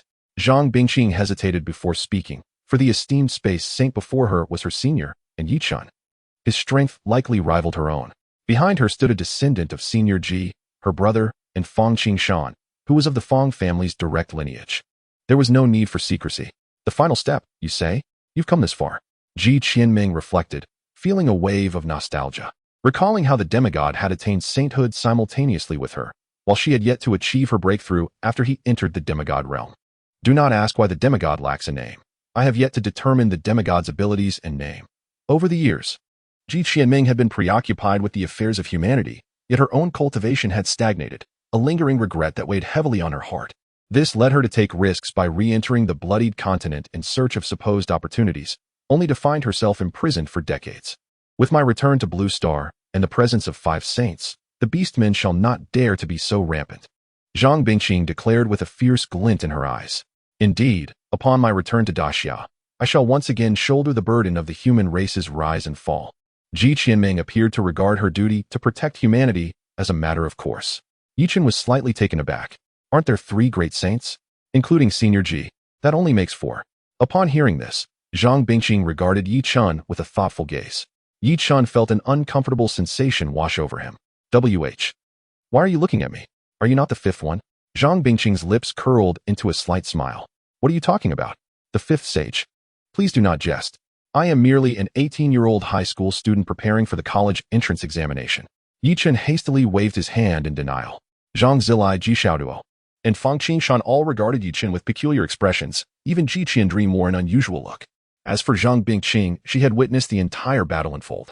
A mere high school student, relying on 12 avatars to effortlessly defeat a sage in corporeal form. Zhang Bingqing swore that this was the longest sentence she had ever uttered in her life. No, to be precise, it was 6 avatars. The other 6 remained inactive. Yi Chen was momentarily stunned. How did you know? He quickly reacted. No? You are slandering me. Zhang Zilai, stroking his chin, quietly interjected. My sister has a close friend who possesses a mirror that allows her to see everything those of a lower realm are doing. Zhang Bingqing was at a loss for words. She had originally intended to keep this a secret and recruit Yi Chen into the military, but now that plan was thwarted. Anything? Yi Chen furrowed his brow. Yes, anything, Zhang Bingqing replied proudly. One could say that Lin Jing's talent had greatly aided her, and as it was her close friend, she felt justified in her pride. Could you ask her for a favor? What kind of favor? Yi Chen pondered for a long while before expressing. I want to see what my goddess has been doing all day. The 5 others present, excluding Yi Chen, were left speechless. This is simply toxic. It is a disgrace. Ji Qianren could not help but scold. Oh, so they can spy on everything I do all day? What if I accidentally burn my clothes while using the hellfire? Yi Chen fumed, feeling uncomfortable at the thought of being seen in such a state without his awareness. Ji Qianren fell silent, casting a strange glance at Zhang Bingqing. This shouldn't be. The girl is quite beautiful and shouldn't. Zhang Bingqing, aware of Ji Qianren's peculiar gaze, felt her face flush and quickly attempted to cool her overheated cheeks. This is indeed my fault. Zhang Bingqing started, acknowledging her mistake, but suddenly halted, unsure of how to continue. Normally, in such a situation, one would seek to appease Yi Chen and offer some form of compensation. However, Zhang Bingqing's silence stemmed from uncertainty about what she could possibly offer. In terms of strength, Yi Chen might not be inferior to her. Regarding wealth, with such formidable power, making money would be a trivial matter. Observing Zhang Bingqing's conflicted expression, Yi Chen couldn't help but chuckle. All right, I was just joking. What does it matter if you saw me? I'm a man. I don't care. Yi Chen waved his hand dismissively and patted his bald head. Zhang Bingqing was taken aback. I did not see you. All right, no need to explain. I said it's fine. Yi Chen interrupted her. Zhang Bingqing was incensed. She had always soared effortlessly through life. Upon reaching the sage realm, no one dared to mock her. Yet today, Yi Chen had accomplished just that. After calming herself, Zhang Bingqing solemnly extended her hand toward Yi Chen. I am Zhang Bingqing, one of the 4 remaining sages of humanity. I earnestly request you, Mr. Yi Chen, to join the front lines in combat, to secure a glimmer of hope for our people. Zhang Bingqing's sudden shift left Yi Chen bewildered. You. It's not convenient right now. What is inconvenient? I can wait until you resolve your matters. I believe that with an additional sage on our side, the beasts will no longer dare to be reckless. Zhang Bingqing became somewhat anxious. Yi Chen sheepishly scratched his head. I promised old Zhang, your father, that I must finish my college entrance exams first before joining the Songqiong Academy. But the exams haven't even started yet, let alone what comes after. Zhang Bingqing fell silent. If that were the case, it would indeed be a bit troublesome. Could we not negotiate? Ji Qianren also attempted to speak. It's not that we can't, but I promised old Zhang and I must honor that commitment. This is a matter of integrity between men. Yi Chen stated with unwavering resolve. Suddenly, the others found themselves at a loss for how to dissuade Yi Chen. As Yi Chen mentioned, this was a promise between 2 individuals, and the sincerity with which Songqiong Academy had approached the matter was evident. They had offered a fortune in spirit stones right from the start, considering that Songqiong Academy was merely a name at this point. Even S-rank students were scarce, and the resources allocated to Songqiong Academy were dwindling. To offer such a sum was indeed a gamble. How could Yi Chen let down the expectations of Songqiong Academy? I believe this matter is not entirely unfeasible, Zhang Zilai interjected suddenly. Songqiong Academy does not require guidance on their teaching methods. What they need are students. As long as Yi Chen makes a name for himself, and you, sister, Also hold a title as a mentor at Songqiong Academy. I believe father would be very pleased. Zhang Zilai's words enlightened everyone. Zhang Daosheng had always aspired for Songqiong Academy to regain its former glory. If Yi Chun were to affiliate with Songqiong Academy and subsequently become a sage of humanity while holding a mentor title, a flood of students would surely follow. Moreover, with the name of the Ice Phoenix Sage added to the mix, it was not out of the realm of possibility for them to reach unprecedented heights, surpassing even the capital. Zilai, I didn't expect you to be so clever. Yi Chun exclaimed after a moment of contemplation. Zhang Zilai responded with a hint of frustration. I've always been clever. But how exactly do we proceed? Yi Chun inquired again. It's simple. You in first place in the competition, joined Songqiong Academy, and as a student of Songqiong Academy, you can join the front lines of humanity. Once you become a sage, you can hold a mentor title at Songqiong Academy, teaching a class every 2 months. That's all, Zhang Zilai explained. Then turned to Zhang Bingqing. As for you, sister, if possible, you can also directly affiliate with Songqiong Academy now, doing the same, 1 class every 2 months. I am confident that this year's enrollment at Songqiong Academy will yield surprising results. Ji Qiandream remained silent, but suddenly showed interest. One must admit, Yi Chun was indeed someone worth courting. How about this?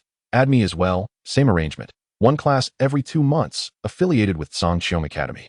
Ji Qiandream said with a smile. Ji Xiaoduo instantly brightened. Not for any other reason, but because Ji Wushuang was the president of the capital's university. What would happen if his great-grandfather found out he was going to be a mentor at Songqiong Academy? Would this not utterly embarrass Ji Wushuang? How thrilling. It would infuriate that old fellow. One must say, if Ji Wushuang were to learn of Ji Xiaoduo's thoughts, he would undoubtedly be livid. Yi Chun listened to their discussion. Pondering for a moment, he felt that it was indeed feasible but needed to discuss it with old Zhang. Zhang Biqing and Ji Qiandream nodded in agreement, as this was a matter between Yi Chun and Zhang Daosheng. With that, Yi Chun wasted no time, pulling out his phone to call Zhang Daosheng. Zhang Daosheng, lost in thought about his beloved and their past happiness, found tears streaming down his face. The bittersweet flavors of life. No, it was simply an inability to discern the specific taste. At that moment, Yi Chun's call came through. Zhang Daosheng was overjoyed. Yi Chun's call signified that he was now safe. You little rascal, are you all right? Zhang Daosheng's voice startled Yi Chun momentarily. Of course, I'm fine. What could possibly happen to me? Yi Chun replied with a grin. That is good to hear. I heard you caused quite a stir in someone's little world. Hee hee. You know about that too? Don't joke around. It's not serious. What would happen if you were to perish in that little world? But I'm fine, right? Relax, relax. Zhang Daosheng calmed down. If Yi Chun was unharmed. So, that confirms that his call was solely for one purpose. You're calling about Qing's invitation for you to join the front lines, am I right? Zhang Daosheng sighed, having already braced himself for this. Yes, indeed. A man's ambition lies in all directions, and Shanghai City and the Azure Sky Academy are, after all, too confining. You deserve a grander stage, just be careful. Yi Chun was silent, offering a wry smile. You truly know me, old Zhang. I do have that intention, but I plan to participate in the National College Entrance Examination, Gaokao, and join the front lines as a student of the Azure Sky Academy. Zhang Daosheng was momentarily stunned, unable to process this. Yi Chun continued, moreover, Senior Qing and Senior Ji both intend to hold honorary mentorships at the Azure Sky Academy, giving a lecture every 2 months.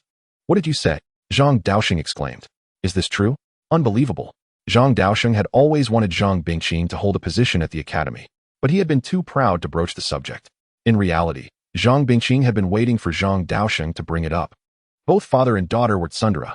Now, they could take advantage of Yi Chun's opportunity to assist her father, a perfect solution. I'm saying that 2 sage seniors will be honorary mentors at the Azure Sky Academy. 2. Zhang Daosheng's throat was parched. Such a scenario was beyond his wildest dreams. Yes, Senior Ji Qianming, the one who sealed the sea beast near Shanghai City back then. Yi Chun said with a smile. Wonderful, wonderful. Zhang Daosheng was too excited to speak. For the Azure Sky Academy, Zhang Daosheng had been toiling away for a decade, ever since his beloved passed away. Back in the day, Zhang Daosheng and his wife, Li Qingzhu, were both orphans adopted by the former dean of the Azure Sky Academy, as was the current dean. The Azure Sky Academy had long been their home. They had witnessed the academy's zenith and its decline. If their small family was Zhang Daosheng, Li Qingzhu, Zhang Zilai, and Zhang Bingqing, then their greater home was the Azure Sky Academy and the late former dean. So, old Zhang, you agree? Yi Chun asked with a smile. Agree, of course.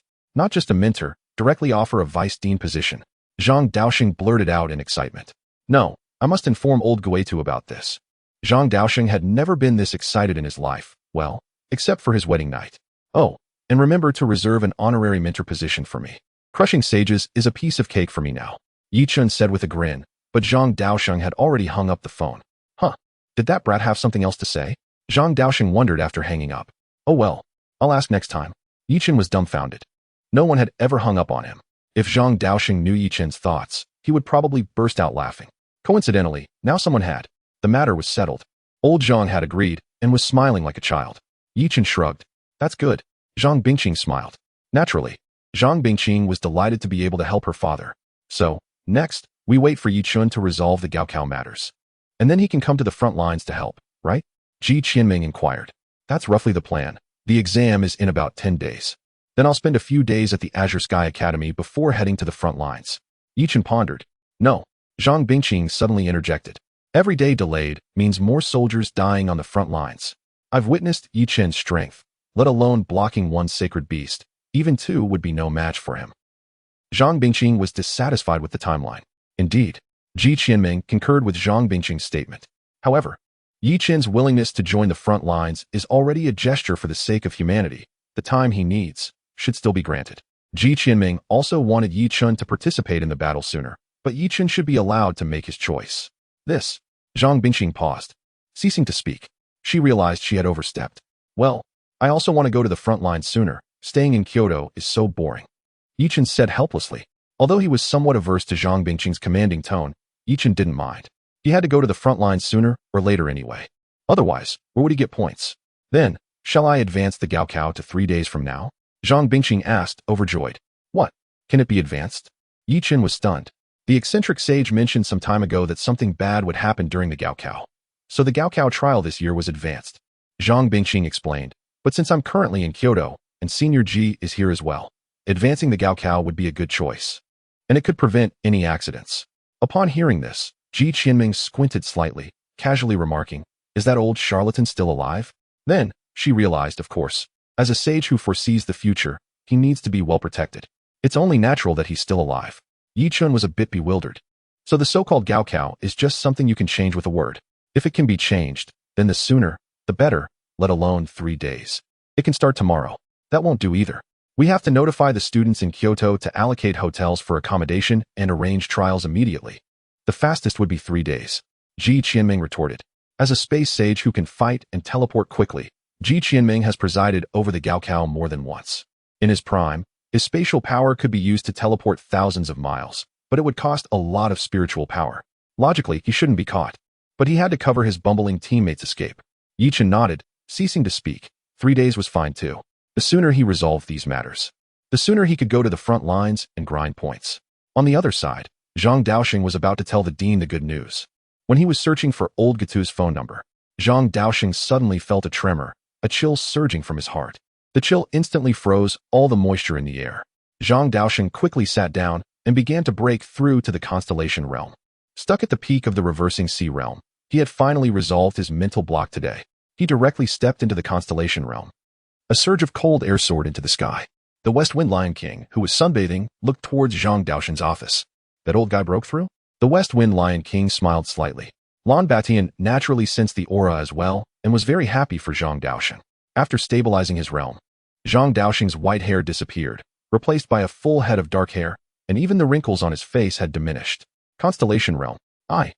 It could be said that this was the happiest day Zhang Daosheng had had since Li Qingzhu's death. He had met his daughter after many years, fulfilled his wife's dying request to restore the Azure Sky Academy to its former glory, and broken through a realm that had remained stagnant for a decade. Everything felt like a dream. This was all thanks to Chen. Zhang Daosheng suddenly felt that the phone call he had made was too important. One choice had influenced his entire life. He was referring to the call he had made to Li Mo, asking him to recruit Chen. Until Zhang Bingqing and Ji Qianming left, Chen was still wondering what he had forgotten. Right, I forgot to tell old Zhang. Your home is gone. Chen suddenly realized. Zhang Zilai's eyes twitched slightly. Forget it, let's not mention that. So what now? This villa is done for. Chen said awkwardly. Zhang Zilai had also told Chen about the beast god cult's visit. Chen was quite helpless. He went out, and his home was robbed. So now, the two of them were living directly at Ji Xiao's house, which was next door. Zhang Zilai pondered over solutions. contemplating whether to simply rebuild on the existing foundation. Chen, deep in thought, made a call. Hello, it's me again. This is a substantial order. You ask what kind? Just a villa reconstruction. How did I manage it? I have no idea, and I swear I didn't demolish it this time. Nor was I responsible for the car crashing into the balcony last time. The series of exchanges plunged the craftsman into contemplation, wondering what predicament he was facing this time. I heard it was crushed by a single foot. If you'd rather not say, I won't inquire. I'll be there tomorrow morning. Before Chen could respond, the other party hung up. That night, the 60-year-old craftsman spent the entire night perplexed. Why would someone have their home demolished 4 times in a week, and now it needs to be rebuilt? Chen, bemused by the dial tone, muttered, does no one believe the truth these days? Zhang Zilai, exasperated, exclaimed, if someone had told me before that their house had been demolished 4 times in a week, I wouldn't have believed them. But now, I have no choice. When it comes to demolishing homes, you're second to none. Even huskies wouldn't dare claim the top spot. Chen was taken aback. Hey, I've only demolished it twice, okay? The latter 2 times weren't technically my doing. Yes, you're right. I'm going to bed. Zhang Zilai ignored Chen. The next morning, Chen gazed at his own reflection in the mirror, letting out a sigh at his balding head. I need to get used to life without hair soon. Unless I refrain from using my powers before I enhance my Zanpakuto. Upon finishing his ablutions, Chen noticed dozens of people standing in front of Zhang Zilai's house. This family is too much. Their house is in such a state. Indeed, last night, I witnessed a massive arm completely destroying the villa. Really? That's terrifying. It must be a vendetta. I'm not sure if they've apprehended the culprit. The culprit? I believe they were vanquished by a woman's gaze. Turned into ice and then shattered. Are you jesting? Turned into ice and shattered. I'm being serious. Well, if that's the case. I was rear-ended yesterday by a car driven by a husky. Would you believe that? Wait, were you the one who was rear-ended by a dog yesterday? No wonder you look so familiar. Chen stood silently behind the crowd, his scalp tingling. Frozen and then shattered? I haven't seen such a technique before. But I've heard that ice can shatter into fragments at extremely low temperatures, potentially shattering the enemy as well. Ice abilities are indeed formidable. I'm envious. Chen mused to himself, unaware that he would later change his mind. Squeezing through the crowd, Chen found the construction crew sitting on chairs in the yard, seemingly questioning their life choices. After providing brief instructions on how to rebuild, Chen departed. He finally understood how these individuals could repair villas so quickly. The master craftsman possessed the innate ability to manipulate the setting time of cement, producing an endless supply. His apprentices had a knack for creating bricks, while others excelled at painting, wiring, and even laying floor tiles. The previous night, Ji Xiaoduo had returned to the Ji family with Ji Qianming, causing a stir. After decades, the ancestor had reappeared, and Ji Wushuang, upon hearing the news, rushed back from the front lines. Come in. Ji Qianming had been aware of Ji Wushuang's arrival. Hearing Ji Qianming's words, Ji Wushuang was elated and promptly entered. Ancestor. Yes, what brings you here so early? Upon hearing of your return, I, as the current head of the Ji family, naturally came to pay my respects. Oh. Ji Qianming looked at Ji Wushuang with a smile. I heard you've made a fortune monopolizing space rings. Ji Wushuang was shocked, but dared not conceal the truth. Yes. But it's all for nurturing the next generation of the Ji family. Ji Qianming nodded. Indeed, a good idea. Does your so-called nurturing of the next generation include the next generation of Great Xia? Or do you envision the future of Great Xia bearing the Ji family name? Are the spirit stones you've accumulated enough to produce 2 sages? And where are the other sages of the Ji family? Have you become a sage? Ji Qianming spoke slowly, without anger, but each word made Ji Wushuang uneasy. No. Ji Wushuang finally managed to utter. So, you've obtained nearly 1/5 of the cultivation resources in Great Xia by monopolizing space rings. Yet you haven't produced a single sage? Ji Qianming smiled, but Ji Wushuang was distraught. There haven't been any outstanding talents in recent years. Is that what I'm referring to? Ji Qianming interrupted Ji Wushuang. The front lines are in dire straits. Yet you're hiding in the rear, monopolizing space rings? You're like a headmaster who refuses to spend money on recruiting students? You wouldn't happen to have joined the Beast God sect, would you? Ji Qianming's words were filled with killing intent, and Ji Wushuang panicked. No, I haven't. Ancestor. I admit, I haven't managed the Ji family well, and I've been selfish, but I have absolutely no connection to the Beast God sect. Ji Wushuang cried out, kneeling on the ground. Oh, can you look me in the eyes and say that again? Ji Qianming asked. Ji Wushuang immediately raised his head and looked directly into Ji Qianming's eyes. If I, Ji Wushuang, have ever harbored thoughts against humanity, may I be struck by lightning and suffer a terrible death. Ji Qianming was relieved. From now on, the price of space rings will be adjusted to 1/10 of the original price and provided free of charge to the soldiers on the front lines. Take 2/3 of the cultivation resources from the clan treasury to support the front lines, understood? Ji Wushuang's face turned pale. Reduce the price by 90 and provide them free of charge to the soldiers on the front lines, and hand over 2/3 of the family fortune. What, do you have objections? Ji Qianming frowned at Ji Wushuang's reaction. This child is obsessed with money, isn't he? The atmosphere was thick with tension as Ji Wushuang emerged from her room, tears brimming in her eyes, resembling a child in distress. The accumulated wealth over the years had vanished in mere minutes, leaving her despondent. The notorious reputation of Ji Xiaoduo as a spendthrift was now to be inherited by Ji Qianming. In less than 10 minutes, a lifetime's earnings had dissipated into thin air. Fortunately, there was no one nearby to witness her plight, or they might have suspected something grave had occurred. Zhang Bingqing responded swiftly, issuing orders that night to move the college entrance examination forward by 3 days. Instantly, the entire nation of Daxiao was thrown into an uproar.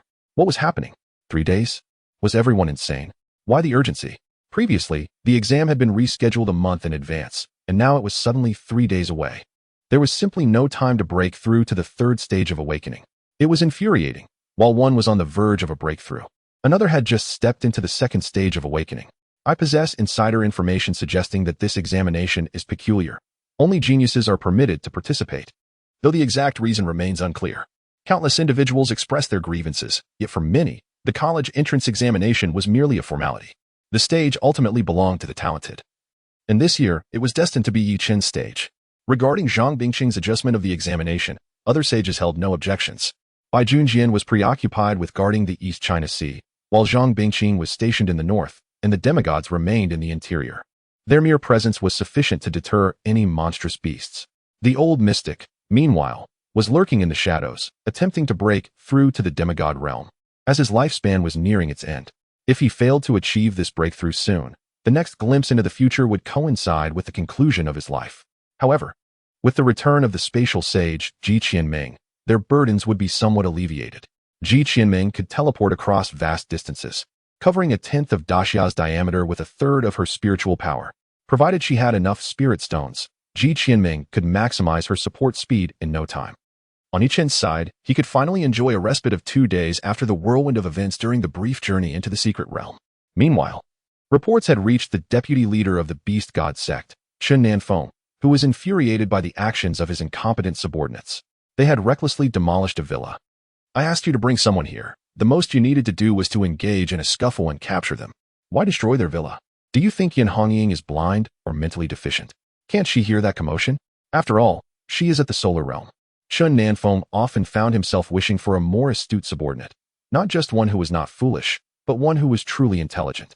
However, at that moment, he had more pressing matters to attend to, having received news that the college entrance examination had been moved up. Thus, all previous concerns paled in comparison as he prepared to execute his grand plan. Your hair growth serum has arrived, my brother. Thank you, Yi Chen replied, pausing his cultivation to sit up in bed and retrieve the hair growth serum sent by the system. It wasn't quite accurate to say he had ceased cultivating. Rather, the act had been transformed from active to passive by the system. This time, he vowed never to resort to the hellfire again, under no circumstances. Are you blaming me again? Did I compel you to use it? Holding the system-branded hair growth serum, Yi Chen stood before the mirror with a solemn expression. Carefully, he donned a pair of disposable gloves, cautiously applying the serum to his entire scalp, including his eyebrows. After completing this task, he nodded at his reflection. Indeed, having hair made him appear more handsome. He then ventured out to style his hair, for one's hairstyle undeniably influences their appearance. Since returning from the secret realm, Yi Chen had grown indifferent to desires. In his current state, as long as he wasn't instantly obliterated, he could soon recover fully, akin to a walking glitch in the system. Time flew, and soon it was 3 days later. The skipped days were not due to any lack of creativity from the author, but rather to prevent accusations of dragging the plot. Aside from the hair growth serum on the first day, the second day brought a system check-in that elevated Yi Chen's slashing technique to perfection. He now possessed the highest level of cutting technique among the Grim Reapers, complemented by the foundational usage of several other skills, though ordinarily, he would not employ them lightly. The reward on the third day astonished Yi Chen. It was a secret realm orb, and notably, it was red. Yi Chen was taken aback. A secret realm? How dull. There were hardly any formidable opponents. He refrained from mentioning how close he had come to being defeated. It was better to spare their feelings. Nonetheless, the system had previously indicated that this secret realm was unlike any he had encountered before. Its level was exceptionally high, to the extent that even sages faced death upon entry. Upon hearing this, Chen quashed any thoughts of recklessness. Although he could now overpower a sage and possessed remarkable physical recovery abilities, his body was still vulnerable to damage. Around 7 in the morning, Chen, accompanied by Ji Xiaoduo and Fang Qingshan, arrived at Kyoto University. Lan Lingshuang was also there with Li Shujun, waiting for someone. When the five converged, astonishment filled the air, particularly for Li Shujun. Before Lan Lingshuang could speak, she pointed at the remarkably handsome Chen and exclaimed, "You're not bald anymore." Chen had yet to grasp the situation when he was unexpectedly blindsided. "So, your third teammate is her?" he asked, casually gesturing towards Li Shujun. "Do you two know each other?" Lan Lingshuang inquired, her curiosity piqued. "Not really. Acquainted." The two responded in unison. Li Shujun retorted with a hint of annoyance. "Fine, we know each other." Chen then turned to Ji Xiaoduo and Fang Qingshan, stating, "I had previously promised Lingshuang that I would team up with her, so you two might need to find another partner. That's not a problem. Just grab someone you like." Ji Xiaoduo replied nonchalantly. To him, the spatial ring's talent was still an exceptional SSS grade, which school didn't allow for such choices. Fang Qingshan was even more unbothered, confident in his abilities. "As long as you can't breach my defense, we're bound to reach a stalemate. I don't mind, if we're talking about talent. Mine surpasses GS by a considerable margin." Suddenly, Fang Qingshan noticed a hulking figure moving about nearby. Dressed in inexpensive clothing, his shorts appeared slightly tattered, and his white tank top had yellowed. His muscular physique confirmed he was indeed a large man. Fang Qingshan approached him, placing a hand on his shoulder. "Brother, looking for a teammate?" "Huh, yes I am." "Then let us go, we're short one for our team." Fang Qingshan raised an eyebrow. Without a moment's hesitation, the big man agreed. Chen was left astonished. "Is it really that simple? Why not?" Fang Qingshan waved dismissively. "Do you have any objections, Ji?" Ji Xiaoduo rolled his eyes. "What objections could I possibly have?" "All right then, big guy, what is your name?" "I'm Zhang Fei." "Zhang Fei, can you transform?" Fang Qingshan exclaimed. Ji Xiaoduo smacked Fang Qingshan on the head. "Have you played too many games?" Then, turning to Zhang Fei with an apologetic expression, he added, "Sorry. This guy isn't very bright. By the way, how long have you been reincarnated?" "Huh." Zhang Fei was momentarily stunned by Fang Qingshan's question.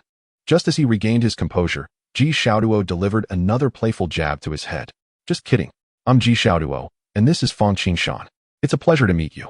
Here is a small gift." He then produced a spatial ring. Chapter 130. Just a little. Merely a trifle at that moment. Zhang Fei's mind was a blank slate. What had transpired? Was the sequence of events a tad too swift? Early in the morning, I arrived at school, prepared for the college entrance examination training, only to discover that teams had already been formed. I was so anxious that tears nearly welled up in my eyes when a remarkably handsome young man approached me with a flirtation. I initially thought he had ulterior motives. To my astonishment, he invited me to join his team. Elated, I promptly followed him and soon met another teammate. The dashing gentleman named Fang Qingshan unexpectedly inquired if I could transform. I was taken aback. How did he know I possessed such a skill?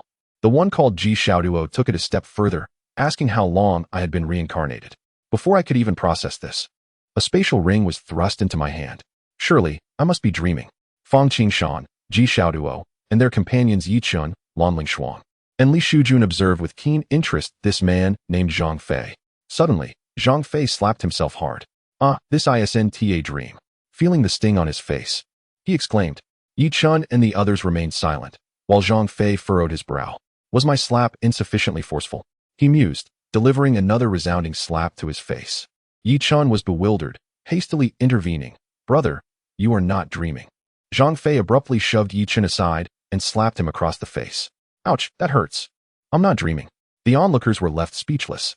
This brother is quite the fierce one, even striking himself. Chen, in disbelief, realized he had just been pushed away by a newcomer, despite being at the mountain-moving stage and enhanced with various abilities.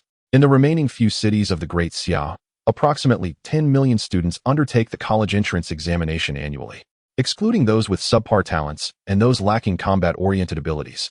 Around 1 million students participate in the examination training. However, this time, only a little over 300 appeared on site. Chen initially thought he had miscalculated, but upon hearing from Lan Lingshuang that the requirements had been raised to S-level talents and above to participate, he sighed. Why not just mandate SS-level talents for entry? That would be splendid. With a wave of his hand, he expressed his discontent. It's utterly pointless. Ji Wushuang trudged onto the stage with heavy steps, evidently still reeling from his diminished status. This year's examination has undergone some alterations. Ji Wushuang surveyed the hundreds of individuals before him, then fixed his gaze on Yi Chen. Your task in this year's examination is to defeat someone named Yi Chen. To be frank, Ji Wushuang still pondered why the examination was arranged in such a frivolous manner. As soon as those words were uttered, the crowd erupted in chaos. Who is Yi Chen? How is the outcome of this trial defined? What if that fellow is swiftly taken down by us? Who is Yi Chen? Step forward to face your doom. Yi Chen's previously smiling visage abruptly stiffened. Oh my. The 5 individuals behind Yi Chen subtly took a few steps back. I have a question. Yi Chen suddenly raised his hand. Yes, go ahead. Is there any limitation? Yi Chen called out loudly. None. Ji Wushuang replied with a smile. Are you serious? Yi Chen was taken aback. Of course, I am serious. Ji Wushuang responded with mirth, but before he could finish his sentence, a slap struck his face, sending him flying several meters. Seriously, how can you be so careless? Ji Qianming exclaimed, irritated. The hundreds of spectators were completely taken aback by the sudden turn of events. Ahem. Ji Qianming cleared his throat, regaining her composure. Young man, you cannot utilize the wood dragon or wooden man. You may use anything else. But please do not kill anyone. Ji Qianming said with a smile. Oh, I thought there truly were no restrictions. I was contemplating summoning a wood dragon to entertain them. Yi Chen nonchalantly replied. But the group of students seemed displeased. Brothers, is he looking down on us? 1 against 300? Huh, who does he think he is? With just a spit from each of us, we could drown him. Are you certain this year's examination isn't just a joke? Yi Chen felt as if he had heard this phrase somewhere before. It echoed the words of someone who once boasted about drowning him with mere saliva. Yi Chen shook his head, dismissing the students, and found a shady spot, making a symbolic hand seal. Soon, a familiar rocking chair appeared beneath the tree, and Yi Chen reclined comfortably. Celestial technique. Would escape, wooden clone. Yi Chen murmured softly. His actions left the entire assembly in a state of bewilderment. Even Ji Qianming was at a loss for words. From Yi Chen, one clone after another began to emerge, while he meticulously counted the number of people present. After a moment, he addressed the assembly. Brothers, your task is to knock down these 300 individuals. Remember, merely knock them down, not to kill. The scene was absurd. Ji Qianming stared at this spectacle, utterly confounded. This examination feels like a farce. It would be better not to hold it at all. 300 clones, considering the ratio of 6 clones to 1 saint. Ji Qianming gulped nervously. Elder, come and take a seat. Yi Chen waved at Ji Qianming from under the tree. Another chair appeared beside Yi Chen. Without a word, Ji Qianming distorted space, settling down next to him. I wonder what kind of monster you are. 300 clones. Truly impressive. Only 300? I could easily summon another 300. Yi Chen replied with a smile. The spiritual energy within the clones is determined by me. If there are too many clones, I cannot sustain them. These 300 clones are insufficient compared to the previous 6. Yi Chen directly perceived Ji Qianming's thoughts and spoke candidly. Ji Qianming rolled his eyes. How many hidden cards do you possess? Not many, merely a trivial amount. P.S. As this book reaches this point, I extend my heartfelt gratitude for your unwavering support. To be candid, perfection is unattainable in every work, and I have much to learn. I can only say that I am continuously learning writing techniques while striving for improvement. Thank you all. Chapter 131. 1,000 slaps to consider. Meanwhile, Ji Xiaoduo, Feng Qingshan, and their companions were conversing with the 5 clones. Clone Yi, we've become quite familiar. How about you? Make a small concession and allow me to take you down? Only Ji Xiaoduo could utter such cheeky words. One of the Yi Chen clones shrugged. That's not possible. I have never been defeated in my life. Yi Chen immediately seized upon this statement, exclaiming, well said, brother. I will treat you to a feast later. Sure thing.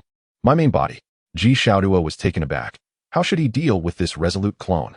Oh, come on, let us be friendly. We're all friends here. How about this? When I strike, I'll go easy on you. One of the clones responded, then casually threw a punch, knocking out a nearby student who had just been engaged in a heated bout. You're stealing my kill. The Yi Chen clone protested. I didn't mean to. The clone hastily apologized. Well, here you are, apologizing to yourself. This scene is quite comical. I can't really fault you. After all, you are me. The clone then rushed off to claim another opponent's victory. Ji Qianming observed this spectacle and turned to Yi Chen beside him. By the way, with your 300 clones, you're not going to hit them too hard and kill them, are you? Of course not. Do you think I'm that kind of person? Rest assured. Yi Chun waved his hand, observing the scene where 3 clones battled against 300 students. He chuckled softly. Ji Qianming scoffed, but chose not to elaborate. At that moment, one of Yi Chen's clones was suddenly slapped by someone. What the heck? Hitting someone is one thing, but hitting their face? Such a fundamental principle, and you don't understand it? The clone of Yi Chun was instantly enraged. So, do you want me to hit your face? Just wait and see if I'll teach you a lesson today. The clone's eyes widened, and he was about to step forward to deal with the audacious individual. Slap. A crisp sound echoed as the clone received another slap across the face. My talent guarantees 100% accuracy. Every attack I unleash perfectly strikes the target. Even thrown objects count. The person declared proudly. This guy has a rather narrow mindset. With such impressive talent, he only knows how to slap. The clone of Yi Chun darkened his expression, killing intent flickering in his gaze as he stared at the unsuspecting boy who was about to face dire consequences. Upon hearing the term immortal technique, the other 2 clones quickly intervened. Don't act impulsively.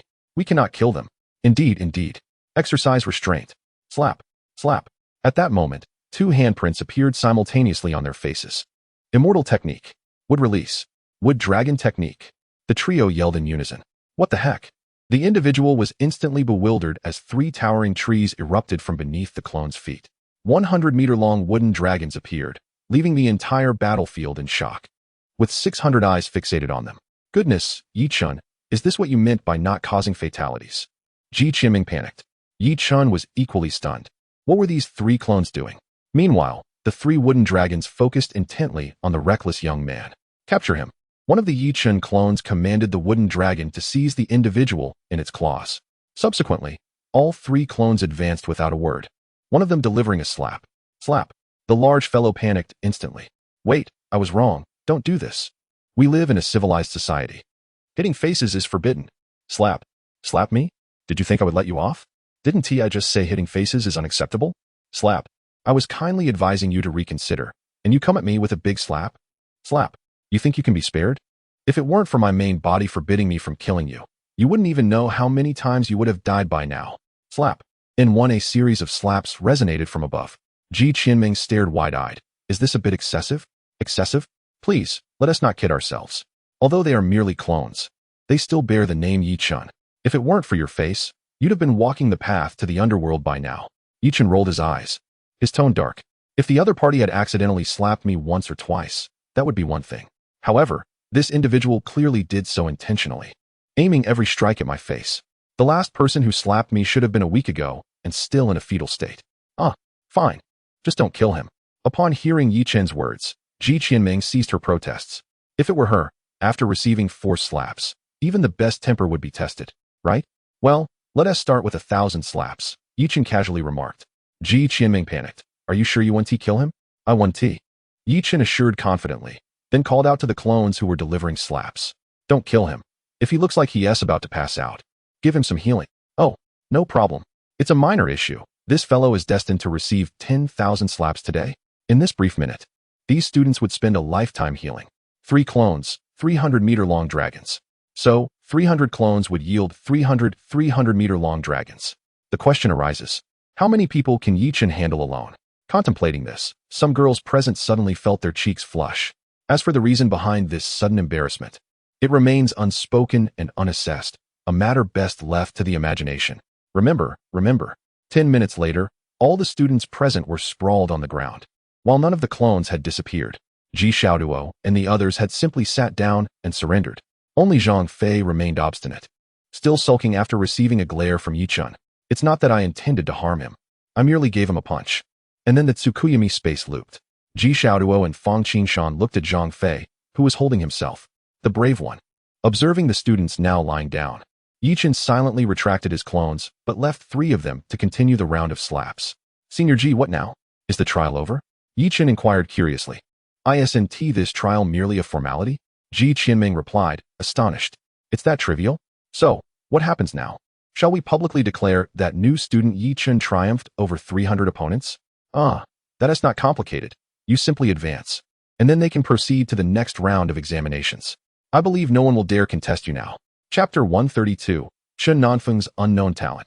Could annihilate the world. Yi Chun was left speechless. Is this truly an examination? It's better to have no examination at all. Fine. Let us head directly to Tsangqiong Academy, Yi Chen said, somewhat disheartened. Ji Qianming, with a mischievous grin, pulled out a badge, a graduation certificate, and a teaching qualification certificate from her pocket. All right, you've graduated from Tsangqiong Academy. You are now a teacher there. Yi Chen. At that moment, my head was spinning, contemplating for a long time, unable to fathom why. Life can pass by so quickly. I haven't even done anything. I just finished my college entrance exams, and in the blink of an eye, I've graduated from university, and now, I'm a teacher? Yi Chen sank into a brief contemplation, wondering if he had mistakenly received the wrong script. This shouldn't be how it goes. Ji Qianming, seeing Yi Chen lost in thought, chuckled and turned to leave, leaving behind a remark. Actually, you look rather handsome with a bald head. Also, tomorrow, Bing Huang will take you to the northern front. Be prepared. What the heck? Though I'm eager to reach the front lines, I SNT this a bit too much. Yi Chen exclaimed angrily. Am I to blame? Ji Qianming left without looking back, even employing spatial powers. In fact, one cannot fault Bing Huang either. With millions of candidates in the current daxia, excluding those in non-combat roles and those with non-combat talents, there are still hundreds of thousands. Then, they must be assessed for physical stamina, speed, and strength. Following that, their talent application and development capabilities must be evaluated, and finally, their realm examined. Completing these assessments for 1 million candidates could take 2 to 3 days, followed by team assessments, and after that, arrangements for secret realm evaluations. A mere examination could consume half a month. It's far simpler and more straightforward to directly grant each a backdoor entry. Of course, this backdoor is somewhat absurd. A half-month examination was completed in half an hour. Yi Chen shared this development with Ji Xiaoduo and Fang Qingshan. And soon the news spread like wildfire, with everyone insisting on holding a farewell banquet for Yi Chen, leading some to mistakenly believe it was a feast.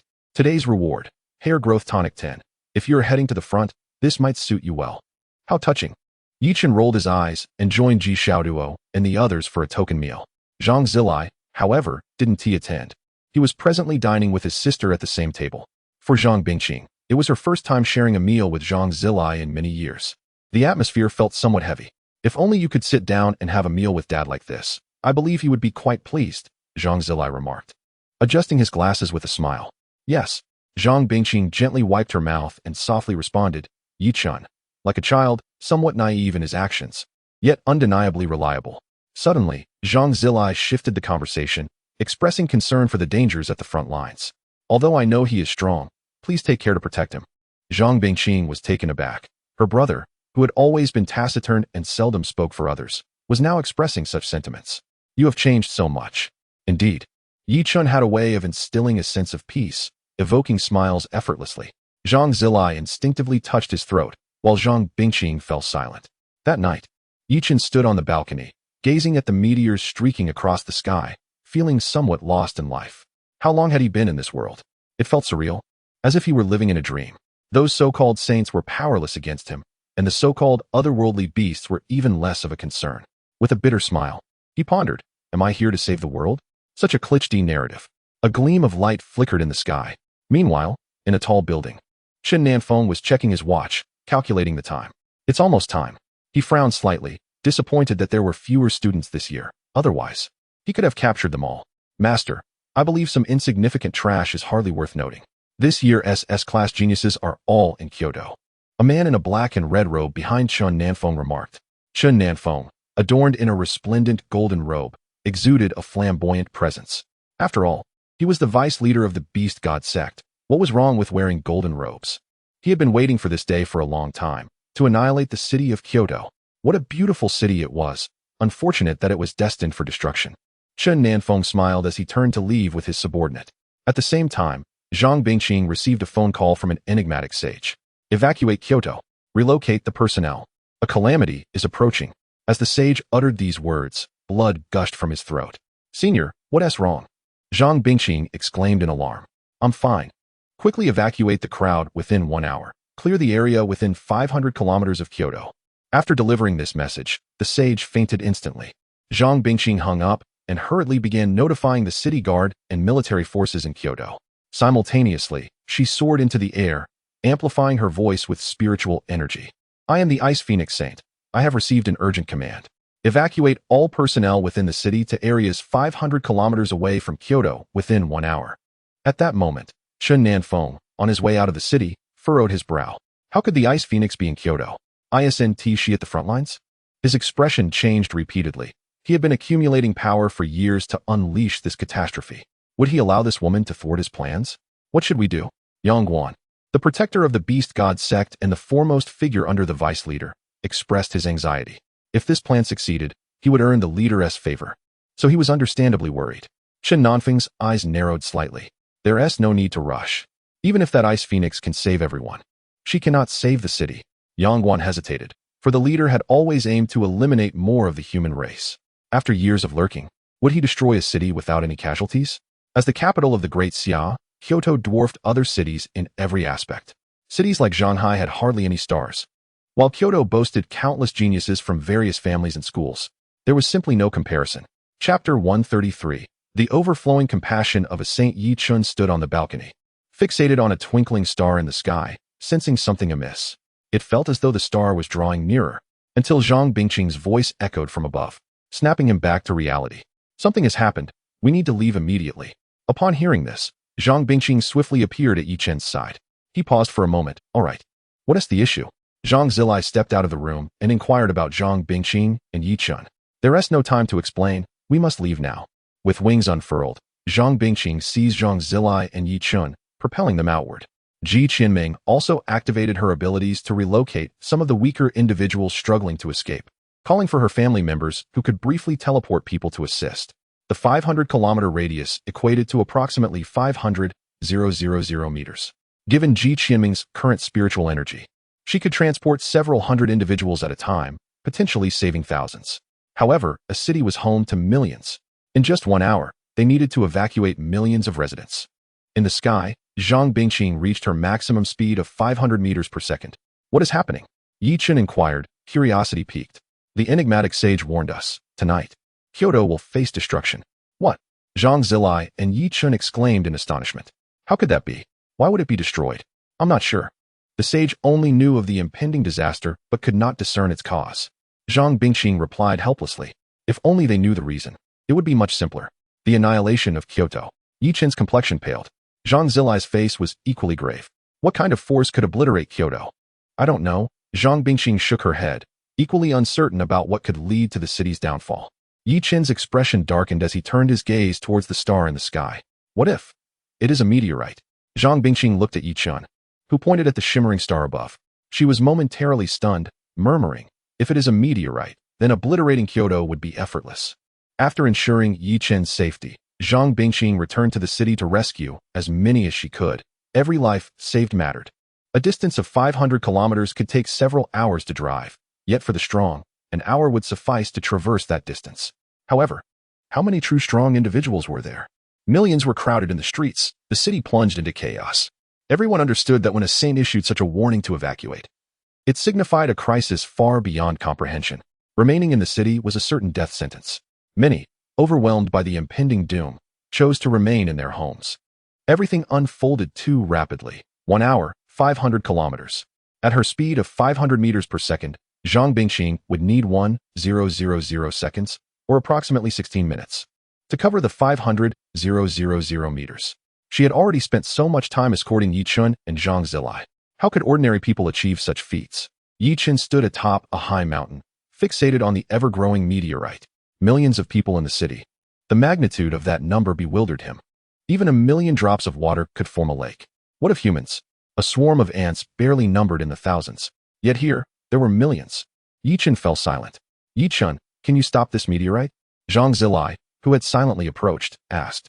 He had seen through Yi Chen's troubled thoughts.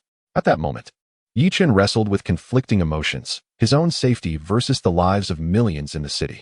Zhang Zilai understood that if Yi Chen were confident in his ability to stop the meteorite, he would not remain silent. This indicated that even Yi Chen lacked the power to do so. I find myself at a loss. Yi Chen felt disheartened. Arriving in this world, he first experienced helplessness during Dong Shizhang's tsunami, and now, once again, he is overwhelmed. Natural disasters are eternally the most terrifying of phenomena. Even those as powerful as the sages find it difficult to resist. So let go of such thoughts. Zhang Zilai placed a reassuring hand on Yi Chen's shoulder. Yi Chen was taken aback, expecting Zhang Zilai to urge him to save those in peril, only to hear the unexpected words. I believe that if you possess the ability, you would undoubtedly protect them. However, you lack the strength at this moment, so there is no need for self-reproach. Zhang Zilai appeared somewhat composed, and Yi Chen's spirits lifted considerably. If you had the strength and chose not to act, I would hold you in contempt. Yet, if you lack the strength and still attempt to intervene, I would consider you a fool, Zhang Zilai remarked with a smile. Yi Chen felt a breach in his defenses. In such a grave situation, Zhang Zilai's words left him momentarily stunned.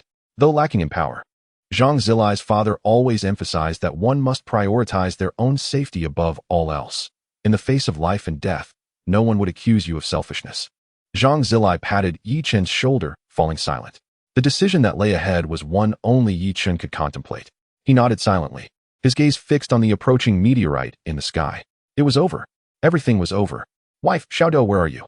Dad, remember to eat well and drink well at home. I won't be able to return this year. I haven't spent all my money yet. Half a lifetime has passed. I had hoped to provide my family with a better life, to nurture my child into a pillar of the human race's future. Xiaohong, if I die, please find someone to marry. And remember to choose someone who treats you well. If I survive, let us wed. Yi Chen felt dazed atop the silent mountains, as if he could hear the lamentations of countless souls in the city. Some bore bitter smiles, resenting the unfairness of the world. Others wept as they bid farewell to loved ones. Some hurriedly made funeral arrangements. Yi Chen wrestled with his thoughts, watching the meteorite draw ever closer. Restlessness took hold of him, and with a gust of wind beneath his feet, he leaped into the air, the wooden dragon erupting from the ground. Ultimately, he could not escape his compassionate heart. Zhang Zilai smiled, watching Yi Chen's departing figure. Though pleased with Yi Chen's choice of righteousness, he also worried for his safety. When Zhang Bingqing returned to Zhang Zilai's side, fatigue marked her features. She surveyed the area but could not find Yi Chen. Instinctively, she inquired, "Where is Yi Chen?" Zhang Zilai cast his gaze skyward, a bitter smile crossing his lips. He has softened his heart. Chapter 134. When that colossal Buddha appeared, humanity realized. Zhang Bingqing panicked, her wings unfurling as she prepared to fly towards the capital city. Zhang Zilai grasped her arm firmly. "I have spoken with him. This is his choice. You may assist him, but you cannot hinder him." This statement struck a chord within Zhang Bingqing, leaving her momentarily speechless. Indeed, it was his choice. What good would it do to obstruct him? Yet, could he withstand such an assault? Estimations indicated that the meteorite had a diameter of nearly 600 meters. What does that imply? A meteorite with a diameter of 60 meters impacts the Earth with the force of a nuclear explosion, instantly creating a crater 20 meters deep and 1,200 meters wide. And that is merely the crater. The heat and energy it generates would engulf the entire city. Yi Chen stood atop the wooden dragon, gazing up at the relatively diminutive meteorite. Only 600 meters in diameter. Upon impact, it would only obliterate 4 or 5 capital cities. Yi Chen let out a bitter laugh, deeply sighing. Alas, I never anticipated having to confront a meteorite today. Meanwhile, Chen Nanfeng occupied a position of absolute safety. His talent, known as star attraction, was the result of 3 years of preparation for this meteorite. As the name suggests, it conjures natural disasters. If Chen Nanfeng so desired, he could continue to gather power until the day he dies, allowing the star to descend upon the world, dragging it down with him. Time was pressing, yet Yi Chen had steeled himself for what lay ahead. Perhaps, he could only shatter this meteorite. With that thought, the energy of the void surged within him. Standing atop the wooden dragon, he pressed his palms together. The mask of the void began to materialize, celestial patterns weaving across him. "This is my first time using it since unsealing my would escape. I hope you do not disappoint me," Yi Chen murmured, his gaze solidifying with determination. With the meteorite now looming overhead, escape was futile. He had to confront it head-on. Celestial technique. Would escape. True thousand hands. Yi Chen clasped his hands together, his roar reverberating through the heavens, echoing throughout the capital city. Countless figures paused in their struggles. Phone calls filled with cries and embraces with loved ones, all turning their gazes towards Yi Chen. A colossal dragon appeared, resplendent in the meteor's fiery glow. The silhouette atop the dragon was faint yet unmistakable. Everyone knew that voice belonged to that figure. What did he intend to do? To defy the meteorite? This thought pervaded the minds of the city's inhabitants, and a flicker of hope ignited within many. As the roar resounded, the ground trembled violently, akin to an earthquake. Countless colossal trees erupted from the earth, intertwining as they soared skyward. The Buddha's head began to materialize. The body of the Buddha began to coalesce. Tens of millions of eyes fixated upon the towering Buddha head, which reached thousands of meters high. Some even broadcast the scene live to the entirety of the Great Xia. Chen maneuvered the wooden dragon atop the Buddha's head, the Buddha's form manifesting as the wooden dragon ascended to its pinnacle. In that moment, the capital city was engulfed in silence, save for the gasps of astonishment. Countless mouths gaped open, beholding the towering Buddha that pierced the clouds. Thousands of arms stirred behind the giant Buddha, a wooden figure crowned and seated atop the Buddha's head. Chen leapt from the wooden dragon, landing firmly atop the wooden figure's head, a 30,000-meter tall Buddha, making its grand debut. The entire world was left in awe. Is this wood? Wood-based? This must be a deception. If it were not wood-based, how could so many emerge from the earth? If it were wood-based, how could it possess such strength? True Thousand Hands. An astounding name. The name suits its nature. So, the millions of kin in the capital had a chance of survival? I admit that this great Buddha is indeed astonishing and immense, but that is a meteorite, with a diameter of 600 meters. It is said that a meteorite with a 6,000-meter diameter could bring about annihilation, though this meteorite measures only 600 meters. To those above, we all understand. Yet we merely seek a sliver of comfort. Chen stood atop the True Thousand Hands. This last technique had consumed nearly all of his energy. Unperturbed, Chen emptied all the spirit stones from his ring at his feet, activating the creation breathing technique to absorb them frantically. Overwhelmed by the grandeur of the 30,000-meter Buddha, Chen lacked the time for excitement, for before him loomed a threat to countless lives. Taking deep breaths, Chen struggled against the differing pressures at this altitude. Breathing was exceedingly difficult. Before he suffocated, he needed to resolve the meteorite. Celestial technique. True Thousand Hands. Transforming the Buddha at the summit. That familiar roar erupted once more. Countless eyes turned towards the giant Buddha. The members of the Yin and Ji families, too, bore witness to this spectacle. Even the White Emperor was powerless to flee on his sword, and Zhang Bingqing halted mid-flight, suspended in the air, witnessing the figure that seemed to descend from the heavens. The myriad arms behind the giant Buddha began to tremble violently, each quiver accompanied by tremendous tremors. Countless arms adjusted their aim, targeting the meteorite that descended upon the capital. The first arm, the second arm, the third, and countless more. People only recall a multitude of arms reaching upwards, striking towards the rapidly descending meteorite engulfed in flames. Yet, a meteorite is, after all, still a meteorite.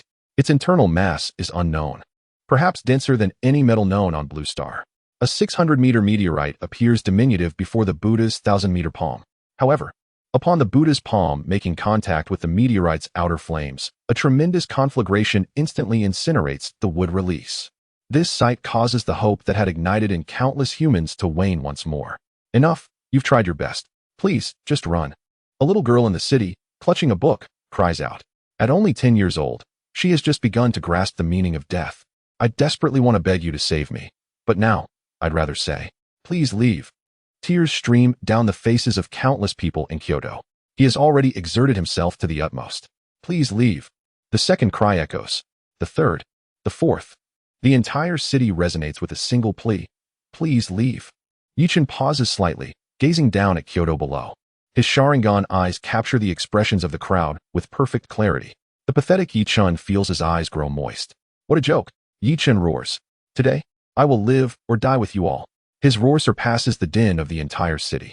Susanoo. Chen's eyes are bloodshot. This is the first time his true form has invoked the complete Susanoo. Veins bulge around his eyes, and blood trickles from the corners.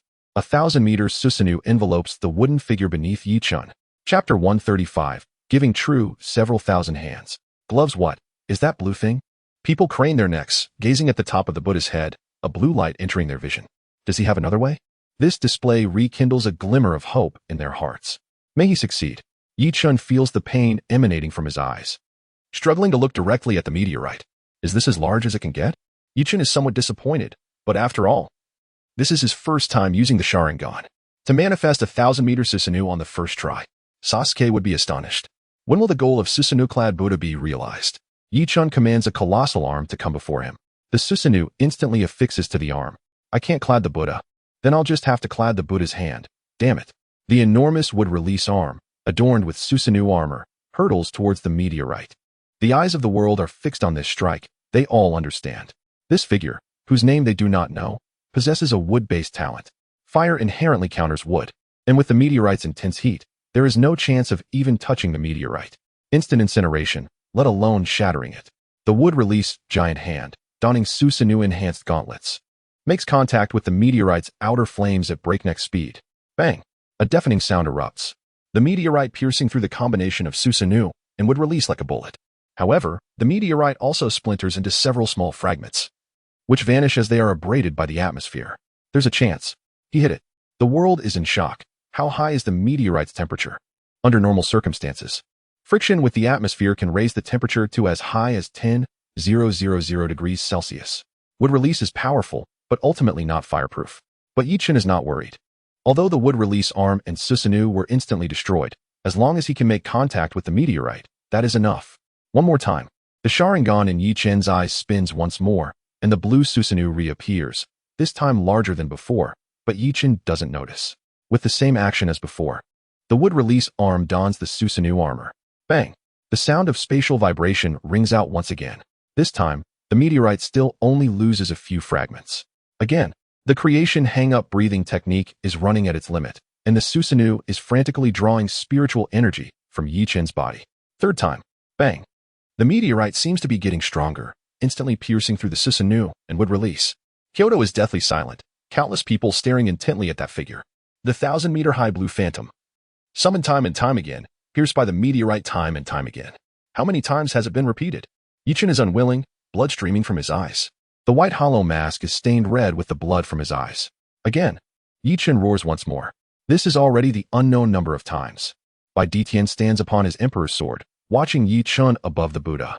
His heart is heavy. Of course he knows that only Chen can use wood-based abilities to this extent. And those strange moves. Bai Ditian is very unwilling. For the first time in his life, he feels like a waste. A sense of frustration rises from his heart. Yanling and Li Shujun also watch Chen's figure in silence. That voice, they are too familiar with it. Yanling suddenly laughs bitterly. Heh! My foolish brother provoked such an existence, I admire him. Li Shujun remains silent. Accompanying Yanling, Chen summons the Susanoo again and again. Equips the armor again and again, and attacks again and again. He doesn't realize that the Susanoo he summons is slowly getting bigger, because the Susanoo is getting stronger. But the current Susanoo is slowly getting smaller, because the spiritual power absorbed by the creation hang-up breathing technique is not enough for the Susanoo to use. Each time the Susanoo appears, the spiritual power Chen has is drained. Chen gasps for breath, although his body has not moved. But the powerful pressure makes it difficult for Chen to breathe. Susanoo. Enough. A clear shout rings out. Zhang Bingqing stands behind Chen, glaring at Chen and saying, You've done your best, we should go. Zhang Bingqing looks at Chen, covered in sweat, and feels a little unbearable. You're just in time, I need you to do me a favor. Chen says breathlessly. A wood release arm stretches out to Zhang Bingqing. Use ice. Freeze it. Chen says with great difficulty, each word sounding like he is about to die. Zhang Bingqing opens her mouth, wanting to persuade Chen to give up. But she can't say anything. Wings spread behind her, covering the huge wood release palm with a thick layer of ice. Susanoo. Chen then summons the Susanoo, and puts another layer of armor on the wood release and ice. Zhang Bingqing stands silently behind Chen, watching all this. And during these dozens of seconds of pause, people think he has given up. A sense of despair rises in their hearts, but suddenly they find that a thick layer of white ice appears on the huge arm. Then it is covered by a huge blue light. The huge arm flies towards the meteorite again. Chen looks at the meteorite with expectant eyes. The Susanoo blocks the high temperature of the outer layer when the huge arm collides with the meteorite. A miracle does not happen. One more layer of ice cannot stop the meteorite from flying. Even the trajectory cannot be changed. Chen looks at the arm that explodes in an instant in the sky and sighs deeply. The huge meteorite is still intact. It seems that the fragments previously knocked off were just some useless substances. And the current meteorite is a complete piece of high-density, unknown metal. We should go. Zhang Bingqing looks at the meteorite that will fall in at most 5 minutes and says to Chen, I still have a way. Chen says helplessly. Zhang Bingqing is instantly angry, roaring at Chen as if her anger is attacking her heart. You still have a way? What way do you have? Do you know what this meteorite means? It's comparable to a demigod's full blow. I know. Chen responds indifferently. Zhang Bingqing is stunned by Chen's words and also realizes her previous gaffe. Calming down, Zhang Bingqing says to Chen, the human race needs you. You can't die here. I really have a way. Obviously. Zhang Bingqing doesn't believe it. Chen stores a huge amount of spiritual power, and the creation hang-up breathing technique frantically absorbs it. Upon the release of the great Buddha, a significant portion of spiritual power could be restored. However, this would render him unable to approach the meteorite. Nonetheless, for Yi Chen, this was not a considerable concern. After a brief moment of contemplation, an idea struck him. He turned to Zhang Bingqing and advised, I strongly suggest you keep your distance. What I am about to employ will render ice and water systems utterly ineffective. Chapter 136. The power to obliterate worlds. Zhang Bingqing was momentarily taken aback by Yi Chen's words. He regarded her with utmost seriousness, stating, if possible, I would appreciate it if you could conjure an ice wall to shield Kyoto. Otherwise, I fear that before the meteorite is vanquished, I might inadvertently slay everyone within the city. Zhang Bingqing was left questioning her very existence. Did he truly comprehend the gravity of his words? Had she misheard him? Or had he misspoken? Contemplating this, she found herself inexplicably nodding in agreement. With this understanding, Yi Chen refrained from further discourse. He extended his arm forward, and a long blade materialized in his grasp. To his surprise, after masquerading as an underdog for so long, he was now compelled to reveal his entire hand. Zhang Bingqing stood in bewilderment. What was Yi Chen planning to do? Use a sword? To cleave the meteorite? She cast a peculiar glance at him, as if he truly possessed some hidden trump card. Are you not moving yet? Yi Chen rolled his eyes. With a symbolic gesture, he joined his hands in prayer and invoked the technique of the 1,000 hands. The colossal figure, standing 30,000 meters tall, rapidly retracted into the earth, allowing Yi Chen to regain substantial spiritual energy. The immense Buddha vanished from the horizon, and the populace ceased their yearning for miracles. He had done all he could, had he not? Indeed, one could only hope he would survive. Humanity needed him. The world was rife with conflicting emotions, an unwillingness to perish, yet a desire for salvation, coupled with the wish for others to endure. The entire globe awaited those final 3 minutes. Chen Nanfeng chuckled. Ants wish to defy calamity? Initially, he feared that his meticulously crafted plan over 3 years would unravel due to this unexpected individual. To his astonishment, even the 30,000-meter entity proved futile against his meteorite. If Yi Chen were to hear this, he would undoubtedly face dire consequences, as the divine would maneuvered. And as the ultimate form of Susanoo was completed, a single slap could cause even the king of hell to verify your status among the deceased. At that moment, Yi Chen and Zhang Bingqing split their paths. Yi Chen positioned the flowing blade of fire before him, slowly drawing it forth. All things shall return to ash, he proclaimed. He had no time to indulge in theatrics. The release of his power was instantaneous. An overwhelming wave of flames surged from behind him, soaring towards the heavens. The inferno enveloped everything in its vicinity, leaving nothing unscathed. Beneath the once-vanished great Buddha, flames erupted, reaching thousands of meters high, rekindling hope across the globe. He had not given up. Is he a fool? Someone exclaimed from above. Regardless, even a fool can be a hero. Flames. Could they truly combat a meteorite? Surely not. If memory served, meteorites could reach temperatures of 10,000 degrees. If the metals within retained heat efficiently, temperatures could soar to 20,000 degrees. Was he courting death? Such thoughts cast a pall of silence over the world, as all acknowledged the truth of the statement. If temperature could not deter the meteorite, then he was indeed courting disaster. Perhaps he simply refused to yield? A barrage of comments ignited a stir. Yes, Yi Chen was unwilling to concede. The great Buddha is capable of slaying the sacred. How dare you, mere meteorite? With this sentiment, Yi Chen's fury surged. Is the great Buddha to lose face? The flowing blade of fire seemed to resonate with Yi Chen's wrath, flames burning with ever greater ferocity. At that moment, an ice wall enveloped the entirety of Kyoto, the domain of ice. Kyoto spans 16,000 square kilometers, roughly equivalent to a square with sides measuring 400 kilometers. Zhang Bingqing, through her domain, conjured a colossal ice shield that encompassed the entire city. This was, of course, the limit of her capabilities. Upon witnessing the sudden appearance of the ice layer, tightly enveloping Kyoto, the populace recognized the handiwork of the Ice Phoenix Saint. Only she among humanity could achieve such a feat. Seeing Zhang Bingqing prepared, Yi Chen offered a faint smile and glanced at the long blade firmly held in his right hand. Benkai, he uttered softly. The flowing blade of fire quivered violently, and a voice echoed in his heart, call my name. Yi Chen understood that this was the response of his Zanpakuto, remnant fireblade. Upon uttering this name, the flames surrounding him ceased their wild dance, violently converging into the remnant fireblade. Countless flames were frantically compressed, and the towering inferno vanished in an instant. Within the ice layer, countless eyes widened in astonishment. The flames had disappeared? Not a single spark remained. But the next moment, they were struck with shock. Heat. Intense heat. A wave of warmth washed over them. Yi Chen clutched the remnant fireblade, surprised by the temperature coursing through his arm. Despite his fire immunity, the sensation was excruciating. The remnant fire blade absorbed the last vestige of flame, a wisp of residual smoke wafting from the blade's tip, appearing as if it were a rusted relic, fragile to the touch. Chen sensed the moisture in the air evaporating rapidly. Zhang Bingqing was equally astounded. What manner of power was this? The ice layer melted, and in its instant, droplets evaporated. Chen realized he could delay no longer. 15 million degrees of heat. The sun's core only reaches 20 million degrees. If he hesitated further, Earth's moisture would be entirely vaporized. Remnant Fireblade, north. Chen howled to the heavens, his voice resonating throughout Kyoto. Ashes of the world. He positioned the remnant Fireblade before him, sweeping it in a grand arc. A wave of fire surged skyward, illuminating the heavens in a brilliant crimson hue. Countless figures braved the heat, gazing skyward. That colossal wave of flame cleaved the meteorite in two. Alas, merely halved. It was still a death sentence. Chen Nafeng, filled with trepidation, felt the moisture within him dissipating even from 1,000 miles away, fearing imminent failure. Upon witnessing the meteorite merely split in two, he finally exhaled. So, it has only been halved. It is futile. Yet Chen harbored a different perspective. Ashes of the world was a technique capable of reducing anything it touched to naught.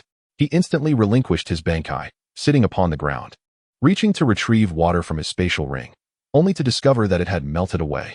This realization left him disheartened, but he said nothing. He gazed up at the meteorite in the sky. It is over. The moment Chen uttered these words, the meteorite above suddenly disintegrated, turning to ash and vanishing as if it had never existed. We need not die. We have survived. Zhang Bingqing looked up at the disappearing meteorite, deep in thought. The power to obliterate worlds. Even demigods could not achieve such a feat, could they? Had that temperature persisted for a few more minutes, the consequences were unimaginable. From the moment Chen wielded the remnant fire blade to the instant he relinquished his bankai, a mere 15 seconds elapsed. Zhang Bingqing's icy domain crumbled instantaneously. To be precise, it lasted only 3 seconds before she could no longer commune with the ice elements. Both the Ice Phoenix and Zhang Bingqing were left bewildered. Where had her ice gone? Chapter 137. A touch of inexperience before Zhang Bingqing could fully comprehend the situation. The flowing blade of fire's bankai dissipated. The overwhelming heat gradually subsided, yet the temperature surrounding Chen remained in the millions. Not a shred of clothing clung to him, and the ground beneath him hissed under the heat. In essence, Chen now resembled a walking sun. Following the realization that her ice abilities were entirely nullified, Zhang Bingqing discerned a critical predicament: the rapid desiccation of Kyoto, leaving no atmospheric moisture for ice condensation. She ascended into the sky, directing her flight toward Qianming. Despite the inability to manipulate ice elements, aerial movement remained effortless. En route, she extracted her mobile device and contacted Qianming. Senior G. Water is imperative. A substantial quantity. Zhang Bingqing's explanation was truncated. Qianming, however, comprehended instantly, as he too perceived an intense heat. Ji Xiaoduo, overhearing the plea, promptly located his water-laden ring within his spatial inventory and released its entire contents. The instantaneous discharge of dozens of tons of water, contrary to expectations, did not disperse the populace, but rather evaporated with conspicuous rapidity. Meanwhile, throughout Kyoto, countless individuals struggled to withstand the oppressive heat using their spiritual energy. Insufficient. Qianming's gaze sharpened as he swiftly relocated towards the eastern sea, utilizing spatial manipulation to materialize above it. Without hesitation, he plunged into the ocean's depths. Employing spatial forces once more, he traversed to the seabed's abyss. A colossal marine beast, upon sighting Qianming, gaped its jaws. Qianming's ring emitted a violet flash, leaving a luminous circle in the distance. A blink shift instantaneously transported him away from the creature, leaving it bewildered at the abrupt disappearance of its prospective repast. Simultaneously, Qianming reappeared above Kyoto. Translocation gate. He conjured another violet circle. In an instant, seawater cascaded from the heavens. The aperture expanded, and the deluge intensified. This development alleviated Chen's distress. With atmospheric moisture completely depleted, he feared the city's inhabitants might succumb to thermal exhaustion rather than the meteor's impact. Upon contact with the atmosphere, the cascading seawater transformed into vapor, ascending skyward. Elsewhere, Chen Nafeng, his countenance somber, observed the torrent of seawater engulfing Kyoto. Damnation! Which scoundrel sabotaged my scheme? Yang Guan stood silently behind Chen Nafeng, adhering to the dictum of remaining taciturn during the vice master's ire. After all, Chen Nonfin's starfall could be invoked instantaneously, capable of summoning even a diminutive, decimeter-sized meteorite, defying the atmospheric ablation of celestial objects. Yang Guan, we depart. Master, whither? Chen Feng. Remaining silent, guided Yang Guan westward, towards the demigod's domain. A fresh conspiracy was brewing. Yi Chun, supine on the ground, assumed a cruciform posture. Are you misdirected? I am the heat source. Douse me. Yi Chun vociferously exclaimed. Ji Qianming, hearing the entreaty from above, concurred with its logic. He redirected the translocation gate towards Yi Chun. Proximity to Yi Chun intensified the water's vaporization. Ji Qianming found his endurance waning. This temperature, it's excessive. With this realization, Ji Qianming aimed the aqueous column at Yi Chun and, utilizing spatial manipulation, absconded once more. The instant the seawater contacted Yi Chun, a cacophony of crackling sounds erupted. Oh, solace. Yi Chun's weary spirit found respite. As he uttered these words, a multitude of fish plummeted alongside the water. Yi Chun, luxuriating in the deluge, emitted a shriek. Not there. Yi Chun seized a fish attempting to assault his nether regions. Initially unconcerned, given the ambient temperature that would discomfort any creature, save perhaps a fire elemental dragon, Yi Chun noted the fish's resilience. Upon capture, however, it instantly disintegrated into ash, swept away by the water. I had hoped for grilled fish. While Yi Chun found relief, Kyoto faced a new predicament. Though temperatures had moderated, the entire city was now enveloped in mist. This circumstance, however, suited Zhang Bingqing. Unfurling her wings, she ascended skyward. Domain of ice. With a delicate flutter of her wings, atmospheric vapor transformed into snowflakes, descending earthward. Yet, upon reaching a certain altitude, they reverted to vapor, ascending once more. The present situation involved a terrestrial heat source reveling in the deluge, while, 10,000 meters above, Zhang Bingqing exerted her utmost, activating the domain of ice. The pitiable Ji Qianming frantically absorbed spiritual energy from spirit stones, as maintaining the translocation gate consumed considerable power. System, why does the heat persist? Refrain from inquiry. Irresponsible. When Yamamoto employed this technique, he could retract it at will. Yi Chun lamented. System. A glitch during the unauthorized reproduction. Yi Chun was taken aback. Rest assured, I shall incorporate this issue into the enhancement interface. Next time. Upon Bankai dissipation, the temperature shall also abate. I guarantee it. System, this is atypical of you. Have you been possessed? Yi Chun inquired apprehensively. The system retorted in vexation. You presume too much. Were I to be possessed, I would aspire to be human. What merit is there in being a system?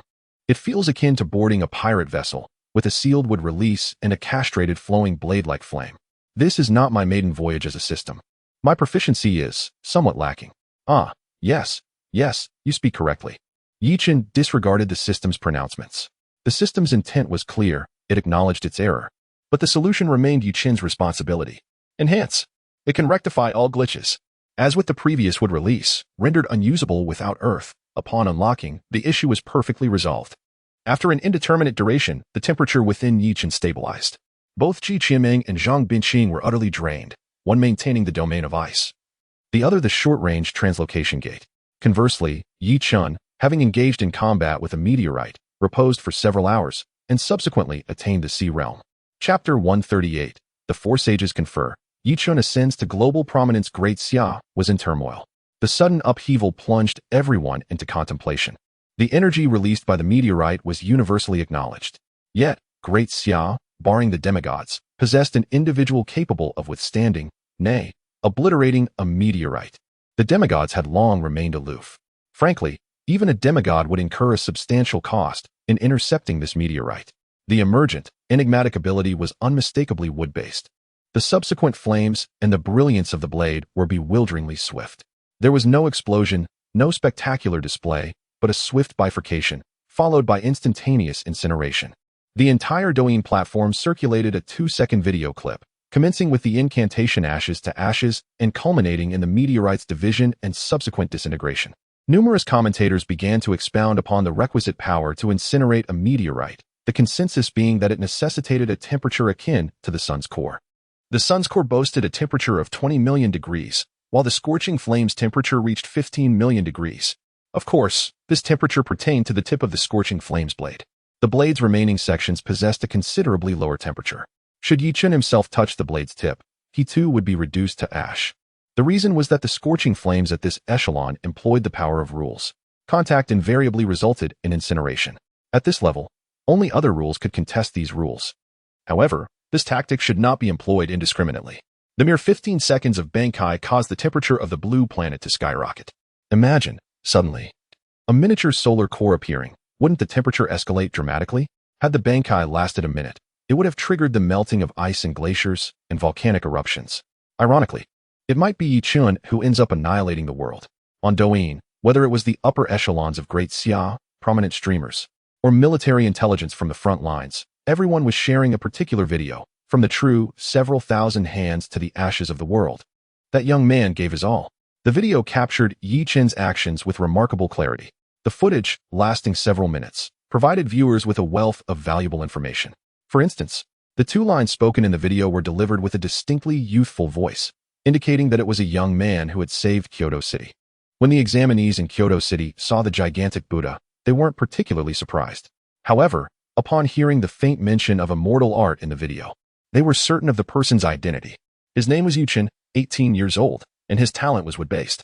When the first person identified him as Yi Chen, no one believed it. But as the second and third voices corroborated the claim, the entire world began to waver. Ice Phoenix, when are you bringing that kid over for me to meet? Bai Junjian asked while watching the video, participating in a video conference with Zhang Bingqing and the sage. Zhang Bingqing was rendered speechless. What do you mean, bringing him over for you to meet? He's not my boyfriend, and you're not my father. Besides, my father has already met him. Yi Chen isn't my property. If he wants to see you, he'll go on his own accord. Haha. I thought he was your young beau. Wouldn't I need to get your approval first? Bai Junjian retorted with a smile. The sage shook his head helplessly. Stop bickering. You two. How are things progressing on old Ji's end? Senior Ji he. Zhang Bingqing began to reply. Oh, isn't it the old sage? After all these years. You look like you're on death's door. Ji Qianming appeared behind Zhang Bingqing, her face beaming. Seeing the sage's familiar face, Ji Qianming was overjoyed. It's good to be home. My old friends haven't all kicked the bucket yet. Old Ji, you've aged quite a bit, the sage said, squinting at Ji Qianming. Of course, it's been decades, she replied.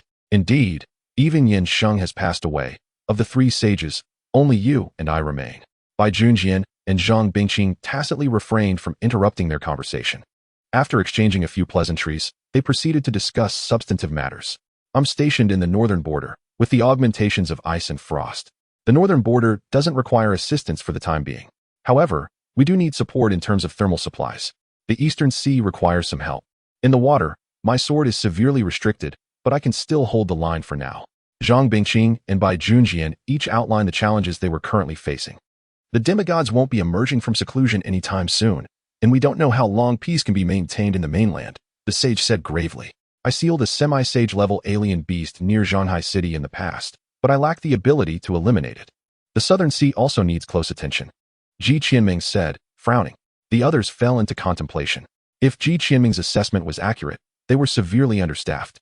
The northern border and the eastern sea had been beset by constant warfare, and the demigods stationed in the southwest had deterred most alien beasts from acting recklessly.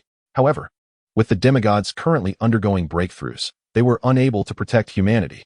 Fortunately, Yi Chen's emergence had filled the void in peak combat power. I can foresee another future. The sage suddenly announced. Ji Qianming's brow furrowed instantly. We don't need your predictions. She could tell from the video that the sage was in a dire state. His life force nearly extinguished. At their age, while they might appear somewhat aged on the surface, their bodies remained youthful. But the sage, despite his saint realm cultivation, could barely stand. Another prophecy would only hasten his demise. Seeing Ji Qianming's resolute stance, the sage smiled faintly. All right, old friend, I'll listen to you. So, there's one more issue. How do we handle Yi Chen's identity? In reality, this was the primary matter they had convened to discuss. Geniuses need protection, especially before they've fully matured, Bai Junjian mused. However, Yi Chen's strength is already considerable. He could even kill me with a single strike. I don't think there's any need to conceal him. A smile suddenly appeared on Zhang Bingqing's face. If he's a hero, why hide him? Coincidentally, all four sages had arrived at the same conclusion. Humanity was currently weak and needed a stirring message. Yi Chen was precisely that message. The four exchanged knowing smiles. Chapter 139. Yi Chen's serendipitous encounter. Half an hour later, a Douyin video appeared, titled Humanity Gains Another Sage. The video was posted by the Ice Phoenix sage. Each in the video contained only a few images and a name. One image depicted Yi Chun standing atop the Great Buddha, while another showed him wielding Ryujin Jaka. The video directly informed the world that Yi Chun was the one who had saved Kyoto City. Yen Ling watched the Douyin video, a self-deprecating smile on his face. How laughable. The man I could never catch up to was you all along. He had always regarded Bai Ditian as his goal. But he hadn't expected that even Bai Ditian couldn't keep pace with Yi Chun. Little Chun, he's become a sage? Bai Zhan was in Zhanghai City. His mind blank. He had been preoccupied with various matters lately, and while he had kept abreast of Yi Chen's situation, it had only been a few days. The West Wind Lion King and Lan Batian exchanged bewildered glances. Little Yi, even with steroids, it shouldn't be this fast, right? You're asking me? How should I know? The West Wind Lion King retorted irritably. He had cultivated for 2 or 3 centuries to reach the Radiant Moon realm, while this kid, 18 years old, a high school student, a sage. Bai Ditian silently took a sip of his wine. Yi Chen's name etched into his heart, indelible. At that moment, the entire world learned of Yi Chen's existence. Even his classmates began to question their life choices. How did he suddenly become a sage? Even with cheats. It shouldn't be this fast, right? Others awaken their talents and become the pinnacle of the world in half a month. While I've been awake for half a month and haven't even reached the 3rd realm. Where can I report someone for cheating? Meanwhile, Yi Chun was still sound asleep, having slept ever since his body temperature had returned to normal. To outsiders, Yi Chen's battle appeared to consist solely of standing there and manipulating wooden figures. However, they were unaware of the mental strain each use of Susanoo imposed. Wake up, you little bum. Your reward has arrived. A drop of the spring of life elixir. Yi Chen remained asleep, oblivious to the system's voice. The system thoughtfully stored the item in his inventory. Speaking of which, Yi Chen's ring had been melted. If it weren't for the fact that the hair growth serum was stored in the system's inventory, Yi Chen would have been devastated, facing another bout of baldness. However, this incident had solidified his resolve. He could no longer use Zanka no Tachi. An attack capable of slaying gods was beyond world-destroying. Wood release was more reassuring, providing area of effect physical damage with added control. And more importantly, wood release had the effect of greening the environment, killing enemies and promoting greenery, a win-win situation. After waking up, Yi Chen silently applied some hair growth serum before heading out to get a haircut. Little did he know, the people on the streets had changed. The commotion had thrown Kyoto City into disarray, but the actual damage was minimal. In this era, the materials for constructing buildings are largely products of innate creativity. A mere earthquake poses little threat. The colossal 30,000-meter Buddha isn't going to leap about. If it did, Kyoto would certainly meet its doom. As for the water supply issue, it was resolved on the spot. Was it not simply a matter of transporting some drinking water from elsewhere? Ji Qiaming produced thousands of storage rings, insisting on filling them to the brim. If it weren't for the pleas of others, crying out that if she continued, the lake would run dry, she might have pressed on. Seeing their sorrowful expressions, she ultimately refrained from exhausting her efforts. Surviving the catastrophe, Kyoto felt as if it had awoken from a dream. After a brief cleanup, life resumed its rhythm. Hello, welcome to Meiluan Hair Salon. How may I assist you? The receptionist began, her eyes fixated on Yi Chen in astonishment. Oh, I'm here for a haircut. Yi Chen was oblivious to any oddity. He merely stared back at the receptionist, perplexed. However, dismissing the peculiarities, he thought perhaps it was simply his striking appearance. As he strode into the salon, he noticed the numerous hairstylists staring at him with mouths agape. Mr. Yi, what style would you like? One stylist, Tony, quickly recovered and rushed forward to inquire. In an instant, a throng of stylists surged toward him, all eager to cut his hair. Yi Chen was thrown into a state of panic. This scene was more bizarre than facing a 100,000-strong army. Moments later, the salon manager secured the privilege of styling Yi Chen's hair. Mr. Yi, please enjoy some tea. The receptionist chimed, presenting him with a cup.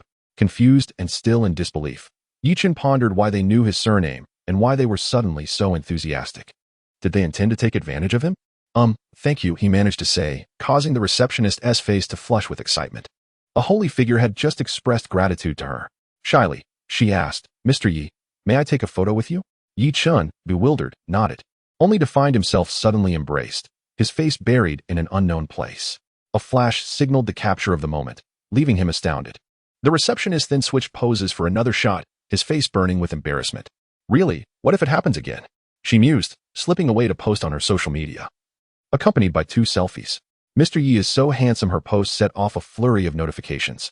Meanwhile, Yi Chen, still dazed, completed his haircut and stood to retrieve his phone, only to remember that it had melted away. My friend, if I say I forgot to bring money, would you hit me? He awkwardly asked the overly eager manager. Of course not. The manager replied, hands clasped in excitement. May I also take a photo with you? Chen was taken aback. What was happening today? Why was everyone clamoring for pictures with him? After the photo with the manager, a wave of people flooded in. Where is the Holy Master Yi? Xiaomei, where is the Holy Master? Indeed, these individuals had come after seeing the receptionist's post. Xiaomei silently pointed towards Chen. A chill ran down his spine. Why did he feel a sense of impending doom? As he turned, he found a throng of people with glowing red eyes fixated on him. Please, don't come any closer, he pleaded, but the crowd surged forward. Amidst the chaos, Chen found himself besieged, leaving him with several affectionate kisses upon his face. By the time he returned home, he was disheveled and in tatters. Chapter 140. Chen's subsequent decision. In the end, Chen was bewildered, unable to comprehend where it all went awry. Had he traversed realms once more? Were these people truly insane? He contemplated using his power to escape, yet he feared harming them with his strength, especially since they were all young women. How could he possibly break free? Sighing, he reminded himself that he could not strike a woman. It certainly wasn't he because he wished to savor the experience of being showered with kisses by a group of girls. Absolutely not. Upon arriving at Ji Xiaoduo's villa, he discovered Zhang Zilai seated on the sofa, sipping hot tea. Ah, a delightful outing, I see, Zhang Zilai remarked with a mischievous grin. Chen's face flushed. I don't understand what you mean. Feigning an adjustment of his attire, he attempted to retreat to his room. Zhang Zilai shook his head. Perhaps you should wipe off the lipstick, otherwise, one might think you were up to something. Embarrassed, Chen slipped into his room, only to emerge again to request. Please buy me a new phone, mine melted. Sure, Zhang Zilai replied, taking a gentle sip of his tea. It wasn't tea that Chen couldn't go himself. He was simply wary of the consequences of being cornered again. Nonetheless, this encounter had propelled Chen to new heights of power, which he regarded as a silver lining. Yet, he couldn't shake the feeling that he was still lagging behind. He had noticed the peculiarities within this cultivation system. Despite promises of strength and techniques, he hadn't felt any significant improvement in his abilities. However, Chen was unperturbed. Perhaps it was a matter of lacking the so-called innate talent. To this day, he had yet to exhibit any of the gifted prowess others spoke of. His growth stemmed solely from absorbing spiritual energy, with the notion of breaking through merely a reflection of the fluctuations of energy within him. These considerations felt distant, especially since he was still at the early stages of his cultivation. Perhaps once he reached the sacred realm, he would gain clarity on these matters.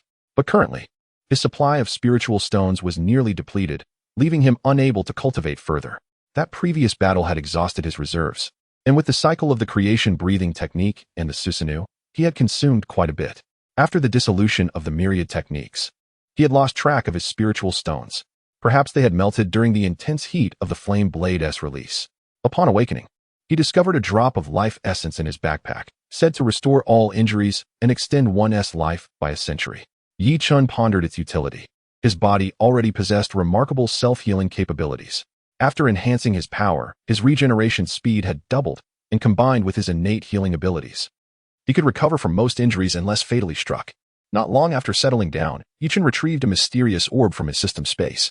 System, with my current strength, can I enter the secret realm? He inquired, curiosity gleaming in his eyes. Do you truly seek trouble? Is life so mundane that you wish to stir chaos again? The system retorted, exasperated. You just emerged from a city-wide catastrophe. Why not focus on your cultivation for now? Feeling sheepish, Chen scratched his head. Isn't it just boredom? By evening, Zhang Zilai returned to the villa, bearing a new phone for Chen.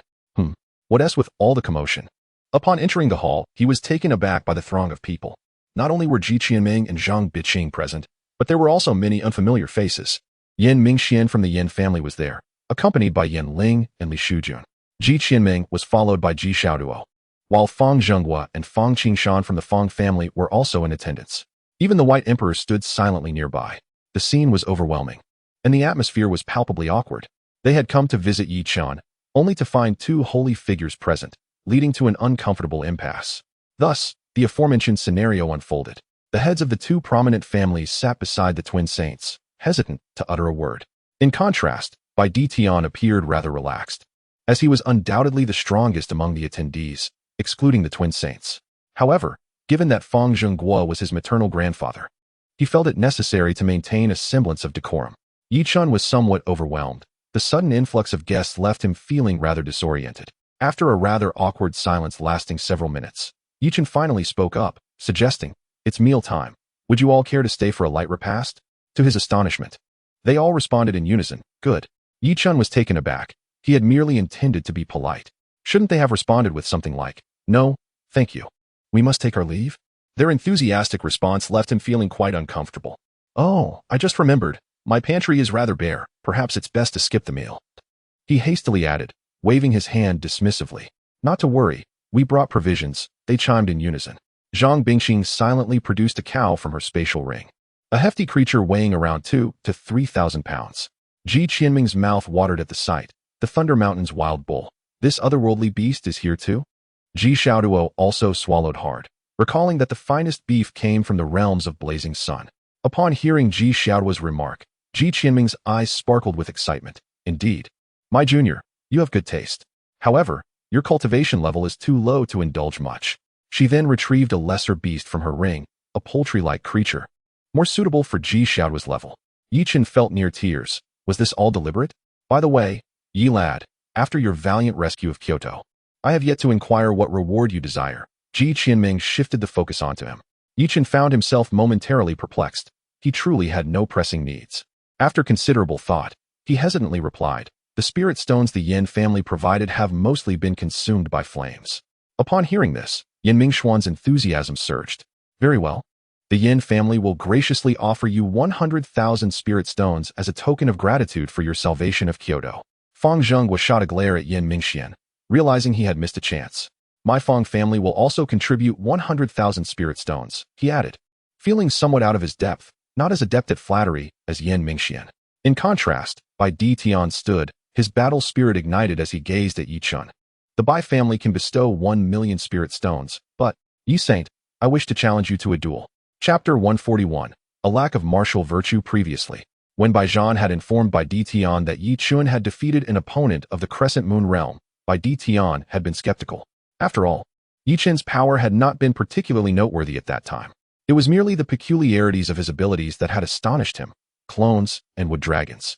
Yet, in no time, Yi Chun had showcased his prowess by single-handedly annihilating a meteorite. Rumor had it that Ji Saint was also saved from a certain secret realm by Yi Chun. Yi Chun regarded Bai Di Tian with a bemused expression. Are you certain? You know I obliterated a meteorite, yet you seek to challenge me? Indeed, Bai Di Tian replied, his eyes narrowing slightly. Yi Chun observed Bai Di Tian for several breaths, then silently shook his head. I will not fight you. Why not? You are Bai Di Tian. Everyone was taken aback. Was this not indeed Bai Di Tian?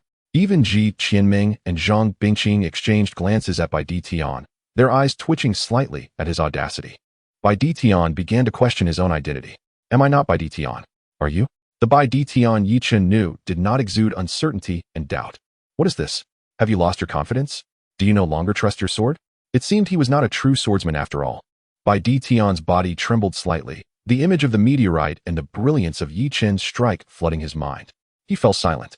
Yi Chen seized the moment, smiling as he continued.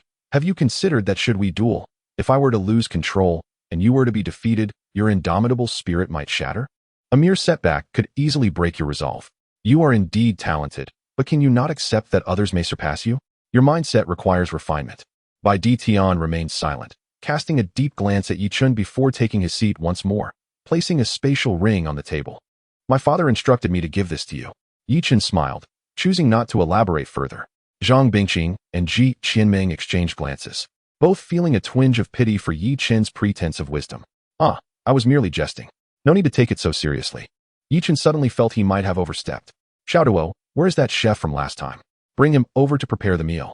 Ji Xiaoduo nodded eagerly. Oh, of course. Thus commenced a rather unsatisfactory dinner. After the gathering dispersed, Ji Qianming and Zhang Bingxing broached the topic of the front line with Yi Chen.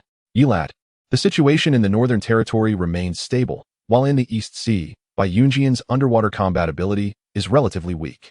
The Southwest has a demigod stationed, so your support is not immediately necessary. Therefore, I suggest you assist Bai Jian Saint in the East Sea. Yi Chen pondered for a moment. So in the East Sea, the otherworldly beasts are primarily water-based? I am not particularly adept with water. Why not come to the Northern Territory? If you unleash a flame, I would be unable to utilize ice elements. Would it not be better for you to remain in the Northern Territory alone? Zhang Bingxing retorted. Yi Chen scratched his head awkwardly. The terrifying aspect of Lu Ren Ruahuo was precisely that after its release, all ice and water abilities became nullified. Fine. I will go, he conceded, feeling quite helpless. Then we shall depart for the East Sea tomorrow.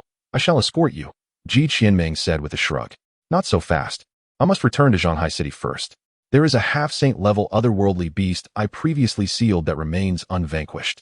Leaving now makes me uneasy. Are you referring to that cleansing beast? Ji Qianming immediately recalled the creature Yi Chun had sealed. That beast possessed an astonishing vitality, despite being slain multiple times. It revived shortly thereafter, prompting her to seal it within a spatial rift. How many times have I defeated it now? At least 7 or 8, I reckon. Yi Chun was astonished. A cleansing beast? Such a creature exists? Indeed. I was shocked at first, but it soon became a trivial matter. After all, if a mere rat could become so formidable, a cleansing beast must possess considerable resilience. Ji Qianming mused. Tomorrow, I shall accompany you. We will quickly dispatch it, and then you can proceed with peace of mind to the East Sea, correct? That should be the case. The following morning, Yi Chun and Ji Qianming set off for Shanghai City. In reality, the journey took merely 10 minutes as Ji Qianming executed 2 or 3 spatial jumps. Upon reaching the skies above Shanghai City, a lion suddenly sprang up from a massive spirit stone. This aura. In the sky, Yi Chun grasped Ji Qianming's arm, playfully teasing, your ability is indeed quite practical. What a pity that if my Sharingan possessed Kim Yui, I would have no need for your assistance. That thought was one he could only entertain silently. Practical, my foot. From Kyoto to here, my spirit energy is nearly depleted. Ji Qianming retorted with annoyance. What does it matter? As if flying doesn't consume spirit energy, and it just wastes time, Yi Chun rolled his eyes, then pointed to a nearby school. Let us visit an old acquaintance first. Am I to become your laborer? Weren't you always? Ji Qianming replied, a slight smirk gracing her lips. Yi Chun suddenly sensed something amiss and turned to glance at Ji Qianming. Go eat dirt. Ji Qianming forcefully hurled Yi Chun downwards. His eyes widened in fury as he glared at her. What the hell? You lack martial ethics. A cry of despair echoed through the sky over Shanghai No. 1 High School, drawing the attention of countless onlookers. That figure is falling from the sky? Goodness. If that hits someone, it could be fatal, right? No, my friends. Shouldn't we be thinking about how to save him? Save him? If you're so brave, go ahead. I certainly don't dare to. How ridiculous. How does one even save someone? With a head? If one gets hit. It's akin to winning a lottery, but the prize is instant death. After saying this, the man quietly walked away. Yi Chun, head first, screamed loudly. Make way. His command prompted everyone to instinctively clear space. Boom. Did you think he would land head first? Of course not. It was a flawless landing. Yi Chun knelt on one knee, summoning the flowing blade of fire into his hand. Let us fight to the death, you old fool. Yi Chun's heart was filled with expletives. This old man nearly embarrassed him into social oblivion. After all, he was a so-called newly minted saint. Though he lacked the cultivation of a saint, he possessed the strength of one. P.S. There will be 1 or 2 more chapters released shortly. Chapter 142. My methods of attack are somewhat singular. TSK. Yi Sheng, how is it that you can't even fly? Ji Qianming descended from the heights, her face adorned with a smile. Yi Chun's cheeks flushed. What do you care? Let us have a fight. Come, I'll make a slash. Yi Chun exclaimed, drawing the flowing blade of fire. Ji Qianming felt awkward, her eyelids twitching. This little rascal was not playing fair. Observing his stance, if he didn't cut himself at least once, he wouldn't relent. Yi Chun, a voice called from behind him. Yi Chun, upon hearing it, hastily sheathed the flowing blade of fire. Old Zhang. The two locked eyes, and Zhang Daosheng was overjoyed. He then turned his gaze to Ji Qianming. Ah, the saintess has arrived too. Come, join us. Ji Qianming watched this scene, silently exhaling in relief. It seemed she had narrowly escaped a calamity. Old Zhang, wait a moment. I still need to cut him once. Ji Qianming. You seem to have a serious problem. Zhang Daosheng was bewildered. Enough with the nonsense. Oh, fine. Yi Chun reluctantly put away the flowing blade of fire. Ji Qianming glanced at Zhang Daosheng with a hint of gratitude. Speaking of which, it seems like just yesterday when you awakened your talent, and now you've already become a saint. It feels surreal. Zhang Daosheng smiled at Yi Chun, inadvertently. It has already been over 10 days. Indeed, it was just recently. Yi Chun's comment left Zhang Daosheng at a loss for words. Ji Qianming, observing this, couldn't help but chuckle. I thought this little fellow was targeting me, but it turns out his passive responses are indiscriminate. As long as he can retort, it will inevitably spill forth. Cough, cough. So what brings you back to Shanghai City? I plan to head to the front lines after taking care of that half-sane aberration first. Perfect timing. It seems there have been some changes in the coastal towns and villages lately. How about Yi Sheng? Could you handle it casually? Zhang Daoxing looked at Yi Chen with a broad smile. Now that you've brought it up, how could I refuse? Yi Chen replied, his face filled with gloom. After some idle chatter, Yi Chen took his leave. After all, today held significant importance. He was not here for leisure. When Yi Chen and Ji Qianming arrived at the seaside, they were astonished by the sight before them. Shanghai City appeared serene, yet not far from the shore. Ominous clouds loomed. The sea surged restlessly. Indeed, as Zhang Daoxing had mentioned, something was amiss. TSK, little Yi, I don't even know what to say to you. You wouldn't happen to possess the legendary protagonist S Halo, would you? Ji Qianming teased, gazing at the tumultuous waters. What do you think? This scene clearly indicates that the cleansing beast is about to emerge, don't you agree? Ji Qianming was beginning to doubt her own existence. It's only been a few days since I met Yi Chen, yet it seems everything he does is just right. For instance, during the secret realm, when everyone wanted to leave, he fortuitously stayed behind and saved himself. Then, just as it happened, a meteor fell and resolved the situation, catapulting him to fame. Now he intends to eliminate this half-saint aberration, and just as he arrives, the beast seems to have anticipated his arrival, and has broken free from its seal ahead of time. Doesn't this feel like a joke? Indeed, things have been rather fortuitous. Where did you seal it back then? Yi Chen shifted the topic. Approximately 7,000 or 8,000 meters in that direction. Ji Qianming pointed, grasping Yi Chen's hand to shift space. Before he could react, they found themselves at sea level. Ji Qianming's eyes narrowed slightly, chuckling mischievously. Yi Chen immediately sensed danger. Oh no, you're doing it again. Indeed. Ji Qianming hurled Yi Chen down from yet another height. Yi Chen was utterly furious. You old fool. You've gone too far. Today, I will definitely take you down. Ha ha ha. Do you believe I forgot you can't fly? I believe your grandfather. You clearly threw me down. Yi Chen spun in the air, completing a 360-degree turn before landing steadily on the water's surface. Ji Qianming looked on, dumbfounded. What the heck? He can stand on water? Yi Chen's expression darkened as he brandished the flowing blade of fire, leaping up to strike at Ji Qianming. Cough cough. Little Yi, I was wrong. I was wrong, your grandfather. Just let me take one slice, just one. Yi Chen swung the flowing blade of fire downwards. Ji Qianming pressed her fingers together, and an invisible barrier of space instantly blocked Yi Chen's attack. Young man, stop swinging that blade around. We live in a civilized society. Fine. I'll take a slice at you, and you still dare to block? Ji Qianming was taken aback. What nonsense is this? Am I not allowed to block? All things become ashes, flowing blade of fire. Upon finishing the incantation, flames erupted, enveloping the flowing blade of fire in searing heat. Are you serious? Of course. Would I joke with you? Just one slice. I promise to be gentle.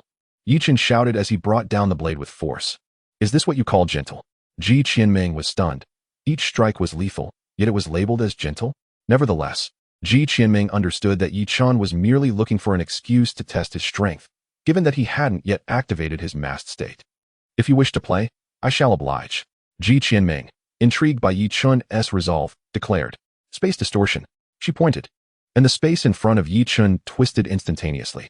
Yi Chen was alarmed and swiftly dodged, but his clothing was torn by the distorted space, taking a piece of flesh along with it.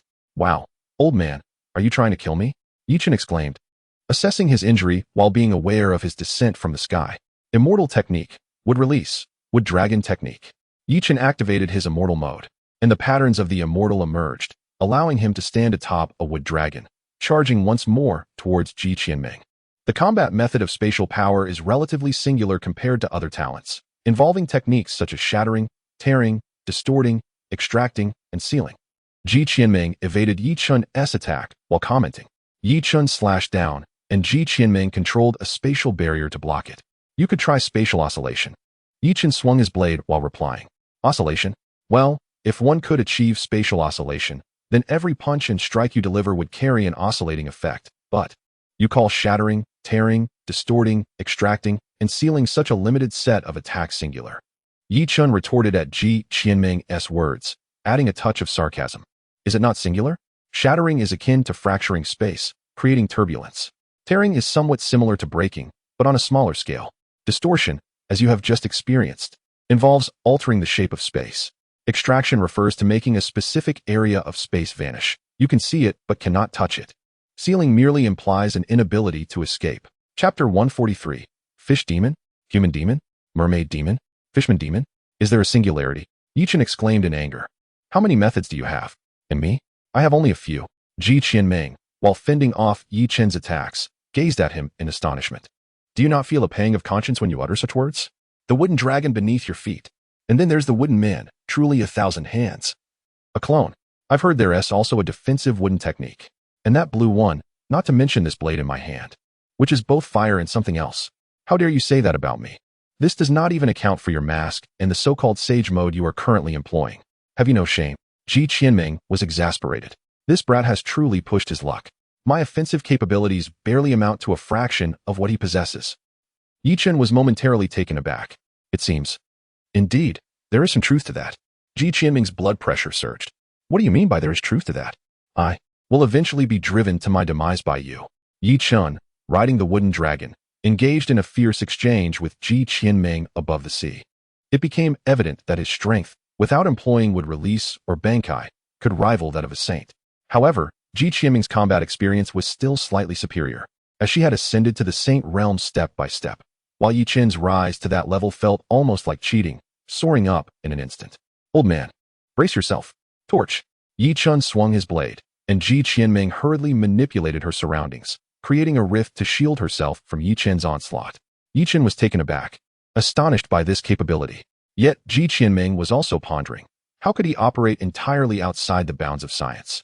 Why was there a fire tornado hundreds of meters high above the ocean? The two stared at each other in disbelief, one regarding the spatial abilities as somewhat monstrous, while the other found the flames scientifically unfathomable. Little one, you are being rather excessive. This is just sparring, do not take it too seriously.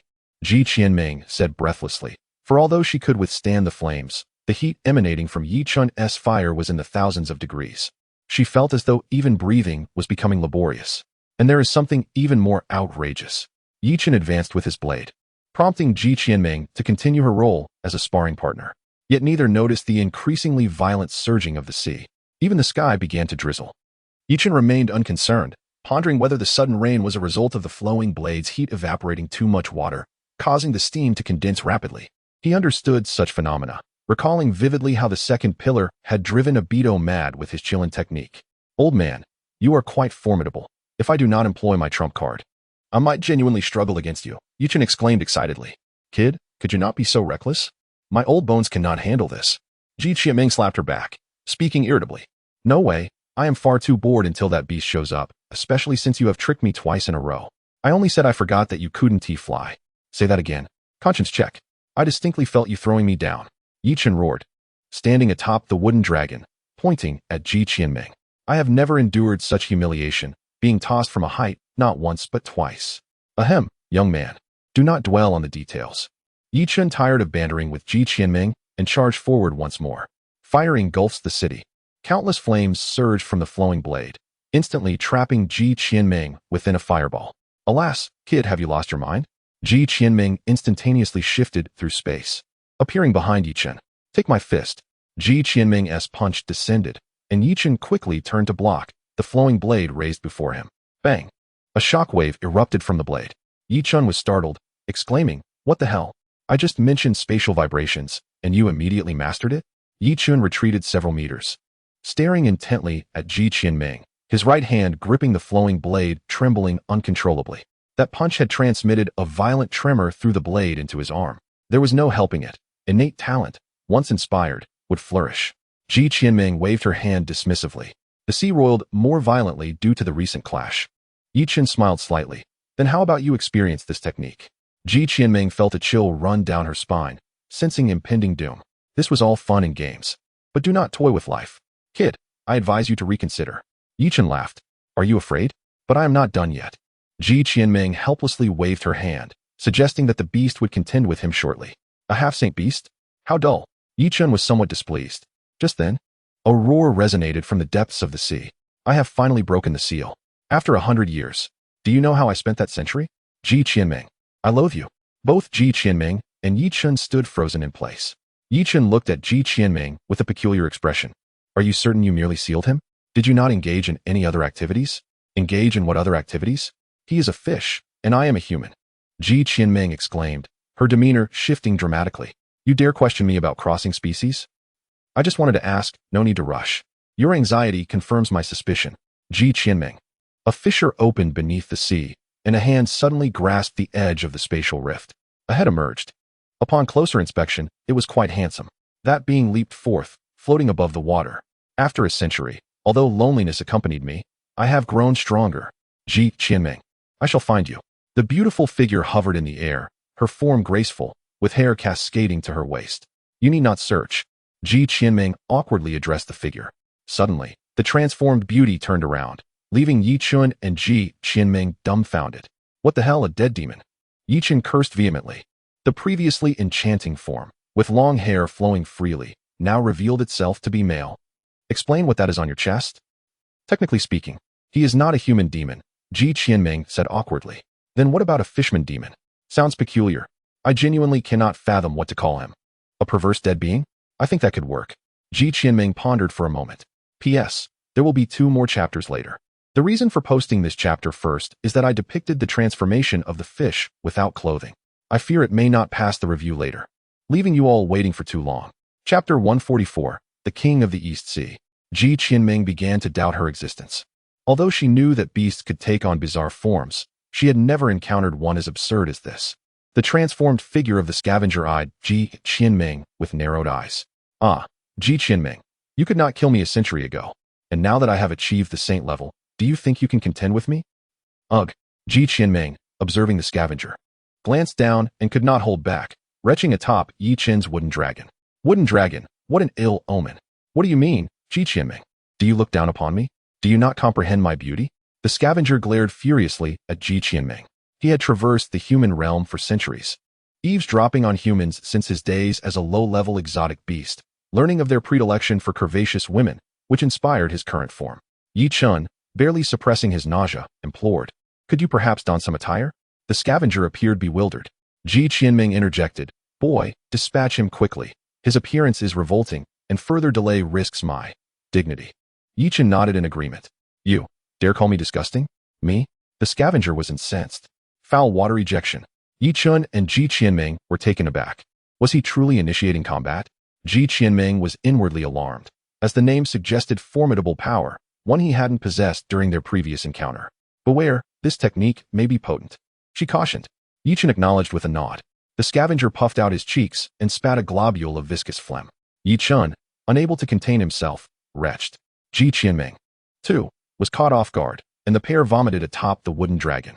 Huh, is this the extent of your prowess? The scavenger mocked. Observing their failure to evade the projectile, Yi Chun, incensed, retorted, I endured your initial repulsiveness, but now you test my limits. Cleave, Yi Chun bellowed, channeling his strength into a fiery arc that vaporized the projectile. I swear, if I fail to obliterate you today, I shall renounce my name. Yi Chun, brandishing flowing blade. See that at the scavenger. Ji Qianming, in existential contemplation, had utilized spatial manipulation to relocate miles away, pondering how the scavenger had metamorphosed into such a grotesque being in a mere century. Huh, you believe you, a mere stripling, can vanquish me? An accomplishment even Ji Qianming couldn't achieve? The scavenger derided Yi Chun. Yi Chun, his countenance darkening, channeled ethereal power, and a spectral mask materialized upon his face. Fire engulfing stronghold. An immense conflagration erupted, immuring the scavenger. Enhanced by ethereal energy, the flames exceeded 10,000 degrees. Lacking any means of escape, the scavenger was likely doomed. Yi Chun, his expression grim, harbored a desire for a protracted demise, as a swift end would be unsatisfying. What is this? The scavenger, confined within the fiery prison, cautiously approached the flames, only to be met by an overwhelming heat. Aya! The scavenger's lamentations echoed. Yi Chun was momentarily perplexed by his apparent fragility, but his bewilderment soon escalated. Oh, how delightful, young one. More, please. The scavenger's silhouette materialized within the flames, becoming increasingly distinct. Yi Chun was astounded, for only bloodshed had ever withstood his flames. Yet, the anthropomorphic beast had emerged unscathed. Even Ji Qianming was astounded by the intensity of Yi Chun's flames. It appeared that the scavenger's defenses and vitality had undergone a qualitative enhancement upon achieving sainthood. However, it was still an exaggeration, as even with formidable defenses, he was still an aquatic beast. I underestimated you, Yi Chun murmured. If you can withstand this assault, I shall grant you the utmost respect. Yi Chun brandished flowing blade, addressing the scavenger. The scavenger, dismissive, luxuriated in the fiery purgatory. This creature is truly perverse, hermaphroditic, and a masochist. How appalling. I advise you to evade this attack. Yi Chen said calmly. Infernal Cinderland, a technique he had only recently mastered, was being unleashed for the first time since his advancement to the inversion sea realm. Truthfully, he was uncertain whether it could vanquish the scavenger. Furthermore, the current setting was the ocean, and the constant rain and evaporation of seawater were impeding Flowing Blade's full potential. It was not yet in its Bankai state, where it could incinerate everything, reducing even molecules to nothingness. Evade. Are you jesting? Who am I? The most resilient being in existence. You dare suggest I evade? Absurd. The scavenger scoffed. Within that spatial fissure, the scavenger had faced countless moments of near death. Yet, he discovered that the fissure, while inescapable, could absorb external spiritual energy. For a century, the scavenger sustained himself on this energy, enabling him to advance. Devoid of water, sustenance, or air, the scavenger had survived for a century in such an inhospitable environment. His skin had desiccated until the fissure began to crack, allowing seawater to seep in, quenching his decades-long thirst. At that moment, he had transcended, becoming a saintly scavenger.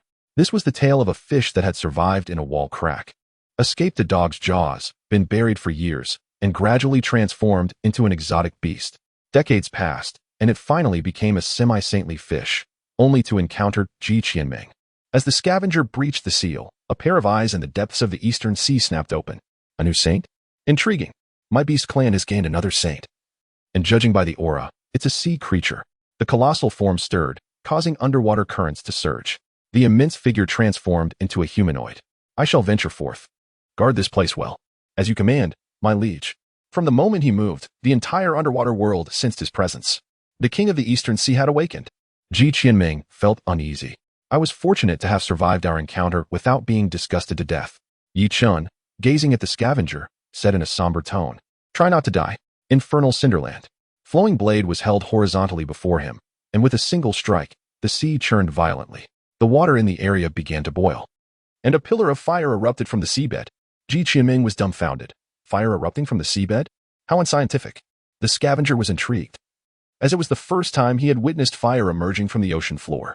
Another pillar of fire erupted, bathing the sea in a crimson glow, which extended to the sky. Intriguing. Do you believe mere flames can slay me? The scavenger taunted. After all, he was standing unharmed in flames of 10,000 degrees. And even if the temperature were to increase tenfold, he would remain unscathed. Hundreds of pillars of fire erupted, and Yi Chen's eyes narrowed. I forewarned you. If you can withstand this assault, I shall grant you a dignified demise. Yi Chen's words echoed in the scavenger's ears. You humans are presumptuous. You use human idioms quite fluently. Yi Chen was astonished that the scavenger intended to withstand his infernal Cinderland with his physical form. Yi Chen stroked his head, lamenting. Alas, my poor hair. He had intended to warn Ji Qianming to retreat, but recalling his previous betrayals, he remained silent. Respect to you, sir. I mean, fish. The hundreds of pillars of fire rapidly converged upon the scavenger. Unbeknownst to Yi Chen, his points were skyrocketing. Beneath the sea, countless marine creatures were being cooked alive in this natural hot pot. As the hundreds of pillars of fire converged, the world seemed to fall silent. The immense flames suddenly contracted into a sphere, from which fire continued to emanate. A surge of intense fire erupted, as Yi Chen silently submerged into the sea. His ability to preserve his hair hinged on the ocean's efficacy. Instantly, a colossal shockwave detonated, carving a vast chasm, hundreds of meters deep, into the sea's surface. The gentle rain transformed into a torrential downpour. Emerging from the water, Yi Chen stood upon the sea, watching as the ocean relentlessly filled the immense void. His gaze remained fixed on the unscathed scavenger in the sky. Indeed, he mused, sacred realm beasts surpass sacred realm humans, concealed within a spatial rift. Ji Qianming wore an exasperated expression. I lack spatial offensive capabilities. Only when I can obliterate or collapse space instantaneously will I be able to ensure your demise. In truth, Yi Chen had yet to witness genuine combat at the sacred realm. The assertion that sacred realm beasts surpass sacred realm humans was a fallacy.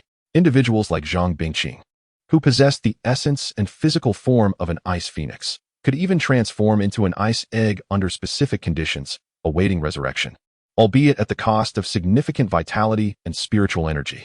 Conversely, Bai Yunjian's gentleman's sword represented the pinnacle of offense. While lacking ostentatious attributes, it could breach any defense. This was a manifestation of the manipulation of rules, imbuing his sword with the ability to disregard all defenses. Evidently, those at the sacred realm had begun to grasp the essence of rules. The scavenger before him possessed the nascent form of a rule, immortality. Your flames are rather feeble, the scavenger remarked, brushing off a layer of skin-like material. Chen was taken aback. A scavenger shedding its skin? A first for me. I am the first to denigrate your flames? Chen inquired, gazing upward from the sea's surface. Then allow me to be the last. The scavenger's eyes emitted golden beams, which he projected towards Chen. Chen sidestepped, and the beams struck the water, triggering explosions and erupting into towering columns of water behind him. You misunderstand, Chen said with a smile. You aspire to be the last to disparage my flames? Precisely, the scavenger responded with a grin. Firstly, you are not human. Secondly, no one will ever again diminish my flames because, in every subsequent encounter, I shall choose to annihilate you instantly. Chen's words reverberated like a death knell in the scavenger's ears. Qianming, alarmed, manipulated the spatial forces to teleport away. He intends to use that move. Retreat is the only option. Chen flourished his Zanpakuto, Ruahua, which he had been carrying on his shoulder, and fixed his gaze on the scavenger. An ominous premonition washed over the scavenger, evoking a primal dread reminiscent of his youth. Bankai, Chen uttered softly. In Kyoto, Zhang Bingqing stood abruptly, her gaze directed towards Shanghai City. He resorts to that technique again. Is the situation dire? As an ice elemental, Zhang Bingqing was acutely attuned to temperature fluctuations. Simultaneously, a colossal dragon, thousands of meters in length, sensed a surge of heat. It fixed its gaze on the distant scene, a human wielding a long blade, confronting a sage. The sage in the sky was its intended target. The evil Dragon King was perplexed, having detected a similar heat signature only days prior. Now, it emanated from a human. The evil Dragon King furrowed its brow and thrashed in the sea. The temperature around Chen escalated rapidly, and steam billowed from his body. Even the seawater beneath him began to boil. Zanka no Tachi, Chen intoned. Countless flames coalesced into Zanka no Tachi, and a wisp of smoke rose from its tip. The scavenger was bewildered by the intense heat, despite the absence of visible flames. The temperature in the entire South Sea soared, and the seawater boiled. Countless marine creatures surfaced, and even dormant submarine volcanoes stirred. The scavenger was seized by panic, the ambient temperature threatening to cook him alive. What power is this? 500 kilometers away. Qianming fanned herself vigorously. I knew it. Any longer, and the blue planet would become a second sun. In his first Bankai, Chen had only unleashed a single strike. This time, he intended to test his mettle, attempting to vanquish his foe with swordsmanship alone. Zanka no Tachi, east, Kyo Kajitsujin. Chen positioned Zanka no Tachi horizontally before him. Come, little fish, let me deliver a blow. Despite the absence of visible flames, the scavenger turned tail and fled. I have a rendezvous with an old acquaintance. The scavenger fled through the sky, while Chen pursued him across the water. Their passage caused the seawater to boil and evaporate, and the sky ceased to rain, the temperature incinerating the water vapor. Qianming, 1,000 miles distant, consumed a steak of thunderous man-cow meat, procured from Zhang Bingqing the day before. Deprived of its spiritual energy shield, the meat cooked rapidly in the ambient heat. This ability is quite useful, no need for an oven. She seasoned the meat with cumin. Upon hearing Chen's words, let me deliver a blow. Just one blow, she felt a chill despite the heat. When the scavenger responded, one blow, and I am finished. She was struck by the familiarity of the exchange and regarded the scavenger with pity. It flees, he pursues, it cannot escape. After 2 minutes and dozens of kilometers, Chen's points had surged. Do not press your luck. Chen's patience waned. Flee again, and I shall unleash my full power. Qianming panicked. 2 minutes, brother. A few more minutes of this, and the blue planet will become a second sun. Chen realized the implications, noting the eruption of magma behind him. I cannot cause the end of the world while slaying a beast. He halted abruptly, acknowledging that he had depleted most of his spiritual energy despite activating Sage Mode and Hollow powers. Kyo Kajitsujin was the least taxing of Zanka no Tachi's techniques, while Tenti Keijo consumed the most energy. Upon encountering Chen's halt, the cleanser felt an inexplicable absence of joy. Was Chen's earlier declaration of amplifying this matter genuine? Could it be that surrendering now would still be timely? With a fierce cry, residual fireblade, north, ashes of heaven and earth. Chen raised his blade and struck with unparalleled swiftness. The cleanser, reacting instantaneously, severed his own arm and cast it into the sea. Just how rapid were the ashes of heaven and earth? It was the foremost speed in the entire realm. The cleanser's only reaction was to tear off his own arm, which now vanished beneath the waves, while his body was pierced by flames, cleaved in two. Before uttering a word, his entire form turned to ashes. Yet, Chen remained unfazed, having clearly witnessed the cleanser's self-mutilation. At that moment, the sea surged restlessly. Standing on the water's surface, Chen struggled to maintain his balance, gazing in astonishment at the turmoil beneath him. A dark shadow erupted from the depths, a colossal head fixating on him, its massive jaws dripping with seawater. Clutched in its claws was the very arm the cleanser had just torn off. Astonishingly, the cleanser's arm began to regenerate at an incomprehensible pace. Chen squinted, scrutinizing the 1,000-meter-long dragon before him, his brow furrowing slightly. He knew this would not be simple. The arrival of another sacred beast was indeed troublesome. However, what baffled Chen was the cleanser's terrifying regenerative speed. Was this not somewhat exaggerated? When did the human race possess such formidable fire abilities? The evil flood dragon king fixed its gaze on Chen, inquiring, "Do you not recognize me?" Chen's expression darkened. The distance between them was merely a few hundred meters, yet the dragon appeared undeterred by the heat emanating from the residual fire blade, even engaging him in conversation. Sensing that his spiritual energy had dwindled to less than 20%, having expended 40% in that last strike, Chen secretly retrieved spiritual stones from his system space to replenish his energy. The evil flood dragon king had already observed his subtle movements, but chose not to intervene. "Ha ha ha ha, you truly do not know who I am." It laughed heartily. "Should I?" Chen replied, his expression unyielding. The evil flood dragon king, realizing that Chen had no reaction, believed that this young man might genuinely be unaware of his identity. "I am the sovereign of the East Sea, the Candle Dragon." The dragon's eyes glinted with murderous intent as it fixed its stare on Chen. Upon hearing this name, Chen's mind faltered. The Candle Dragon? The legendary beast that heralds day with its gaze and night with its closure? If it were indeed a mythological entity, could he truly contend against it? Oh, is that not the evil flood dragon king? A candle dragon transformed into a serpent, and yet it dares to claim itself as such? Ji Qianming's voice resonated through the space beside Chen. A portal opened, revealing Ji Qianming on the other side. Given the intense heat surrounding Chen, she, lacking the physique of a beast, had to maintain her distance. "Ji Qianming, you yet live?" The evil flood dragon king's eyes widened in disbelief. After all, she had not been seen for a century, and he presumed her to be deceased. "A jest, should I perish. I assure you, I will not be the first to die." Ji Qianming's words irritated the evil flood dragon king. "Ha ha ha ha. It appears today is destined for two sacred beings of the human race to perish at my hands." The evil flood dragon king laughed uproariously, disregarding Ji Qianming's remarks. "More accurately, today you may face 3 against 1. Zhang Bingqing hovered at an altitude of 10,000 meters, gazing down at the candle dragon. In that instant, the candle dragon was taken aback, sensing no trace of Zhang Bingqing's presence, only the ethereal vibrations of spiritual energy in flight. Initially mistaking it for a passing beast, the candle dragon swiftly realized that with 4 sacred presences, it could not possibly be an ordinary creature. Could it be that Zhang Bingqing had broken the mirror and attained demigod status? Panic flickered within the candle dragon, though it quickly regained its composure. Both sides harbored their own concerns. Zhang Bingqing felt a twinge of anxiety. Among the myriad sacred beasts, the evil flood dragon king was undoubtedly the strongest. With Chen wielding the residual fire blade, her ice abilities were rendered ineffective. Thus, she could only rise higher. Especially given that she was merely a fragment of her true self, her main body remaining stationary in the north.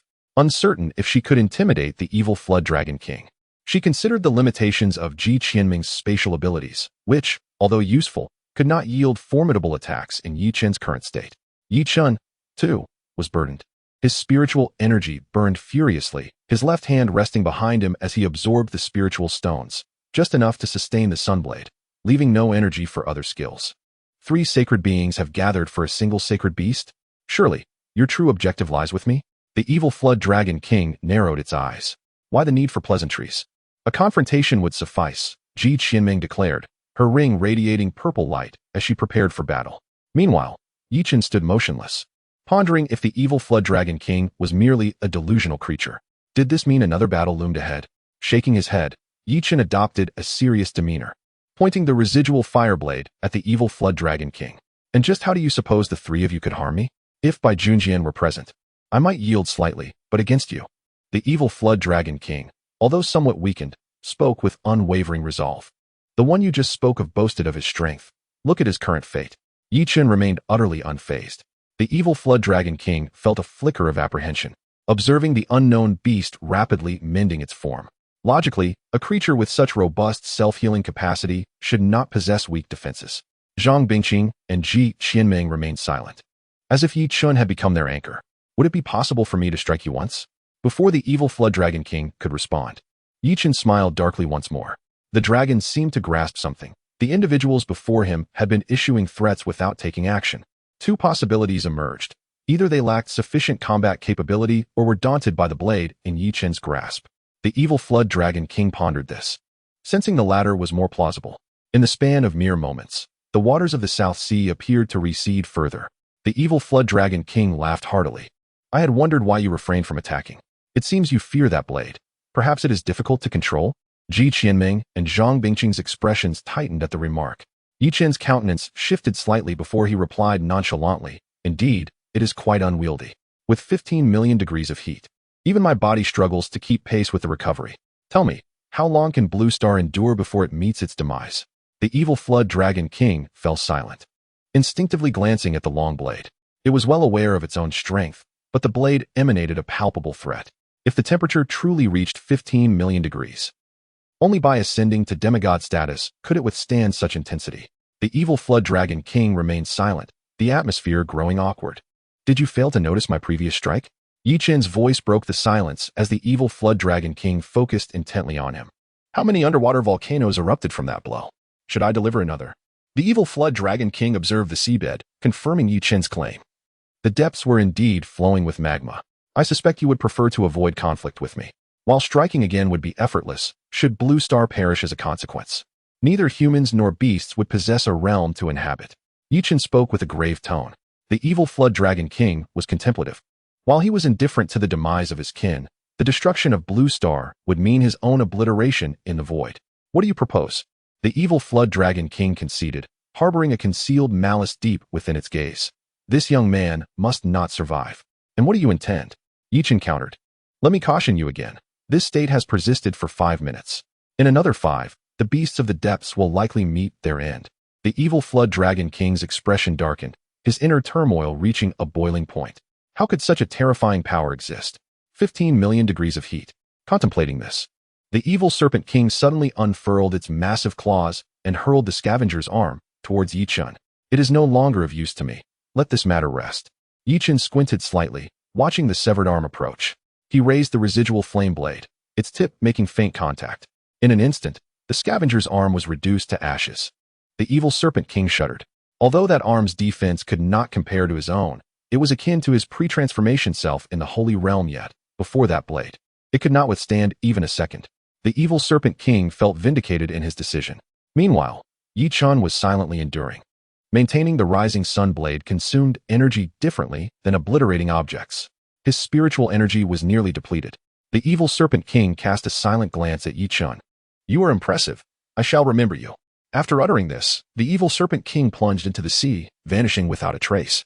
Upon witnessing its disappearance, Yi Chun sighed in relief, the manifestation of his power dissipating. He had reached his limit. 6 minutes of manifestation. Fortunately, Blue Star had yet to be destroyed. Zhang Bingqing, seeing Yi Chun retract his power, descended and expertly activated the domain of ice once more with the remaining spiritual energy in his body.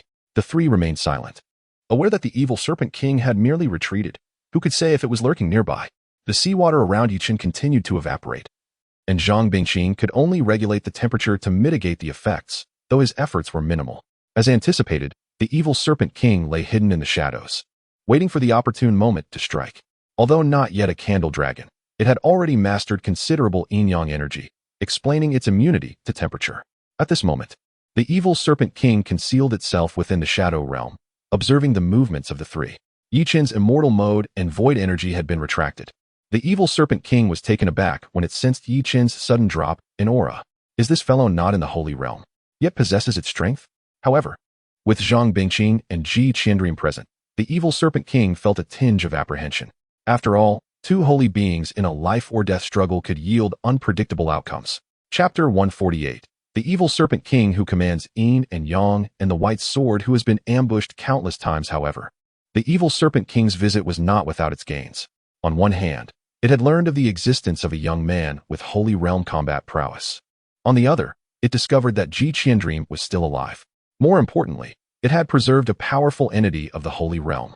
The evil Serpent King slowly opened its palm, a mass of shredded flesh rapidly regenerating.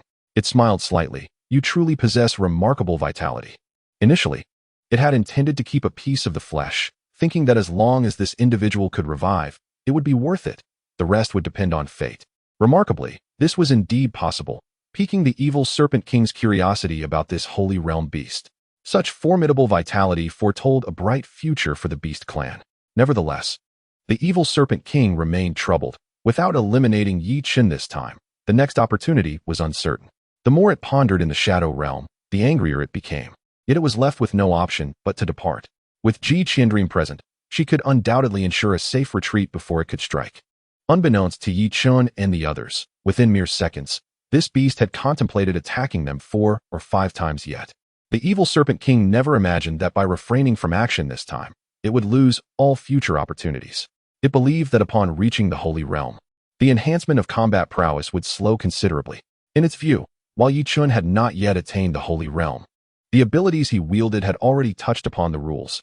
Thus, it seemed unlikely that he would experience a surge in combat power. For mastering the rules was no simple feat. Chen lay on the water's surface for a full 3 hours, while Qiandream and Zhang Bingqing dared not leave a step, uncertain if the evil Serpent King would return unexpectedly. By Junjian too, sensed the sudden emergence of the evil Serpent King's aura in the South Sea. Yet, within mere minutes, the aura dissipated, and with the presence of the others still intact, he felt reassured. The evil Serpent King, while hidden in the Shadow Realm, ignored any collision with objects, passing through all as if a ghost. Without revealing a trace of its presence, as long as it remained in the Shadow Realm, it was invisible to others. This was precisely why Bai Junjian had consistently been ambushed by the evil Serpent King before Zhang Bingqing had broken into the Holy Realm. Bai Junjian had been running back and forth alone, guarding the North and East Seas. At that time, Qiandream had gone missing. The flame saint of the Yin family had fallen, and a demigod was stationed in the southwest. The old mystic was of no combat capability. Thus, he had been persistently ambushed by the Rock and the evil Serpent King. The evil Serpent King frequently appeared unexpectedly, delivering a dragon tail sweep and swiftly retreating. During that time, his wife was pregnant, and Bai Zhan had yet to be born.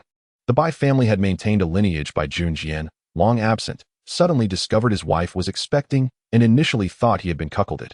That night, he pursued the evil Serpent King for 3 days and nights. Nevertheless, Bai Junjian felt a lingering guilt towards Bai Zhan and Feng Kai. He felt unworthy of them.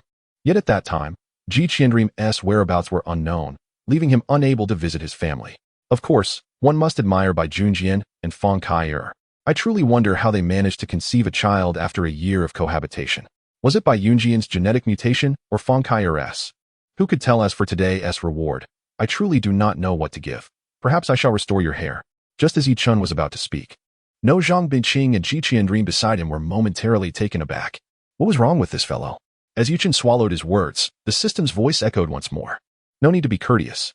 Qiandream and Zhang Bingqing were astonished, while Chen began to curse inwardly. This is the reward you grant me? Damn it. Your hair can be restored? Qiandream could not help but interject. How would I know? Chen furrowed his brows, retorting with a simple, I don't know. After all, everything can be unknown. But your eyebrows, why haven't they regrown? Qiandream inquired curiously. Chen, upon hearing this, instinctively touched his eyebrows. His eyes filled with disbelief. What the hell, you dog system? You meant hair, and you really meant hair. Would it kill you to add eyebrows? Of course. If my pants were gone, would I not have to run around naked every day? Chen lamented to Qiandream. Zhang Bingqing remained composed, bewildered by the absurdity of discussing such topics in broad daylight. Haha, running around naked might not be ideal. Qiandream laughed heartily, then abruptly shifted the topic. You. Best to use this fiery power sparingly in the future. Chen paused. Do you have 2 faces, old man? Just now you were laughing. And now you're solemnly warning me against using it. Zhang Bingqing quietly nodded. This ability of yours is too powerful. Blue Star cannot withstand such flames. When you ascend to the upper realms, or the Holy Realm, could your flames extinguish the world? Perhaps I may fully master fire in the future? Chen mused. That remains to be seen. Every time you use this flame, you must go it alone. I cannot intervene. Zhang Bingqing shrugged, exasperated, given that as an ice user, he would immediately lose combat capability, let alone anything else. All right, I understand. It's truly troublesome. I can simply rely on my wood abilities. Chen felt a sense of helplessness. To be honest, he had yet to fully savor the joy of instant kills, in comparison to the overpowering might of would release. The all-consuming flames of the residual fireblade were far more exhilarating. Now that the affairs in Shanghai City were concluded, he would journey to the northern region with Bing Huang, leaving the matters of the East Sea to you and by Junjian. Yes, I understand. Rest assured, came the rather dismissive reply. Your words sound rather perfunctory. Do you not realize this? Ji Qianming said with a hint of annoyance as she placed her hand on Yi Chen's shoulder. After several hours of cooling, the temperature had returned to a safe level. As she was about to signal Zhang Bingqing to lend her hand, Zhang Bingqing suddenly shook her head. The mission of this clone is complete. There is no need to return to Kyoto with you. Ji Senior, we shall meet again in the northern region. Until we meet again in the northern region. Ji Qianming nodded in response. Zhang Bingqing then dissipated her clone, and as her consciousness withdrew, the entire clone instantly froze into a sculpture of ice, shattering into fragments. Ji Qianming took Yi Chen's hand and prepared to use spatial transfer when Yi Chen suddenly interjected, by the way, when will you let me have a swing? Chapter 149, Would Release and Sage Body Enhancement. Ji Qianming directly ignored Yi Chen's words. A swing? What fate would that bring to the scavenger? Do you think I was not present to witness? Yi Chen returned to Kyoto and shared a farewell meal with Ji Xiaoduo and Fang Qingshan. Zhang Zilai returned to Shanghai City, for his mission had come to an end. The villa that had been destroyed was still under reconstruction. One must admit, the craftsmanship of the master was impeccable. Every detail was restored to perfection. Were it not for the collective knowledge of the villa's destruction, one would not even recognize it as a reconstruction. Meanwhile, on the Douyin platform, Yi Chen's name remained at the top of the trending list, heralded as the 18-year-old saint. Even more remarkable than Zhang Bingqing in her prime. Moreover, his solo confrontation with the meteor had catapulted him to fame. That night, Yi Chen sat alone on the rooftop of Ji Xiaoduo's home. The countless stars twinkled in the sky. And this was the second time Yi Chen had taken a moment to gaze at this expanse. The world felt rather insignificant. How long had he been in this realm? It seemed as though the pressure was non-existent. The East Sea. The front lines? The evil flood Dragon King. The next time we meet, you shall perish. Yi Chen's mindset appeared to have shifted somewhat during his time in this world. He had engaged in numerous endeavors, and he himself had begun to forget the details. Yi Chen instinctively opened the system interface. It remained unchanged, save for the bright enhancement panel that beckoned him. Senju Hashirama would release. Enhancement requirement. 100,000,000 points. Enhancement content. Wood hardness enhancement. Growth speed enhancement. Miamu Mountain. Sherbone Forest. Dragon Cave. Special Sage Body version. Enhancement requirement. 100,000,000 points. Enhancement content. Hokage World Level Sage Body. Yamamoto Genre Size Flame Blade. Enhancement requirement. 100,000 points. Enhancement content. Initial release state. Simple use of flame abilities. Fire immunity. Power of the Great Void. Enhancement requirement. 100,000 points. Enhancement content. Enhanced Steel Skin. Unlock Black Void Flash. Strengthened Resonance. Void Armor covering left arm. Godless version of the Kaleidoscope Sharingan. Enhancement requirement. 100,000 points. Enhancement content. Eternal Kaleidoscope. Enhanced Mental Power Current available points. 273, 548, 789. Yi Chen stared blankly at the enhancement panel. In truth, he had seen this before. However, he was still uncertain which path to take for enhancement. The enhancement of would release's hardness and growth speed would undoubtedly shorten the cooldown of its skills. In the fleeting moments when the true Senju manifested, if the opponent was formidable and swift enough, they could easily eliminate him. Since the last enhancement of the Great Void's power, Yi Chen had realized that the enhanced attributes would be acquired, but they would not possess any additional effects. Now, he had 5 powerful talents from which to choose 2 for enhancement. Among them, the enhancement of the Flame Blade was arguably the least cost-effective choice, and overuse could lead to catastrophic consequences for the Blue Star. Thus, his offensive options were limited to Wood Release and the Sharingan, while the other 2 enhancements were focused on bolstering physical strength and spirit energy storage limits. Yi Chen fell into deep contemplation. Perhaps he should enhance Wood Release and the Sage Body. At least with Wood Release, he could also promote some greenery during massacres.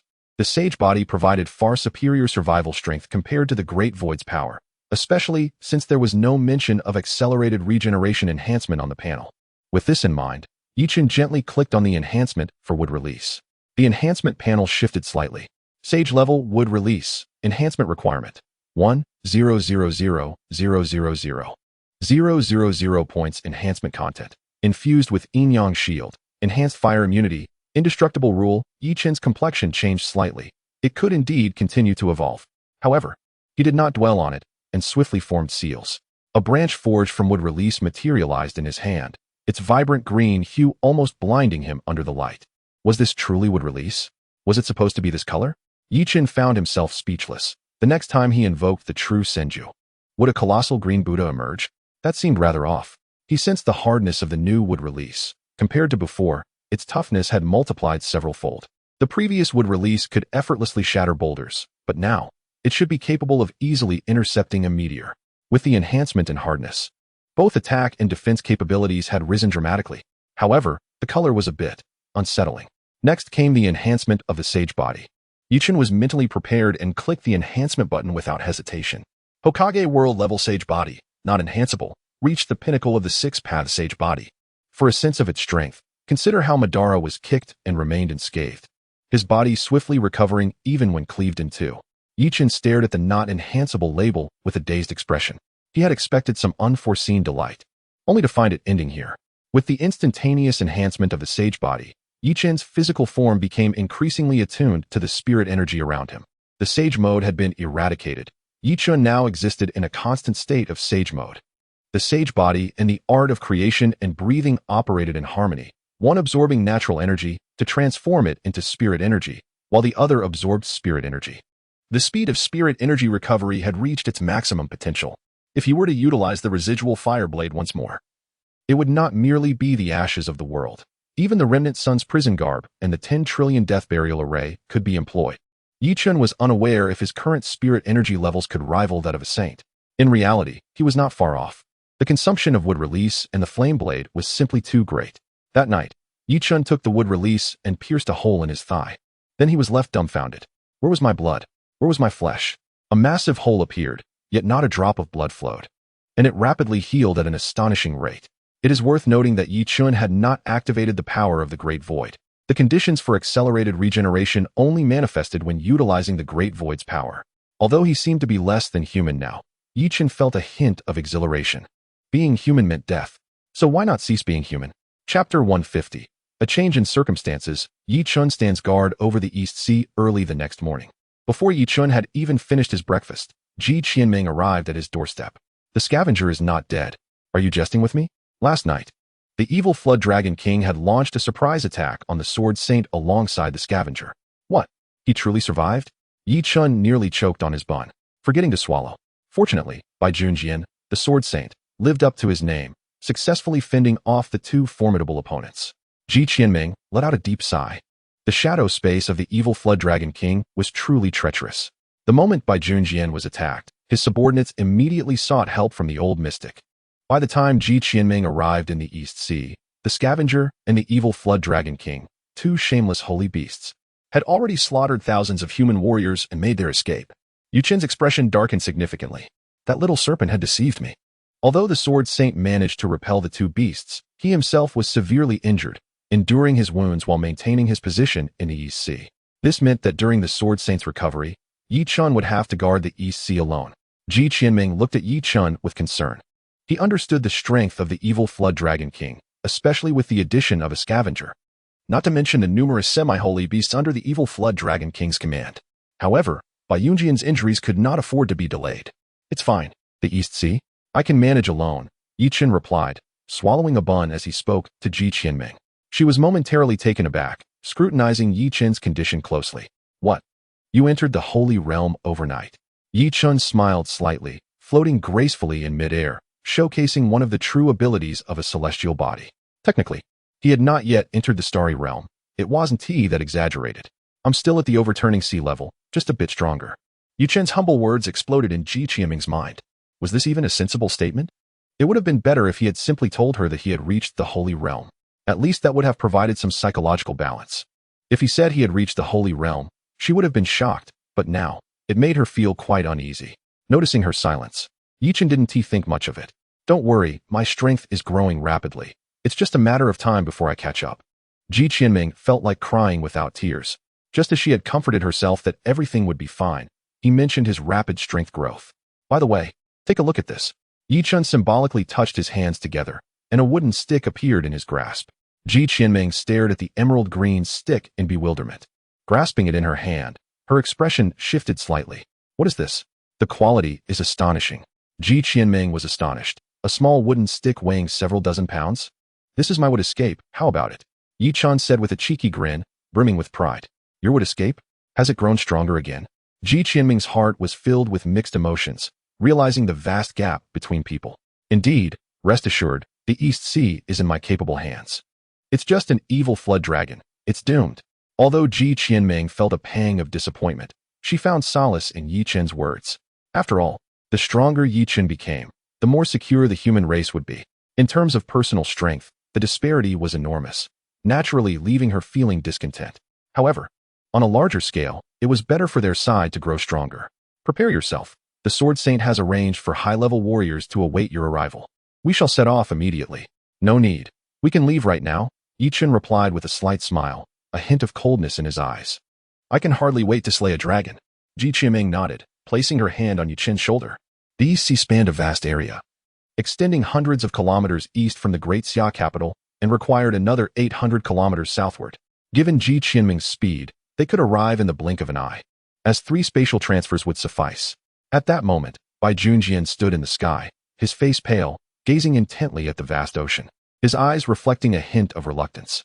Earlier, he had heard that Yi Chun had slain a scavenger, eliminating a holy beast from the human ranks. However, he hadn't expected that on the very same night, the evil Flood Dragon King would lead a scavenger to ambush him. In a moment of carelessness, he nearly lost his life. Now, he had no choice but to entrust the battlefield to Yi Chun and focus on his recovery. Master Sword Saint. All high-level warriors above the Starry Realm are assembled. A voice came from behind Bai Junjian. I understand. With those words, Bai Junjian reluctantly tore his gaze away from the ocean and flew downwards. Thousands of troops stood in formation before him. Bai Junjian felt a wave of nostalgia. Since he began guarding the East Sea, these individuals had always been by his side, rarely returning home. Today, he gathered everyone here, not for any particular reason, but to let them witness the future voice of authority in the East Sea. As soon as he spoke, the crowd erupted into chaos. A solemn figure furrowed his brow and asked, Master Sword Saint, are you implying that someone else will take over the East Sea situation? Yes. Bai Junjian cast a deep glance at the semi-holy figure, feeling somewhat helpless. This was a thorny issue. Yi Chen would indeed have a tough time. Although he had repelled the 2 holy beasts during the previous battle, he was gravely injured and could not withstand another ambush from the evil Flood Dragon King. Bai Junjian spoke candidly, acknowledging his own dire state. At that moment, his internal organs felt nearly shattered. If it weren't for his holy realm cultivation sustaining his life, he might have already succumbed. The expressions of the 3 semi-holy figures shifted slightly. Bai Junjian raised his hand to signal for quiet. The individual coming this time is stronger than I am, so you can rest assured that the East Sea's defenses will not be breached and our homeland will remain safe. The crowd was incredulous upon hearing Bai Junjian's words. With 3 holy figures, Ji Qianming's return, and the presence of Yi Chun, they had a total of 5. On the surface, Bai Junjian had always been the strongest. Could there truly be someone stronger than him? Rather than speculate on his strength, why not let him demonstrate it for you? Just as Bai Junjian was about to say something, he sensed a spatial fluctuation behind him and directed the question toward Yi Chun. As Yi Chun and Ji Qianming appeared, they heard Bai Junjian's remark. Elder Bai, I just arrived, and you want to see my strength already? Yi Chen smiled and bowed slightly to Bai Junjian, who quickly returned the gesture. We are both in the Holy Realm. There is no need for such formalities.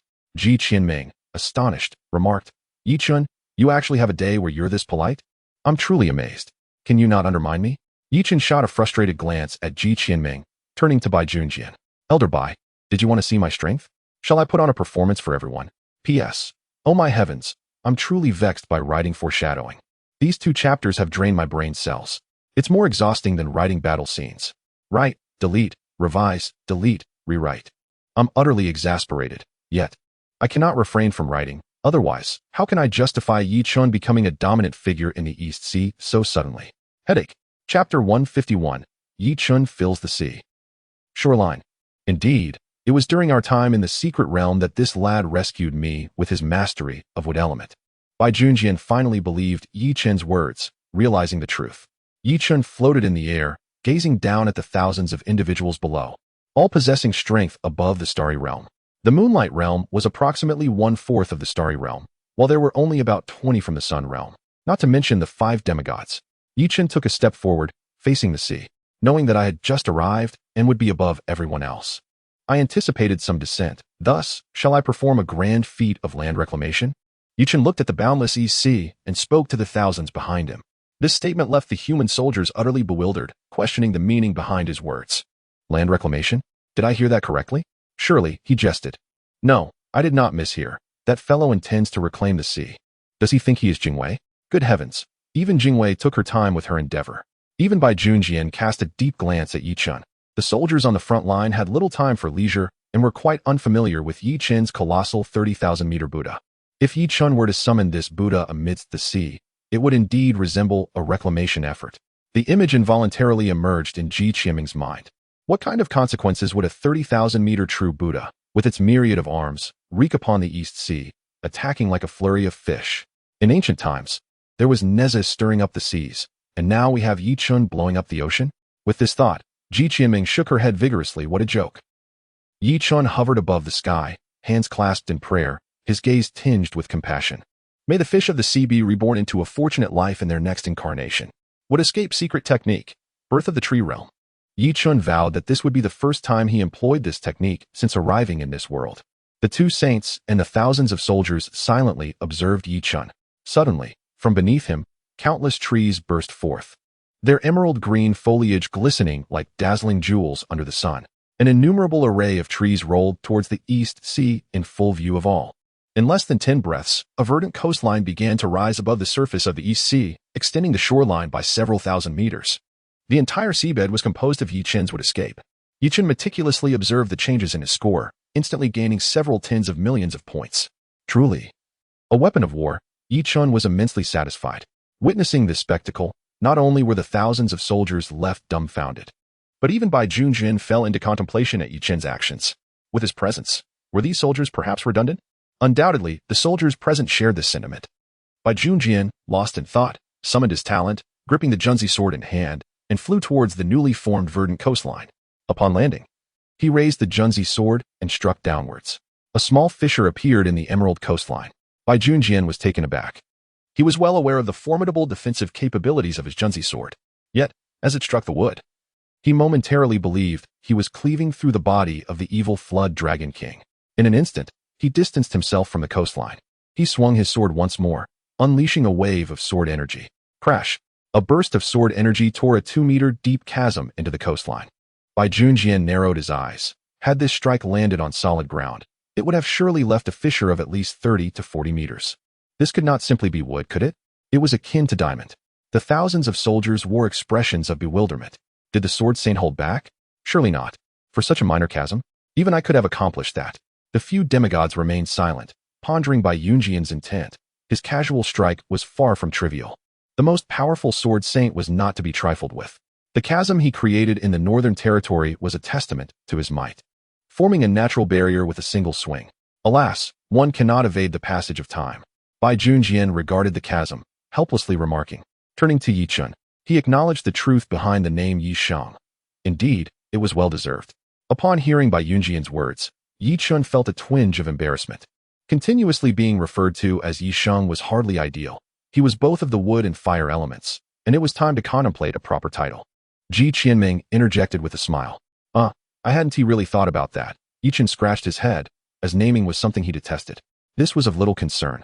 I could ponder it at leisure. Bai Junjian's admiration for Yi Chen only grew. A spirited young man. After a brief exchange, Bai Junjian and Ji Qianming departed, leaving the East Sea entirely in Yi Chen's capable hands. Though Yi Chen was still young, his prowess spoke for itself. The old sage and the demigods were in the southwestern part of Daxia, while Bai Junjian's journey was to tend to their recovery. The old sage's importance necessitated protection. Although the demigods were in seclusion, they were undoubtedly safer than elsewhere. What do you think? I told you this lad was impressive, right? The distance from the East Sea to the southwest was considerable, and Ji Qianming needed to gather some spiritual energy to continue her journey. Thus, they casually sat and conversed.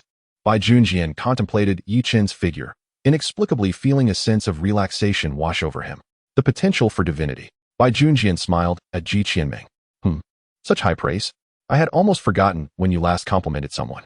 Ji Qianming appeared slightly taken aback. Bai Junjian, now 98 years old, had entered the sacred realm at 40, married at 60, and fathered by Ditian, only to lose his wife during childbirth. Bai Junjian held a deep love for his deceased wife, while Bai Ditian lamented his father's frequent absences and the absence of a mother. It was only with Feng Kaiyer's arrival that Bai Ditian experienced maternal affection. Bai Junjian contemplated making Feng Kaiyer the true mother of Bai Ditian, completely embracing this new reality. Chapter 152. Confronting difficulties? No, the evil Flood Dragon King remains unaware. In a somewhat muddled manner, he found himself expecting Bai Zhan. At 40, Bai Junjian was in the prime of his life. At that time, the four saints of humanity were the old sage, Bai Junjian, Ji Qianming, and the now-deceased Yin Yin, the ancestor of the Yin family. Hence, when Ji Qianming went missing, Bai Junjian had already known her. Hearing Ji Qianming's remark about her last compliment, Bai Junjian felt a sense of helplessness. You've been missing for so long. Naturally, you wouldn't know. The last time I praised someone was years ago, with the appearance of Zhang Bingqing. Awakening at 6, moving mountains at 7, overturning seas at 9, and at merely 12 entering the starry realm, crossing the demigod boundary at 25, and directly stepping into the sacred realm. With this, Bai Junjian shook his head in resignation, feeling somewhat vexed recalling that he had only attained the sacred realm at 40. Ji Qianming was the one truly frustrated. Did that mean I achieved the sacred realm at 70 because I was akin to a dog? Bai Junjian was momentarily stunned, gazing deeply at Ji Qianming. Ji Qianming returned his gaze with a hint of melancholy.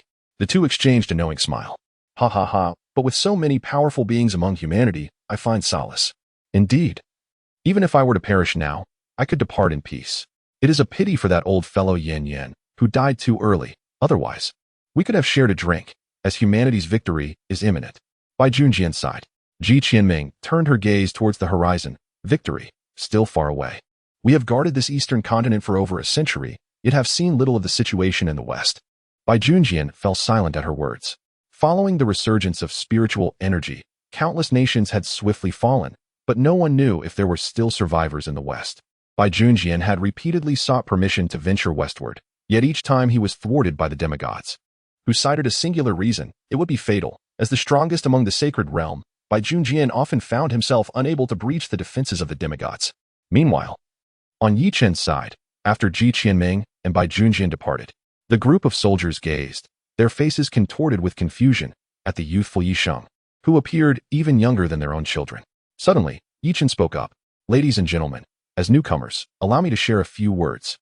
How should I put it? Essentially, here, there are no strict rules. You will train when it's time to train and fight when it's time to fight. The only thing you need to keep in mind is, Yi Chen's words snapped the soldiers back to attention. Indeed, a new authority often ignites a fire of ambition. This fellow was about to begin. When you engage in battle, give it your all.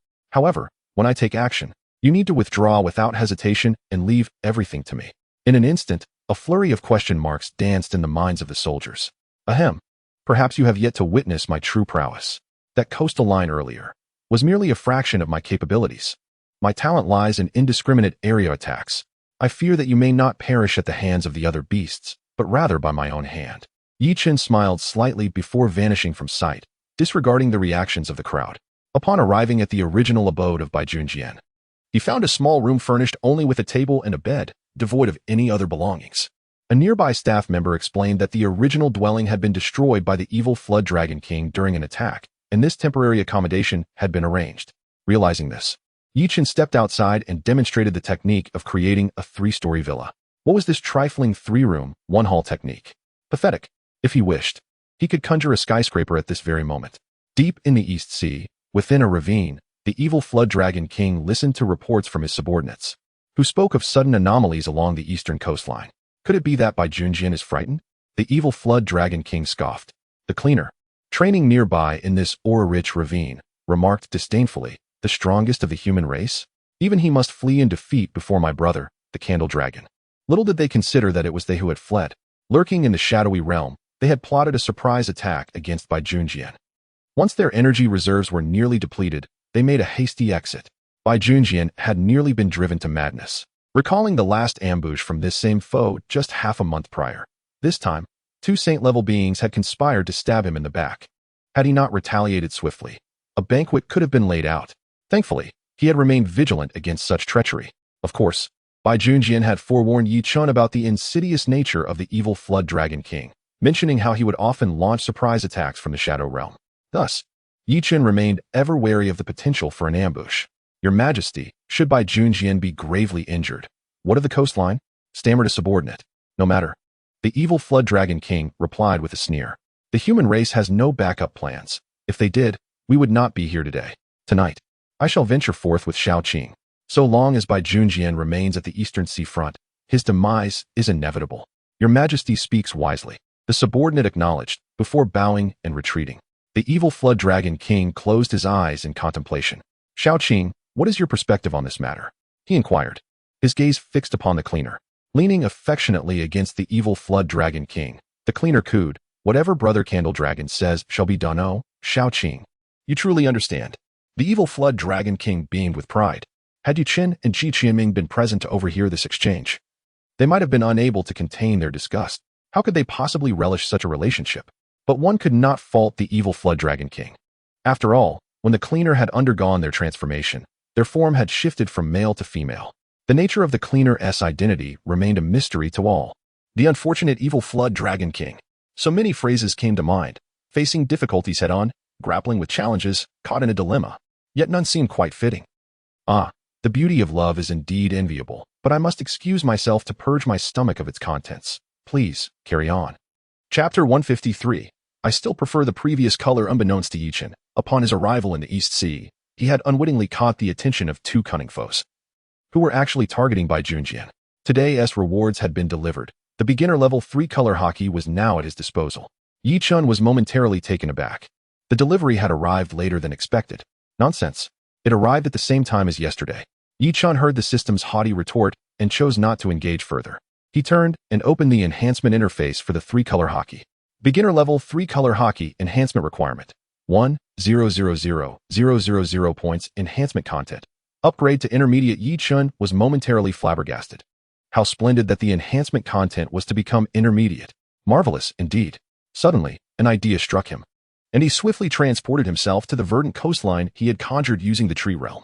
He extended his fist and unleashed a powerful strike. Boom. The tremendous impact sent waves crashing along the wooden coastline. A group of patrolling soldiers, alerted by the commotion, rushed toward Yi Chen. Who goes there? Yi Chen glanced over, responding slowly. It is I, Lord Yi Shang. The soldiers bowed in greeting. No need for concern.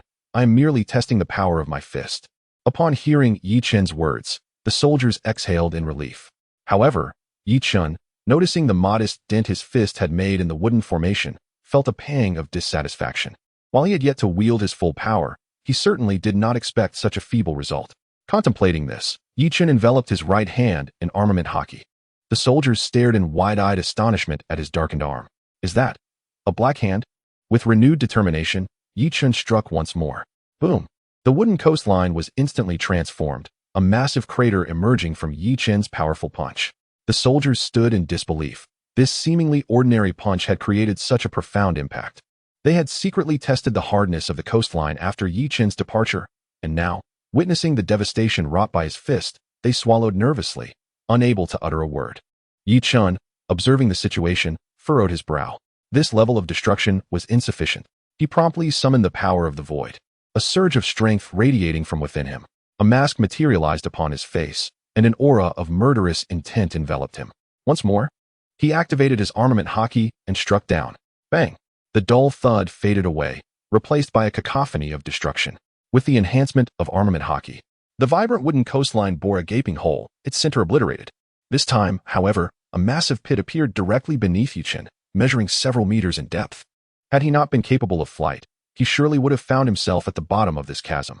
Yi Chen was taken aback. Was the enhancement of armament hockey truly so weak? And yet, the power of the void was profoundly potent. He understood that the augmentation from the void drastically amplified his combat prowess. Yet this was the first time he had truly grasped the extent of his newfound strength. Comparing an enhancement ability requiring 1 million points against one needing 10 million. I would rather switch hosts, do you agree? Feeling somewhat embarrassed, Yi Chen retorted in his mind. I only assumed that the later rewards would be more formidable. Oh, then I shall procure a pair of Hinata stockings for you tomorrow. Let us see you utilize them in battle, the system replied with a playful tone. Cough, cough. Yi Chen found himself momentarily speechless after being reprimanded by the system. The soldiers behind him, originally intending to patrol, now stood agape at Yi Chen's astonishing feat. My apologies, I may have exerted too much force just now. Please continue your patrol. Do not mind me. Yi Chen resolved to enhance his three-color haki further. Otherwise, its augmentation seemed rather inconsequential. Moreover, he had heard that observation haki quickly consumed mental energy, while armament haki rapidly depleted physical stamina. Whether this was true remained uncertain. Gently tapping the enhancement interface, he glanced at his points. 128, 568, 380. Just enough for another talent enhancement. However, Yi Chen was not in a rush. He wished to elevate his wood release to the billion-point level first. Upon locating the three-color haki, he swiftly clicked to enhance it. Intermediate three-color haki enhancement requirement. 10,000. 000 points enhancement content. Upgrade to advanced. As Yi Chen had anticipated, the enhancement successfully transformed it into an advanced version. Impressive, he remarked, feeling no need to linger over it, and clicked to enhance once more. Advanced three-color haki enhancement requirement. 100,000 points enhancement content. Unlock future sight. From Yi Chen's understanding, this should allow for brief glimpses into the future, akin to what was depicted in the original tale during the battle between Luffy and Katakuri. Indeed, the most remarkable abilities required enhancements at the billion-point level. However, he currently possessed only 100 million points. Yet there were 4 options available for enhancement. Yanagisawa Jinryusai's Flame Blade, Power of the Great Void, Godless version of the Kaleidoscope Sharingan, Advanced three-color haki. A true man must exercise patience. He would wait until the moment necessitated it before enhancing anything. That night, the moon above hinted at nearing fullness. Yi Chen reclined on a rocking chair atop his verdant 3-story villa, enjoying the moonlit night. The sea breeze brushed against his face, the moonlight bathed him, and sipping on juice brought him great delight. Reflecting back, when Yi Chen had first declared his intention to build a house, everyone had rejoiced, believing they would no longer reside in caves. Yet, Yi Chen's creation of the vibrant green villa rendered them speechless. Such a gaudy green structure. Perhaps it was best left unspoken. A group of men, while accompanied by many female soldiers, felt it inappropriate to dwell in such an ostentatious green villa, especially given that he was alone while his wife remained at home. What if he were to be green in such a manner? No, he absolutely could not reside in such a house. At that moment, Yi Chen felt perplexed until he stepped inside, and sunlight streamed into the room. The verdant glow illuminated the entire space. Upon entering, Yi Chen fell silent, gazing at the room's lush hue, and let out a deep sigh. He preferred the previous shade of wood release. Chapter 154. Almost inviting the frontline soldiers to dinner as the sea breeze wafted by, Yi Chen inadvertently drifted into slumber. Given his current physical condition, the sea breeze could hardly cause him to catch a cold. However, the constant exertion had its limits. After all, aside from the Kaleidoscope Sharingan, which relied on mental energy, the other talents predominantly required physical strength and spiritual energy. He needed to enhance his mental energy, lest he encounter foes capable of charm or mental assaults. Though the Sharingan provided immunity against illusions, such defenses could not withstand overwhelming power, as seen when Itachi utterly crushed Sasuke. Oops, my apologies, I couldn't help it. Of course, even if immunity were ineffective, there would still be some resistance. Yet, Yi Chen had not contemplated this, for his Sharingan remained at the kaleidoscope level. Unbeknownst to him, at that very moment, 2 figures lurked in the shadow realm, hundreds of meters away. Is that him? The scavenger's eyes flared with crimson light, filled with a desire to tear Yi Chen to shreds. Where's the white sword? The evil serpent king, unable to locate the white sword, had instead found Yi Chen. He realized that the guardian of the East Sea had shifted from the white sword to Yi Chen. Brother Zhulong, I want him dead. At this moment, the scavenger disregarded everything else, fixated solely on Yi Chen's demise, even neglecting to refer to Zhu Long as brother. The evil serpent king, however, paid little heed to this, for he understood that his sister had suffered a fate worse than death at the hands of this young man.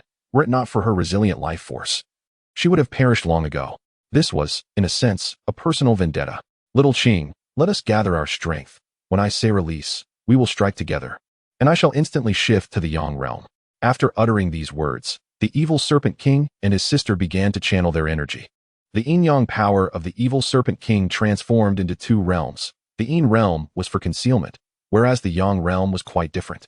Attacks launched from within the yang realm would be amplified.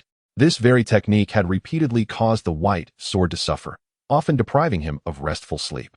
After several dozen seconds, the scavenger and the evil serpent king exchanged glances. Zhulong Cannon. To this evil serpent truly lacked shame, self-identifying as Zhulong and even naming his technique after it, having taught it to the scavenger. I am utterly impressed.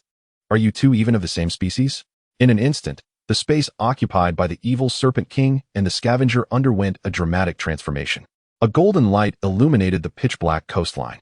Oh no, that old schemer is back. A chorus of shouts erupted among the patrolling soldiers. Clearly, they had grown accustomed to this. What the hell? He was here yesterday, and now he's back. Brothers, prepare your weapons. Suddenly, Chen, who had been sound asleep, jolted awake, his body trembling in response. He needed to leave this place immediately. Chen's eyes widened as he beheld two massive golden flashes hurtling toward him. What the hell? Gaia energy cannon. Chen was taken aback as the two golden flashes merged, forming a diameter of several hundred meters, moving at an incredible speed. There was no time to react. He could only brace himself and summon the void power within his body. He then enveloped himself in armament hockey. Boom. The resounding crash echoed as Chen's villa was obliterated.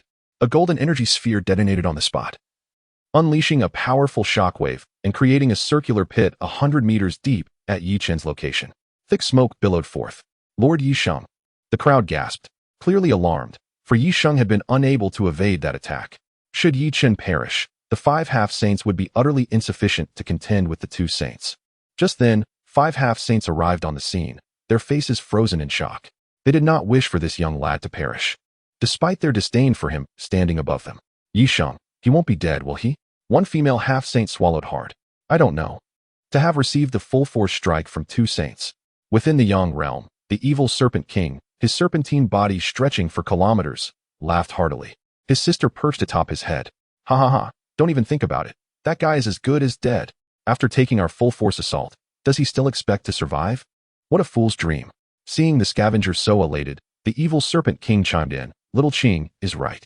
The evil serpent king had never anticipated that this young man would fall so easily. He had previously pondered how to eliminate him, yet it turned out to be so effortless. The 5 half-saints were drenched in cold sweat. If Yisheng truly perished, the East Sea would likely fall today. What do we do now? One half-saint suddenly inquired. Huh, what do you mean what do we do? Are you joking? Of course. We will die fighting in the East Sea. Do you think we can escape? The sole female half-saint stood tall, gazing at the 2 saint-level beasts in the sky. Tens of thousands of human warriors gathered along the coastline, their gazes fixed upon the evil serpent king. The human warriors were unafraid of death, and the evil serpent king regarded the multitude of humans with equal intensity. The gaze was filled with mockery. You still have time to escape. Indeed. This was your final opportunity. The cleaner added with a sardonic tone. The 5 semi-saints turned pale, yet they did not retreat an inch. Who wouldn't want to live well? But behind them lay their homes. Give up. We will not retreat. One of the semi-saints suddenly lifted his head, glaring at the evil flood dragon king, and shouted. The evil flood dragon king's eyes flashed with crimson light. Then you shall die. The red glow seemed to solidify as it shot towards the 5 semi-saints. The crowd gasped. This was an attack of the saint level, one that the 5 semi-saints could not withstand. Tens of thousands of soldiers looked anxiously at the 5 semi-saints. Boom. A deafening explosion resounded, and countless eyes turned to the 5 semi-saints. A figure stood before them, stretching his limbs. I must say, you're truly something else. It's my first day here, and you couldn't leave me a little face, could you? You come in and destroy my home. Chen's voice echoed softly. To be honest, he was genuinely curious about the strength of the 5 semi-saints, and whether they could trade blows with the evil flood dragon king. However, he feared that if he was not careful, one of them might perish. That would be unfortunate. Thus, he reluctantly revealed himself to block the attack. You're not dead? How is that possible? Both the evil flood dragon king and the cleaner exclaimed in unison. Yisheng is alive. Tens of thousands of soldiers were also astonished. How could he survive such a formidable attack? Chen replied irritably. Of course, I'm not dead. Was that attack merely a tickle? The reality was quite different. His mask of void had shattered, his armed color had faded, his limbs were broken, his ribs shattered. If it weren't for the rapid regeneration of the 6 paths immortal body and the power of the void, whether Chen could be seen now was a serious question.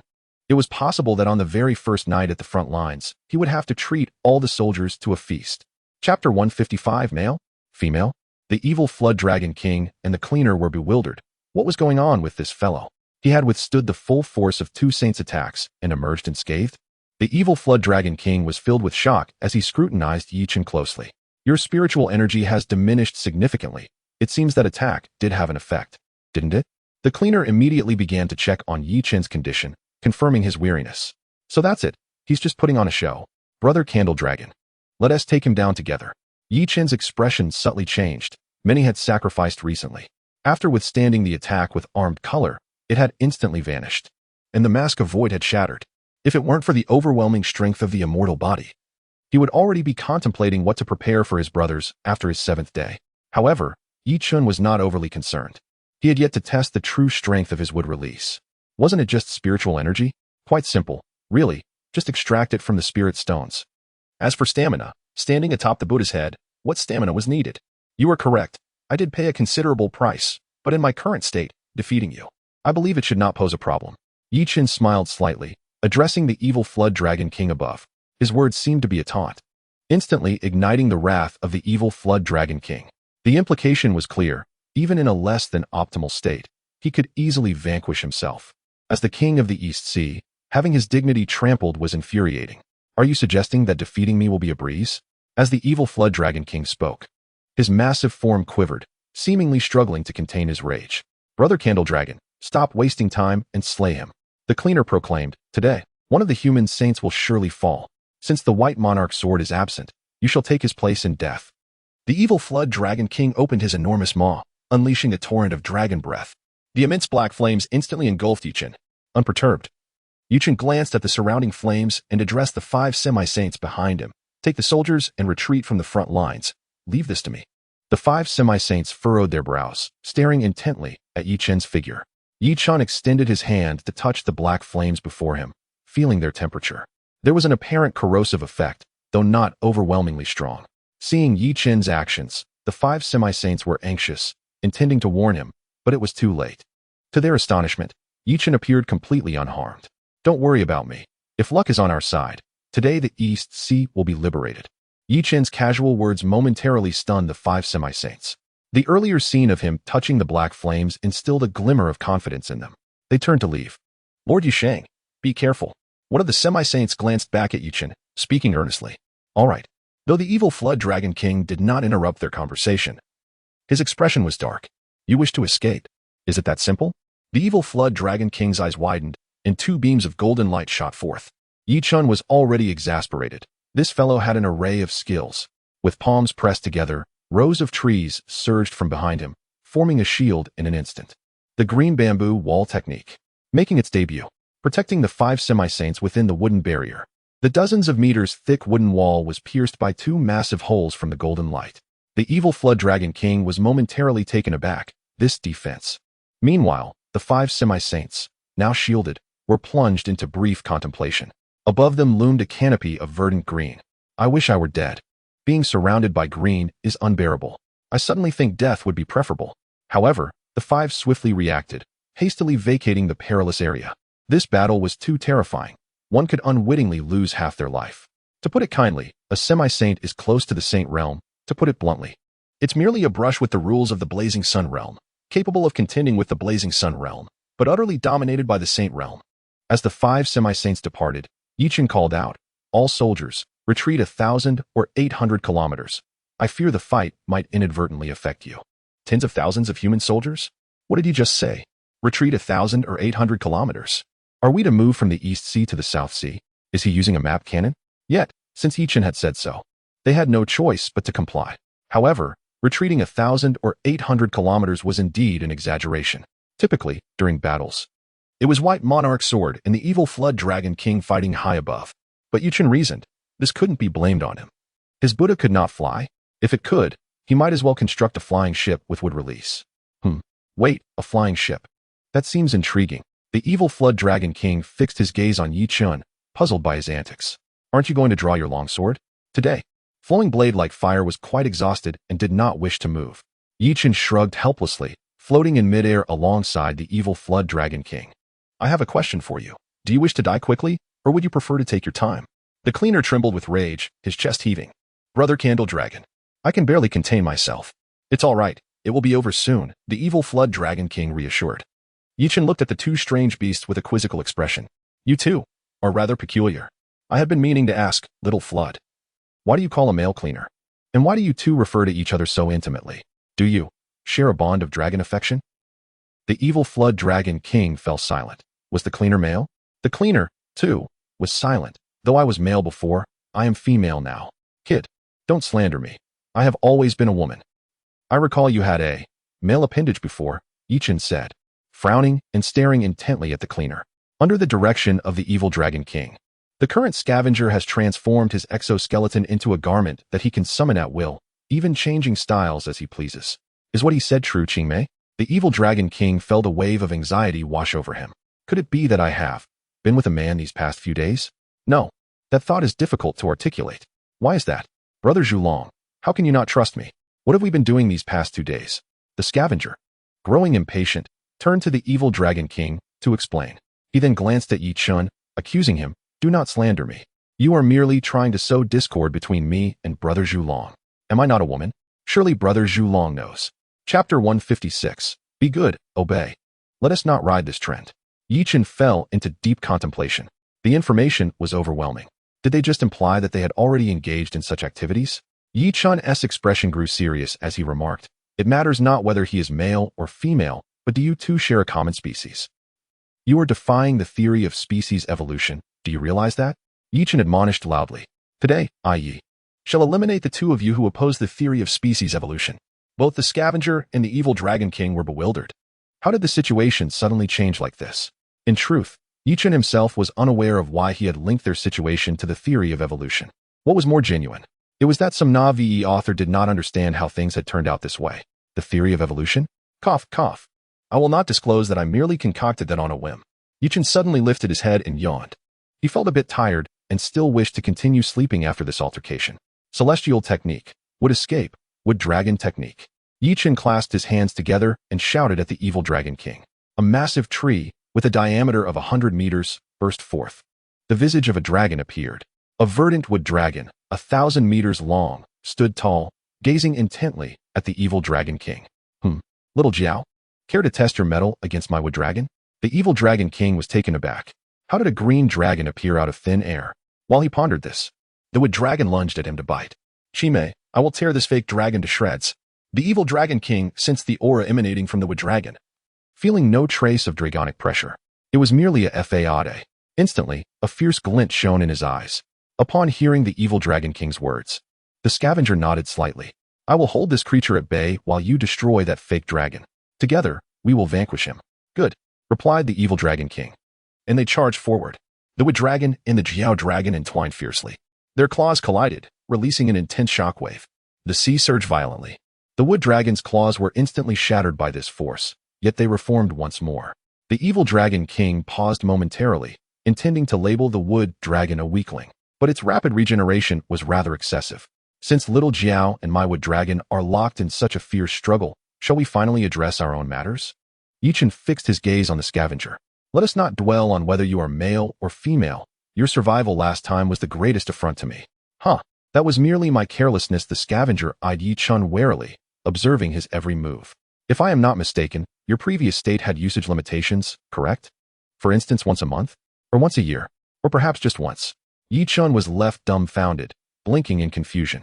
Was this individual not quite right in the head? The scavenger, perceiving Yi Chun's expression, believed he had struck a nerve. Meanwhile, the wood dragon and the evil dragon king were locked in a chaotic battle. It must be said, the wood dragon was no match for the evil dragon king, yet its self-repairing abilities were astonishing. Even more absurdly, it was entwined with the evil dragon king, voraciously absorbing the vast spiritual energy within him. The current wood dragon was practically immortal. Rest assured, I shall not use flames against you today, even though I know that fire is your bane. I can first beat you half to death and then finish you off with flames. Yi Chun's words reignited the scavenger's confidence. Since you cannot wield those flames, you are doomed today. The scavenger was nearly beside himself with laughter, recalling how he had been relentlessly pursued by Yi Chun last time. This time, he would ensure he got his revenge. With this thought, he summoned a wave of the sea to form a gigantic water blade. You enjoy wielding blades, do you? Today, I shall wield one against you. Yi Chun was momentarily stunned. You call that a blade? A 400-meter-long cleaver? Shall I give you a head start of 399 meters? He recalled the scavenger's earlier declaration. Let me take a slash, just one, and returned the phrase. You let me take a slash, just one. The smile on the scavenger's face grew increasingly maniacal. Chen sighed deeply, realizing the child had lost his mind and would require a few hard slaps to come to his senses. Celestial technique. Would escape. Would man technique. With hands clasped together, he summoned forth a towering giant from the depths of the sea. The immense figure brought with it a cascade of seawater, which poured down like a waterfall. The scavenger was taken aback. The evil dragon king was also momentarily stunned, and in that brief moment of distraction, the wood dragon delivered a slap, leaving his head ringing. Only then did he realize he needed to quickly eliminate this fake dragon.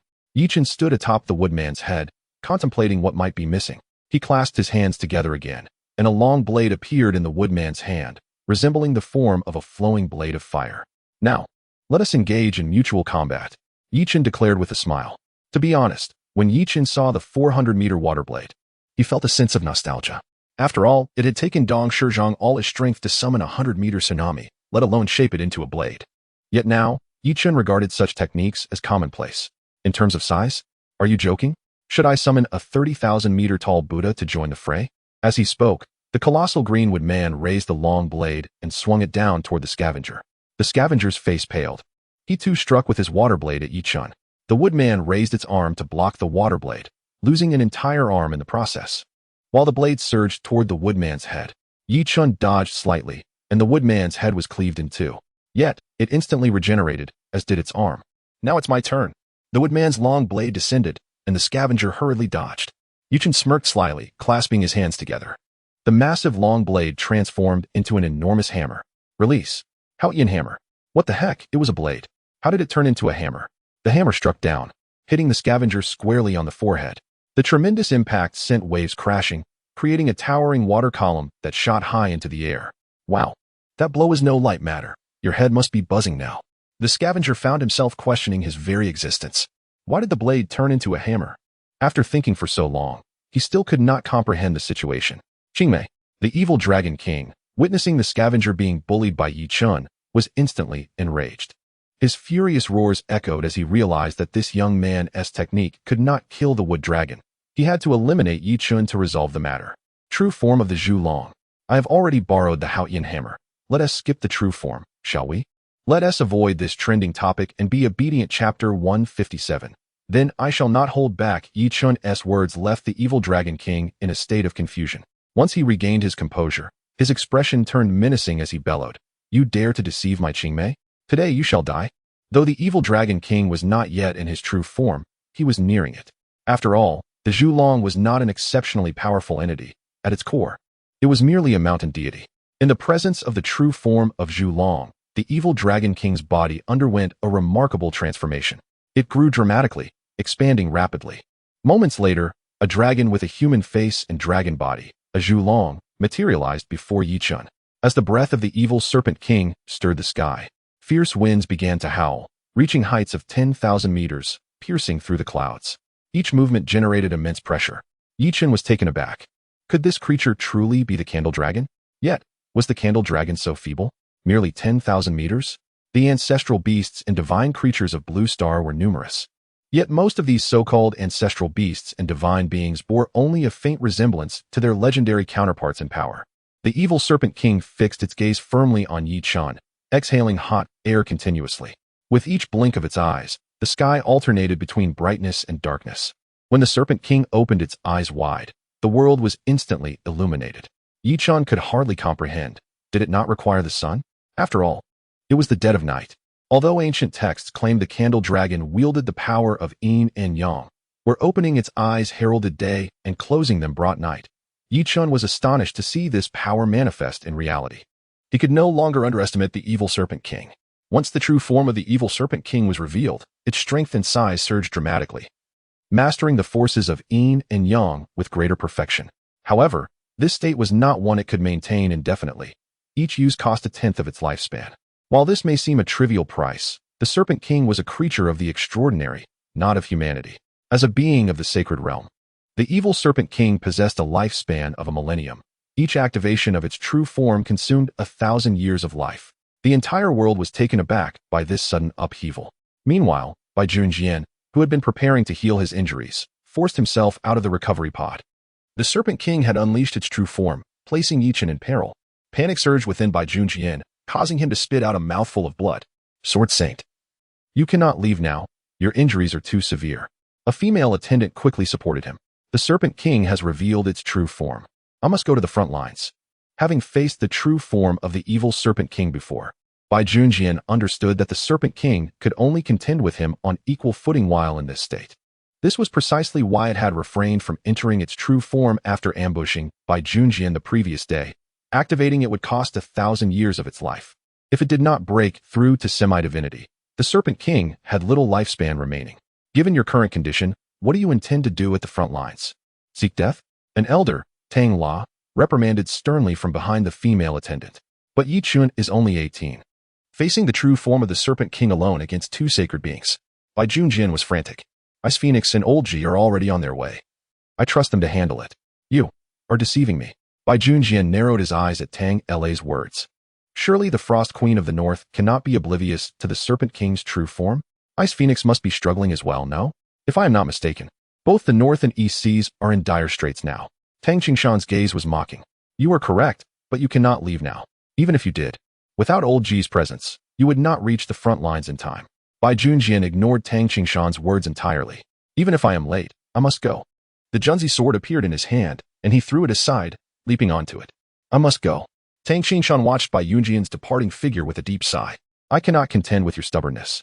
At that moment in the north, Ji Qiandream and Zhang Bingqing were tirelessly resisting the invasion of the extraordinary beasts. Senior, please assist Yi Chun. Zhang Bingqing shouted as she hurled a massive ice pillar towards the enemy forces. Ji Qiandream employed her spatial powers to eliminate numerous beasts. Do you think I can be of any help? That young man is quite formidable. Though she felt a twinge of anxiety, especially in the face of two sacred beings, one of whom was the notorious evil Serpent King, Ji Qiandream steadied her heart. Furthermore, the Serpent King had unleashed its true form. Zhang Bingqing opened her mouth to say something but swallowed her words, nodding at Ji Qiandream instead. The best course of action was to trust Yi Chun. With the emergence of the evil Serpent King's true form, countless extraordinary beasts surfaced throughout the East Sea.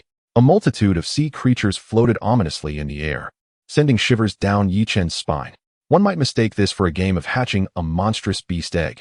The evil Serpent King grasped the wood dragon's body firmly, swallowing it whole.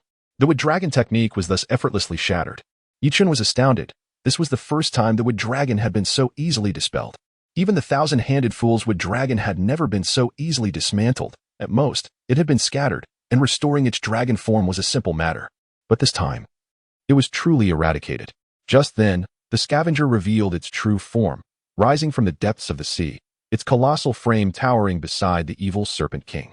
Yi Chun, today you shall surely perish. The scavenger's booming voice made Yi Chun feel a wave of nausea. Could you kindly shut your mouth? I can smell your foul breath from this distance. Only a small serpent would dare to swallow such a repugnant creature, Yi Chun retorted disdainfully, while surreptitiously checking his enhancement panel. In this precarious situation, he could not afford to forego enhancements. If he did not strengthen himself now, he might not leave this place alive. Taking a deep breath, Yi Chun activated his Sharingan for enhancement. The enhancement included bolstering his mental strength and evolving his eternal kaleidoscope. Instantly, a wave of refreshing energy surged through his mind. As he opened his eyes, the eternal kaleidoscope emerged, rendering the world clearer and allowing him to capture every detail in an instant. Upon hearing Yi Chun's comment about his foul breath, the scavenger was incensed, spitting a thick phlegm towards Yi Chun. The evil Serpent King, witnessing the scavenger's method of attack and seeing her true form for the first time, felt an inexplicable disdain. However, it did not dwell on this. Yi Chun clasped his hands together, letting out a deep sigh. Ah, it seems today will either end with me annihilating both of you, or the reverse. With that, he resolved not to hold back any longer. After all, he had just allowed you to use thousands of hands. Chapter 158, Susanoo and the Great Buddha, annihilating the beasts of the East Sea. Meanwhile, the 5 semi-saints and tens of thousands of human troops, who had initially departed, found themselves returning to the front lines upon realizing the evil Serpent King had unleashed its true form. However, they were firmly blocked by the 5 semi-saints. What could they do now? They could only place their faith in Yi Chun. If Yi Chun could not hold back, they too would perish on the front lines, merely a matter of sequence. The scavenger's thick phlegm flew towards Yi Chun, who stood unperturbed, utilizing his void power once more. In midair, he instantly shifted, evading the scavenger's assault. Yi Chun felt a surge of anxiety, wondering if the billion-level eternal kaleidoscope could cover the wood release. After all, it was merely an eternal kaleidoscope. However, the amplification of mental strength was indeed formidable. Immortal technique would release true thousand hands. Chen roared, his voice echoing across the East Sea. The human soldiers turned to look in Chen's direction, while countless sea beasts responded to his roar. In an instant, the entire East Sea trembled as a colossal Buddha materialized beneath Chen. As the giant Buddha appeared, countless arms coalesced behind it, with wooden figures seated atop its head. Chen, from his elevated position, gazed down at the 10,000-meter-long form of the evil Serpent King. We may now commence. A 30,000-meter-tall, emerald giant Buddha stood majestically above the East Sea. Both land and seabed were nearly distorted by the Buddha's immense form. The evil Serpent King was taken aback. Its own true form had already inflated tenfold, and now this being, 30,000 meters in height, with a breadth to match. Chen, the evil Serpent King roared, finally uttering Chen's name, acknowledging him. Kindle Dragon Cannon. The evil Serpent King opened its massive mouth, blinking its eyes fiercely, plunging the world into utter darkness.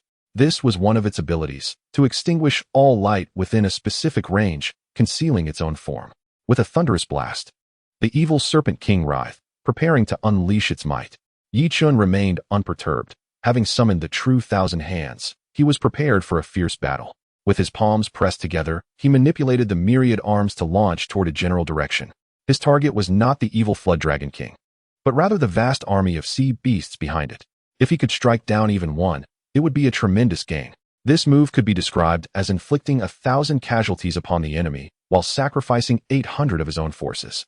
With the light in this area extinguished, the evil Flood Dragon King was also blind to the movements of his foes. In an instant, countless wooden arms surged towards the evil Flood Dragon King and the sea beasts. Enormous palms crashed into the ocean, sending colossal waves crashing. Simultaneously, the Zhulong cannon destroyed dozens of wooden arms that were advancing toward Chen. He remained composed, as the wooden figure before him raised its arms to shield him. Instantly enveloped in armed color domineering aura, the Sharingan activated, and Susanoo enveloped the wooden figure's form, creating an impenetrable defense. When the Zhulong cannon made contact with Susanoo's exterior, it detonated. This time, however, the attack failed to breach Chen's defenses. The cacophony of sounds flooded his ears, but he paid little heed, instead secretly observing the reinforcement panel of the system interface, noting that his points were steadily increasing, albeit not as swiftly as he would have liked. The sea beast struck directly received fatal blows, yet those in the periphery did not perish immediately. The Zhulong suddenly opened its eyes, and the world illuminated once more, a scene Chen keenly observed, his gaze narrowing. Susanoo, he intoned, as blue skeletal structures emerged. Enveloped by flesh, skin, and armor, wings unfurled behind him, revealing the complete form of Susanoo. Atop the giant wooden figure stood a colossal Susanoo, towering thousands of meters high. Chen chuckled helplessly. This was excessive, an eternal kaleidoscope-level Susanoo towering 4,000 meters? Such thoughts scarcely dared to surface. Yet, he quickly regained focus. This was likely a result of the system's reinforcement interface, the augmentation of mental power. Thus, he regarded the beleaguered evil Flood Dragon King with a mocking expression. In the darkness, the evil Flood Dragon King had already sustained considerable injuries due to Chen's chaotic barrage. Countless palms struck outwards. And how could the towering figure of the evil Flood Dragon King evade? Even the cleanser had taken a couple of hits. Little dragon. The next attack comes imbued with enchantment. Tread carefully. Weaponry. Susanoo. Chen exclaimed, and in an instant, the colossal Susanoo fragmented, attaching itself to the wooden figure like armor. As seconds ticked by, the armor formed from Susanoo enveloped the 30,000-meter giant Buddha entirely. The emerald giant Buddha donned a light blue armor. When the pale blue armor seamlessly fitted against the giant Buddha, the azure giant surged into the heavens. Green-blue azure. Chen erupted in manic laughter. I have longed to test this technique. Susanoo clad over the giant Buddha. Together we shall annihilate 4 nations. Today, I, Chen, shall see if I can strike terror into the East Sea, with blood streaming from the corners of his eyes. Even the eternal kaleidoscope began to strain under the weight of the Susanoo enveloping the towering Buddha. The deep blue Susanoo transformed into a pale blue hue. The evil Flood Dragon King was thrown into a panic. Chen once more commanded the thousands of arms that had regrown to launch in all directions. Die. The evil Flood Dragon King gritted his teeth, lost in contemplation. As dragon claws extended to block the incoming arms, a tremendous force sent his claws flying. The evil Flood Dragon King was utterly stunned. Previously, when these arms made contact with his body, they shattered instantly. Yet now, they remained intact? Was it the powerful armor enveloping them that provided such an enhancement? Useless. This is my most perfected technique. Indiscriminate assault. A world-destroying maneuver. The evil Flood Dragon King gazed at the almost frenzied Yi Chen, devoid of any thought of retaliation. The 30,000-meter giant Buddha was already a formidable challenge, having endured dozens of strikes, leaving his body aching. What of thousands of palms? Moreover, the shattered arms could regenerate, now adorned in blue armor. A single palm could send his dragon claws reeling, yet remained unharmed. What to do? What to do? Only this phrase remained in the evil Flood Dragon King's mind. He yearned for survival. His colossal form could not evade these arms entirely. Just as desperation set in, a palm struck the evil Flood Dragon King's body. Indeed, the arms did not break, but retained their immense impact. A powerful shockwave surged through the evil Flood Dragon King's body, and in that moment, blood trickled from the corner of his mouth as he glared viciously at Yi Chen. What is wrong? Are you unable to continue? Little Dragon. Chapter 159. The evil Flood Dragon King's final card. Yi Chen's visage twisted as his laughter grew increasingly unrestrained, clutching his face in wild mirth. In contrast, the evil Flood Dragon King wore no semblance of a smile. Turning to his brethren, even the cleanser bore visible injuries from the barrage. However, such minor wounds meant little to the cleanser. What's the matter, little dragon? Is this all you have? Keep going. The evil Flood Dragon King's expression darkened. Was this individual a lunatic? Was his mind not quite right? You are the true villain. In truth, Yi Chen was equally perplexed by his own state. It seemed the eternal kaleidoscope had triggered a mechanism that incited uncontrollable laughter. Perhaps the influence of the void power intertwined with his psyche, intensifying this Uchiha madness. The evil Flood Dragon King felt an urgency. He had no idea how long Yi Chen could sustain this state. A single palm had already inflicted minor wounds. What would 100 or more do? Moreover, it appeared that the arms behind the giant Buddha were continually regenerating as if ceaselessly replenished. Yi Chen, do not push me. The evil Flood Dragon King's roar reverberated across the sky, echoing like divine sound throughout half of the Great Xia. The people of Great Xia heard the furious cry. Yi Chen, is that not the newly proclaimed saint of humanity? What was that sound just now? It seemed to call out to Yi Sheng? What do you mean seemed? It was indeed referring to Yi Sheng. Such a voice must possess saintly strength. Are you implying that Yi Sheng is currently battling the beasts of the sacred realm? Is that not obvious? Of course he is. This roar compelled the evil Flood Dragon King to draw upon his spiritual energy. The force of his shout even ended up killing several of his already injured subordinates. Yi Chen, irked, noted, those are my points. The thunderous sound did not sit well with him, prompting him to retaliate with his own spiritual energy. I will force you into submission. What can you do about it? At the edge of the East Sea, countless individuals awoke from their slumber. A 30,000-meter tall Buddha loomed in the distance. The azure glow? No, it was the pale blue armor adorning the emerald giant Buddha. The dazzling brilliance rendered the Buddha as if a celestial being had descended. Countless arms behind the giant Buddha regenerated, launched forth, shattered, and regenerated again. Was this truly the 1,000 hands? This was indeed a veritable multitude of hands. Those near the East Sea began live-streaming the spectacle. That giant Buddha, so familiar. Is this not the one from Kyoto? Is this Yi Sheng's technique? Incredible, so powerful. How tall must it be? 10,000 meters. Are you jesting? This is at least 30,000 meters. 10,000 meters would already pierce the heavens. This Buddha's head is beyond sight, undoubtedly over 30,000. The evil Flood Dragon King was relentlessly battered. He sought to evade the assaults, yet his true form was too immense, rendering him unable to escape. Furthermore, in his true form, he could not revert to a human shape. If he could attain demigod status, he might employ the Zhu Long's human form, but that was not the case now. Yi Chen, do not provoke the dragon excessively. What nonsense are you spouting? Little Jiao, are you truly cowering? This dragon will not cower. Then why are you prattling on? Come at me. Today, only one of us shall survive. In this brief exchange between the two beings, their energies flared in a fit of pique. The entire realm of Daxia could hear their words clearly. Bai Junjian, soaring through the skies on his sword, fell into contemplation. The East Sea? Should I venture there? Why do I feel that in this exchange, Yi Chen has the upper hand? 1 against 2? Holding the advantage? Should I still go? Bai Junjian's face was a mixture of conflict, yet he ultimately resolved to make the journey. After all, he felt an unsettling lack of peace within if he did not. Meanwhile, the evil Jiao King, in a state of desperation while enduring a beating, continued to taunt Yi Chen. As for the scavenger, at this moment, he had transformed into human form, hiding behind the evil Jiao King. One must admit, this fellow knows how to adapt, to be flexible. Chen, while repeatedly unleashing attacks with the arms of the great Buddha, was simultaneously extracting spirit stones to replenish his energy, all the while keeping an eye on the score on the enhancement interface. 730 million. Just 300 million more. I shall unleash would release in fury. Today, I shall use the great Buddha to administer a thorough massage. It is no jest. This current state of wood release far exceeds that of the full power of Shinju Hashirama, especially when combined with the Susanoo. The evil Jiao King before him had already endured over 100 slaps. Minor injuries were constant, yet significant wounds were nearly absent. This left Chen feeling quite helpless. Beings of such caliber are exceedingly difficult to defeat. A show of overwhelming force is imperative. I must find openings to slay more aberrant beasts and garner additional points. Observing this scene, a certain system, munching on seeds while cradling a watermelon, could not help but exclaim, "Marvelous, simply marvelous. Is this the Susanoo-clad great Buddha I have always yearned for?" Chen was taken aback. Wait, what did I just hear? If I am not mistaken, that was the voice of the system, right? Here I am, engaged in life and death, while you are observing the Susanoo-clad great Buddha from a divine perspective. However, upon further reflection, Chen realized that it was indeed the system. It could not possibly fight for me, could it? That would make it a mere proxy. Chen, I now offer you a final opportunity. Cease your actions. From this day forth, I, the Zhu Long, shall no longer infringe upon your East Sea borders. How about it? No deal. 890 million. Truly, I, the Zhu Long, pledge my word. If I vow to refrain from transgression, I shall do so. I have no need for your assurances.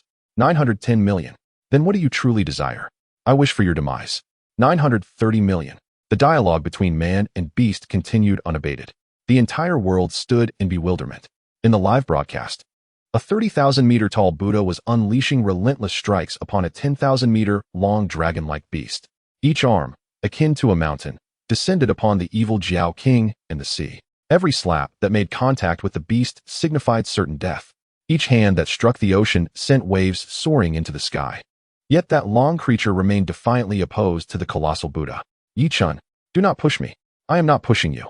You are the one who trespassed upon my borders, who ambushed me, who sought to slaughter my kin. I am merely repaying you in kind. 990 million. Chen, you seek your own destruction. The evil Jiao King, utterly enraged by Chen, had one of his enormous eyes suddenly emit a dark, ominous substance. Ancient explosion.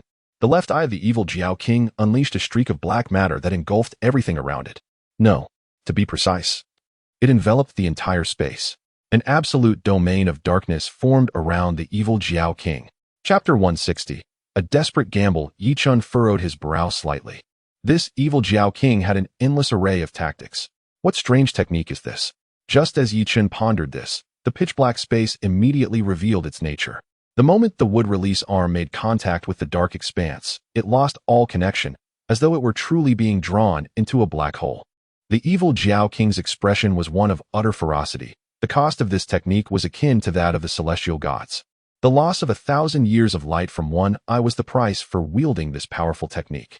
Chen began to panic. Can I not strike? Is this not invincibility? Just like that rogue Obito. Had he not split one eye with Kakashi, he would be an invincible existence. This is your own doing. The evil Jiao King's expression grew increasingly grim. He truly did not wish to employ this technique, for its use rendered him immobile. He was left with a singular attack method, which could be described as an invincible defensive technique. Yet the outcome was clear. Unable to move, he could only await rescue. Chen had evidently recognized this issue, for since this technique had manifested, the evil Jiao King had remained in that singular posture, aside from uttering a few words. He was utterly still. Furthermore, the evil Jiao King's left eye had begun to slowly close. With a deep sigh, the evil Jiao King thought, "Qingmei, I am sorry. Beneath this technique, I do not know if you will survive."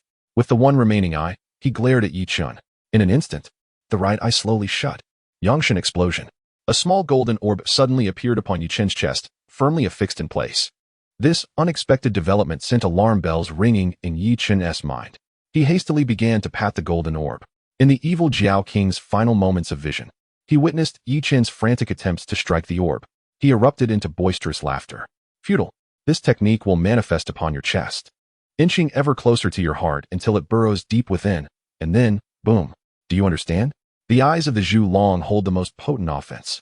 The ancient explosion represents the pinnacle of defense, while the Yangshin explosion signifies the ultimate offense.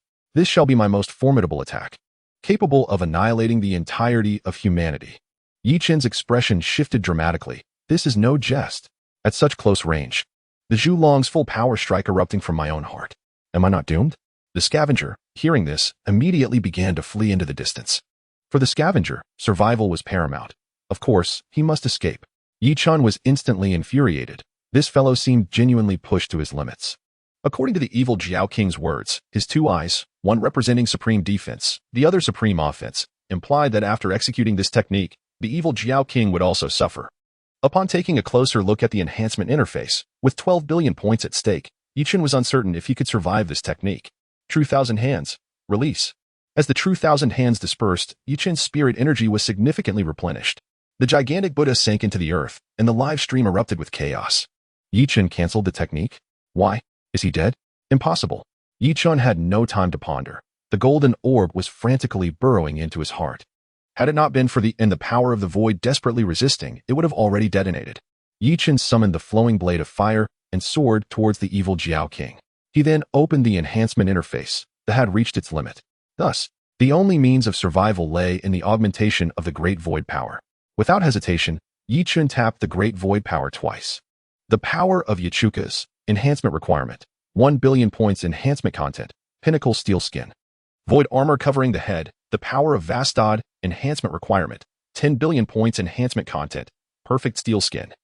Void armor covering the upper body. Yi Chen barely registered the details before he proceeded with the enhancement. This was the only thing that could save him. The moment the enhancement took effect, the mask on Yi Chen's face expanded, enveloping his head and chest, and his aura became increasingly ferocious. However, to Yi Chen's delight, the speed of the golden orb's movements began to slow. 1 billion points remaining. Without a second thought, he activated the three-color domineering energy. After all, he was already facing death. What is the greatest torment in life? It is to die with unspent money. Therefore, Yi Chen resolved to exhaust his points first. Bankai, Remnant Flame Blade. Yi Chen bypassed the initial release and swiftly flew towards the Zhulong. Countless flames erupted from Yi Chen's being. Before the colossal form of the candle dragon, Yi Chen's flames appeared exceedingly insignificant. Was that flicker of fire Yisheng? The flames? It is said that the esteemed Yisheng relied on this very technique to bring down the meteor. He still holds a trump card, stealing himself. Yi Chen's expression turned fierce, his teeth clenched. So you possess a formidable defense, do you? Residual flame blade, east, rising sun blade. A wisp of thick smoke emanated from the tip of the residual flame blade, cleaving downward. The moment it made contact with the abyssal void, that dark expanse, defying the laws of science, began to dissolve. The evil Flood King, witnessing this scene, was instantly thrown into a state of panic. Impossible. Nothing is impossible. Observing that his attack had some effect filled him with sudden elation. As long as the defense could be breached. Today, I shall enter your realm and explode alongside you. No one shall survive. With this thought, an image abruptly surfaced in Yi Chen's mind. Himself lying at the ocean's depths, reduced to only a head and an arm. Clutching the shattered residual flame blade, with no sign of the evil Flood King in sight. Yi Chen's expression darkened. He had nothing to lose. What's death anyway? Residual flame blade. West, dying sun robe.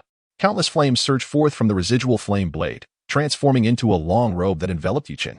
The searing heat of 15 million degrees instantly dispelled the dark matter surrounding him, drawing ever closer to the body of the evil Flood King. How is this possible? What do you intend to do? Yi Chen raised the residual flame blade, the flames coiling once more. With a sinister smile, he asked, guess? Residual flame blade. East, rising sun blade.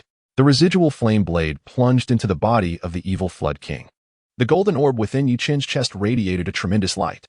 There was no turning back. I must take you down with me. With a smile, Yi Chen forcefully thrust the residual flame blade deep into the evil Flood King's form. The smile on his face instilled profound dread in the evil Flood King, who, in his state of god explosion, could only watch helplessly. He was blinded, left to feel the rising sun blade's rules incessantly consuming him. From his abdomen, the scorching marks spread in all directions, reducing him to ashes. Meanwhile, Yi Chen furrowed his brow, a spasm occurring at the position of his heart. A stream of golden light surged forth from his chest. It was over. He was finished. Chapter 161, The Shattered Flowing Blade of Fire. An inevitable demise at the moment Yi Chen unleashed the full power of the flowing blade of fire. Zhang Biqing, situated in the northern region, suddenly turned pale. Ji Qianrim frowned, asking, what's wrong? He has activated the flames. Zhang Bingqing manifested wings and declared his intent to fly towards the East Sea.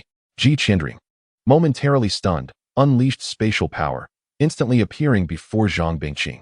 If you leave now, what will happen to the northern region? What about Yi Chen? Without a moment's hesitation, Zhang Bingqing replied, he will find a way. That kid can escape without anyone stopping him. After numerous attempts to dissuade him, Ji Qinring finally managed to halt Zhang Bingqing's departure, compelling him to return to the front lines to assist in the extermination of the alien beasts. To this day, the Frost Queen had yet to reveal herself. Meanwhile, for Yi Chen, the golden light resembled a sphere, gradually expanding within his heart. From an initial size akin to a pigeon egg, it grew until it occupied his entire chest. This immense energy began to erode Yi Chen's body, dismantling his flesh piece by piece like the rising sun blade was reducing the evil Flood King to dust. The so-called young god explosion shared a similar destructive essence. Young master felt he need not perish. Little dragon, your demise suffices. Suddenly, Yi Chen had an epiphany and raised his hand to release the Bankai. Yi Chen, what have you done to me? The evil Flood King felt an intense heat emanating from his tail, though he could not see it at that moment. The overwhelming sensation of fear engulfed his mind. It felt as if his body was vanishing at an alarming speed. Oh, nothing much. The rule of my residual flame blade, rising sun blade, is that anything and anyone touched by the blade's tip shall turn to ash. Yi Chen leisurely elucidated the effects of the rising sun blade, lifting the flowing blade of fire to slice under his armpit. Hiss. Yi Chen inhaled sharply. Meanwhile, the evil Flood King erupted in a torrent of curses. Utterly bewildered by Yi Chen's tactics, it meant that regardless of how strong the opponent was, if touched by the blade tip, they were destined to die. Yi Chen gasped for breath, the long blade hovering just beneath his neck. Veins bulged on his forehead as the flowing blade of fire descended, severing half of his body. The immense pain made beads of cold sweat stream down Yi Chen's brow. Bankai. Residual flame blade. Enduring the excruciating agony, Yi Chen once more unleashed the residual flame blade. If 15 million degrees of heat could neutralize the Yin God explosion, then surely it could also extinguish the Yang God explosion, right? Yi Chen suddenly froze. The basketball-sized Yang God explosion detached from his body, rapidly expanding, its radiance intensifying. The already blinding golden sphere left Yi Chen in a momentary daze. Residual flame blade, east, rising sun blade. With his remaining strength, Yi Chen raised the residual flame blade. In a final thrust, he pierced the Yang God explosion. Though the rule of the rising sun blade was indeed invincible, the Yang God explosion bore a slight connection to flames. The residual flame blade collided with the Yang God explosion. Feeling the force transmitted through the blade, Yi Chen was astounded. Up until now, this was the first time the residual flame blade had failed to shatter something. Yet, without overthinking, he gritted his teeth, summoning every ounce of strength. The last roar erupted. Bang! Yi Chen rejoiced, believing he had shattered the Yang God explosion upon hearing that sound. Just then, shards of the residual flame blade grazed his cheek. Yi Chen was taken aback. An image flashed in his mind, himself lying in the deep sea, grasping the broken residual flame blade. So it was, his own blade that shattered. So it was, a glimpse of the future through his observation hockey. As the residual flame blade broke, the golden light blazed forth. The black matter of the Yin God explosion was consumed by the golden radiance. As Yi Chen donned the dying sun robe and stepped into the realm of the Yin God explosion, all of humanity, watching the live broadcast, fell into a frenzy. They recognized that flicker of fire as Yusheng. They understood that the gargantuan creature, stretching 1,000 meters, was the East Sea's mightiest alien beast, the evil Flood King. Everyone hoped for Yi Chen's survival, but alas, his figure appeared too minuscule. The audience could only see the towering evil Flood King against the last flicker of flame. Humanity collectively prayed for Yi Chen. Moments later, a golden light erupted from the black matter of the Yin God explosion. At 3 a.m, amidst the night, a golden light descended upon the East Sea, illuminating half of the blue star. That dazzling radiance captivated countless onlookers, drawing their attention away from their phones. At that moment, they realized the battle in the East Sea had begun to reshape the world's dynamics. It was not merely a matter of humanity, but affected the entire blue star. Even some ancient beings, previously dormant, awakened under the force of the evil Flood King's strike. Demigod? No. This is the aura of the Holy Realm. But how can one unleash attacks at the level of a demigod? Is this the essence of that minuscule dragon? Ridiculous? A dragon? A foolish creature. For that being to utilize the Yin God explosion. It must be an extraordinary opponent. After several breaths, a tempest swept through, as if heralding the apocalypse in the East Sea. Thunder and lightning crackled, and fierce winds surged. A colossal golden sphere gradually expanded, engulfing the entire evil Flood King. The East Sea's borders, along with countless trees, soil, and seawater, were instantaneously consumed by this immense sphere. A powerful gale radiated outward from the East Sea, sweeping across the world. As the seawater receded, the entire world trembled. With his final strength, Chen fervently activated the power of the void. The wooden sphere encases Chen, with Susanoo enveloping it, and atop Susanoo lies a dark substance. This is Chen's final line of defense. If it fails, death is the only outcome. Chen, being astute, anticipated his descent into the depths of the ocean. Thus he fashioned this wooden sphere, which retains ample air within. After completing this, he retrieved a drop of the life spring. Clutching the porcelain vial containing the life spring tightly, he trembled as he consumed its contents, finally breathing a sigh of relief. He had foreseen his fate. Now that he had ingested the life spring, the rapid regeneration and the celestial body would restore him. If he were to perish after this, then there would truly be no hope. A playful reminder echoed, if you do not flee soon, death awaits. Chen's complexion drastically changed. What does this mean?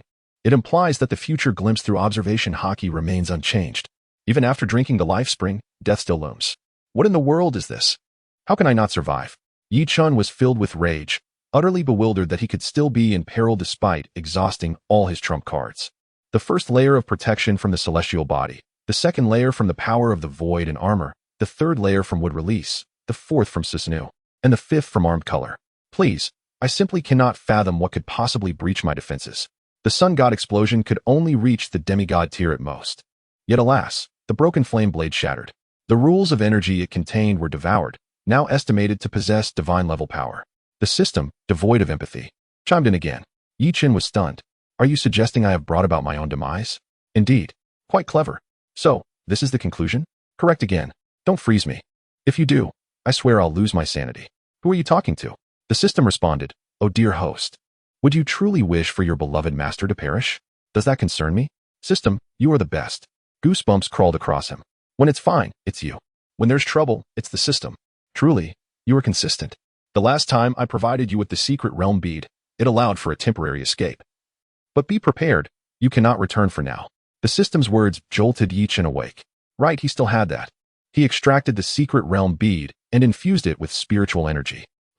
Where's the portal? Produced by the system, where is the portal to be found? What? Then how do I return? When I feel like it, I'll send you a ticket back. Just as Chen was about to retort, a flash of white light illuminated before him. Am I truly the chosen one? Have I been transported again? In the northern borders, the alien beasts, having received no news from the Eastern Sea, had no choice but to retreat. Meanwhile, the Eastern Sea lay in ruin.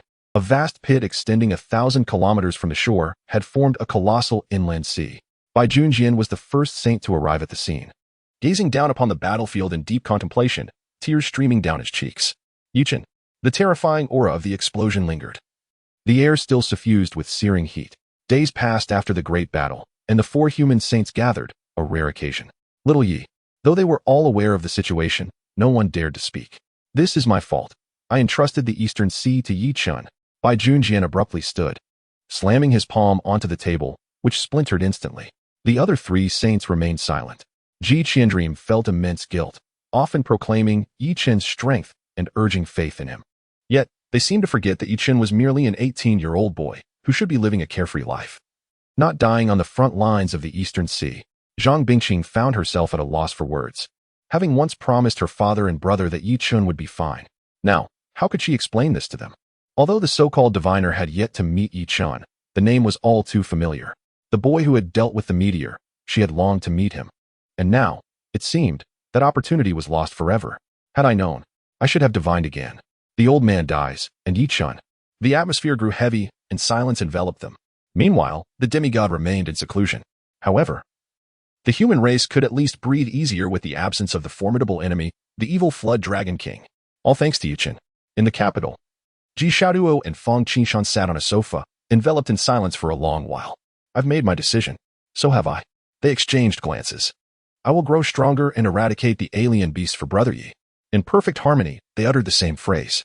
Among men, there is no need for excessive tears, especially since such emotions should be shed in solitude, revealing vulnerability before a brother. How embarrassing. The West Wind Lion King transformed into human form. Sitting alone atop a rooftop, the moon hung ominously full, the outline of the moon reflected in his eyes. Master, what brings you here? A small child, appearing no older than 6 or 7, clambered up the ladder carrying a backpack. The West Wind Lion King paused for a moment. Chen Hao, what are you doing here? Of course, I came to keep you company. Look, I brought your favorite drinks and chips.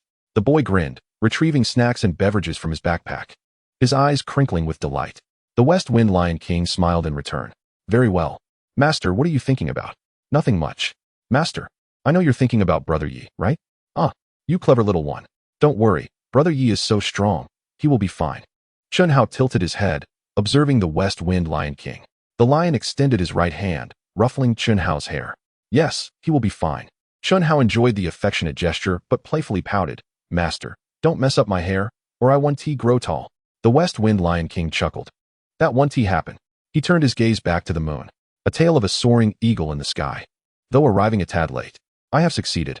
A lion and a young boy's story. At that moment, Zhang Daosheng, Lan Batian, and others sat glumly in the courtyard, with Bai Zhan among them.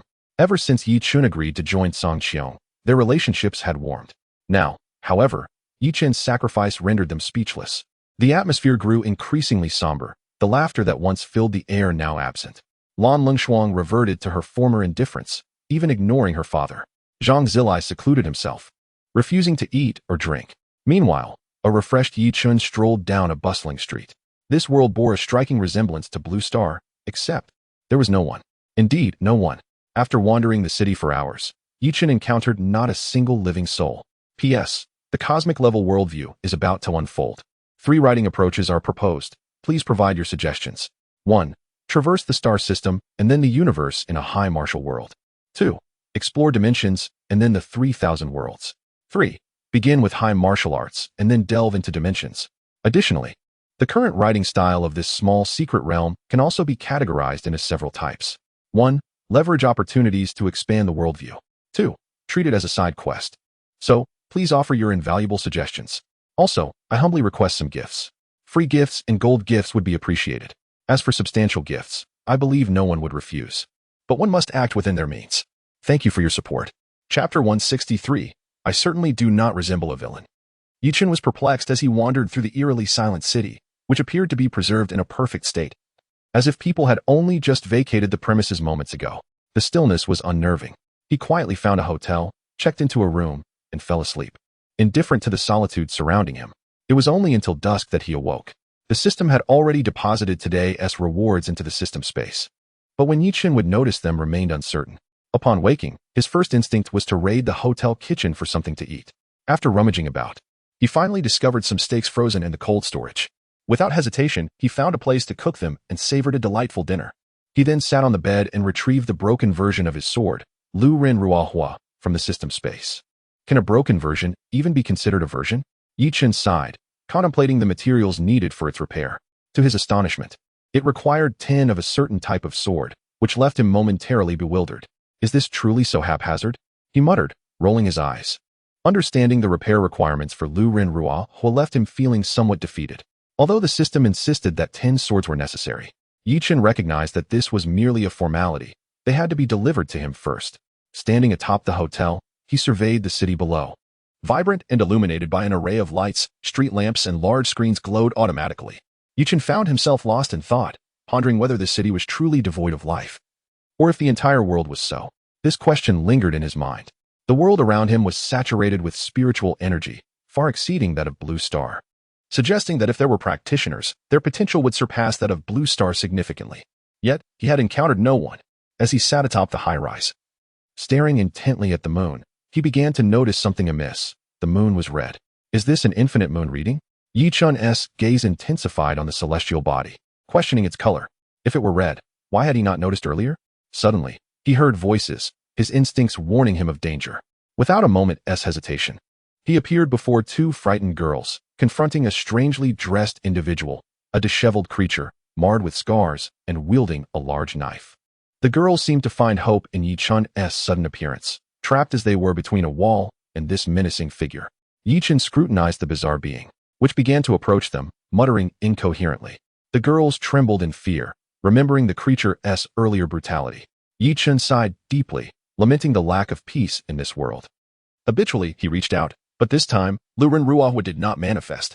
He chuckled wryly, realizing he was quite unaccustomed to this. To the girls. Yi Chen's gestures appeared erratic. Just as they thought they had found a savior, the creature moved closer, its grotesque visage contorting as it advanced. Yi Chen was horrified at the thought of coming into contact with this filthy being. With a swift motion, he summoned a green wooden stick, preparing for defense as the creature swung its knife. Yi Chen smiled confidently, blocking the strike. Watch out. It's ignoring your defense. One of the girls cried out in alarm. Turning to glance at them, Yi Chen blinked in disbelief as the creature's blade sliced through the wooden stick, heading straight for him.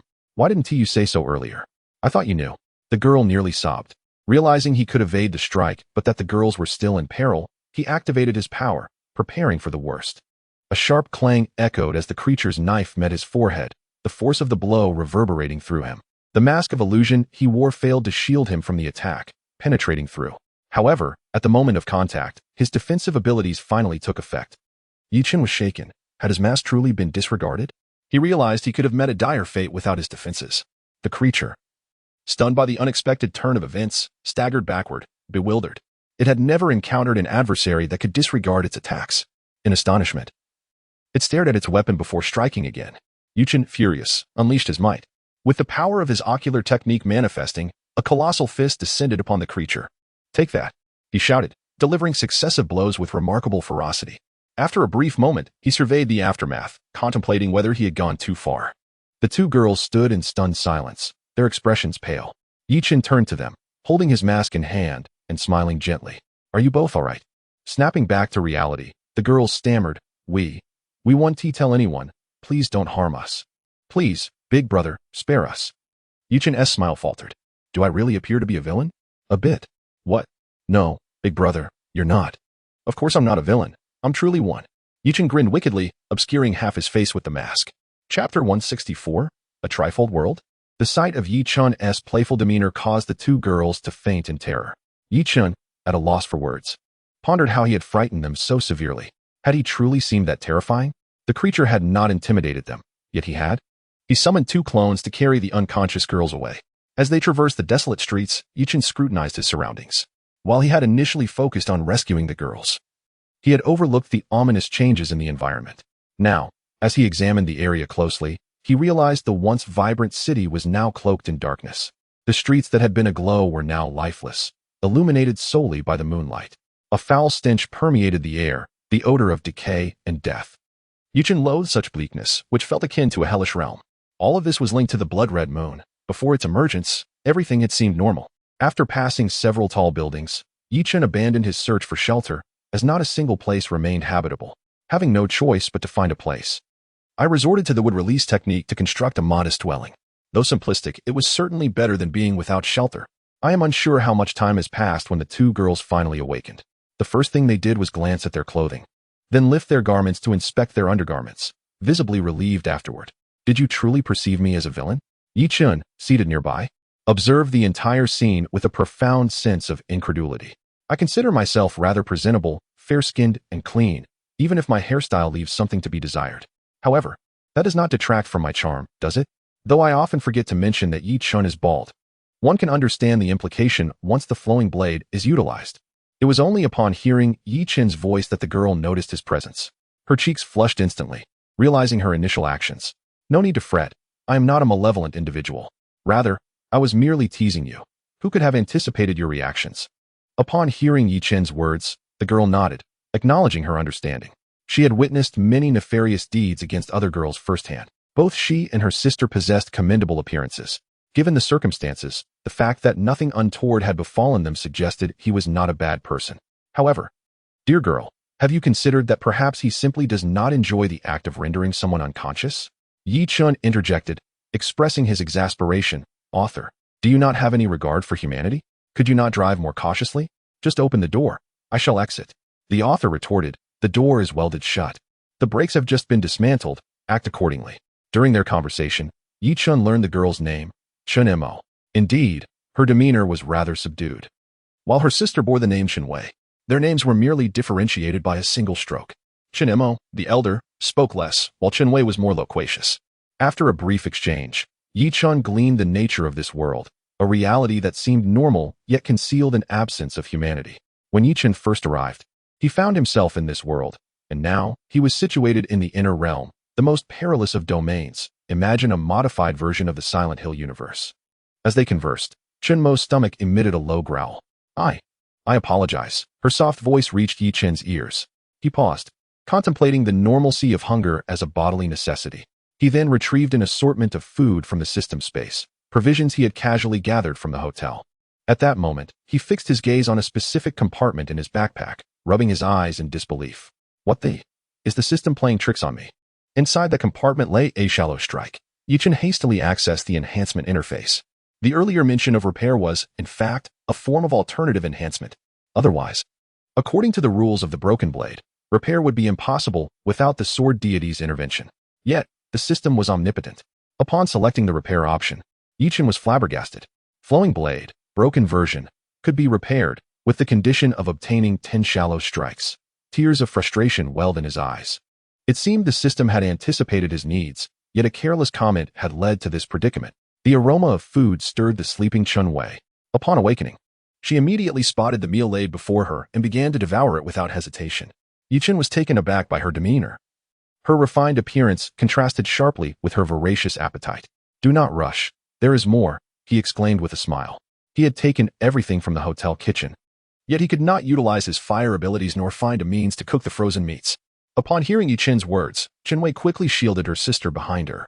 This action triggered a memory in Yi Chen. When the monstrous blade descended, Chen Mo had clutched his clothing while Chen Wei held her sister protectively. Yi Chen paused, finding the two girls rather intriguing. They appeared to be merely 15 or 16 years old, with pleasant dispositions, albeit a bit young. "Wait, I am only 18. Never mind. Ahem, this is inappropriate. Thoughts of Lolis are not suitable." Yi Chen discreetly dismissed that notion. Is this world perpetually in such a state? He retrieved a few apples from his system bag, biting into one and gesturing for the girls to continue eating.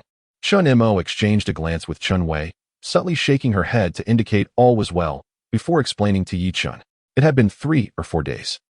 If fortunate, they might reach a world devoid of others. If unfortunate, they would find themselves in this terrifying realm. Yi Chen listened intently, his expression darkening. He quickly grasped the implications. This world had crumbled in just 3 days. A doctrine of power had emerged, and the law could no longer contain it. Should one appear in the real world, they would face those beasts who, rather than die, would unleash their wrath. In the outer realm, one would encounter profound loneliness, devoid of human contact. In the inner world, one would be relentlessly pursued by monsters. What, then, is this so-called secret realm? The system would not divulge its secrets, and Yi Chen remained in the dark. However, one thing was certain. Upon acquiring the treasures of this world, he would gain the opportunity to ascend to divinity. P.S. I have perused your comments and am well aware of your sentiments. I shall refrain from revealing the upcoming plot developments for now. However, I can assure you that this secret realm serves merely as a transitional chapter. It is not a second crossing, merely a brief passage to acquire something significant. The primary focus remains on the Blue Star. Thank you for your suggestions. And remember, good luck with your college entrance examinations. Chapter 165, Techniques to Send You to Hell. The chaos of hell, uncertain whether it was a figment of Yi Chen's imagination or something else entirely. He felt that this inner realm was far from ordinary, encompassing not only its environment, but also an array of monsters. To his astonishment, these creatures adhered to specific rules. For instance, the previous knife-wielding man seemed to ignore blocks. Could it be interpreted as his attacks only striking what he intended to hit? Thus, everything else would be traversed seamlessly. Yi Chen, accompanied by the 2 young girls, traversed this bizarre world, encountering monsters lurking in the grass.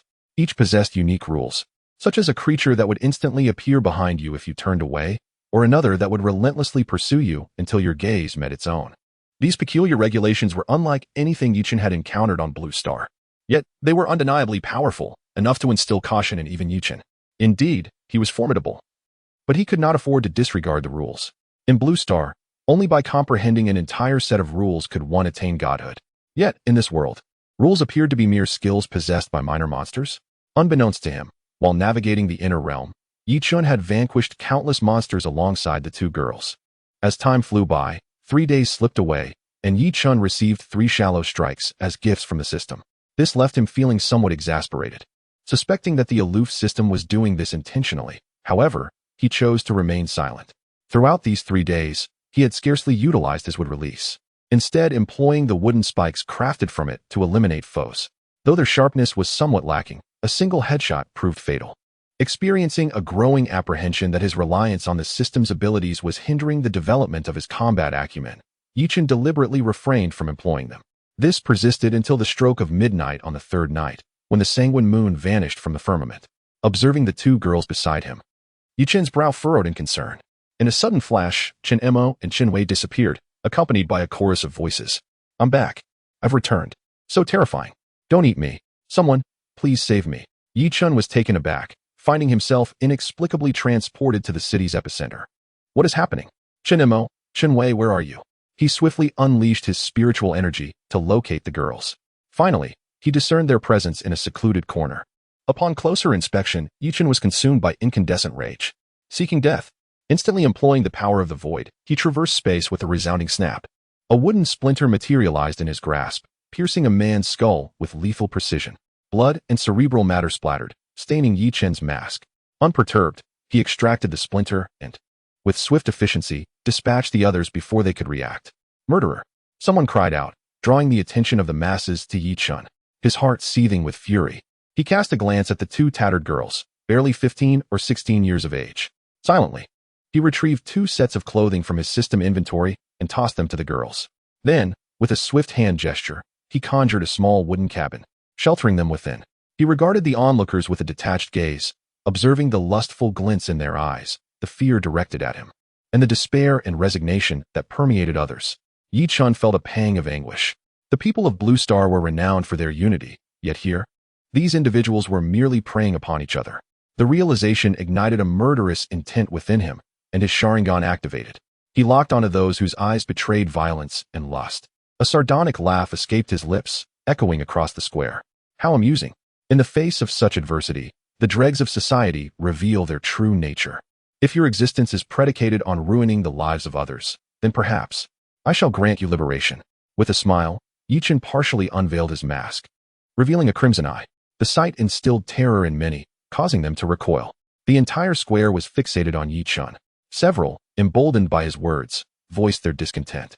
They might not survive the next foray into the inner world, so what's wrong with us having a little fun? Yeah, what's the harm?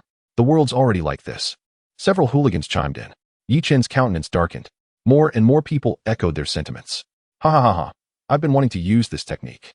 Chen suddenly erupted in laughter, his eyes fixed on the crowd as if they were already deceased. "I'll give you a chance. Kneel on the ground now. Or else, die?" An aura of malevolence emanated from Chen, fixating on the men present.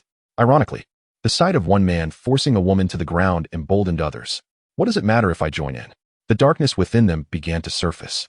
In response to Chen's challenge, the men encircled him, their fear overridden by their base desires. "Brothers, let's get him. We'll share the women." Before he could finish his sentence, a colossal tree erupted from the ground, crushing his skull. The verdant light, radiant under the moonlight, was marred by the blood that streamed down the tree's trunk. What is this? He's not human.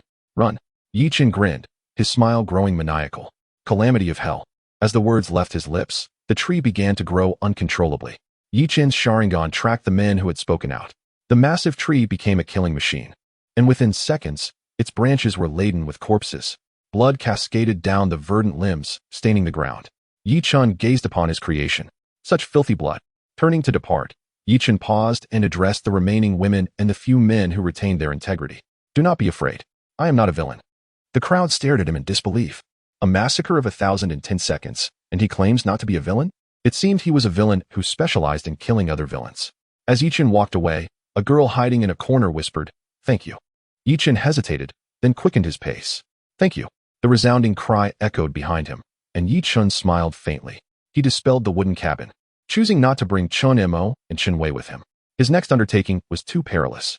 He needed to gather supplies and uncover the secrets of the inner world. When Chen Mo and Chen Wei emerged, they saw the towering tree, its blood-soaked branches a testament to the horror that had transpired. They understood the screams and the cries they had heard. As Chen disappeared into the distance, Chen Mo and Chen Wei did not pursue him. Over the past few days, they had realized they were hindering him. They had lost count of the number of times he had saved them. Following Chen was undoubtedly safer, but he had a penchant for seeking out trouble. It was too stimulating, and not in a good way. As Chen vanished from sight, the sisters silently thanked him. Chen strolled through the streets, finding the so-called real world eerily desolate. It was said to be the 6th day, Yet the city remained intact. Did this mean no one had ventured into the real world before? Or was the real world resetting, like a game returning to its original state after a certain point? Chen harbored doubts about these explanations. After all, this strange world was capable of anything. He found a place to rest and enjoyed a peaceful slumber. After all, there were no beds in the other world. The next morning, Chen promptly stored the bed in his inventory. Now I have one. Oh, right, today's rewards have arrived. 6 Asachi. Chen was stunned. 1 before, then 3, and now 6? Did this mean it could be repaired? My God, is the system feeling generous today? No. It's because you performed well yesterday. Chen was flabbergasted. This system was too human. I like it. He clicked on the Regine Jacka's enhancement and repair interface. He tapped the repair button. A golden light flashed. Don't tell me I'm going to get A enhancement failed. Your materials are wasted message. Chen rolled his eyes, feeling as if he were playing a typical game. But his system was not like that. Of course, the enhancement was successful. Regine Jacka enhancement requirements. 100 million points. Enhancement content. Shirkai state can be used simply with fire ability, hair fire immunity. It was essentially the same as before, but without the old man's name. Chen softly called out Regine Jacka's name and reached out his hand. The familiar sensation returned. Indeed, I've grown accustomed to holding you. Regine Jacka trembled slightly. You like being held by me too, don't you? I understand. Flowing blade like fire. Can you speak more seriously? I strongly request a change of master. Glancing at his points, they were roughly the same as before. It seems that the monsters in this world do not yield many points, though he had over 80 million points from slaying the vile dragon. As Chen wandered aimlessly, midnight slowly approached. The bright moonlight radiated a crimson glow once again. Quite fortunate, I directly entered the inner world. During the day, Chen had explored the entire city but found nothing peculiar. Thus, he felt that if he truly wanted to stir up some trouble, he couldn't simply slay one monster at a time. This time, Chen planned to create chaos. Would release, would clone. With a clap of his hands, several clones of Chen instantly split from behind him. But it didn't stop there. Chen had no intention of stopping at just 5 clones. In the blink of an eye, 30 clones stood before him. Chen looked at his 30 selves and solemnly declared, this time, the primary task is to cause destruction. Do you see the environment around us? Do not hesitate. Summon the wooden beings and strike anything you see, especially those bizarre creatures. You understand, right? If you encounter any humans, spare them if possible. Is that clear? Chen, like a leader, issued orders to his subordinates. After finishing his speech, the clones of Chen suddenly scattered. Centered around Chen's original body, each summoned wooden dragons and wooden beings, beginning a massacre. An hour later, most of the city's monsters had perished. However, the city's environment remained filled with peculiar phenomena. Chen felt somewhat helpless. This secret realm was truly complex. Just as the last monster fell to his clone's attack, a pair of enormous eyes suddenly opened in the sky, fixating on Chen's original body. At that moment, cold sweat trickled down Chen's back. A voice within urged him to turn back, lest he perish. Yet his body slowly began to turn around. Chen panicked. What kind of power is this? It could control his body? The force of emptiness surged from his heart, exponentially increasing Chen's strength as he fought against turning. However, he discovered that his efforts were utterly futile. Chen's mind raced, seeking a solution, not a physical constraint. Then it must be mental? Realizing this, Chen activated his Sharingan. The all-encompassing eternal Mangeki Sharingan unique to Uchiha Madara materialized. Chen was uncertain of the abilities of Madara's Mangeki. He had heard it granted complete immunity to illusions and enhanced techniques. If this was a mental suppression or illusion, then using these eyes should pose no problem. As expected, the moment these eyes appeared, Chen's body broke free from its control, and the enormous eyes in the sky furrowed slightly before disappearing behind Chen. The rule associated with those eyes: anyone who gazed directly at them would become their slave. However, there was a prerequisite. Only those who were compelled to turn and gaze directly would trigger this rule. After the eyes vanished, Chen sensed the dangerous aura dissipate, finally allowing himself to breathe a sigh of relief. Following this was a massive crimson gate descending from the heavens. Chen paused, a slight smile forming. How intriguing.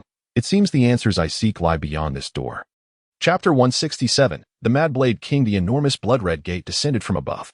The fortunate survivors struggling in the city all looked up at the gate, a miraculous sight. Chen slowly approached the immense door and reached out to lightly touch it. The door seemed to sense something and opened to welcome Chen's arrival. How fascinating. Chen's eyes narrowed slightly as he lifted his foot to step through the giant door. In that instant, a pair of eyes hidden in the shadows snapped open. Humans of this era have arrived so quickly? It must be noted that this is only the 6th day. This implies that the newcomer has developed enough in just 6 days to slay all the monsters in the city. Prior to this, the inhabitants of this world possessed no superpowers, only some conventional weaponry at their disposal. The figure lurking in the darkness slowly shook his head, his gaze filled with disdain. What does it matter how quickly they arrive? Mere humans daring to challenge the malevolent deity? What a joke. Then he closed his eyes once more. Similar occurrences unfolding in other locations. As Chen stepped through the door, the scenery around him shifted. He carefully surveyed his surroundings. It was a confined space. The room was neither too small nor too large. In the distance, a figure sat on a chair, tightly gripping a massive blade. Chen paused for a moment, muttering to himself, "Is this not a challenge for me?" Such an old trope. Chen remained unperturbed, gradually moving closer to the chair. The figure clutching the great blade suddenly opened his eyes wide and stood up. "This era is quite impressive, to have someone enter here so swiftly." The man addressed Chen. "To be precise, it is I who am impressive, not this era." The man was taken aback by Chen's remark. He had not expected to encounter such narcissism in this world. However, it made sense. This lad could enter the gate of rules at such a time. "Truly remarkable. Withstanding 10 moves from me will grant you passage to the next level." So simple. The man wielding the great blade laughed at Chen's words. "Ha ha. Simple? The Mad Blade King has never been so underestimated before, young man." Chen felt somewhat speechless. Why did it seem that these antagonists all spoke in such a monotonous manner? With this in mind, Chen chose not to elaborate further. Flowing blade like fire was drawn from his waist, pointing directly at the Mad Blade King. "How coincidental. I also wield a blade. Shall we see?" The Mad Blade King was incensed by Chen's nonchalant demeanor. "Young man, you will pay for this." Chen stepped forward, swinging flowing blade like fire. In an instant, he dashed forward. A head fell to the ground. "What a pathetic fool. All this talk, and I thought you were formidable."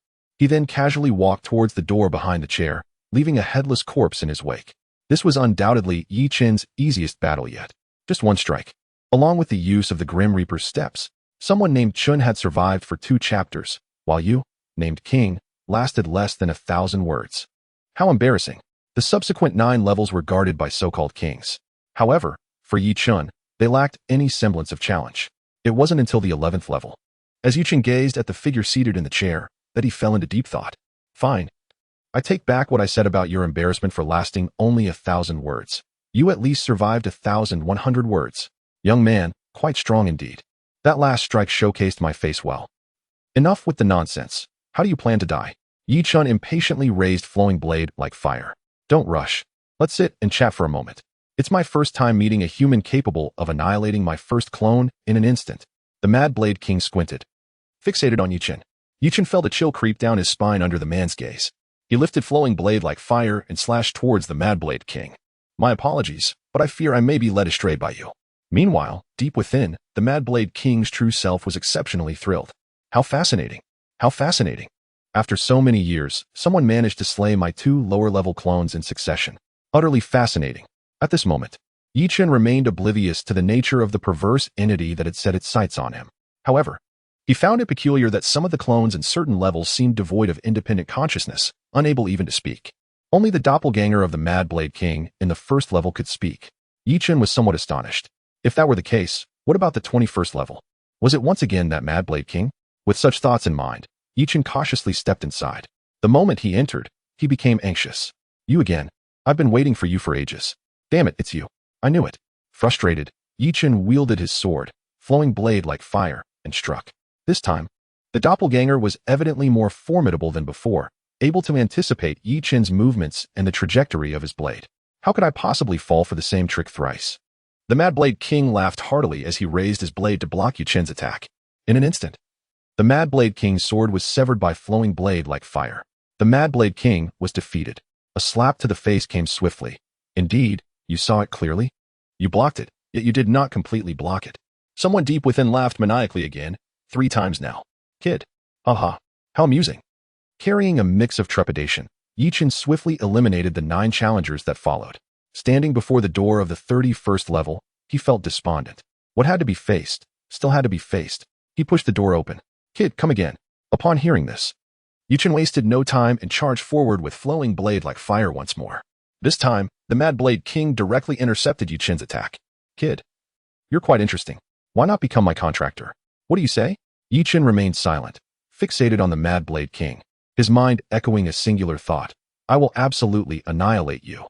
Through their initial clash, Yi Chen discerned that this fourth doppelganger was no longer something he could easily defeat.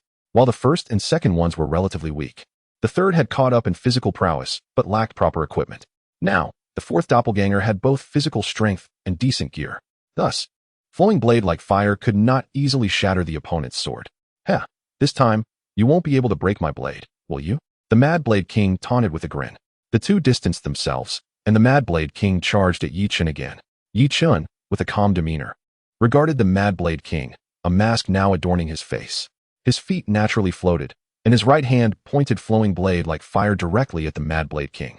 With a slight movement of his toes, he vanished into the distance. The Mad Blade King's expression shifted dramatically. Why had this kid's aura suddenly transformed?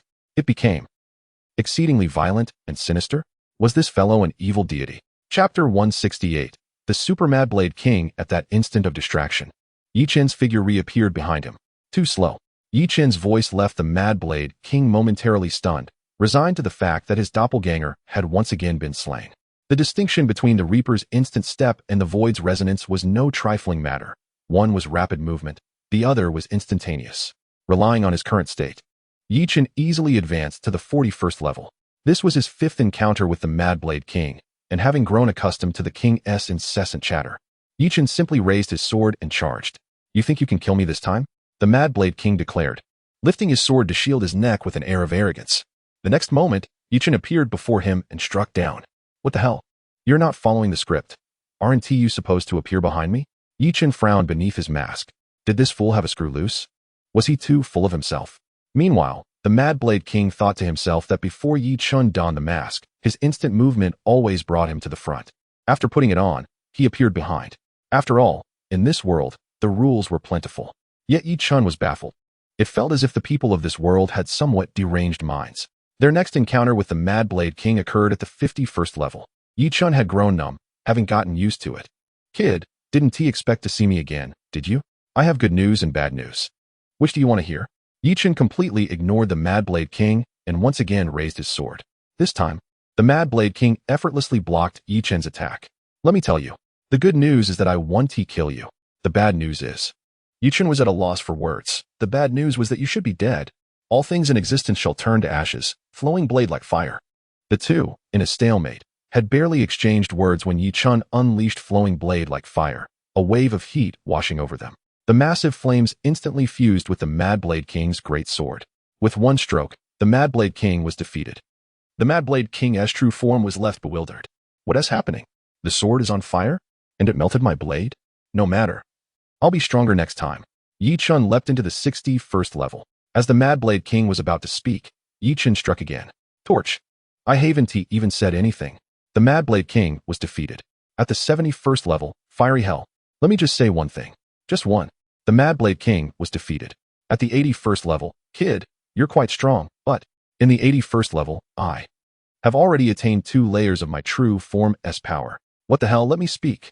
Yi Chen unleashed a torch attack, and the Mad Blade King hastily dodged. Just as he had asserted, in this layer, he possessed strength equivalent to 2 layers of his true form. The 91st level would escalate to 5 layers of power. After the 100th level, Yi Chen would face the true forms of 10 human kings. To call them true forms, or kings, was merely to label the 10 unfortunate souls trapped within the gates of the rules. Each time someone passed the 100 levels, they could choose to take one king as their contracted subordinate. The reason the other doppelgangers did not speak was that they were mere projections, not true doppelgangers. The Mad Blade King was different. His true form remained trapped within the gates of the rules. Finally, the reason no one had taken him. Those in the know understood. This guy's mouth was far too reckless. Seeing that Yi Chen had no intention of listening to him speak, the Mad Blade King instantly activated his true power. A flash of golden light enveloped him. Super Scion? Yi Chen's brows furrowed slightly. This narrative was becoming rather peculiar. What is a Scion? I am the Mad Blade King in a super state. Simply put, the Super Mad Blade King. The Mad Blade King charged toward Yi Chen, howling in fury. In this state, I am twice as powerful as I normally am. Yi Chen held his breath, then suddenly exhaled. A long sigh escaped him. I hope you can make me a bit happier next time. Yi Chen's eyes widened suddenly, the Sharingan of Itachi manifesting. He drew his sword, his gaze sharpening. Torch. As Yi Chun brought his sword down, Tsukuyomi was simultaneously activated against the Mad Blade King. Useless. Don't you understand? I can easily dodge that move now. The Mad Blade King laughed heartily. Suddenly, he sensed something amiss. The space has changed? Huh? Am I being crucified? What is going on? What is that kid doing with a needle? Does he intend to kill me with that? Yi Chun sighed deeply and thrust a silver needle toward the Mad Blade King's eye, piercing through his entire head in an instant. The Mad Blade King opened his eyes again, and Yi Chun appeared once more. The same scenario played out, and Yi Chun sighed again as another silver needle pierced his head. A second later, the Mad Blade King regained his senses from the 24-hour experience of Tsukuyomi. In that fleeting moment, he appeared dazed. Before him was that fire dragon swirl again. The Mad Blade King was bewildered. This felt oddly familiar. What the hell? Isn't this that kid's killing move? Yi Chun smiled faintly. He had begun to grasp how to synergize all his abilities for maximum gain. For instance, Obito's eyes could instantly add enhancement effects to his techniques, approximately a 1/3 increase. Itachi's Tsukuyomi could influence the battlefield for that crucial second. Amaterasu. Let us forget that. Its flames were not about temperature. They resembled devouring. The stopping waters Tian Shun came at the cost of blindness. Never mind, never mind. As for Sasuke's blaze release, Kagutsuchi, let's be serious. It's not even 1% as formidable as Zenka no Tachi. Susanoo? Please.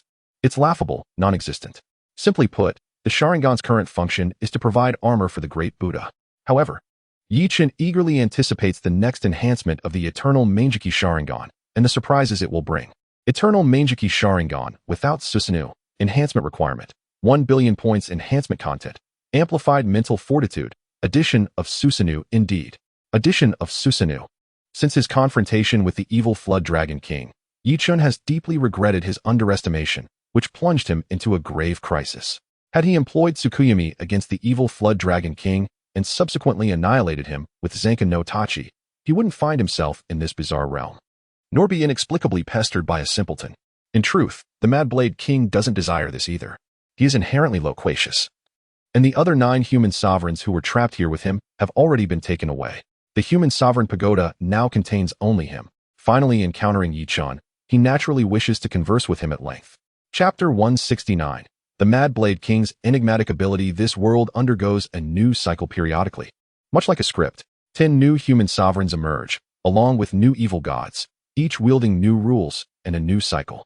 How long has this been occurring? No one can answer this question. Time has stretched on for too long. It is only vaguely remembered that it began with the emergence of that pearl. Yi Chun effortlessly resolved the subsequent few human kings.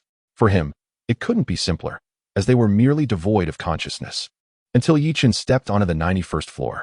Observing the Mad Blade King emanating a terrifying aura, Yi Chun's expression turned slightly solemn.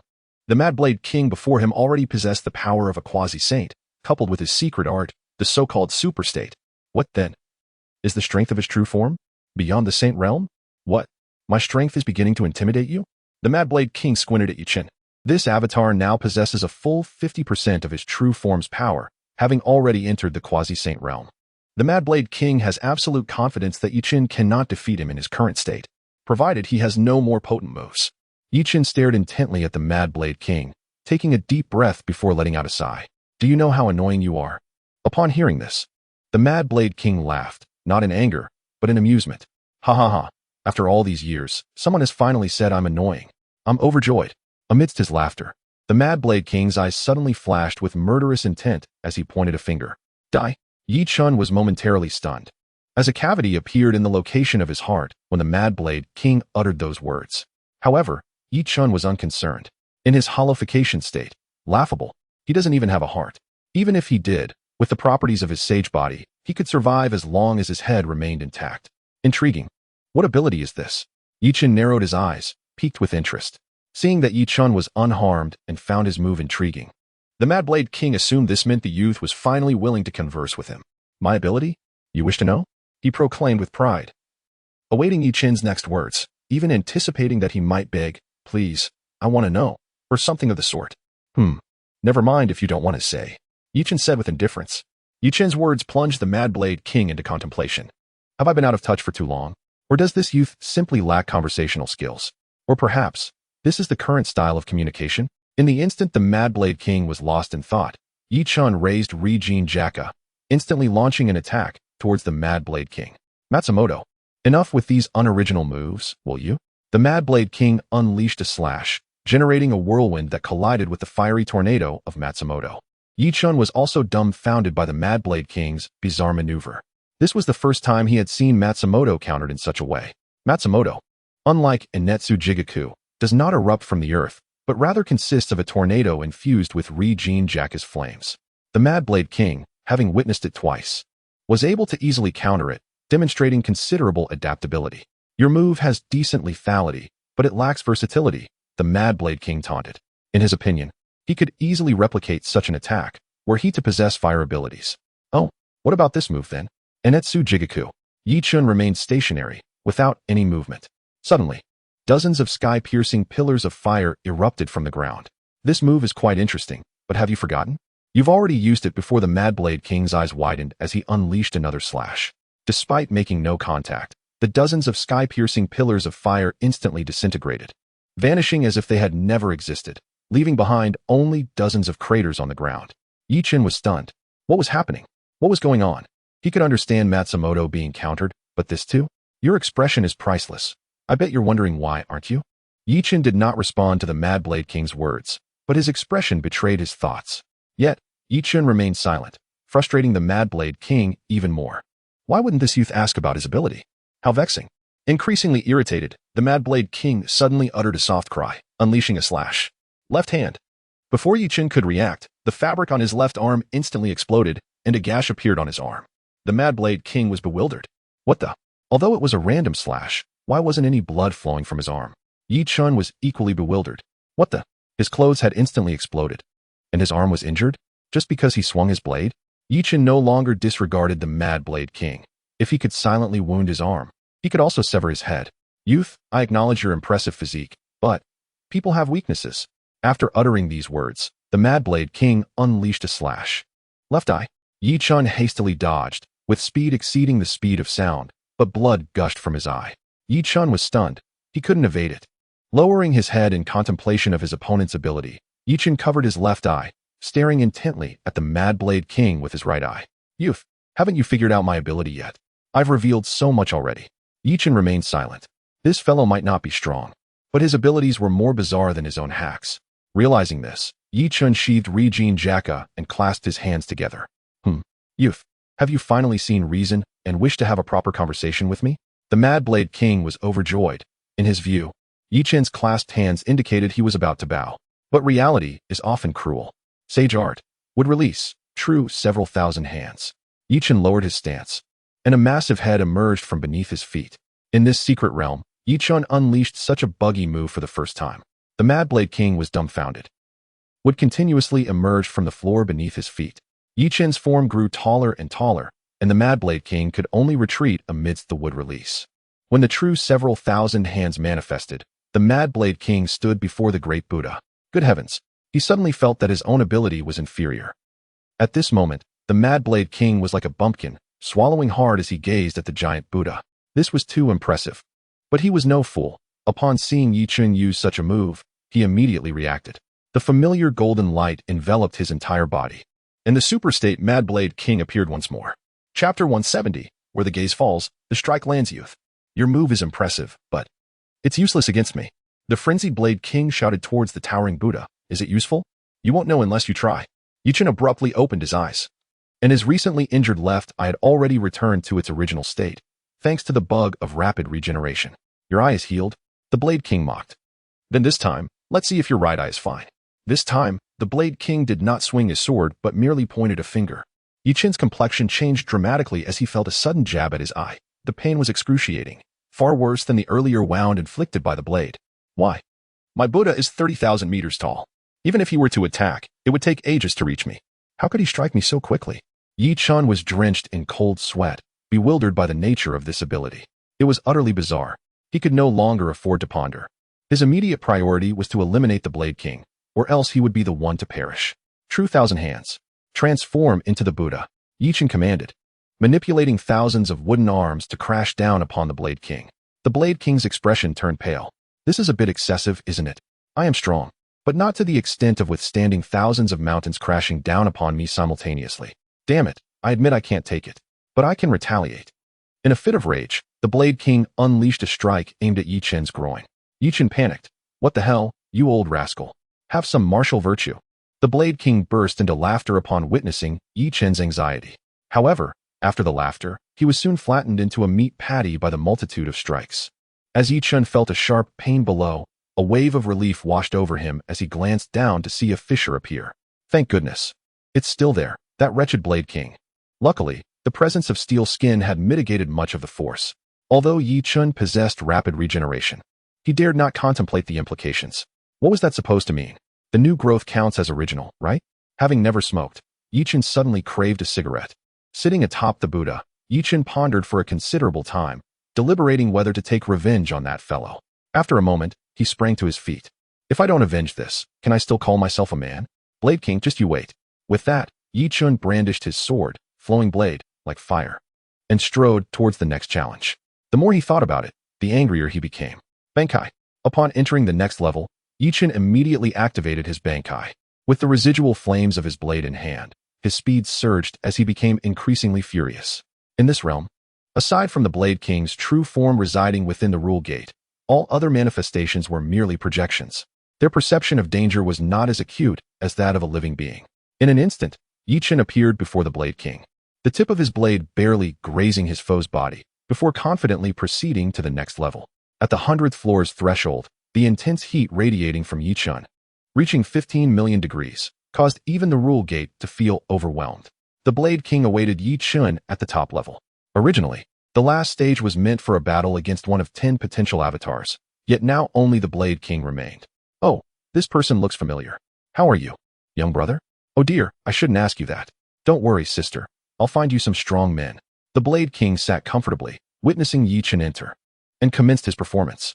With a grim expression, Yi Chen fixed his gaze on the Blade King, declaring, "You're as good as dead. I assure you. Even the Jade Emperor cannot save you." Really? You struggled against one of my avatars, and yet you think you can defeat my true form? The Blade King chuckled at Yi Chen's words. Yi Chen tightened his grip on the flowing blade, slightly twisting its blade. The flowing blade has a temper. Be cautious. Flowing blade. North, ashes of heaven and earth. Before the Blade King could respond, Yi Chen swung his sword, unleashing a wave of flames. The Blade King paused, momentarily taken aback by the speed and temperature of the attack. Are you serious? Yet, he remained unperturbed, gripping his great sword and countering. You think such a technique can harm me? The Blade King stared intently at the ordinary flame laced with a fiery aura, feeling an inexplicable sense of dread. Although he was not anxious, he approached the situation with utmost caution. Suddenly, Yi Chen's ashes of heaven and earth struck an invisible barrier and vanished. Ah, I see. Yi Chen noted certain nuances. The Sharingan in his eyes was focused on uncovering the Blade King's ability. Everything within his sight could be struck at will. Could it not? This ability felt familiar. He recalled an earlier encounter with someone who could strike precisely where they desired. Perhaps you should be called the 100% Blade King instead. Yi Chen mused. The Blade King's eyes narrowed slightly at Yi Chen's words. You're partially correct. Why not see if you can uncover the other half of my ability? The Blade King froze as he prepared to strike. Just as Yi Chen had stated, his ability did not necessitate vocalization, which was precisely why he had risen to become the so-called ruler of humanity. His abilities were so peculiar that countless individuals perished without understanding how. To mask his true power, he had even adopted the title of Blade King. The Blade King's expression shifted to one of amusement. Come, let us engage in a true battle. As he spoke, the great sword in his hand disintegrated, revealing a long blade of similar size to Yi Chen's flowing blade. Yi Chen was unperturbed, having anticipated this outcome. If his assumptions regarding the Blade King's attack style were correct, then his sword must indeed be swift. Meanwhile, Yi Chen quietly channeled his void energy, a dark substance enveloping him entirely. The Blade King regarded the now pitch-black Yi Chen with a hint of discomfort. The once shiny bald head was now even more radiant, albeit in a dark and glossy manner. The atmosphere grew increasingly tense. Yi Chen, who had always favored dark attire, was now entirely shrouded in darkness. This transformation unsettled the Blade King. The once pale face had morphed into a deep black. You should have felt the extreme temperature of the flowing blade by now. Before you succumb to the heat, you had better strike me down, Yi Chen remarked nonchalantly, as if discussing a trivial matter. The Blade King glanced at the blade in Yi Chen's hand, a smirk playing at the corners of his mouth. This ability was indeed rare. During their first encounter, he had initially believed the blade to be unremarkable, merely sharp. However, once it ignited with flames, the Blade King couldn't help but chuckle. How amusing. If I could imbue my attacks with flames. From another perspective, the combination of the flowing blade and the Blade King's sight could indeed harm the rules. Thus, anyone unable to withstand the searing heat of 15 million degrees would surely be annihilated in a single blow. As Chen recognized the Blade King's capability, a glimmer of envy flickered in his eyes. Your ability is formidable, but you will not strike me. The Blade King shook his head, looking down at Chen with disdain. Chen remained silent, utilizing a burst of speed to close the distance to the Blade King. The Mad Blade King gazed intently at Chen, acutely aware that allowing Chen to draw near would only intensify the heat of their confrontation. Thus, one of the most crucial tasks at hand was to prevent Chen from closing the distance. With this thought in mind, the Mad Blade King focused his attention on Chen's feet, wielding his long knife with precision. He struck 3 times at Chen's legs, producing a sharp clang. To his astonishment, however, Chen remained unscathed. If this is the extent of your attack, you shall perish today. Chen's eyes brimmed with fierce intent. The Mad Blade King mocked himself repeatedly, resorting to underhanded tactics, igniting an unwavering resolve in Chen to eradicate him. Moreover, the Mad Blade King's abilities were formidable. If he could master such rules, the very thought was daunting. Chen's swordsmanship had reached its zenith, having wholly inherited the techniques of the old man Yamamoto. As the Mad Blade King engaged with Chen, he found himself on the defensive, evading each of Chen's strikes. He felt an overwhelming sense of dread, convinced that a single cut from that blade would spell his doom. His sixth sense was acute, compelling him to dodge every attack with utmost care. The exchanges were indeed reciprocal, as the Mad Blade King's strikes did not necessitate contact with Chen's body. Yet, Chen found himself frustrated. The Mad Blade King's speed was astonishing, rendering his attacks less impactful. With his armed color and steel skin, he couldn't breach Chen's defenses. Contemplating this, Chen's Sharingan flared anew, seeking to predict the Mad Blade King's next move. Suddenly, Chen was taken aback. Why were there 2 Mad Blade Kings? One of the figures, more ephemeral, smirked slightly and lunged at Chen's eyes. Why was the Mad Blade King's attack capable of reaching him without direct contact? Chen's pupils constricted, panic momentarily overtaking him. Boy, do you dare to be distracted? The Mad Blade King seized upon the opening displayed by Chen, raising his long knife to strike at Chen's eyes. Chen jolted back to awareness. Is that foresight? I see it. With that thought, Chen's Sharingan shifted into its kaleidoscopic form, and a Susanoo enveloped his body instantaneously. The clash of blades echoed again. Chen pondered why the Mad Blade King felt compelled to strike when he could attack without contact. Such an entity would only act thus for one reason. His attacks gained additional enhancements or effects upon making contact. The Mad Blade King, bewildered, noted the extraordinary defensive capabilities of this blue figure. Although his own blade was not as monstrous as Chen's, being one of the original kings of this world, his blade was undoubtedly among the most formidable. Yet, it seemed incapable of piercing Chen's defenses. Standing within the Susanoo, it soon dissipated. Chen floated down, lightly touching the ground, exuding an air of authority as he declared, "A minute has passed. If you cannot kill me now, you shall meet your end."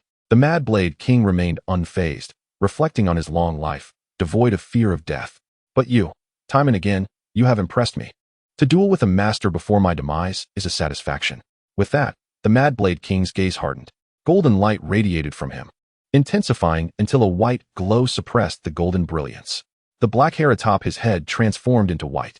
Chen scrutinized the Mad Blade King closely. This appeared to be his ultimate form, distinct from a mere clone, which was golden, while he was white. You previously stated that I could strike what I could see, correct? The Mad Blade King suddenly queried.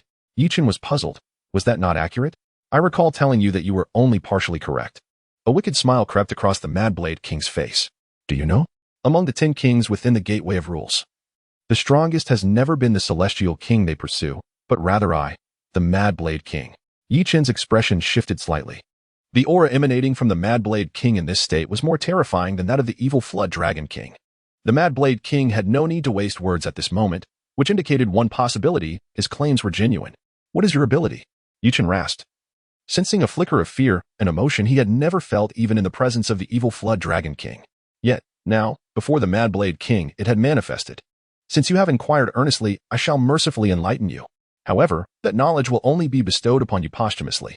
The Mad Blade King grinned malevolently, convinced that by the time he unleashed his true power, Chen would be but a lifeless husk. Chen's consciousness flickered, he witnessed another Mad Blade King. That figure laughed heartily, uttering 2 words before collapsing. What were they? Why? Why was he destined to die? Chen replayed the Mad Blade King's lips in his foresight, mimicking them repeatedly. Brain. His ability is to strike what he intends to hit, not merely what he can see. The Mad Blade King cackled, swinging his blade. Chen's eyes widened in horror as he fell, the remnants of his flame-wreathed sword vanishing. Chen drew his last breath. Chapter 172. I am Chen, a death god. It was over. Observing Chen's lifeless form, the Mad Blade King silently sheathed his sword. In the realm of combat between beings, he had always been invincible. At great heights, one feels the chill when his abilities were fully unleashed. As long as the flesh was not divine, death was inevitable. No matter how powerful one may be, the mind remains vulnerable. The Mad Blade King approached Chen's body, gently closing his eyes. You were strong, a true warrior. I yearn to know your name, but alas, those who perish by my hand are unworthy. He turned to depart, a tinge of regret lingering within him. It was a pity that yet another strong soul had succumbed to his prowess. A fine blade had dissipated, and he lamented the absence of companionship. It is a shame. Today, I must ensure you learn my name. Just as the Mad Blade King prepared to return to his throne for rest, a voice halted him. In an instant, disbelief filled his gaze. Chen should have been dead. His aura had vanished. His vital signs had ceased. How could he still be alive? Wait. There was no life force behind him. The Mad Blade King whirled around to find Chen's body still sprawled on the ground. But standing atop, it was a long-haired figure clad in death's garb, wielding the blade Regine Jacka on his shoulder. The Mad Blade King was struck dumb. Was this a ghost? Thanks to you, I might not have realized that I could, like Ichigo, shed my physical form and become a true death god. Chen proclaimed, glancing back at his body with a deep sigh and a shake of his head. It appears my body is truly beyond salvation. The Mad Blade King was left unnerved by Chen's transformation. A dead person returning as a vengeful spirit to confront him? Are you human or specter? He bellowed, drawing his long knife. I am Chen, and under the current circumstances, I am a death god. Death god. The term echoed in the Mad Blade King's mind as he paled, questioning Chen. Are you one of the malevolent gods? How can you enter the human race's gateway of rules? Oh, are you suggesting that there exists a gateway of rules for malevolent gods? Chen retorted. The King of Mad Blades furrowed his brow, sensing that this fellow appeared utterly oblivious to the circumstances. Should not the rules be communicated to the entire human race the moment someone steps through the threshold of the rules? Why had this lad not heard anything? In truth, after Chen had exterminated the monsters throughout the city, the consciousness of the heavenly Tao had indeed made an appearance. It sought to control Chen, this variable that did not belong to this world, in the simplest manner possible. However, its power proved insufficient, allowing it only to exert control within the confines of the rules. That was embodied in those eyes. Once Chen had unraveled that move, the heavenly Tao of this world found itself powerless against him. Chen flexed his body, which, though devoid of the enhancements of an immortal physique, possessed a peculiar sensation. It felt as if he had transcended the corporeal realm, allowing his powers of the Grim Reaper and the Void to manifest fully. After all, both the Void and the Grim Reaper, in a superficial sense, were entities devoid of physical forms. Yet, one pressing question remained, with a dead body. What was to come next? The thought was utterly vexing. He had arrived in good health, only to find himself dead upon return? Chen even envisioned the conversations he would have upon his return. Hey, brothers, I'm back. I have something truly incredible to share. I am no longer human. I am now a ghost. No, wait, I am the Grim Reaper. The mere thought sent shivers down his spine. Observing Chen's silence, the King of Mad Blades took the initiative to shatter the stillness. I do not know your situation, but you must understand one thing. You cannot defeat me. Upon hearing his words, Chen remained unfazed. I wonder if your blade possesses the ability to harm a soul. If not, I suggest you choose a means of dying. Chen retorted mockingly, his gaze betraying a fierce determination. This fellow was doomed. He had once aspired to embody the feminine form, and now he had met his own demise. Fortunately, since he could appear in the guise of the Grim Reaper, it indicated that resurrection was still within the realm of possibility. After all, he had the system at his disposal. System, I am truly astonished. You seem to predict everything, but it is no matter. For you are Chen. Harm a soul? Who told you I lack that capability? The King of Mad Blades scoffed, slashing with his blade. Instantly, blood gushed from Chen's spiritual form. Chen was taken aback. Could it truly be possible? Realizing this, he knew he could no longer afford to be reckless. His spiritual form lacked the resilience of an immortal body. He immediately channeled his void power, creating a massive gaping hole in his chest. clad in black. His deathly garb now bore many white stripes, and a pale mask adorned with red streaks appeared. Bankai, remnant fireblade. These actions transpired in an instant, for Chen felt the undeniable threat of his opponent's ability to attack his spiritual form. If his spiritual essence were to be extinguished, he would indeed perish. A torrent of flames erupted from Chen, engulfing the entire space in a fiery inferno. Your flames are formidable, but they are of no use to me. The king of mad blades' eyes burned with fervor. He coveted that blade. Oh, would you care to experience my most powerful strike? With that, he unleashed another devastating blow, shattering Chen's head once more. Yet, in his spiritual form, his body was entirely composed of spiritual and mental energy, endowed with the rapid regeneration of void power. His shattered head reformed in an instant. In the realm of the Grim Reaper, being shattered could lead to death, but alas, this is not the Grim Reaper. The author decides. As long as my spiritual and mental energies remain intact, I am immortal. Remnant Fireblade, South, 10 billion fire death burial array. Chen roared at the king of mad blades. The direction of his remnant fireblade suddenly shifted.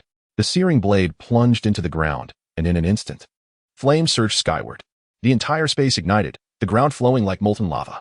Skeletal arms emerged from the magma, the ashes of the deceased awakened by the remnant fireblade. The purpose of the 10 billion fire death burial array was to rouse the ashes of those who had perished by Chen's hand, transforming them into a legion of charred skeletons, eternally regarded as enemies by Chen. The king of mad blades momentarily faltered, ascending into the air. If you believe you can kill me with such tactics, you are sorely mistaken. Just as he uttered these words, the ground trembled violently. Countless streams of lava erupted from the earth. A 1,000-meter-long skeletal dragon glared at the king of mad blades, trailed by thousands of monstrous skeletal remains. Chapter 173. The Death of the King of Mad Blades. The king of mad blades stood in stunned silence. What manner of creature is this? A dragon? Does such a thing truly exist? The various monstrous skeletal remains following the charred dragon sent chills down his spine. Surely, you cannot counter this move? Chen's voice echoed from afar, while he concealed himself within the magma, blending in with countless smaller beasts to obscure his presence. Even as he submerged himself in the lava, he did not forget to stash his corpse in the system's backpack. With the skeletal dragon accompanied by thousands of gigantic beasts, the sheer density of the skeletal army was enough to instill terror. The sight could induce a crippling fear of crowds. The skeletal dragon opened its maw, lunging toward the king of mad blades. The myriad of skeletal soldiers surged forward in unison. Countless monstrous beasts trampled over their fallen comrades, climbing in layers. Although the king of mad blades had encountered similar situations before during the human race's battles against the malevolent gods, this time he found himself utterly alone, facing an army of countless skeletal foes. Gritting his teeth, he realized he had no choice but to engage. As the skeletal army emerged, the temperature within the space surged dramatically. The king of mad blades fought with every ounce of strength, slashing through the ranks of the skeletal soldiers. Though the skeletal army was frail, they were, after all, lifeless entities. Their remains continuously regenerated, a far more nauseating phenomenon than Chen's rapid revival.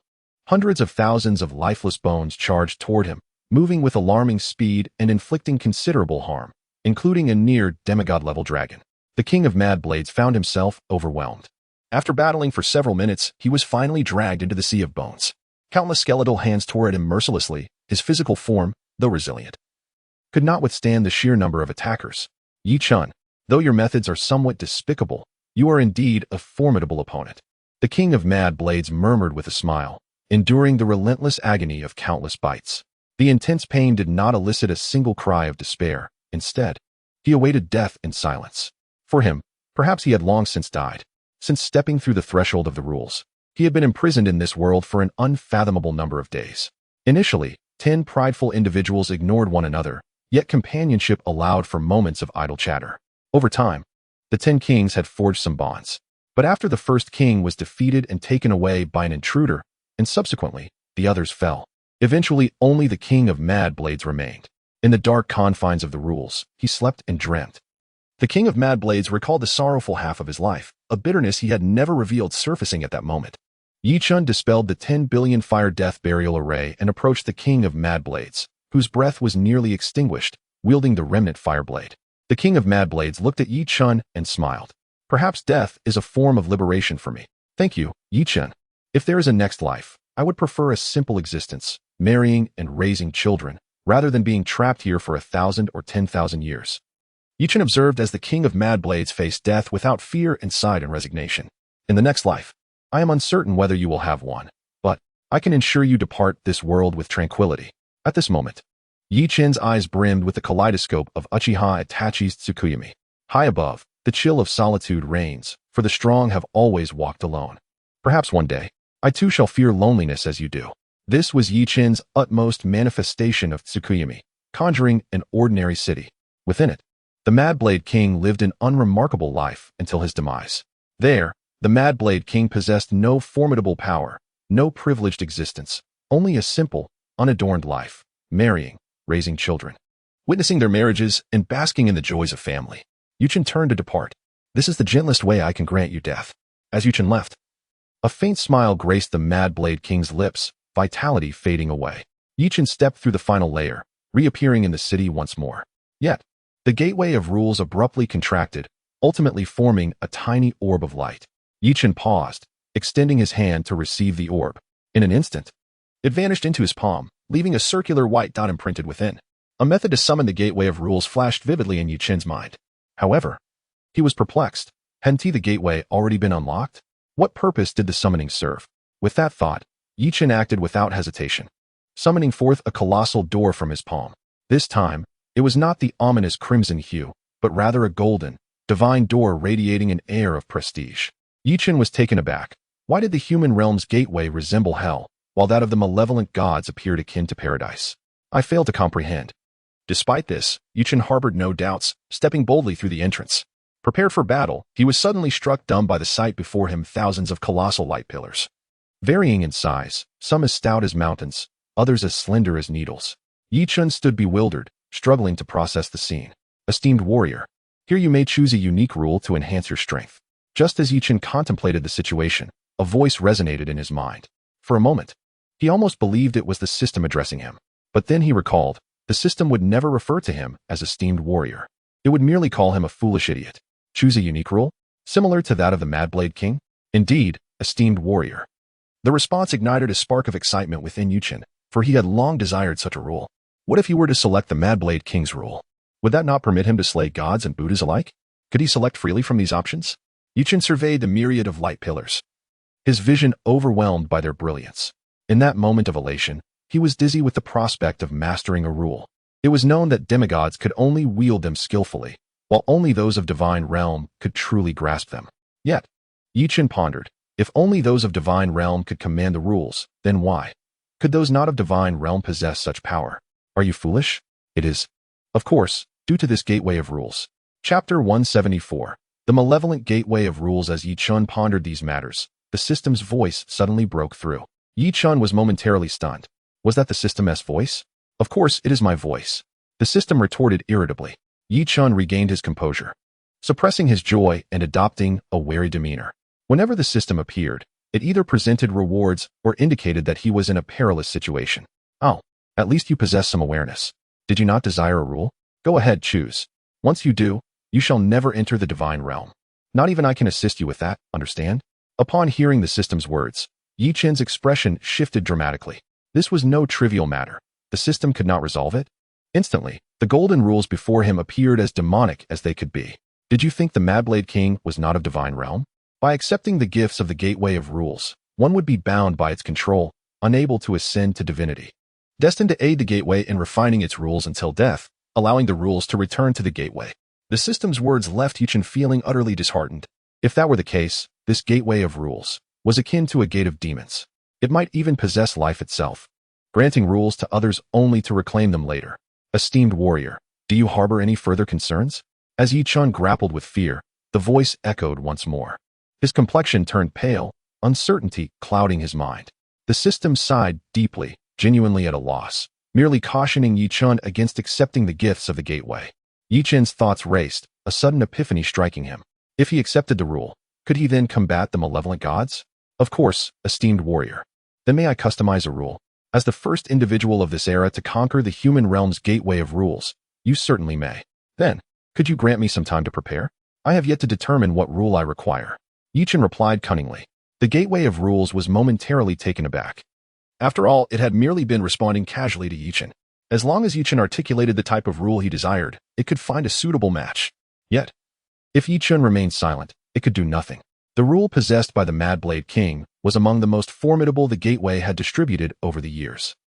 Chen's ability to vanquish the Mad Blade King sparked a strong desire within the Gateway to claim him as its servant.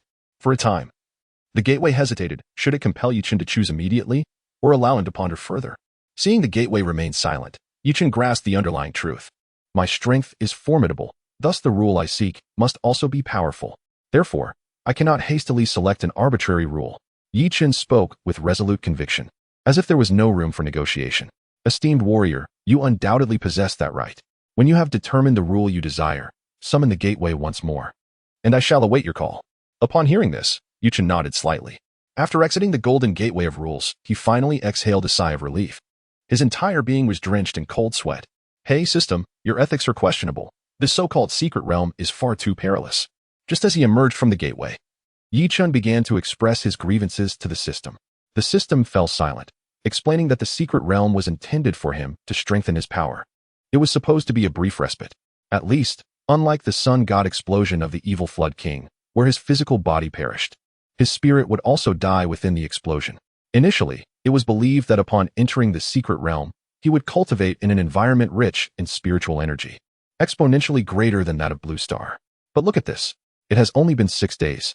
You, instead, slaughtered a city of monsters, attracting the attention of the world's heavenly laws. This has directly led the Gateway of Rules to develop an infatuation with you. What am I to do? I am equally despondent. System, please respond. What should I do? Chen began to act, showcasing his thespian talents. The original intent was for you to become a saint, and then gain the Gateway's acknowledgement, subsequently breaking through to the divine realm. Who could have predicted your extraordinary capabilities? You should have said so sooner. I am a system, not a caretaker. Isn't that essentially the same? The system, exasperated, replied. Your next reward will be a resurrection token. Train diligently. Without entering the divine realm, you shall not leave this secret realm. Is this how grand it is? The system, with an expression of disbelief, ignored Chen entirely. Chen, feeling foolish, ceased speaking and found a place to rest. The system chimed, here's your resurrection coin. Try not to die so much. This resurrection coin feels a bit pedestrian. Could we perhaps use Dragon Balls next time? I'd like to make a wish. Absolutely not. Chen chuckled, clutching the golden orb. A coin materialized in his palm, and he retrieved the corpse from his inventory, placing it on the ground. The resurrection coin, upon detecting the corpse, displayed the option to use. Truly, a user-friendly feature. With a simple flash of golden light, vitality surged back into Chen's body. Hold on, is this resurrection a tad hasty? I've read Xinxia novels where resurrecting someone involves trials of fire and wind, tribulations of heavenly lightning, and the like. If you insist, I can arrange something similar for you right now. Never mind, I was just musing. Chen's spirit dove back into his physical form, his eyes snapping open as he rose, stretching. The innate creation-based breathing technique of his body greedily absorbed spiritual energy, filling Chen with a long-missed joy. It's good to be alive. He then stroked his head, lamenting. But the lack of hair is quite bothersome. Immediately, he accessed the enhancement interface, where his points were displayed as a staggering 180 million. Defeating Mad Blade King had yielded 100 million points. Without hesitation, he upgraded Flowing Blade-like Flames. Flowing Blade-like Flames Enhanced Edition, enhancement requirement, 1 billion points, fire immunity.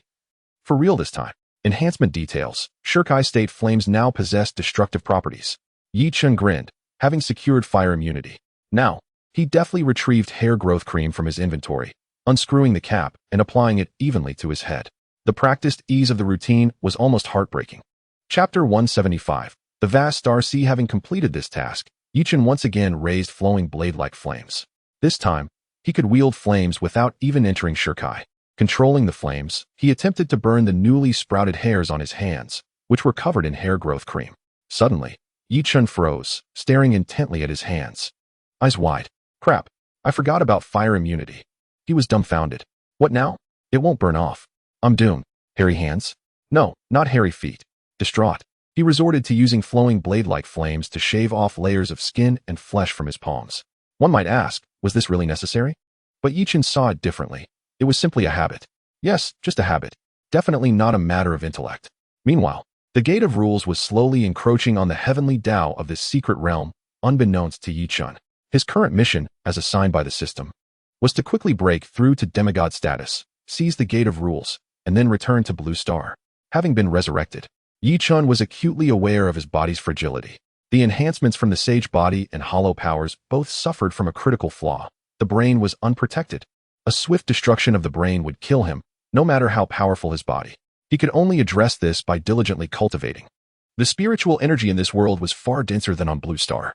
After just a day and night of cultivation, he was already on the verge of reaching the bright moon realm. Today's reward is here. Let's enhance your body first. Ever seen 7 deadly sins? 7 deadly sins. Body enhancement? Are you giving me Sunshine's grace? Chen's eyes lit up as he snapped out of his cultivation. You think too small. I've got the fountain of youth for you. Chen? System, are you feeling all right today? Are you sure you can give me that? Don't want it? Then Yes, I want it. Chen interrupted, his heart pounding with excitement, nearly prostrating himself before the system. I thought you'd hesitate for a moment longer. Just kidding. Am I that kind of person? Any hesitation would be disrespectful. System. The fountain of youth was no small matter. In the original story, man drank it and became immortal, using that immortality to clash with the demon god king. While it didn't drastically increase combat power, it maxed out survivability.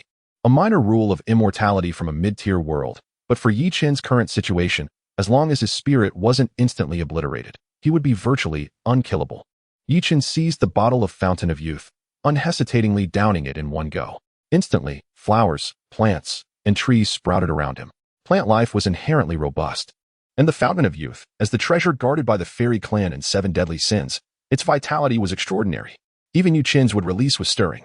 Sensing the change in his wood release, Chen froze, quickly communicating with it. The emerald wood release appeared in his hand, now devoid of any wooden texture. Resembling a jade staff, translucent and radiant. Chen was stunned. Things never go as I expect. Is this really my wood release? The kind that could instantly create a forest? Now it creates jade? Although the change was significant, Chen forcefully snapped the staff. It was clear that the material was still wood, but with strange properties. The hardness was unparalleled, likely able to shatter diamonds with a single strike. There was no comparison. Having done this, Chen once again focused on cultivating. Watching Chen's cultivation skyrocket, the Gate of Rules began to panic. This kid could kill Mad Blade King, a demigod, even in the stellar transformation realm. What will he be like when he reaches the bright moon realm? And he just unleashed a surge of vitality. The Gate of Rules now valued Chen as much as someone who had been squatting for 3 hours in a pit needed a pack of tissues. If it could use Chen and grant him a powerful rule, could he perhaps slay a god with the power of a demigod?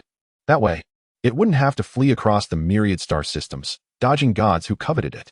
Meanwhile, the system quietly hid within Chen, contemplating what kind of cultivation method to arrange for him tomorrow, so he could become a saint in a matter of days. Although Chen's current combat power was high, he was like a mage with skills but no mana. Now he had plenty of mana and skills, and even decent close combat swordsmanship and combat experience. What he lacked was levels. A max-level character using a small fireball would still deal more damage than a level 1 character using a world-ending spell. So the system had devised a series of plans, just waiting for the right moment to legitimately give Chen a boost. As dusk fell, crimson moonlight bathed Chen's shoulders. He hadn't eaten in 3 days, as the stench of this inner world completely spoiled his appetite. Suddenly, a powerful aura erupted from Chen, rippling outwards. Bright moon realm. Finally, Chen exclaimed, opening his eyes in delight. He had taken another step towards the system's goal. The system scoffed at Chen's progress. In a world where spiritual energy has revived, such a rate of cultivation is indeed commendable. However, in the grand scheme of the universe, the presence of beings who can achieve the Saint Realm in merely 3 days is exceedingly common. After all, the Saint Realm is merely the starting point. Blue Star is but a diminutive celestial body. The concept of a planet is vast. Is Blue Star large? Certainly, it is immense, to the extent that some individuals may traverse their entire lives without encircling it even once. Yet, the sun's volume is approximately equivalent to that of 1.2 million blue stars. And amidst this boundless sea of stars, there exists an innumerable array of planets that surpass the sun in size. The system quietly cast a glance at Chen, who was eager for rapid growth, yet also patient, for he was Chen. Chapter 176, The Demigod Shinchanshan Brothers. Hold the line. The northern frontier must not fall. Charge. Amidst the swirling snow, countless warriors surged toward the battlefield. A towering snow woman, hundreds of meters tall, stood behind the army of beasts. She was the ice queen of the northern frontier. Behind her trailed an unsightly fish monster. One could not help but acknowledge the resilience of this scavenger, surviving against all odds. The death of the evil Flood Dragon King took Yi Chen away and severely injured by Junjian. Currently, the human demigods were in seclusion, leaving only the Ice Phoenix Saint and the Space Saint to confront the two Saint-level beasts before them. The plight of humanity seemed to worsen. The nearly indestructible Scavenger and the Ice Queen, who was evenly matched with the Ice Phoenix, clashed, causing all living beings within a radius of several dozen kilometers to be frozen solid. However, such combat made Zhang Bingqing somewhat restrained. The Ice Queen harbored no concern for the identity of the beings caught within her attack range. Human or beast, it mattered not, as long as they were annihilated. In contrast, Zhang Bingqing had to consider whether the widespread devastation caused by her own attacks would inadvertently take the lives of her allies. As hours passed, the entire northern frontier became drenched in blood. Was it human blood, or that of the beasts? It no longer mattered. The moment the scalding blood touched the ground, it crystallized into ice. In such an environment, injury could very well signify the end of life. The two ice elemental monarchs were locked in a fierce struggle. As night fell, Yi Chen awoke with a start. The surroundings had transformed into a serene and tranquil scene. After a period of cultivation, he had simply constructed a wooden hut, furnished with a bed he had borrowed from a hotel, and had fallen into a deep slumber. Cold sweat streamed down Yi Chen's forehead, for the dream he had just experienced felt all too real. The front lines of the northern frontier on Blue Star had been breached, corpses filling the deep trenches as countless beasts trampled over their fallen comrades, advancing toward the Great Xia. Where they tread, none survived. Why did he dream such a thing? Was it because he could not let go of them? Yi Chen supported his forehead, calmly pondering for a moment, yet he could not arrive at any conclusions. As he gazed out the window at the scenery, he realized that the world had once again transformed. During his slumber, the passive cultivation method had significantly enhanced his prowess. He searched for a nearby hotel to replenish his supplies, took a shower, had a meal, and resumed his cultivation. The previous dream had instilled a profound sense of unease within him. He needed to swiftly resolve matters here and return to Blue Star. Time passed rapidly, and the system's notification sounded once more. Today's rewards had arrived, but due to the relatively low intensity of the creation breathing technique, an upgrade was in order. Upon hearing the system's voice, Yi Chen jolted awake. What was its name now? Super creation breathing technique? The system was flabbergasted. When had this person learned to read minds? This was unacceptable. It was far too embarrassing to have the name guessed so easily. The system would not name it so casually. Henceforth, it shall be called the Celestial Creation Breathing Technique. Yi Chen, aren't these two names quite similar? Not at all. Super sounds too lowly. Adding celestial makes it far more appealing. The system quipped. Now that the rewards are here, I shall take my leave. Prepare yourself mentally, Yi Chen, bewildered, thought. Prepare myself mentally for the rewards? He then casually unwrapped the newly awarded golden orb. A flash of golden light surged into Yi Chen's body. In an instant, the winds and clouds shifted dramatically. Spiritual energy poured into Yi Chen with reckless abandon. Who am I? Where am I? What am I doing? Yi Chen's mind went blank. The influx of spiritual energy was overwhelmingly exhilarating. Yet, his body felt slightly distended and painful. Boom. With a loud explosion, Yi Chen transformed into a mist of blood in the sky. The blood mist quickly coalesced into a human form. Yi Chen, bewildered, thought, did I just die? As soon as the thought crossed his mind, the same phenomenon occurred again. The spiritual energy, upon detecting Yi Chen's presence, went into a frenzy once more. This time, Yi Chen was aware of the spiritual energy's behavior. What the heck? Yi Chen transformed into an enormous figure once again. Boom. The blood mist dispersed and reformed. Yi Chen sat on the floor, deep in thought. Boom. The blood mist scattered once more and reformed. Yi Chen lay on the ground, questioning his existence. This situation persisted until the surrounding spiritual energy was completely depleted, and Yi Chen finally ceased to explode. 146 times. Yi Chen murmured to himself. I exploded a total of 146 times. Who would believe that? Yi Chen wept bitterly, for the sensation was overwhelmingly delightful. His physical body exploded. The spiritual form had yet to manifest, his body reformed, and before he could utter a single word, it exploded again, only to be restored. Yet such rapid cultivation speed was astonishing. The fountain of life was indeed extraordinary, despite the lack of spiritual energy enhancement. Its vitality was so robust that it was nearly impossible to perish. Moreover, the spiritual energy absorbed into his body remained after each explosion, preserved in small quantities as his body reformed. In merely half an hour, he had exploded 146 times and advanced a small realm. He had reached the mid-level of the Bright Moon realm. Yi Chen felt tears welling up. This pace of cultivation was exhilarating. However, it felt akin to playing Mario, the kind with infinite lives. Though the process was painful, the outcome was invariably favorable. With this thought, Chen began to move swiftly. In his rapid movements, he exploded twice more. Now, the count stood at 148. The system silently observed Chen, nodding in satisfaction. Did you think it was Chen's enthusiasm that pleased it? No, it was the system's own casual upgrade of a breathing technique that had become so powerful. Truly, I am remarkable. In the southwestern region of Blue Star, the midday sun shone brilliantly. In this uninhabited environment, a tower soared skyward. The metallic structure reflected the sunlight, dazzling in its brilliance. The human god tower, as the residence of demigods, was far from simple. Although constructed by the demigod Chen, the internal arrangement was not of his design. The top floor of the human god tower was solely occupied by Chen. Throughout the years, only he had been permitted entry. The other floors housed various departments: the armament division, the medical research division, the material division, the technique division. A myriad of departments existed, all dedicated to the future of humanity. If one were to inquire about safety, as the sole demigod of Blue Star, Chen was undoubtedly in the safest of circumstances. Chapter 177. Hoping this time. Chen had never disclosed to anyone that his lifespan was nearing its end, which is why he was so fervently striving to attain the so-called divine status. However, the path to divinity was fraught with difficulty, just like his name suggested. His innate talent was eternal life. He could exist in this world forever, provided he refrained from cultivation. The moment he embarked on the path of cultivation, spiritual energy would flood his body, causing his prowess to surge exponentially.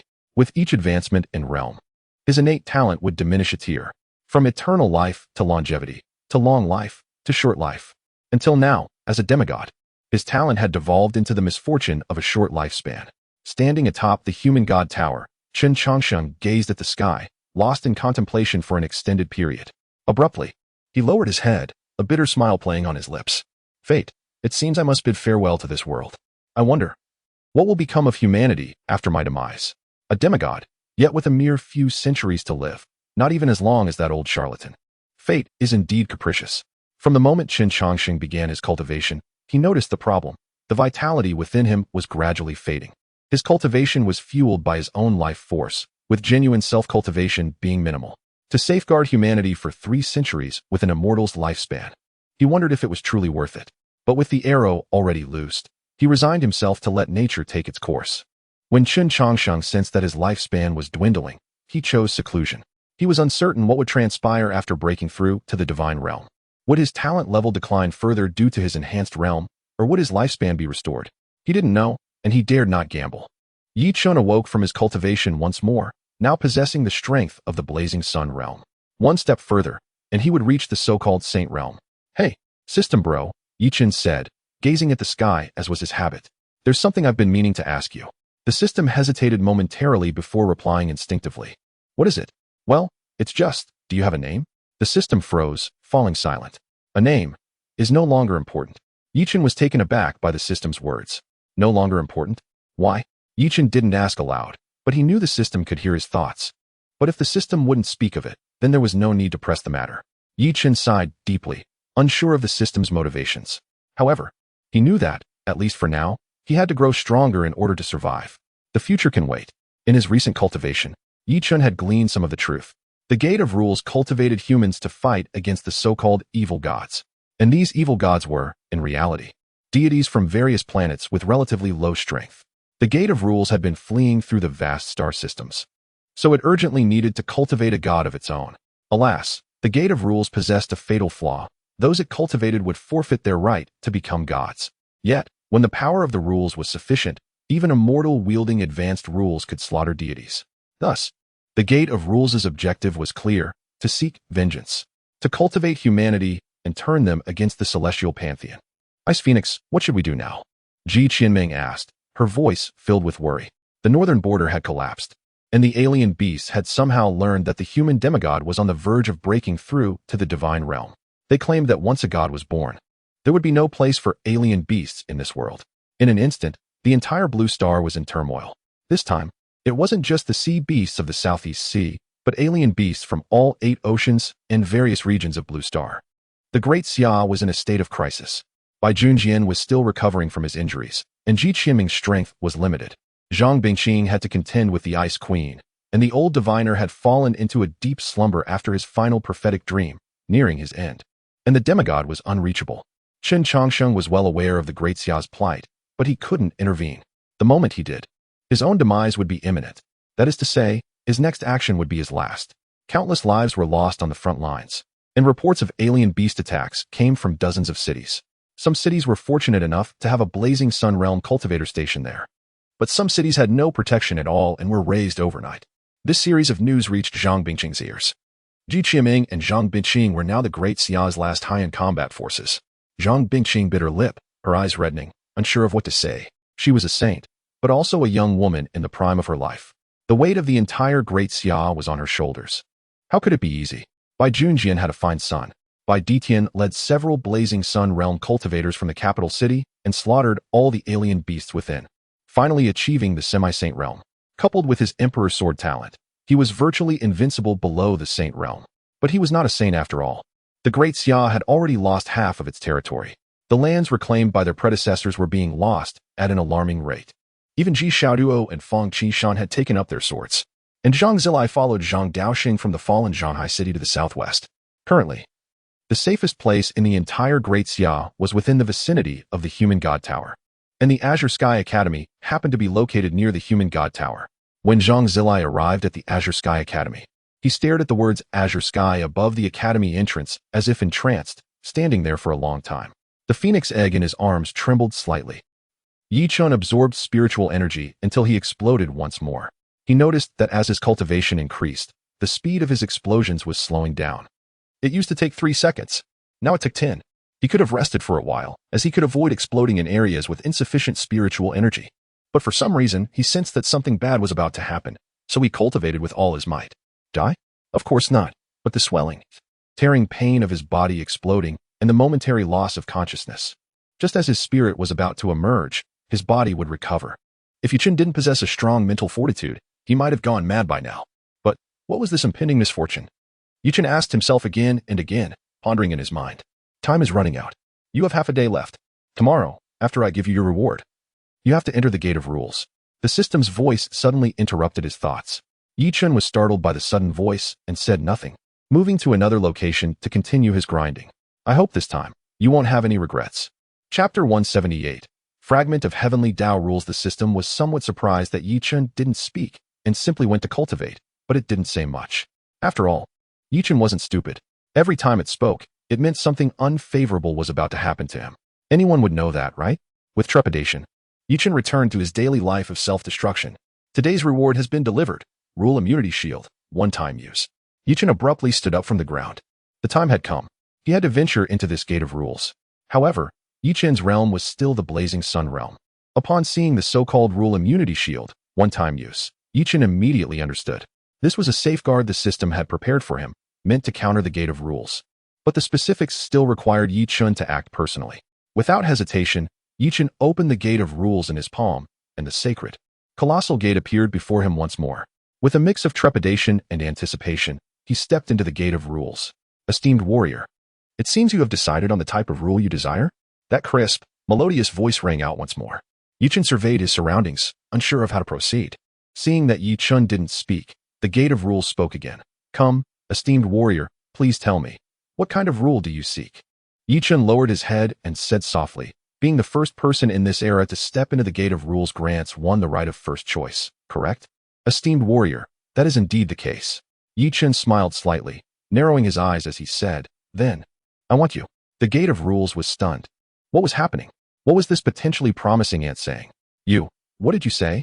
I said I want you. Yi Chun replied with a wicked grin. In hand, the blade shimmered like fire, poised before him.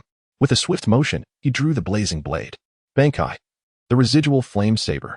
At this moment, the door of rules stood perplexed, his mind a blank slate. It was only upon the emergence of Yi Chun's residual flame saber that he finally reacted. What do you intend to do? The door of rules exclaimed in alarm, recognizing the intense heat it had previously sensed. Fire, as a tangible substance, is also a manifestation of a rule, capable of incinerating and devouring all. As long as the temperature of the flame is sufficiently high, it renders one invincible. Countless flames were condensed within the residual flame saber, and Yi Chun felt the surge of power coursing through him. The benefits of his realm were minimal, an almost negligible amplification. Perhaps this was because the realm of spiritual energy he wielded did not pertain to the rules. I seek nothing but to wield my residual flame saber, which carries the weight of the rules, to obliterate all that it touches.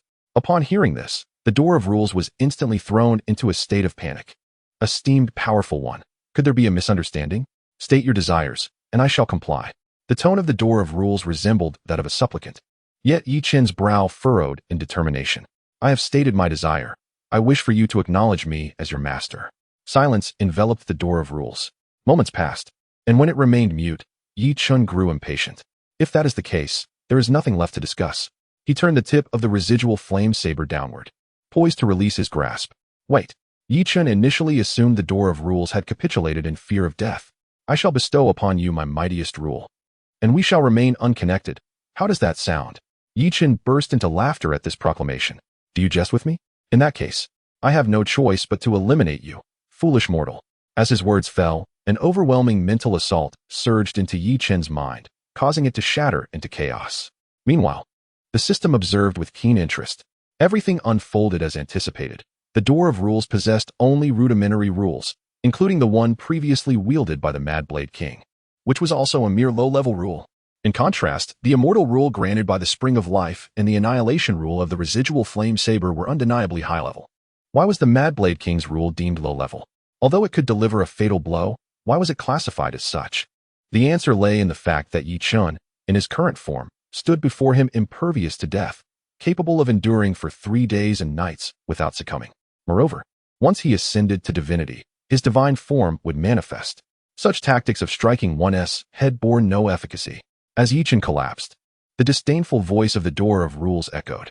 A decent specimen, unfortunate that I cannot utilize you. Thus, you must take your leave. The system was left speechless. Was the level of the door of rules truly so low?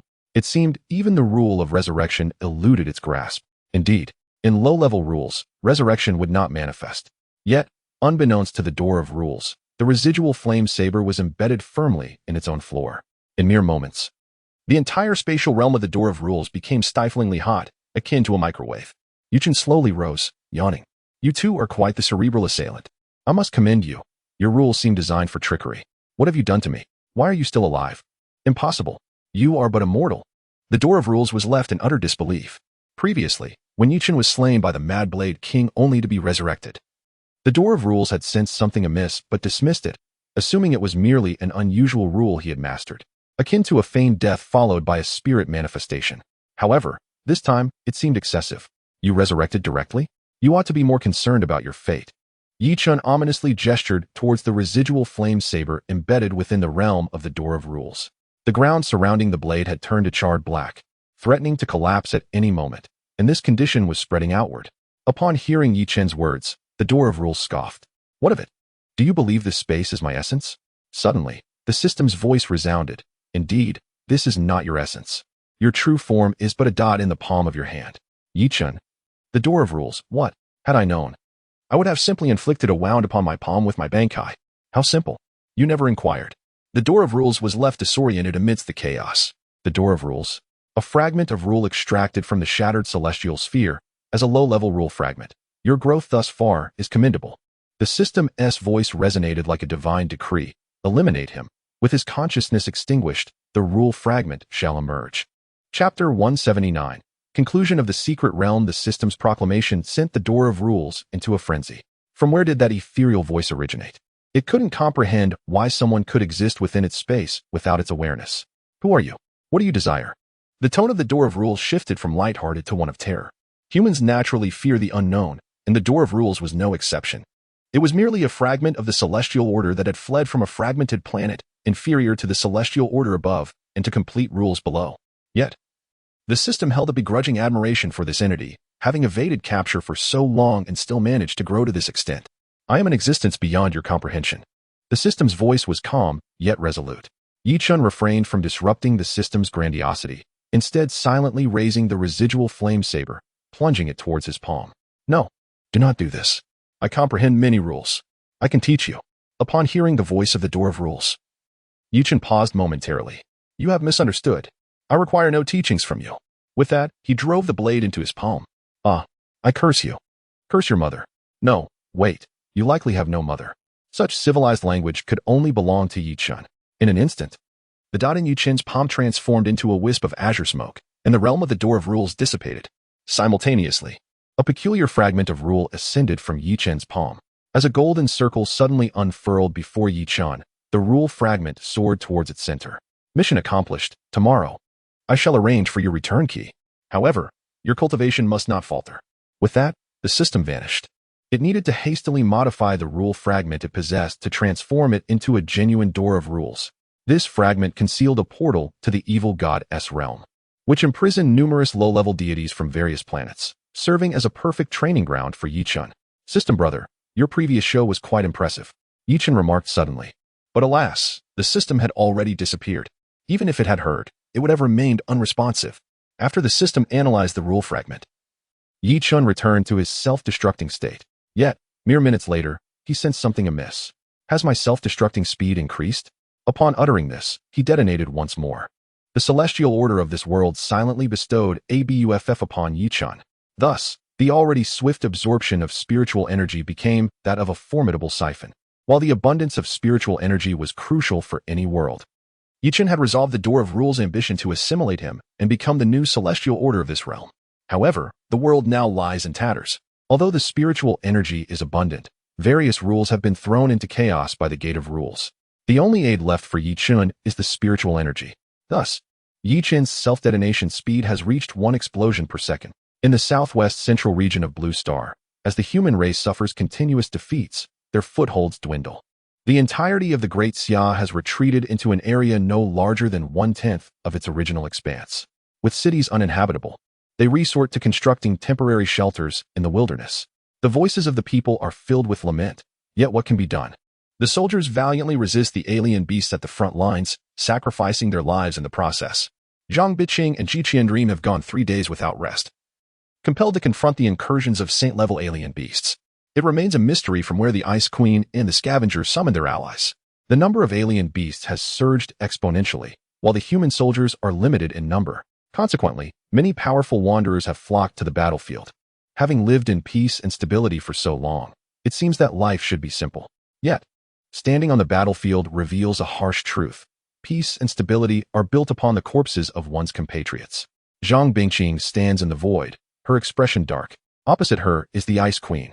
As the Ice Phoenix, Zhang Bingqing embodies the extremes of both flesh and ice, making her significantly stronger than an ordinary saint. Unfortunately, her opponent is also of the ice element, the Ice Queen. This ensures that any confrontation between the two will inevitably end in a stalemate. Meanwhile, Ji Qiandream feels utterly helpless against the Scavenger, whose regeneration rate is alarmingly rapid and whose vitality is terrifyingly strong. Without comprehending the principle of spatial annihilation, there is little that can be done against this foe. The alien beasts swarm, their numbers seemingly endless. Though the human race remains undaunted, their physical forms cannot rival those of the alien beasts. This exemplifies the cruelty of war. Little girl, the annihilation of the human race is a foregone conclusion. There is an old saying among your kind: those who recognize the times are wise. Why not join me in the Ice Clan? I will assist you in altering your bloodline, and we can become like sisters. What do you say? The Ice Queen squints, a smile playing at her lips as she gazes at Zhang Bingqing. She acknowledges Zhang Bingqing's strength, yet their differing stances mean that if Zhang Bingqing declines, she will have no choice but to strike. Zhang Bingqing does not respond immediately. Instead, a long sword emanating coldness materializes in her previously empty palm. Although it is a sword, she has always wielded it as a staff, enhancing her ice element.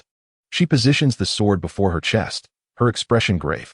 Regardless of the improbability of this proposal, I cannot abandon the countless compatriots behind me. Zhang Bingqing's tone is sharp and resolute. Upon hearing her response, the Ice Queen grows even more fond of Zhang Bingqing. A person who forsakes their kin is truly despicable. You are quite remarkable. I genuinely like you. The Ice Queen smiles, her beauty causing Zhang Bingqing to momentarily be taken aback. However, in an instant, she regains her composure. Then I shall cripple you and bring you back to my clan, forcibly altering your bloodline. As the Ice Queen finishes speaking, countless ice pillars suddenly emerge behind her, hurtling toward Zhang Bingqing. Without moving, Zhang Bingqing merely thinks for a moment, and a massive ice wall materializes to shield her from the oncoming projectiles. Surely you must realize that such rudimentary tactics are futile? Zhang Bingqing states coldly. Of course, unfortunately. Dear sister, I cannot bring myself to kill you. The Ice Queen replies with a hint of mockery. I have already stated, I possess only one brother. Zhang Bingqing remains unfazed by the Ice Queen's taunts. It is evident that this individual has previously referred to herself as an elder sister in her presence. Oh, I assume you are referring to that useless brother of yours?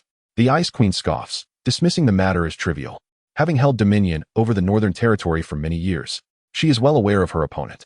Thus, she knows both Zhang Daoxing and Zhang Zilai, the latter being the so-called useless brother. Upon hearing this, Zhang Bingqing's previously calm demeanor erupts with murderous intent.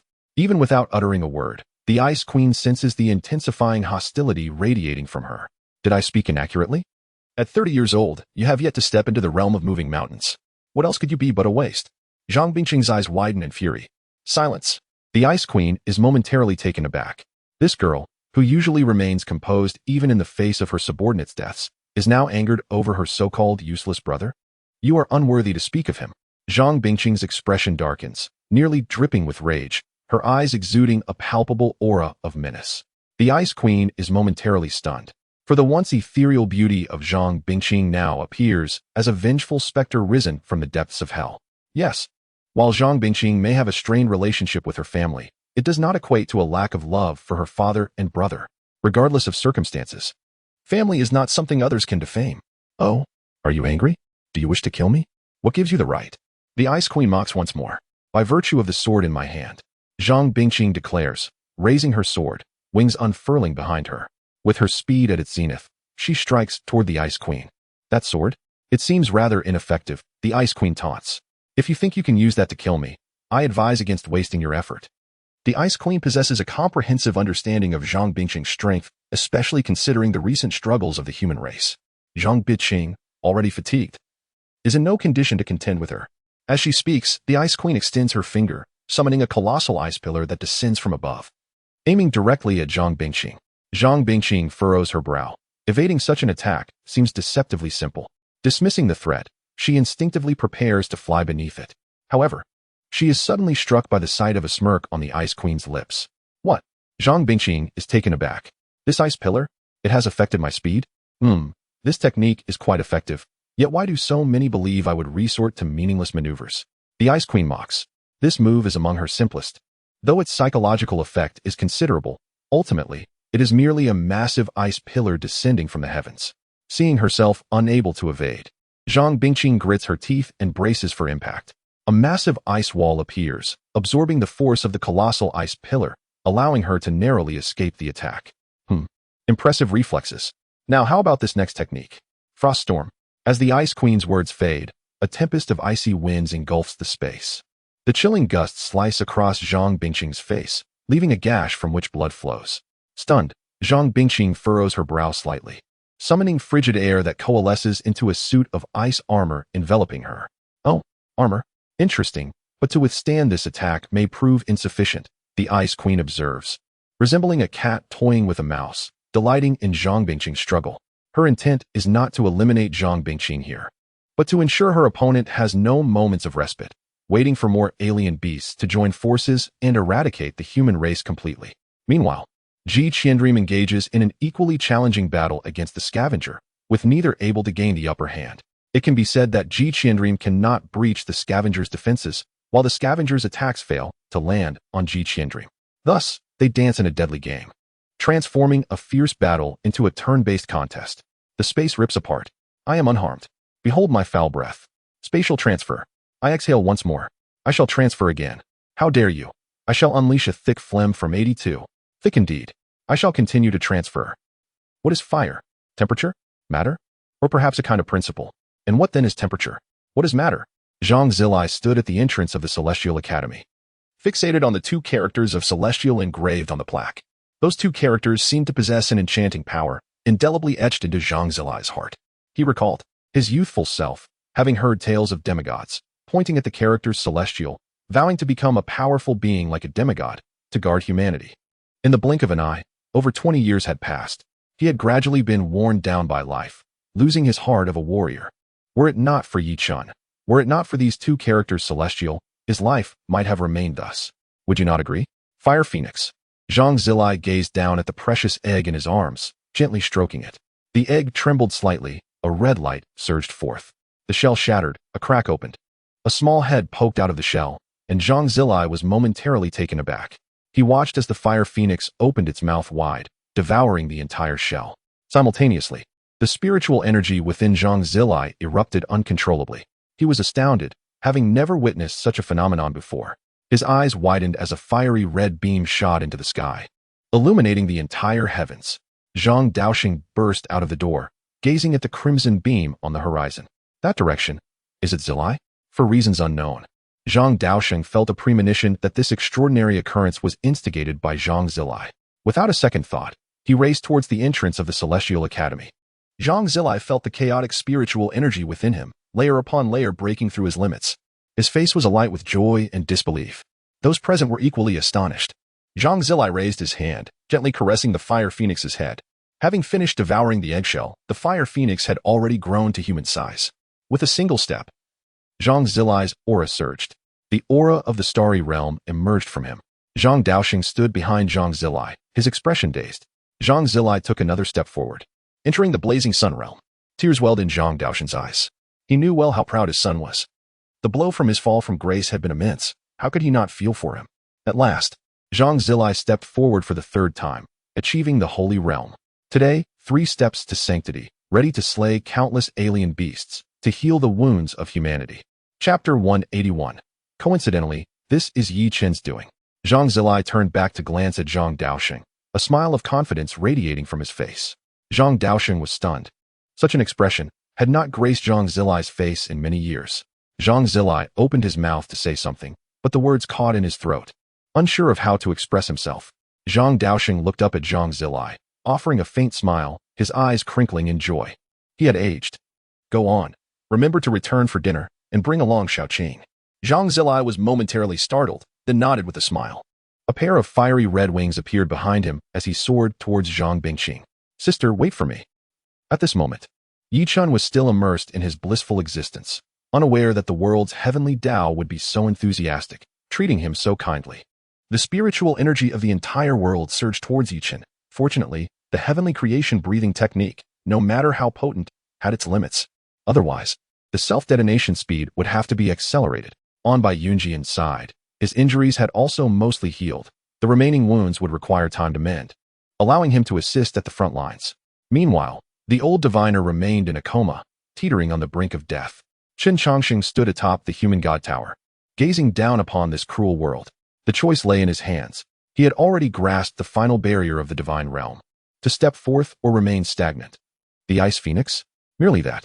Our race's army of alien beasts is on the way. What can humanity use to resist? The annihilation of humanity is merely a matter of time, with only 2 remaining in the Holy Realm. How can they fend off millions of alien beasts?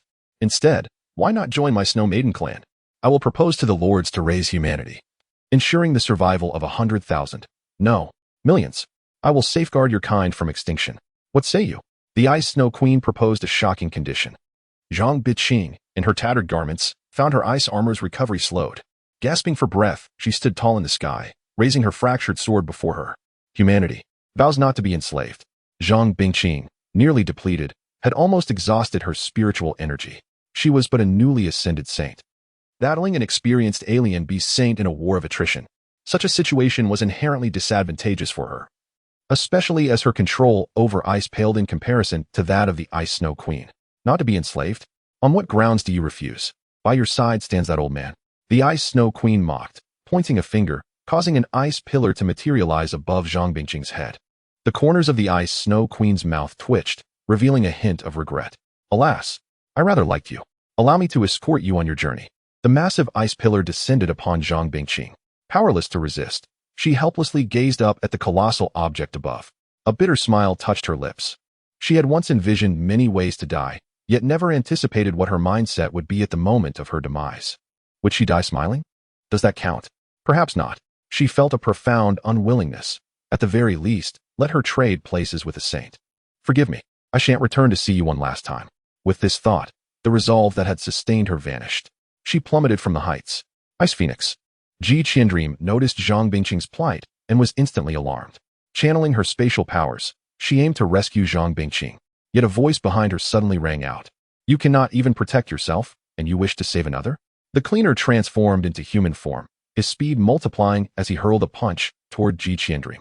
Furrowing her brow, Ji Qiandream realized that using spatial powers at such close proximity would also endanger the cleaner, putting the Ice Phoenix at risk.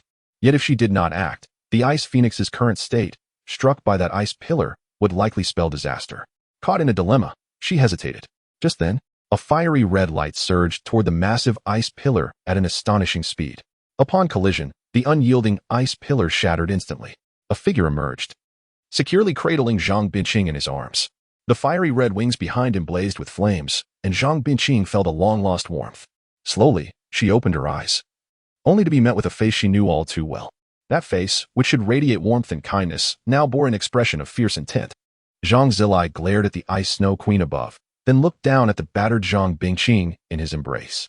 His aura was chaotic, spiritual energy depleted, and his body was marred with wounds. In that moment, his eyes glistened with unshed tears. Zhang Binqing, with great difficulty, reached out to touch Zhang Zilai's cheek. A faint smile graced her lips. Brother, do not speak. Rest well, leave the rest to me.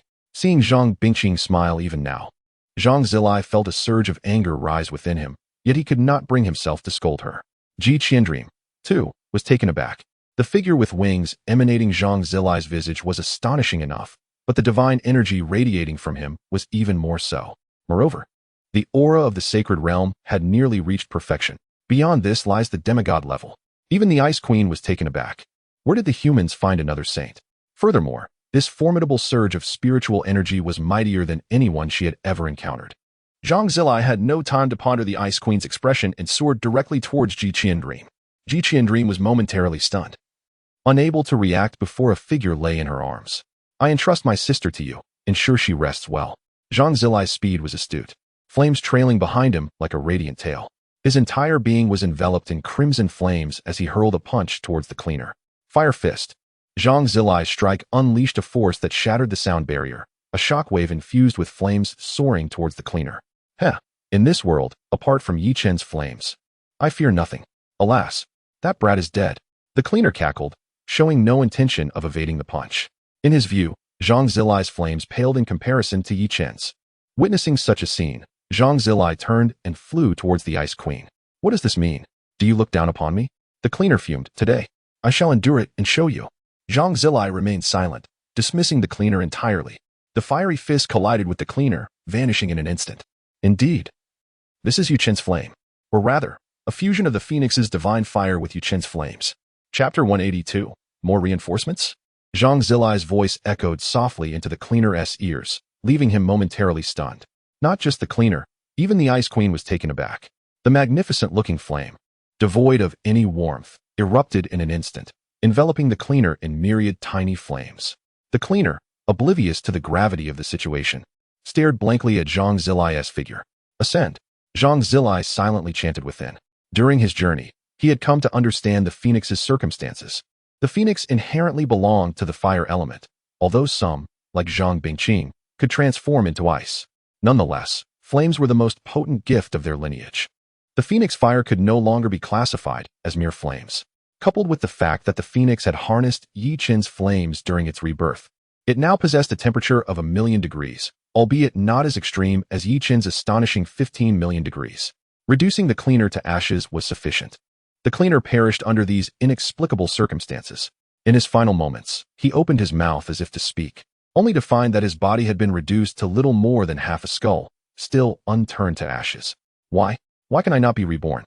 What has happened to my indestructible body? The cleaner, unable to comprehend the reasons for his demise, passed away with a lingering confusion. The Ice Queen gazed heavily at Zhang Zilai, pondering why that previous move had the power to vanquish the cleaner. This posed a serious question for her as well. You did not grasp it, did you? Zhang Zilai suddenly lifted his gaze to meet hers, his eyes cold and indifferent. I merely invoked the principle of flames that consume all. This is one of the rules of Phoenix fire. Zhang Zilai seemed to be elucidating the recent events to the Ice Queen. However, this statement took on a different connotation in her ears. He implied that his flames were infused with other rules. Why?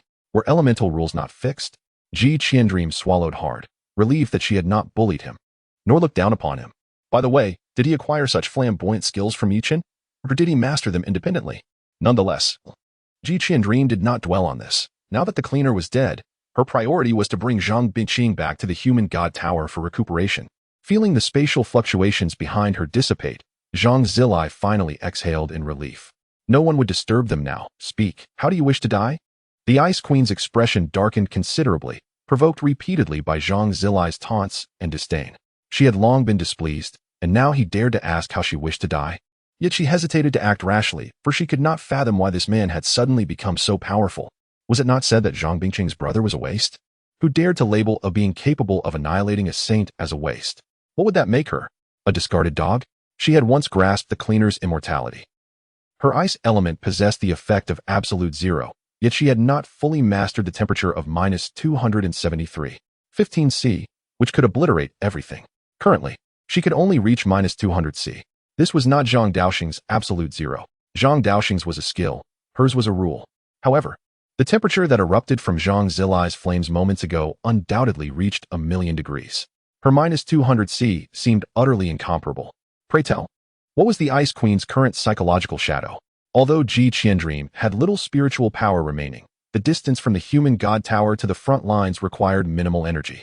Quick, prepare a medical chamber. Ji Qiandream shouted at the personnel in the medical department, cradling Zhang Bingqing. Upon seeing Ji Qiandream's frantic calls, Tang Qingshan furrowed his brow. What is all this noise? It's disrupting.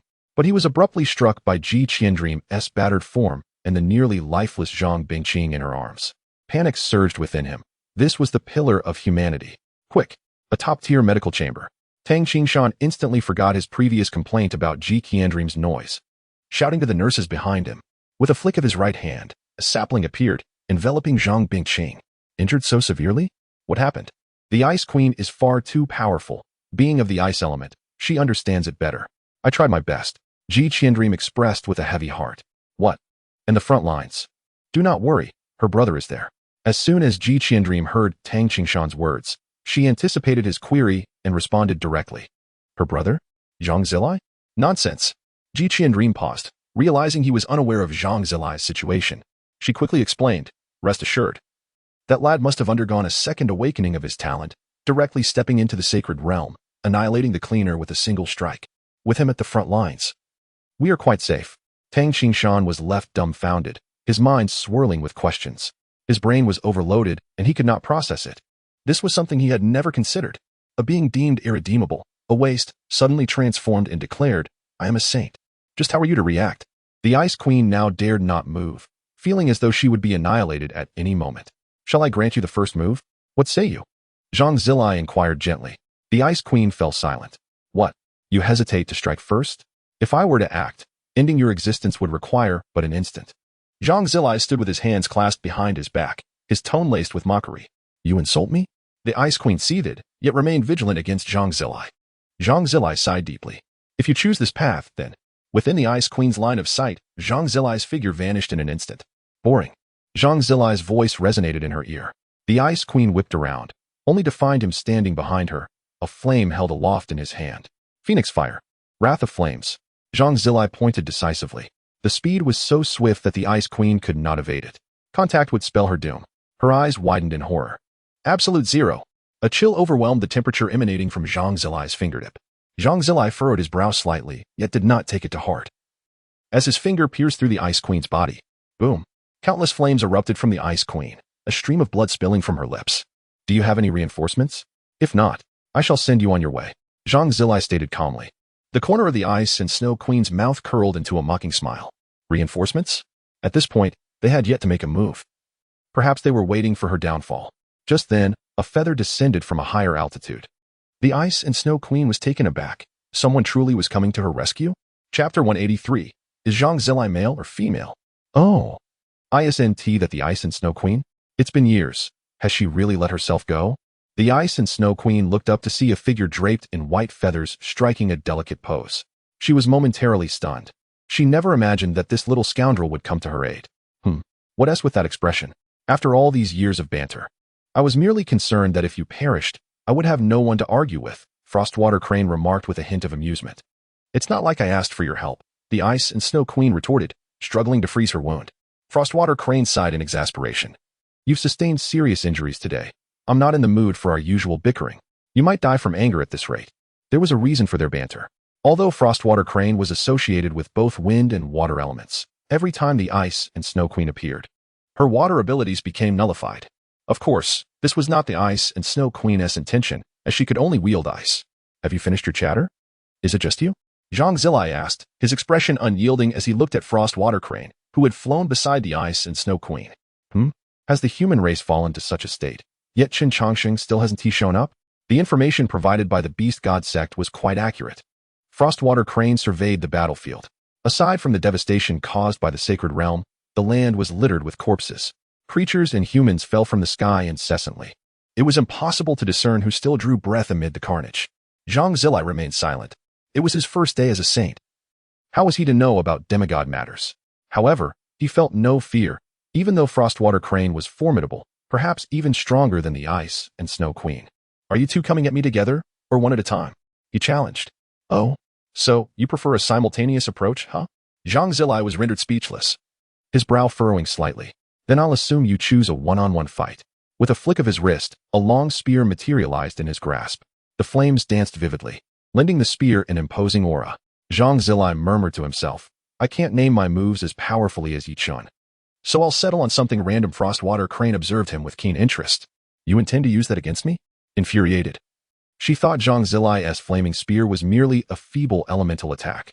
Flame spear. Zhang Zilai roared, hurling the fiery weapon at the Ice and Snow Queen. What? Is that thing meant to be thrown? Frostwater Crane was momentarily taken aback, expecting it to be used as melee weaponry. The flaming spear spun rapidly through the air, its fiery tail trailing behind. Your flames are indeed powerful, but I've already observed. Frostwater Crane pointed.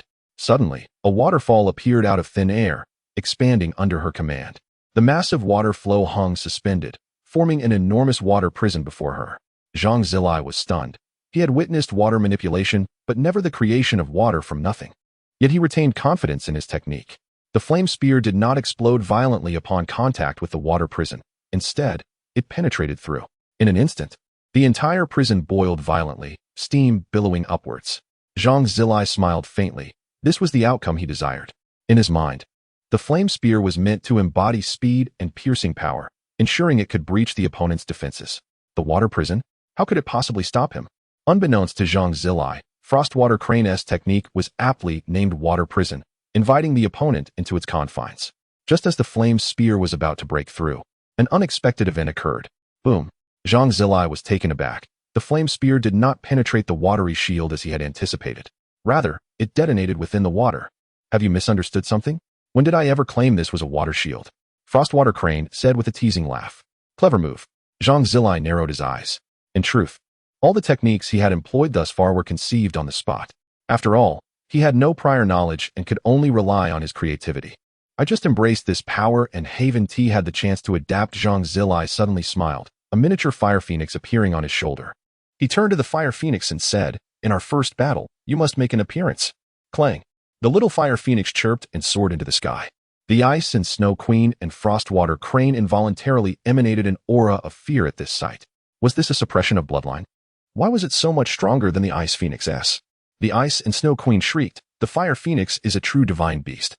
The Ice Phoenix is merely a mutation. Frostwater Crane, too, gazed at Zhang Zilai's figure with a hint of panic. Although her strength was considerable, the pressure emanating from bloodlines was undeniable. Moments passed. The fire phoenix vanished, and a figure emerged from a massive inferno. Zhang Zilai stepped forth, his hair having grown significantly longer, secured by a phoenix hairpin. Why do I lose my hair when using flames? Yet you become more handsome. Etching cried out. Zhang Zilai's attire had transformed from casual wear into a resplendent golden outfit, replaced by a fiery red feathered cloak, complete with eye makeup and colored contacts. His aura had become remarkably regal, exuding an imperial presence. Strangely enough, in the Phoenix clan, the Phoenix is female, while the is male. Thus, the question arose, in Zhang Zilai's current state, was he male or female? Ugh, was he male or female? Zhang Zilai stepped forward, flames surging around him, engulfing half the sky. Have you decided how you wish to perish? With a slight opening of his eyes, his tone was chillingly severe. Who are you? Frostwater Crane furrowed her brow tightly. She had never heard of such a powerful being among humans. In terms of realms, she had reached the pinnacle of the sacred realm. Regarding bloodlines, a further step would elevate her to a divine beast. Yet this individual before her had merely changed form and possessed strength nearing that of a demigod? How could this be? Zhang Zilai. You may call me Fire Phoenix. Chapter 184. Transformation without combat. It's the rule. Deep in contemplation, Chen Chongqing suddenly turned around. This aura? A new demigod? Is it the white-haired boy or the girl named Zhang? No. This aura hasn't reached demigod status and is filled with rage while the white-haired boy's attacks are fierce. His aura lacks such fury. As for Zhang, that's impossible. As Chen Chongqing prepared to head towards Zhang Zilai, he abruptly halted.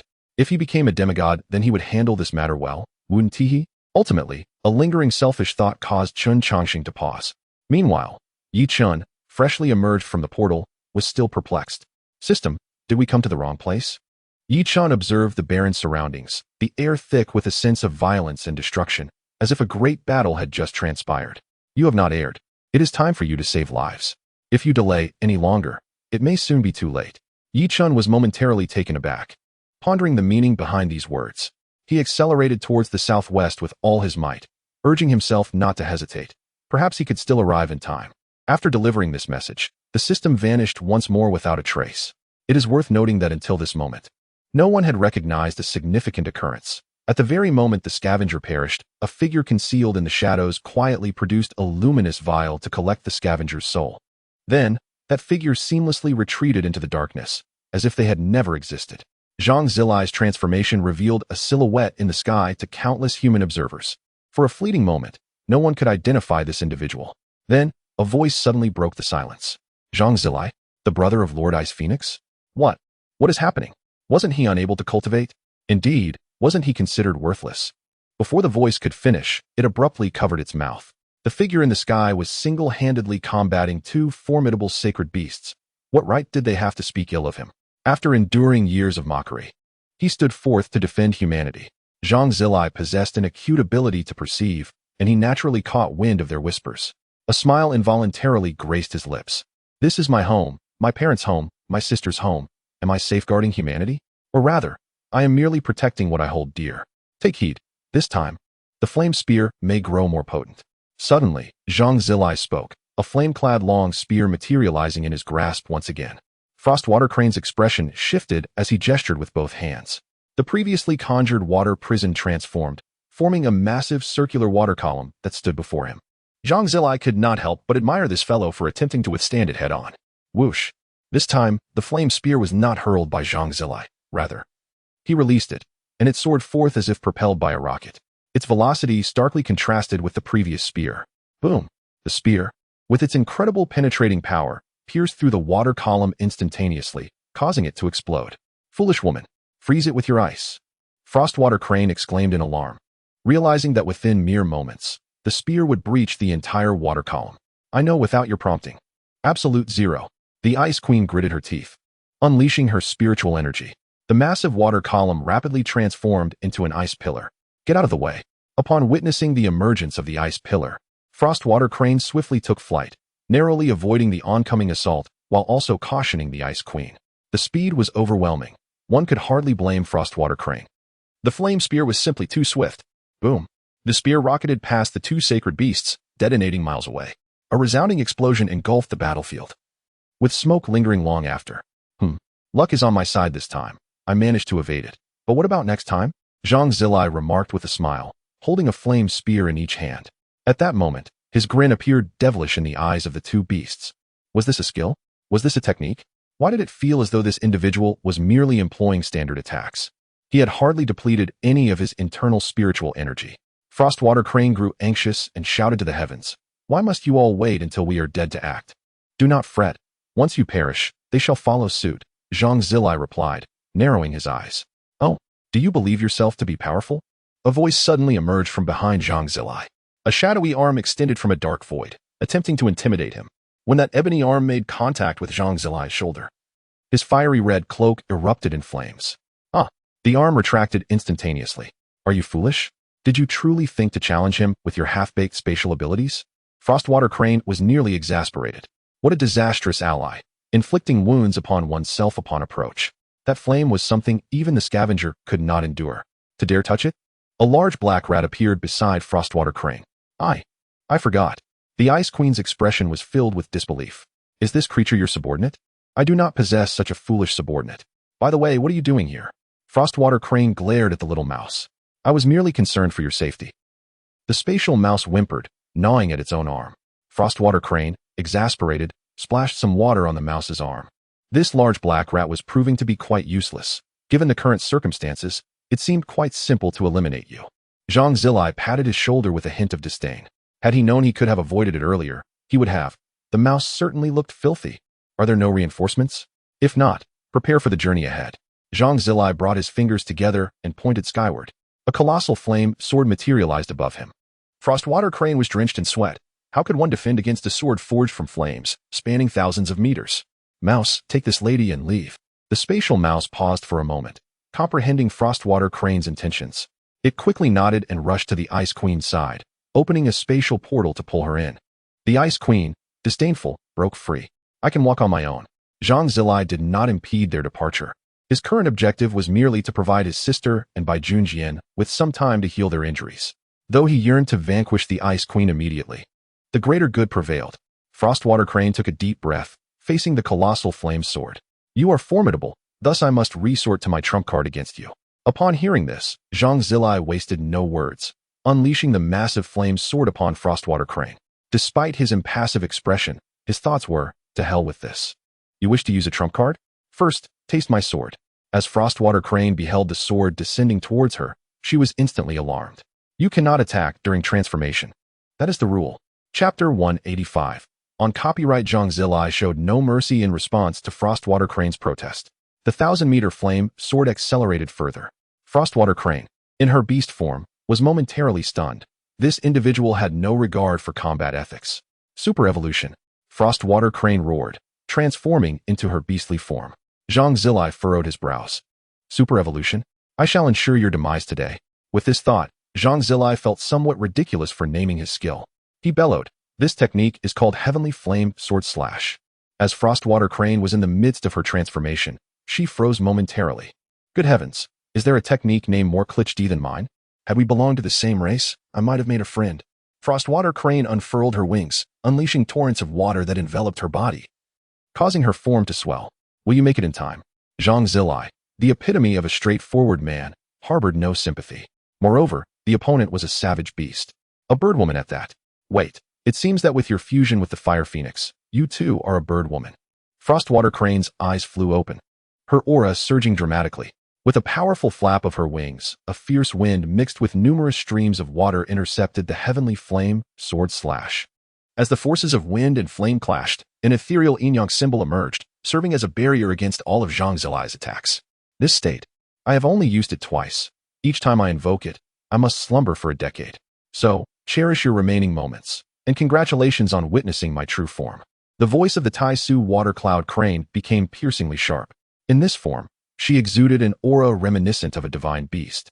For the Tai-Su Water Cloud Crane itself was a type of divine creature. Do not argue. I made it up. The Frostwater Crane was forcibly transformed into the Void Water Cloud Crane, not only requiring a decade-long slumber, but also depleting much of its bloodline. The path to becoming a divine entity would become even more arduous. Your current state is decidedly less appealing than your previous appearance. Zhang Zilai scrutinized the Void Water Cloud Crane closely before speaking unexpectedly. The Void Water Cloud Crane was taken aback, scarcely believing her ears. From the very first moment she embraced this state, she had recognized her extraordinary beauty. Yet this individual had the audacity to declare her ugly? Any creature with a modicum of femininity would surely be incensed by such remarks. It was evident that the Void Water Cloud Crane was gathering energy for a grand move. What? Am I making you feel inferior? Zhang Zilai remarked upon noticing her silence. Suddenly, he froze. Why do I feel as though I've been infected by someone? No, no. I must embody the image of a serene and handsome figure. I shall speak no further. Raging torrents. The Void Water Cloud Crane exerted all her strength, her wings flapping furiously. Zhang Zilai observed intently, eager to discern her next move. A torrent of underground spring water surged skyward from beneath her, and soon, a crane sea materialized beneath her feet, floating in the air like an ocean. Zhang Zilai was momentarily stunned. He descended, lightly tapping the surface with his toes. Boom. The spot he touched erupted violently. A smile crept upon Zhang Zilai's lips as he gazed at this watery expanse. It can resist external forces. The Void Water Cloud Crane taunted. What? Are you afraid? It's too late for that. Which of your eyes detected my fear? Both of them. Oh, then I shall assist you in removing your eyes. Upon uttering this, Zhang Zilai soared into the sky, diving toward the void water cloud crane. Water extinguishes fire. Do you understand? The void water cloud crane retorted, as the sea beneath her seemed to come alive. Surging toward Zhang Zilai with a forceful strike, even manifesting an arm. Zhang Zilai deftly evaded the attack, lightly mocking, playing with hands? You haven't even reached a fraction of Yi Chen's prowess. Fire fist. Zhang Zilai accelerated to his limits, launching a punch that halted his form instantaneously. A colossal flaming fist hurtled toward the void water cloud crane. Such a technique is ineffective against me, she declared coldly, a thin water wall rising from beneath her. The moment the flames met the water wall, they evaporated it entirely, and the yin-yang symbol reappeared, causing the flames to vanish. Zhang Zilai was taken aback. This move had the potential to obliterate a scavenger, yet was effortlessly thwarted. However, it made sense. The attack that felled the scavenger had utilized some of Yi Chen's flames, whereas this time, none were present. Did you not just test that? Do you still believe my water is mere mundane water? Foolish. Zhang Zilai realized with clarity. So that was it. I was wondering why a simple water wall could withstand my assault.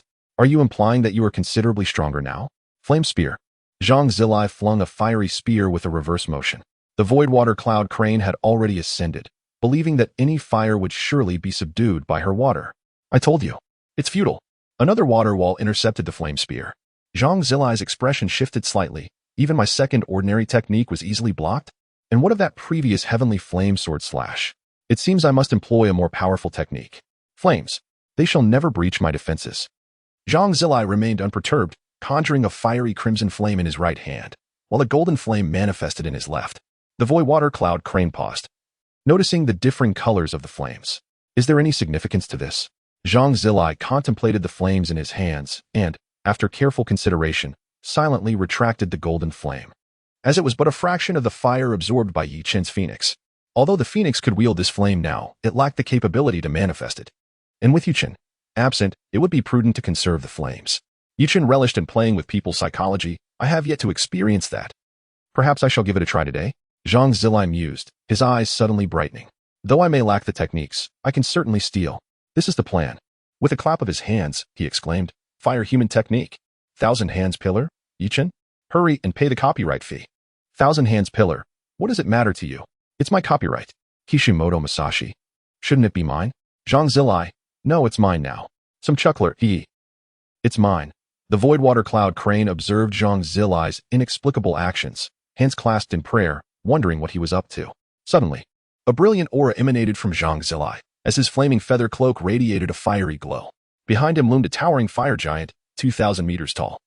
Gazing down at the void water cloud crane, Zhang Zilai, concerned that this entity might not fly, had even added wings and a long blade to its form while envisioning it. Thankfully, Yi Chen was absent. Otherwise, he would have mocked it. This is no mere fire human. It's akin to a fiery Susanoo. Chapter 186. Yi Chen, who longs for meat. Zhang Zilai stood atop the Susanoo, atop the fire giant, gazing down at the void water cloud crane with an expression full of mirth. No wonder that fellow always enjoys conjuring such colossal beings.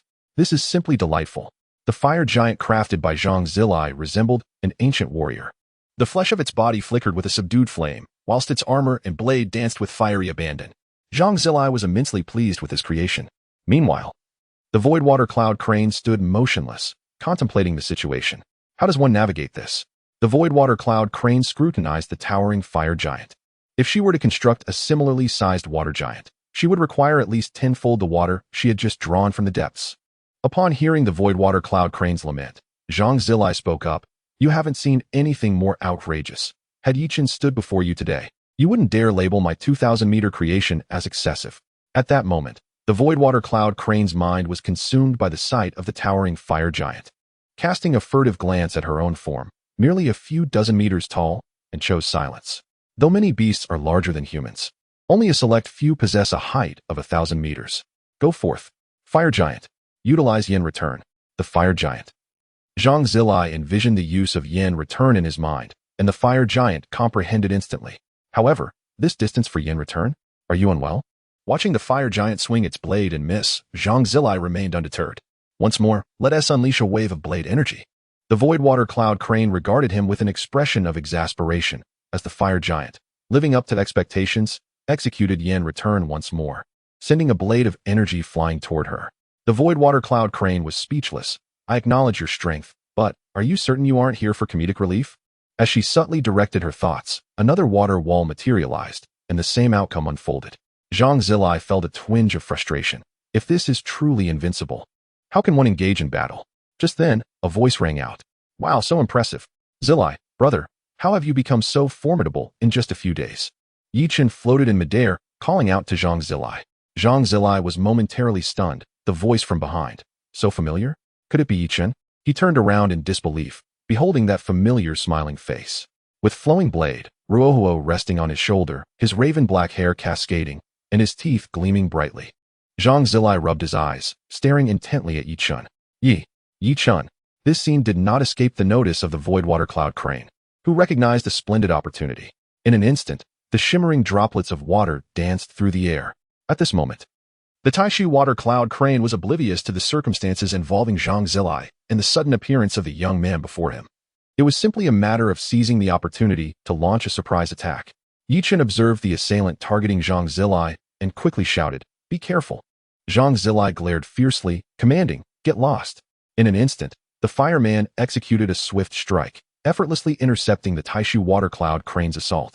The lost opportunity left the crane feeling somewhat regretful. Brother Zilai, what has transpired during my absence? Is it truly you, Yi Chen? You're alive?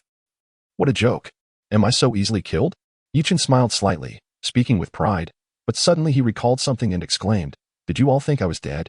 So, did you cry for me? Surely you must have, right? You cried, didn't you?" Zhang Zilai fell silent, exasperated by Yi Chen's antics. However, he pondered the peculiar situation at hand. Yi Chen gestured towards the Taishu water cloud crane and the space mouse hiding over 100 miles away, along with the Ice Queen. It's a long story, but given your intelligence, you must have a sense of it. The front lines have collapsed, and the human race finds itself in dire straits. Zhang Zilai sighed deeply. What of Qing Jie and the Sword Saint? Yi Chen asked, his brow furrowed with concern. They're fine, just a bit injured. They will recover in a few days. Are you all being overly cruel to the beasts? As if I do not exist? The Taishu water cloud crane interjected, feeling ignored as the two engaged in conversation. Just as Zhang Zilai was ready to express his anger, Yi Chen restrained him. Upon witnessing Yi Chen's sudden appearance beside him, Zhang Zilai was momentarily stunned. This young man remained as formidable as ever. His movement so swift that Zhang Zilai hadn't sensed it. I've seen those seeking death, but never someone so eager to find it, Yi Chen remarked, extending his finger as a surge of green light coalesced at its tip. Would release, finger gun. A vibrant green wooden projectile emerged, its speed astonishing Zhang Zilai. A mere trick. The Taishu water cloud crane countered with a water wall, but upon impact, the sound was akin to a droplet falling into water. The wood release pierced through the water wall and the yin-yang diagram. The crane stared in disbelief at the green object that had penetrated its body. How could this be? Yi Chen severed the wood release from his finger and raised his hand in a mock gesture of a gun, playfully blowing at it. How could it be impossible? The crane utilized its spiritual energy to extract the object from its body, watching as its wounds healed at an observable pace. Zhang Zilai regarded Yi Chen with a peculiar expression. I exhaust myself trying to break through defenses, and you do it with a mere gesture? Since you can injure her, I'll leave her to you. I'm off to deal with the Ice Queen. With a rising intent to kill, Zhang Zilai focused on the distant Ice Queen. Yi Chen observed Zhang Zilai's expression, feeling a twinge of jealousy. What has happened to you? Did you lose your virginity, or something? Why such anger? As Zhang Zilai controlled the fireman to fly towards the Ice Queen, he nearly stumbled. You are the one who lost it. Brother Zilai, you're still a virgin. Yi Chen delivered a fatal blow to Zhang Zilai, who, just recovering, fell silent to avoid further embarrassment. Zhang Zilai soared past the Taishu water cloud crane, who dared not impede him, for a more formidable foe loomed nearby. The crane's brow furrowed slightly. If those individuals did not reveal themselves soon, it might very well perish here. Hey, where's your focus? Yi Chen's voice suddenly echoed in the crane's ear, and she turned to see him standing beside her, grinning, brandishing a flaming long knife, his eyes glimmering, murmuring, the flesh of a sacred beast. It should be quite delectable, no? Oh heavens, what manner of person is this? A friendly reminder. The blade of flowing fire has been enhanced. It can use fire even without being unleashed. At this moment, cold sweat streamed down the Taishu water cloud crane, an unusual occurrence for a water-type sacred beast. Yet, who wouldn't he feel this way upon discovering an enemy so close, brandishing a long knife, drooling with sparkling eyes, and uttering, The flesh of a sacred beast. It should be quite delectable, no? One cannot help but wonder how they would react. Zhang Zilai had no doubt regarding Chen's strength. After all, even the demigod-level attack from the evil Flood Dragon King failed to kill Chen, let alone a mere crane, especially a water-type one. What? Water counters fire? Nonsense. Even if Chen's flames were weak against water, they surely cannot be subdued by her. Chen, observing the crane's panicked expression, waved his hand dismissively. Little one, don't look at me like that. I want to eat. You let us simply enjoy the show and speculate on how many moves Brother Zilai will use to defeat that Ice Queen, shall we? As he spoke, Chen retrieved 2 pieces of watermelon from the system space, generously offering one to the Taishu water cloud crane. At that moment, the crane was overwhelmed by psychological turmoil, questioning whether to accept the watermelon or reject it. Would he say, "You dare eat my watermelon?" Or "How dare you not accept my gesture?" The brief silence made Chen slightly displeased. Not giving face, Chen's tone darkened. The Taishu water cloud crane felt tears welling up, suppressing them as she manipulated the water to gently accept the piece of watermelon from Chen's hand. Observing this, Chen smiled faintly, squinting his eyes as he took a bite. Go ahead, don't be shy. The crane opened her massive beak and devoured the watermelon. Chen chuckled, since you've eaten my watermelon, how about letting me have a taste of your flesh? The Taishu water cloud crane was taken aback, almost choking. What? No. Just as she was about to spit it out, Chen continued, since you've eaten, spitting it out would be quite rude, wouldn't it? The crane was at a loss, uncertain whether to spit or to swallow. At that very moment, a powerful gust of wind descended from above. Boom! The formidable force shattered the very air, aiming a mighty blow at Chen's head. Bang! In an instant, Chen's head exploded. Chen, Zhang Zilai, who was nearby, exclaimed in shock. His mind went blank. When did Chen become so weak? After finally reuniting, was this truly the end? The Taishu water cloud crane was equally bewildered. Did he perish so easily? Why was I so cowardly before? Little crane, after all these years, why have you grown so weak? You can't even deal with an ant? A voice resonated from above. The Taishu water cloud crane recognized the voice immediately. Upon witnessing the technique, it was evident who it belonged to. The giant Kuan transformed into the magnificent rock. Whether I am weak or not is not for you, the rock, to comment upon. The crane retorted sharply, feeling no gratitude towards the rock's assistance. This was the same fellow who once sought her affection but was rebuffed. In truth, he had been quite the hideous fish back then. Who knew he would become so handsome as a bird? Though she felt a tinge of regret. As a sacred beast, she had to maintain her pride. The rock, unfazed by her words, spread its enormous wings, casting a shadow that obscured the sun. The Taishu water cloud crane was taken aback. This creature had grown stronger since their last encounter. Back then, its wings spanned only a few thousand meters. Yet now they surpassed 10,000. In the North Sea, there exists a fish named Kuan. Just then, Chen's voice echoed in the Taishu water cloud crane's ear. The crane froze, stunned. Had he truly lost his head? Can it truly come back to life? Upon hearing Chen's words, the rock felt a sense of elation. Indeed, there are still those who recognize my name, Kuanping. In the distance, Zhang Zilai was momentarily taken aback. Alive again? Well then, I shall continue my pursuit of the Ice Queen. The size of the Kuan is such that it cannot be contained in a single pot. Transformed into a bird. It is called Ping, and this great bird requires 2 roasting racks, 1 secret recipe and 1 mildly spicy. The more Chen spoke, the more animated he became, to the point of drooling. Before his eyes lay the enormous wings spanning thousands of meters. Chen unconsciously swallowed hard at that moment. The rock finally realized something was amiss. What had he just said? 1 pot cannot contain it. 2 roasting racks? Meanwhile, Tai Su Shui Yun He, for reasons unknown, suddenly felt a sense of relief in her heart. This fellow seems to have his eyes set on the rock's wings. Perhaps he would no longer desire to feast upon my flesh.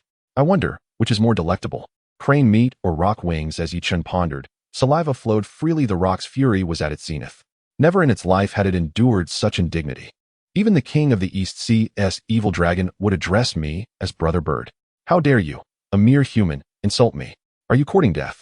No, I am searching for a pot. Chen began rummaging through his bag while responding.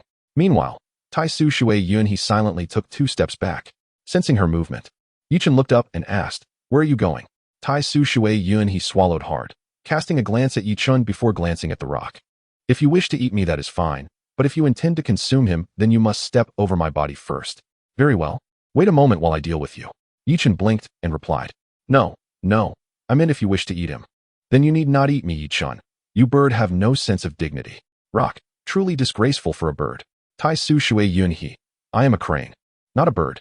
The air was palpably tense, although Tai Su Shui Yun He's voice was soft in the presence of these powerful beings. The volume mattered not. It was heard clearly. Yi Chun was rendered speechless. Recalling the last time he encountered such a perceptive creature, it seemed to be the Western Wind Lion King, perhaps? He regarded Tai Su Shui Yun He with a unique gaze, while she nervously stared back at him. Not eating you is acceptable. Prepare some provisions. It's fine. I shall feast upon the rock first, then you. Yi Chun's first half of the sentence nearly brought Tai Su Shui Yun He to tears with joy, while the latter half nearly terrified her to death. The rock, observing their exchange, felt steam rising from its forehead in sheer rage. My beloved is pleading for mercy in front of a human. Can this be tolerated? Who among us could endure such a humiliation? Can you? I certainly cannot. Chapter 188. Susanoo's suit and the overwhelming strike. Without hesitation, the rock unleashed a fierce gale towards Yi Chun. At that moment, Yi Chun could not even muster the effort to defend himself. A qualified strongman would not stoop to defending against an opponent's attack. With this mindset, Yi Chun was once again struck on the head. Both the rock and Tai Su Shui Yun He were left in a daze. Zhang Zilai nearly stumbled again, exclaiming, "What? I just got hit on the head again? That hurts. I'll trade you 2 lives for one of yours. It's quite a bargain, I assent it." Yi Chun quickly gathered his thoughts, raising a hand to press against his neck, addressing the rock. "Why are you still alive? Why should I die? You should be dead. Your head is gone. How do you justify your existence?" "I don't know. I'm just alive." The rock was exasperated. "If I cannot kill you, then I shall imprison you, cast you into the depths of the sea, and drown you 1,000 times. 1,000,000,000 times. Logically speaking, I should be immortal right now. You say you wish to kill me? That seems rather challenging, Brother Wing. Immortal?" The assembled sages were taken aback. How could this be? Immortal? Does that not imply ascension to godhood? The rock immediately became intimidated. "Who on earth are you?" "Me? I'm merely a glutton who enjoys eating.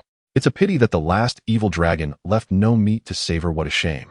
The mention of the evil dragon darkened the expressions of both beasts. "Enough of this idle chatter. Let us first remove your wings, and then we can have a proper discussion." The rock's countenance shifted drastically. "Do not go too far. You just killed me twice. Why do you not consider that going too far?" Yi Chun rolled his eyes. The rock nearly choked. "What is even happening? You did not die twice. As for myself, I'm too kind-hearted, you know. I can never bring myself to strike down an opponent's eye now. It's perfect. With my immortality, when I wish to kill you, I'll let you strike me once, and then I can rightfully put an end to you." With this condition met, Yi Chun extended his hand to caress the flowing blade of fire, the flames dancing joyfully upon him. "Do you have any last words to convey, Brother Wing? Can I curse you?" In an instant, the winds and clouds shifted dramatically as the rock flapped its massive wings furiously. Yes, move around a bit. It will be more tender when cooked." The rock was utterly humiliated, having never been so thoroughly bullied in its life. Especially by this little brat, utterly infuriating. Yi Chun drew his blade and soared towards the rock, his black robe billowing in the wind, without even releasing his initial form. With a swift motion, Yi Chun slashed through the air. He moved rapidly, delivering several additional strikes. The minuscule blade aura struck the rock, but nothing transpired. "Human, is this all your attack amounts to? Such a trivial assault cannot inflict any harm upon my colossal form." "Yi Chun? Colossal form? Are you sure you comprehend the meaning of colossal?" In that moment, Yi Chun felt insulted, his expression a mix of incredulity and frustration. "I recall that before barbecuing, one must typically massage the meat, no? Otherwise, shall I give you an imperial treatment?" Yi Chun pondered deeply. The rock was bewildered. Tai Su Shui Yun He quietly withdrew. "What nonsense are you spouting? Do not disturb me." Yi Chun suddenly barked, furrowing his brow, having nearly forgotten the essential steps of cooking. "First, massage, marinate. Then ignite the flame. What do I need for marination? Onions, cumin, barbecue seasoning," Yi Chun mumbled to himself, while the rock was utterly flabbergasted. Its enormous talons reaching for Yi Chun. "Die." Yi Chun couldn't care less, raising his blade to deflect the attack. "My thoughts are clear. Are you ready?" Yi Chun squinted at the rock. The rock felt a shiver run down its spine, sensing something amiss. After blocking the massive talons spanning 200 to 300 meters, Yi Chun swiftly withdrew the blade of fire. "Today, you shall witness what a true behemoth is." It's settled. Celestial technique. Would release. True 1,000 hands. Once again returning to Blue Star, Yi Chun summoned the great Buddha. He felt an overwhelming excitement. "Wait, I seem to have forgotten something." Yi Chun turned his gaze to the battlefield, where countless warriors were still engaged in fierce combat with the beasts. His brow furrowed, palms pressed together. Slowly rising from the ground, as the great Buddha ascended, Chen unleashed with dragons, dozens of them, leading all the human warriors away from the battlefield. He also utilized the life spring within him to heal everyone. After all, I am of the support type. On the battlefield, countless warriors were exhausted as they valiantly resisted the monstrous beasts. Suddenly, a vine sprouted from beneath, binding them tightly, and an exquisite emerald with dragon swept past, carrying them away. The spiritual energy within them rapidly dissipated, yet simultaneously, their vitality surged, wounds healing at an astonishing pace. I recall. This must be Yishang's wood dragon, right? Indeed, how has it become so magnificent? I find myself momentarily disoriented. I yearn to carve off a piece, to fashion a bead or a bracelet. Clang. Before the thought could fully form, another figure struck down with a blade. Utterly unmoved, the wood dragon gazed in bewilderment at the assailant. Brother dragon, do you believe me when I say it was unintentional? Little Lu, from now on you shall be my superior. You dare strike at Yishang's dragon? As more and more individuals were whisked away by the wood dragon, Chen's colossal Buddha could finally unleash its full power. Its growth rate surged exponentially. A 38,000-meter giant Buddha. The child is in a growth spurt. Let it grow faster. Understandable. Chen sat cross-legged atop the Buddha's head, murmuring, transform into a Buddha. A wooden figure rose from beneath Chen's feet. 38,000-meter Buddha versus 5,000-meter birdwinged rock. The rock was momentarily stunned. What is this? Brother Birdwing, do you see? This is what we call a colossal entity. The rock, taken aback, thought, what a colossal entity indeed. Chen's hands came together slightly, and his Sharingan began to whirl. A massive Susanoo enveloped the giant Buddha. All phenomena, reduced to ashes, flowing blades like fire. The flowing blades of fire were unleashed. Flames erupted behind Chen. Under his command, the Buddha's hands ignited with fierce flames. Chen grinned. Indeed, with blue, one can act with impunity. Behold, my new technique. Susanoo Buddha's fiery palm. Chapter 189. Red-eye disease, psychological disorder, madness? That day, the sky appeared overcast. No, it was more accurate to say that two divine figures loomed on the horizon. To be more explicit, the Buddha and his bird stood against the backdrop of the sky. The sun's radiant light illuminated the giant Buddha, casting shadows upon the earth. Behind the Buddha, thousands of arms coiled, each ablaze with roaring flames. The emerald Buddha was adorned with a pale blue Susanoo. The peculiar luminescence captivated the remaining warriors, for it was simply too beautiful. This was the very essence of allure, and partly due to the fact that the figure was extraordinarily striking. As the 10,000-meter wings unfurled, the battlefield erupted. Size does not equate to strength, yet a larger stature can lead to significant devastation. But inexplicably, the deceased Yishang reappeared, and the 30,000-meter Buddha seemed to have grown even larger. The warriors who survived the battle in the East China Sea gazed upon it with profound reverence. Meanwhile, the rock stared blankly at Chen's sudden manifestation, its mind a blank slate. What are you? Chen waited several seconds for the rock to stammer out a response.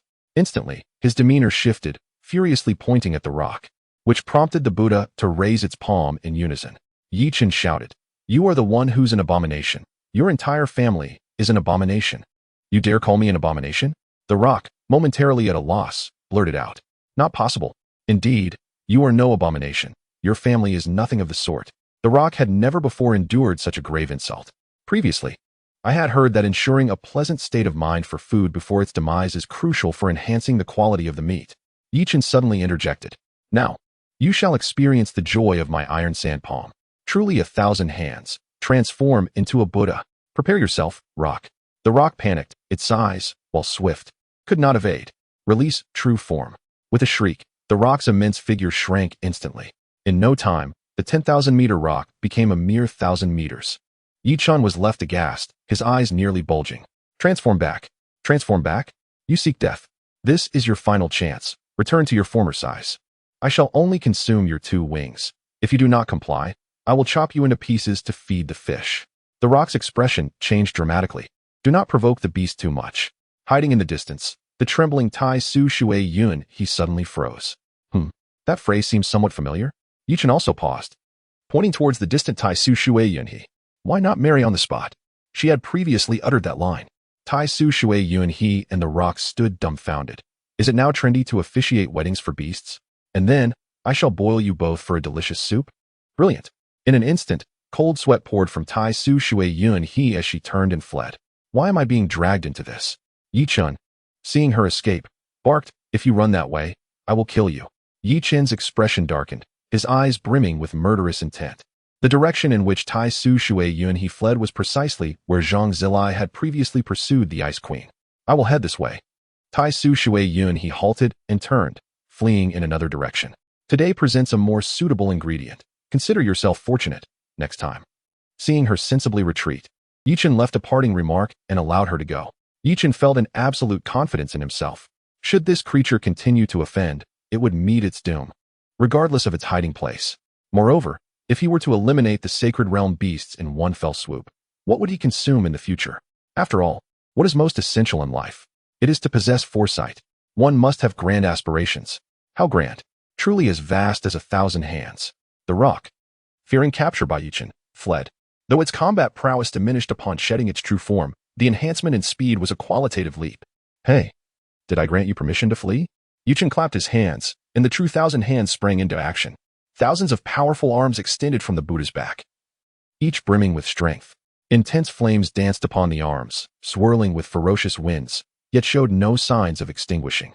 The rock glanced back, nearly terrified to death. What the hell, so fast? You may evade, but you cannot escape. Under my true 1,000 hands, who else dares to flee? Yi Chen commanded the colossal Buddha to charge towards the rock, as the remaining beasts on the battlefield were harvested in his wake. In this moment, Yi Chen's Sharingan operated at its zenith, and an uncontrollable urge to laugh welled within him. Yet it seemed laughter eluded him. Perhaps the power of the void could assist? This thought bizarrely emerged in Yi Chen's mind. Without hesitation, he activated the void power. A wicked smile crept upon his lips. Haha, do not flee, rock. In the distance, the fleeing Tai Su Shui Yunhe, the rock desperately escaping, Zhang Zilai pursuing the Ice Queen, the space mouse fleeing with the Ice Queen, and the bewildered Ice Queen herself. All four beasts were utterly perplexed. This fellow, has he lost his mind? Tai Su Shui Yunhe swallowed hard. To escape under your command is truly a stroke of luck. This child, how many days has it been? Has he gone mad? Zhang Zilai pondered while flying swiftly. However, the rock was the most frantic of all. Why did I choose to show off? Would it not have been better to hide and watch the spectacle? Now, my very life hangs precariously in this youth's grasp. The rock soared ahead, trailed by countless arms, its immense true form moving swiftly. Is it not somewhat terrifying? Indeed, as I listened to the laughter of Yi Chen, chills ran down my spine. Are you afraid? You. I'm not afraid. The mocked warrior suddenly froze, ready to burst with anger. But he restrained himself. In his gaze, the speaker had already lost both hands. You are mistaken. The beasts have invaded our kind. Our great sage of humanity is here to protect our people. Terrifying? That is the emotion that the beasts should possess. This warrior, devoid of hands, looked at Yi Chen with unwavering determination and hope. The countless injured behind him, upon hearing these words, rose to their feet, their gaze fixed on Yi Chen. Yi Chen, do your best. Chapter 190. The 5,000-meter wings have shrunk to less than 5 meters. I shall not consume these wings. Yi Chen glanced towards the direction of the human race, surprise flickering in his eyes. The one who expressed fear must be one of the beasts. Yi Chen smiled slightly. With just a pair of hands. Once I settle this matter, I shall craft you a new pair. The warrior, who had lost his hands, suddenly paused, sensing someone watching him. Was it Yi Chen? Unlikely. He shook his head and continued to rally for Yi Chen. Do not flee. Rock. You cannot escape. Yi Chen dramatically opened and closed his hands. The speed of the great Buddha surged once more. Behind the Buddha, a pair of wings unfurled. The moment the wings appeared, the color of the Buddha's Susanoo faded slightly. Nonetheless, the Buddha's speed had noticeably increased. Foolish humans, do not push your luck. The rock bellowed furiously behind it. You must understand. I am not afraid of you. I simply do not wish to engage in battle. Ha ha ha. If you are not afraid, then why are you fleeing? They say the rock spreads its wings for 1,000 miles. Show me. Yi Chen said with a mocking expression. The rock was nearly in tears. The heat emanating from its fiery hands was unbearable. Moreover, how could such a large body outrun him? Rock. You must behave and listen. Allow me just one slap. Just one. The familiar voice echoed. This is impossible. Surrender now. You cannot escape. What if you relinquish one wing? I shall spare you. At these words, the rock's mind conjured an image of itself with only one wing remaining, leaving it in a daze. How could I ever entertain such a thought? Impossible. I would rather die than part with a wing. It seems you have refused? A gigantic hand, ablaze with fire, brushed past the rock, crashing down upon a mountain. Crash. The mountain collapsed instantly, boulders flying, flames engulfing the entire forest. Had that touched my forehead, I might have lost my mind. Is it too late for me to surrender? The rock shivered in fear. Another hand swept by, grazing the rock's left wing. In that fleeting moment, the rock lost its balance. What are you thinking? If so, then you shall become my meal. Chen, concealed behind a mask, wore a grin that nearly swallowed his fist. The rock's mind buzzed with 2 words. I will die. Yes, just a light brush had caused it to lose control. If a full-force slap were to come, and its feathers were resistant to fire. Yet, this peculiar flame had singed a gap. Why? Not to mention, if I were to be slapped, I would transform from a feathered rock into a featherless one. Thankfully, Chen could not hear this thought. Otherwise, he would have laughed. Indeed, plucking feathers is far too tedious. As the rock contemplated these matters, a sudden rush of wind surged from behind. Oh no!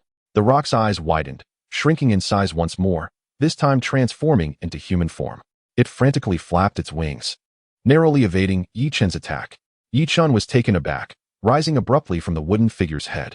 He fixed his gaze on the distant rock, his eyes filled with murderous intent. 5,000-meter wings, now less than 5 meters.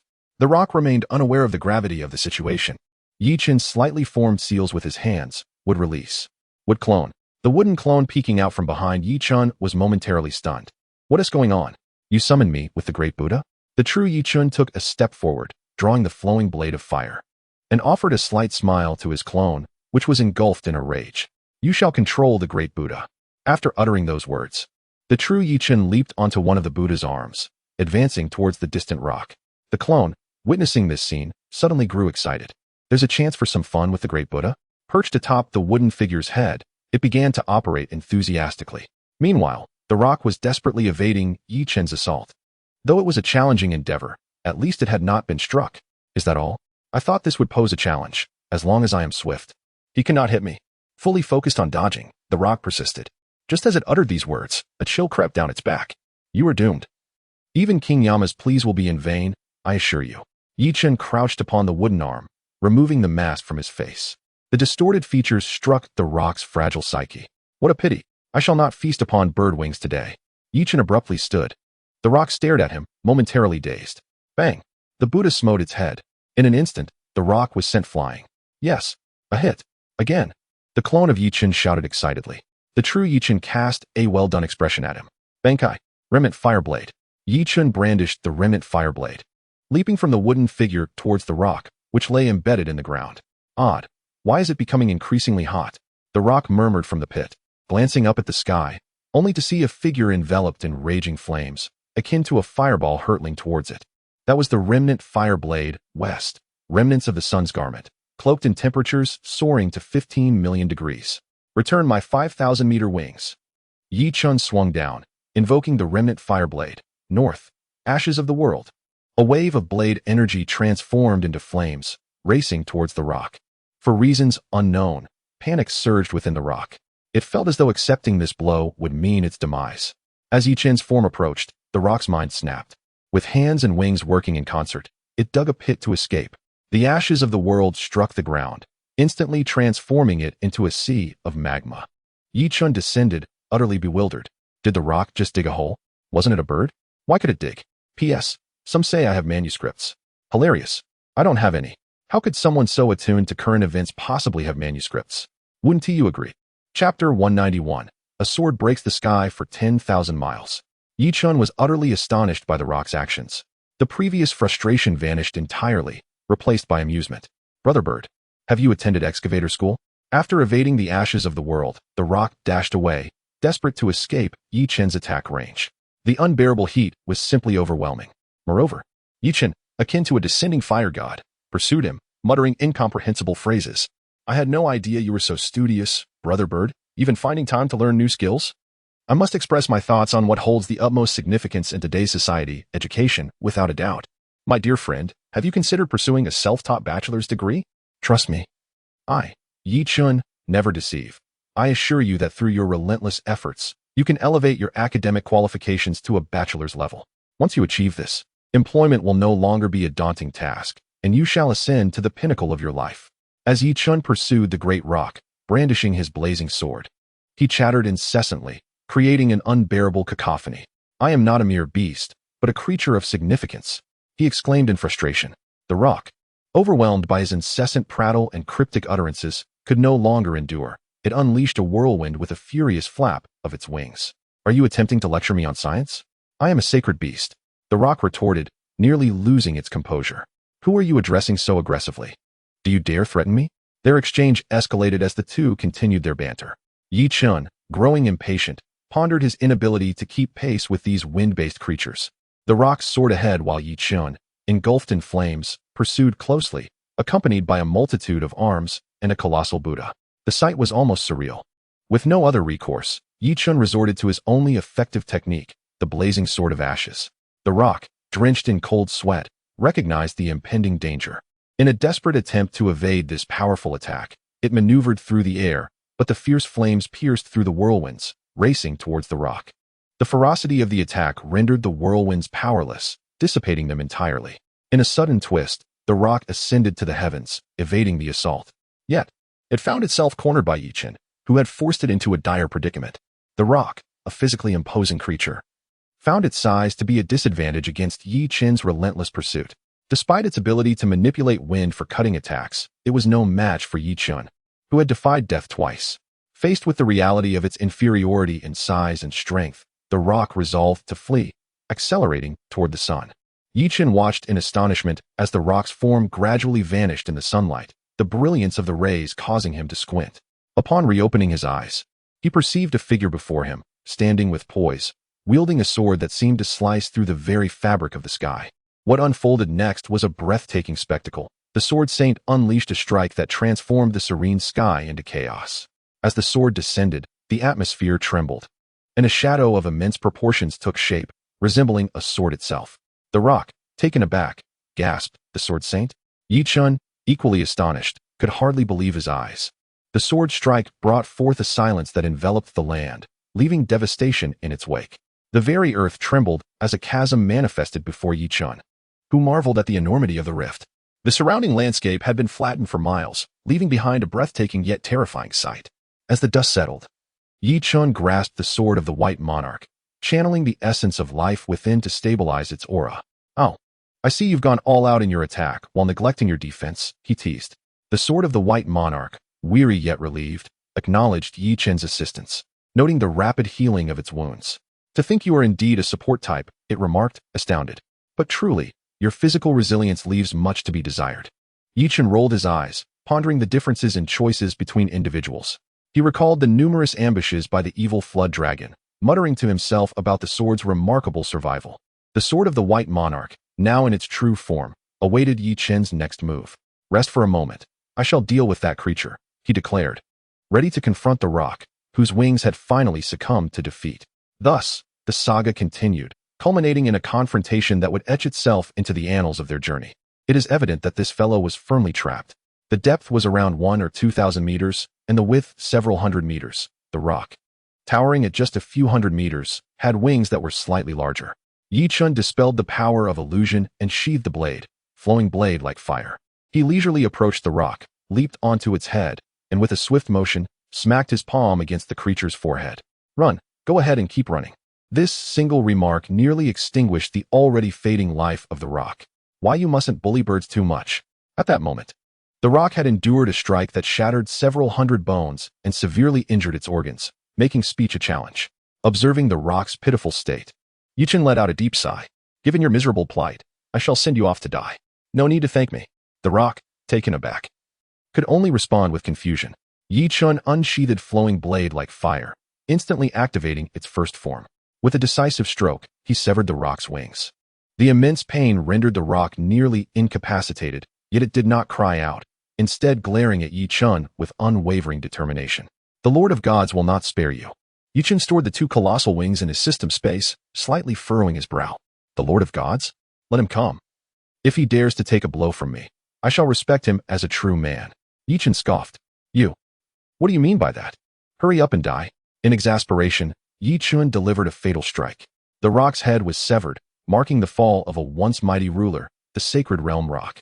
Chen opened the enhancement panel. "Humph, a Sacred Realm beast, and only 200 million points?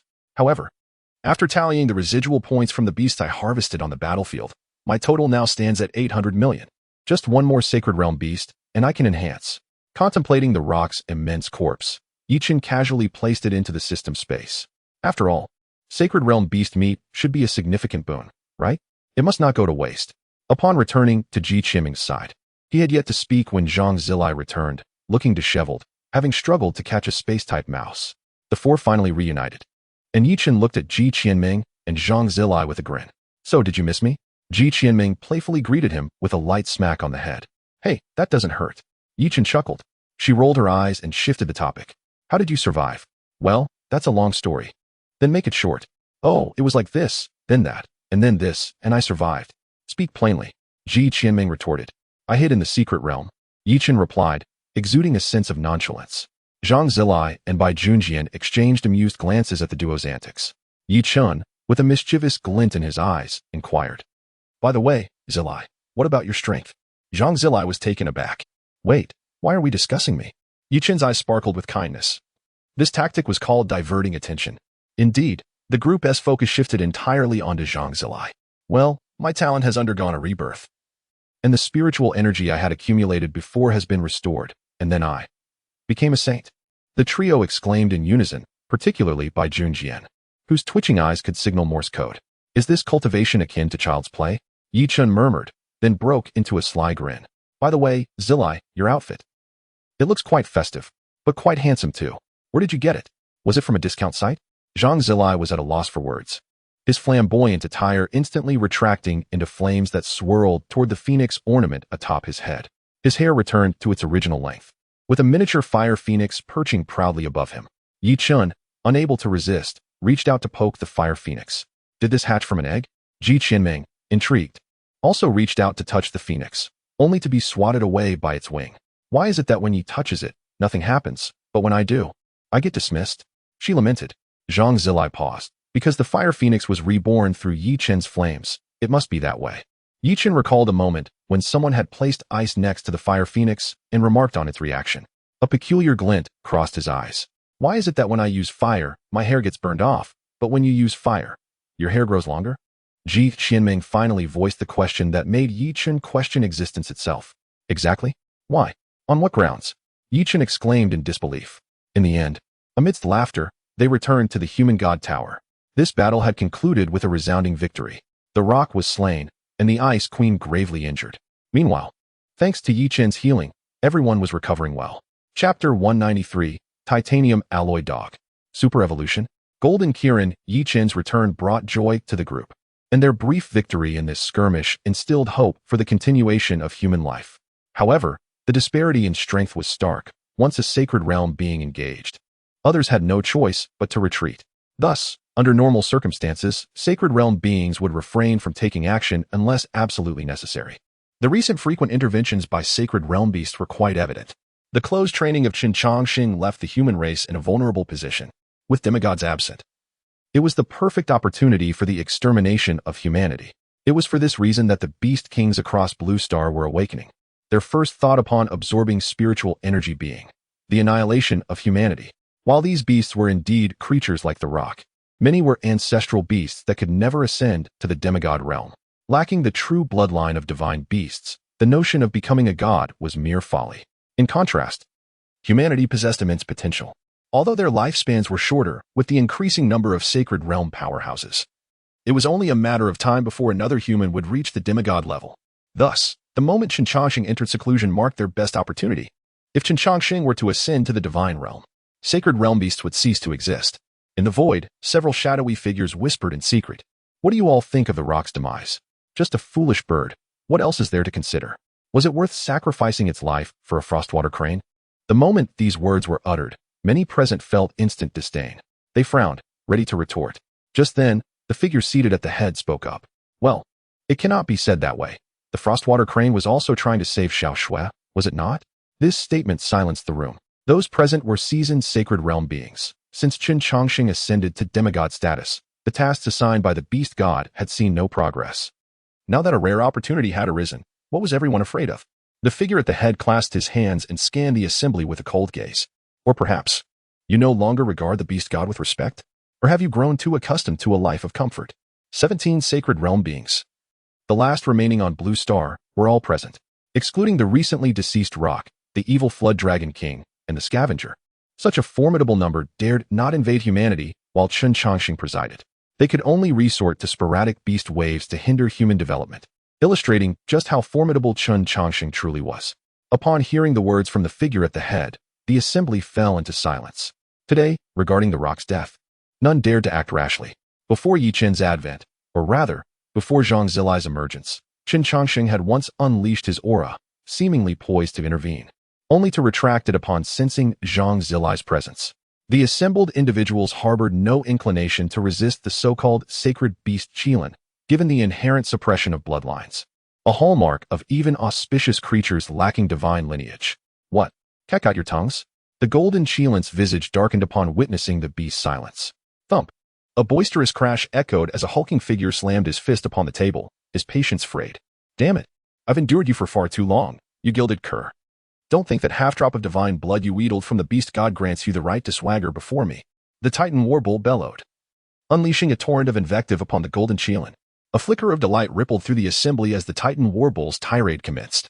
The warbull, renowned for his volatile temperament, hailed from a race whose martial prowess surpassed that of ordinary beasts, rendering him impervious to the Qilin's intimidation. Tell me, little Goldie, have you forgotten your days as a mere golden cur, groveling for scraps of resources? The Titan warbull's tone shifted to one of derision. Were it not for the beast god's spectral descent, during which you shamelessly licked boots to obtain that meager droplet of divine ichor, would you presume to occupy that seat? Even that space rat lurking in the shadows surpasses your titanium-plated mongrel self. You dare insult me? The golden Qilin sputtered, his bravado faltering. Insult you? How did you discern my intent to excoriate you? You obsequious cur. A few utterances of golden Qilin and you fancy yourself a true Qilin? Suppressed laughter rippled through the assembly, with a few failing to contain their amusement. The Void Worm King's mirth nearly destabilized the very fabric of the spatial dimension. He commanded. Regaining composure, he redoubled his efforts to stabilize the continuum. The Titan warbull cast a sidelong glance at the Void Worm King before refocusing his gaze upon the Qilin, whose countenance had lost its former luster. His authority stemmed solely from the beast god's parting decree, entrusting him with the stewardship of the beastly dominion. In terms of martial prowess, however, he barely scraped the top 10. Hand over command to me tomorrow, and return to your kennel, you craven, the Titan warbull declared, turning to depart as the Qilin remained mute. A portal shimmered into existence before the Titan warbull, a testament to the Void Worm King's dominion over space. Denizens of this ethereal realm could traverse at will. The Void Worm King regarded the golden Qilin with amusement. All right, everyone, disperse. Tomorrow, we shall heed the bull's directives. Golden Qilin, do not take it to heart. After all, the bull merely speaks the truth. The golden Qilin, anticipating a word of solace, was instead met with a fatal blow. Before he could muster a retort, the Worm King, with a dismissive wave, banished him through a spatial rift. In my dominion, I am invincible, you little whelp. Among the myriad beasts, the seemingly insignificant Void Worm King, despite his verminous form, ranked among the top 3 in power. His strength lay in his unpredictable and multifaceted tactics. Within his dominion, he reigned supreme, a fact that even the Titan warbull dared not challenge head-on. A momentary respite, perhaps, before the tempestuous storm. 17 Saint-tier beasts constituted a formidable force. However, the Ice Queen, Space Rat, and Frostwater Crane had seemingly succumbed to despondency. One was cowed by Yi Chen, the Frostwater Crane having lost the heart of a champion. The other 2 were relentlessly pursued by Zhang Zilai, narrowly evading incineration by his fiery lance. The Space Rat, though a Saint-tier beast, was a recent ascendant, making him easy prey for Zhang Zilai. Furthermore, the Ice Queen's diminished strength, coupled with the burden of escorting an additional fugitive, further hampered their escape. After dispatching the Saint-tier beasts to their respective domains, the Void Worm King retreated to the second layer of the void to recuperate. Meanwhile, the golden Qilin seethed with impotent rage, yearning to obliterate the Titan warbull without hesitation. Yi Chen and Zhang Zilai accompanied Ji Qianming to the divine human pagoda, their first encounter with this enigmatic structure. Its existence was shrouded in secrecy, accessible only to those who had rendered exceptional service to humanity. As Saint-tier beings, Yi Chen and Zhang Zilai were now deemed worthy of its secrets. Upon stepping into the pagoda, Yi Chen felt a tremor course through him. He gazed upward, sensing an inexplicable resonance between his life's spring and an unknown entity. This peculiar phenomenon was unprecedented. Chen Changsheng, too, was transfixed upon Yi Chen's entry, his mind racing. What talent has he awakened? The question consumed him, its origins a mystery even to himself. Chen shook his head, dismissing the enigma. As long as he remained within the pagoda, the object of his attraction would inevitably reveal itself. Ji Qianming, eschewing spatial manipulation, opted to guide the group through the pagoda's interior, showcasing the ongoing research projects, including the synthesis of elemental weapons through human ingenuity and talents.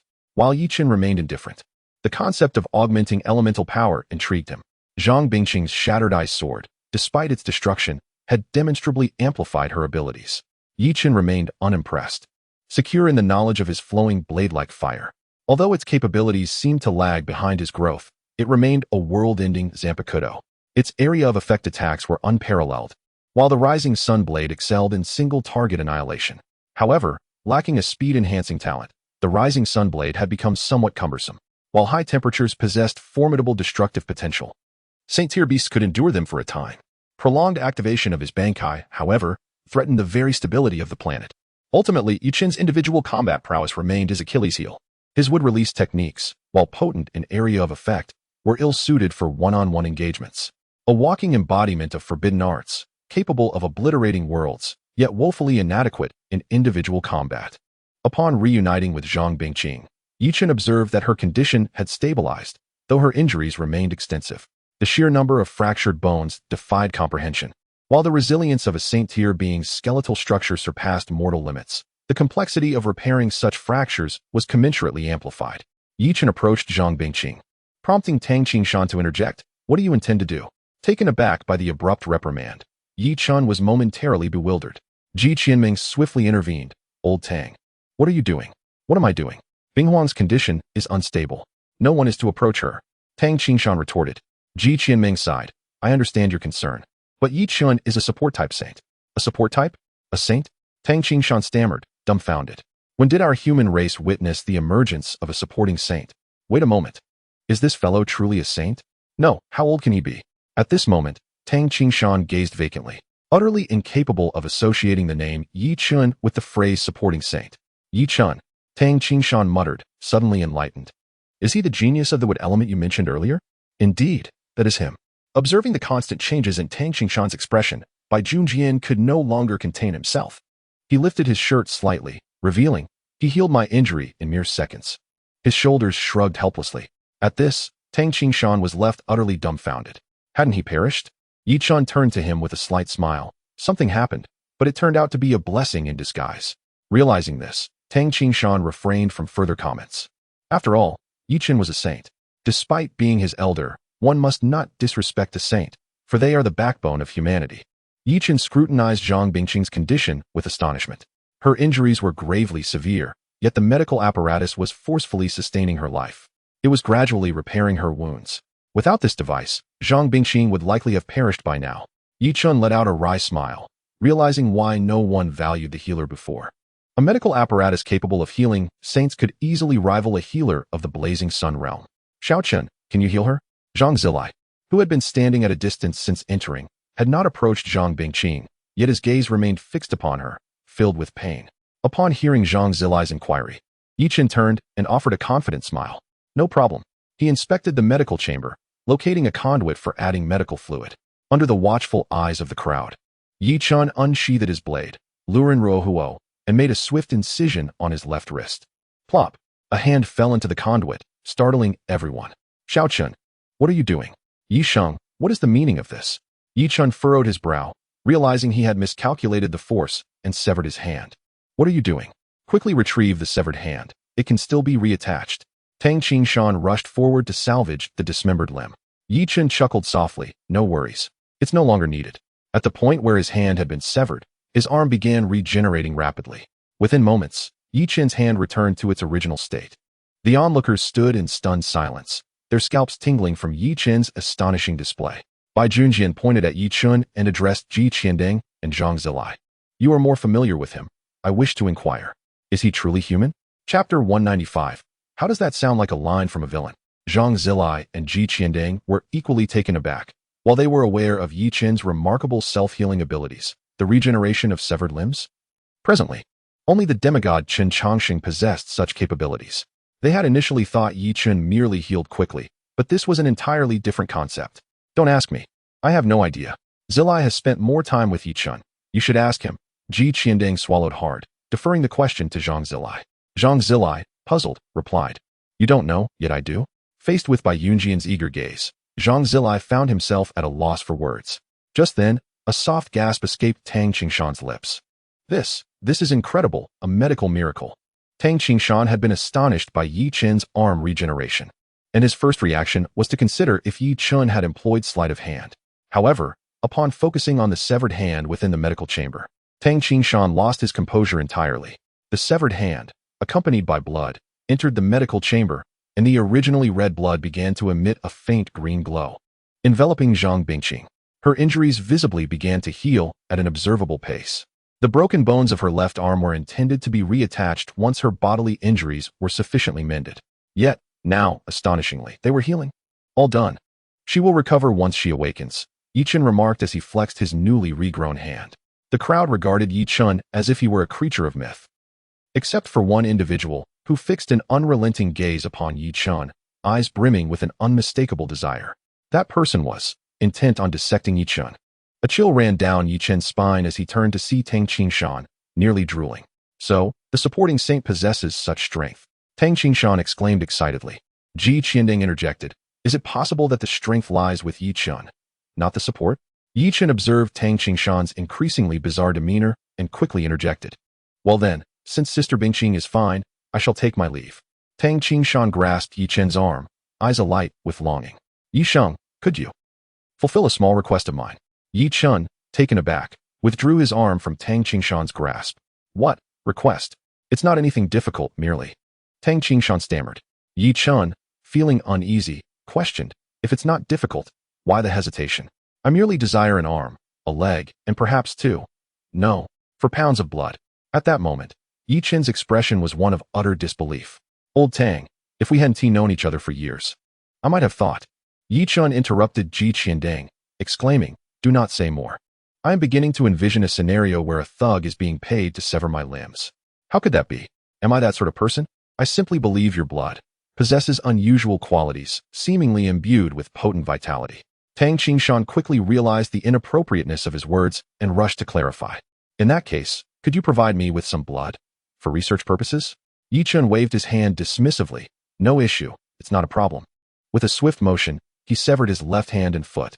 He then grabbed a large glass container nearby, and without hesitation, made an incision on his neck, allowing his blood to flow like a waterfall. As the wound sealed, his limbs rapidly regenerated. Yi Chen twisted his neck. "Is this sufficient?" Zhang Zilai, Ji Qianding, and Bai Junjian stood silently at a distance, faces covered, lost in thought. Despite being saints, why did he appear so much less human than us? This is an undeniably serious question. After Yi Chen completed his actions, he gazed down at his blood-stained garments and muttered, "Now it's dirty again." "No, rather, I've ruined another set of clothes." Having not removed his clothes while severing his arm, he pondered, "Hey, where shall I go to bathe?" Yi Chen inquired of Tang Qingshan. At that moment, Tang Qingshan was entranced, cradling a large container of steaming blood. He, being of wood affinity, had his talent still in its nascent stage. Yet, inexplicably, upon seeing Yi Chen's blood, an impulse surged within him to summon his own talent and absorb the blood. However, he quickly suppressed this urge. He needed to comprehend the situation first. Moreover, if this blood indeed contained powerful vitality, it might be utilized to rejuvenate the old sage. Noticing Tang Qingshan's disregard for him, Yi Chen felt somewhat exasperated. "Let us go. I shall lead you to a room." Ji Qianding called out, halting Yi Chen's intent to pat Tang Qingshan's shoulder. Yi Chen paused, nodded in agreement. The top and second levels of the human god tower, although only separated by a few dozen meters in height, remained impenetrable under Chen Chongqing's control, preventing anyone from peering into the uppermost level. The sanctum of the sages is situated on the second floor, comprising a total of 10 rooms. Each chamber is impeccably clean and well-equipped, offering everything one might need. "Feel free to choose any room for now," Ji Qianming suggested, pointing towards the rooms at the back. "The one in front belongs to the old mystic. Mine is the next, the Sword Saint occupies the third, and the Ice Phoenix's room is the fourth. The rest are unoccupied." The two casually selected a room and began to rest. Ji Qianming and Bai Junjian also returned to their respective chambers, fatigue overwhelming them after a long day. Although Bai Junjian had only drawn his sword once, it could be said that it was the most formidable strike he had ever executed, cleaving the rock asunder. Hours later, Yi Chen emerged from his room, pondering over a matter he had seemingly overlooked. After some time, he finally recalled it. The first thing he did upon stepping out was to rouse the others. "Hey, wake up.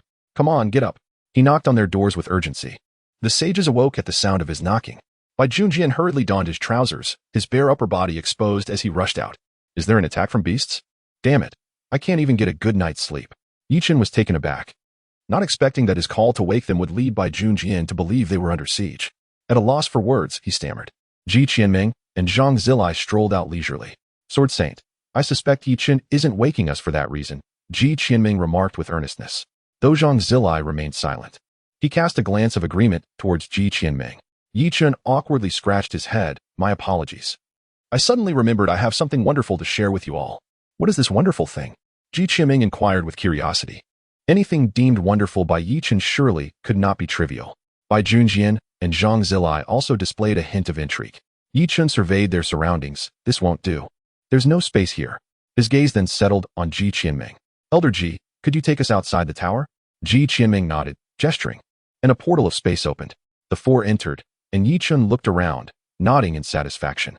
Under the astonished gazes of the three, Chen produced a colossal chicken wing. No, a rock wing.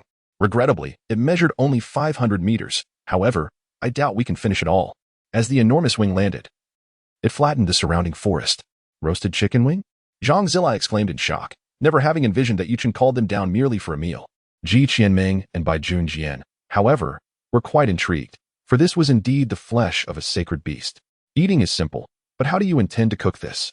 "Meat as large as a mountain will be. Challenging to roast, I presume?" Bai Junjian mused, fascinated yet clueless about the cooking process. "Roasting is easy. Chen's flames are so intense. We can simply use that heat to cook it," Ji Qianming stated. Bai Junjian nodded in agreement, no longer questioning the matter. Zhang Zilai, on the other hand, was left speechless. He had thought sages to be aloof and engaged in lofty pursuits, but here they were, contemplating this. Zhang Zilai resigned himself to joining the wing roasting brigade. "I'll go summon the staff from the human god tower to join us for a feast," Ji Qianming declared. "That works. I still have the rock's body. I just want the wings, the flesh. I'm not fond of it." With that, he tossed the rock's body aside, leaving everyone dumbfounded. "Your spatial ring is quite impressive."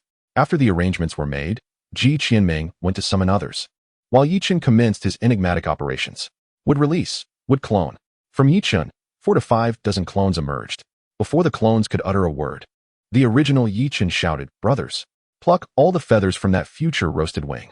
A profound silence enveloped the area. Even Bai Junjian and Zhang Zilai fell mute.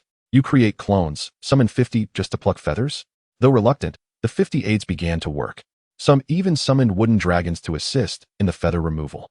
When Ji Qianming returned with the entire staff from the human god tower, they were all taken aback by the scene. Noticing thousands of people standing idly, Chen called out, "Don't just stand there. Is there anyone with water affinity? Wash this ingredient." Wood release, wooden giant technique. A colossal wooden figure emerged under Chen's command. Lifting the rock wing, dozens of individuals began to wash the meat. Clones plucked feathers while the wooden giant cleaned the flesh. A flawless operation, quintessentially Chen. Subsequently, Chen wielded his wood release to create a massive skewer, piercing through the entire wing. The grand wooden figure held the enormous wing aloft. "Sword Saint, please give the chicken wing some decorative cuts, and also slice the rock's body over there. The entrails need proper cleaning too." Bai Junjian remained silent, astonished that one day his role would involve preparing food. Wordlessly, he brought his fingers together, directing his sword to make several cuts on the colossal wing, then proceeded to process the rock's body simply.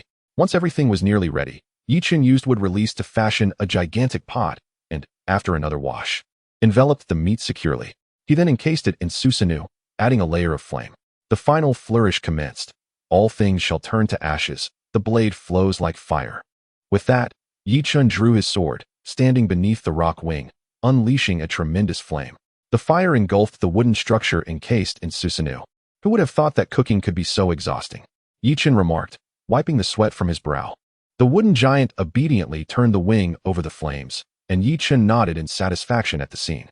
Behind him, the onlookers fell into silence, witnessing the giant wooden figure, towering at 4 to 5,000 meters, roasting the enormous chicken wing. "Yi Saint, I am utterly in awe of you."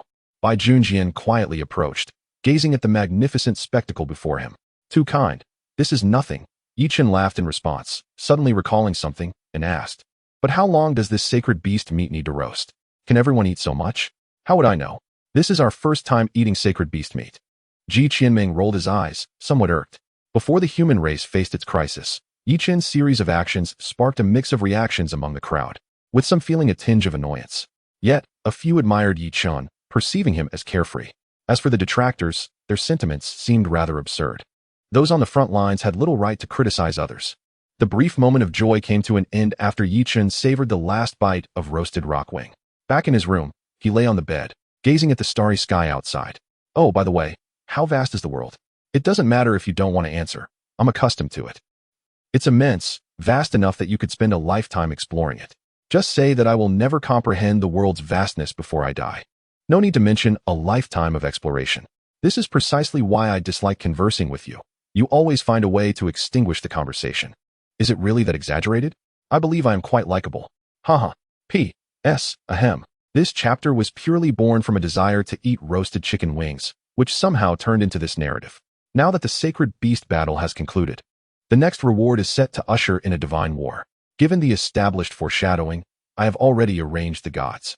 If anyone wishes to add more gods, please leave a comment here, including details such as god of time, name, lifespan, basic background, and a general idea of abilities.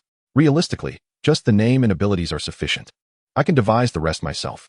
If you'd like to participate as a god, please leave a comment.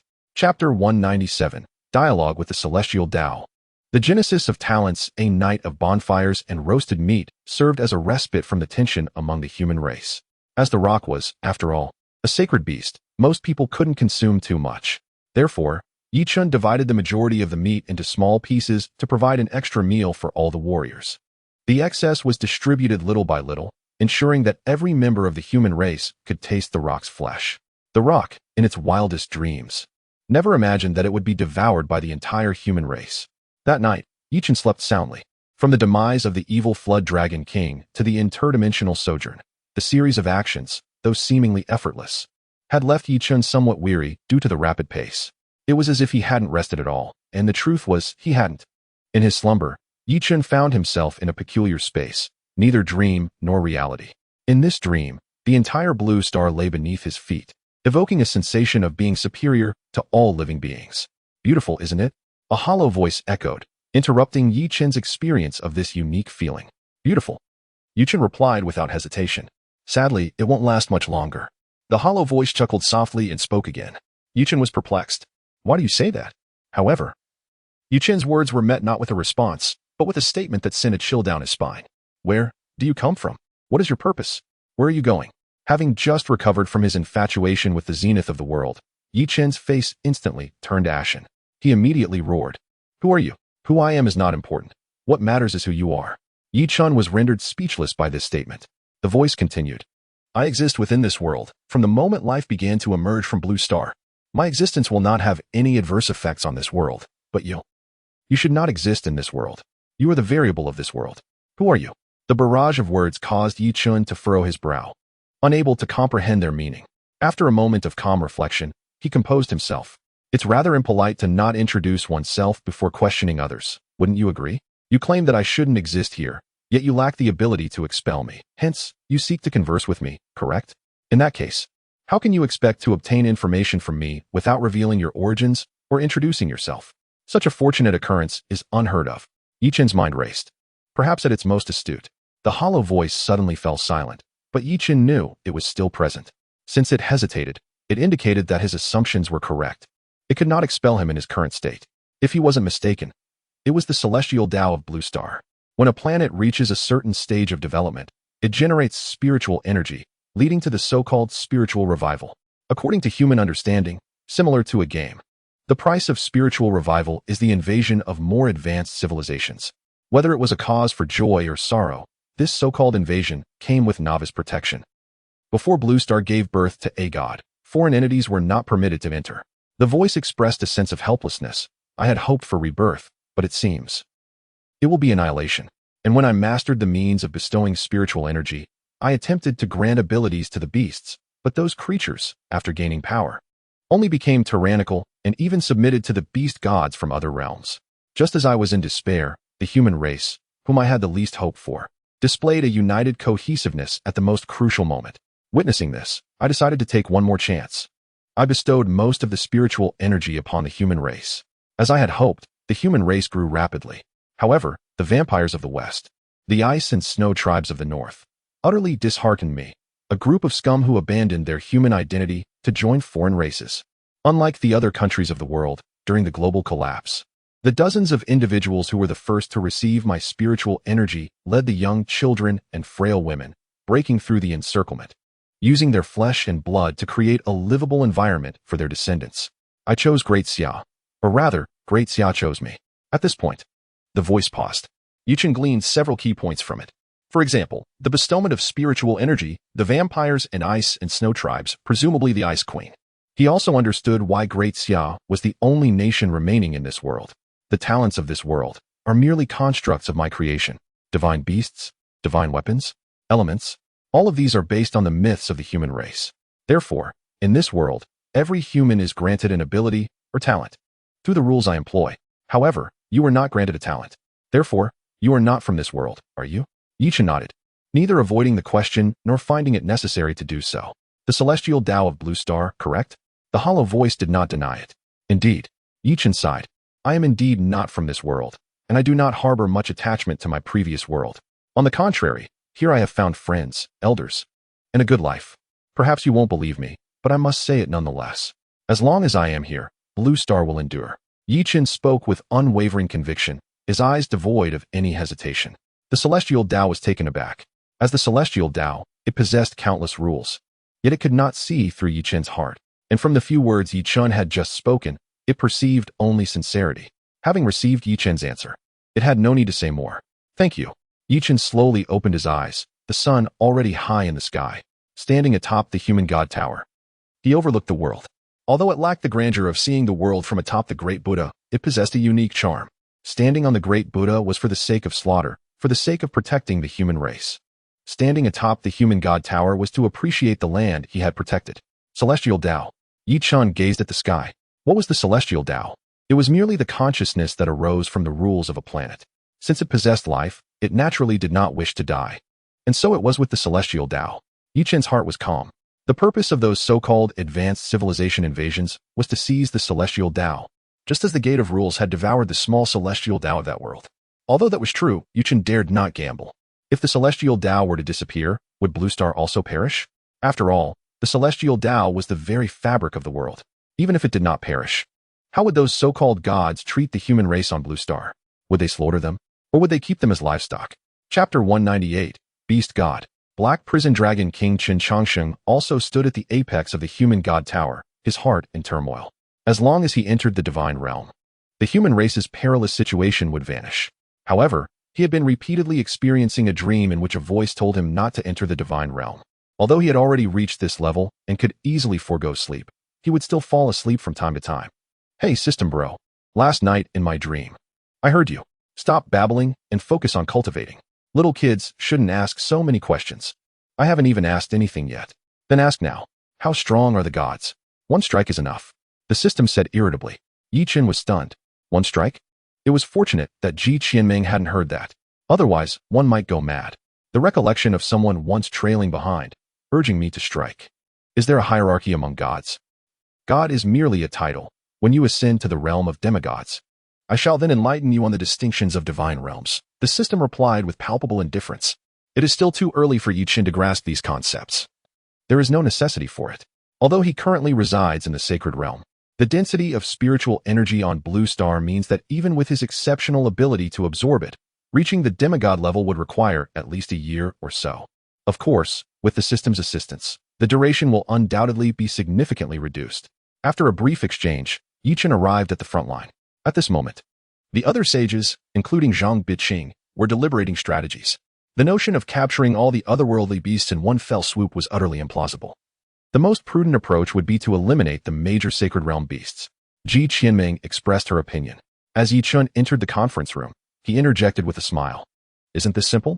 Allow me to unleash my full power and reduce them to ashes. I fear it will be us who perish first. And then Blue Star will follow suit, Zhang Biqing retorted, somewhat irked.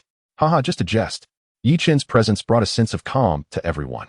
This was the first assembly of the five sages, excluding Zhang Bingqing's previous unconsciousness. Following a brief discussion of the situation ahead, Yi Chun disrupted their contemplation. Those sacred realm beasts are nothing to fear. In a few days, they will be insignificant. Instead, we must prepare ourselves psychologically. Our true enemy is not the beasts. Yi Chen's words plunged the assembly into deep thought. Before anyone could articulate a response, he rose and departed. Not the beasts, then what? Zhang Bingqing queried, perplexed. Having fought against the beasts for so many years, how could he now assert they were not the enemy? Among the remaining four sages, 3 were equally bewildered. While Ji Qianming remained silent, her expression grave. That year, when Chen Chongsheng ascended to the demigod realm, he once told her that the true enemy of humanity was not the beasts. However, when she inquired for specific reasons, Chen Chongsheng admitted he did not know. Meanwhile, the Titan Warbull was already orchestrating their offensive. Except for the Golden Qilin, the remaining 16 sacred realm beasts were fully prepared for battle.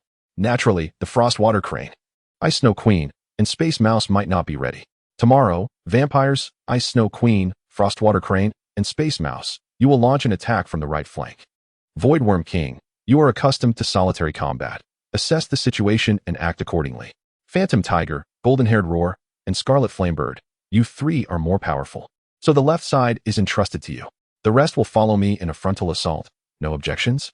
The other beasts nodded in agreement. Yi Chun was unaware that he would soon be engaged in a relentless battle that night. The system's prompt had left him in a trance. Today's benefit has arrived. Do you often suffer from the anguish of being unable to pursue your desires? Do you lament the incompleteness of your Sharingan? Today, you need not despair. You wish to grant me divine might. Yi Chun exclaimed with delight. Indeed, I shall bestow upon you the instant transmission of Sun Wukong. Yi Chun paused, contemplating. Not bad. At least I can become a formidable presence in the future, appearing behind opponents for a swift strike. But how does this relate to the Sharingan? It's something I must comprehend myself. If I have to explain everything, I might as well find another host. The system was left speechless. Did it really need to teach him this? Simply find a powerful aura, teleport over, unleash your blade, and strike. Wouldn't that yield copious points? Yi Chun was taken aback. Had the system malfunctioned again? If you don't want to say it, then don't. Crushing the golden orb left by the system. Yi Chun's mind flooded with the method of usage.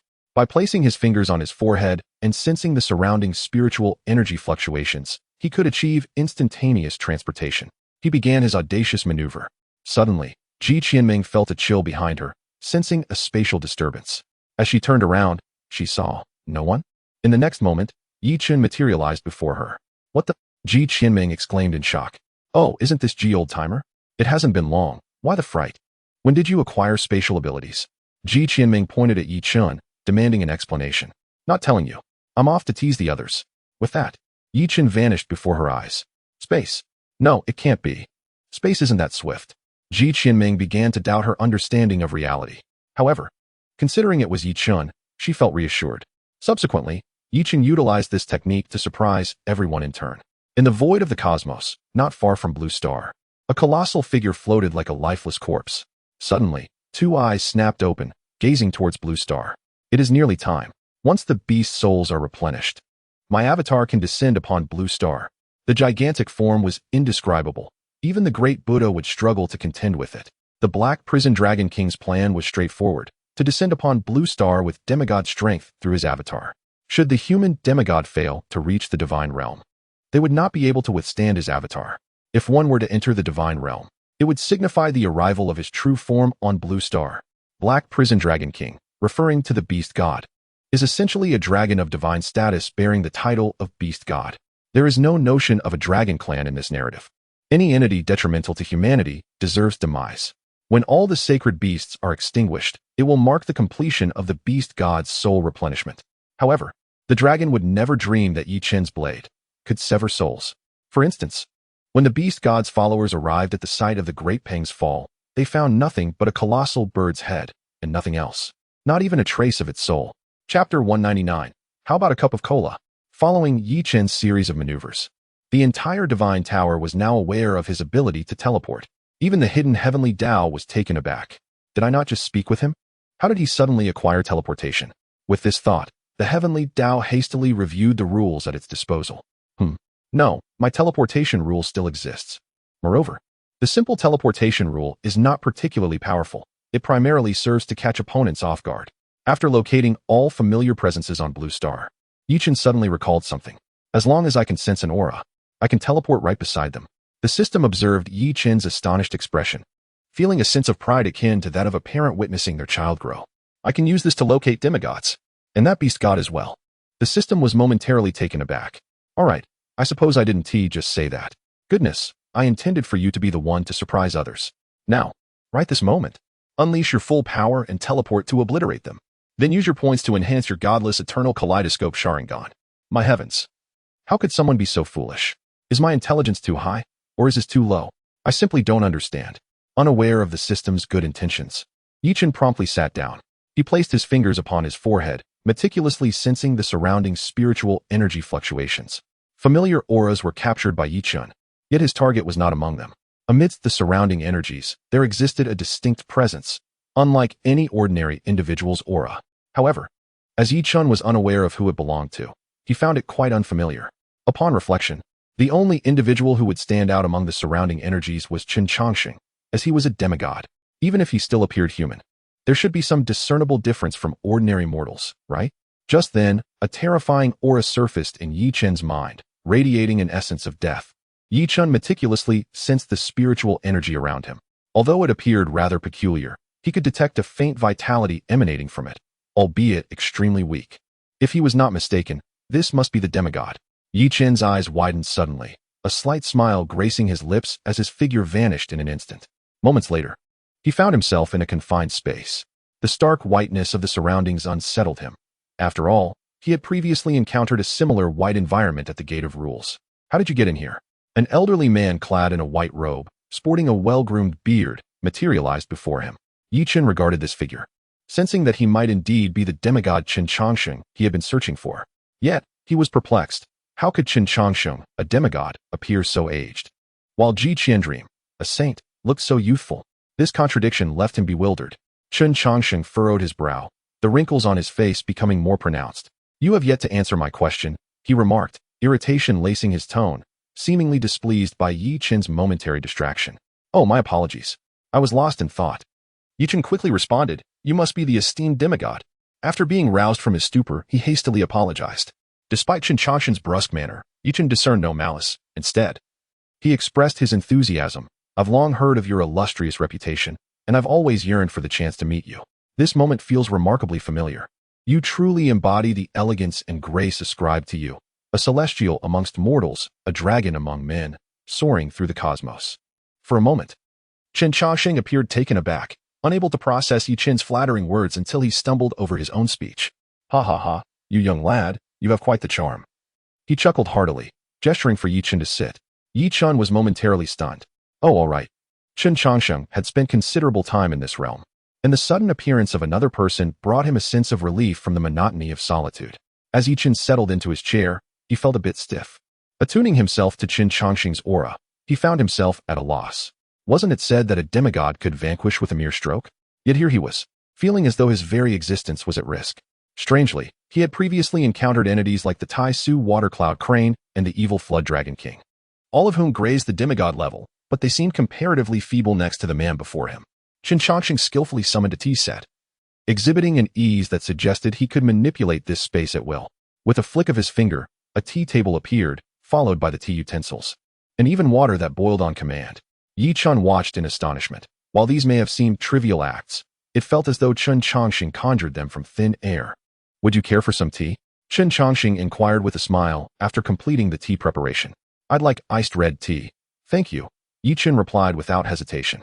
At that moment, Chen Changxing's hand trembled slightly while washing a teacup, his face reddening in embarrassment. A demigod spilling tea? What will become of my reputation? Chen quickly realized the gravity of his words and attempted to maintain composure. I must admit, I lack knowledge about tea. I hope you will forgive my ignorance. Chen Changxing, bemused, observed Chen's awkwardness. Let us simply enjoy some tea then. I've recently developed a fondness for Dongging Bilyuakan, a type of green tea, though I suspect you may not be particularly interested in such matters, so I shall refrain from elaborating. As he spoke, Chen Changxing produced a tea bag with practiced ease. Chen scratched his head, feeling embarrassed. He indeed had little interest in tea. He had narrowly avoided revealing his utmost disdain for green tea moments prior. You are Chen, correct? You know me? Chen replied, surprised. Chen Chongqing handed him a cup of tea with a gentle smile. Try the tea brewed by an old man. Chen nodded slightly, lifting the warm cup to his lips for a tentative sip. How is it? Chen Chongqing inquired. Chen hesitated, feeling a bit awkward. Perhaps. Could I trouble you for a bottle of cola instead? Do you have a misunderstanding regarding the term trivial? Chen Chongqing chuckled rather than getting angry, reflecting on how his tea-making skills had not diminished, yet here he was, being criticized by a younger generation. In my day, those who sought my tea could have their corpses linked to circle the blue star several times. Indeed, you jest, but you are still quite youthful. Chen countered. If you insist that I am still young, why address me as you old man? Chen Chongqing teased. Chen nearly spat out his tea, grappling with how to respond to such a statement. How could I counter that? He thought. Do you believe I would deny it? You're quite easygoing, Chen chuckled. You are the first to say so, Chen Chongqing remarked. The two engaged in a lively exchange, their rapport blossoming. Young Chen, how vast do you believe this world is? Chen Lao, I cannot say, but I do know that science can no longer explain the blue star, nor can it determine the existence of extraterrestrial beings. Chen replied thoughtfully. Thus, I feel that as things veer into the unknown, it is best to let nature take its course. Even if extraterrestrial beings exist, our goal remains clear, to protect our homeland. Chen Chongqing's eyes sparkled with mirth, though a hint of melancholy shadowed his expression. You speak wisely. But to safeguard our home amidst the vast cosmos is no simple task. After a moment of silence, Chen spoke again, delivering a heavy blow. Chen Lao, your time is drawing near, isn't it? Chen Chongqing looked at Chen in astonishment. You can perceive that? Chen nodded slightly.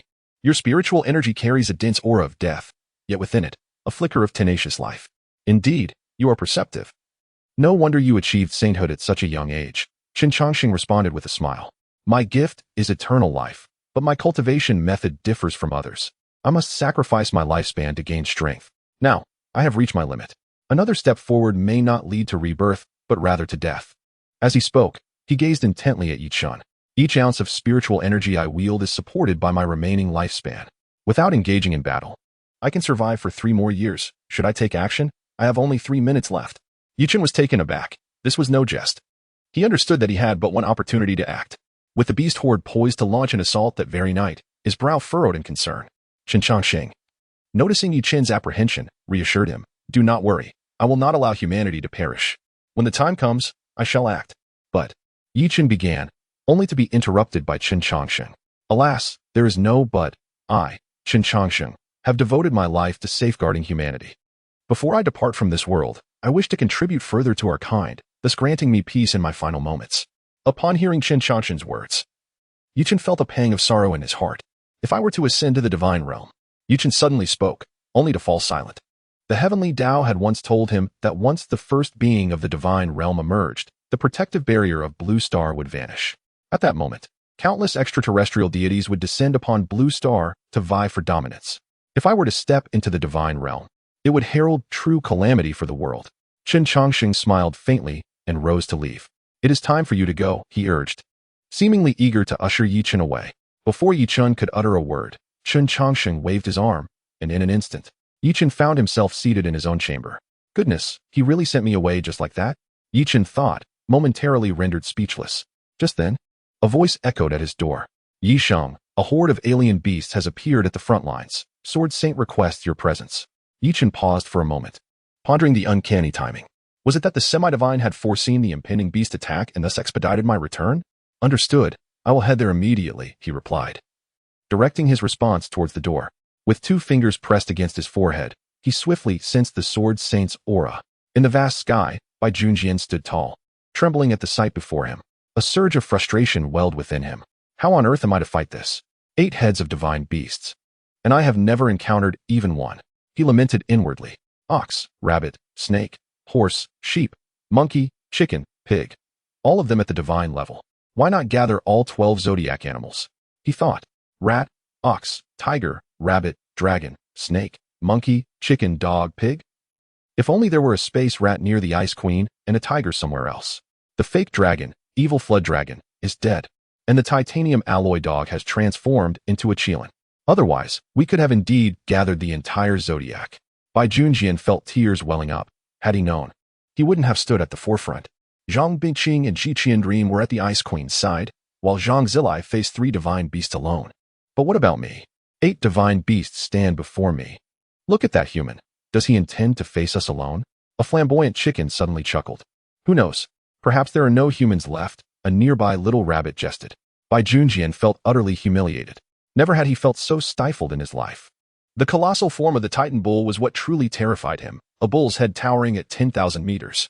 Are you serious? The rock pales in comparison to you. Hey, Sword Saint, here I come. Just as Bai Junjian was lost in thought, Yi Chen's figure materialized. Bai Junjian's eyes widened. The savior arrived just in time. Yi Chen, you're just in time. Allow me to handle the strongest enemy while you deal with the lesser ones. Sound good? Bai Junjian clutched Yi Chen's shoulders tightly, preventing him from looking back at their foes. Yi Chen was momentarily taken aback. Was such good fortune genuinely bestowed upon him? The strongest would be his responsibility? Of course. Yi Chen affirmed. Is this true? Indeed. A gentleman's word is his bond. The two exchanged knowing smiles, having reached a silent agreement. Isn't it merely cleaning up the lesser foes? That's my specialty, Yi Chen cheerfully remarked. However, as he turned to behold the 8 monstrous beasts behind him, he was left dumbfounded. Yi Chen rubbed his eyes and focused once more. His expression morphed into one of disbelief as he slowly turned to Bai Junjian. Bai Junjian awkwardly chuckled. A gentleman's word is indeed his bond. Remember that. Yi Chen's hands trembled, his voice slightly hoarse. I dug this pit myself. I acknowledge that. But may I inquire if you have a misunderstanding about the termlesser foes? Chapter 201. What are our objectives? Chaos. Bai Junjian observed Yi Chen's trembling hands and promptly grasped them. Yi Sheng. Oh no, I meant little Chen. Thank you for your efforts. Yi Chen felt numb. The most arduous path he had traversed in life was navigating the Sword Saint's schemes. The deepest pit he had fallen into was one that the Sword Saint had excavated. Yet he had unwittingly buried himself. Yi Chen turned, recalibrating his mindset. Gazing at the 8 divine beasts before him, he felt a flicker of uncertainty. Sword Saint, how about we negotiate? I will take on that massive one, and you can handle the rest? What? That simply won't do. A man must keep his word. Since you declared that the strongest should be mine to face, I cannot impose upon you. Yi Chen's mind was now filled with question marks. Was this appropriate? It certainly did not seem so. I am merely a young man. I bear the responsibility of raising the banner. Leave the strongest to me. Yi Chen argued. Enough. If I do not venture into hell, who will? Bai Junjian interjected, resolutely blocking Yi Chen. His audacious demeanor nearly convinced Yi Chen. Have you finished your dying speeches? The Titan bull had been observing them for some time, pondering that since they were all destined to perish, a few more parting words would not hurt. Upon hearing the Titan bull's remark, Bai Junjian took a bold step forward. Are you the leader? He demanded, with his sword poised before him, radiating a chilling light. The Titan bull burst into laughter at the sight of this man. Did I overhear you saying you'd challenge me one-on-one? What could possibly be wrong with that? Bai Junjian's sword remained steadfast, its tip directed at his opponent. Amused, the Titan bull replied, You few, and yet you look down upon us? I shall leave that little one to you. No objections, I trust? He gestured towards Yi Chen without turning back. Rest assured. A mere child who struggles to defeat a rock will be no match for any of us. The colorful chicken chimed in, dripping with sarcasm. Very well, then. It is settled, the Titan bull nodded, turning back to Bai Junjian. Shall we battle in the skies? Indeed. Bai Junjian leapt into the air. The sheer size of the Titan bull would surely wreak havoc on the surrounding landscape. The notion of battling in the skies delighted Bai Junjian. Without a moment's hesitation, the Titan bull propelled himself skyward, sending tremors through the ground. Yi Chen felt the immense force of the impact and frowned slightly. Indeed, a colossal figure could easily cause tremors with a mere leap. Thankfully, the Buddha would not jump, had it done so. Kid, bull boss has departed. How do you wish to meet your end? The remaining 7 divine beasts began to taunt Yi Chen. Hey, horseface, your words are misplaced. You should say, kid. By whose hand do you wish to perish? Haha, Rabbit's sister speaks truth. Come now, young one, select an opponent and contemplate your demise. Yi Chen faced the beasts. His expression grave. Although he had jested earlier about how challenging 1 against 7 would be, his mind was now consumed with a more serious dilemma. Should he eliminate them swiftly, or toy with them before delivering the final blow? It was a weighty and perplexing decision. Have you made your choice yet? The horseface taunted. Just then, a thunderous roar echoed from the heavens. A powerful shockwave unleashed a tremendous whirlwind. Yi Chen's hair was tousled by the force, and the first clash commenced with such vigor. How would the subsequent encounters unfold? Sigh. Before the 7 sacred realm beasts stood the insignificant ant, who let out a gentle sigh. As his feet lifted off the ground, he brought his hands together in prayer. Would release, would clone technique. 7 is it? Then. 7 times 7 equals 49. Do not blame me. You are the sacred realm entities, and facing 7 of you should not be excessive, right? Chen wore a helpless expression. He did not wish to resort to this, but the joy of experiencing Uchiha Madara's delight was rare. Such an opportunity must not be squandered. Before the 7 extraordinary beasts appeared 49 clones of Chen, each wielding a blade that flickered like fire. The 7 beasts were momentarily stunned, questioning how this little imp could suddenly summon so many. Initially, they suspected it to be an illusion, but sensing the aura of the 49 clones, they realized, albeit weaker than the original, that these were indeed corporeal beings. Now then, brothers, may I inquire if you can unleash your Bankai? At the instant Chen's original form touched the ground, he lightly tapped the floor with his right foot, summoning a colossal emerald throne, upon which he promptly seated himself. A wooden dragon coiled behind the throne. This was a throne capable of movement. Let us test it out.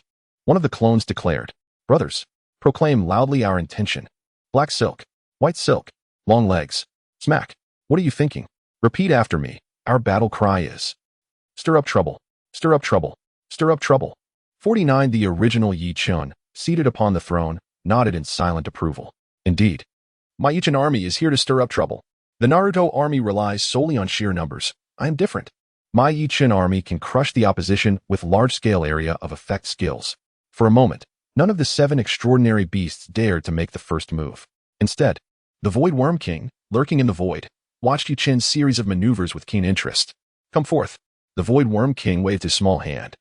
And in an instant, Chen's original form, along with the massive throne and wooden dragon, was engulfed by the void.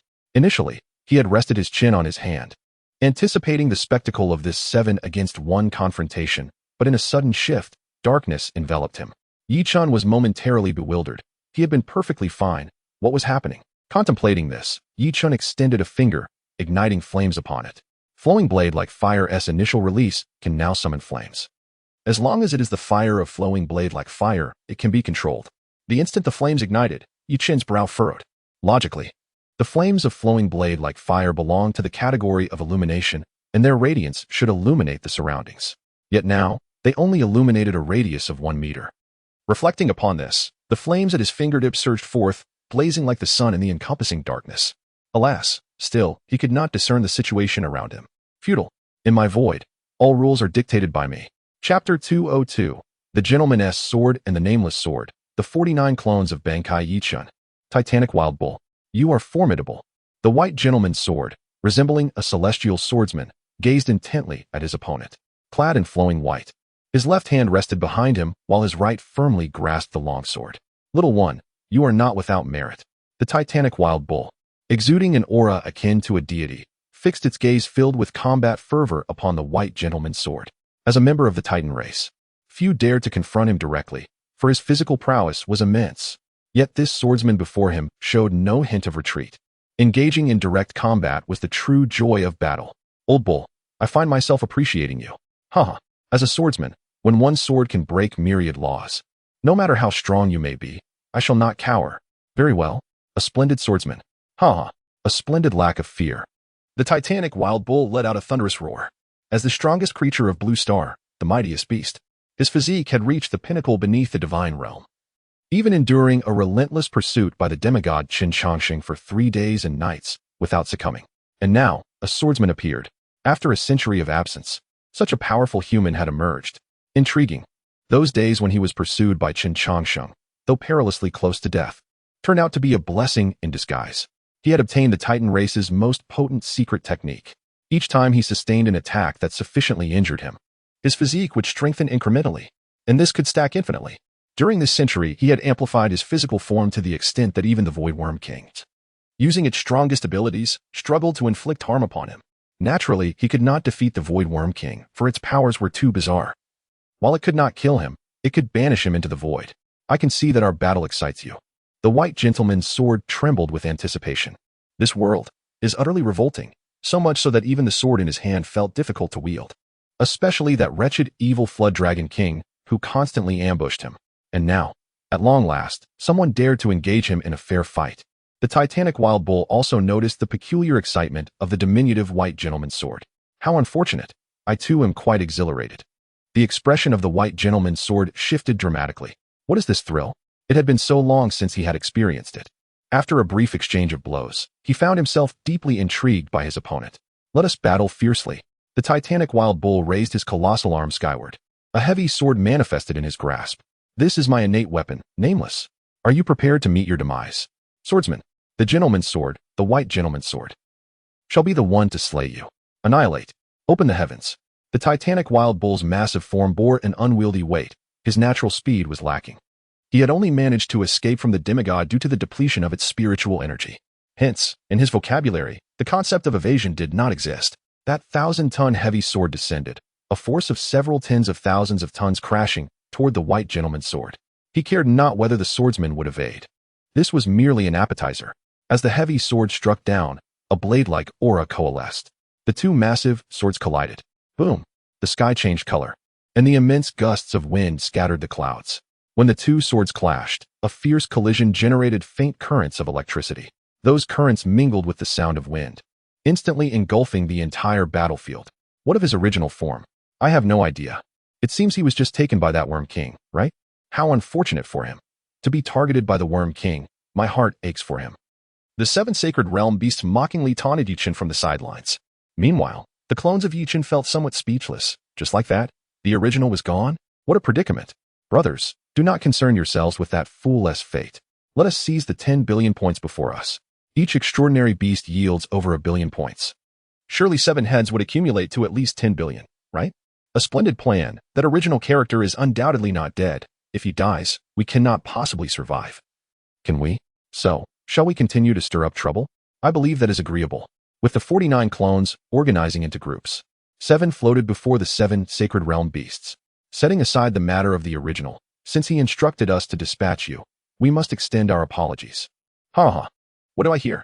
Are you jesting? With the original absent, do you presume your mere clones can threaten us? Indeed. I advise you to step aside, allowing us passage. Let me indulge in a few humans for pleasure. It has been far too long since I feasted upon humanity, especially the freshly born. Especially. Boom. Before the colorful little chick could finish her sentence, a blade of fiery energy struck her squarely in the face. Scum, say that again. The clone that attacked wore a fierce expression. No. All 49 clones bore fierce expressions. This fire can harm me. Impossible. Beings of the myriad realms. Reduced to ashes, flow, cleaving flame. 49 iterations of Chen stepped forward in unison, each wielding flowing blade-like flame, emanating formidable flames. These 49 fiery avatars of Chen, akin to fire deities, gazed intently at the fowl that dared to speak. Despite its status as a sacred realm beast, the chicken was seized by panic, an inexplicable premonition of impending doom. What are you gawking at? You humans devour chickens with impunity, yet I am denied the right to feast upon humans? The chicken squawked vehemently. Your argument possesses a certain validity, Chen conceded. Yet my original form harbors a predilection for poultry. With a gust of wind beneath their feet, the 49 doppelgangers soared toward the 7 formidable beasts. The power of the hollow surged from his core, and the mask of the hollow materialized. In an instant, they shifted their forms. Beasts, remain confined to your bestial domain. The 7 beasts, sensing the sudden surge of immense power emanating from Chen, hastily erected defenses. Though mere avatars, their true strength remained an enigma. Thus, their initial instinct was to gauge the potency of their adversaries' attacks. Yet, in the blink of an eye, they were dumbfounded. The 49 Chens vanished instantaneously, only to reappear above the chicken's head. Bankai, longsword of ember. 49 What tomfoolery is this? Decimate her. What? It lacks the potency of the original longsword of ember? If one strike fails, then unleash another. Incinerating sun. 49 longsword of embers plunged toward the chicken's head. As the avatars chanted the words incinerating sun, countless flames surged from their bodies into the longsword of embers. The longsword of embers pierced its flesh. Without a moment's hesitation, the avatar Chens withdrew their longsword of embers and turned their gaze toward the remaining 7 beasts. You're next. Boom. Bang. A colossal conflagration erupted from the multicolored chicken, the very essence of its head dismantled by the incinerating sun's decree, dissolving into ashes that scattered with the wind. Chapter 203. Manual annihilation of the human race. Upon being drawn into this peculiar dimension, Chen was incessantly assailed by a voice, a constant drone more irksome than even the system itself. As this thought crossed Chen's mind, the system yearned to retort, who is the most bothersome of all? Does your conscience not hold a mirror to your deeds? Who are you? Where am I? I am the void, as my name suggests. This is the void. Ugh, what a banal appellation. Silence, insect. The Void Insect King did not survive the third exchange. Applause is warranted. I merely wish to ascertain. What purpose does this void of yours serve? Hell, what purpose? Did I not just declare the very laws of this realm are dictated by my will? Upon hearing these words, Chen's interest was piqued. I had assumed your pronouncements were mere jest. You truly possess the authority to dictate reality? Does that not elevate you to the status of a deity? Ha ha ha ha. Even if you laud me as a god, I shall not spare you. Have you been possessed by a 50-cent piece? What is this talk of 50 cents? Deviate not from the topic at hand. I have several inquiries for you. Chen furrowed his brow slightly. This entity defies all conventional expectations. Of course, the Insect King harbored the same sentiment. How did you conceive the rules governing your avatars? Why do the rules I create lack independent consciousness? This query. Upon hearing the Insect King's inquiry, Chen was plunged into contemplation. The Void Insect King lurked in the shadows, poised to receive Chen's answer. I decline to enlighten you. After a protracted silence, Chen's first words upon emerging from his reverie caused the Void Insect King's visage to darken. Though, to begin with, it was already dark. If you refuse to divulge, I shall slay you. Humph, you are welcome to attempt it. Chen retorted indifferently. The Void Insect King, consumed by rage, issued a decree, deprive this place of air. In an instant, the air within the void vanished, expelled from the confines of the realm. Chen, caught unawares by this sudden turn of events, was left gasping for breath. Restore the air. As the Void Insect King spoke once more, the air returned to the realm. Chen inhaled deeply, savoring the sensation. I abhor this sensation. How fares it? Will you now proffer your secrets with candor? The Void Insect King inquired smugly. This perplexed Chen. From its previous actions, it was evident that this entity had altered the realm twice with merely a few words. Why then? Did it require his assistance? I must possess knowledge of the matter, but I am completely unaware of the reasons behind their possession of independent consciousness. Chen exclaimed, never in my existence have I endured such injustice. I had barely savored a few moments of grandeur before being inexplicably dragged into this tenebrous realm. Confronted by an unseen adversary, wielding arcane tactics, what recourse do I have? Should I attempt to shatter the realm? You are ignorant? Why did you not proclaim your ignorance sooner? You have squandered my precious time. Be obliterated. The Void Insect King bellowed in exasperation. Chen was taken aback, as excruciating agony coursed through his very being. Having tasted death countless times, Chen had grown impervious to pain. Yet, the intensity of this suffering was unprecedented. The Void Insect King was stunned. How is this conceivable? The excruciating pain inflicted by the laws of annihilation has caused even titans to cry out. However, upon witnessing Chen's form crumbling, it was assuaged. Chen, sensing this peculiar force, was intrigued. His arm was being disintegrated by this power, as he vanished from the void. Insect, I had presumed you might be the second being capable of withstanding annihilation. I overestimated you. The Void Insect King scoffed as Chen disappeared, then prepared to depart through the void portal. I may be unable to withstand it, but you are incapable of slaying me. As the scene shifted, the Void Insect King turned its head to behold Chen seated upon the throne it had previously fashioned. Flames danced upon the verdant wood, as Chen reclined languidly. I am grateful for the massage package provided by my esteemed patron. If it is not too much to ask, might I request a few more? The Void Insect King. Chen yearned to retaliate. But alas, he could not discern the location of his adversary, even with his Sharingan at its zenith. It seemed the entity had melded with the very fabric of the realm. How is this possible? How could such a thing transpire? The Void Insect King muttered in disbelief. Upon hearing the murmurings of the entity, Chen activated his divine passive ability. Perplexed? Is it not merely resurrection? You wield dominion over the laws, yet you are ignorant of resurrection? Surely not. You cannot even resurrect? You have never even encountered the laws of life? How pitiable. The laws of annihilation are intriguing, but allow me to introduce you to even more captivating laws. Chen rose from the throne. His countenance twisted into a peculiar expression. The Void Insect King felt a sudden unease, a premonition of impending events. Why do the words of this being grate on my nerves so? Chen clasped his hands together and declared, allow me to first assess the capacity of your realm. Sage art would release, true, several thousand hands. Chen bellowed. From behind him, a countless number of trees sprouted from thin air. What do you intend to do? Did I not proclaim my intention to assess the size of the realm? Chen responded with a smile. In the blink of an eye, a colossal Buddha head, thousands of meters in height, materialized. The Void Insect King was seized by panic. What is this monstrosity? My void can only accommodate a peak, bull-headed titan, a mere 20,000 meters in height. This head alone is 4,000 or 5,000 meters tall. And the main body, pray tell. What manner of law is this? You ask me? I am asking you. Chen retorted with a laugh. Do you believe your void will be shattered by my great Buddha?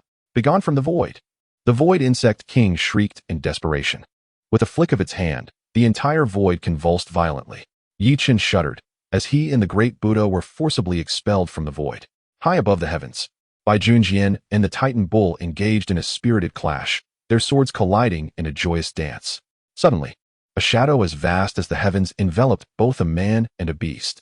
Baijian and the Titan bull instinctively cast their gazes upward, only to be nearly frightened to death. What in the world is that? The Titan bull stared at the verdant object plummeting from above. Are you really going to smash me with a planet? Chen, can you please refrain from such reckless antics? Baijian's eyes nearly bulged out as he rushed away in alarm. This gigantic object, 3,000 meters tall, could be sliced through, but it would render him utterly defenseless. The great Buddha may not leap, but it could certainly be thrown like a stone. Chen stood at an altitude of 100,000 meters. His eyes sparkling with delight as he watched the 35,000-meter-tall Buddha descend toward the ground. Baijian shouted furiously, urging, "Get that back. If it crashes down, the human race won't even need to resist the beasts. You would annihilate us all." Chapter 204. Little horse, this is your own doing. Chen, still observing this remarkable scene from the sky, suddenly heard voices from below and realized that Baijian and the Titan bull were beneath him. Oh, old Bai. What a coincidence. Coincidence, my foot. Hurry and retract that. Huh. Oh, right. Chen finally remembered to retract the Buddha.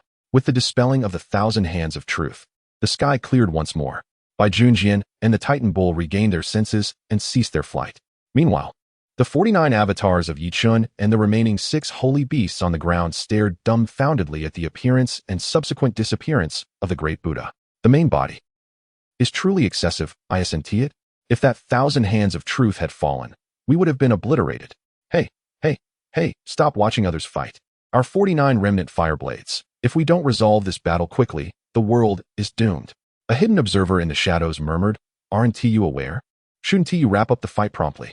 After a glance at the Titan bull and Baijian, Chen turned to leave. You all carry on. I'll take care of this. Then, he placed his fingers on his forehead and activated his instant movement once more. As the 49 avatars took off running, Chen's main body appeared. Disperse your Bankai for a moment. This side is mine to handle. You go assist Sister Bingqing and Zilai. Let us split up. As for the arrangements, you'll decide. Chen's words left the remaining holy beast stunned. Does he intend to fight us with his main body? Is he trying to show off? Kid, are you looking down on us by sending your avatars elsewhere? Although that old hen is dead, she was the weakest among us. Don't get it wrong. The 6 beasts scolded Chen angrily. After his command, the avatars swiftly divided into 2 groups to aid others. Bored, Chen cracked his neck and turned to face the 6 beasts. I'm not looking down on you. It's just that you are merely fodder to me, he said with a smile. You? What about me? Chen unsheathed the flowing blade of fire from his waist. Tell me, if I were to unleash the same technique, what difference would it make? At this, the beasts panicked. He merely bluffing. Don't be afraid of him. Chen suddenly fixed his gaze upon one of the beasts, a smile curling at the corner of his mouth. Then let us begin with you. The power of the void surged within him as he placed his fingers on his forehead, murmuring, Bankai, remnant fireblade. In an instant, torrents of fire erupted from Chen, swirling into the long blade. Whoosh! Chen's figure vanished in an instant. The holy beasts were thrown into disarray as Chen, having just focused on one of them, appeared beside it with the remnant fireblade poised gently. Where are you looking? In a heartbeat, the beast's eyes widened in horror, drenched in cold sweat. No, it's too late. You better reincarnate well in your next life. The moment Chen spoke, he plunged his blade into the beast's body. Oh, I forgot. Killing you means your soul dies too. What a pity. At that moment, Chen's face, concealed behind a mask, appeared to the other beasts like that of a grim reaper. The scene mirrored the earlier slaughter of the vibrant chicken by his avatars. Only this time, it was swifter and dealt far greater damage. With a single stroke, an entire holy beast was reduced to dust, while that previous creature required 49 strikes just to lose its head. The remaining 5 surviving beasts could only think of one word: flee. Chen watched mockingly as the beast attempted to escape. Futile, did you not consider why I suddenly appeared beside it? The smile beneath Chen's mask twisted into something monstrous. This ability is simply tailor-made for me. What's this instant movement and Kamehameha? Please. I call this instant movement Rising Sun Blade. 1 strike for 999 and countless more 9s to follow. His words hastened the fleeing beasts. A friendly reminder. I have memorized your auras as he said this. Yichen's fingers were already on his forehead. Whoosh. Yichen vanished once more. When he reappeared, it was right before the horse-faced beast, the remnant fire blade raised before him. The horse-faced beast's eyes widened in terror as it realized it could not halt its charge. It collided directly with the remnant fire blade. Bang! The last words the horse-faced beast heard before its demise were, "This is your own doing. Don't blame me." The horse-faced beast felt like crying. Blaming me for what? Next, Yichen placed his fingers on his forehead once again. The remaining 4 beasts, witnessing this scene, suddenly realized that speed wasn't necessarily an advantage. Hey, why has your speed decreased? Yichen taunted, sitting atop a monkey's head. The monkey, hearing Yichen's voice above, felt a chill run down its spine. What a pity. I thought I could slay a member of the Zodiac. Do you have any last words? The monkey paused, a serious expression crossing its face. I am simply outmatched. Kill me. Upon hearing this, Yichen's eyes brightened slightly. This monkey has spirit. Oh, a bold one, I see. However, those with spirit often meet their end swiftly. Without hesitation, Yichen plunged his blade into the monkey's forehead. After dispatching the monkey, Yichen activated his instant movement once again, employing the same technique. He executed it 6 times, slaying 6 holy beasts in total. Yichen quietly opened his enhancement panel. Available points, 3 billion. Immortal level would release. Enhancement requirement, 1 billion points. Enhancement details, mixed with yin-yang shield, increased fire immunity, indestructible rules, peak sage body of the Naruto world, not eligible for enhancement. The perfected 6-path sage body.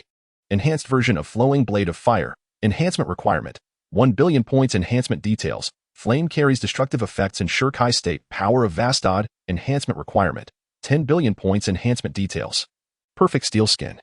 Ethereal outer armor covering the upper body, godless version of eternal Mangeki Sharingan.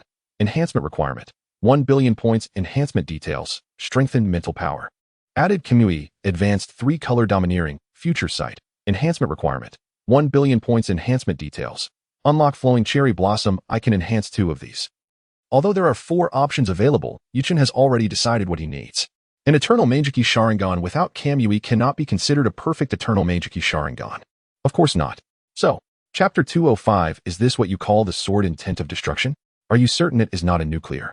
Yichen's obsession with divine might likely surpass even that of immortality. Immortality? Although I have returned to life, I have indeed perished once. Yet divine might is altogether different. Hey, did you hit me? No, you did not. Hey, do you think I can hit you? Indeed, I can. Such a bug-like ability. It is no wonder the system delayed granting it to Yichen. Just how exaggerated is the extent of divine might? During the battle with Kaguya, it forcibly unraveled the realm of Yomi, entering another space.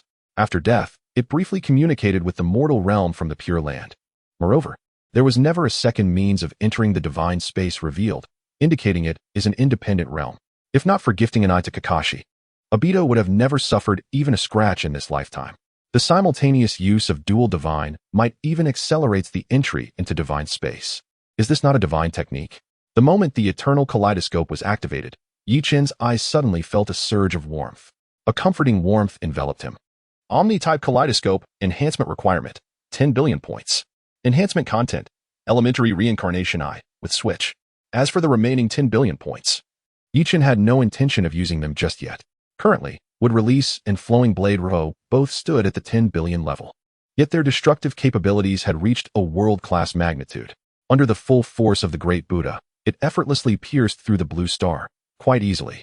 As for Flowing Blade Ruoho, with just half an hour, the remnant flame blade could extinguish a significant portion of life on the planet. Give it another half hour, and the blue star servers would reset, and who knows if there would still be registered users then. Although Yichen had nearly eradicated the sacred realm beasts, he felt that matters were not so simple. If a deity were truly to descend, what method would he employ to vanquish it? The system once stated it would take just one strike, but how could one possibly land that strike on such a being? The ashes of heaven and earth bore no power of rules, only temperature and damage.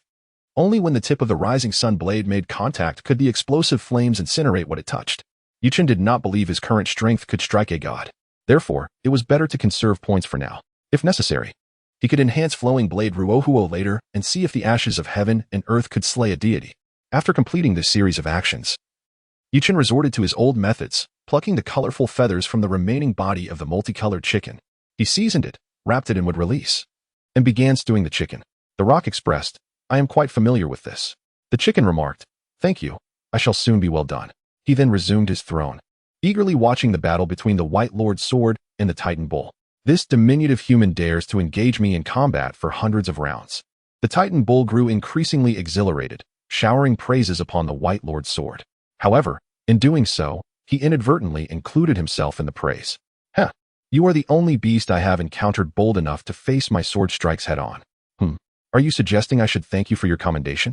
The Titan bull lifted its heavy sword once more, preparing to strike down upon the White Lord's sword. "If that is your sentiment, I would naturally be pleased. However, Titan bull, have you ever experienced death?" The White Lord's sword raised his weapon and closed his eyes, his expression darkening. The Titan bull felt a wave of unease wash over him as he observed the White Lord's sword suddenly shut his eyes. Until now, their exchanges had been firmly in the White Lord's sword's favor, repelling the Titan's attacks while inflicting damage in return. But now, to suddenly close his eyes? To abandon resistance? Impossible. Suddenly, the figure clad in white radiated a black light, swirling around him like smoke. The White Lord's sword still did not open his eyes, raising his right hand to strike. With a single swing, the Titan bull's heavy sword was deflected by an overwhelming force. How could this be? The Titan bull was taken aback, bewildered by the turn of events. While the White Lord's sword was formidable, his earlier display had not suggested such power. Now, at this moment, Chen was enjoying a watermelon while spectating. He felt a twinge of fear at the aura emanating from the White Lord's sword. It is somewhat laughable. The White Lord's sword, the gentleman's sword, yet my sword intent manifests as destruction. The White Lord's sword suddenly opened his eyes, now filled with a murderous intent, devoid of the previous calm gaze. Chen, witnessing this transformation, felt intrigued. The white-clad sword saint, cloaked in black destruction, sword intent, utterly magnificent. "What is this? Why has your aura suddenly shifted?" queried the Titan bull, in confusion. The White Lord's sword raised his gentleman's sword, coldly regarding the weapon in his hand. "The moment I stepped into the sacred realm, the sword intent of destruction has accompanied my growth. Yet I was always unable to confront it, adhering to the gentleman's demeanor that should not possess such a bloodlust, merely wishing to cause ruin. Thus, you are fortunate. You shall be the first sacred realm beast to perish beneath my sword intent." With that, the White Lord's sword felt it would be disrespectful to not deliver a strike. He gently swung his sword. The first strike, this was the most fundamental of his sword techniques, unleashing a basic sword energy. However, this time, the sword energy was entwined with sword intent. The Titan bull instinctively raised its head to block as the sword energy surged toward him. Boom! The moment the sword energy made contact with the Titan bull, it compressed and then erupted. The black light transformed into a small sphere that detonated, producing a black halo. Chen was utterly unable to look directly at this attack. A black halo? Hiss. The Titan bull was caught off guard by this sudden pain. This intense suffering was incomprehensible. His formidable physique had long forgotten much of what it meant to feel pain, yet today, Chen was equally stunned. "Is this what you call the sword intent of destruction? This should be termed nuclear explosion sword intent. Wait, after a nuclear explosion, nothing remains. After destruction, nothing remains as well. Therefore, nuclear explosion destruction, destruction nuclear explosion. Goodness, it seems there is no contradiction in that." However, Chen could not fathom why the White Lord's sword possessed such immense power yet refrained from wielding it. Truly remarkable. You feign weakness while harboring such strength. A mere dragon king could nearly ambush you to death, had you been serious for even a moment. As Chen pondered this, a spark of realization ignited in his mind, and he abruptly snapped his hands together. "So that's it. You fear that delivering a single strike would not only eliminate your opponent, but also inadvertently slay your allies, which is why you refrain from employing your sword intent." Chapter 206 True Heavenly Collapse, infused with a hint of personal animosity. The White Lord's sword, focused on combat, heard Chen's musings. Suddenly, his body trembled. "Well now, you have provided me with an excuse." In truth, he was merely concerned about the collapse of his gentlemanly persona. After all, he had always been amiable, warm towards others, eager to assist whenever possible. Yet, upon the emergence of this sword intent, he resembled a demon god. His hair billowed behind him, and he was enveloped in a dark sword intent, appearing far from amiable. "How can I wield this?" However, the White Lord's sword's thoughts were shattered by Chen's actions. After witnessing Chen's battle against the evil Dragon King, he felt a stirring within. At that moment, Chen appeared villainous, laughing heartily, mocking his foes. Adorned with a mask, one might easily mistake him for the true antagonist. It was precisely because of this that the White Lord's sword dared to unleash his sword intent. Otherwise, he might have refrained from using this power until his very end. All for the sake of maintaining appearances. Little did Chen realize he had silently influenced another. What is this power? Why is it so formidable? The Titan war bull stood transfixed, a look of profound shock etched upon its face. A searing pain radiated from the wound on its arm. A sensation novel to the behemoth. Could it be facing another 3-day and night chase? The thought was unbearable. Driven to desperation, the Titan war bull's eyes blazed with a sudden ferocity. Seize the initiative. Earth-shattering strike. Despite its formidable strength, the Titan war bull's combat techniques were regrettably clumsy. Bai Junjian, with an impassive countenance, watched as the heavy sword arced towards his groin, a move he deemed utterly contemptible. In his current state, enveloped by swirling sword intent, evading the attack was superfluous. For the destructive sword intent would deflect any assault. The instant the Titan war bull's heavy sword made contact with Bai Junjian's foot, a deafening explosion erupted. The Titan war bull was bewildered. Why did attacking him trigger such a phenomenon? As the explosive light subsided, Bai Junjian remained unperturbed, while the heavy sword hung motionless in the air. Earth-shattering strike? An upward strike, hence the name Earth-shattering? Very well, allow me to demonstrate my earth-shattering. With these words, Bai Junjian released his gentleman's sword. It soared into the heavens, leaving the Titan war bull utterly perplexed. Chen, however, watched the ascent with unwavering focus, his Sharingan eyes operating at their peak. The gentleman's sword accelerated relentlessly, a faint radiance enveloping its blade, until it grazed the membrane of the blue star barrier. Even the Black Hell Dragon King was taken aback by this display. Had someone finally breached the barrier? Could it be that demigod? Oblivious to these events, Bai Junjian simply gazed skyward and addressed the Titan war bull. You have 3 seconds to flee. These words sent a jolt of unease through the Titan war bull. Sensing imminent danger from above, it turned to flee, only to find its heavy sword immovably fixed in place, as if anchored to the very fabric of space. Turning back, the Titan war bull saw Bai Junjian smiling, a smile that seemed demonic in its eyes. It released the sword and fled, but it was too late. Bai Junjian, looking up once more, murmured, "It's here." From the heavens, a sonic boom heralded an approaching force. Chen, witnessing the colossal entity, felt a cold sweat break out on his brow. Bai Junjian was truly playing the unsuspecting predator. The Titan war bull, too, looked up, its eyes widening in disbelief. The 3-foot sword gleamed with blinding light, but that was not the most striking aspect. It was the sword shadows that swirled around the gentleman's sword. With a resounding whoosh, the clouds parted, rent asunder by the force of the approaching blade. The sword shadows, coalesced from black void energy, descended upon the Titan war bull with overwhelming pressure, instantly immobilizing its body. Is that all? Still, it should suffice. Bai Junjian observed the sword shadows accompanying the gentleman's sword. The tip alone spanned 2,000 meters. One could only imagine the magnitude of the entire blade, at least 60,000 meters in length. Chen, witnessing Bai Junjian's actions, leaped from his throne. This move, combined with your nuclear explosion sword intent, are you not afraid of annihilating the human race along with it? The sword tip locked onto the Titan war bull, and the full force of the illusory blade bore down upon it. The Titan war bull plummeted from the sky, the immense pressure stripping it of its ability to levitate. With a resounding crash, it plunged thousands of meters into the earth, the resulting tremor incapacitating both beasts and humans across the battlefield. Chen, glancing at the rapidly descending earth-shattering strike, steeled his resolve. He hoped he wasn't too late. Reinforced would release. Chen swallowed hard.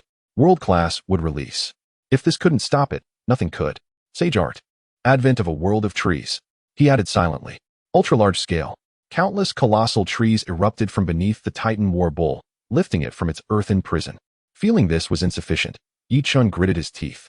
Would release. Would clone technique. His previous 49 clones had not yet been recalled, and now dozens more were created. Save them.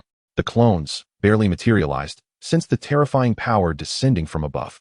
Without hesitation, dozens of wood dragons launched a rescue operation across the battlefield. Sword Saint. This move reeks of personal vengeance. Are you trying to kill me too? Chen roared, channeling his spiritual energy into the advent of a world of trees. A hemispherical shield materialized, encasing the Titan war bull within its wooden embrace. The 10,000-meter-tall Titan war bull was now like a mere morsel within this colossal bull. With a diameter and height of 40 to 50,000 meters, this was Chen's limit. Bai Junjian, perched high above, watched Chen's frantic efforts. A fond smile spreading across his face. I knew it, this kid wouldn't stand idly by. Impulsive, so many techniques. Why did he have to use a destructive one? Oh well, with Yi Chen here, there won't be any surprises.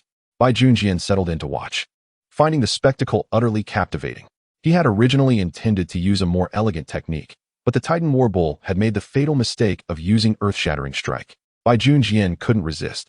I have an Earth-Shattering too, care to try it? And so, his performance began. Yi Chen was now gripped by anxiety, oblivious to the changes in his wood release. The battlefield was only so large, and his wood release occupied a significant portion. If this couldn't defend, everyone present, save for Yi Chen with his immortality and Kamui, would perish. Wait, could Bai Junjian not defend against his own techniques? The strike that nearly killed the rock earlier had almost annihilated him as well. With this thought, Yi Chen placed 2 fingers on his forehead and teleported to Bai Junjian using Flying Thunder God technique. Grabbing Bai Junjian's arm, he activated Kamui. Simultaneously, the gentleman's sword shadow, imbued with immense sword intent, struck the Titan War Bull. There was no grand explosion. The Titan War Bull wanted to utter a few last words, but it was unable to, the pressure stripping it of all agency. Yi Chen, Bai Junjian asked, startled by Yi Chen's sudden appearance. Save your breath. I just didn't want you to get killed by your own move. Didn't I tell you I'm invincible in this state? Well, to be precise, the sword intent will defend me from all attacks. Speak up. When did you say that? If you had, I wouldn't have wasted my time saving you. Yi Chen retorted, exasperated. As the illusory sword entered the Titan War Bull's body, the gentleman's sword rapidly retreated, returning to Bai Junjian's hand. Bai Junjian simply murmured, earth-shattering. Startled, Yi Chen wondered who had taught this fellow such affected mannerisms, and if he was accepting disciples. A surge of dark energy erupted from the verdant wood release, creating a ripple that threatened to unravel Yi Chen's world-class wood release. Yi Chen paled, realizing his wood release wouldn't withstand a moment without reinforcement. Sword Saint, you've gone too far. Perhaps you should bequeath that title to your son and rename yourself Sword Demon. Bai Junjian offered a helpless smile, my apologies. It was my first time employing that technique, having rehearsed it countless times in my mind before finally having the opportunity to unleash it. Are you not concerned about annihilating the human race along with it? Yi Chen's inner turmoil was palpable. Sensing Yi Chen's displeasure, Bai Junjian retorted, isn't that what you're here for? Yi Chen merely grimaced, choosing silence to avoid further exasperation. The dark energy persisted for several breaths before being succeeded by a blinding white light. Rumble. An enormous pillar of black energy shot skyward, expanding rapidly and pushing Yi Chen's wood release to its breaking point.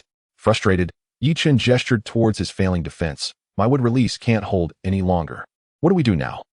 Try again. I know you have a solution. You're a grown man in his 40s. Act like it. With a resigned sigh, Yi Chen stepped forward. I can't reason with you. Sage art. Would release. True several thousand hands. Never did the true several thousand hands imagine that its first battle after enhancement would be spent not in combat, but in defense. Yi Chen's spiritual energy was nearly depleted, now sustained by his very life force. But with the fountain of life at his disposal, he had little to fear. Yet, matters escalated as countless trees sprouted around the massive energy pillar, encasing it entirely. The 10,000-meter Buddha made its grand debut. Now, the question arises. If that black sphere within the Buddha's core detonates, will the Buddha be obliterated? True several thousand hands. I thank you. I thought merely deflecting attacks was excessive. But now you've encased the attack within my very being. Yi Chen watched with unwavering focus as the black sphere expanded within the Buddha, a sense of panic rising within him. Don't you dare explode. His initial thought was to shroud the Buddha in armament hockey, but he quickly dismissed the idea as absurd. Armament hockey on a 10,000-meter Buddha? Whether it works or not is up to fate. Yi Chen frantically moved the Buddha across the ground, desperately fleeing away from the human settlements. Bang! Rumble. The Buddha, caught mid-stride, was instantly engulfed by the blast. Why is the Buddha completely unscathed? Yi Chen was dumbfounded. The energy had detonated with the force of the Titan War Bull, yet the Buddha remained intact. Not only was Yi Chen bewildered, but even Bai Junjian was taken aback. Yi Chen glanced at Bai Junjian, who returned his gaze. True several thousand hands. Heh, good thing I have the immutable rule. The entire Buddha ballooned outwards, yet bore not a single scratch. Yi Chen finally grasped the situation and swiftly accessed the enhancement panel. Oh, right. I have the immutable rule. Bai Junjian materialized beside Yi Chen. You may have the immutable rule, but my sword intent carries the power of annihilation. Hearing Bai Junjian's words, Yi Chen's eyes twitched. That's called nuclear explosion sword intent, not annihilation. Oh, don't be upset. Everything's fine, isn't it? Bai Junjian waved his hand. attempting to diffuse the tension. It's only fine because I was here. I shudder to think of the day I wake up to find you standing in the heavens. The alien beast eradicated, and the blue star reduced to ruins, with the human race inadvertently wiped out as well. Funnily enough, the heavenly Tao feels the same way. Bai Junjian seemed to recognize the gravity of his actions. Perhaps I truly shouldn't wield such power. Chen paused. Well, it's all right. Just let me know before you use it. Chapter 208. Literally have nothing stronger. Sensing Bai Junjian's sudden melancholy, Chen hesitated before relenting. As long as I'm here, it's not a problem. Suddenly, Chen turned to Bai Junjian, speaking with earnest concern. Sword Saint, if we're ill, we should seek medical attention. There's no shame in it. It's just an ailment. With that, he turned and left without another word, leaving Bai Junjian standing in bewildered silence. Was he implying I'm mentally unstable? Chen, however, was contemplating Bai Junjian's earlier excitement at mastering such a potent skill, only to be met with criticism and descend into despondency. Perhaps he suffers from some form of bipolar disorder. Of course, it was fortunate that Bai Junjian was unaware of this thought, for he would have retorted, if I have bipolar disorder, then you must suffer from multiple personality disorder, uncontrollable laughter, and intermittent mental instability. Chen flew towards the Buddha, where the annihilation sword intent continued to surge wildly, seeking an exit. Chen's eyes twitched as he observed this spectacle. Well, isn't that just great? It's a good thing the Buddha's rear end and mouth are sealed. With a shrug, Chen decided to ignore the Buddha. It can't explode anyway, so it doesn't matter. Meanwhile, Chen accessed the enhancement interface. His gaze fixed upon the 1.5 billion points displayed within. It was 1.3 billion earlier, then I spent 1 billion, and now it's back up to 1.2 billion. However, Chen wasn't particularly surprised, as his clones had likely finished off the remaining saint-level alien beasts. It's just a pity that the Titan War Bull was killed by Bai Junjian, but with the saint-level alien beasts of the Blue Star now extinct, evolving to the next level with hundreds of billions of points seemed an impossible feat as Chen and Bai Junjian returned to the human god tower. A figure reappeared on the battlefield. Strange. Why is there no soul? Without a soul, how will the beast god descend? The individual was none other than another vice leader of the beast god sect, who had been lurking in the shadows, solely for the purpose of collecting souls. Chen Nanfeng's earlier attempt to destroy Kyoto City with a meteorite was also motivated by the desire for souls. And now, the beast god sect was reduced to a single survivor, the man before them, Zhuodesai. His dark attribute talent was a unique asset among the human race. Yet he chose to use his power to harm his own people. Chen Nanfeng and the others had long been sacrificed to the soul bottle by Zhuodesai. Did they think they could survive after failing their mission? Since they couldn't collect souls, their own souls would have to suffice. Thus, the beast god sect consisted of Zhuodesai alone. Question: what does a true lone commander look like? Answer: someone like him. Zhuodesai sighed. I should have at least kept a lackey. I'm a saint-level powerhouse, yet I've been reduced to running around collecting souls. At least there's a war going on, so there's a good supply of souls from both humans and alien beasts. But it's still a long way from filling the soul bottle. And now that the alien beasts have suffered a crushing defeat, and the human race is on the verge of reclaiming the entire Blue Star. Although I'm a saint-level powerhouse, I can't possibly fight all those people. Is dark element power strong? Of course it is. But can you withstand a single strike from the Sword Saint? Never mind, I'll pass. Therefore, Zhuodesai decided to set off immediately, striking before the human vanguard could kill off most of the alien beasts, and securing even more souls. As Zhuodesai departed, he lamented, Why? Why have so many souls vanished? Fortunately, Chen and the others arrived in time. Ji Qianming lay on the ground, seemingly resigned to her fate, as she nearly perished there. In the blink of an eye, they had already surpassed us. Zhang Bingqing gazed at the 20-odd doppelgangers in the distance, her heart filled with emotion. Back when Chen was in the distant observation mirror, he was such an insignificant existence. Now, the Saint Realm was something he could suppress with a mere wave of his hand. Meanwhile, the 20-odd Chens were both tending to the wounded and bickering. I plunged my blade in and out, and that so-called queen was instantly deceased. It was undeniably my kill. Nonsense. It was I who severed her neck. Enough, you two. How delectable would the wings of that frostwater crane be? I deliberately refrained from using Bankai. If I hadn't reminded you not to use Bankai, would you have restrained yourself? Shaw, I was already planning to retract Bankai. Superfluous. Ji Qianming and Zhang Bingqing couldn't help but chuckle at their banter. Typical Chen. Even his doppelgangers are so distinctive. On the other side, Zhang Zilai was in the throes of an existential crisis. Am I now inferior to even Chen's doppelgangers? He had been fighting tooth and nail, enduring hardship and struggle. Then, Chen's doppelgangers arrived, healing him and swiftly dispatching the enemies. while also tending to the injured warriors. And throughout it all, he had to listen to the incessant chatter of the 20-odd Chens. I'm truly grateful. It's no wonder they're Chen's doppelgangers. They all think alike. First, they fight, then they heal, and then they vie for credit.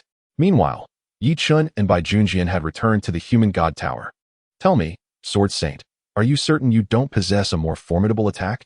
Chen pressed Bai Junjian. On the way back, Bai Junjian had muttered, it's fortunate I used that move. Chen was instantly petrified, utterly dismayed. I genuinely don't. Where would I acquire a more powerful attack? Please, spare me. Confess honestly. If you don't tell the truth, may you beget a son without an anus. Upon hearing Chen's curse, Bai Junjian wore a peculiar expression. Does he not know that the Bai family is a single lineage? Oh, wait, I do have 2 sons. Could I have another one? Hey, don't be silent. Speak. Chen seized Bai Junjian, who was on the verge of tears. I don't have any. Place your hand on your conscience and tell me. Do you? Or do you not possess a more potent attack? Bai Junjian suddenly turned, placing his hand solemnly on his left breast. I truly don't. Chen nodded thoughtfully upon hearing this. The last time you slew the great rock, you claimed that was your strongest technique. In that instant, Bai Junjian vanished in a flicker of movement, leaving Chen alone, bewildered in the wind. The air was still for a few seconds. Chen smiled faintly, placing 2 fingers on his forehead. Once Bai Junjian was out of Chen's sight, he breathed a sigh of relief. Thank goodness. I must never let this brat know my true strength, or he'll expect me to handle everything.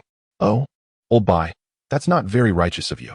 Chen's words echoed in Bai Junjian's ears, and a tear trickled down his cheek. It's over. I forgot he could teleport.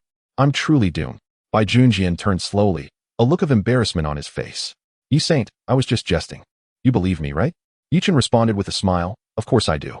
How could I not believe the Sword Saint? Bai Junjian's face paled instantly. He didn't believe Chen's words for a moment. His tone was dripping with sarcasm. Not even if Bai Ditian were beaten to death, would he believe it.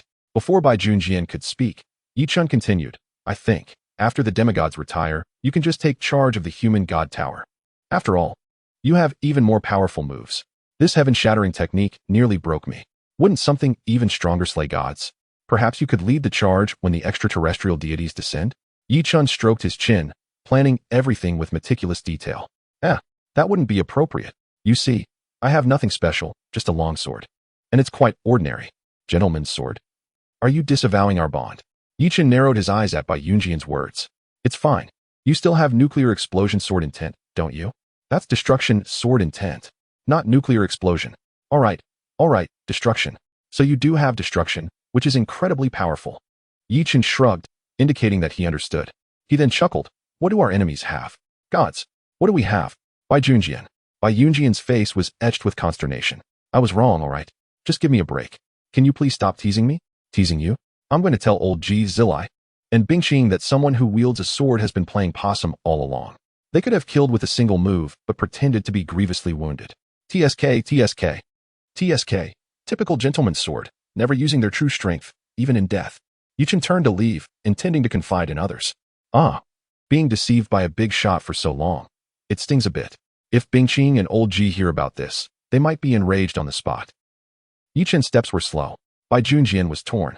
Wait, what is it, Sword Saint? I'm about to have a heart-to-heart with Bingqing. Are you not afraid that I'll just silence you with destruction sword intent? Bai Junjian said with a wry smile. Without hesitation, Chen drew Rijin Jacka and swung it at his own neck.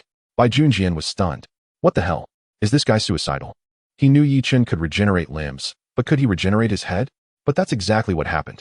In broad daylight, Chen's body sprouted a new head, and the process was incredibly swift. You don't need to silence me. I'll do it myself. Now can you talk? Chen cracked his neck. He casually stored the severed body in his system space. I'll give it to the research institute later. Putting that aside, are you even human? Bai Junjian walked over to Chen and prodded his body. He still has warmth. He's alive. That puts my mind at ease. I should now possess the favor of the gods. After all, immortality is not something humans can achieve. Chen thought carefully before answering solemnly. God. Bai Junjian's expression finally changed. He learned from Chen that his body was immortal. Chen had no reason to lie about this, and if he truly was immortal, then he had nothing to worry about. And immortality was something that no human could achieve. So, the extraterrestrial deities that Chen had been joking about were real. So, will deities really invade Blue Star? Didn't the demigod tell you? Chen asked, perplexed. Bai Junjian was silent for a moment before shaking his head slightly. Oh, the demigod bore too much. Then why were you hiding your strength? Chen suddenly roared. Wasn't I not hiding it just now? It's your fault for hiding yours first. This isn't over, is it? It is. Fine, fine, fine. I'll charge ahead in future fights, all right? You are the strongest. You should be at the forefront. So what should I do? I don't know for now. You owe me a favor. And I will let you know when I think of something. By Junjian, I am truly at a loss. After the battlefield was cleared, it was nearly midnight. This large-scale invasion of beasts resulted in significant casualties among the human race. However, with Chen's healing abilities, the situation for the injured was manageable. But for the deceased, there was no remedy, as death is irreversible, with the exception of Chen. Yet, it was unreasonable to expect him to procure 100 or more resurrection tokens to revive them. Although they were proud warriors of the human race, if resurrection tokens were available, they ought to be utilized for those of greater significance in the sacred realm. While this may sound harsh, it is the truth and the only way to maximize benefits. Despite the serious losses we endured, the human race achieved a crucial victory. The blue star is soon to be reclaimed under human dominion.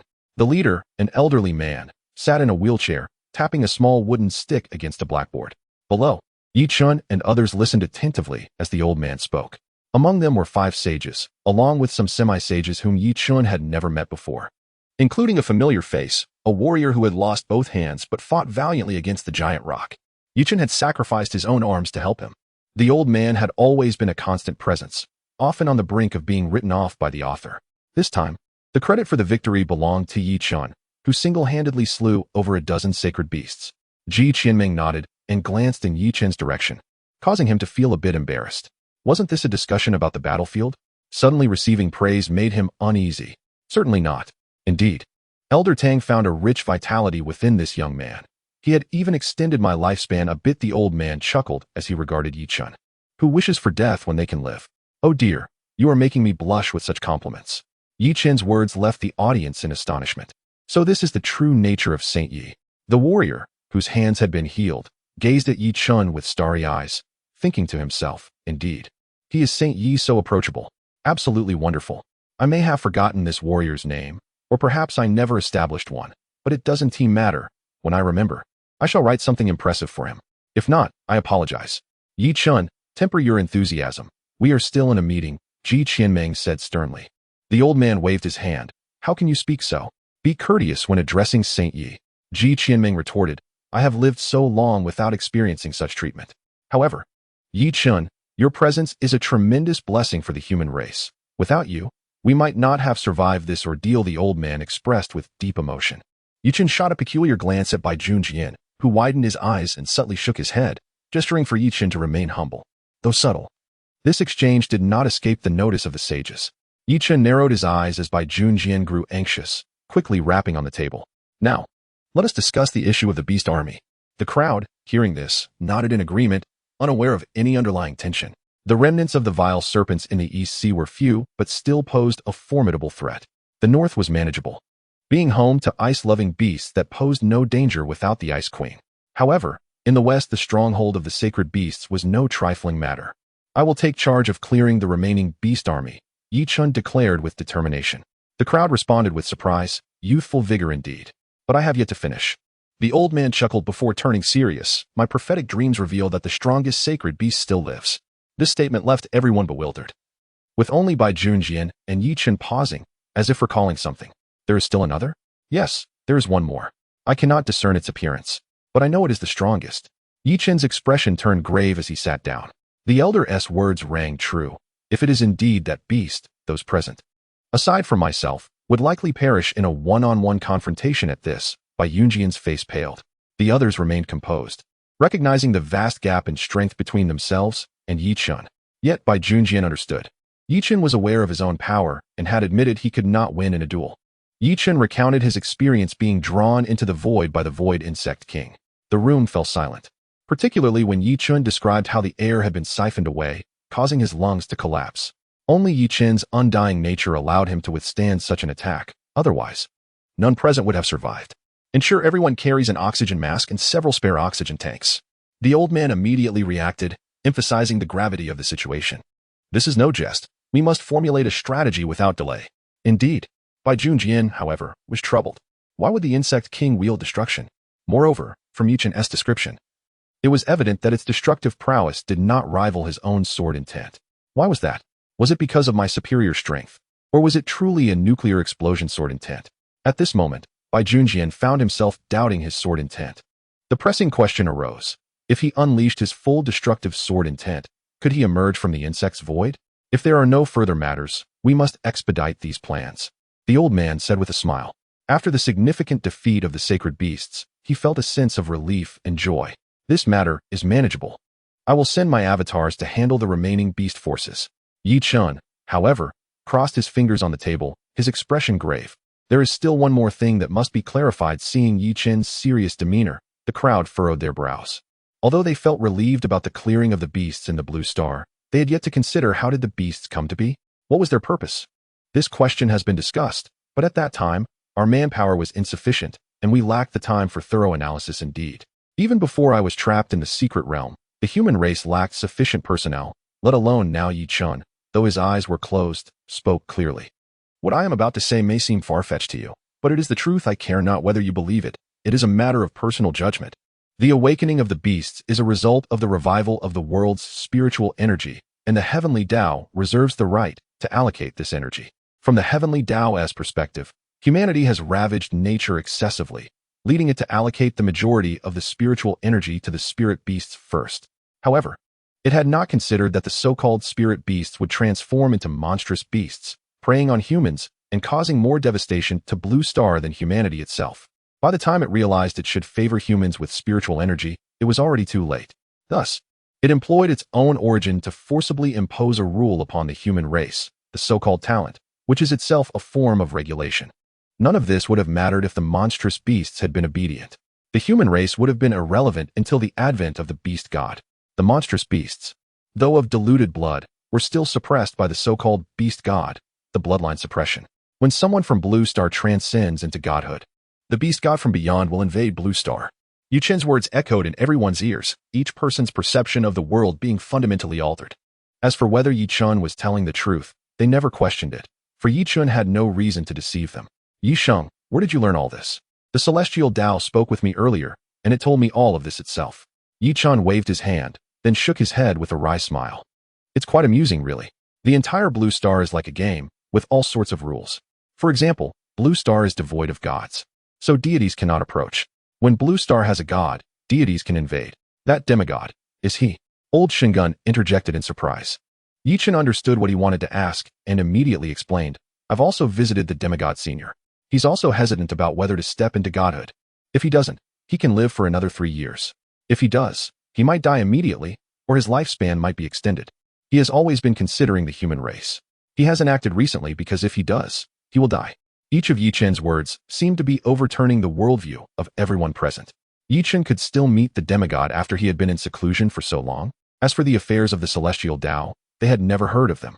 Our true enemy has never been the monstrous beasts. The monstrous beasts, like humans, underwent mutations after the spiritual energy of Blue Star was revived. The monstrous beast chose the path of evolution, while the human race did so through talent. That ethereal beast god is the being we should be wary of. What worries me even more is whether the beast god sect is connected to this beast god, and whether this total offensive by the monstrous beasts is being manipulated from behind. Yi Chen's mind was racing. So, Yi Sheng, what do you think we should do now? Old Xinguan's face was extremely grave. This was no joke. A single demigod had already deterred all the Saint Realm monstrous beasts of Blue Star. What would a true god-level being be like? Everyone dared not imagine. In that instant, they felt that the Saint Realm was merely an ant. Yi Chen slowly sat down. There is no countermeasure, no solution, except to improve our strength and strive for everyone to become a demigod. As soon as these words were spoken, everyone was stunned. Become a demigod? How could it be so simple? Ji Qianming smiled wryly. Of all of them, only Chen Changxing had become a demigod.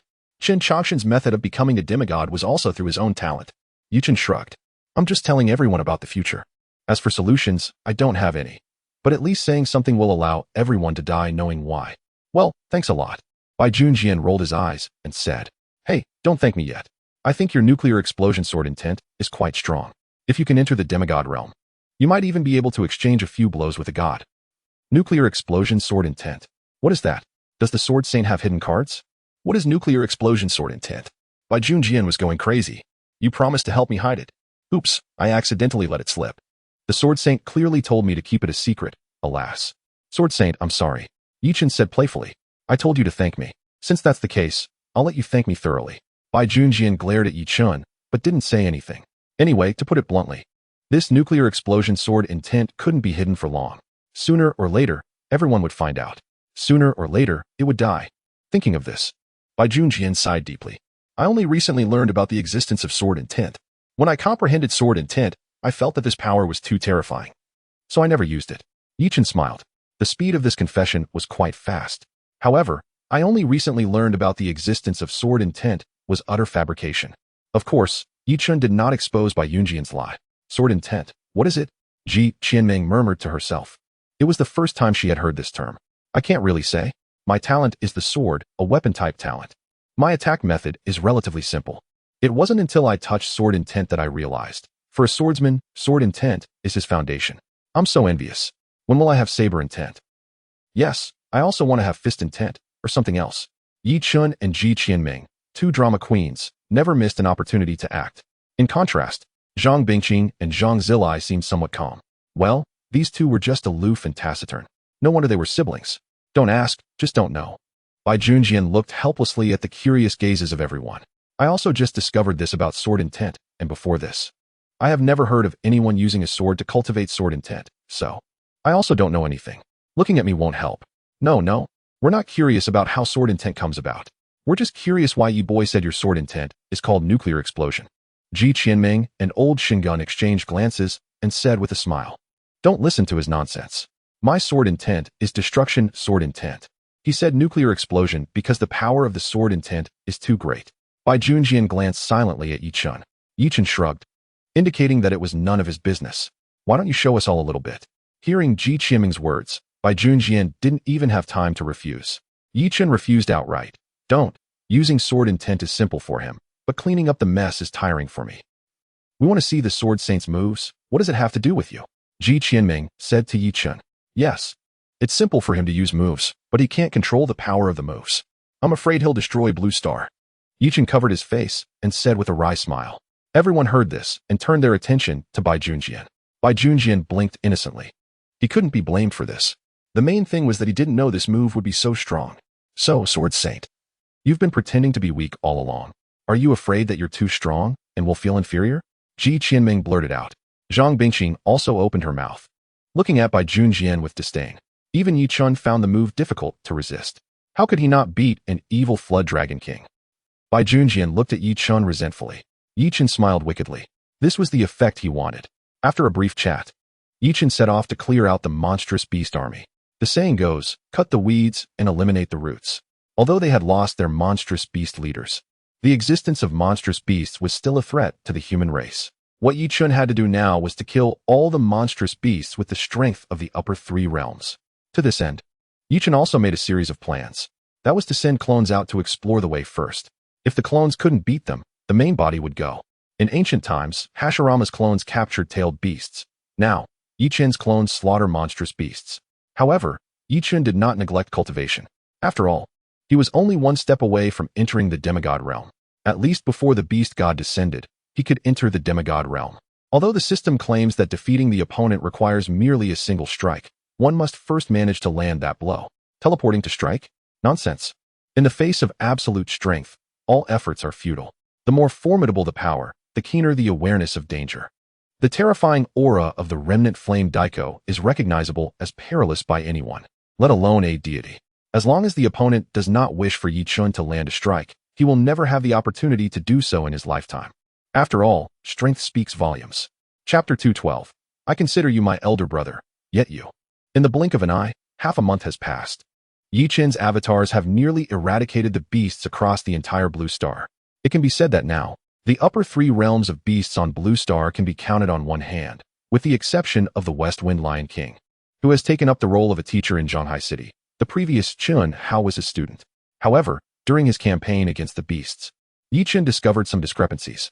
For instance, when Chen arrived at the beast's lair, the creatures had already been exterminated. Having slain so many beasts, he had accumulated only 5 billion points. Chen opened the enhancement panel, staring at the amassed points, feeling somewhat speechless. When would he ever surpass 10 billion? World class would escape, Enhancement requirement. 10 billion points enhancement content. Mastery of yin-yang escape. With a single thought, the world manifests. Hokage world-class sage body, not enhanceable. Having reached the pinnacle of the 6 paths sage body. Flowing blade. Like fire enhanced version, enhancement requirement. 1 billion points enhancement content. Flame in initial release state carries a destructive effect. Power of Vastod, enhancement requirement. 10 billion points enhancement content. Perfect steel skin, ethereal outer armor covering the upper body. Omni kaleidoscope, enhancement requirement. 10 billion points enhancement content. Basic reincarnation eye, with switch. Advanced 3-colored hockey, future sight, enhancement requirement. 10 billion points enhancement content. Unlock flowing cherry blossom. Looking at the available enhancement options, only the flowing blade, like fire, could be enhanced. Without hesitation, he clicked on it. Flowing blade. Like fire, enhancement requirement. 10 billion points enhancement content. In Bankai state, temperature increases by 1000. Flowing blade, like fire, is a heat-type Zanpakuto, while it belongs to fire. Its true strength lies in its temperature. Yi-chan gazed at the next enhancement content for flowing blade, like fire, his eyes nearly bulging out. What is this? Tenfold. Wouldn't that render him invincible? From 15 million degrees to an astounding 150 million degrees. In that instant of Bankai, would Yi-chan be the only living soul left in the world? Could such a phenomenon genuinely exist? It was hard to fathom what the blue star would become if a heat source of 150 million degrees were to materialize. Shaking his head vigorously, Yi-chan dismissed the thought.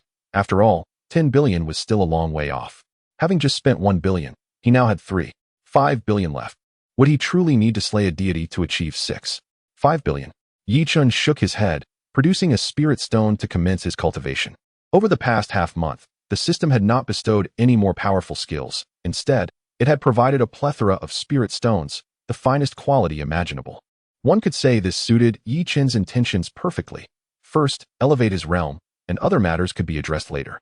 Meanwhile, on the side of the Black Prison Dragon King, he had summoned numerous subordinates. In the Holy Light realm alone, there were hundreds, not to mention his own existence as a deity. This force, even if Chen Changsheng were to ascend to godhood, he could not withstand them. At this pace, in roughly 3 days, I shall be able to summon the avatar of the beast god. Zhuo Dasser slaughtered the beasts while collecting their souls. What weighed heavily on him was that wherever Yi-chan passed, no soul remained. Otherwise, he would have filled his collection by now. Indeed, it was all Yi-chan's fault. Yi-chan's cultivation required no focus. Simply extracting the spirit stones and absorbing their essence was sufficient. Bored, he sought diversion from the system. Speaking of which, system, you mentioned last time that the Door of Rules was imprisoning many evil gods. Though they are referred to as evil gods, they are actually merely deities with weaker rules. Are you considering a challenge? It is not impossible.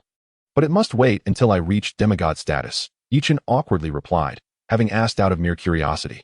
No, I believe you could try right now. After all, you possess immortality. All right, the system's coaxing proved somewhat effective. Yi-chan fell for it. The Door of Rules, after the system's modification, resembled a small tower. After all, the rules it contained had already been extracted by the system. What remained were merely the gods imprisoned within. Upon entering the small tower, Yi-chan gazed at the blank expanse surrounding him and couldn't help but murmur, I feel as though this scene is strangely familiar. Previously, when facing the Mad Blade King within the Door of Rules, the setting was quite similar. Yi-chan slowly pushed open the door, revealing a peculiar figure seated on the ground in the white space. Yi-chan scrutinized the individual, blue skin, purple hair, and an extraordinarily bizarre style of dress. In the next moment, the figure abruptly opened his eyes. Yi-chan paused for a moment, clutching his neck, and remarked, Is it possible to not be so outrageous? Can a gaze kill? Though possessing the Sharingan, Yi-chan could easily kill with a mere look, but the other's gaze was evidently different. It was merely filled with murderous intent. The murderous intent materialized, capable of killing with a single glance. Indeed, you are the first person to survive my glare.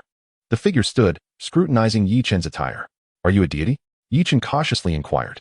Oh, what do you consider a deity? A being of immense strength? Responding to the question, Yi-chan voiced his thoughts. Your answer is somewhat unexpected. May I inquire what brings you here?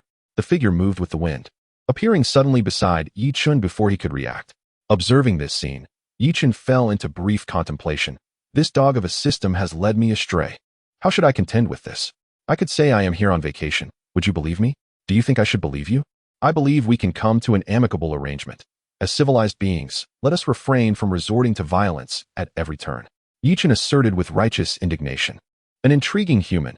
In that case, stay and converse with me for a while longer. I have been trapped here for far too long. The prolonged solitude has grown tiresome. Seeing that the other was relatively agreeable, Chen sat down and engaged in extensive conversation, exploring everything he wished to know about the divine. This scene did not escape the system's notice, which exclaimed in astonishment, "I brought you in here to confront him, and look how quickly you've become chummy?" Chen pondered. Where are the evil gods promised? This does not seem to be an evil god at all. He appears to be quite benevolent. This thought lingered in Chen's mind until the enjoyable conversation came to a close. The figure slowly stood, gazing at Chen with a smile. "Well then, since our chat has concluded, would you assist me with a small favor?" Chen, puzzled by the request, replied, "Elder brother, what is it? I am a bit hungry. May I consume you?" Chen, "I regard you as an elder brother, yet you wish to eat me? FS, running a fever, not feeling well. Please bear with me." Chapter 213. Amaterasu makes an appearance. This incident, until some future day, would leave Chen perplexed.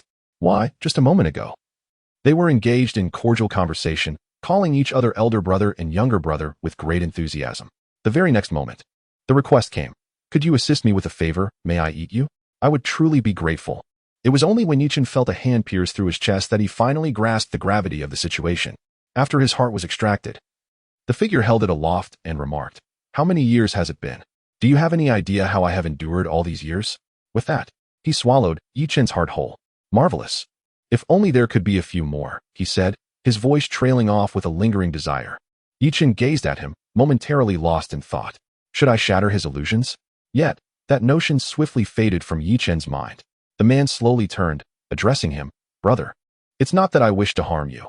It's merely that I have not tasted a heart in far too long, and the craving has become unbearable." Upon uttering these words, he noticed that Chen was blinking at him in astonishment. He then retrieved several corpses of high-tier exotic beasts from his system backpack, saying, "This is a tiger's, this one a rabbit's, and this is a cow's. Brother, which one do you fancy?" The atmosphere grew eerily silent. The man glanced at Chen's chest, only to see the wound had vanished, and even the blood was nowhere to be found. "Who are you, young man?" "I am Chen," he replied. "Did I not mention that before? However, I must say, big brother, it seems a bit unethical that I still do not know your name."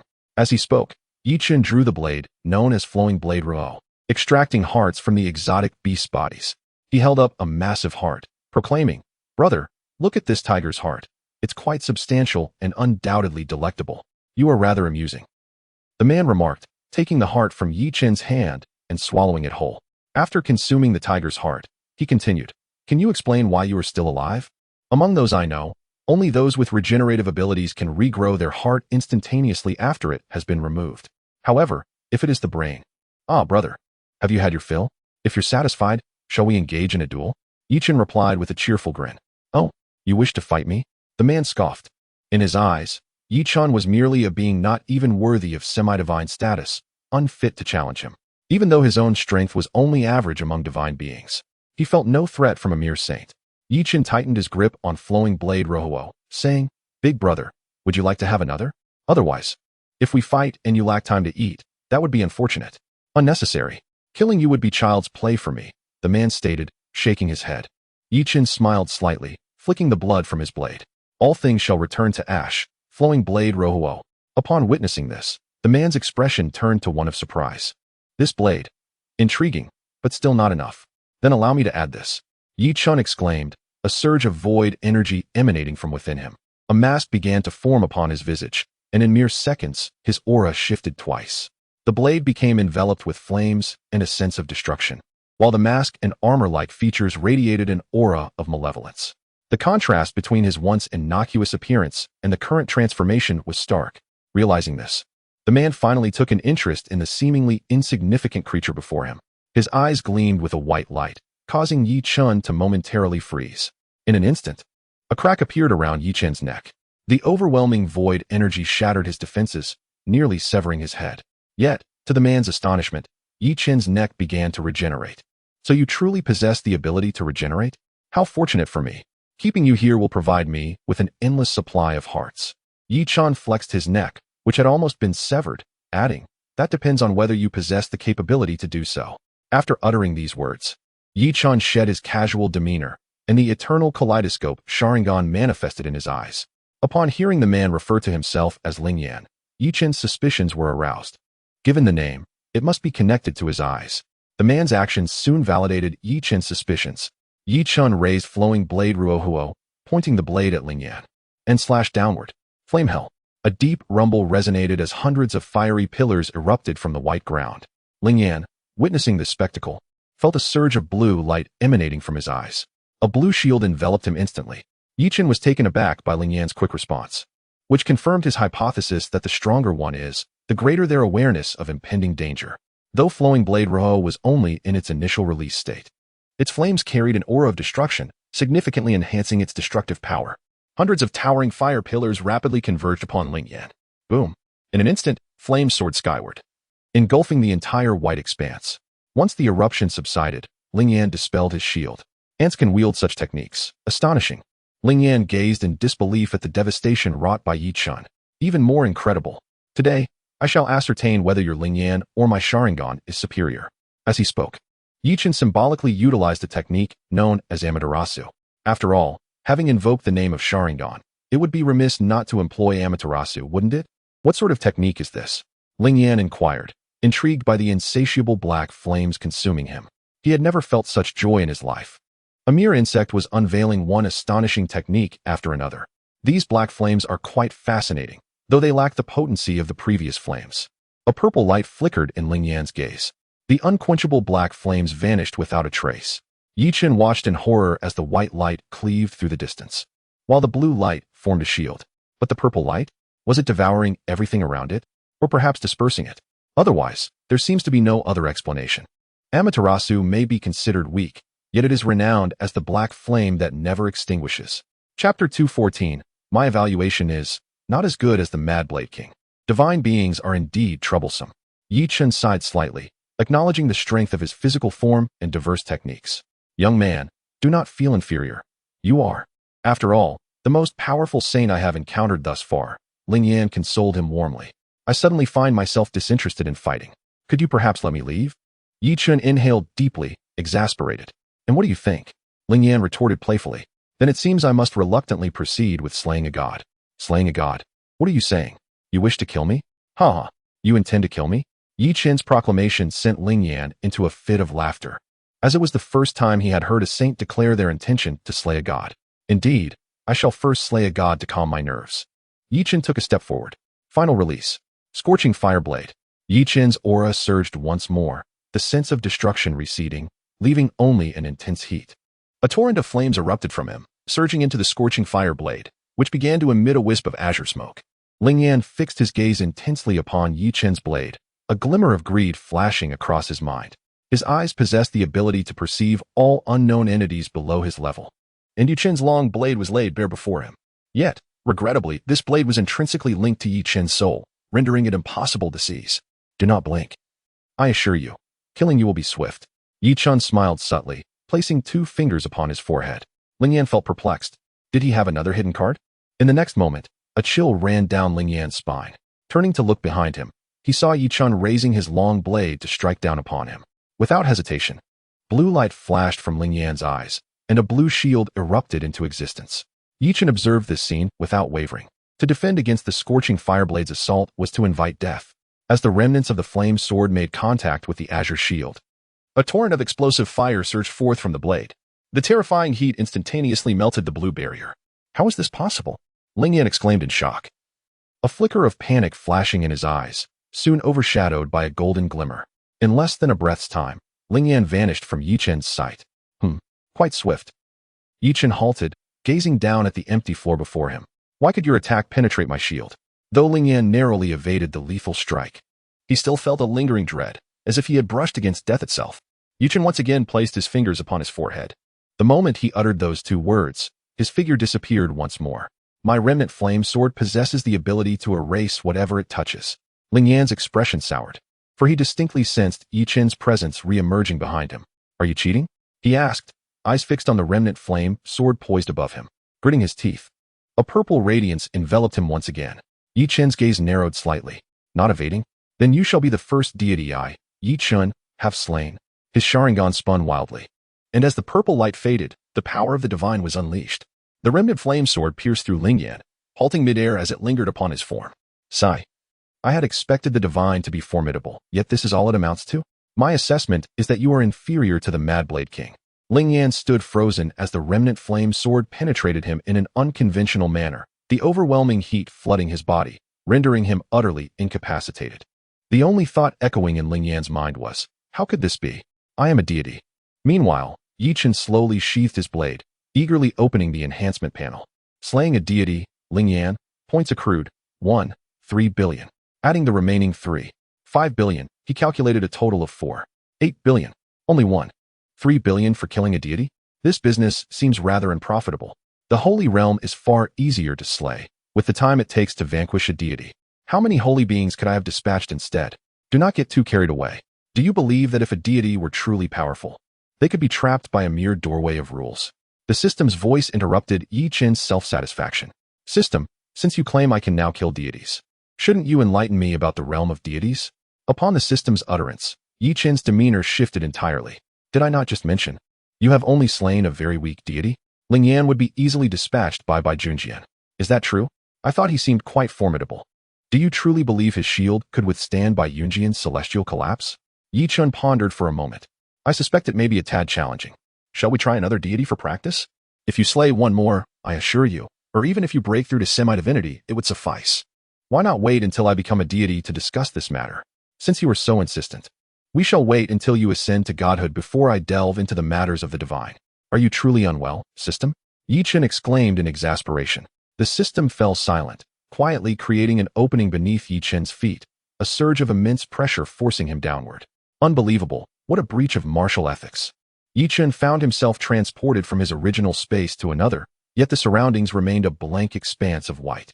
Scanning the area, he discerned no signs of life for miles. Oh, there appears to be a living creature? Chen surveyed the area once more, still failing to spot anyone. Who is there? Where are you? Hey, don't ignore me. Am I not right in front of you? Chen was taken aback, for there seemed to be nothing before him. Down. Look down. Upon hearing this, Chen glanced downward. What a cockroach?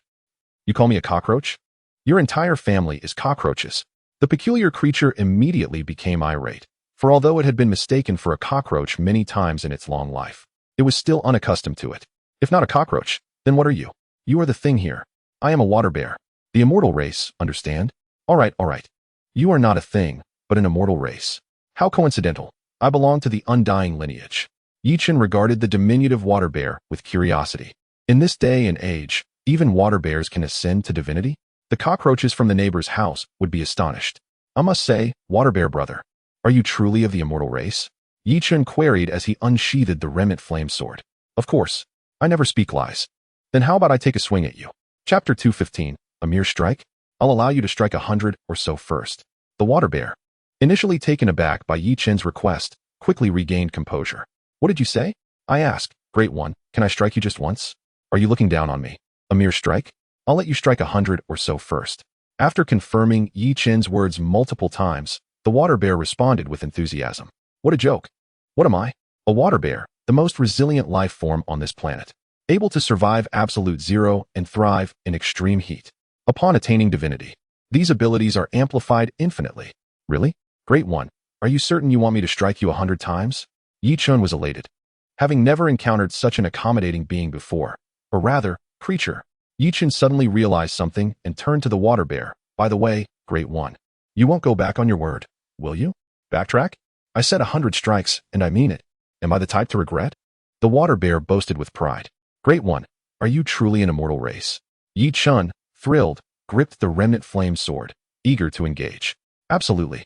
If I, a water bear, am not considered immortal, then who else can be? Are you not worried that I might strike you down? Joke. Who do you think I am? Am I capable of being killed?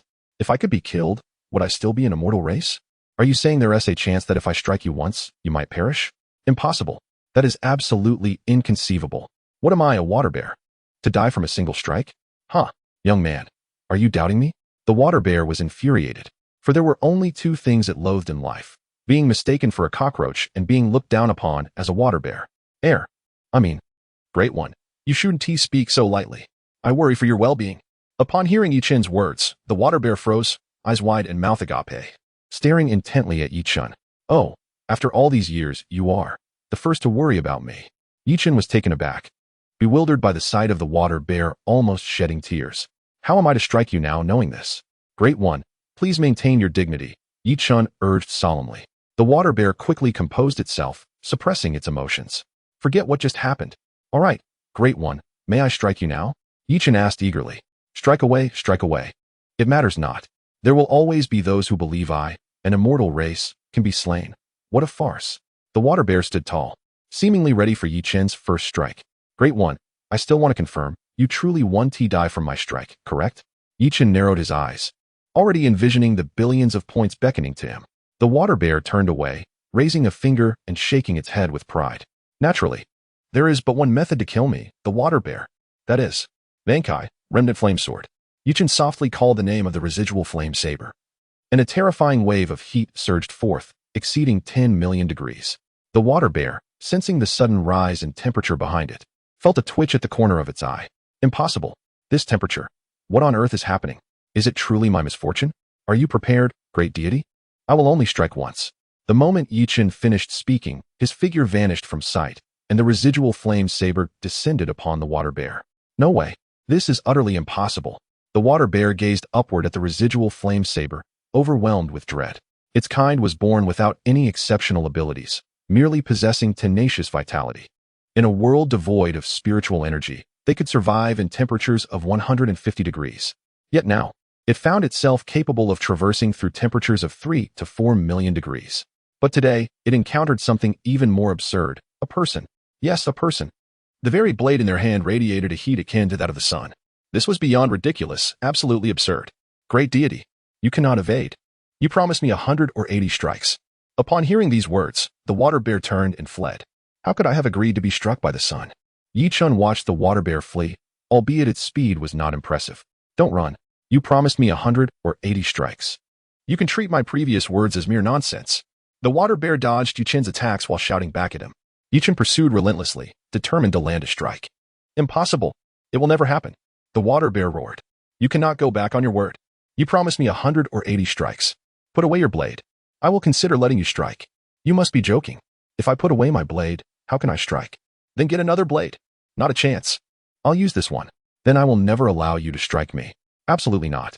Chen was immediately enraged, infuriated by the water bear's reneging. He swung down his blade, one strike after another, but the water bear evaded each one, leaving Chen bewildered. I implore you, let me strike once. I also implore you to put away your blade. If you let me strike once, I will put it away. Strike once, and I will be finished. What good is putting it away? Fine, let me strike once, and I want to put it away. Are you even human? I beg of you, act like one. The water bear felt utterly humiliated. Coincidentally, Chen felt the same, realizing it was the first time he had been bullied to such an extent. You promised I could strike 180 times, and now you refuse even one? Where is the promised deity? Where is your divine demeanor? Chen was incensed, his frustration escalating, as if he had ingested explosives. With this thought, he prepared to employ deceit. Would release, would clone. Chen shouted, summoning 20 clones, each wielding a flowing blade of fire. What the hell? The water bear was so frightened its legs nearly gave way. What is happening? Don't tell me they are wielding blades. But in the next instant, Chen's clones confirmed this thought. The 20 clones stepped forward, chanting, release. Residual flame saber. Chen's true self also advanced, declaring, I am forcing your hand. I merely wish to strike you once, without 180 strikes. My wounded spirit cannot be appeased. Chapter 2:16. The first minute without the water bear. A wounded spirit? The one truly wounded is me. The water bear continued to flee while shouting. How can this person constantly distort the truth, saying it's only one strike? I ask you, is there anyone who can survive under your strike? If there is, please introduce me. I wish to know if they are as stubborn as you. What followed was a spectacular scene, as 20 clones and one true self overwhelmed the water bear, leaving no trace behind. Chen remarked, well, I didn't land a strike. With 21 individuals wielding 21 flowing blades of fire, the temperature in the vicinity soared to 4 to 5 million degrees. Chen and his companions had abandoned all resistance, gathering joyfully to commence a barbecue feast. Come, let us sprinkle some cumin over here. It must be said, while the temperature was indeed high, it was just right for roasting the meat of sacred beasts. What nonsense, it will be ready in no time. It will merely be cooked, it won't be burnt. But it can cook, you fool. If you call me a fool, then the one who separated me from the true self must also be a fool, and since you were separated from the true self, you too are a fool. Yi Chen's true self sat with veins throbbing on his forehead, realizing this group had grown increasingly unruly. This was utterly excessive. However, as the temperature continued to rise, the water bear began to falter. This white expanse, though seemingly boundless, was not as vast as Blue Star. As the moisture within the white space evaporated, the water bear grew anxious. Although it could survive at millions of degrees, it was merely enduring. Moreover, it possessed a unique ability known as latent existence. Or perhaps it should be called false death. However, to exit the state of latent existence, it required water. With the moisture in this space nearly evaporated, how could it continue? Hey, kid. Let us discuss this. Why not put away your blade first? I want 10 billion points. Can you provide that? The water bear exclaimed. What on earth is 10 billion points? It was utterly flustered. It had never heard such a thing in its life. A being of divine realm, a creature, whatever it is, could be worth 10 billion points? I understand your meaning. You refer to divine beings, don't you? Spare me, and I will lead you to my enemies. Their entire race consists of divine beings. With one slash, you could earn hundreds of billions. Yi Chen, who had just bitten into the roasted meat, suddenly stood up. Is this true? Indeed. Spare me. Look at how adorable I am as a water bear. I don't even eat meat. I've only just managed to grow to this size. Wait a moment. You say you don't eat meat. But how are you adorable? You resemble a large cockroach. Not a cockroach. The water bear roared. Very well, then tell me, who are your enemies? Yi Chen had lost interest in this trivial matter. He simply wanted to know who the water bear's adversaries were. It's spiders. My mortal enemies. If not for those spiders chasing me across several planets, I would never have been brought to this bizarre space. With the water bear's appearance, spiders seem reasonable, but have you considered, if you are here, where might the spiders be? Yi Chen stroked his chin and spoke slowly. The water bear was stunned, right? It had appeared here. Then those spiders must be. A gentle reminder to my dear host. The spiders he speaks of are called white-forehead emperor spiders, and they are now at the pinnacle of the divine realm. Yi Chen was momentarily speechless. What is this? Chen Changsheng has yet to step into the divine realm. Now, a water bear and a pinnacle divine realm white-forehead emperor spider have appeared? Yi Chen sighed deeply, shaking his head at the water bear. Forget it. You might as well perish here. The water bear was on the verge of tears. Yet this time it had no recourse. Yi Chen was resolute in his intent to end its life, and no unexpected turn of events seemed likely. After a span of 30 minutes, the entire space had reached a temperature of 10 million degrees. Yi Chen dismissed his clones and, with Zanka no Tachi in hand, approached the tardigrade that had curled into a ball, entering a cryptobiotic state. Alas, I have no desire to extinguish you, but I am in dire need of points. Zanka no Tachi pierced the tardigrade's body, instantly reducing it to charred remains, then to dust, vanishing into oblivion. A sudden wave of melancholy washed over Yi Chen. The creature, though aesthetically challenged, possessed a certain endearing quality, and was rather amusing. Forgive me. I cannot afford to spare you for such trivial reasons. Killed a divine realm tardigrade. Points 1. 7 billion. After a brief moment of remembrance for the tardigrade's demise, Yi Chen departed from that level. Alas, the first minute without the tardigrade. I miss it, tardigrade. May your offspring be born without an anus. Meanwhile, the void insect king, during Yi Chen's sweeping monster eradication, discreetly concealed itself within the void. In contrast to Yi Chen's methodical extermination of high-level exotic beasts, Joie de C's slaughter was even more excessive. Thus, the void insect king sought out Joie de C. Though this was not their first encounter, Joie de C was the one who conveyed the message of the demigod's secluded cultivation. Joie, why do you indiscriminately massacre my exotic beast clan? The void insect king emerged from the void, looming over Joie de C. Insect king, you're not deceased? Joie de C was taken aback by the void insect king's appearance. Upon hearing this, the void insect king's face contorted in disdain. Did you think I was like those imbeciles? However, as he spoke, the visage of Yi Chen involuntarily surfaced in his mind, causing him to shudder. You have yet to answer my question. The void insect king vehemently shook his head, dispelling the thought, and reiterated to Joie de C. What if I decline to inform you? The void insect king cast a contemptuous glance at Joie de C, nearly erupting in laughter. However, to maintain his aloof demeanor, he forcefully restrained himself. You may attempt to do so. Upon hearing this, Joie de C promptly raised both hands. You win, though he was also a saint. He was acutely aware of the vast disparity between saints. The void insect king, in particular, possessed incredibly enigmatic methods. To antagonize him would be akin to courting death without knowing how it would come. The void insect king was somewhat surprised by Joie de C's sudden compliance. But he dismissed it. After all, He had only encountered Chen, who nearly burst his void space. Even if Zhuodisi harbored a conspiracy, it would pose no threat to him. Chapter 217. I am but a tragic figure if I were to say that the beast god worshipped by the beast god sect is the same as the beast god worshipped by your exotic beasts. What would you surmise? Zhuodisi flashed a sinister smile, his eyes playfully scrutinizing the void insect king. Worship? Beast god? The void insect king muttered. You are mistaken on one point. I do not worship the beast god, a mere divine realm being. Give me a century, and I too shall ascend to the divine realm. Believe what you will. Zhuodisi clearly did not believe him. However, the void insect king knew in his heart that it was the truth. During his period of concealment, he had infiltrated a peculiar location. A thin membrane shielded the true visage of this realm, and beyond the membrane lay a world unlike any he had ever witnessed. The concentration of spiritual energy outside the membrane was nearly 100 times greater than that of Blue Star. In such an environment, how could one fail to attain the divine realm? He had been diligently searching for a means to breach the membrane, but to no avail. Subsequently, he encountered Zhuodisi. Then elucidate. What is the connection between your actions and the beast god? Zhuodisi smiled faintly. To collect souls, to allow the beast god's avatar to descend upon Blue Star, to compel Chen Chongqing to ascend to the divine realm. The void insect king was utterly baffled by Zhuodisi's intentions, and he was tempted to slap him across the face. So, Chen Chongqing becomes a god, and you are jubilant? Is there something amiss with your cognitive faculties?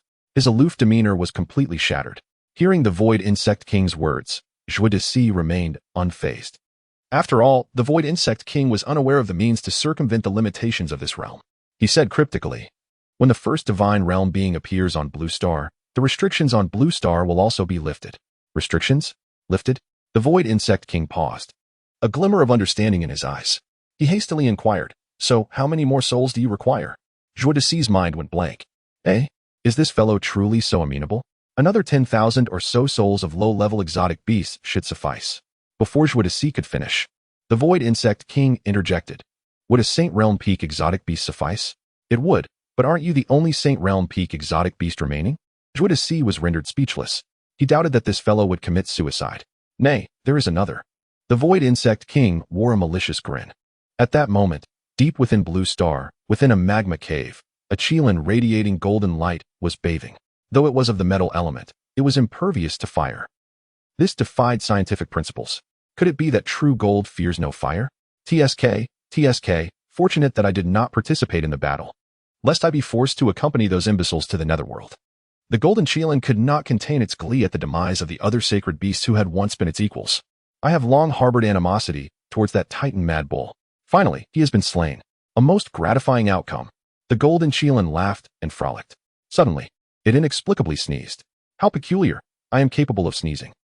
This time, Chen voluntarily entered a new space, no longer compelled by the system. Truth be told, in this first chapter without the tardigrade, he missed it. However, though Chen voluntarily entered the new space, it was devoid of any living beings. This was the system's doing. Come, as I said before, slay another one, and I shall enlighten you regarding matters of the divine realm. It is certainly not because I have time to fill in the plot holes. Certainly not. Never mind, I shall not trouble you. Oh, so busy system. Are you certain you do not wish to listen? Silence. Stop. I was merely jesting. A slip of the tongue, a mere habit. System. I am weary, let us destroy it all. The system retorted in exasperation. Without another word, Chen raised Regine Jacka and brought it down upon his own neck. The system was rendered speechless. Regine Jacka, do you know what I have severed the most in my existence? Not blades, nor enemies, but Chen. Blue Star is a planet that has fulfilled the conditions for evolution, thus it has been granted an opportunity for advancement, and the phenomenon of spiritual energy resurgence will occur. Once the first divine realm being appears on this planet, it will transcend its status as a mortal star and become a yellow-grade star. This is the process that Blue Star is currently undergoing. Once the planet's advancement is complete, the heavenly Tao will reap substantial benefits, and the planet will expand several hundredfold. However, within this realm, there exists a type of being known as the heavenly Tao marauder. The heavenly Tao is the embodiment of rules, and the mastery of rules equates to the divine realm. Beyond the divine realm, progress becomes exceedingly difficult. To become stronger, one must master more rules. And the most efficacious method is to directly seize control of the heavenly Tao. However, the heavenly Tao of most planets inhabited by divine realm beings is already established. Even if it is not powerful, it is already under ownership. Thus, they will turn their gaze upon planets that are undergoing advancement. Planets whose heavenly Tao is plundered will be reduced to cosmic dust, vanishing into oblivion. Chen was somewhat taken aback. In truth, the heavenly Tao had mentioned these matters to him before, but without the system's detailed explanation. Chen inquired in bewilderment, so gods are merely those who have mastered rules? Do you believe that a deity could be so weak as to be slain by your hand? The system retorted. Isn't it due to the instantaneous kill mechanism of the residual flame blade? Where did the original form of the residual flame blade come from? Who established these rules? In mere moments, Chen fell into a state of despondency. The four celestial spheres of heaven and earth, the rules? Merely tools for the feeble. True power allows one to annihilate all with a single strike. Chen's worldview was once again shaken as he gazed intently at the flowing blade of fire at his waist, at a loss for words. The first stage of entering the divine realm is known as the soul realm, where the soul can exist independently even after the physical body perishes. The second stage is the body realm, wherein the physical form approaches immortality. Following this are the divine general and divine king realms, though still bearing divine names. They are fundamentally just more powerful humans. It is only upon stepping into the divine realm that one earns the right to contend with the heavens. Listening to all this, Chen felt an unsettling sensation within, prompting him to pose the question that had long troubled him. System, what manner of existence are you? I am but a wretched being, the system replied. Chen fell silent. Such ambiguous answers clearly indicated a reluctance to engage directly. Yet, that was sufficient. He had inadvertently revealed one truth. He was merely a pitiable being. Chapter 218. I said I would not kill him. The system remained silent, and Chen chose not to pry further. However, he, too, was human.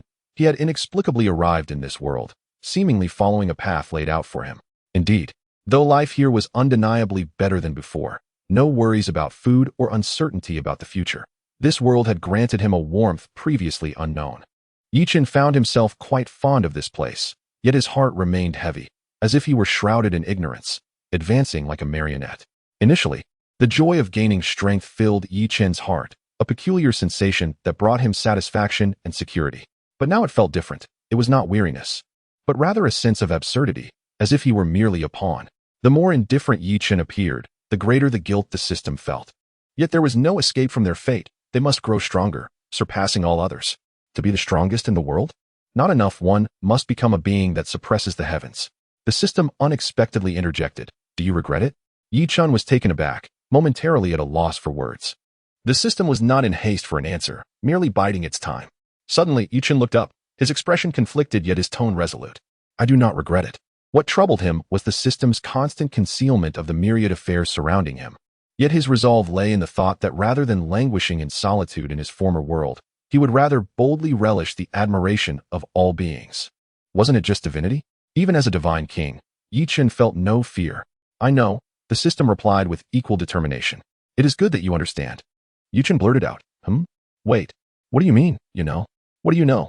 The system ceased its responses, slipping away. Of course, I know. You will absolutely not regret it. Chen felt a surge of frustration. This system was becoming increasingly elusive. Regardless, he was still 35 billion points away from enhancement. The path to divinity remained long. First, he would strive to eliminate a god. In the ruins of the insect kingdom of Blue Star, high above, the once minuscule land now appeared no larger than a palm.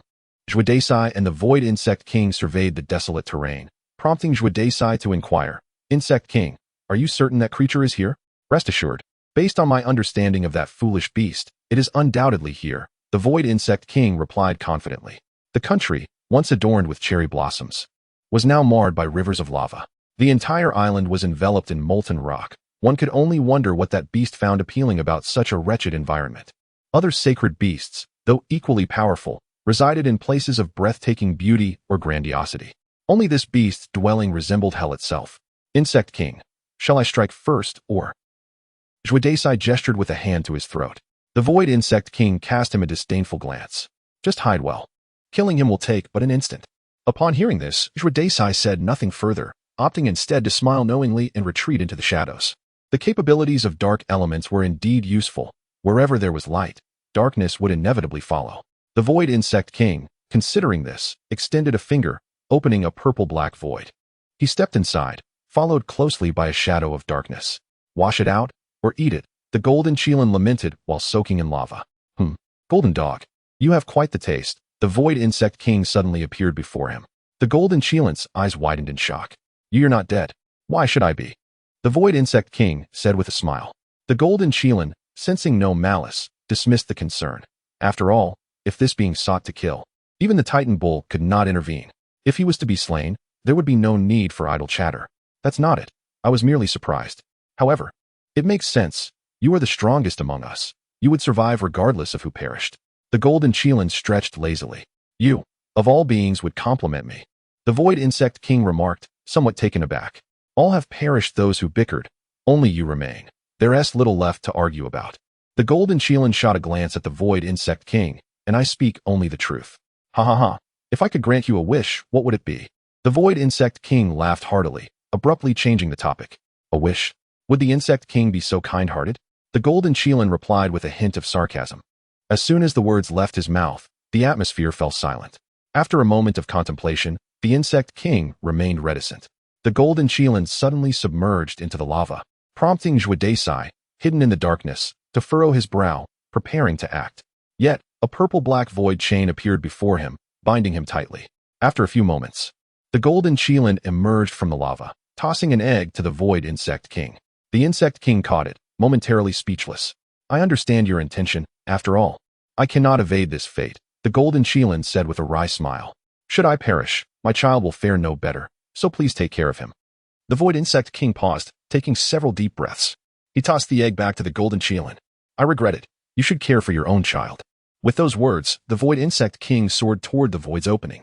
Meanwhile, Zhuodesai, witnessing the insect king spare the golden Chelan, felt a surge of rage. To have a soul within reach and then relinquish it? Such fortune was not to be squandered. If the insect king would not slay you, then I shall. The aura of darkness surged violently, enveloping the space in an abyssal blackness. Just as Zhuodesai prepared to strike, dozens of purple-black void chains pierced the darkness, binding his form. I said I would not kill him, you shall not either. The murderous intent emanating from the void insect king was palpable, overwhelming Zhuodesai. But if he is not slain, when shall the beast god descend?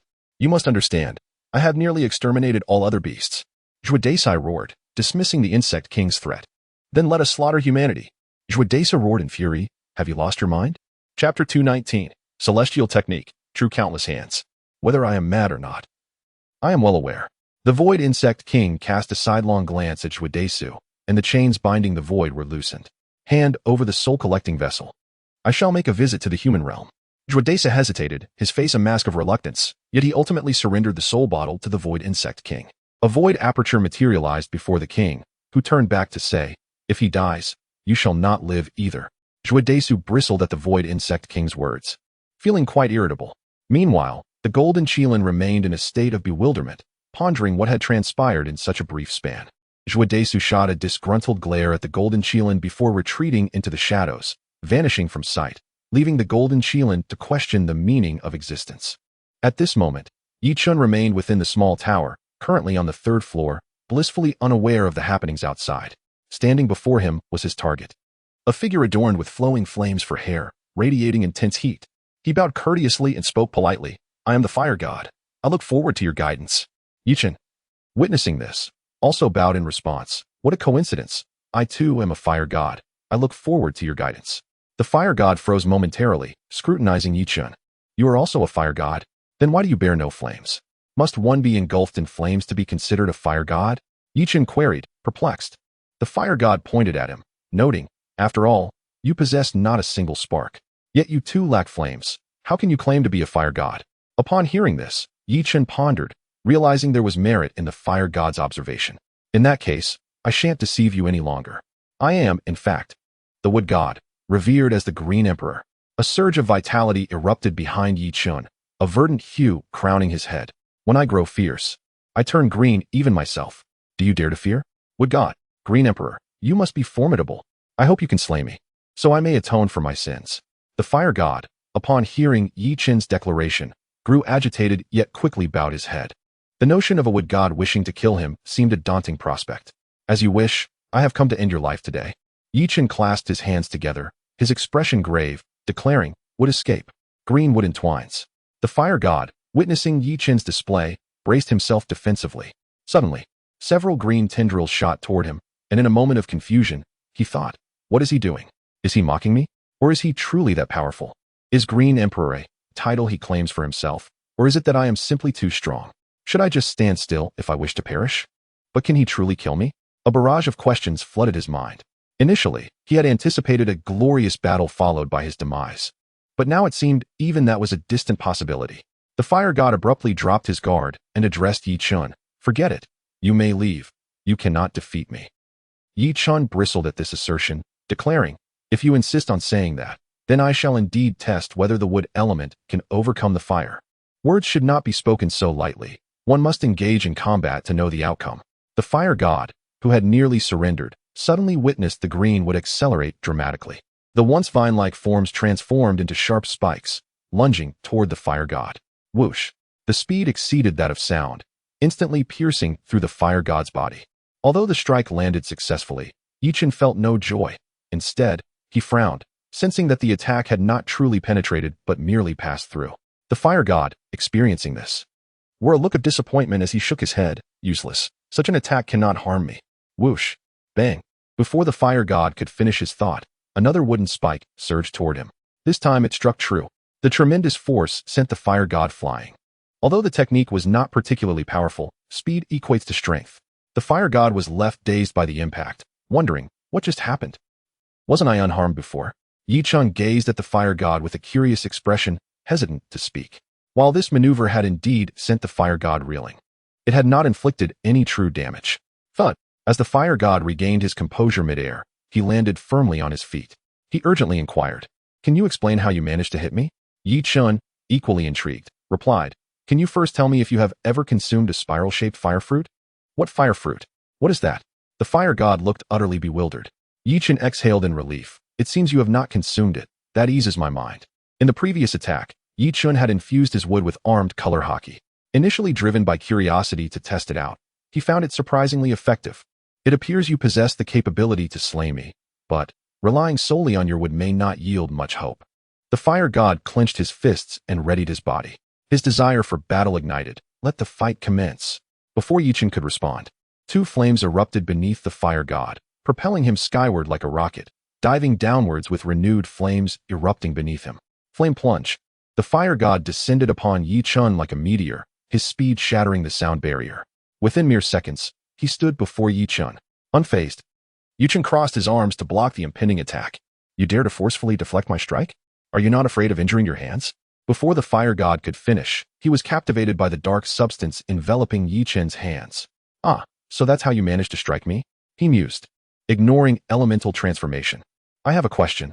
Can all elemental deities transform? Yi Chun, brimming with anticipation, asked. Is it true that not all elemental gods can undergo this transformation? The fire god distanced himself by several meters before responding, to my knowledge. Not all elemental gods possess this ability.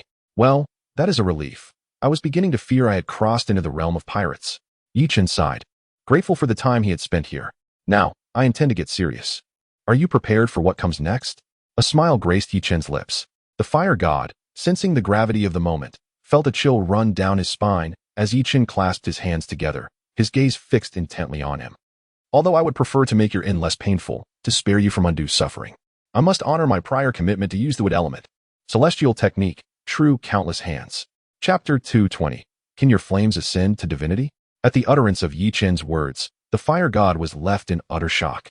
From the earth, verdant limbs sprouted, intertwining to form a colossal Buddha head. As the immense figure materialized, a gigantic form quickly coalesced behind it, countless arms blossoming forth. Densely packed and fearsome, millions of arms writhed ominously behind the great Buddha. The fire god stood in stunned astonishment, bewildered by the spectacle before him. Should Hashirama witness this Buddha, he might well exclaim, you truly are a genius. Yi Chun, hands clasped, addressed the fire god. Are you prepared for what is to come? Bring it on. The fire god, intrigued by the looming giant, felt a spark of interest. Yi Chun, still somewhat apprehensive, pondered whether the millions of arms could indeed be enveloped in armed color. After all, armed color hockey relies on physical strength and stamina. Surely there would be no issue. With that thought, Yi Chun resolved not to dwell on uncertainties. One must test the waters to discern the outcome. The true myriad hands, transcendent Buddha. Yi Chun contemplated for a while, deciding that true myriad hands sounded more melodious.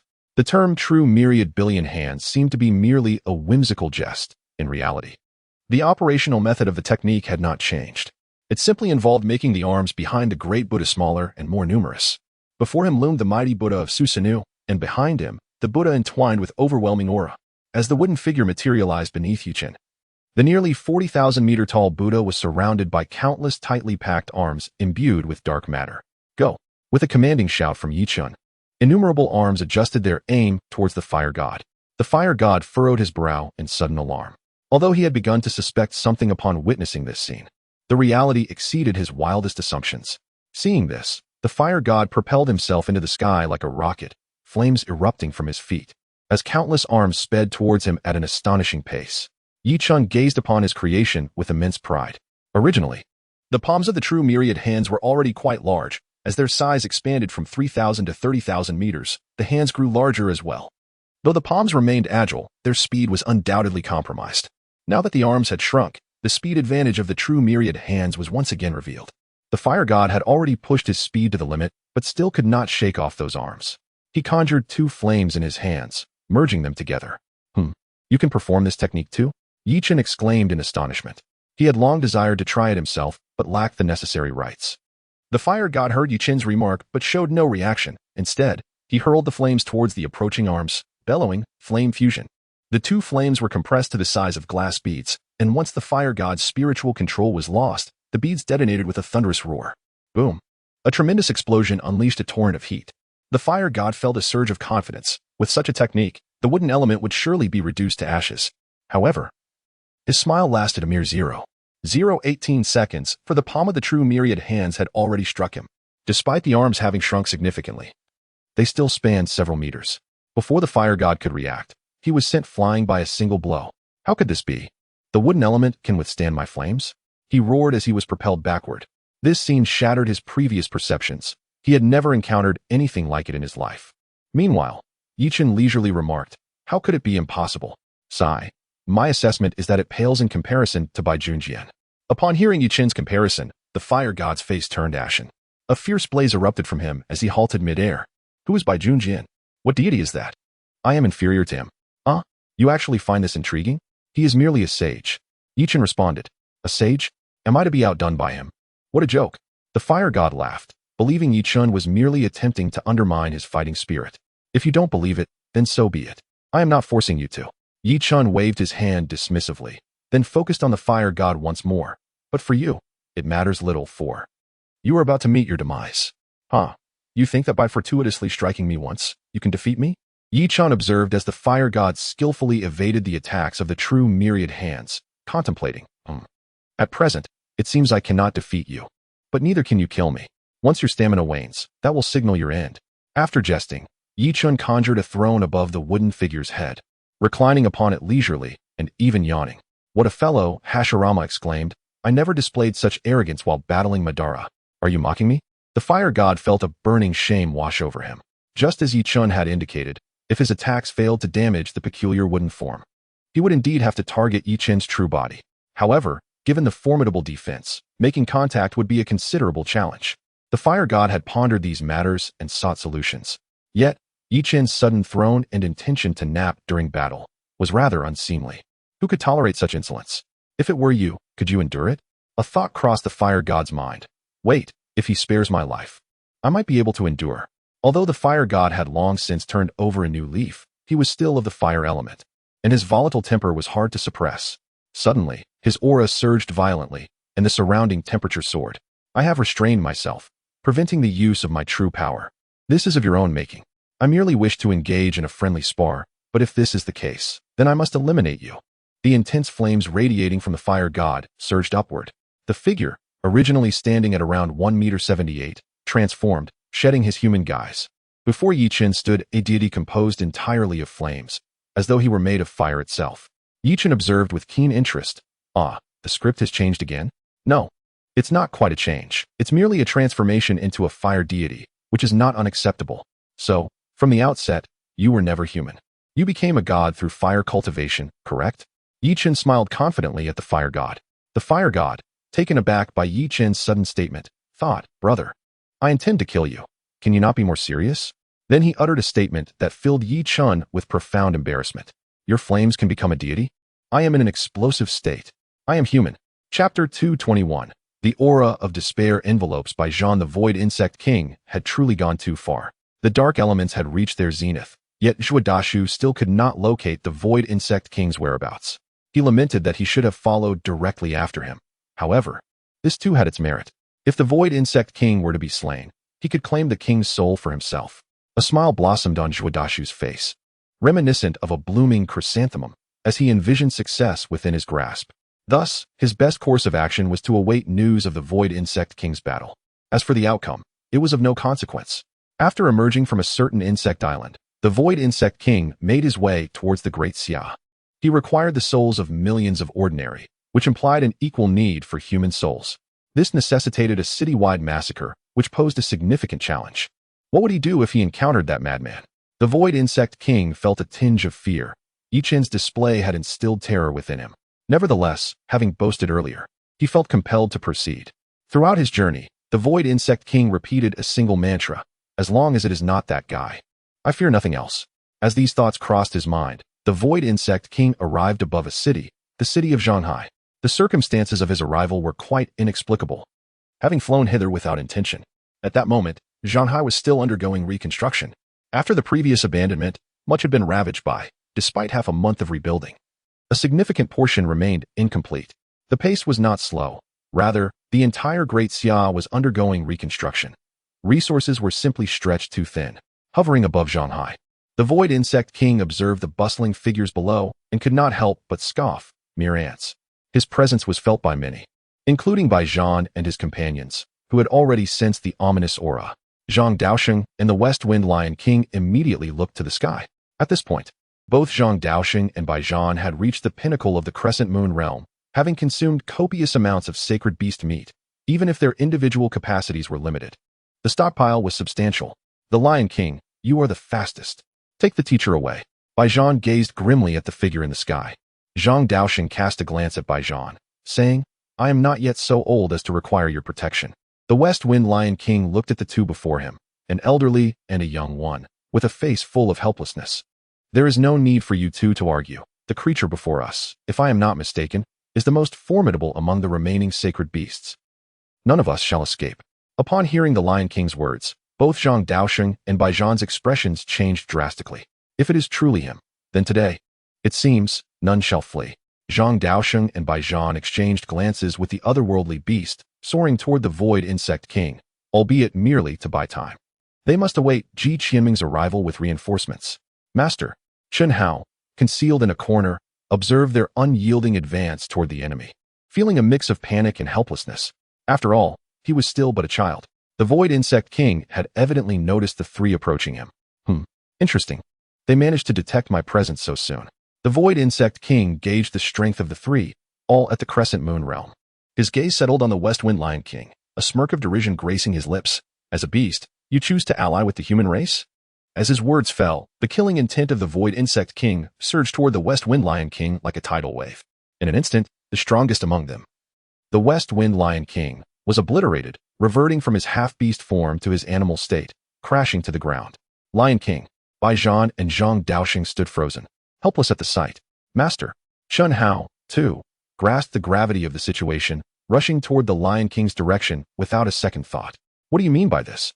Your kind has already been defeated, and yet you dare to provoke us? Zhang Daosheng rebuked angrily. The Void Insect King, however, disregarded his words and turned his attention to Bai Zhan. This fellow looks strangely familiar. Never mind, it is of no consequence. Do you intend to stop me? The Void Insect King raised his arm, extending his index finger, from which a purplish-black energy materialized. Though the energy was small, it exuded a terrifying aura. Worry flashed across Zhang Daosheng and Bai Zhan's faces. This energy could likely annihilate them with ease. Silence lingered for several seconds before the Void Insect King grew impatient. If you choose silence, then let me send you to your demise. The purplish-black energy shot toward the two. Zhang Daosheng's expression shifted dramatically as he hastily cast a spell with both hands. 9 layers of ice. Run, we cannot withstand this. Zhang Daosheng shouted fiercely at Bai Zhan. Yet, Bai Zhan, a man of steadfast resolve, could not abandon the fight, determined to take his master along. As the purplish-black void energy made contact with the ice barrier, Baijan seized Zhang Daosheng, and together they fled. Bang! The sound of the 9 layers of ice shattering was piercing. The purplish-black void energy consumed Zhang Daosheng's entire ice barrier before halting, detonating in place. Boom! Like fireworks. The purple flames illuminated the skies over Shanghai City. Following the explosion, Zhang Daosheng and Baijan fell from the sky. Although the blast was not close, they sustained considerable injuries. Insects. The Void Insect King observed the two below, a smirk of derision crossing his lips. Baijan lay on the ground, gasping for breath, assessing Zhang Daosheng's condition. Though weak, he was still alive. How infuriating! I haven't even drawn my sword, and yet I have lost. Baijan staggered to his feet, the Long Kong sword appearing in his grasp. At that moment, the overwhelming pain nearly brought him to his knees again. A commendable resolve. Then allow me to send you along with this city to hell, the Void Insect King remarked, a rare compliment escaping his lips, before extending his right hand once more. This time, it was no mere small orb of void energy. From his palm emerged an immense purplish-black energy. Baijan, who had just regained his footing, was instantly engulfed by despair. That previous entity had nearly claimed his life, and now this. In that moment, Baijan comprehended the true intent of this creature from the very beginning. He aimed to annihilate the city. Chapter 222. A rare reunion between father and son struggling to rise. Baijan had expended most of his strength. It had barely been 2 minutes since he pressed the emergency button. By the time reinforcements arrived, Shanghai City would likely be no more. The Long Kong sword in his hand emitted a faint hum. Against such a powerful foe, it refused to yield. Gazing at the sword, Baijan, resigned, uttered, "We are destined to die. At the very least, I shall stand until the end." As he spoke, Baijan raised his sword and charged at the Void Insect King with a mighty swing. The sword cleaved through the air, with the Long Kong sword unleashed. A sword chi extending hundreds of meters surged toward the Void Insect King. The Void Insect King, simultaneously gathering energy and watching Baijan's futile struggle, displayed unabashed disdain. Trash is merely trash. Even a desperate counterstrike before death is still trash. The Void Insect King's expression suddenly hardened. Die! A purplish-black void energy, measuring several dozen meters, plummeted toward Baijan.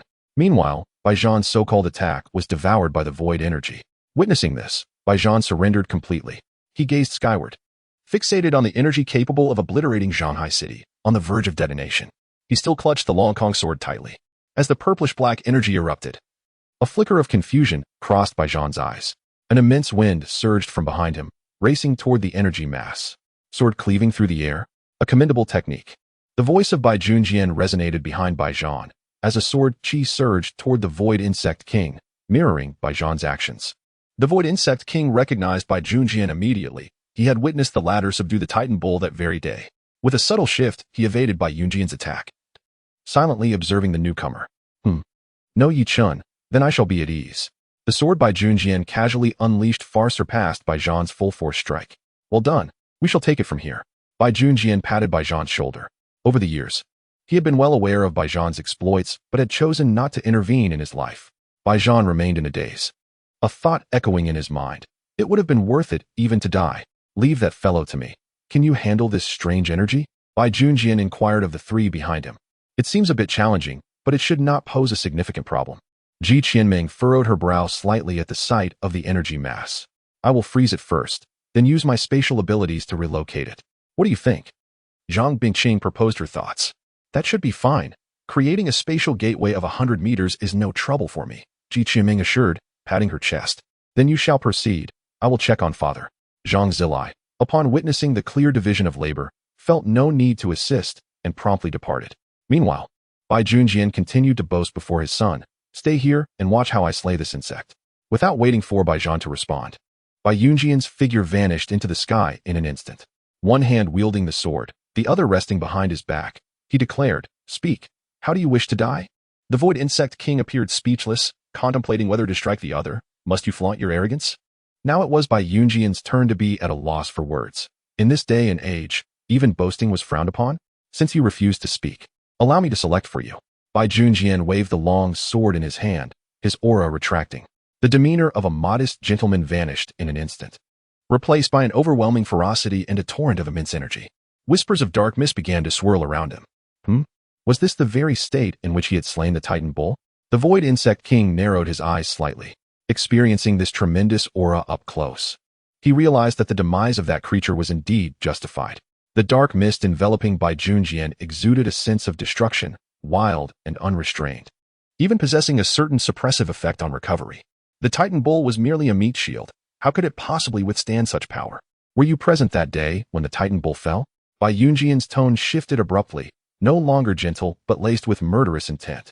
Who would have thought that the one deemed the strongest in the holy realm by Yi would also fear death? The Void Insect King found himself momentarily speechless. Yes, he had been there that day, but how could he explain it? Should he confess that he was frightened by someone named Yi? So much so that he dared not emerge from the void. Humph, you should ponder how to survive my grasp instead. The Void Insect King said darkly to him. In the absence of Yi Chen, nothing was to be feared. Yi said you are formidable. Shall we ascend to the skies for a duel? Bai Junjian squinted his eyes, addressing his adversary. The Void Insect King understood that Bai Junjian sought to lure him away, allowing the other saints to deal with the energy sphere. However, this posed no significant concern for him. If he could slay 2 human saints, that would suffice for his soul. A change of venue? Then how about? The Void Insect King gestured, and a circular portal materialized before Bai Junjian. Dare you step through? The Void Insect King's face bore a mocking smile. He was aware that Yi Chen would undoubtedly disclose his abilities to others. Once they understood his capabilities, any normal person would. What? He actually stepped in? Bai Junjian entered the void portal without uttering a single word. The Void Insect King began to question his own sanity. Was he not normal? Or was it that I am the one who is not normal?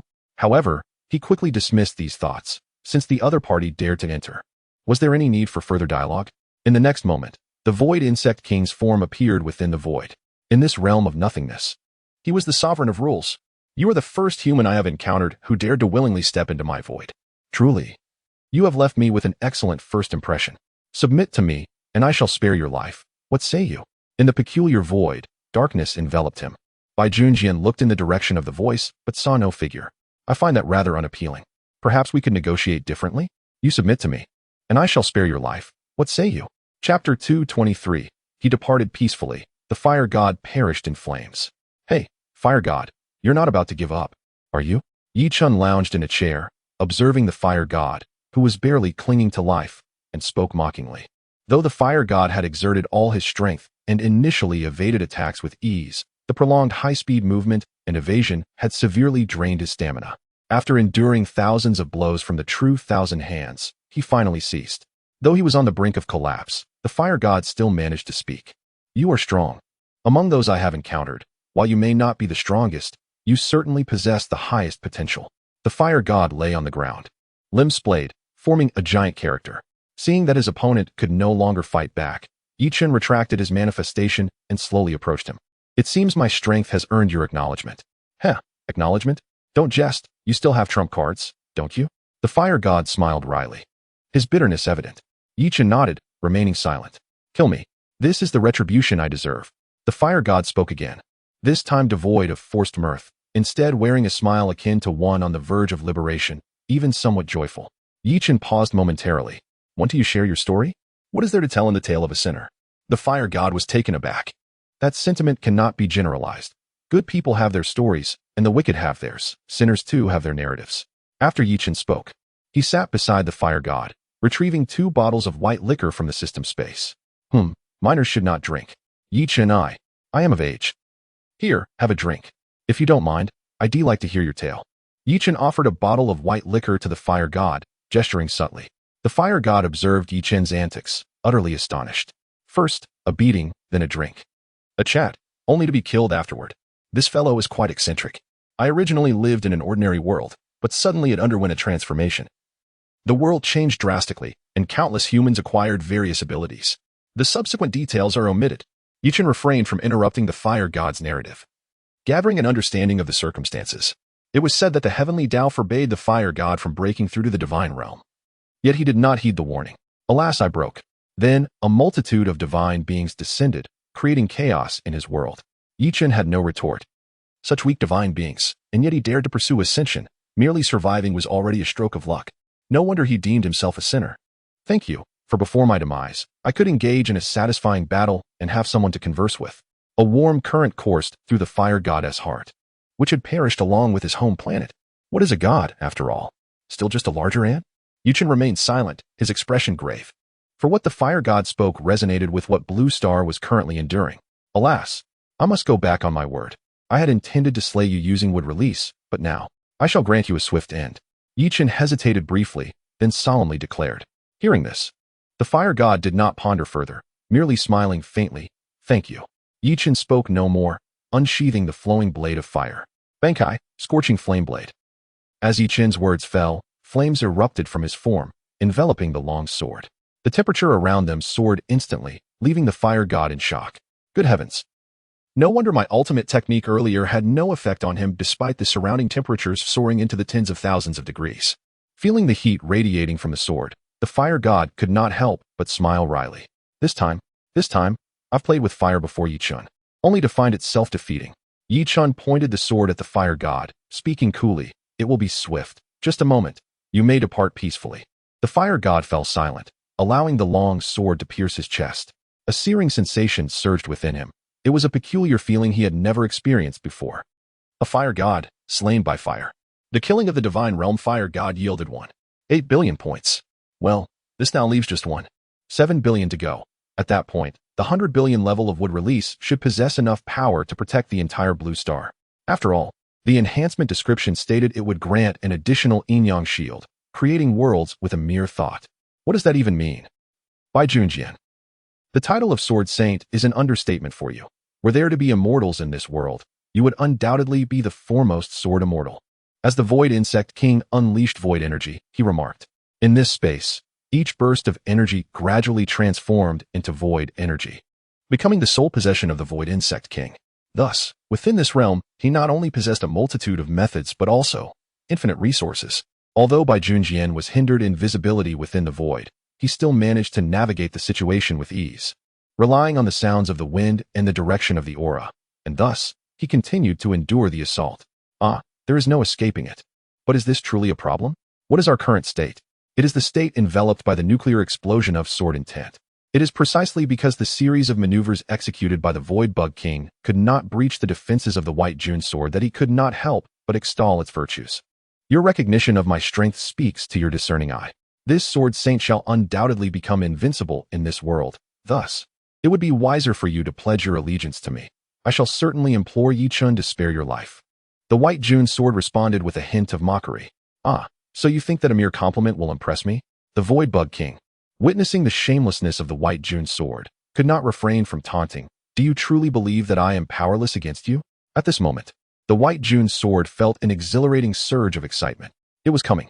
He was about to unleash that breathtaking technique. In an instant, an oxygen tank appeared in the left hand of the White June sword, a formidable weapon against his ability to siphon air. Yet, his small hand trembled slightly. After all, contemplating such matters was quite thrilling. How did Chen describe that sensation? The air within the lungs being forcibly extracted. If the oxygen tank fails, I shall have to forcibly seal my mouth and nose with spirit energy. FS. Today is a splendid day, although I shan't disclose the reason. To express my joy, I even indulged in a lavish feast. Although the expense was borne by myself, the joy is mine. Those who understand, understand. Humorously, furthermore, it has been a month since I last requested gifts. If possible, I kindly ask everyone to lend a hand on this delightful day to further elevate my spirits. Chapter 224. A humiliating retreat. The Void Bug King could never have imagined that someone would engage him in battle merely to experience the sensation of having the air drawn from their lungs. As described by Chen, were he to learn of this, he would surely be compelled to curse. What on earth? I have never encountered someone with such masochistic tendencies. The White June sword noticed the way the Void Bug King regarded him with the eyes of someone pitying a mentally impaired child, which incited his wrath. What does that look supposed to mean? The Void Bug King swiftly adjusted his mindset. Is this not a case of knowingly asking a foolish question? Speaking of which, if Chen does not arrive, you may all perish here. Before the White June sword could retort, the words of the Void Bug King echoed once more. In that instant, a smile broke upon the face of the White June sword. Clutching his Junzi sword tightly, the dark sword intent was already stirring restlessly. I have a sword that has resonated within my mind for decades. Today, I shall borrow your void for its use. I wonder if you can withstand my strike. The smile of the White June sword bloomed like a daisy. You may try. In this realm, I am invincible. The Void Bug King scoffed, internally muttering. As long as it is not like that abominable thing from Chen. A colossal Buddha nearly ruptured my void. That would be entirely unacceptable. Prepare yourself. I shall only deliver one strike. The words of the White June sword were teasing, igniting a flicker of anger within the Void Bug King. To him, the technique known as Heaven's Collapse that the White June sword had previously employed was merely trivial. How powerful could it truly be? The White June sword released his grip on the Junzi sword, transforming his palm into fingers that gracefully traced the air, sending the Junzi sword soaring into the distance. Has he sent the sword away? Is it that same technique again? No, this technique is even more formidable. For the first time, the White June sword wielded the sword with both hands, gesturing before him, as the Junzi sword abruptly halted midair. Behind the White June sword, the Junzi sword manifested into countless phantoms. You dare call this but one strike? The Void Bug King gazed at the multitude of sword apparitions behind the White June sword, rendered speechless. In that moment, he began to question the very essence of existence. While my understanding of humanity is limited, I can certainly differentiate between one sword and many. The White June sword remained silent, his small hand waving once more. Countless phantom Junzi swords gathered in the air, coalescing into an enormous Junzi sword. Is this not one sword? Then what is this? The White June sword teased. This technique should have unleashed a flurry of swords, transforming into a singular blade to open the gates of heaven. However, I have changed my mind. This sword deserves a more fitting name. The White June sword, resolute, declared that the sword technique had manifested, and to refrain from unleashing it would be akin to wasting a feast. Go forth. As the White June sword commanded, the entire void resonated with a howling wind. Quite an impressive aura. Witnessing this scene, a smile graced the face of the Void Bug King. But to think you can kill me with this? Such a delusion. Absolute defense. The Void Bug King pointed, conjuring a thought. The entire void erupted in a tumult of energy, forming numerous transparent barriers to shield him from harm. In this realm, I am a deity. White June sword, I address you as sword saint out of respect. Do you truly believe you can slay a god? Roared the Void Bug King. The White June sword offered no reply, his hands clasped behind him, eyes fixed upon the 1,000-meter-long sword hovering above him.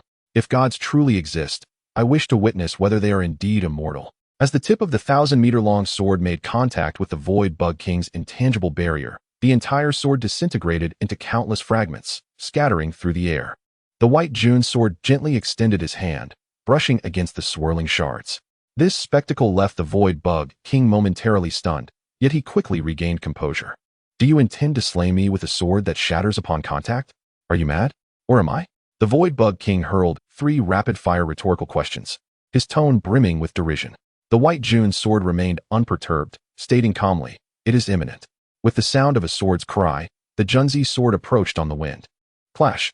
The sword's tip pierced through the Void Bug King's invisible barrier. Boom!